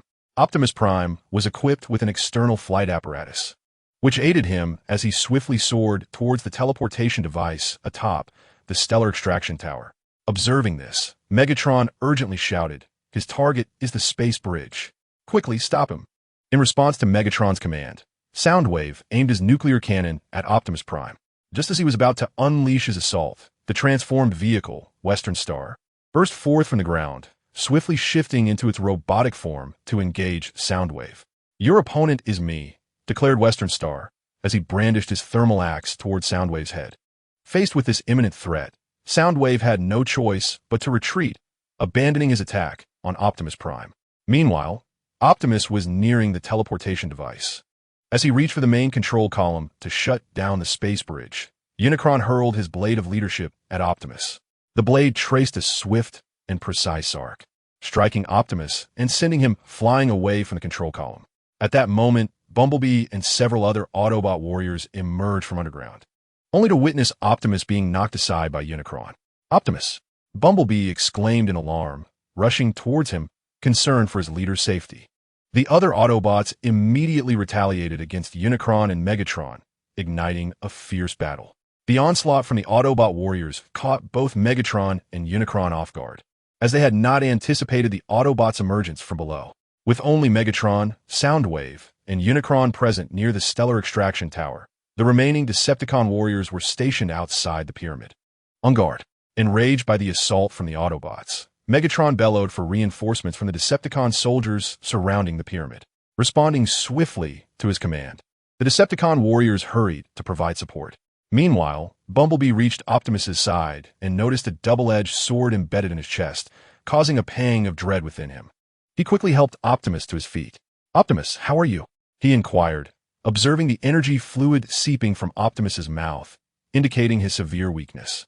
Unprepared for the attack, Optimus had suffered a grievous wound as Unicron's blade of leadership pierced his chest from behind, injuring his spark. For reasons unknown, the Matrix of Leadership did not release energy to heal Optimus's injuries. Upon hearing Bumblebee's words, Optimus Prime shook his head and, with great difficulty, addressed him, urging him not to concern himself with his plight, but to prioritize shutting down the space bridge. Chapter 165, The Battle Commences 3. Upon receiving Optimus Prime's message, Bumblebee hesitated, for it was the first time he had witnessed Optimus in such a debilitated state. Noticing Bumblebee's indecision, Optimus became anxious, attempting to speak once more, only to expel another stream of energy fluid instead. Seeing this, Bumblebee resolved to act, reassuring Optimus that he would indeed shut down the space bridge. However, he insisted on first extracting the weapon lodged in Optimus's back. Without delay, Bumblebee grasped the leader's blade embedded in Optimus's back. "Bear with me, Optimus," he urged, and with a surge of strength, he yanked the weapon free. This action caused Optimus to release yet another significant quantity of energy fluid. Nevertheless, once Bumblebee extracted the leader's blade, the previously dormant energy matrix began to emit a formidable energy, initiating the repair of Optimus's spark and body. Sensing this surge, Optimus promptly directed the energy from the Matrix to mend his injured spark. In that very moment, the Decepticon warriors stationed around the pyramid finally arrived. They engaged in fierce combat with the Autobot warriors present. With the support of the Decepticon fighters, Unicron and Megatron managed to escape the Autobot onslaught. Having evaded the siege, Unicron shifted his focus toward Optimus and Bumblebee. Noticing this, Bumblebee felt a surge of anxiety. He was acutely aware that Optimus was exerting every effort to restore his spark, and any interference from Unicron could yield catastrophic consequences. Thus, Bumblebee swiftly took action, striving to divert Unicron's attention to buy Optimus more time. Utilizing his speed and agility, Bumblebee maneuvered around Unicron, launching precise laser attacks. Although Bumblebee's assaults posed some distraction, Unicron's strength and experience were evidently beyond his capabilities. Unicron, disregarding defense, charged at Bumblebee with blinding speed, shield in hand. Despite Bumblebee's best efforts to evade the oncoming threat, he was unable to escape Unicron's powerful collision, which sent him crashing to the ground. After knocking Bumblebee down, Unicron seized him by the head, lifting him effortlessly. In that moment, Bumblebee, having just endured a tremendous blow, was too weak to resist, left helpless in Unicron's grip.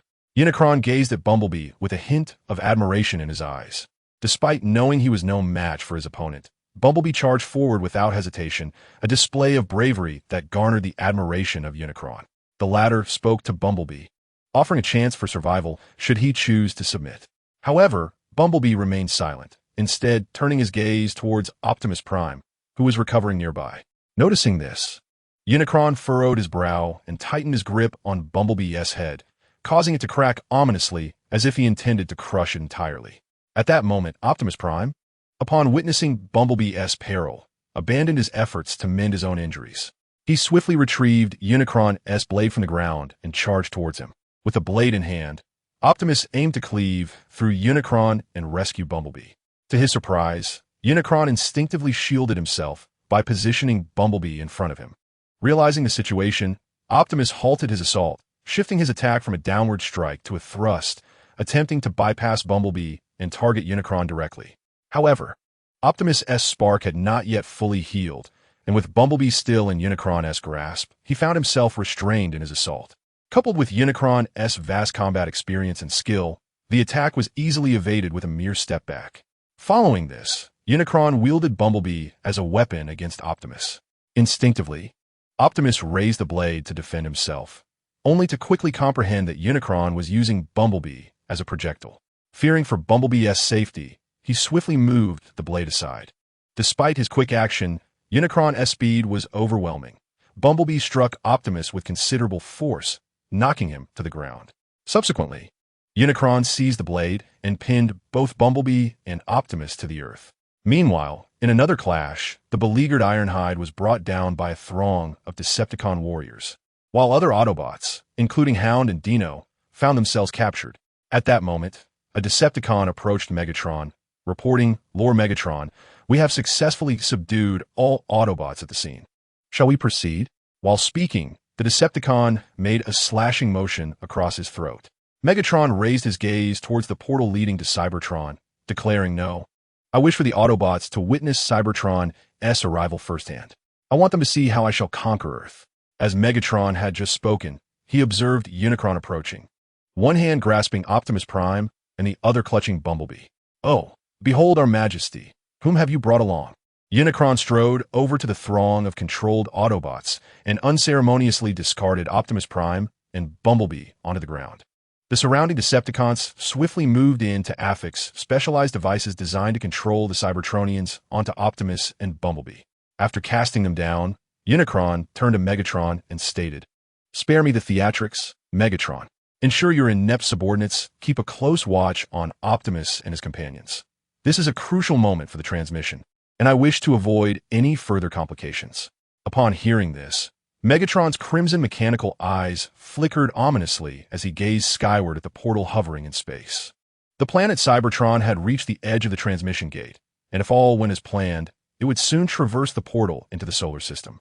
A sinister grin crept across Megatron's fearsome visage as he contemptuously retorted, "Are you attempting to issue me commands, Unicron?"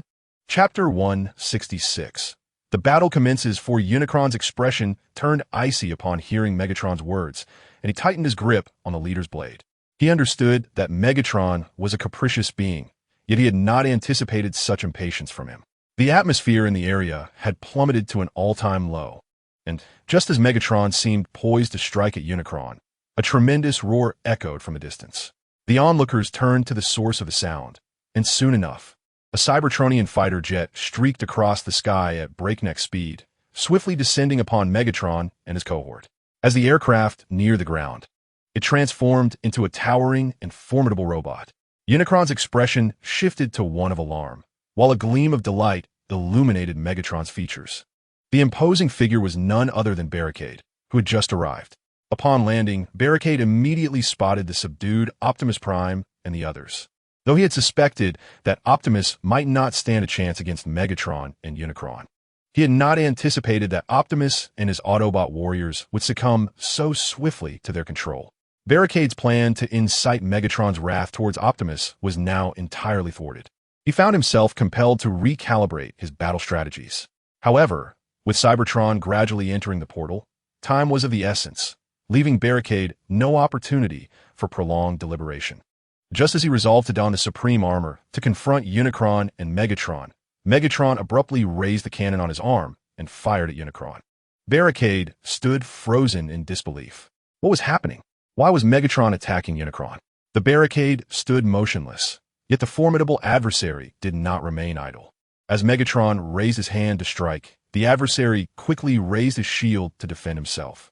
Although he successfully blocked Megatron's assault, he was nonetheless sent flying by the blast from Megatron's cannon. Following the adversary's trajectory, Megatron charged forward. Simultaneously, Shockwave, seizing the moment, unsheathed a thermal blade and lunged towards the fallen adversary. However, the adversary sprang to his feet just before Shockwave reached him, lifting his shield to intercept the oncoming attack. Letting out a furious roar, he addressed Megatron, declaring, "Damn you, Megatron, you treacherous scoundrel. I shall make you pay dearly for provoking my wrath." After uttering these words, he kicked Shockwave away, wielding the leader's blade in one hand while firmly gripping his shield in the other as he charged at Megatron. With a resounding crash, the two Apex leaders collided. The Barricade observed the unfolding battle, filled with confusion and astonishment. He had initially believed that Megatron and the adversary were allies, but it became apparent that their relationship was far more complex than he had surmised. Although the Barricade was uncertain about Megatron's sudden aggression towards the adversary, it was undeniably an opportune moment, a splendid chance to exploit the chaos. However, the Barricade had no intention of assisting Megatron against the adversary. Instead, he resolved to use the adversary to eliminate Megatron. His primary objective was to liberate Optimus Prime and the Autobots first, then have Optimus deactivate the space bridge. Just as the Barricade prepared to signal Laserbeak to rescue Optimus and the others, Shockwave rose from the ground, with his thermal blade gleaming once more. He charged at the adversary while calling out to the Barricade, "Come assist Lord Megatron. He requires our support." The Barricade gritted his teeth, inwardly cursing Shockwave for his meddlesomeness. Although he was displeased that Shockwave had disrupted his plans, he could not disregard the call for aid.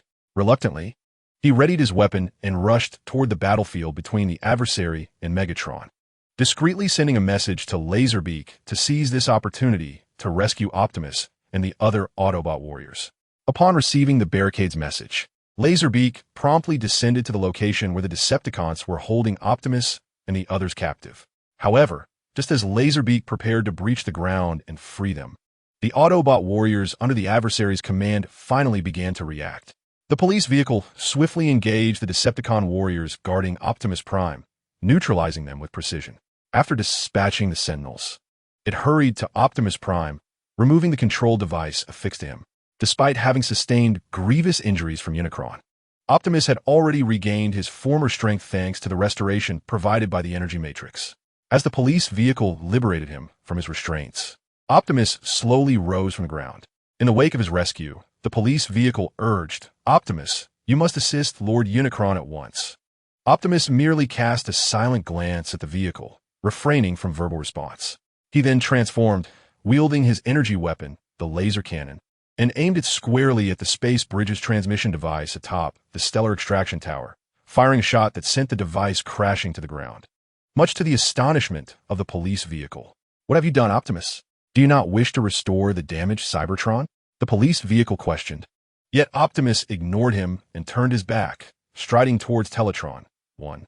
At that moment, Teletron 1 and Bumblebee, along with other Autobot warriors, had also been rescued by additional Autobots under Unicron's command. Optimus addressed Teletron 1, commanding, "Lead the Autobot warriors to safeguard the space bridge transmission device. We must prevent Megatron and Unicron from reactivating it." Upon receiving the directive, Teletron 1 swiftly organized the Autobots to fortify the area around the transmission device, readying themselves to thwart any attempts by the Decepticons to restart the bridge. Following his orders, Optimus charged directly into the fray where 4 combatants were engaged in battle. Simultaneously, the 4 warriors became aware of Optimus's successful strike on the transmission device, and they quickly turned their attention to the massive portal in the sky. They observed as the once mighty gateway began to collapse inward, deprived of its energy source. Chapter 167. Hidden Motives as the portal crumbled. The impending collapse severely impacted the nearby Cybertron. The side of the planet closest to the portal suffered immense strain, resulting in enormous fissures appearing. while colossal metallic structures toppled as if heralding the apocalypse. Many Cybertronians inhabiting the planet were caught in the chaos. A significant number endured severe injuries, while a few were tragically swallowed by the black hole formed by the portal's collapse, vanishing without a trace. Witnessing this devastation, Megatron erupted in fury, bellowing at Optimus. "Damn you, Optimus Prime. Look at the foolish destruction you have wrought. Do you truly wish to obliterate your home planet with your own hands?" Optimus Prime never anticipated the profound damage that would ensue on the planet Cybertron following his abrupt interruption of the transmission. Upon hearing Megatron's furious roar, a deep sense of guilt and remorse flickered in Optimus's eyes. Witnessing Optimus standing there, dazed, Megatron was instantly consumed by rage. Harboring a profound animosity towards this adversary who had repeatedly thwarted his plans, wishing fervently to extract Optimus's spark. With a swift motion, Megatron raised his hand and unleashed a powerful blast, sending Optimus flying. He then commanded his Decepticon warriors, seize the space bridge transmission device at once, and resume the transfer of Cybertron. With that, Megatron charged towards the space bridge apparatus, intent on reclaiming it from Optimus and his allies.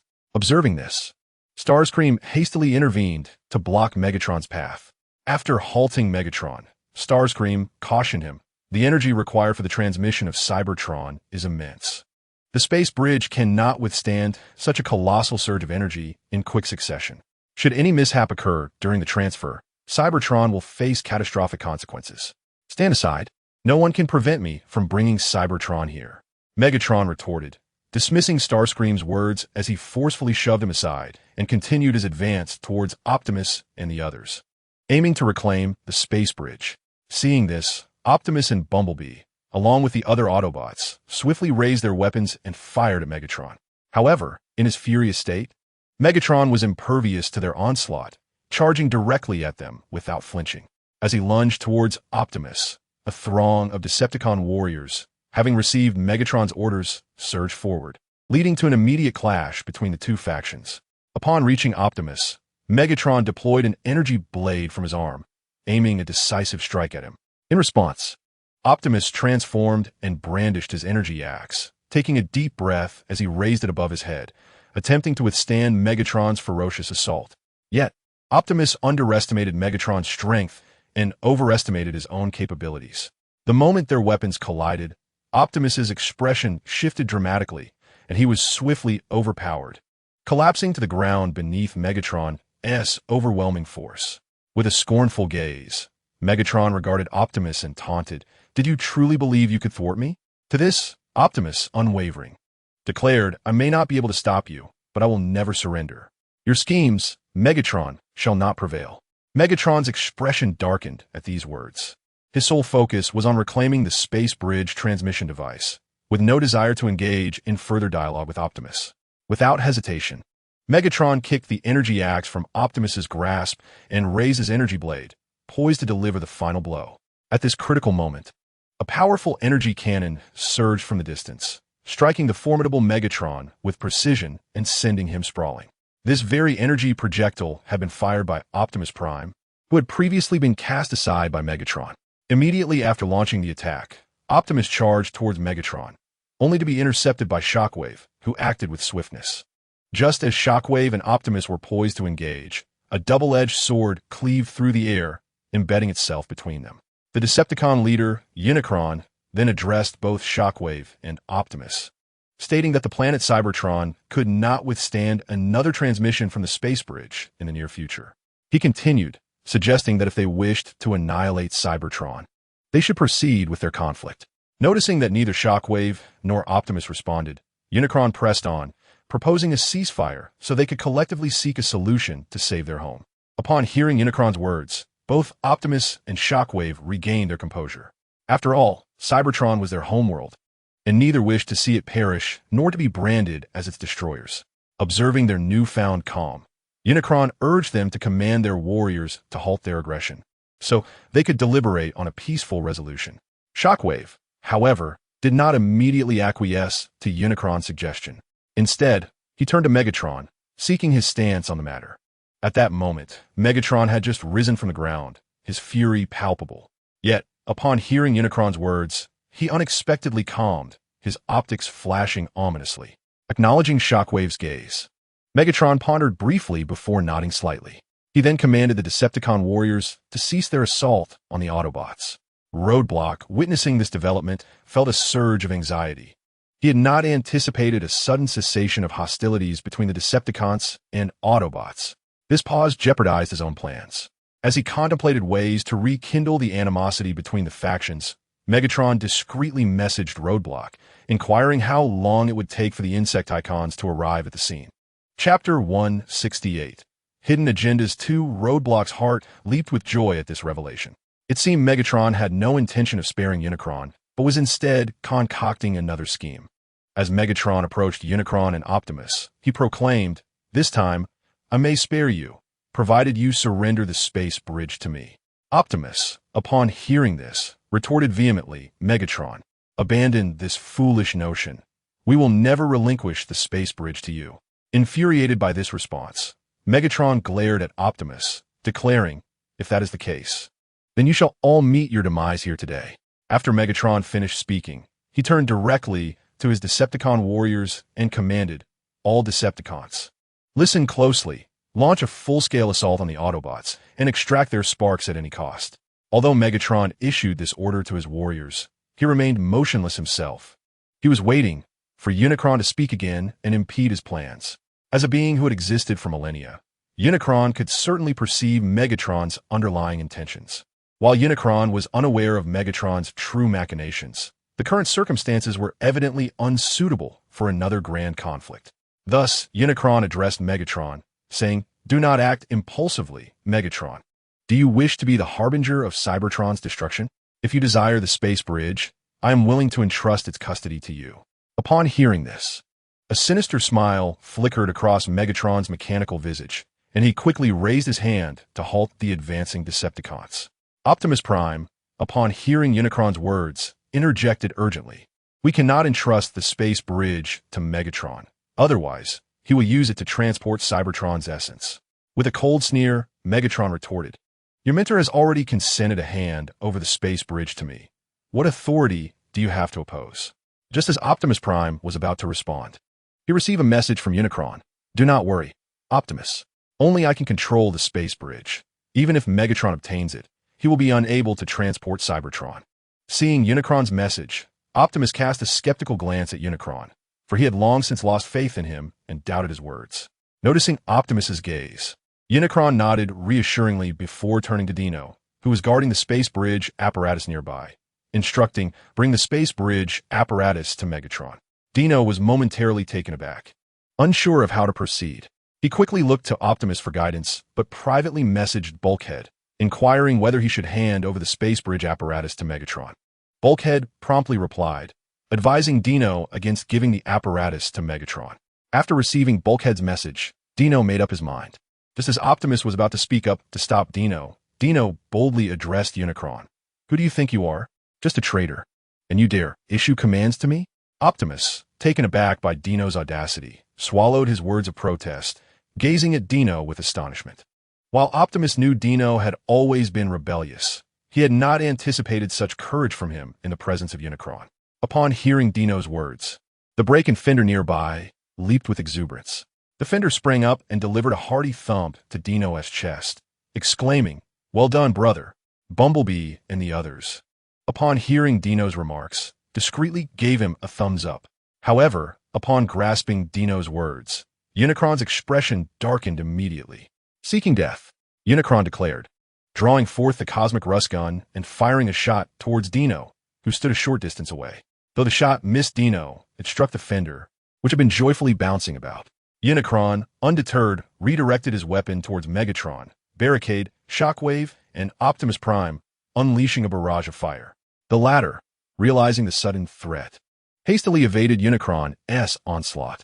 With sheer might, Unicron subdued four leader-class warriors, including Megatron and Barricade, a testament to his formidable strength. Seizing the opportunity, he dashed towards the Autobots' location, intent on commandeering the space bridge teleportation device. Crisis-stricken, Optimus and Dino rushed forth to impede Unicron. Witnessing the audacity of the Autobots standing before him, A smirk of derision crept across Unicron's lips. He then unleashed a series of attacks with his cosmic rust gun aimed at Optimus and his allies. Bumblebee, fully aware of the weapon's devastating capabilities, swiftly pulled Optimus and Dino aside to evade the impending danger. While they narrowly escaped Unicron's assault, the Autobots behind them were not so fortunate. Those struck by the cosmic rust gun writhed in agony, collapsing to the ground as their forms gradually dulled, transforming into heaps of rusted scrap metal.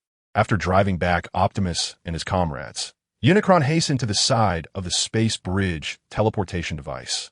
With a mere gesture, it obediently soared into his grasp. In a matter of seconds, this unfolded. Meanwhile, Megatron and Optimus had just begun to recover from Unicron's ambush.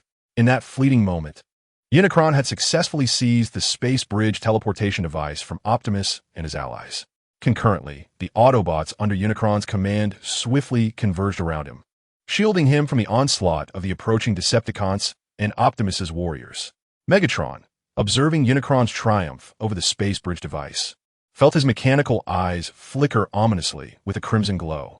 Subsequently, Megatron directly addressed Unicron, saying, "Unicron, relinquish the space bridge transmission device to me." Upon hearing this, Unicron's countenance darkened as he replied, "The space bridge is mine." If the Decepticons and Autobots continue to clash in this manner, it is only a matter of time before the planet Cybertron falls to ruin by your hands. Now, in my capacity as a member of the Primes, I command you to once again swear fealty to me.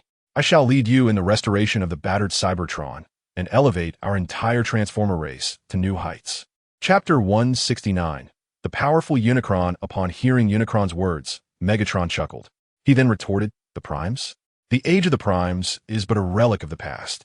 The rulers of Cybertron now are the Decepticons under the great Megatron."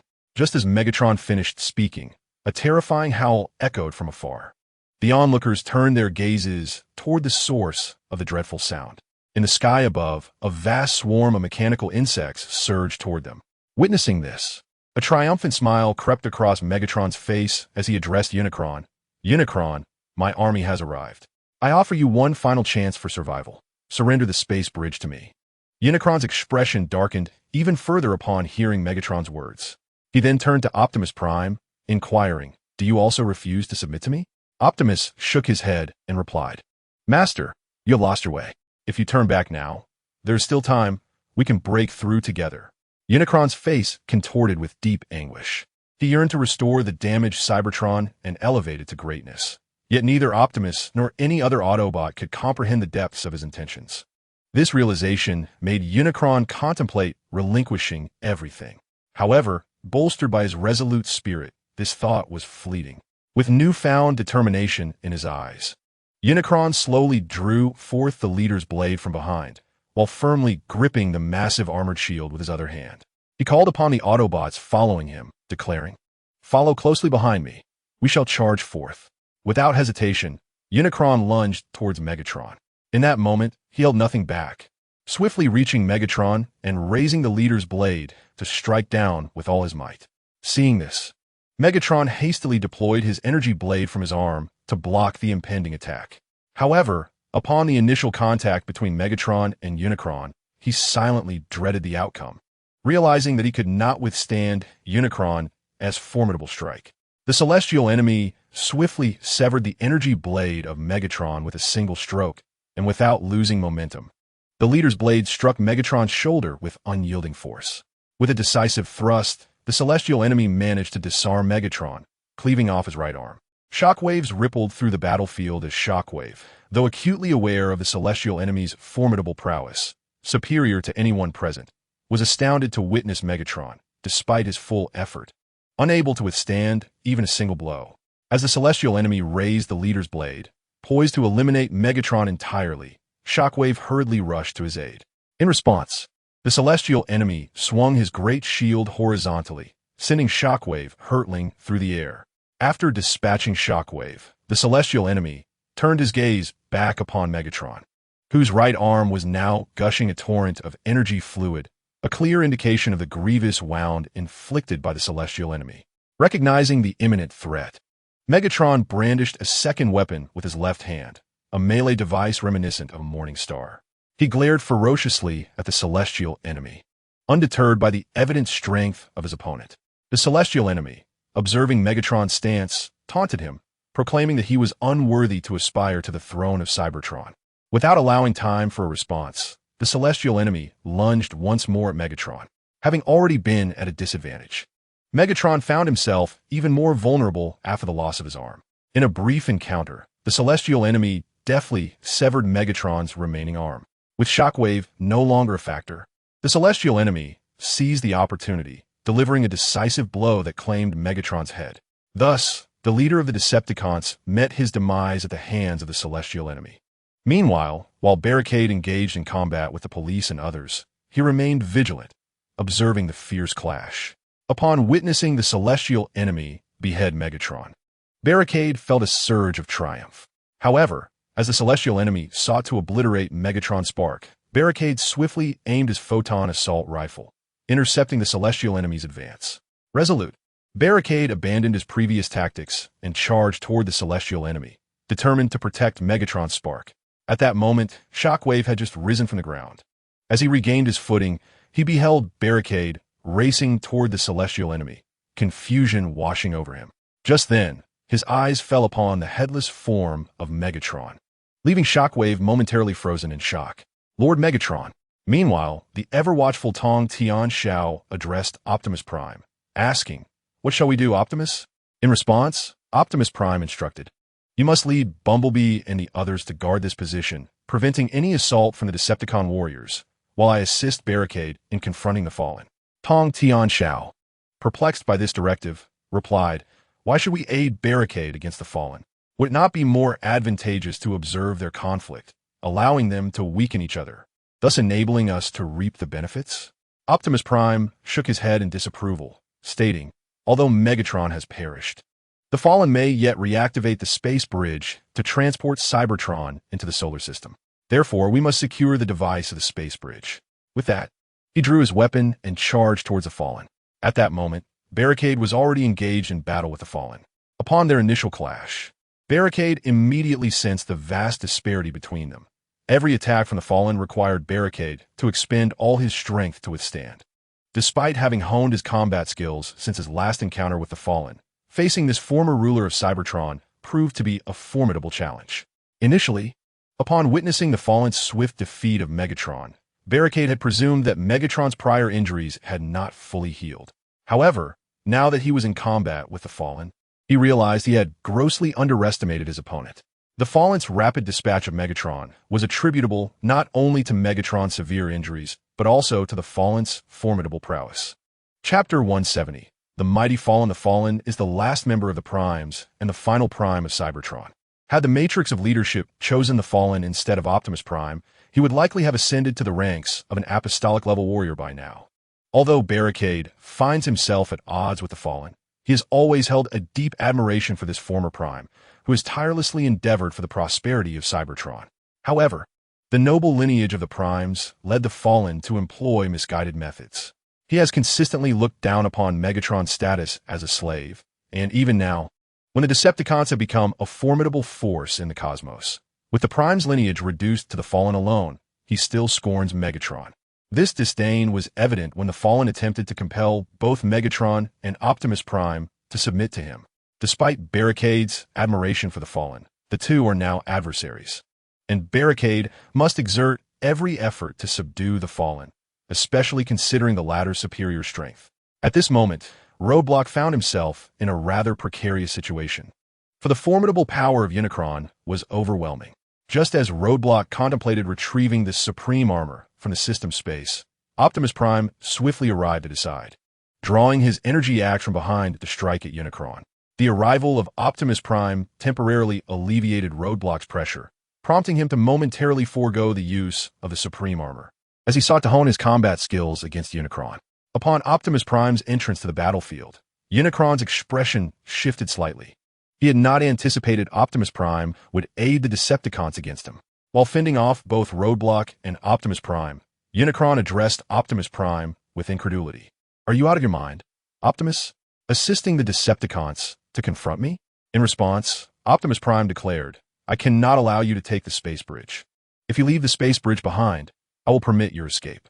Unicron's azure mechanical eyes hardened at Optimus Prime's words, and he retorted, "The space bridge is mine and mine alone. Do not dare to think you can seize it from me. Come, let me face you both." As soon as Unicron's words fell, he unleashed an immense surge of energy, forcefully pushing both Roadblock and Optimus Prime aside. In a flash, Unicron lunged towards Roadblock, intent on using him as a point of breach. A sense of urgency gripped Roadblock's heart. He activated his thrusters and ascended swiftly into the air to evade Unicron's wrath. Upon reaching the skies, Roadblock transformed, deploying 17 cluster missile launchers and 3 riot cannons, unleashing a relentless barrage upon Unicron. Observing Roadblock's ascent, Unicron swiftly redirected his focus towards the nearby Optimus Prime. However, before he could reach Optimus, he was met with Roadblock's furious onslaught.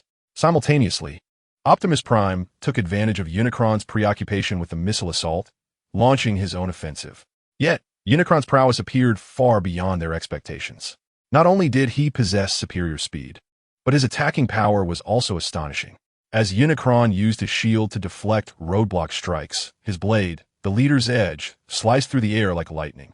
Aimed directly at Optimus Prime narrowly evaded Unicron's strike and immediately began to maneuver around him in search of a weakness. However, Unicron seemed devoid of vulnerabilities.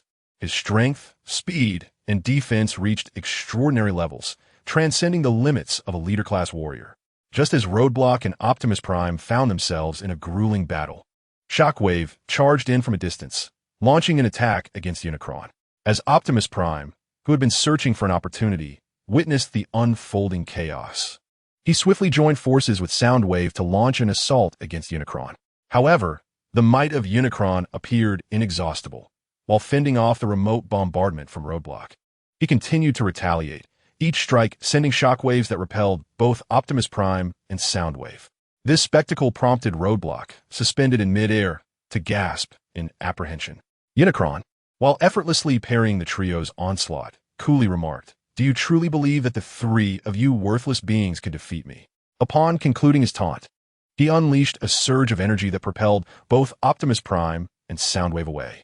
Seizing the moment, Unicron hurled the leader's blade towards Roadblock, who was still airborne.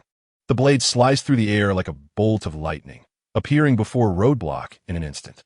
Reacting swiftly, Roadblock narrowly evaded the lethal weapon, which grazed his chest armor, leaving behind a long, deep gash. After narrowly escaping Unicron's deadly strike, Roadblock glanced down at the fresh wound, his heart racing with the realization of how close he had come to being pierced through the chest. Although he possessed a system and had fragments of the spark source within him, allowing for resurrection upon death, Roadblock was not willing to tempt fate. Meanwhile, Unicron, observing Roadblock's escape from this critical blow, revealed a fleeting expression of regret. He then ceased his engagement, transforming into vehicle mode and swiftly racing towards the police car and its occupants. Optimus Prime and Soundwave, recognizing the urgency, immediately pursued Unicron. At that moment, the mechanical insects had also arrived on the battlefield, charging towards the Autobots. With their entry, the Autobots faced devastating losses. The merciless mechanical insects savaged many Autobot warriors, tearing them to shreds. Although Black Widow had previously instructed the mechanical insects to refrain from attacking Optimus Prime's warriors, the insects, lacking discernment, could not differentiate between Unicron's minions and Optimus Prime's allies. Even Bumblebee and Hound found themselves under assault from these relentless mechanical creatures. Chapter 171. Confronting Unicron at this juncture. Unicron was relentlessly eliminating mechanical insects and Decepticon warriors, striving to provide cover for his Autobot allies to break free from the encirclement. Yet, the sheer number of mechanical insects was overwhelming, each one a formidable warrior, compounded by the incessant harassment from Soundwave and Optimus Prime, making Unicron's battle increasingly arduous. Observing the dire situation, the police car called out to Unicron, "Your Majesty, do not concern yourself with us. The Decepticons are multiplying. You must escape on your own." Just as Unicron had dispatched a mechanical insect with his leader's blade, he turned to regard the police car, considering its plea. Just as the formidable Utindi was about to speak, the searing energy axe of Shockwave came crashing down. Realizing the imminent danger, Utindi swiftly turned to continue the battle. However, The warning from the police vehicle reminded him that despite his immense power, the energy of the spark was not inexhaustible. Observing the relentless reinforcements of Decepticon warriors and mechanical insects advancing towards him, Yuchendi understood that a decisive action was imperative. Initially, he had contemplated escaping with his loyal subordinates to make a comeback, but the current circumstances rendered such a notion utterly impractical. Thus, while engaging in combat, Yuchendi pondered his next move. After a moment of reflection, he resolved that taking all his subordinates with him was merely a fanciful dream. Yet, he could still manage to bring the police vehicle to safety. With renewed determination, he unleashed his strength, sending both Shockwave and Optimus Prime flying once more, and turned to the police vehicle, shouting, "Police vehicle, follow me." Upon receiving the command, the police vehicle swiftly transformed into a striking black and white car and sped after Yuchendi. At that moment, Yuchendi's Autobot warriors continued to clash with the Decepticon fighters. The police vehicle, catching sight of this through its rearview mirror, felt a heavy sorrow wash over it. It was painfully aware that the other Autobots would not escape this day. This might very well be their final farewell. Contemplating this, a tinge of melancholy emanated from the spark of the police vehicle. Simultaneously, after transforming into vehicle mode, Yuchendi abandoned his defenses and charged recklessly through the ranks of Decepticon warriors, sending those who dared to obstruct him flying. The Decepticons, powerless against Yuchendi's might, could neither withstand his physical prowess nor inflict significant damage with their energy weapons, prompting them to evade this terrifying harbinger of destruction as he barreled toward the battlefield's edge. In that moment, only the mechanical insects remained, swirling in the sky around Yuchendi, persistently attacking in an attempt to halt his advance. Witnessing this, Shockwave was incensed and urgently commanded his Decepticon warriors to intercept. Though reluctantly, the Decepticon soldiers surged forward to obstruct Yuchendi. However, Yuchendi's strength was far beyond that of these mid-tier Decepticon foot soldiers. As he continued to send them sprawling, a cannonball suddenly streaked in from a distance, striking Yuchendi's frame squarely. In the midst of his reckless charge, Yuchendi was sent tumbling to the ground.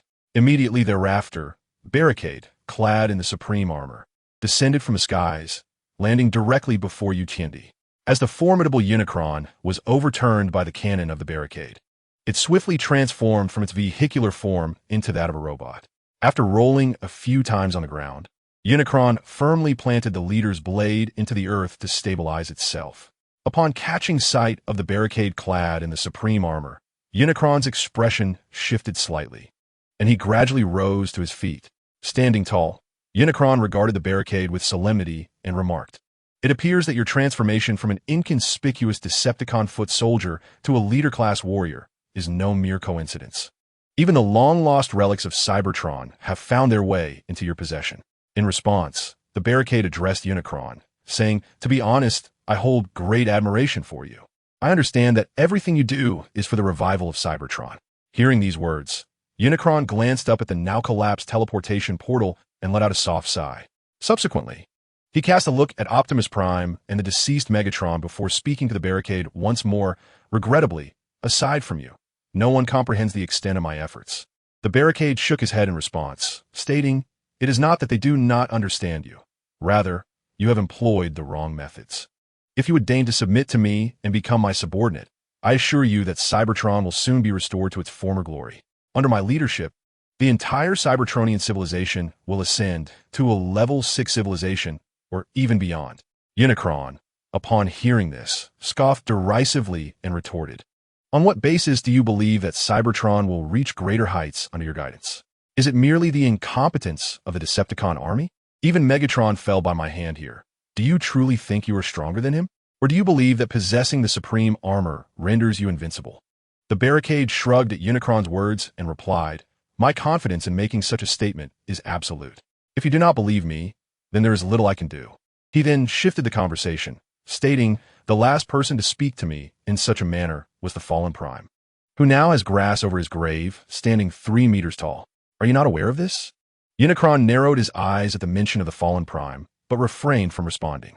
While he knew that the fallen Prime was dead, he had always believed that Megatron had been responsible for his demise. The revelation that the fallen Prime had actually perished at the hands of this once unknown Barricade was unexpected.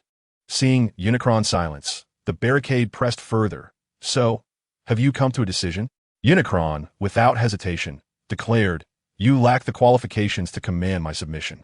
With that, Unicron tightened his grip on the leader's blade and charged towards the barricade, raising the weapon high above his head to strike down upon him. Upon perceiving the incoming attack, Roadblock promptly raised his hand, preparing to confront the assault from the Decepticon leader. A resounding crash echoed as the Decepticon leader, in utter disbelief, exclaimed, "What? How is this possible?" In the midst of their fierce battle, Roadblock firmly caught the Decepticon leader's blade with one hand. Chapter 172. One-on-one with the Decepticon leader 2. After a brief moment of astonishment, the Decepticon leader swiftly retreated. However, Roadblock had a firm grip on the leader's blade, preventing the Decepticon from creating any distance unless he relinquished his hold on the weapon. As a seasoned warrior of the highest caliber, the Decepticon leader, realizing he could not quickly distance himself from Roadblock, immediately altered his combat strategy. He swung his shield toward Roadblock's head, attempting to force him back. Yet, having donned the supreme armor, Roadblock experienced a significant enhancement in his strength. Not only did he possess absolute defense, but his power and speed also surpassed that of the Decepticon leader, perhaps even exceeding it. As the Decepticon attempted to repel him with the shield, Roadblock deftly blocked the blow and seized the edge of the shield. With a burst of immense force, Roadblock yanked the Decepticon leader toward him and, in a moment of incredulity, collided his head forcefully against the Decepticon's face. The impact sent the Decepticon leader flying. Despite his elite status, the ferocity of Roadblock's strike seemed to be more than he could bear. His body tumbled through the air before crashing heavily to the ground, causing him to lose grip on his blade. Nearby, Optimus Prime exhaled a sigh of relief, fully aware of his mentor's formidable prowess. He had feared that Roadblock might struggle against the Decepticon leader. Fortunately, clad in the supreme armor, Roadblock proved to be an overpowering force. However, just as Optimus Prime began to relax, he suddenly noticed that the Decepticon leader had risen to his feet. With determination, the Decepticon tore away the shattered armor from his head and declared to Roadblock, "It has been ages since I felt such pain. Do you think you can defeat me? I'm a mightiest warrior of Cybertron." With that proclamation, the Decepticon leader surged forward in a flash. As he approached Roadblock, he gestured, and the fallen blade seemed to respond to his call, swiftly returning to his grasp. Brandishing the blade in one hand and the shield in the other, the Decepticon leader charged at Roadblock. As he neared, he activated the thrusters in his feet, leaping high into the air and bringing down the blade with a crushing force aimed directly at Roadblock. In the previous battle against Roadblock, the adversary, known as the Heavenly Enemy, had not exerted his full strength, which allowed Roadblock to inflict damage upon him. The Heavenly Enemy could hardly believe that Roadblock could withstand his full force attack. Observing this, Roadblock resolved to endure the Heavenly Enemy's strike just as he had done before. This was not mere bravado. Roadblock possessed unwavering confidence in the defensive prowess of the Supreme Divine Armor. It is worth noting that even the Apostle-level Fallen Titan had failed to breach the defenses of the Supreme Divine Armor, let alone the Heavenly Enemy, who had yet to reach that tier. As the Heavenly Enemy realized Roadblock's intention to endure his attack, he could not suppress a smirk of disdain at Roadblock's ignorance. He then intensified his effort, vowing to eliminate the one who had wounded him. However, the ideal was grand, while reality proved to be starkly different. The Heavenly Enemy would soon discover that he was the truly ignorant one, for he had no inkling of the remarkable enhancements the Supreme Divine Armor had conferred upon Roadblock post-system modification. With a resounding boom, Roadblock once again successfully absorbed the Heavenly Enemy's assault. Upon witnessing Roadblock withstand his full force strike yet again, the Heavenly Enemy began to sense an ominous turn of events. It seemed he could not penetrate the defenses of this formidable opponent. However, at that moment, Roadblock did not afford the Heavenly Enemy an opportunity to react. He swiftly unleashed a blade of thermal energy from his arm, aiming directly for the spark of life residing within the Heavenly Enemy's chest. The Heavenly Enemy, upon seeing this, was gripped by fear and hurriedly retreated, attempting to evade Roadblock's strike. Yet at that juncture, Roadblock's strength and speed had surged significantly. Although the Heavenly Enemy managed to pull back just in time, he could not completely evade the assault. The external armor on his chest was left marred by a deep gash caused by Roadblock's thermal blade. The Heavenly Enemy, gazing at the wound upon his chest, was filled with dread. He had not anticipated that Roadblock, empowered by the supreme divine armor, would become such a formidable force. At that moment, he harbored no desire to vanquish Roadblock. All he wished for was to escape swiftly. Thus, the heavenly enemy activated the thrusters on his back and legs, striving to create distance between himself and Roadblock. As a former leader of the faction, he possessed a modicum of understanding regarding the supreme divine armor. Recognizing its formidable defense, yet also its lack of ranged offensive capabilities. Engaging in close combat with Roadblock, clad in the supreme divine armor, was a grave miscalculation. He needed to distance himself from Roadblock and employ ranged tactics. Although the heavenly enemy's strategy was sound, Roadblock was not inclined to grant him the opportunity to create space. Seizing the upper hand, Roadblock relentlessly pursued the heavenly enemy, intent on subduing him entirely. However, the heavenly enemy, a seasoned leader and warrior, adept at evading confrontation, proved to be a challenging target for Roadblock. Simultaneously, the Autobot warriors under the heavenly enemy's command were decisively overwhelmed by the Decepticon fighters and the mechanized insects. Except for a few Autobot warriors who surrendered, all the other Autobots perished in battle. A Decepticon guard approached Shockwave and inquired, "Master Shockwave, how shall we deal with the Autobot captives?" Upon hearing this, Shockwave cast a brief glance at the warrior before replying, "Our Decepticon Legion has no need for prisoners." The warrior, momentarily taken aback by Shockwave's words, quickly regained his composure. A cruel smile spread across his face as he responded, "I understand, Master Shockwave." With that, the Decepticon warrior turned and returned to the group of Autobot captives.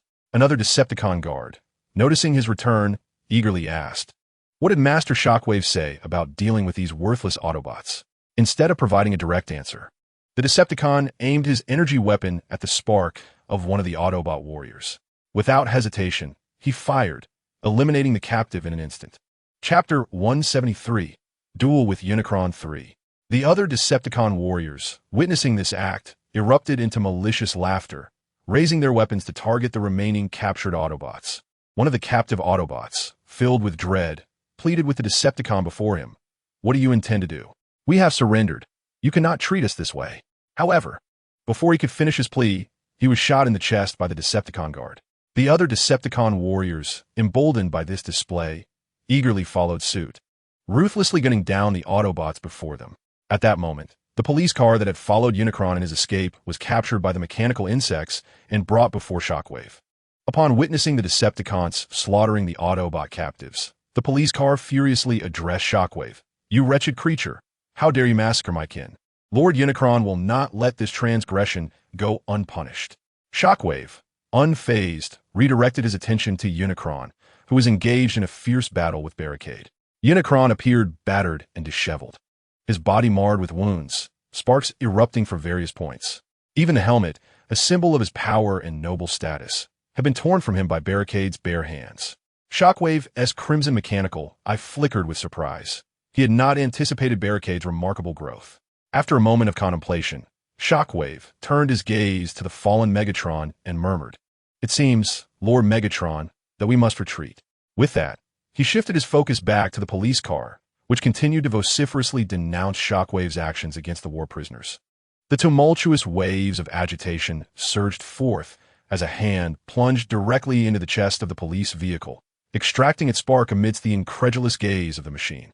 Simultaneously, under the relentless assault of the Barricade, the adversary could no longer withstand the onslaught and collapsed heavily to the ground. Observing the fallen foe struggling to rise, the Barricade approached slowly and addressed him, inquiring, "What do you think? Am I now worthy of leading Cybertron to greater heights?" The adversary, still prone on the ground, lifted his head with great effort at the sound of the Barricade's words, only to expel a stream of energon. At that moment, Optimus Prime, ever vigilant of the two, rushed over upon witnessing the scene. As the adversary saw Optimus approach, he struggled to rise from the earth. With a bittersweet smile, he gazed at his former disciple and, after a brief pause, spoke to Optimus, saying, "Optimus, I merely sought to save our civilization and preserve our race. You must comprehend the reasons behind my betrayal." In response, Optimus replied, "You have not betrayed me. Rather, you have betrayed yourself. You once taught me that regardless of circumstances, one must not forget their original intentions. Yet now, you have forsaken the very words you once spoke. Shaking his head, the adversary countered, Optimus, your kindness is excessive. Those who are overly compassionate are ill-suited to lead a race or even a civilization. Until you truly mature, your benevolence will only bring harm to yourself and your people. As he uttered these words, he cast his gaze towards the barricade, implying that his statement was not solely directed at Optimus. At that moment, the barricade, reflecting on the adversary's remarks, found himself in deep contemplation. He recognized the truth in the adversary's words, until his own strength was formidable. The notion of kindness would merely be seen as a jest by others. After all, the barricade had once been an extraordinarily ordinary human, and his arrival in this world was merely a serendipitous twist of fate.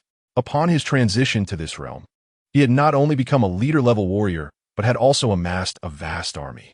The achievements he now possessed were not solely due to the system's assistance. They were also a testament to his relentless endeavor.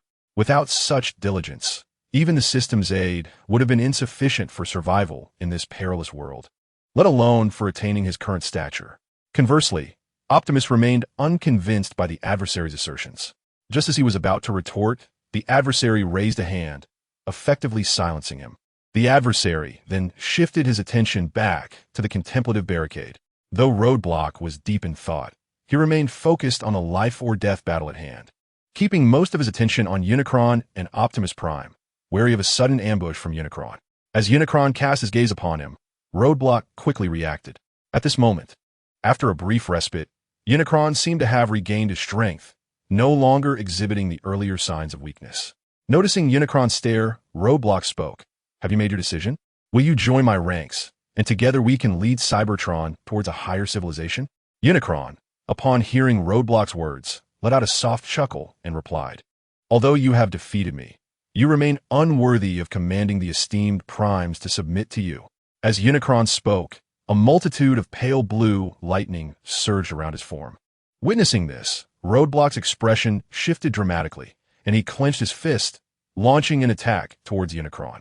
He had witnessed this maneuver before with Hot Rod, who had used it to transport the Fallen to another dimension. Roadblock was taken aback to see that Unicron could wield the same power. Despite his swift reaction, he was a moment too late.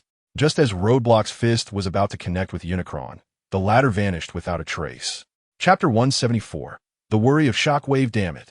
Roadblock exclaimed, frustration washing over him as he realized Unicron had escaped right before him. He regretted not having subdued Unicron directly, allowing him to utilize the teleportation device to flee. However, with the situation as it was, there was little he could do. Just as Roadblock turned to inquire whether Optimus Prime had any knowledge of Unicron's teleportation destination, he found that Prime, who had been by his side moments ago, had also vanished. Perplexed by this turn of events, Roadblock muttered, What the hell? Could it be that Optimus has also teleported away with Unicron?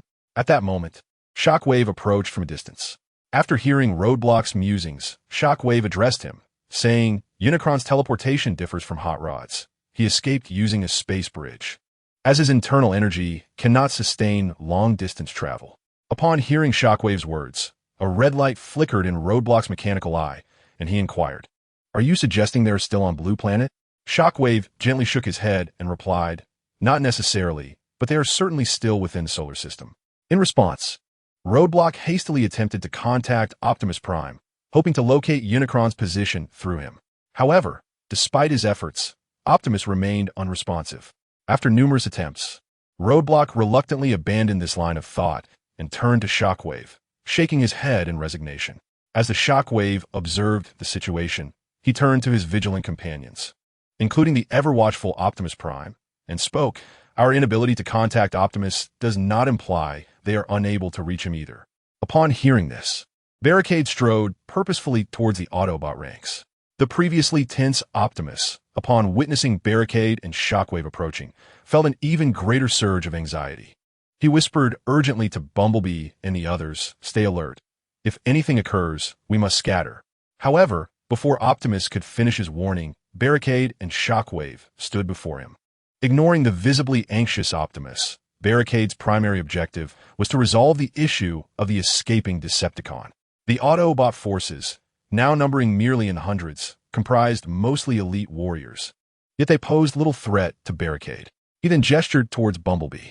Bumblebee, bewildered, stared at Barricade, failing to grasp his intentions. Noticing Bumblebee's confusion, Barricade frowned and directly inquired, "Can you contact Optimus Prime now?" I'll give it a try," Bumblebee replied, promptly attempting to reach Optimus. Observing this, Optimus exhaled a sigh of relief. Initially fearing Barricade's intentions were hostile. Realizing Barricade merely sought to establish contact with Optimus, he interjected, "There's no need to try. I attempted to contact him earlier, but his communication system is offline." Barricade's expression shifted to one of disappointment as he responded, "Is there truly no way for you to reach Optimus?" From the sidelines, Ratchet interjected, "It's not entirely impossible." Upon hearing Ratchet's words, Barricade's eyes flickered with interest, urging Ratchet to elaborate. Ratchet continued, "Utilizing the systems aboard the Autobot ship, we can pinpoint Optimus's location. However, the ship has been commandeered by your Decepticons. To ascertain Optimus's whereabouts, you must first return the ship to us." Barricade chuckled softly at Ratchet's proposition. Setting aside the credibility of Ratchet's claims, he recognized the shrewdness in his strategy. Should the ship be returned to the Autobots, they would likely flee at the first opportunity. Consequently, Barricade gestured dismissively to the lurking Insecticons and commanded, "Subdue them." Upon receiving Barricade's order, the Insecticons and Decepticon warriors lunged towards the unsuspecting Autobots. Faced with such a formidable onslaught of ravenous Insecticons, the hundreds of Autobot warriors offered little resistance and were swiftly overwhelmed within mere minutes. As for Bumblebee, Crosshairs, and Dino, they had already submitted to Barricade. Upon hearing Barricade's command, the trio immediately turned their aggression towards Optimus Prime. Optimus, taken aback by the sudden betrayal of his close comrades, was caught entirely off guard and swiftly subdued by Bumblebee and the others. In a fit of rage, Optimus exclaimed, "Bumblebee, what are you three doing?"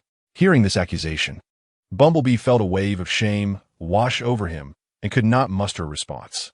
Meanwhile, Shockwave, observing the scene, appeared calm on the surface, yet turmoil brewed within him. He had long been aware of Barricade's control over certain Autobots, but he was astonished to discover how stealthily Barricade had managed to manipulate so many individuals close to Optimus. Shockwave thought to himself, "This fellow is truly formidable. His cunning rivals even that of Megatron." With this realization, he cast a furtive glance at Barricade, who was instructing Bumblebee, "You go to the Autobot ship and locate Optimus Prime's position." At Barricade's command, Bumblebee hurried towards the Autobot ship to pinpoint Optimus's location. As for the other controlled Autobots, Barricade ordered the mechanical insects to escort them back to the Decepticon base, planning to transport them aboard the ship once Black Widow's vessel returned. Having delegated all tasks, Barricade turned to face Shockwave, who was observing him intently. When their eyes met, Shockwave spoke directly to Barricade, "You will handle the search for the fallen. I shall escort Lord Megatron back to the base."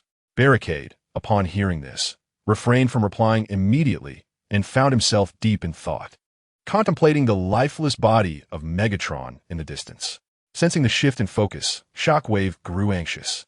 Chapter 175, Eliminating Shockwave at this moment. Barricade was weighing the possibility of seizing control of Megatron. If he succeeded in this endeavor, it would equate to commanding the entire Decepticon army, a monumental leap for Barricade's ambitions. As this thought crossed his mind, his crimson mechanical eyes gleamed with intent. He then turned his gaze toward Shockwave.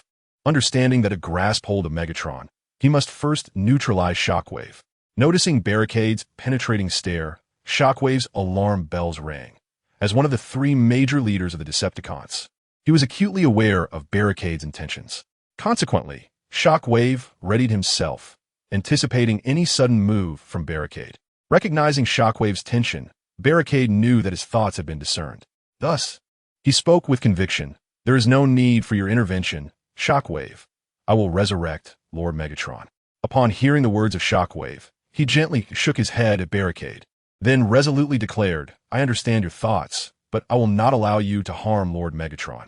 Having spoken, Shockwave tightened his grip on the energy axe, adopting a stance indicative of imminent combat. Observing this, Barricade unleashed his full strength and charged at Shockwave with the intent to subdue him swiftly, for Shockwave was not alone. Numerous loyal subordinates surrounded them.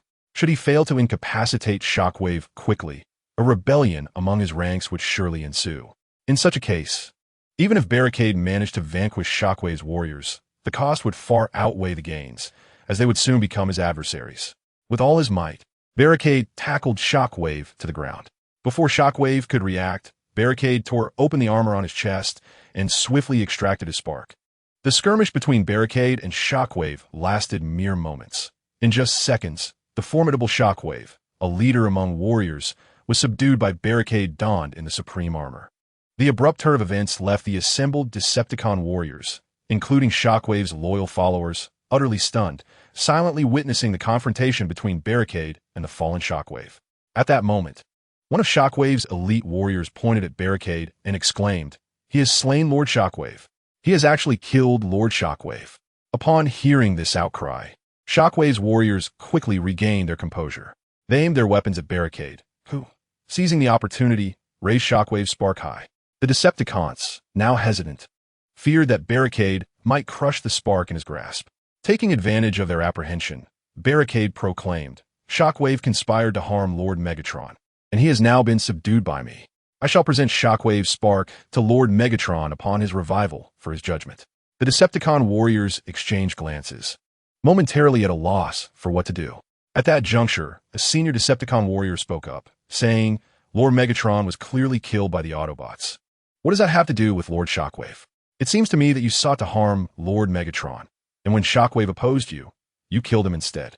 The surrounding Decepticons, upon hearing the senior warrior's words, erupted in outcry, demanding an explanation from Barricade. In an instant, the scene descended into chaos under the leadership of the senior warrior. Just as control appeared to slip away, a Barricade transformed into an energy cannon, aimed squarely at the leading senior warrior. With a resounding bang, the warrior's head was obliterated by the Barricade. Following the execution of the leading warrior, the Barricade signaled its mechanical minions to target the soldiers under the command of Shockwave.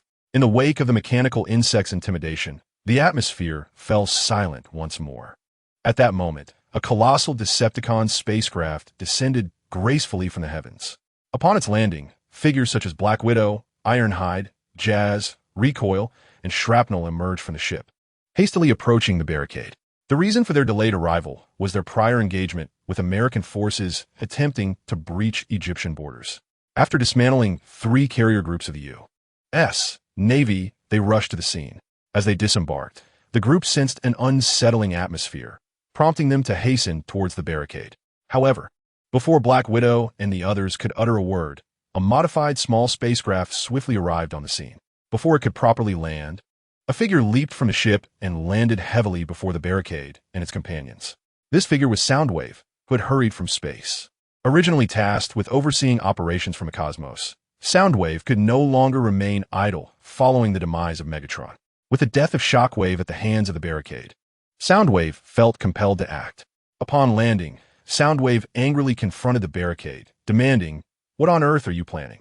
Observing Soundwave's audacity, Black Widow drew her energy weapon, aiming it at him. The formidable aura exuded by Black Widow sent a chill down Soundwave's spine. He could distinctly feel the operation of his internal core template, slowing under her overwhelming presence. It was only at that moment that Soundwave realized the dire state of affairs. With both Megatron and Shockwave fallen, the Barricade now stood unchallenged, harboring clear intentions of rebellion. If he mismanaged this situation, the Decepticons might find themselves seeking new allegiances. Contemplating this, Soundwave suppressed his unease and addressed the Barricade, stating, "Barricade, Megatron has always regarded you as his protege. You must not disappoint him." As soon as he finished speaking, Soundwave projected an image of Megatron, who declared, "Barricade is an ambitious little fellow. If he can lead Cybertron to greater heights, I would not hesitate to entrust him with the Decepticon army I founded."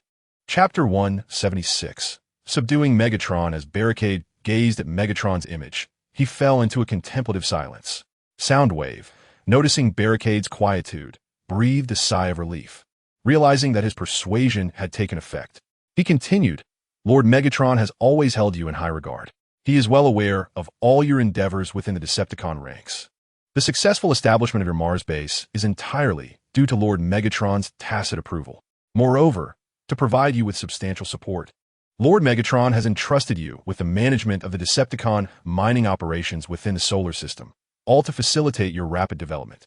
Without Lord Megatron's backing, it would be impossible for you to command the vast Decepticon army, as many elite warriors across the cosmos heed only his commands. Upon finishing, Soundwave cast an anxious glance at Barricade, hoping he would not perceive the underlying truth. For while some of his statements bore semblances of truth, the majority were fabrications intended to deceive Barricade. Deep down, Soundwave's true desire was to survive this encounter with Lord Megatron today, with ample opportunities to deal with Barricade in the future. After a moment of silence, Barricade finally lifted his gaze towards Soundwave. Although he was uncertain of the veracity of Soundwave's assertions, he felt moved by the words spoken. Since officially joining the Decepticons, Megatron had indeed treated him well, granting him absolute authority and freedom. Barricade held a profound respect for Megatron and strived to execute his commands to the best of his abilities. However, Barricade's ambition had never been to become the leader of the Decepticons. Rather, he aspired to be the strongest being in the universe. Soundwave's attempts to persuade him were based on the false assumption that Barricade sought to eliminate Megatron to seize power. Unbeknownst to him, Barricade merely wished to subjugate Megatron, not to slay him. Thus, Barricade addressed Soundwave directly. Soundwave, you have misunderstood my intentions. My actions are not motivated by a desire to lead the Decepticons, but rather by consideration for Lord Megatron. Upon hearing this, Soundwave's expression brightened, and he quickly replied, "In that case, I shall proceed to revive Lord Megatron as before." However, Barricade shook his head and, with an undeniable tone, asserted, "You need not concern yourself with the revival of Lord Megatron. I shall handle that myself." Soundwave was taken aback, pondering if Barricade had absorbed any of his prior words. The insufferable traitor Barricade mirrored the treachery of Starscream. Once Lord Megatron was revived, Soundwave resolved to ensure that the first order of business would be to eliminate this potential threat. Even though Soundwave harbored a multitude of grievances, the prevailing circumstances compelled him to seek alternative excuses to stabilize the situation. However, the barrier had no intention of granting him any opportunity. It directly addressed Ironhide and Jazz, commanding them to transport the bodies of Lord Megatron and Shockwave back to the ship. Upon hearing this, Soundwave's anxiety surged. He understood that if Megatron's body fell into the hands of the barrier, the chances of Megatron's revival would become exceedingly slim. At this moment, Soundwave evidently lost his composure, urgently exclaiming, "Barrier, are you truly intent on harming Lord Megatron? If you dare to proceed with this, not only will I oppose you, but the Decepticon warriors present will also stand against you." In a desperate bid, Soundwave attempted to incite the Decepticon warriors to pressure the barrier. Little did he know that a prior attempt by a senior warrior had ended in failure, resulting in a fatal outcome at the hands of the barrier. Upon hearing Soundwave's words, the barrier cast a dark and brooding gaze at him. It must be acknowledged that Soundwave exhibited unwavering loyalty to Megatron, proving to be an exceptionally competent subordinate. His dedication to Megatron was matched only by his remarkable capabilities. Throughout his tenure, Soundwave had occupied a pivotal role within the Decepticon ranks, securing vital intelligence for their cause. Without Soundwave, Megatron would likely not have maintained such a firm grasp on the Decepticon faction.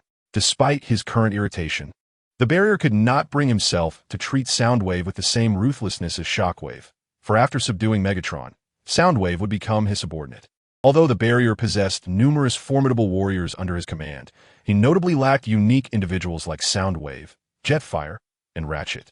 With this in mind, the barrier addressed Soundwave, stating, "I have assured you that I will revive Lord Megatron. If you do not believe me, then wait here. I shall proceed to resurrect him now." After making this declaration to Soundwave, he turned to the assembled Decepticon warriors, warning them, "I am going to revive Lord Megatron. Should anyone dare to provoke trouble during this period, they will meet the same fate as the previous senior warrior." With that, the barrier pivoted and strode towards a ship, while Ironhide and Jazz lifted the bodies of Megatron and Shockwave, following closely behind. At this juncture, Soundwave contemplated speaking again, but before he could utter a word, Black Widow pressed her energy weapon against his temple. Faced with this threat, Soundwave swallowed his impending words. Upon returning to the ship, the barrier immediately initiated the system to prepare for Megatron's revival. The barrier's urgency to resurrect Megatron extended far beyond merely appeasing Soundwave. After all, aside from the sound waves, there exists a multitude of Decepticon warriors. It is inconceivable for Barricade to eliminate them all. The most prudent course of action now is to utilize the system to directly resurrect Megatron. Given Megatron's esteemed reputation within the Decepticon ranks, even with a substantial number of Shockwave's loyal subordinates present, it is believed that Megatron could effortlessly regain control. Chapter 177, Subduing Megatron's System. Immediately craft a leadership class body in the likeness of Megatron. Ding custom leadership class body priced at 5 million energy points. Current energy points insufficient for crafting. Upon hearing this, Barricade was momentarily taken aback, promptly checking his energy points. The system shop displayed a mere 4 million energy points, woefully inadequate for resurrecting Megatron. Faced with this predicament, Barricade felt a headache coming on, uncertain of where to procure energy blocks. Meanwhile, the group outside awaited Megatron's revival. Although his Mars base housed numerous energy blocks, he was currently light years away on Blue Star, certainly not an ideal situation to venture to Mars for energy blocks. Blue Star? At this moment, Barricade suddenly recalled that he was indeed on Blue Star, where the Decepticon's largest base, Dark Mount, was located. Since he lacked sufficient energy points for Megatron's resurrection, why not simply procure the energy blocks directly from Megatron's base? With this thought in mind, Barricade swiftly addressed Jazz. You and Recoil take a contingent of warriors to retrieve the energy blocks from Megatron's base. I require them to revive him. Upon receiving this command, Jazz quickly contacted Recoil to venture into Dark Mount in search of energy blocks. At that moment, Recoil was irked, circling around Soundwave. Were it not for Black Widow's orders forbidding him from attacking Soundwave, he would have lunged at him and torn him to shreds. Upon receiving Jazz's communication, Recoil's crimson mechanical eye lit up, and he hastily summoned a squad of mechanical insects, leading them toward the spaceship. Soundwave, who had been under Recoil's watchful gaze, breathed a sigh of relief as the malevolent figure departed. He was acutely aware of the nature of those mechanical insects. When Recoil had been circling him, he had genuinely feared that Recoil might disregard Black Widow's command and assault him. However, seeing Recoil leave with an air of excitement, Soundwave grew curious about where Recoil and the mechanical insects were headed. Observing the wicked grin on Recoil's face, Soundwave instinctively knew it was not for anything good. Inwardly cursing Barricade, he lamented the fact that his subordinates were a band of insufferable monsters. Just then, 2 small spacecraft ascended from the deck of the large spaceship, swiftly heading toward Megatron's base. Aboard these small vessels were none other than Jazz and Recoil. At the dark pinnacle of Megatron's domain, not far from the impending battlefield, 2 small spacecraft swiftly arrived at his base. At that moment, the forces tasked with guarding the dark pinnacle were few, as a majority of the Decepticon warriors had been scattered across Egypt by Soundwave. Moreover, the Sentinels within the Decepticon stronghold were unaware of the demise of Megatron and Shockwave. Consequently, when they witnessed the 2 Decepticon vessels land within the base, they paid little heed. As Jazz and his companions disembarked, they hastened towards the warehouse. The massive form of the mechanical insect, accompanied by 2 commanding warriors, evoked no inquiries from the inattentive Decepticon guards along their path. Soon, they arrived at the repository of energy cubes. The 2 senior Decepticon warriors stationed there immediately confronted Jazz, questioning, "What brings you here?" The reason this particular Decepticon addressed Jazz instead of the others was due to Jazz's seemingly amiable demeanor. However, before Jazz could respond, Rumble interjected with an air of arrogance. "We're here to collect energy cubes. Open the warehouse door at once."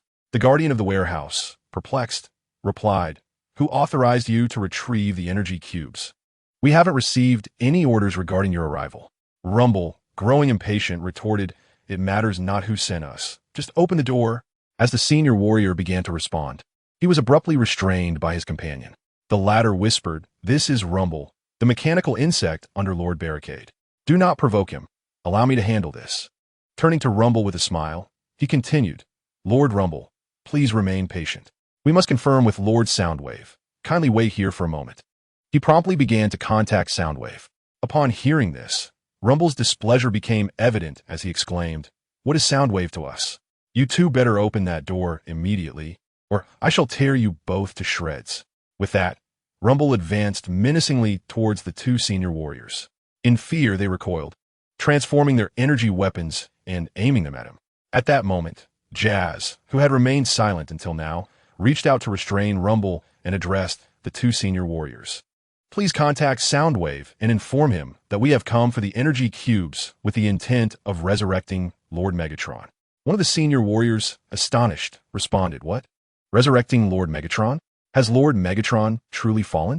Upon hearing this, Jazz nodded at the high-ranking warrior. Observing this, the warrior promptly began to contact Soundwave. At that moment, Soundwave was anxiously awaiting the revival of Lord Megatron. Suddenly, his core template received a call request from a base. With a puzzled expression, Soundwave quickly answered the call from a base. As soon as Soundwave connected, a voice from a Decepticon soldier echoed, Soundwave. A warrior under Barricade has come to the warehouse to retrieve energy cubes, claiming it is for the revival of Lord Megatron. We dared not make a decision without consulting you. Upon hearing this report from the Decepticon soldier, a flash of red light ignited in Soundwave's crimson mechanical eye. He finally understood what reverb was leading dozens of mechanical insects to do. He had never anticipated that Barricade would be so shameless, using the pretext of resurrecting Lord Megatron to covet the energy cubes from the base. This thought ignited a fierce anger within Soundwave. Just as he was about to unleash a torrent of curses upon Barricade, he remembered that Lord Megatron's body was still in Barricade's possession. Thus, Soundwave suppressed his fury and calmly stated, Give him the energy cubes. After uttering this command, Soundwave hung up the call before the guard stationed at the warehouse could respond. Chapter 178. Subduing Megatron 2. It must be said that Soundwave had genuinely misjudged Barricade this time. Were it not for the insufficient energy points required for resurrecting Megatron, Barricade would hardly have coveted the meager energy cubes in Megatron's base. After all, once Megatron was subdued, all energy cubes within the Decepticon base would belong to him, and he was not in a rush for this moment. As for the guards at the warehouse, upon receiving Soundwave's directive, they swiftly opened the warehouse doors, allowing Jazz, Reverb, and others to enter. Meanwhile, at the edge of the solar system, a large Decepticon spacecraft sped toward the asteroid belt. This vessel was the very ship occupied by Wing and his companions. Following an unknown forces attack on the mining area overseen by Barricade, Wing immediately led a group consisting of Thunder, Ironhide, Bulkhead, and others, along with 1,000 Decepticon warriors, to investigate the situation. Bulkhead and Thunder were previously commander-level warriors under Wing who had been subdued by Barricade. The spacecraft soon arrived near the attacked mining area. Uncertain of the enemy's identity, Wing refrained from boldly charging into the mining facility. Instead, he dispatched his capable assistant, Bulkhead, to scout the enemy's situation. Despite the rather crude name, Bulkhead was, in fact, a meticulous warrior. Otherwise, Wing would not have entrusted him with the reconnaissance mission. As a commander-level warrior, Bulkhead's physique was not imposing. Rather, he possessed a somewhat slender build, standing at a height of merely 91 meters. Though not particularly tall, this individual was a master of swordsmanship, akin to a formidable warrior wielding dual blades with remarkable finesse. Upon receiving orders from Zhang, the brawny figure promptly selected 10 elite fighters and boarded a small spacecraft en route to the site of the incident. The vessel swiftly arrived above the base. Yet no enemies were detected, and the entire installation remained eerily silent. Observing this unsettling scene, the brawny leader immediately commanded the pilot to scan the base for any concealed adversaries. However, the scan revealed the base to be utterly devoid of life. Faced with this perplexing situation, the leader pondered whether the enemies had foreseen their arrival and fled in advance, or if they had no intention of occupying the mining area, opting instead to seize the energy cores and depart. After much contemplation, unable to fathom the circumstances, he ordered the spacecraft to disengage its cloaking mode and descend near the base, intending to lead his men inside for a thorough inspection. The vessel gradually descended as commanded, landing directly in front of the base. As soon as they touched down, the leader, brimming with urgency, disembarked with his 10 elite warriors.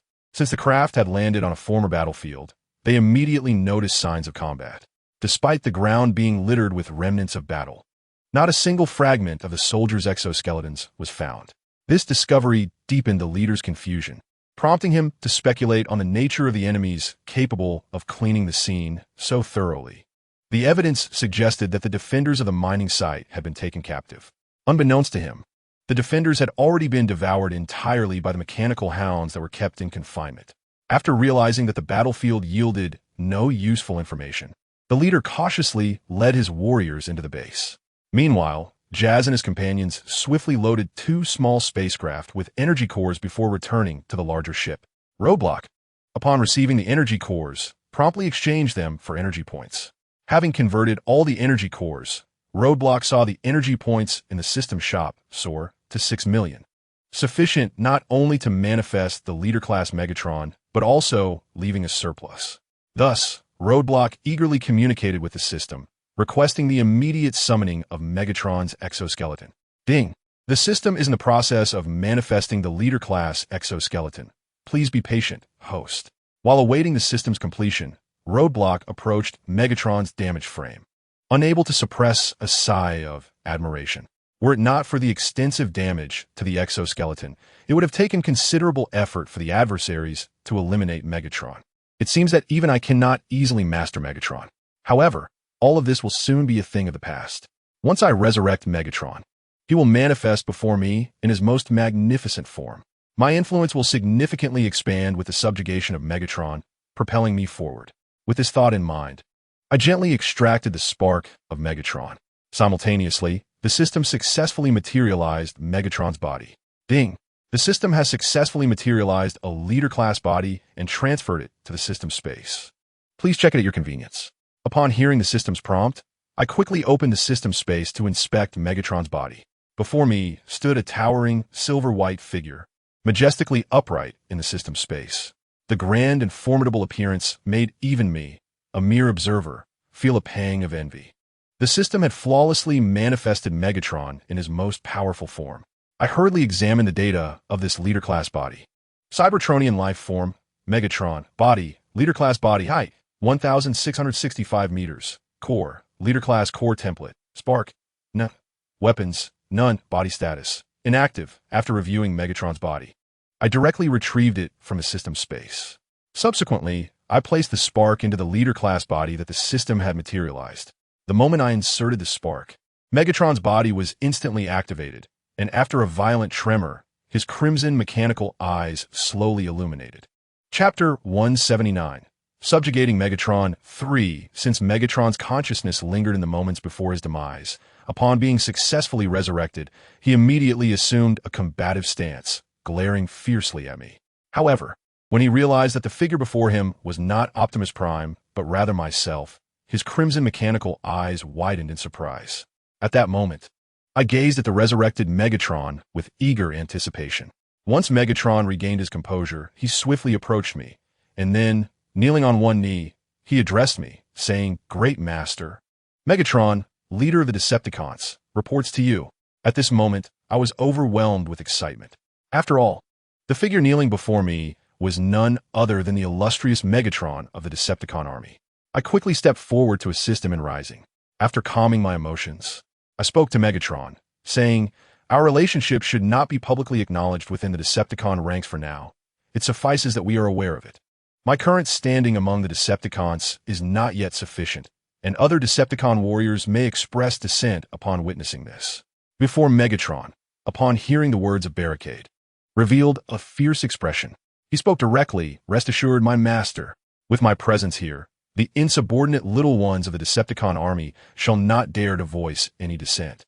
Should they even consider it, I shall rend them to shreds." As the leader who had commanded the Decepticon Legion for millennia, the aura of authority was deeply ingrained in his very being. Despite the influence of the Supreme Guardian Pact, which had led Megatron to regard Barricade as his creator and master, he remained the same Megatron, the tyrant who instilled fear in all Cybertronians. Upon hearing Megatron's declaration, Barricade gently shook his head and replied, "You are the leader of the Decepticons, and it is essential that you continue to lead them. If your senior warriors were to witness their leader bowing to another, they would undoubtedly be discontented. You cannot simply eliminate them all. Moreover, I have previously slain Shockwave, and now his loyal subordinates, including Soundwave, are waiting outside." Megatron, astonished, responded, Master, why did you kill Shockwave? He is an elder of the Decepticons and would never betray our cause.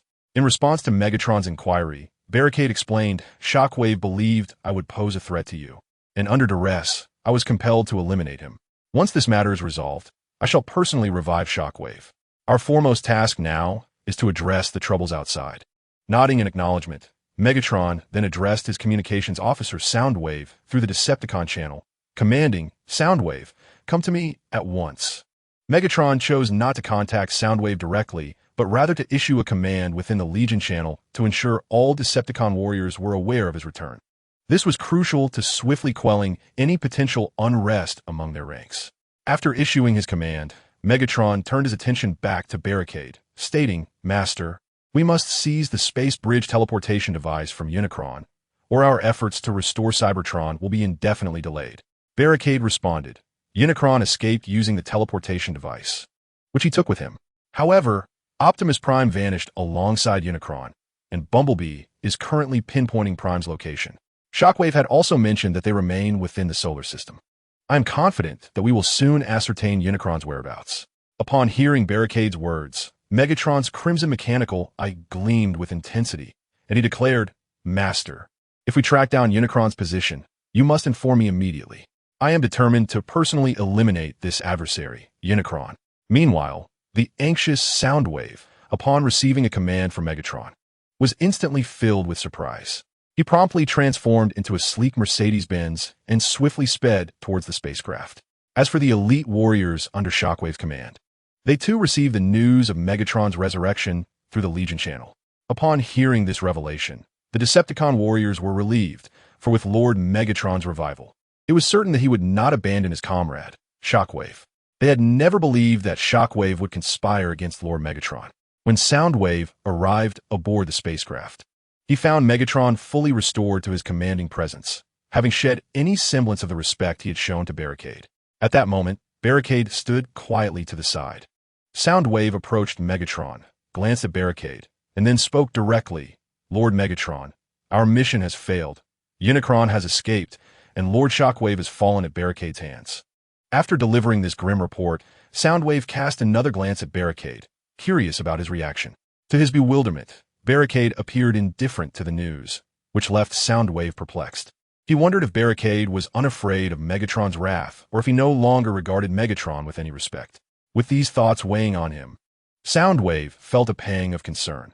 After all, he had witnessed firsthand the formidable power of Barricade, clad in the supreme armor. He feared that Megatron might not stand a chance against Barricade. In hindsight, he regretted reporting this matter in Barricade's presence, as it placed him and Megatron in a precarious position. Little did he know, these concerns stemmed from his own misguided assumptions. As Soundwave continued to fret, Megatron spoke decisively. Soundwave, I'm fully aware of the situation you described. Barricade's actions were unavoidable. Both Shockwave and you have misunderstood him. From this moment forth, Barricade's orders shall be my commands, and all Decepticon warriors, including you, are to obey Barricade. Upon hearing Megatron's words, Soundwave stood frozen in shock. After a brief moment of silence, he finally lifted his gaze to meet Megatron's stern expression, which seemed to await his response. Reluctantly, Soundwave replied, I understand, Lord Megatron. At this, a satisfied smile emerged on Megatron's face. Megatron addressed Soundwave, instructing him to handle Shockwave's subordinates outside, while the smaller ones would temporarily fall under Soundwave's command, pending Shockwave's revival. Just then, Barricade interrupted Megatron, exclaiming, Wait! Both Megatron and Soundwave turned to look at Barricade, who, after speaking, conjured a strand of energy imbued with the Supreme Guardian Protocol from his spark, guiding it to hover before Soundwave. In the midst of their confusion, Barricade urged Soundwave, You must assimilate this energy into your spark. Upon hearing this, Soundwave instantly became wary, for the spark was paramount to the Cybertronians, and his existing mistrust of Barricade only heightened his concern. Soundwave quickly inquired, What is this? Barricade, seemingly unconcerned, replied, This is the Supreme Guardian Protocol. Only by assimilating it can I trust you to command Shockwave's elite forces. It was noteworthy that this was the first instance Barricade openly disclosed the Supreme Guardian Protocol to an outsider. Barricade's forthrightness stemmed not only from his confidence in Soundwave, but also from his own sense of strength. after subduing Megatron, Barricade had effectively gained indirect control over the entire Decepticon army. With the Decepticons' formidable influence in the universe, Barricade dismissed all but the city of Center as inconsequential. He had already envisioned transforming the solar system into a stronghold, with his next ambition being the reconstruction of Cybertron, ravaged by war. Meanwhile, Soundwave gazed at his commander, Megatron, perplexed by Barricade's words. In Soundwave's understanding, regardless of silicon-based or carbon-based life forms, each entity possessed independent thought, and the notion of controlling another's mind seemed utterly fantastical. Uncertain of Barricade's intent, Soundwave instinctively turned to Megatron for guidance. Megatron, too, was initially perplexed by Barricade's statement. However, having come to regard Barricade as a creator, he felt compelled to follow Barricade's instructions unconditionally. Thus, when Soundwave looked to him, Megatron commanded, "Soundwave, assimilate this energy with your spark." Soundwave, upon hearing Megatron's words, felt a pang of conflict as he considered the energy before him, uncertain whether to proceed with the assimilation. Though unwaveringly loyal to Megatron, Soundwave was no fool. He recognized that the energy before him appeared suspect, yet Megatron had acquiesced to Barricade's direction, urging him to integrate it. Thus, Soundwave gazed intently at this energy for an extended period, yet he refrained from utilizing his own spark to merge with the energy imbued with the Supreme Guardian Protocol. Upon witnessing Soundwave's actions, Megatron grew impatient and was about to speak when he was interrupted by Barricade, who stepped in to halt Megatron's advance.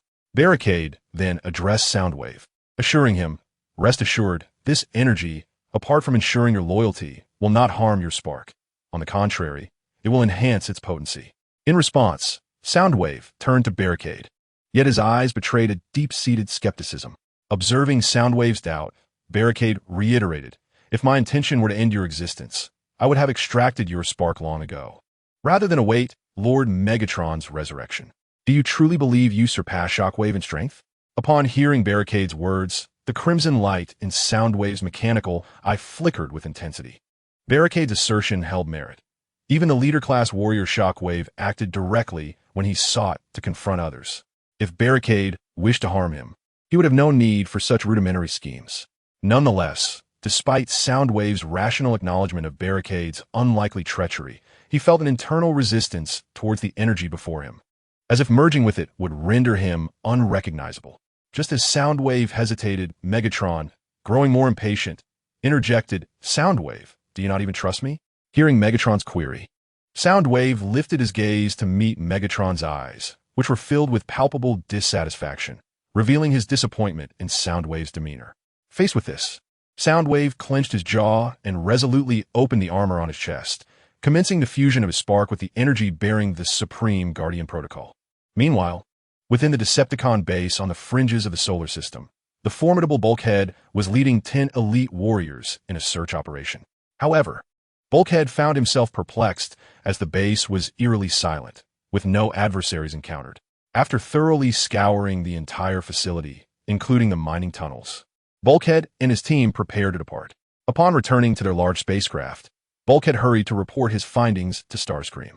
He addressed Starscream, stating, "Lord Starscream, we have thoroughly searched the entire base and all mined areas, yet we encountered not a single enemy, nor even any fallen comrades." Listening to Bulkhead's report, Starscream fell into deep contemplation, pondering the implications. If the enemy had not seized the mining site, why then had they slain his warriors? Could it be that the assailants were merely interstellar refugees? Perhaps they stumbled upon the mining site and, after seizing the energy cores, departed without further conflict? After a moment of reflection, Starscream remained perplexed, unable to decipher the situation at hand. However, since no trace of the enemy was discovered, it was prudent for Zhang and his companions to proceed to the Decepticon base within the mining area to reactivate the site. In doing so, they could simultaneously rectify the devastation wrought upon the mines while gradually investigating the identity of the assailants.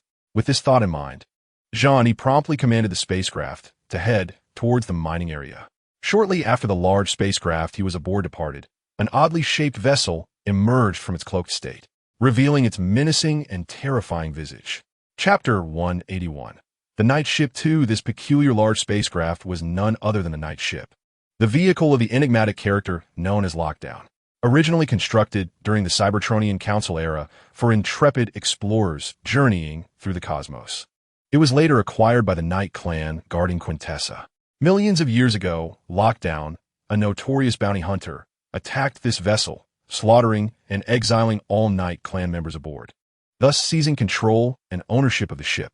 Subsequently, Lockdown modified this grand vessel, transforming it into a flying prison for various captives he had collected during his hunts. The coloration of a Knight ship defies simple description, as it cannot be encapsulated by a single hue. The vessel comprises a primary hull and 6 separate, detachable chambers, each capable of functioning independently as individual ships.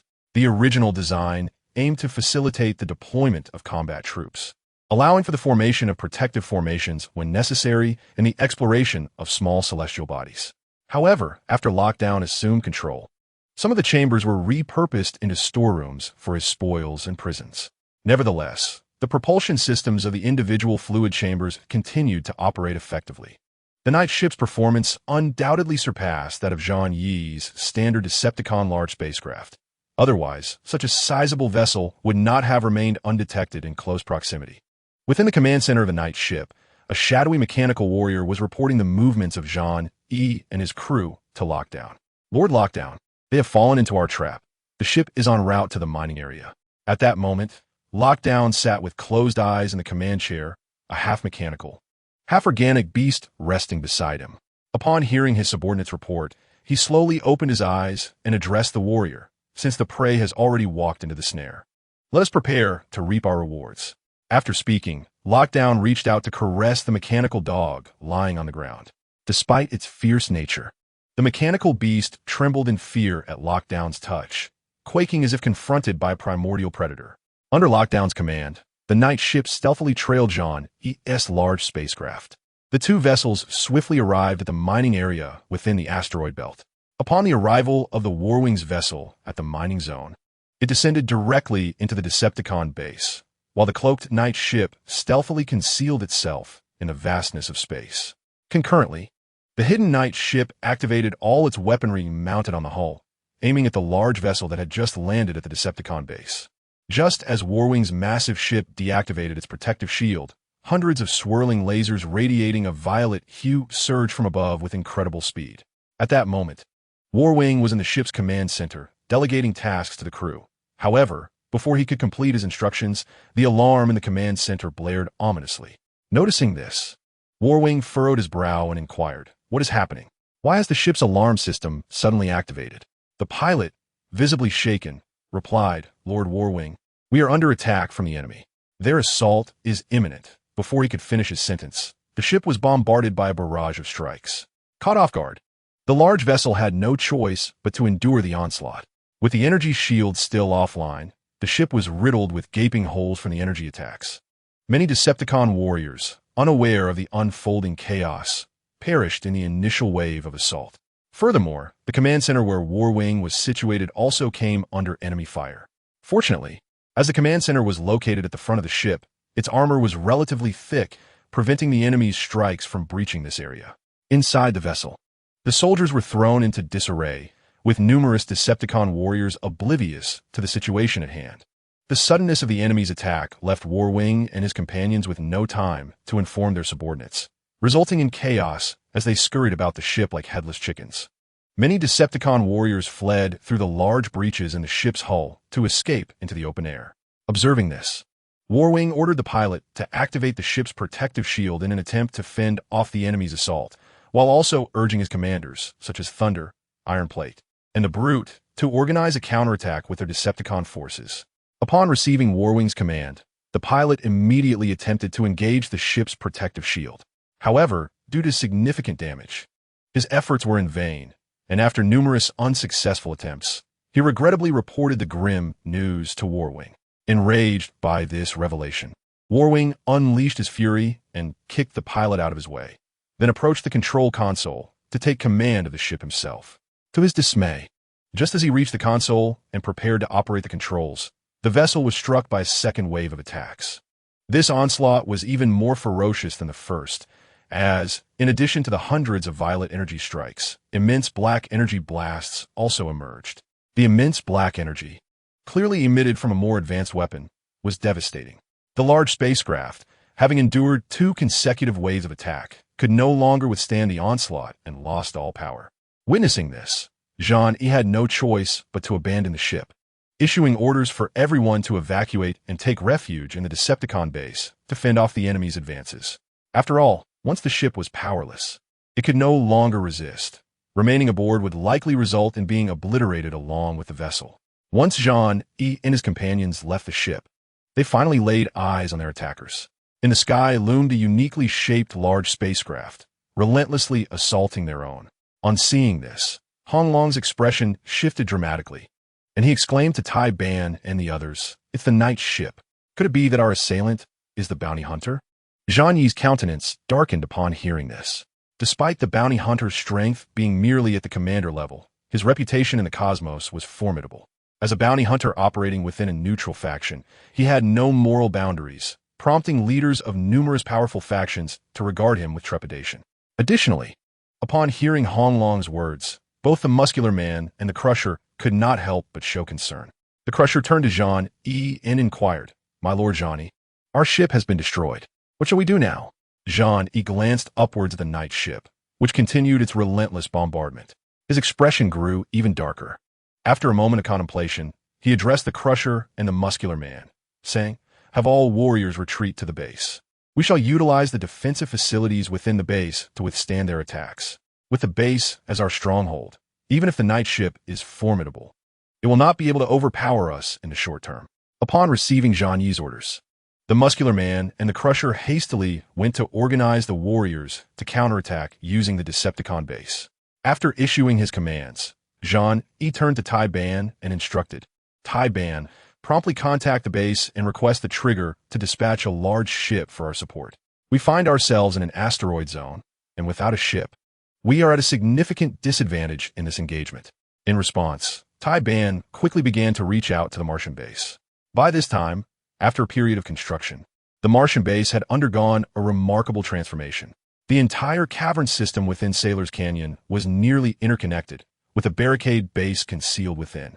Moreover, in addition to a plethora of defensive installations throughout the base, the flanks of the trigger at Sailor's Canyon are replete with various armaments. Should adversaries wish to assault the stronghold of Roadblock, they must first neutralize the defensive weapons on either side of the canyon, rendering the entire base virtually impregnable.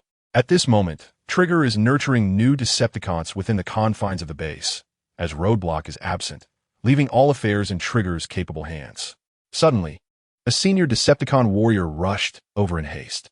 Upon reaching Trigger, the warrior spoke with an anxious expression, "Master Trigger, we have just received a distress signal from Lord Ironhide."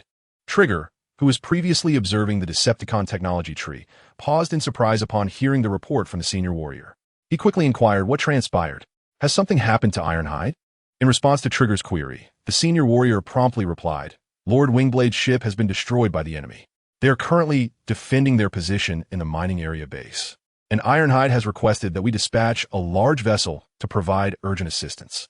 Upon hearing this, Trigger's countenance darkened as he asked, "Did Ironhide mention who attacked them?" It was the bounty hunter, Lockdown. At the mention of this name, Trigger was momentarily taken aback. Although he was aware that the universe was rife with bounty hunters, he had never heard of Lockdown before. Trigger instinctively remarked, "Bounty hunters? Do they not typically operate alone? Wingblade and Thundercracker lead thousands of Decepticon warriors."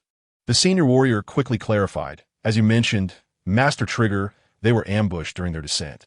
After contemplating the senior warrior's words for a moment, Trigger addressed the Light of Taihu, saying, "Notify Explode, Spin, and Ruckus to immediately organize the Decepticon warriors within the base to provide support for Wingblade." After issuing his command to the Light of Taihu, Trigger hurried to the command center, preparing to conduct remote operations. However, upon his arrival, he found that, aside from the trio of Explode, all other commanding warriors had already gathered in the command center, clearly having received news of Ironhide's predicament. Fragmenter then spoke to Trigger. "Master Trigger, allow me to accompany the team." In response, Trigger shook his head and replied, "I have grasped the entirety of the situation.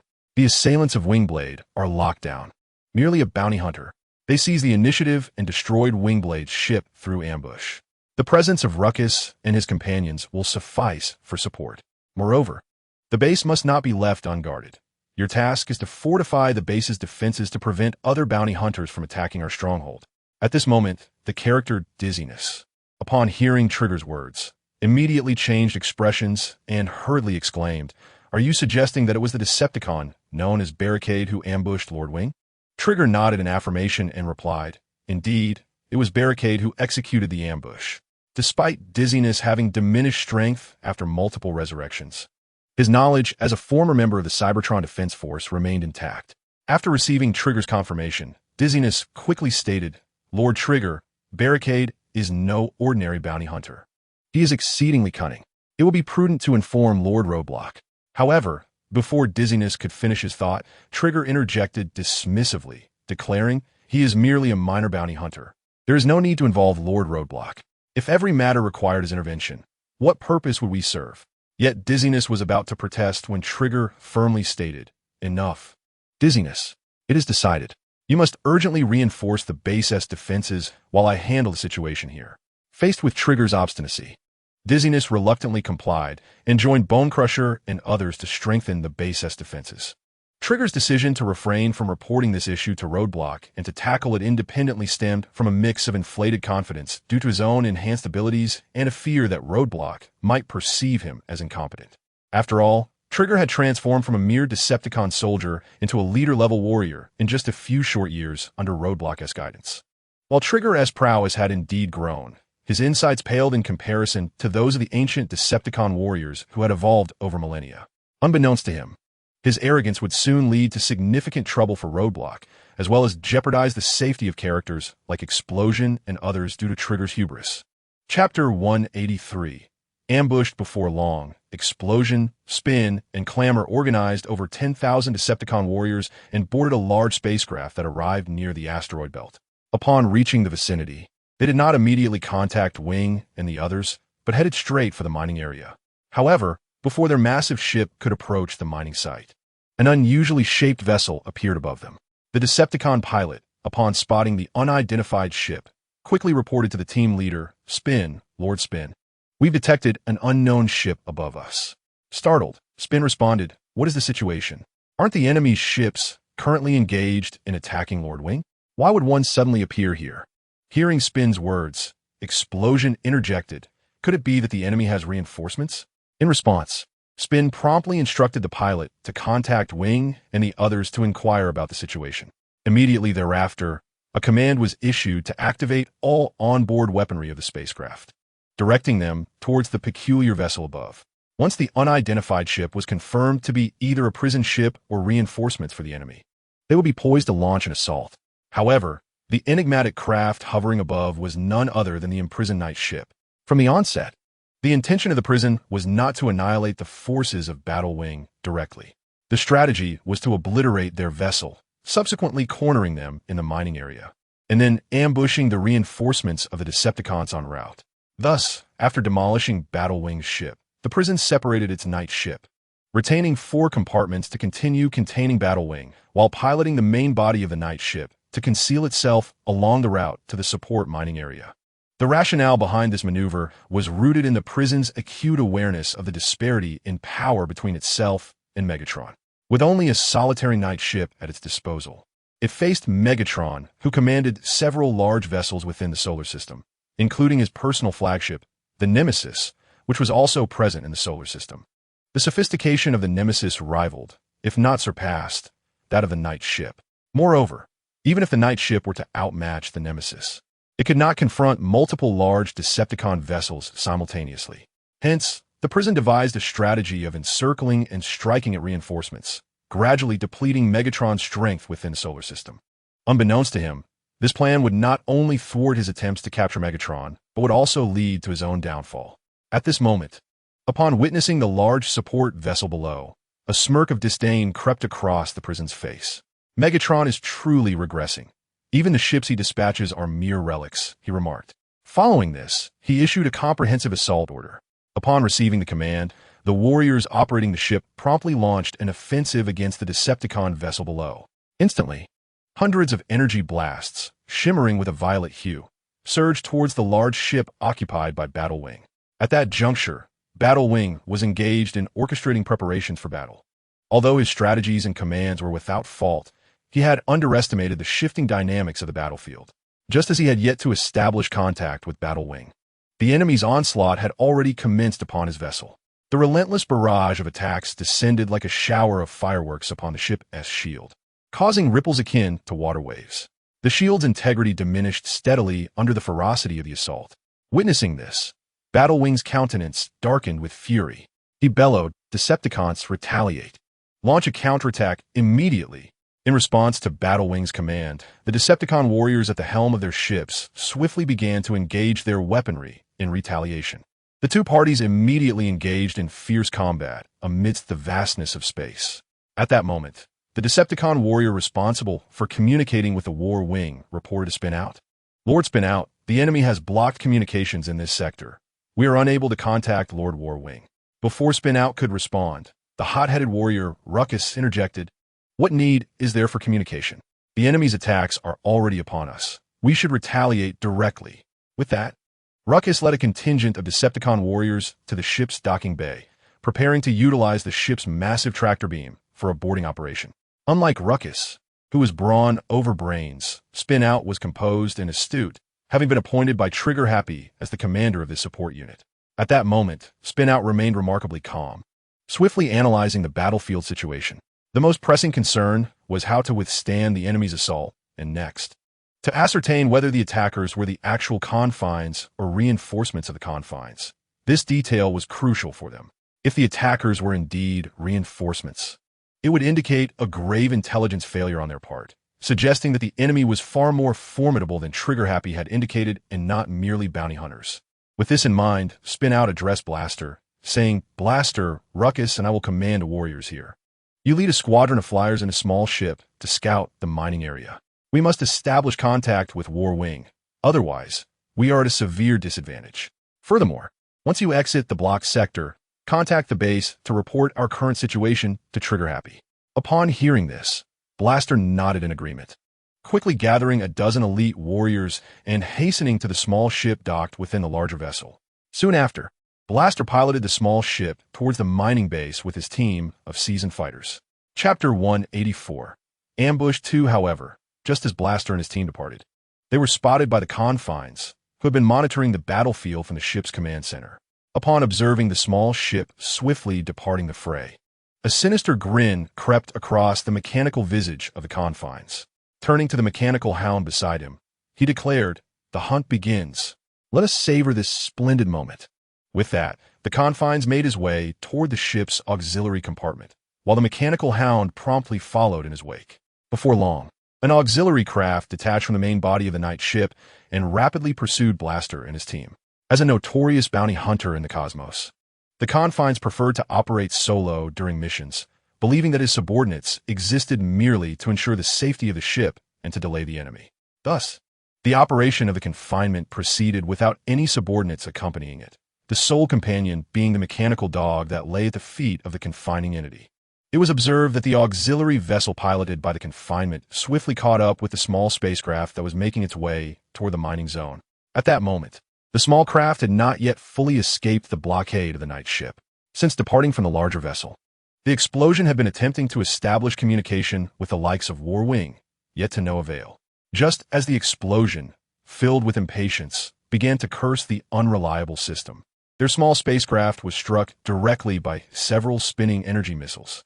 Following a violent explosion, the small vessel lost power and began to drift through the cosmos. Meanwhile, the explosion and a dozen elite Decepticon warriors were thrown to the ground by the tremors caused by the fierce blast. The explosion vented its frustration, exclaiming, "Damn it! How could the enemy catch up so quickly? Quick, check the status of the ship." The Decepticon warrior piloting the craft promptly scrambled to his feet to assess the damage. After a thorough inspection, the expression on the face of this senior warrior darkened significantly. With a dejected demeanor, he reported, "Lord Explosion, the propulsion system of the ship has been destroyed. We can no longer proceed." It was evident that the propulsion system of the small craft had been obliterated by the energy missiles launched by the confinement in the first instance. Upon hearing the report, the explosion's countenance also turned somber. After a moment of contemplation, the explosion commanded, everyone abandon the ship. Transform into vehicle mode and head towards the mining zone at full speed. I will stay behind to hold off the enemy." Just as the group prepared to act, a voice suddenly emanated from the ship's communicator, Warwing's voice. "Flywheel, have you all arrived?" The explosion, previously shrouded in gloom, brightened at the sound of Warwing's voice. It turned out that they had just exited the blockade of the night ship, allowing the vessel to automatically connect to Warwing's communication. Realizing they had successfully established contact, the explosion quickly responded through the communicator. "Lord Warwing, this is Explosion. Our ship was ambushed by the enemy while en route to provide support. Flywheel sent me to check on your status." On the other end of the communicator, Warwing paused in surprise before urgently inquiring, "Was it the night ship of confinement that attacked you?" The Explosion, hearing Warwing's question, hastily replied, "Indeed, it is unknown who exactly is attacking us, which is why Flywheel dispatched me to ascertain your situation." Warwing fell silent upon hearing this. Noticing Warwing's lack of response, the Explosion asked, "Are you still engaged in combat with confinement?" Upon hearing the inquiry regarding the Explosion, Zhang instantly comprehended its implication. He then spoke, "Indeed, we remain engaged in combat. However, the entity known as the confinement has yet to make an appearance, and their vessels have vanished, leaving only 4 auxiliary crafts to suppress us. The assailants are likely the night ship of confinement." Upon hearing this, the figure named Bao Jia responded promptly, "I understand, Lord Zhang. I shall report to Lords Fei Xian and Ban Ji." Before Bao Jia could finish, their small craft was once again subjected to a fierce assault, resulting in a substantial breach in the vessel. Several unprepared Decepticon warriors were thrown to the ground by the shockwave. Following this, a towering figure clad in black leapt through the gaping hole of the ship. This imposing silhouette was none other than the confinement sent to intercept Bao Jia and his companions.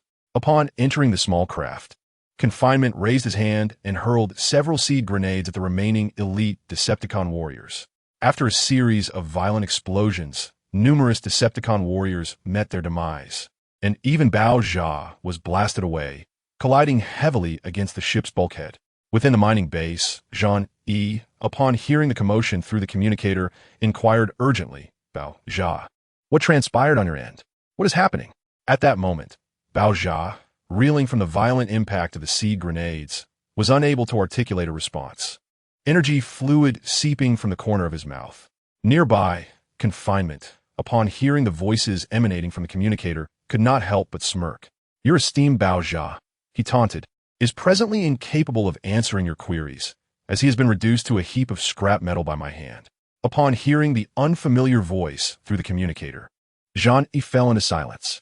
Noticing the cessation of sounds from the device, Confinement displayed a look of disdain and aimed his energy cannon at the ship's control panel. Just as he was about to obliterate the control station, Zhang Yi's voice echoed once more through the communicator. "You are Confinement, aren't you?" Confinement, taken aback by Zhang Yi's ability to discern his identity from mere words, revealed a fleeting expression of surprise on his cold, mechanical visage. He had not anticipated that the individual on the other end of the communicator could accurately identify him so swiftly. However, rather than engage in further banter, Confinement chose to obliterate the control panel with a single shot, then slowly advanced toward Bao Jia. In the meantime, Bao Jia, after a brief moment of adjustment, had managed to recover some of his strength. Although he was far from his prime, he was in a significantly better condition than when he could barely speak. Observing Confinement approaching, Bao Jia hastily rose from the ground, transforming his form into a weapon aimed directly at Confinement. Upon witnessing the formidable presence of the explosion, the character known as Confinement could not help but exclaim in astonishment, "Oh, a commander class? I never anticipated encountering a significant figure from the Decepticon army." Chapter 185, Confrontation with Confinement. The loss of a commander-level general would surely displease Megatron. At this moment, the explosion, having endured a relentless barrage of attacks, was seething with fury. Although Confinement's words left the explosion somewhat perplexed, it chose to disregard them and instead aimed the heavy weapon, a cluster bomb launcher, mounted on its shoulder directly at Confinement. Without hesitation, it unleashed a volley of missiles. Seeing this, Confinement swiftly dodged to the side. However, the missiles, as if guided by a sentient force, relentlessly pursued him regardless of his evasion attempts. Moreover, the cramped confines of the small spaceship hindered confinement's ability to accelerate. Consequently, he had no choice but to endure the explosion's onslaught. Just as confinement manifested an energy shield, the missile struck, and the immense force propelled him backward. Before he could regain his balance, additional missiles came raining down upon him. Following a series of violent detonations, the very spot where confinement stood was blasted into a gaping hole, and amidst the tumultuous explosions, he vanished from sight. Clearly, confinement had plummeted through the newly created opening. Upon witnessing this, the explosion exhaled in relief. Cautiously, it approached the hole to ascertain confinement status. Under normal circumstances, any commander-class warrior would be left severely incapacitated, if not dead, after sustaining such an assault. Yet, the audacity of confinement to confront him alone indicated that he was no ordinary commander. As the explosion cautiously neared the opening, a sizable grenade flew in from the breach. The explosion's expression shifted dramatically upon seeing this. Without a moment's hesitation, it sprinted a few steps forward and then dove through the gaping hole in the spaceship. Just as the explosion emerged from the vessel, the grenade detonated, unleashing tremendous force that cleaved the small spaceship in two. The explosion, having just escaped, was violently hurled away. As it attempted to transform into vehicle mode to withstand the impact, a colossal electrified, grappling hook pierced through its armor from behind. This formidable weapon belonged to confinement. After penetrating the explosion's frame, confinement maximized the energy output of the grappling hook. With this motion, the explosion's body began to convulse uncontrollably, and within mere seconds, it was enveloped in smoke, rendered utterly powerless. Upon witnessing the explosion, which had rendered him incapable of resistance, the inhibitor produced a specialized restraint designed to control the Cybertronian. He swiftly secured it around the figure of the explosion. Subsequently, the inhibitor activated the thrusters located on his legs, using an electrified grappling hook to drag the explosion towards the auxiliary ship's chamber. Meanwhile, upon learning of the inhibitor's attempt to intercept the explosion's vessel, Wingblade commanded his warriors to launch a counterattack. Although the inhibitor had left behind two groups in the auxiliary chamber to hold off Wingblade and his comrades, Wingblade, being a leader-class warrior, was not easily deterred, especially with the presence of the commanders, Thunderclap, Ironplate, and the Crusher, alongside thousands of Decepticon warriors.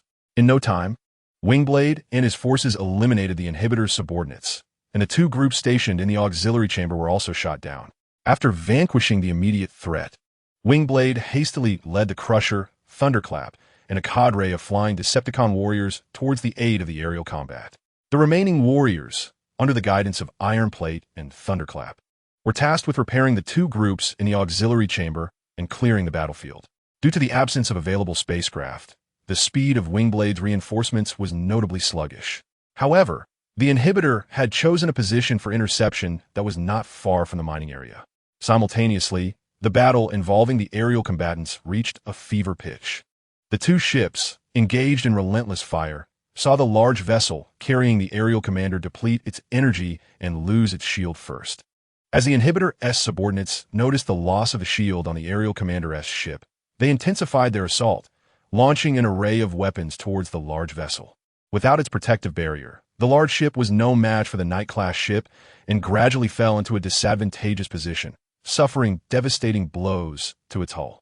Observing this dire situation, the Clamor transformed into his vehicle form and commenced firing at the Knight-class ship. However, his attacks proved inconsequential against the immense vessel. Measuring thousands of meters in length and equipped with a shield, throughout the skirmish, the Clamor had remained in the towing chamber, attempting to board the Knight-class ship via the colossal tow cable. Yet, the ongoing exchange of fire and the Knight-class ship's protective barrier had denied him any opportunity.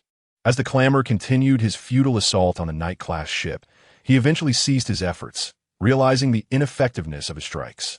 Just as he felt a wave of frustration, a nearby Decepticon warrior pointed to the Knight-class ship and exclaimed, "Look, the enemy ship's shield has vanished. Lord Clamor, their vessel is out of energy." Upon hearing this, the Clamor quickly turned his gaze towards a Knight-class ship. Upon confirming the absence of the shield, his mechanical eye gleamed with renewed determination. As the tumultuous figure prepared to command his subordinates to launch the tow cables in anticipation of a landing operation, He was taken aback by the sight of 3 enormous tow cables being rapidly deployed from the opposing Knight-class vessel. These colossal cables sliced through the sky with remarkable speed, securing themselves firmly to the ship of the tumultuous faction. This unexpected maneuver left the commander momentarily stunned, yet a cruel smile soon crept across his face. Observing the cables tightening, he wasted no time and leaped onto one of them, hastening toward the Knight-class ship. The Decepticon warriors aboard the vessel, realizing the gravity of the situation, swiftly followed in his wake. Meanwhile, the soldiers on the Knight-class vessel were left dumbfounded by the audacity of their adversaries. One interstellar mercenary, having confined his comrades, uttered in bewilderment, "What is happening? Shouldn't we be the ones conducting the landing operation? Why are they advancing upon us?" His companions offered no response, but instead readied their weapons, aiming at the rapidly approaching figures of the tumultuous faction. As they contemplated opening fire, a Cybertronian fighter jet charged toward them, trailed closely by a swarm of hundreds of additional Cybertronian aircraft. In an instant, these jets unleashed a barrage of energy missiles, obliterating the interstellar mercenaries who had just begun to prepare for an attack. This formidable aerial assault was led by the Decepticon Air Squadron under the command of the astute Flywheel, who recognized that their ship would stand no chance against the enemy vessel without protective shields. Thus, he had long since made preparations for an assault. Upon witnessing the removal of the enemy's protective barriers, Flywheel swiftly led his air squadron into action, arriving just as the adversaries were poised to strike at the tumultuous figures. He immediately commanded his Decepticon warriors to open fire upon the defenders of the Knight-class vessel, clearing a path for his comrades to successfully board. Seizing the moment, the tumultuous faction quickened their pace, racing towards the Knight-class ship. The enemy had not anticipated that Flywheel and his forces would launch a counter-landing operation at their moment of weakness, thus leaving them utterly unprepared. Under the overwhelming firepower of Flywheel's contingent, only a handful of mercenaries managed to retreat to the tow room, while the majority of their ranks perished in the onslaught. At this juncture, the tumultuous faction successfully traversed the tow cables and boarded the Knight-class vessel. With their arrival secured, Flywheel entrusted command of the situation to the tumultuous figure, while he and his warriors swiftly advanced towards the remaining enemies on the other 2 tow cables. With the adversaries near the tow room having been vanquished, the tumultuous faction easily seized control of it. However, instead of pressing further into the ship, they promptly severed the connection between the tow room and the command center, thwarting any attempts by the enemy to reclaim the cables. Immediately, amidst the clamor, the commanding warriors began to establish defenses, lest the enemy seize the opportunity to reclaim the control room. Accompanied by the tumult, the raucous crew took full command of the Knight ship's control room, while the relentless Decepticon warriors, under the guidance of their leader, began to flood onto the vessel. Simultaneously, with the assistance of their commander, the other 2 control lines aboard the Knight ship were successfully captured by the Decepticon warriors. In the command center of the Knight ship, chaos reigned supreme. The interstellar mercenary responsible for operating the ship, displaying a visage of desperation, urgently reported to the sole commander-level warrior among his subordinates, stating that control rooms 1, 2, and 3 had all fallen into enemy hands, and they had lost control over the control room. Without the ability to retract the lines, the enemy would continuously board the ship through them. Upon hearing this report, the commander-level warrior erupted in furious admonition, demanding to know what they were waiting for. He insisted they urgently dispatch warriors to reclaim control of the control room, warning that any misstep could lead to their demise alongside the Knight ship. The mercenary in charge of operating the ship, upon receiving this command, instinctively recoiled but quickly issued orders to the mercenaries aboard to retake the control room. However, faced with the ferocity of the Decepticon warriors, this group of mercenaries proved to be no match. Not only did they fail to regain control, but they also found themselves gradually pushed back in battle, as the Decepticon warriors, led by their raucous commander, steadily commandeered the majority of the ship's control.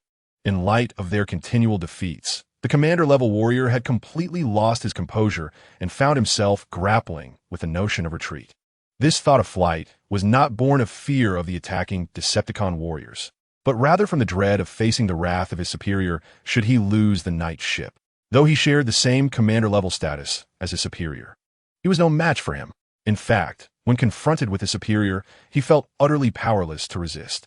Originally, with the advanced capabilities of the Knight ship, They could have easily vanquished the likes of their adversaries, but this individual had disregarded orders and instead aimed to destroy their ship, blinded by greed and the ambition to capture the large vessel through boarding.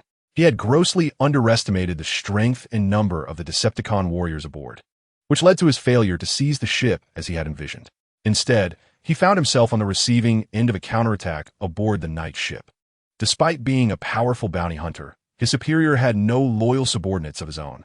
His subordinates were all mercenaries he had recruited to safeguard the Knight-class spaceship and its spoils. This resulted in a disparity in the mercenaries' abilities.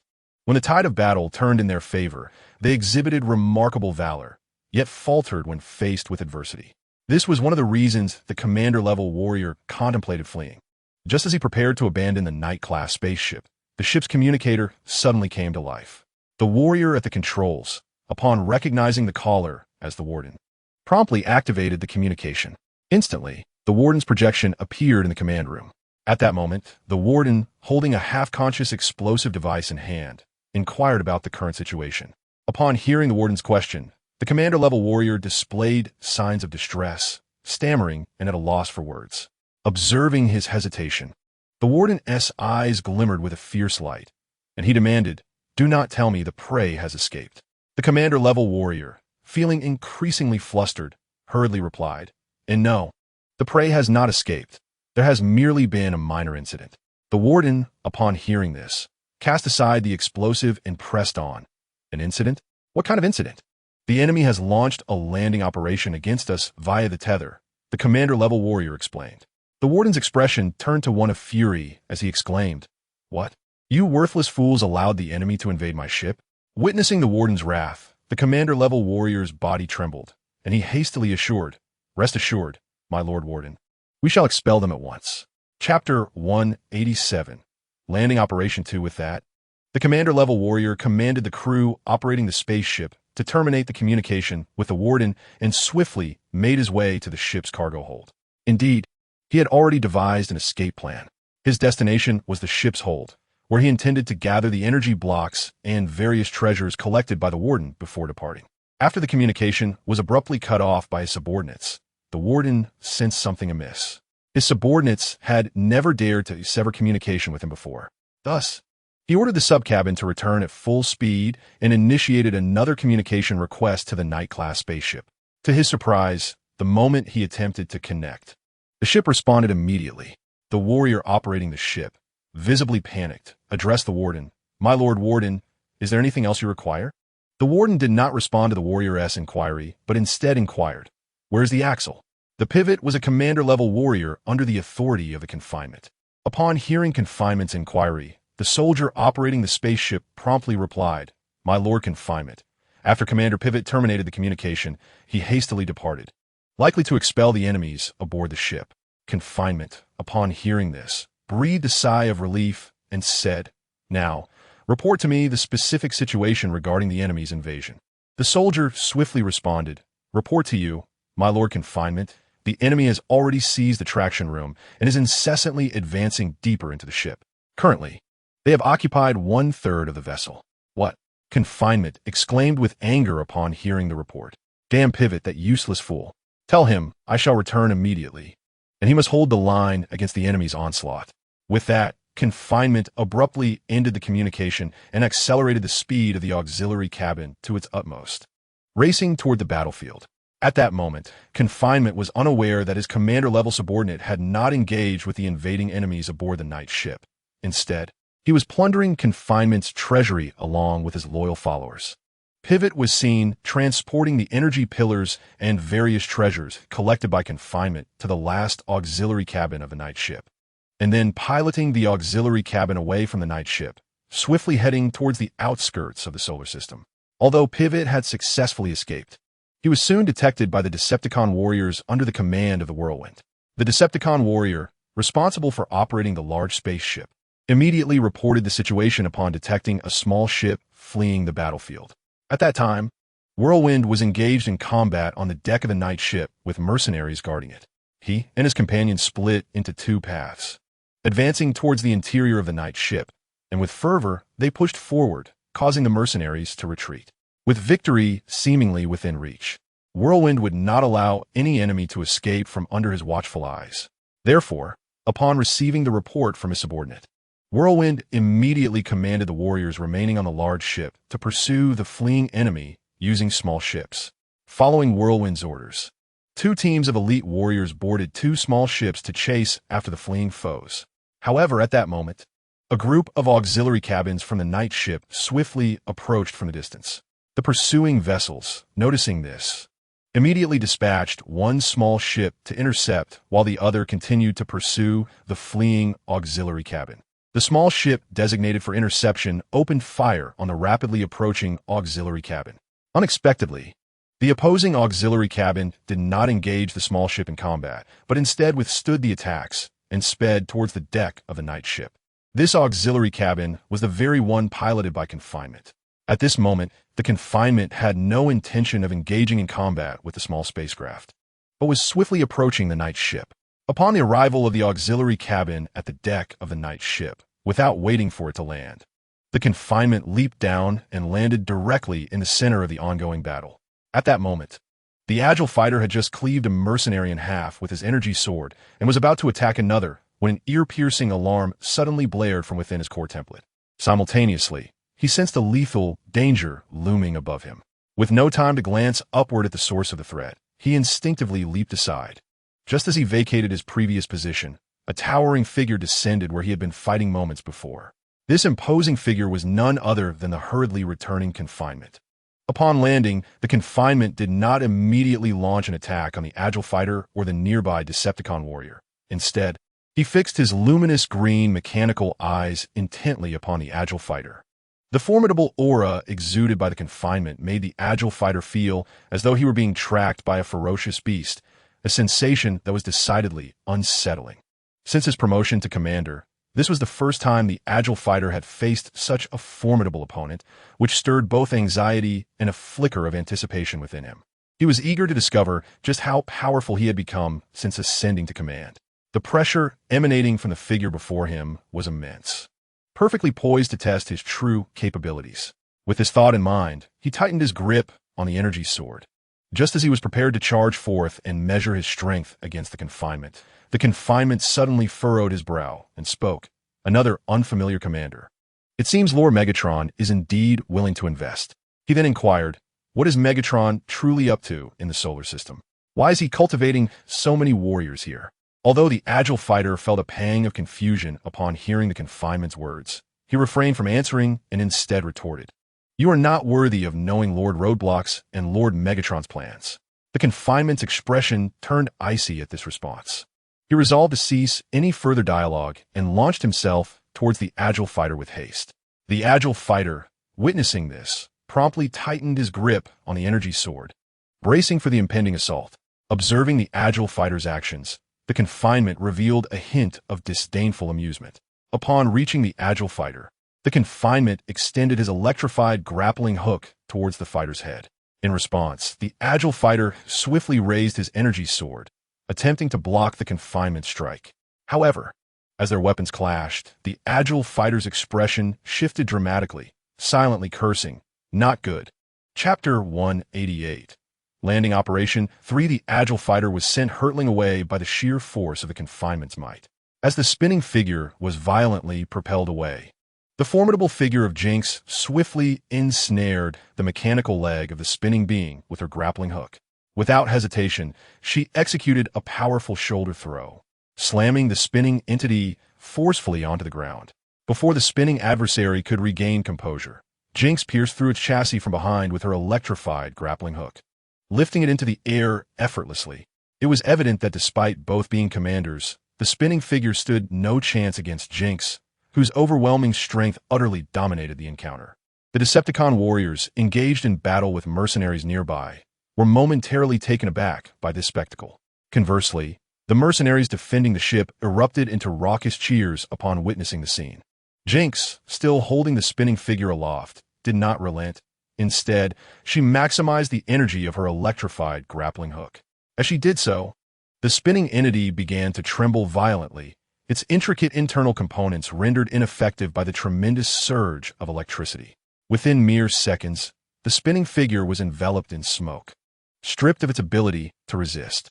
Observing its incapacitation, Jinx unceremoniously hurled the spinning figure onto the deck of the Knight-class spaceship. The resounding thud of the mechanical body striking the ground sent tremors through the ranks of the Decepticon warriors present, instilling a sense of fear in many of them as they glanced at Jinx. At that moment, a senior Decepticon warrior, trembling, gazed at the fallen figure and stammered, "Lord Spin has perished. He has slain Lord Spin." The other Decepticon warriors turned their attention to the senior warrior upon hearing his words. Even Jinx's gaze shifted toward him. Startled by Jinx's fierce, green-glowing eyes, the senior warrior instinctively recoiled. Yet he quickly regained his composure, shouting, "This fiend has killed Lord Spin. Decepticons, attack! Extract his spark and avenge Lord Spin."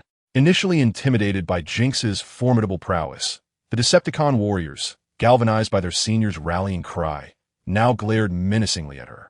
These warriors were inherently brutal and ruthless. Their previous trepidation was merely a reaction to Jinx's overwhelming strength. Now, with a leader to follow, they revealed their ferocity and charged toward her. Jinx furrowed her brow at the sight. Even with her prowess rivaling that of a leader, she could not withstand the simultaneous assault of hundreds, if not thousands, of Decepticon warriors, especially with numerous elite fighters among their ranks. Her original strategy had been to swiftly eliminate the opposing commander to instill fear in the Decepticon forces. To his astonishment, after eliminating the opposing commander, another high-ranking warrior emerged to disrupt the situation, thereby derailing the carefully laid plans. With a throng of Decepticon warriors charging towards him, he had no choice but to confront the immediate threat. Fortunately, the deck was still populated with numerous mercenaries guarding the Knight ship, and with their assistance, he was spared from being overwhelmed by the sheer numbers of Decepticons. As the situation escalated into chaos, he resolved to abandon the area near the traction chamber and summon the warriors guarding the ship to come forth and eliminate the Decepticons on the deck. Thus, while engaged in combat, he issued a command over the ship's internal channel for the operator to lead the guards to the deck. Having given the order, he focused his attention back on the Decepticon warriors before him. The Decepticons that charged at him, whether they were of the lower or mid-tier ranks, were swiftly dispatched with a single strike. Only the high-ranking warriors could withstand a few blows from him. Even under siege, the high-ranking warriors were no match for him in a one-on-one confrontation. Although he was dominating the battlefield, he soon sensed something amiss. A significant amount of time had elapsed since he had issued his command, yet the operator had not led the guards to provide support. This realization incited a wave of frustration within him. While fending off the nearby Decepticon warriors, he attempted to contact the operator through the communication system, only to discover that he was unable to reach him.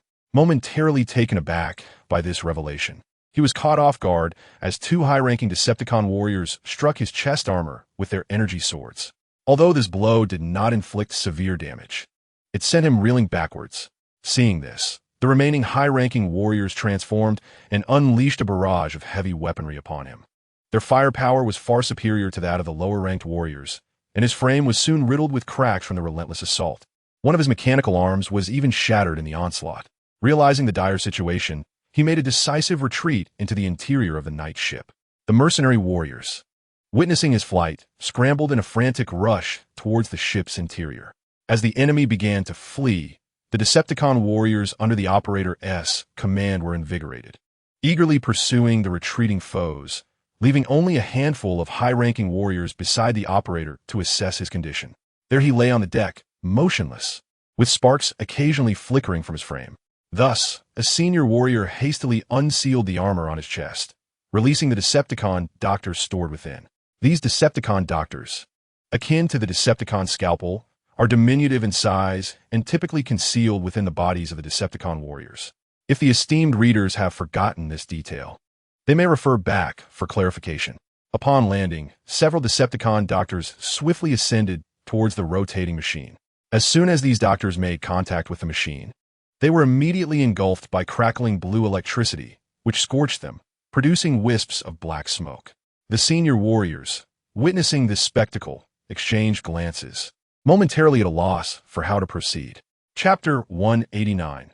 Landing operations for simultaneously, the commander of the incarceration was held aloft by a towering, leader-class warrior.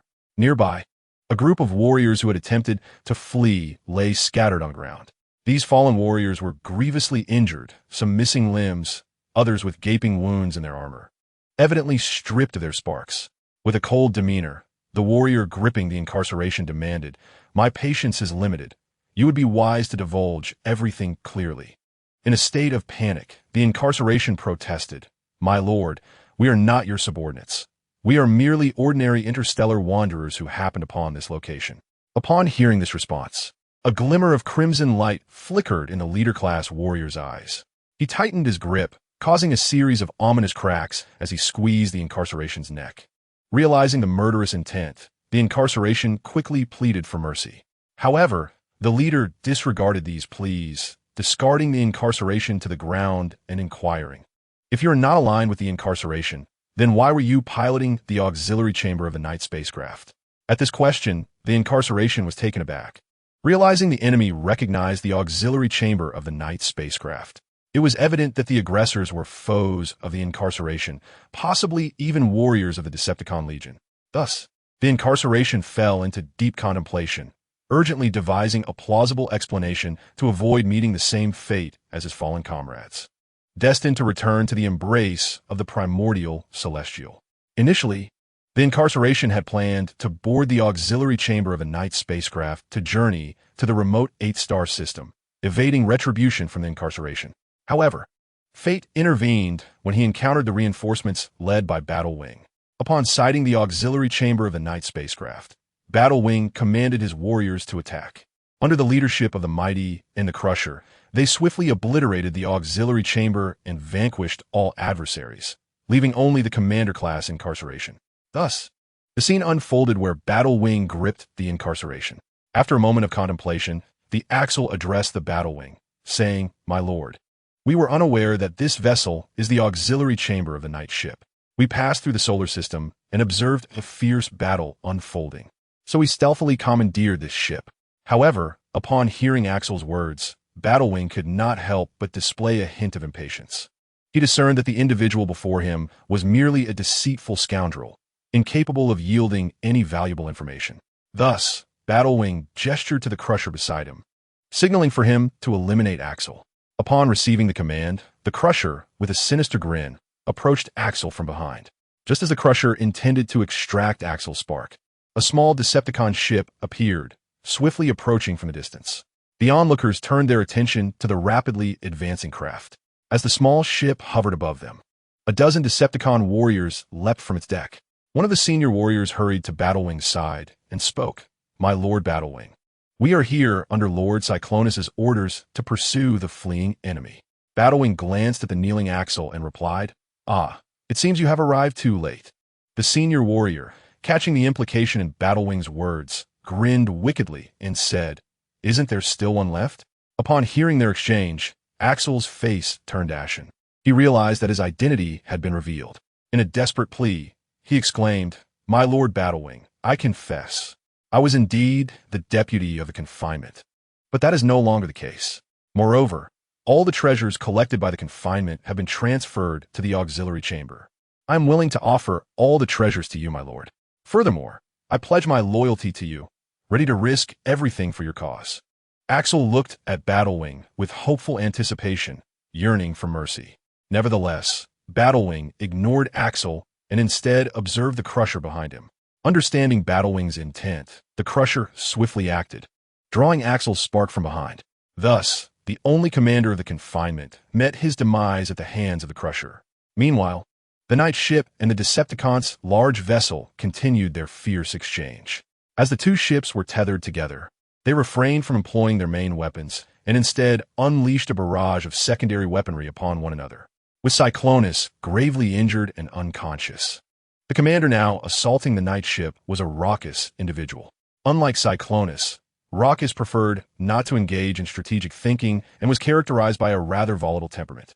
Amidst the cacophony, the Decepticon warriors boarded the Knight's spaceship and launched a fierce assault against the Confines and others. Under the relentless onslaught of the Decepticons, the Confines nearly lost 2/3 of their control over the vessel.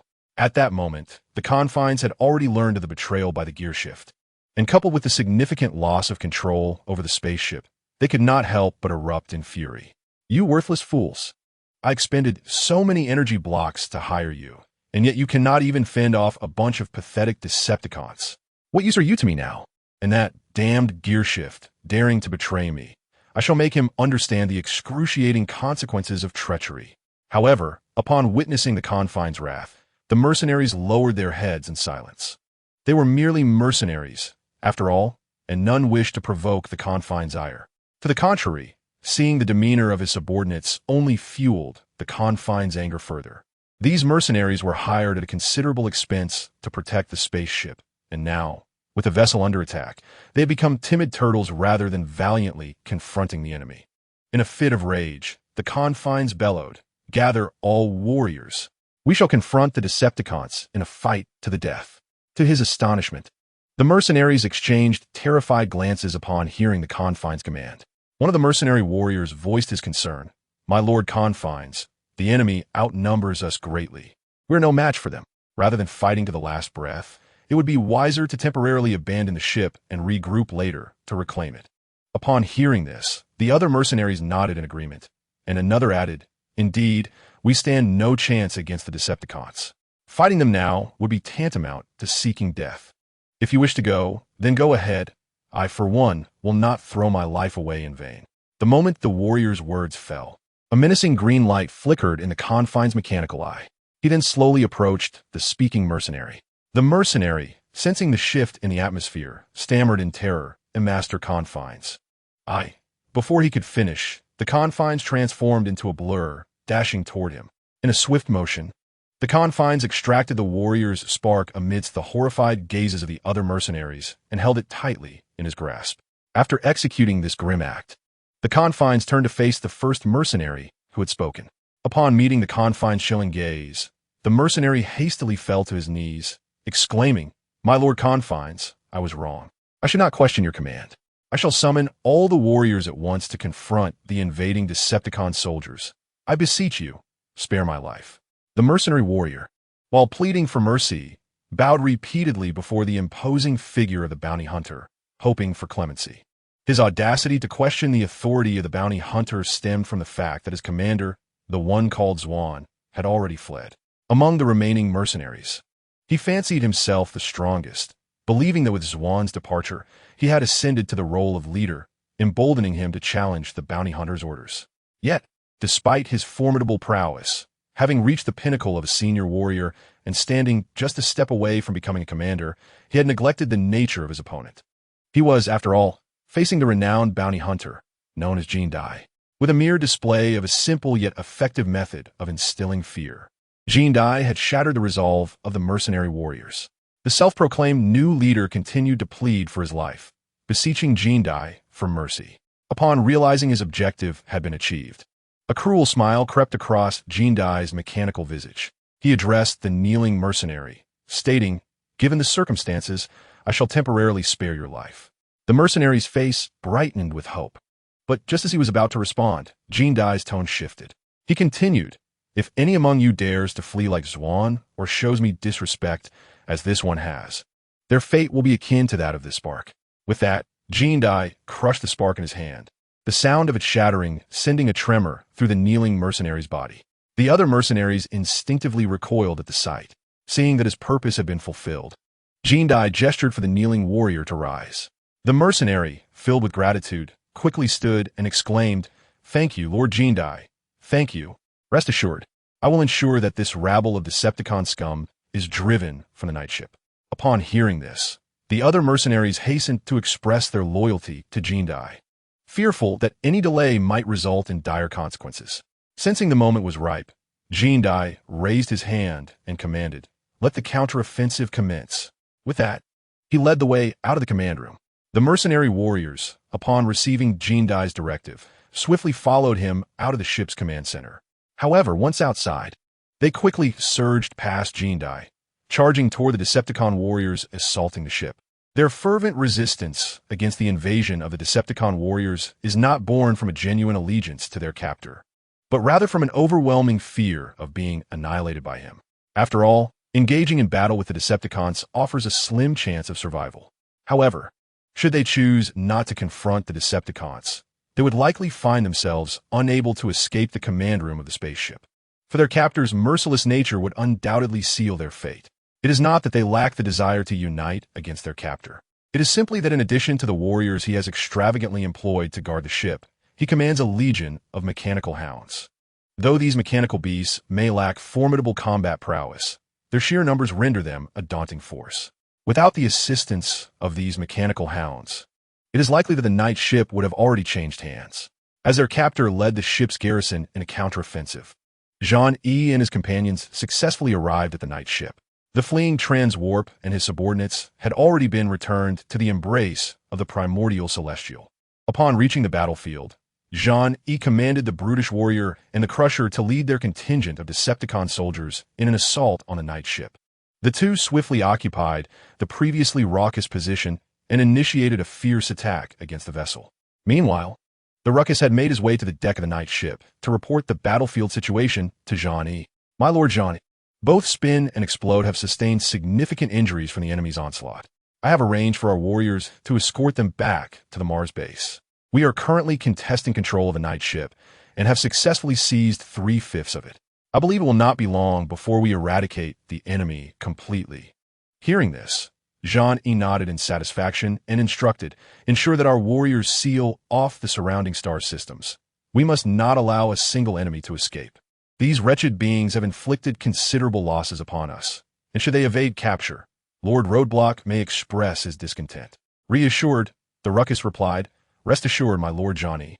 Before your arrival, I had already ordered our warriors to secure the surrounding star systems. At this point, not even a mechanical fly could escape." Boom! Just as the Ruckus finished speaking, a violent explosion erupted from within the night ship's cargo hold. Almost immediately, their communication devices crackled to life with the voice of the brutish warrior. "Cough, cough. My lord John cough. That madman, the captor, has unleashed seed bombs within the night ship." Upon hearing this, both John and the Ruckus exchanged alarmed glances, fully aware of the devastating power of seed bombs. The seed bomb is a sophisticated weapon developed by the creator, possessing formidable destructive capabilities. It not only produces explosive effects akin to conventional munitions, but also metallizes all substances it comes into contact with.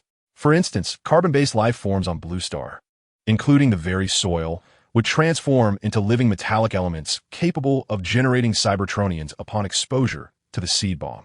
Some 65 million years ago, Quintessa, accompanied by her subordinates, ventured into the solar system during the renowned Jurassic period, a time when humanity had yet to emerge. Her followers unleashed a plethora of seed bombs upon Blue Star, leading to the cataclysmic extinction of the dinosaurs.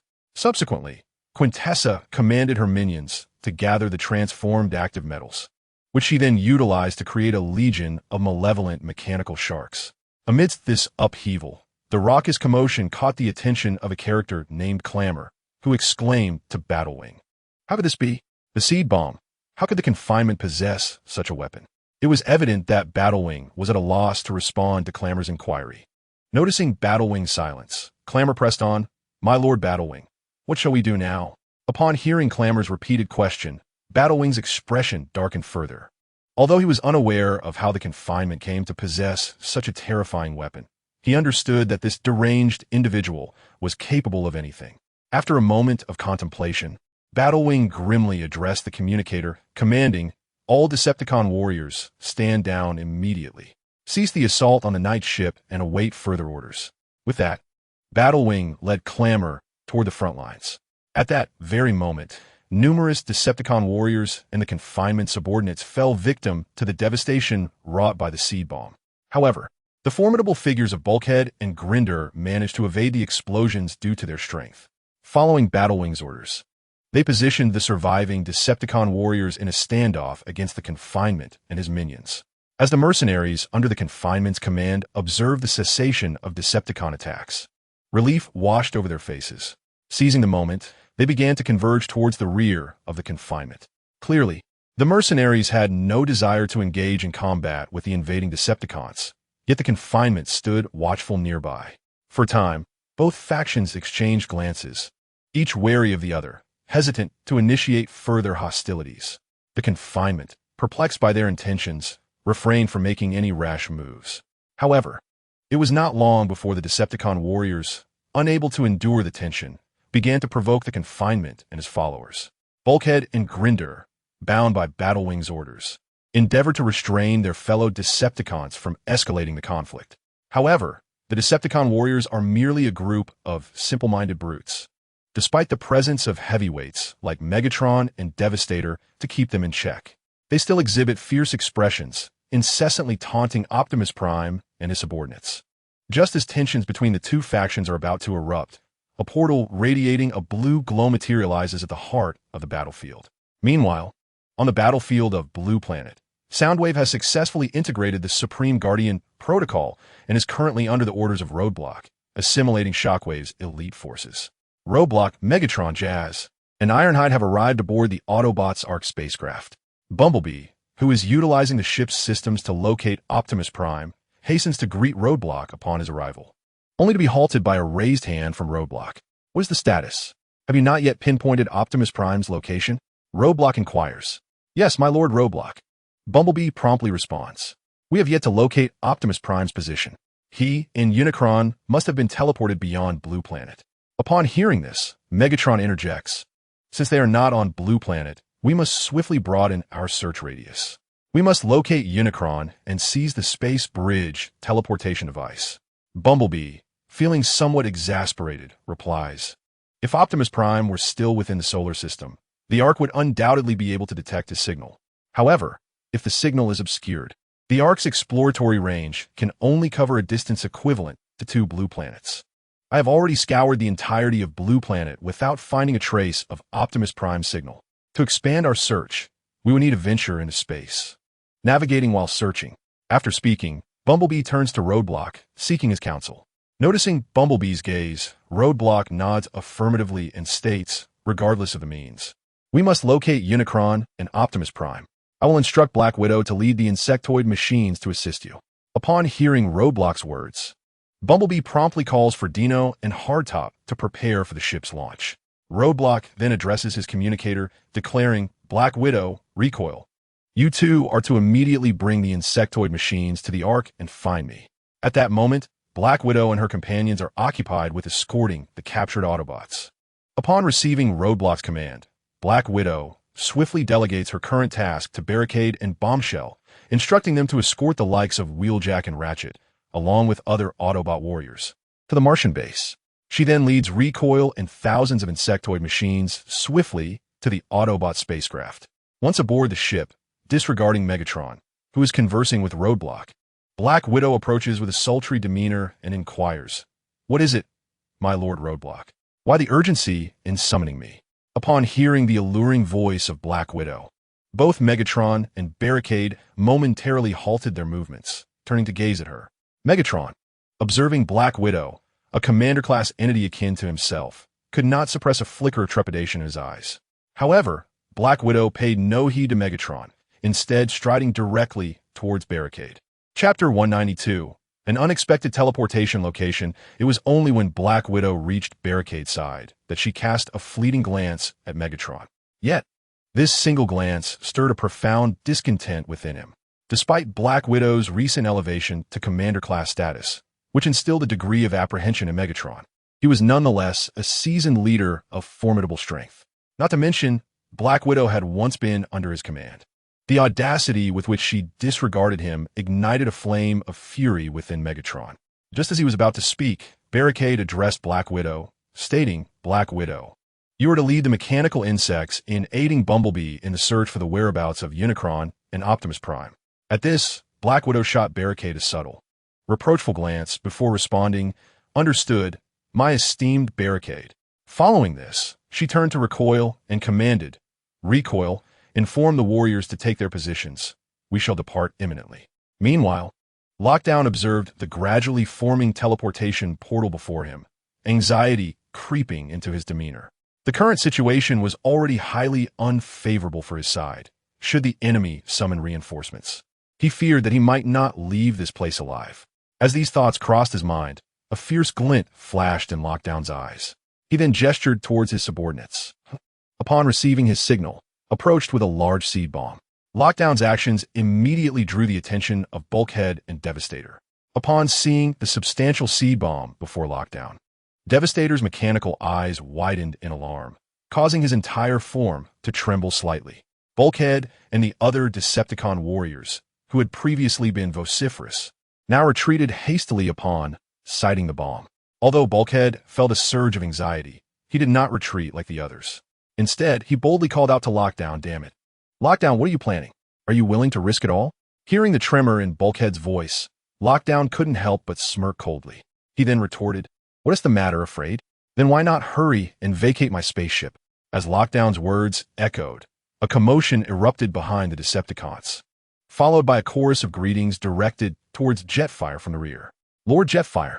Upon hearing the voice of a Decepticon warrior, the esteemed Zhang turned towards the rear of the Decepticon ranks. He observed that the Decepticon warriors, previously crowded in the hall, began to part, creating a pathway for a towering figure among them. A Decepticon warrior of considerable stature, who was none other than Zhang himself. As the Decepticons made way, Zhang and the two bickering individuals hastened to the forefront. Upon his arrival, Zhang was greeted by the sight of a teleportation portal position between the two factions, rendering him momentarily nonplussed. He quickly shifted his gaze to a nearby robust figure. Just as this figure prepared to offer an explanation, the portal began to flicker, indicating it had reached its limit. At the zenith of its flickering, two imposing silhouettes emerged from the portal. Following their appearance, the portal vanished without a trace. Upon recognizing the two figures that had materialized, the recently arrived bickering individuals expressed their astonishment, exclaiming, "Optimus Prime, Megatron, how is it that you both are here?" The robust figure and the Crusher instinctively braced themselves, aware of the long-standing animosity between Autobots and Decepticons. However, Johnny remained unfazed, merely furrowing his brow. His demeanor was not one of arrogance, for he understood that, despite both figures being leaders like himself, they would be hard-pressed to withstand the onslaught of numerous Decepticon warriors. The worst-case scenario would simply see them escape the fray. In contrast to Zhang Yi's composure, upon seeing the two leaders, the esteemed Jean revealed a slight smile. He, too, recognized that amidst the conflict between Autobots and Decepticons, Optimus Prime and Megatron, as leaders of the Autobots, would never ally with the Decepticons against him. Thus, he commanded his subordinates to lower the pre-prepared seed bombs.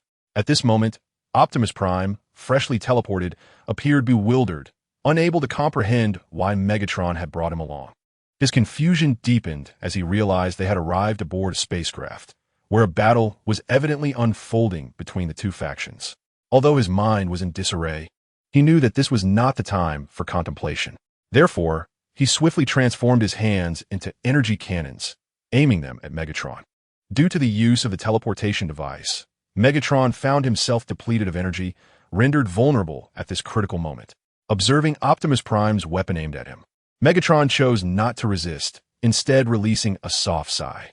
The expressions of Zhang and the others reflected their profound astonishment at Optimus Prime's actions. They simply could not comprehend why the current leader of the Autobots would point a weapon at the former leader. Could it be that Unicron sought to usurp power? At this moment, Shockwave was even more astonished. As a former Decepticon veteran, he was acutely aware of the relationship between the two. After all, Unicron was the mentor of Optimus Prime.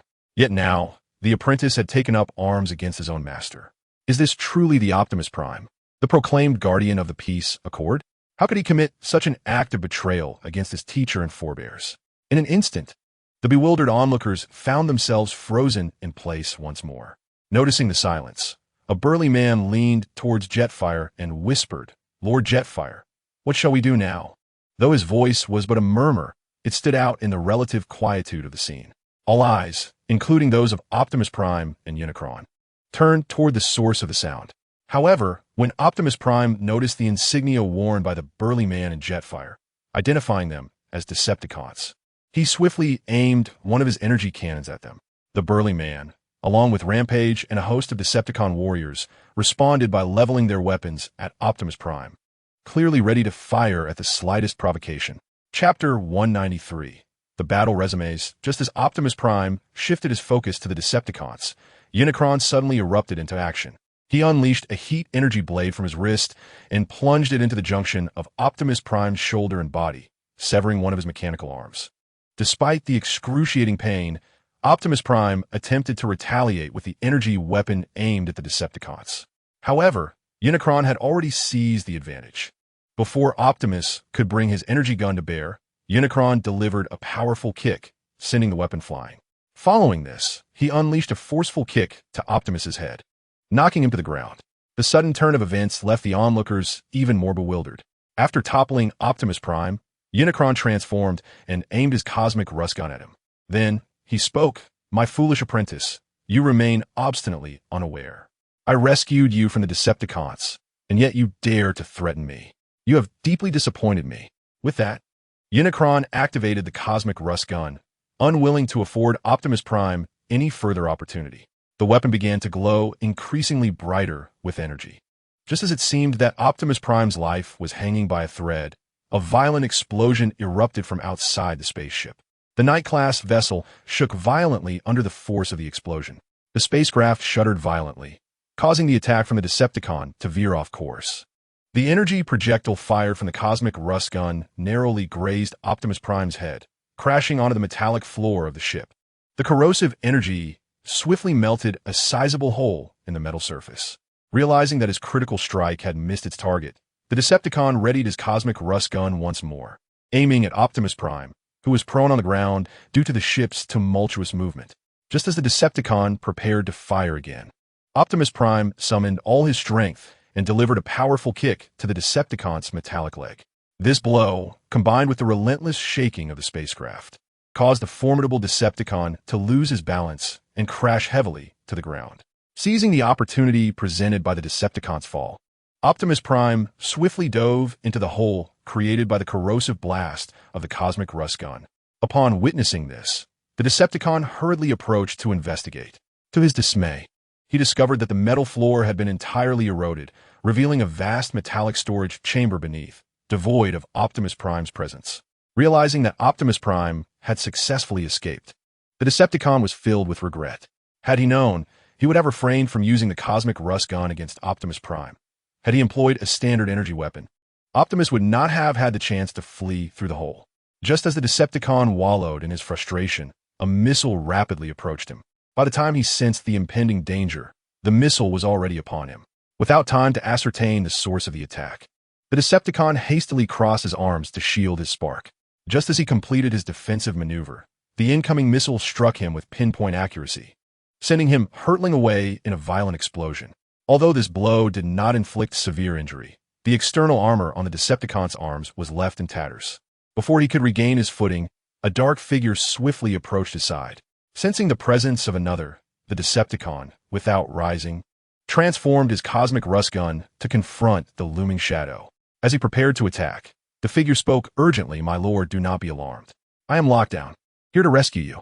Upon hearing Lockdown's words, the Decepticon maintained his vigilance but refrained from firing. Just as he attempted to rise, several missiles screamed towards him once again. Noticing the missiles barreling toward him, the Decepticon's eyes narrowed slightly, and he quickly sought cover. However, in a bid to gain the Decepticon's trust, Lockdown swiftly leaped over him.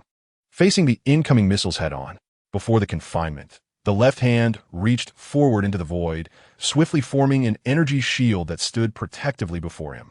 At that moment, several missiles approached rapidly, striking the energy shield in succession, engulfing the confinement in a violent explosion. Despite the formidable power of the missiles, they failed to inflict any damage upon the confinement, underscoring his immense strength. Observing the ineffectiveness of his attacks, the grim-faced Warwing commanded his subordinate Decepticon warriors to eliminate them all. Upon receiving the order, the Decepticon warriors immediately launched an assault on the confinement and his allies, reigniting the fierce battle. This time, Warwing chose not to direct from the rear, but charged directly toward the confinement, intent on concluding the conflict with utmost swiftness. The reason was simple: the battle had dragged on for far too long. Initially, Warwing believed that the assault on this mining facility was merely a minor setback. Confident in his leadership prowess and the thousands of Decepticon warriors at his command, he expected a swift resolution. However, events did not unfold as he had anticipated. His side not only failed to resolve the combat quickly, but found themselves ensnared in the enemy's rhythm, losing a large spaceship almost immediately upon engagement. Subsequently, They suffered the loss of over a dozen smaller vessels, and even the commander of the Barricade forces sustained severe injuries, while the lower-tier Decepticon warriors faced devastating casualties. Just as victory seemed imminent, two Autobot leaders unexpectedly emerged, causing Warwing to lose all patience. With his full combat power unleashed, he charged ferociously toward the confinement, mercilessly cleaving mercenary warriors in two or obliterating them with energy blasts. Yet, as Warwing bore down on him, the confinement exhibited no fear. Rather, his spark brimmed with the fervor of battle. He recognized that the current situation was decidedly unfavorable for his side and understood that the only way to alter this predicament was to eliminate the opposing commander, thereby expelling the Decepticons from their ship.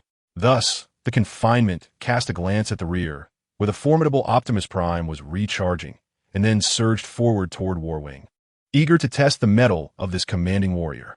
However, once they clashed, the confinement's expression shifted dramatically. He had not anticipated the sheer magnitude of Warwing's strength and realized he was no match for him in power.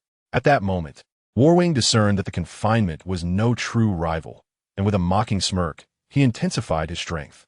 Under Warwing's overwhelming power, the confinement was forcefully pushed backward. However, the infamous bounty hunter known as Gene B is not merely adept at ambushes. His formidable strength and extensive combat skills are what truly underpin his renown across the cosmos. In an instant, as he was repelled by the War Wing, Gene B activated the thrusters on his back. With their assistance, he gradually stabilized his form. Once he regained control, he unleashed his secret weapon, a concealed armor-piercing projectile hidden in his mouth. This projectile had previously enabled him to vanquish foes stronger than himself on several occasions. The armor-piercing round shot forth at remarkable speed towards Warwing's head.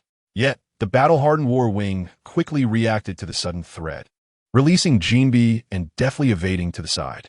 Nevertheless, Gene B, equally seasoned in combat, would not allow Warwing the luxury of escape. He seized Warwing, who, upon being caught, experienced a swift change in expression. Before Warwing could respond once more, the projectile struck him squarely in the face. The tremendous impact penetrated half of Warwing's skull. Fortunately, in a split-second maneuver, Warwing managed to turn his head just in time, avoiding a fatal blow from Gene B. Witnessing his trump card fail to secure a kill, a flicker of regret flashed in Gene B's mechanical eye. However, he quickly cast aside this fleeting sentiment. Seizing the opportunity presented by Warwing's incapacitation, Gene B transformed his mechanical hands into electrified grappling hooks and lunged to grasp Warwing's head, intending to rend it asunder and secure a definitive victory. At this juncture, Warwing, gravely wounded by the armor-piercing round, was utterly incapable of resisting Gene B's assault. Just as the situation reached a critical climax, an energy missile hurtled towards Gene B, striking him directly and sending him flying from the force of the explosion. These three energy missiles had been launched by the Crusher, who had been observing the duel. Recognizing Warwing's peril, the Crusher promptly targeted Gene B with the missiles, unhesitatingly unleashing an assault that saved Warwing from the brink of death. After successfully rescuing Warwing, the Crusher swiftly called upon the giant to assist him, and together they rushed to Warwing's side. Their teamwork was impeccable. The Crusher utilized his heavy weaponry to suppress nearby foes, while the giant quickly helped the fallen Warwing to his feet, retreating towards their own ranks. Observing this, Gene B hastily rose from the ground and charged towards the giant and Warwing, unwilling to concede their escape so easily.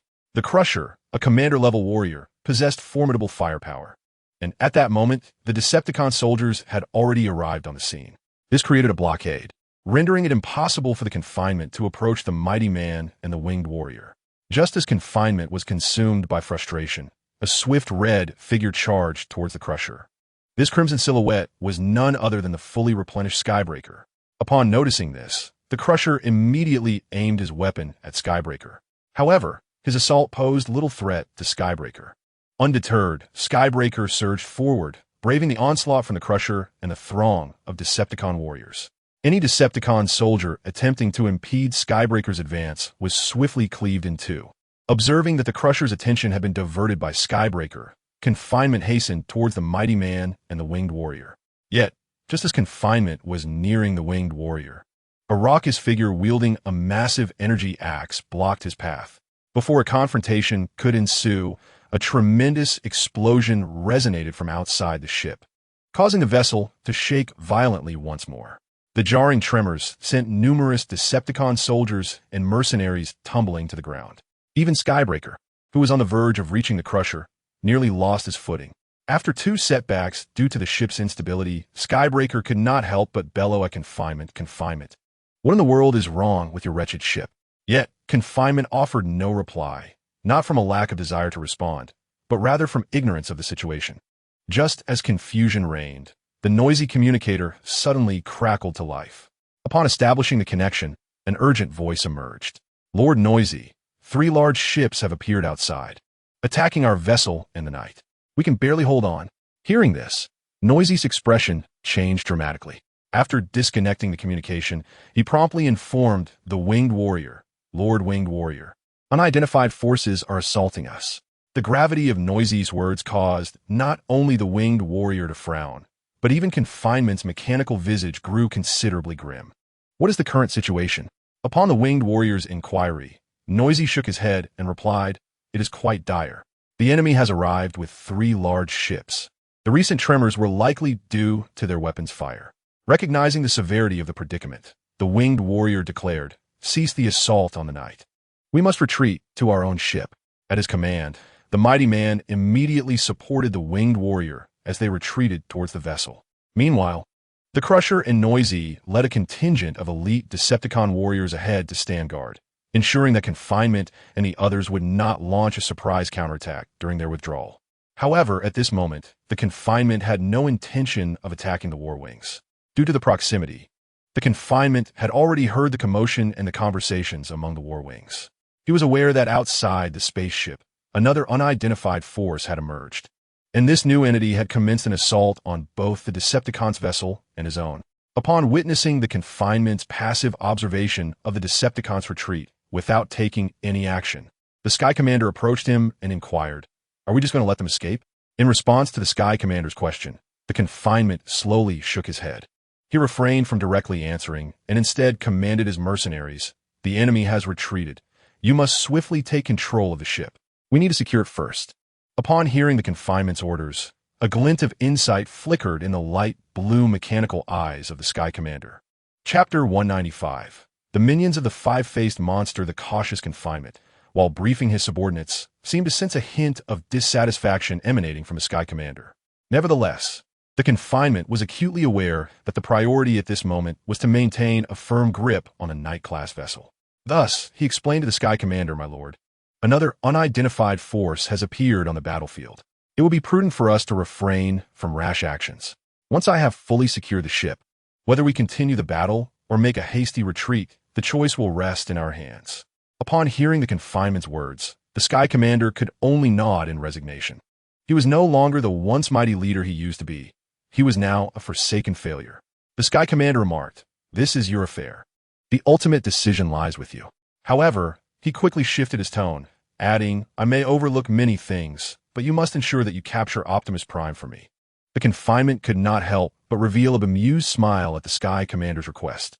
He stated directly, "Rest assured, my lord, as long as Optimus Prime remains aboard the ship, I will certainly bring him before you." The Sky Commander remained silent, observing the Confinement intently as he pondered the latter's motives for assisting him.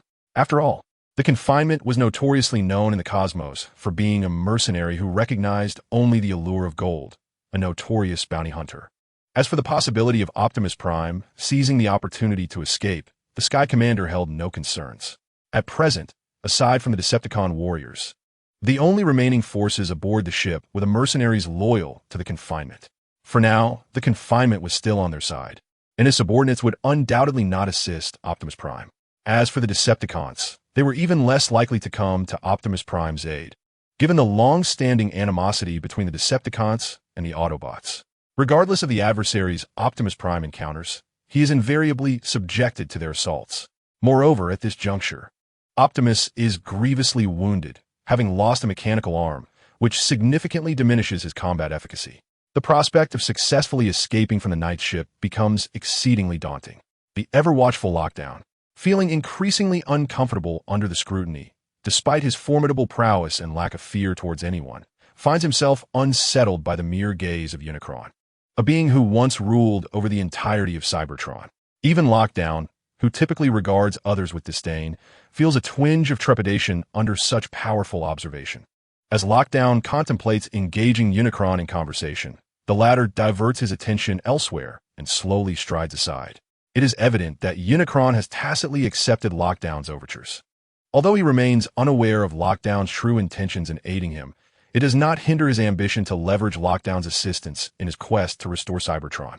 With this development, Lockdown exhales a sigh of relief.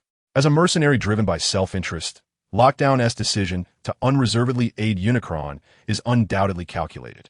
The astute Lockdown has discerned that this former leader of the Autobots appears to be at odds with the current leader.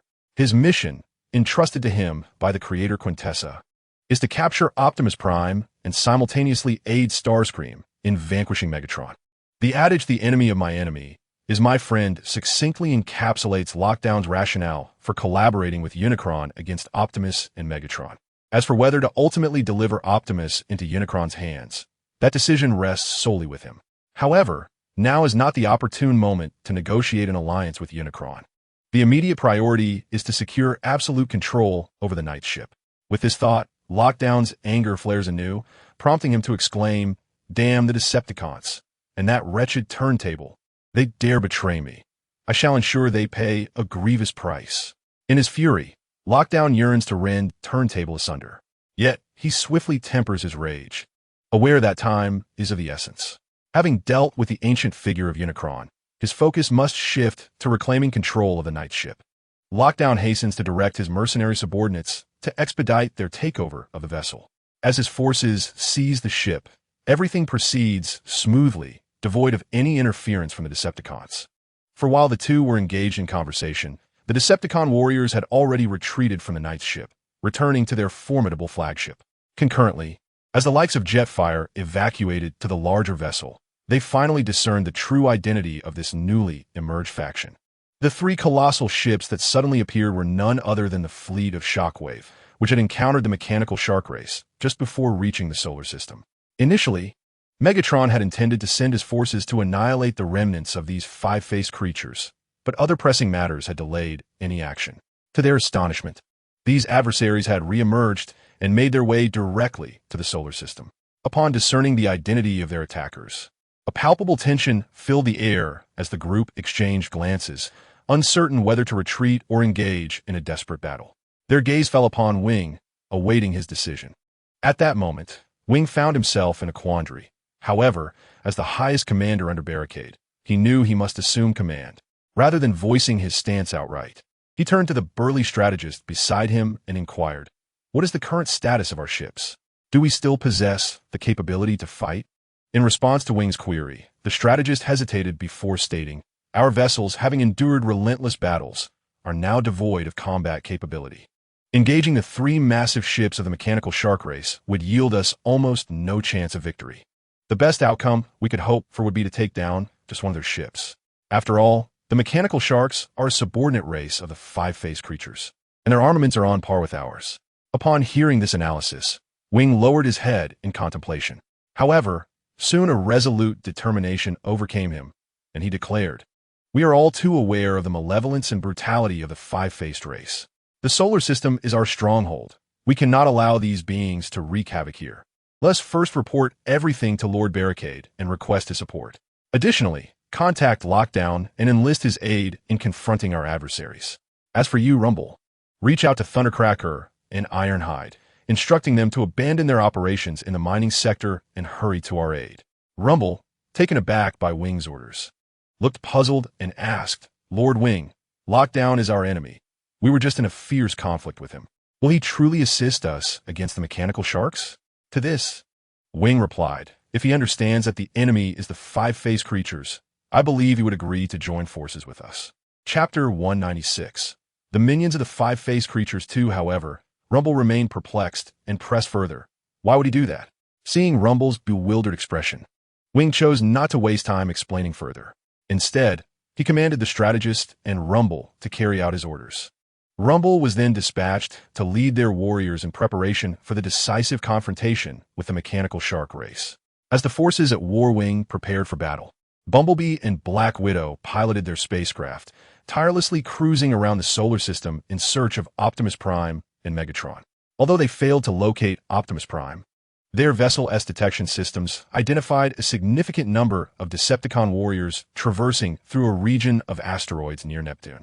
These Decepticons had assumed a spherical formation, gliding through space by harnessing their own energy and the gravitational pull of nearby planets. This group of warriors was, in fact, en route to provide assistance to their comrades after receiving orders from Warwing.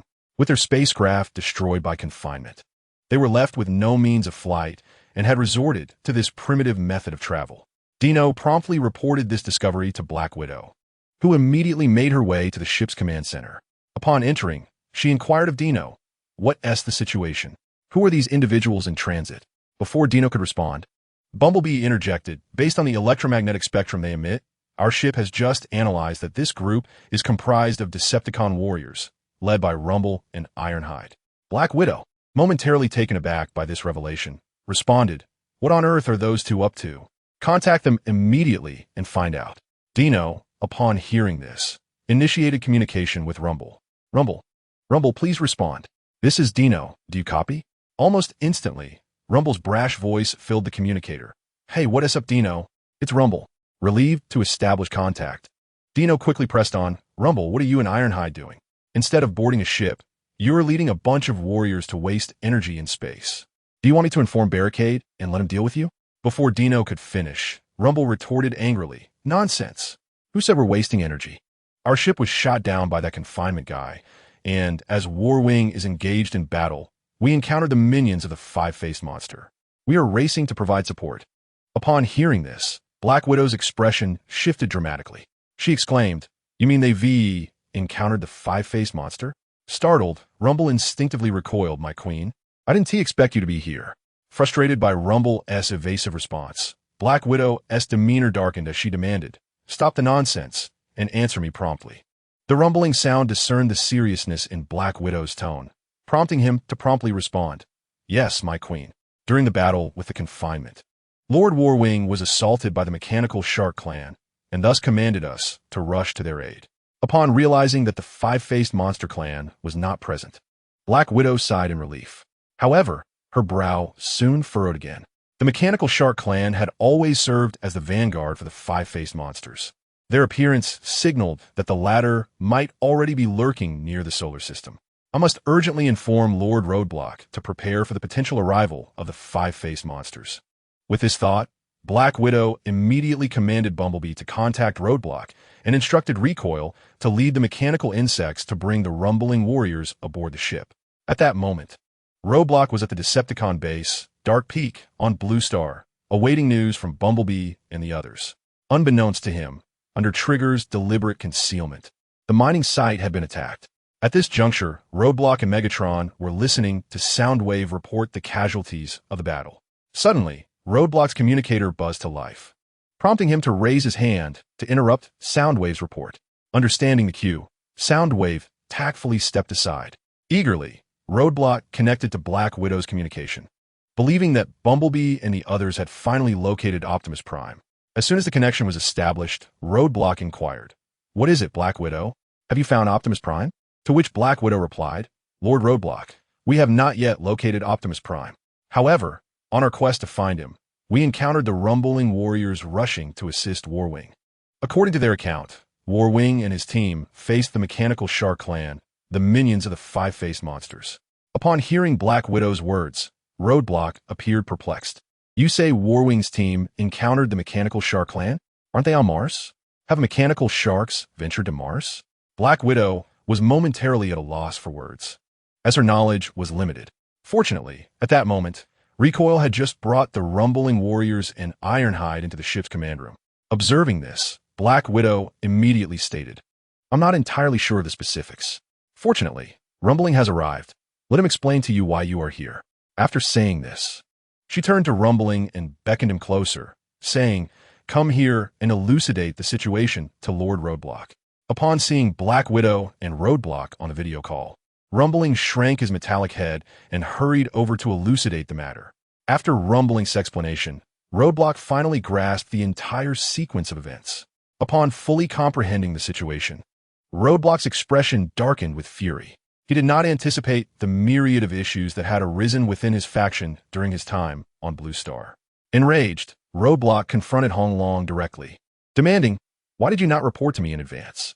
Upon witnessing Roadblock's fury, Honglong instinctively recoiled, then began to explain, "Boss, our spacecraft was destroyed by the enemy, and we were unable to contact you. However, we have already informed Trigger, who has dispatched Explode and Spin to assist us." "But what do you mean by but?" Chapter 197, Reinforcements Arrive. Observing Roadblock's furious expression, Honglong dared not conceal the truth any longer and promptly divulged the situation regarding Trigger. It was Trigger, he admitted. Trigger was concerned about distracting you from your affairs on Blue Star, so he refrained from reporting to you. He intended to resolve everything before updating you. Upon hearing Honglong's words, Roadblock's anger subsided considerably. Indeed, Roadblock harbored a vested interest, fully aware that Trigger was not the most suitable leader for the Mars base. Nevertheless, he had placed Trigger in this position due to their long-standing camaraderie. Roadblock, valuing loyalty, had always aspired to cultivate Trigger into a formidable leader capable of standing on his own.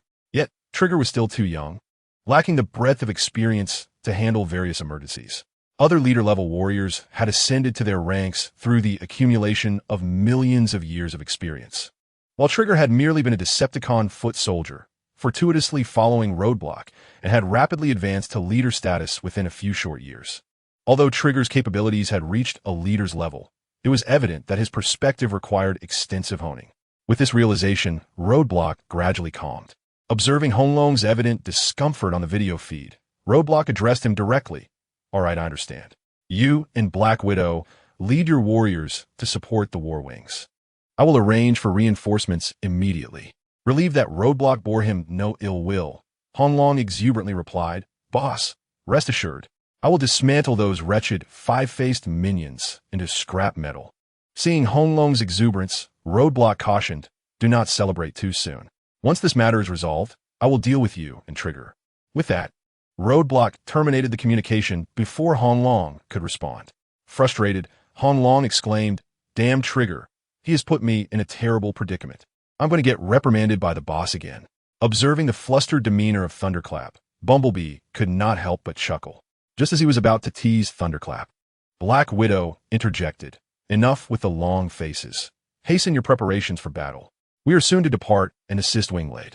Upon hearing this, Bumblebee promptly transformed his intended jest into a command for the warriors operating the spacecraft to advance at full speed.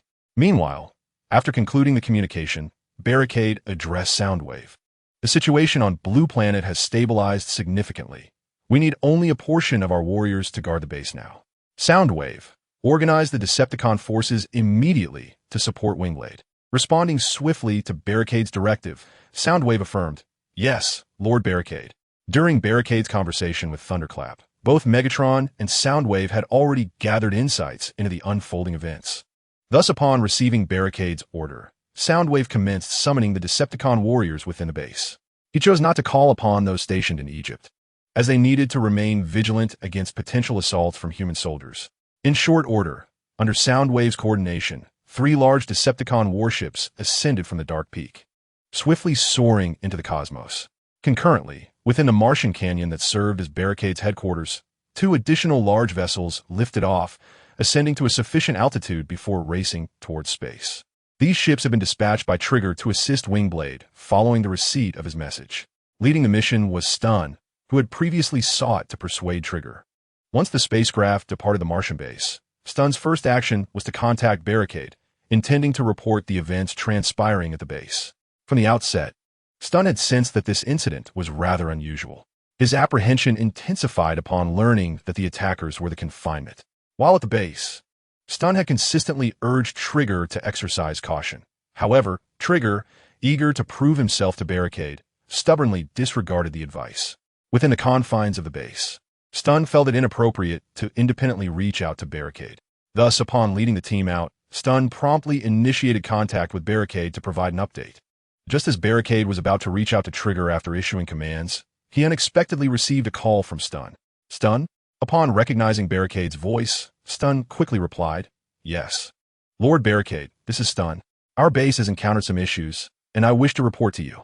Surprised by Stun's words, Barricade paused, initially fearing further complications at the base, and urged Stun to proceed with his report. Only when Stun's account aligned closely with his own understanding did Barricade finally breathe a sigh of relief. However, at that moment, Roadblock found it difficult to interrupt the disorientation directly. He acknowledged that he had already grasped the situation, but it was too late to express it. He had no choice but to patiently listen to the report. Yet, when Roadblock heard the mention of Unicron and Optimus Prime appearing in the midst of the battle between the Wreckers and the Decepticons, his composure shattered. He quickly inquired of the disorientation. "What did you just say?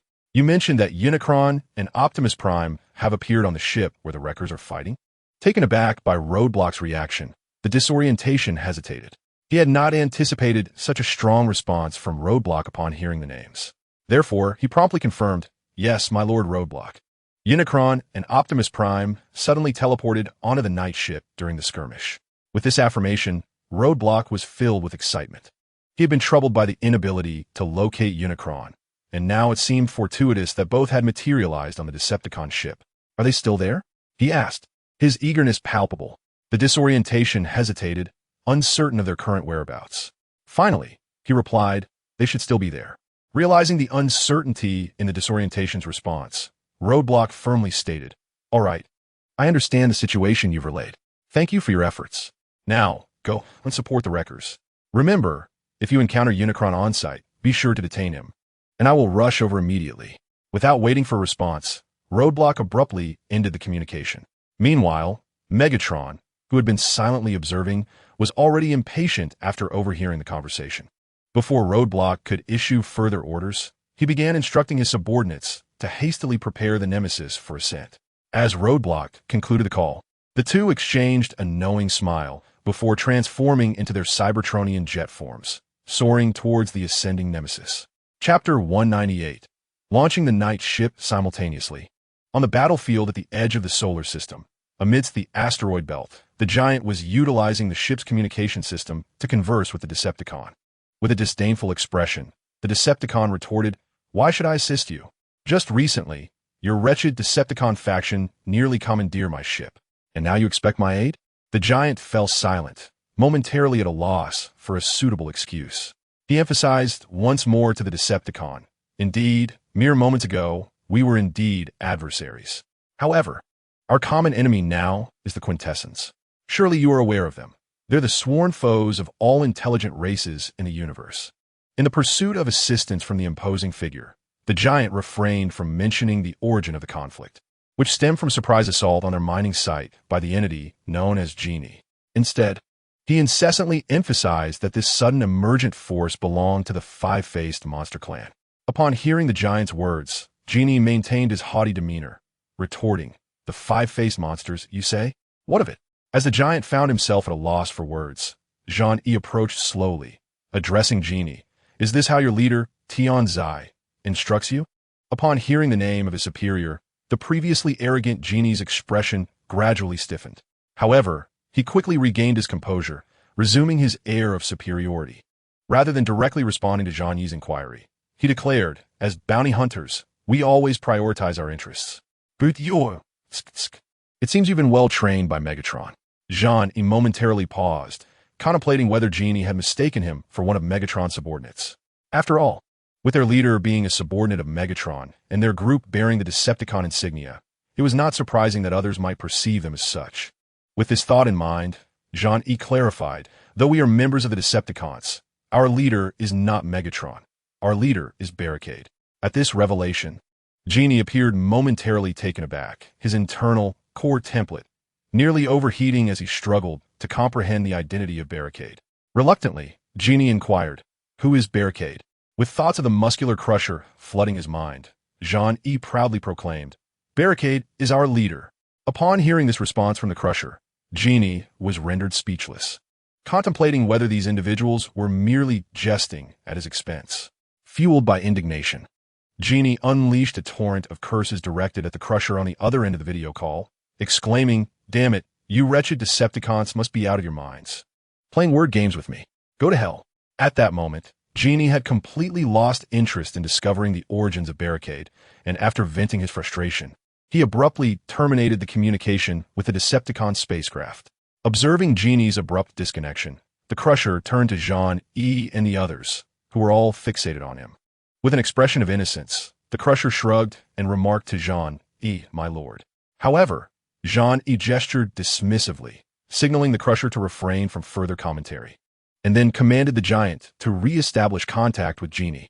Upon receiving the command, the robust man endeavored once more to establish a connection with the Knight spacecraft's confinement system.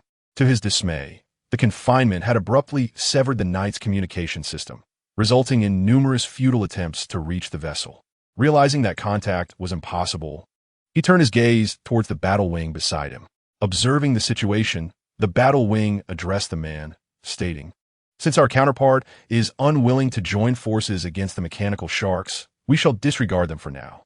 Just moments ago, Thunder had contacted me, informing that they encountered the Black Widow on a mission, along with the mechanical insect tribe. Our reinforcements shall arrive shortly."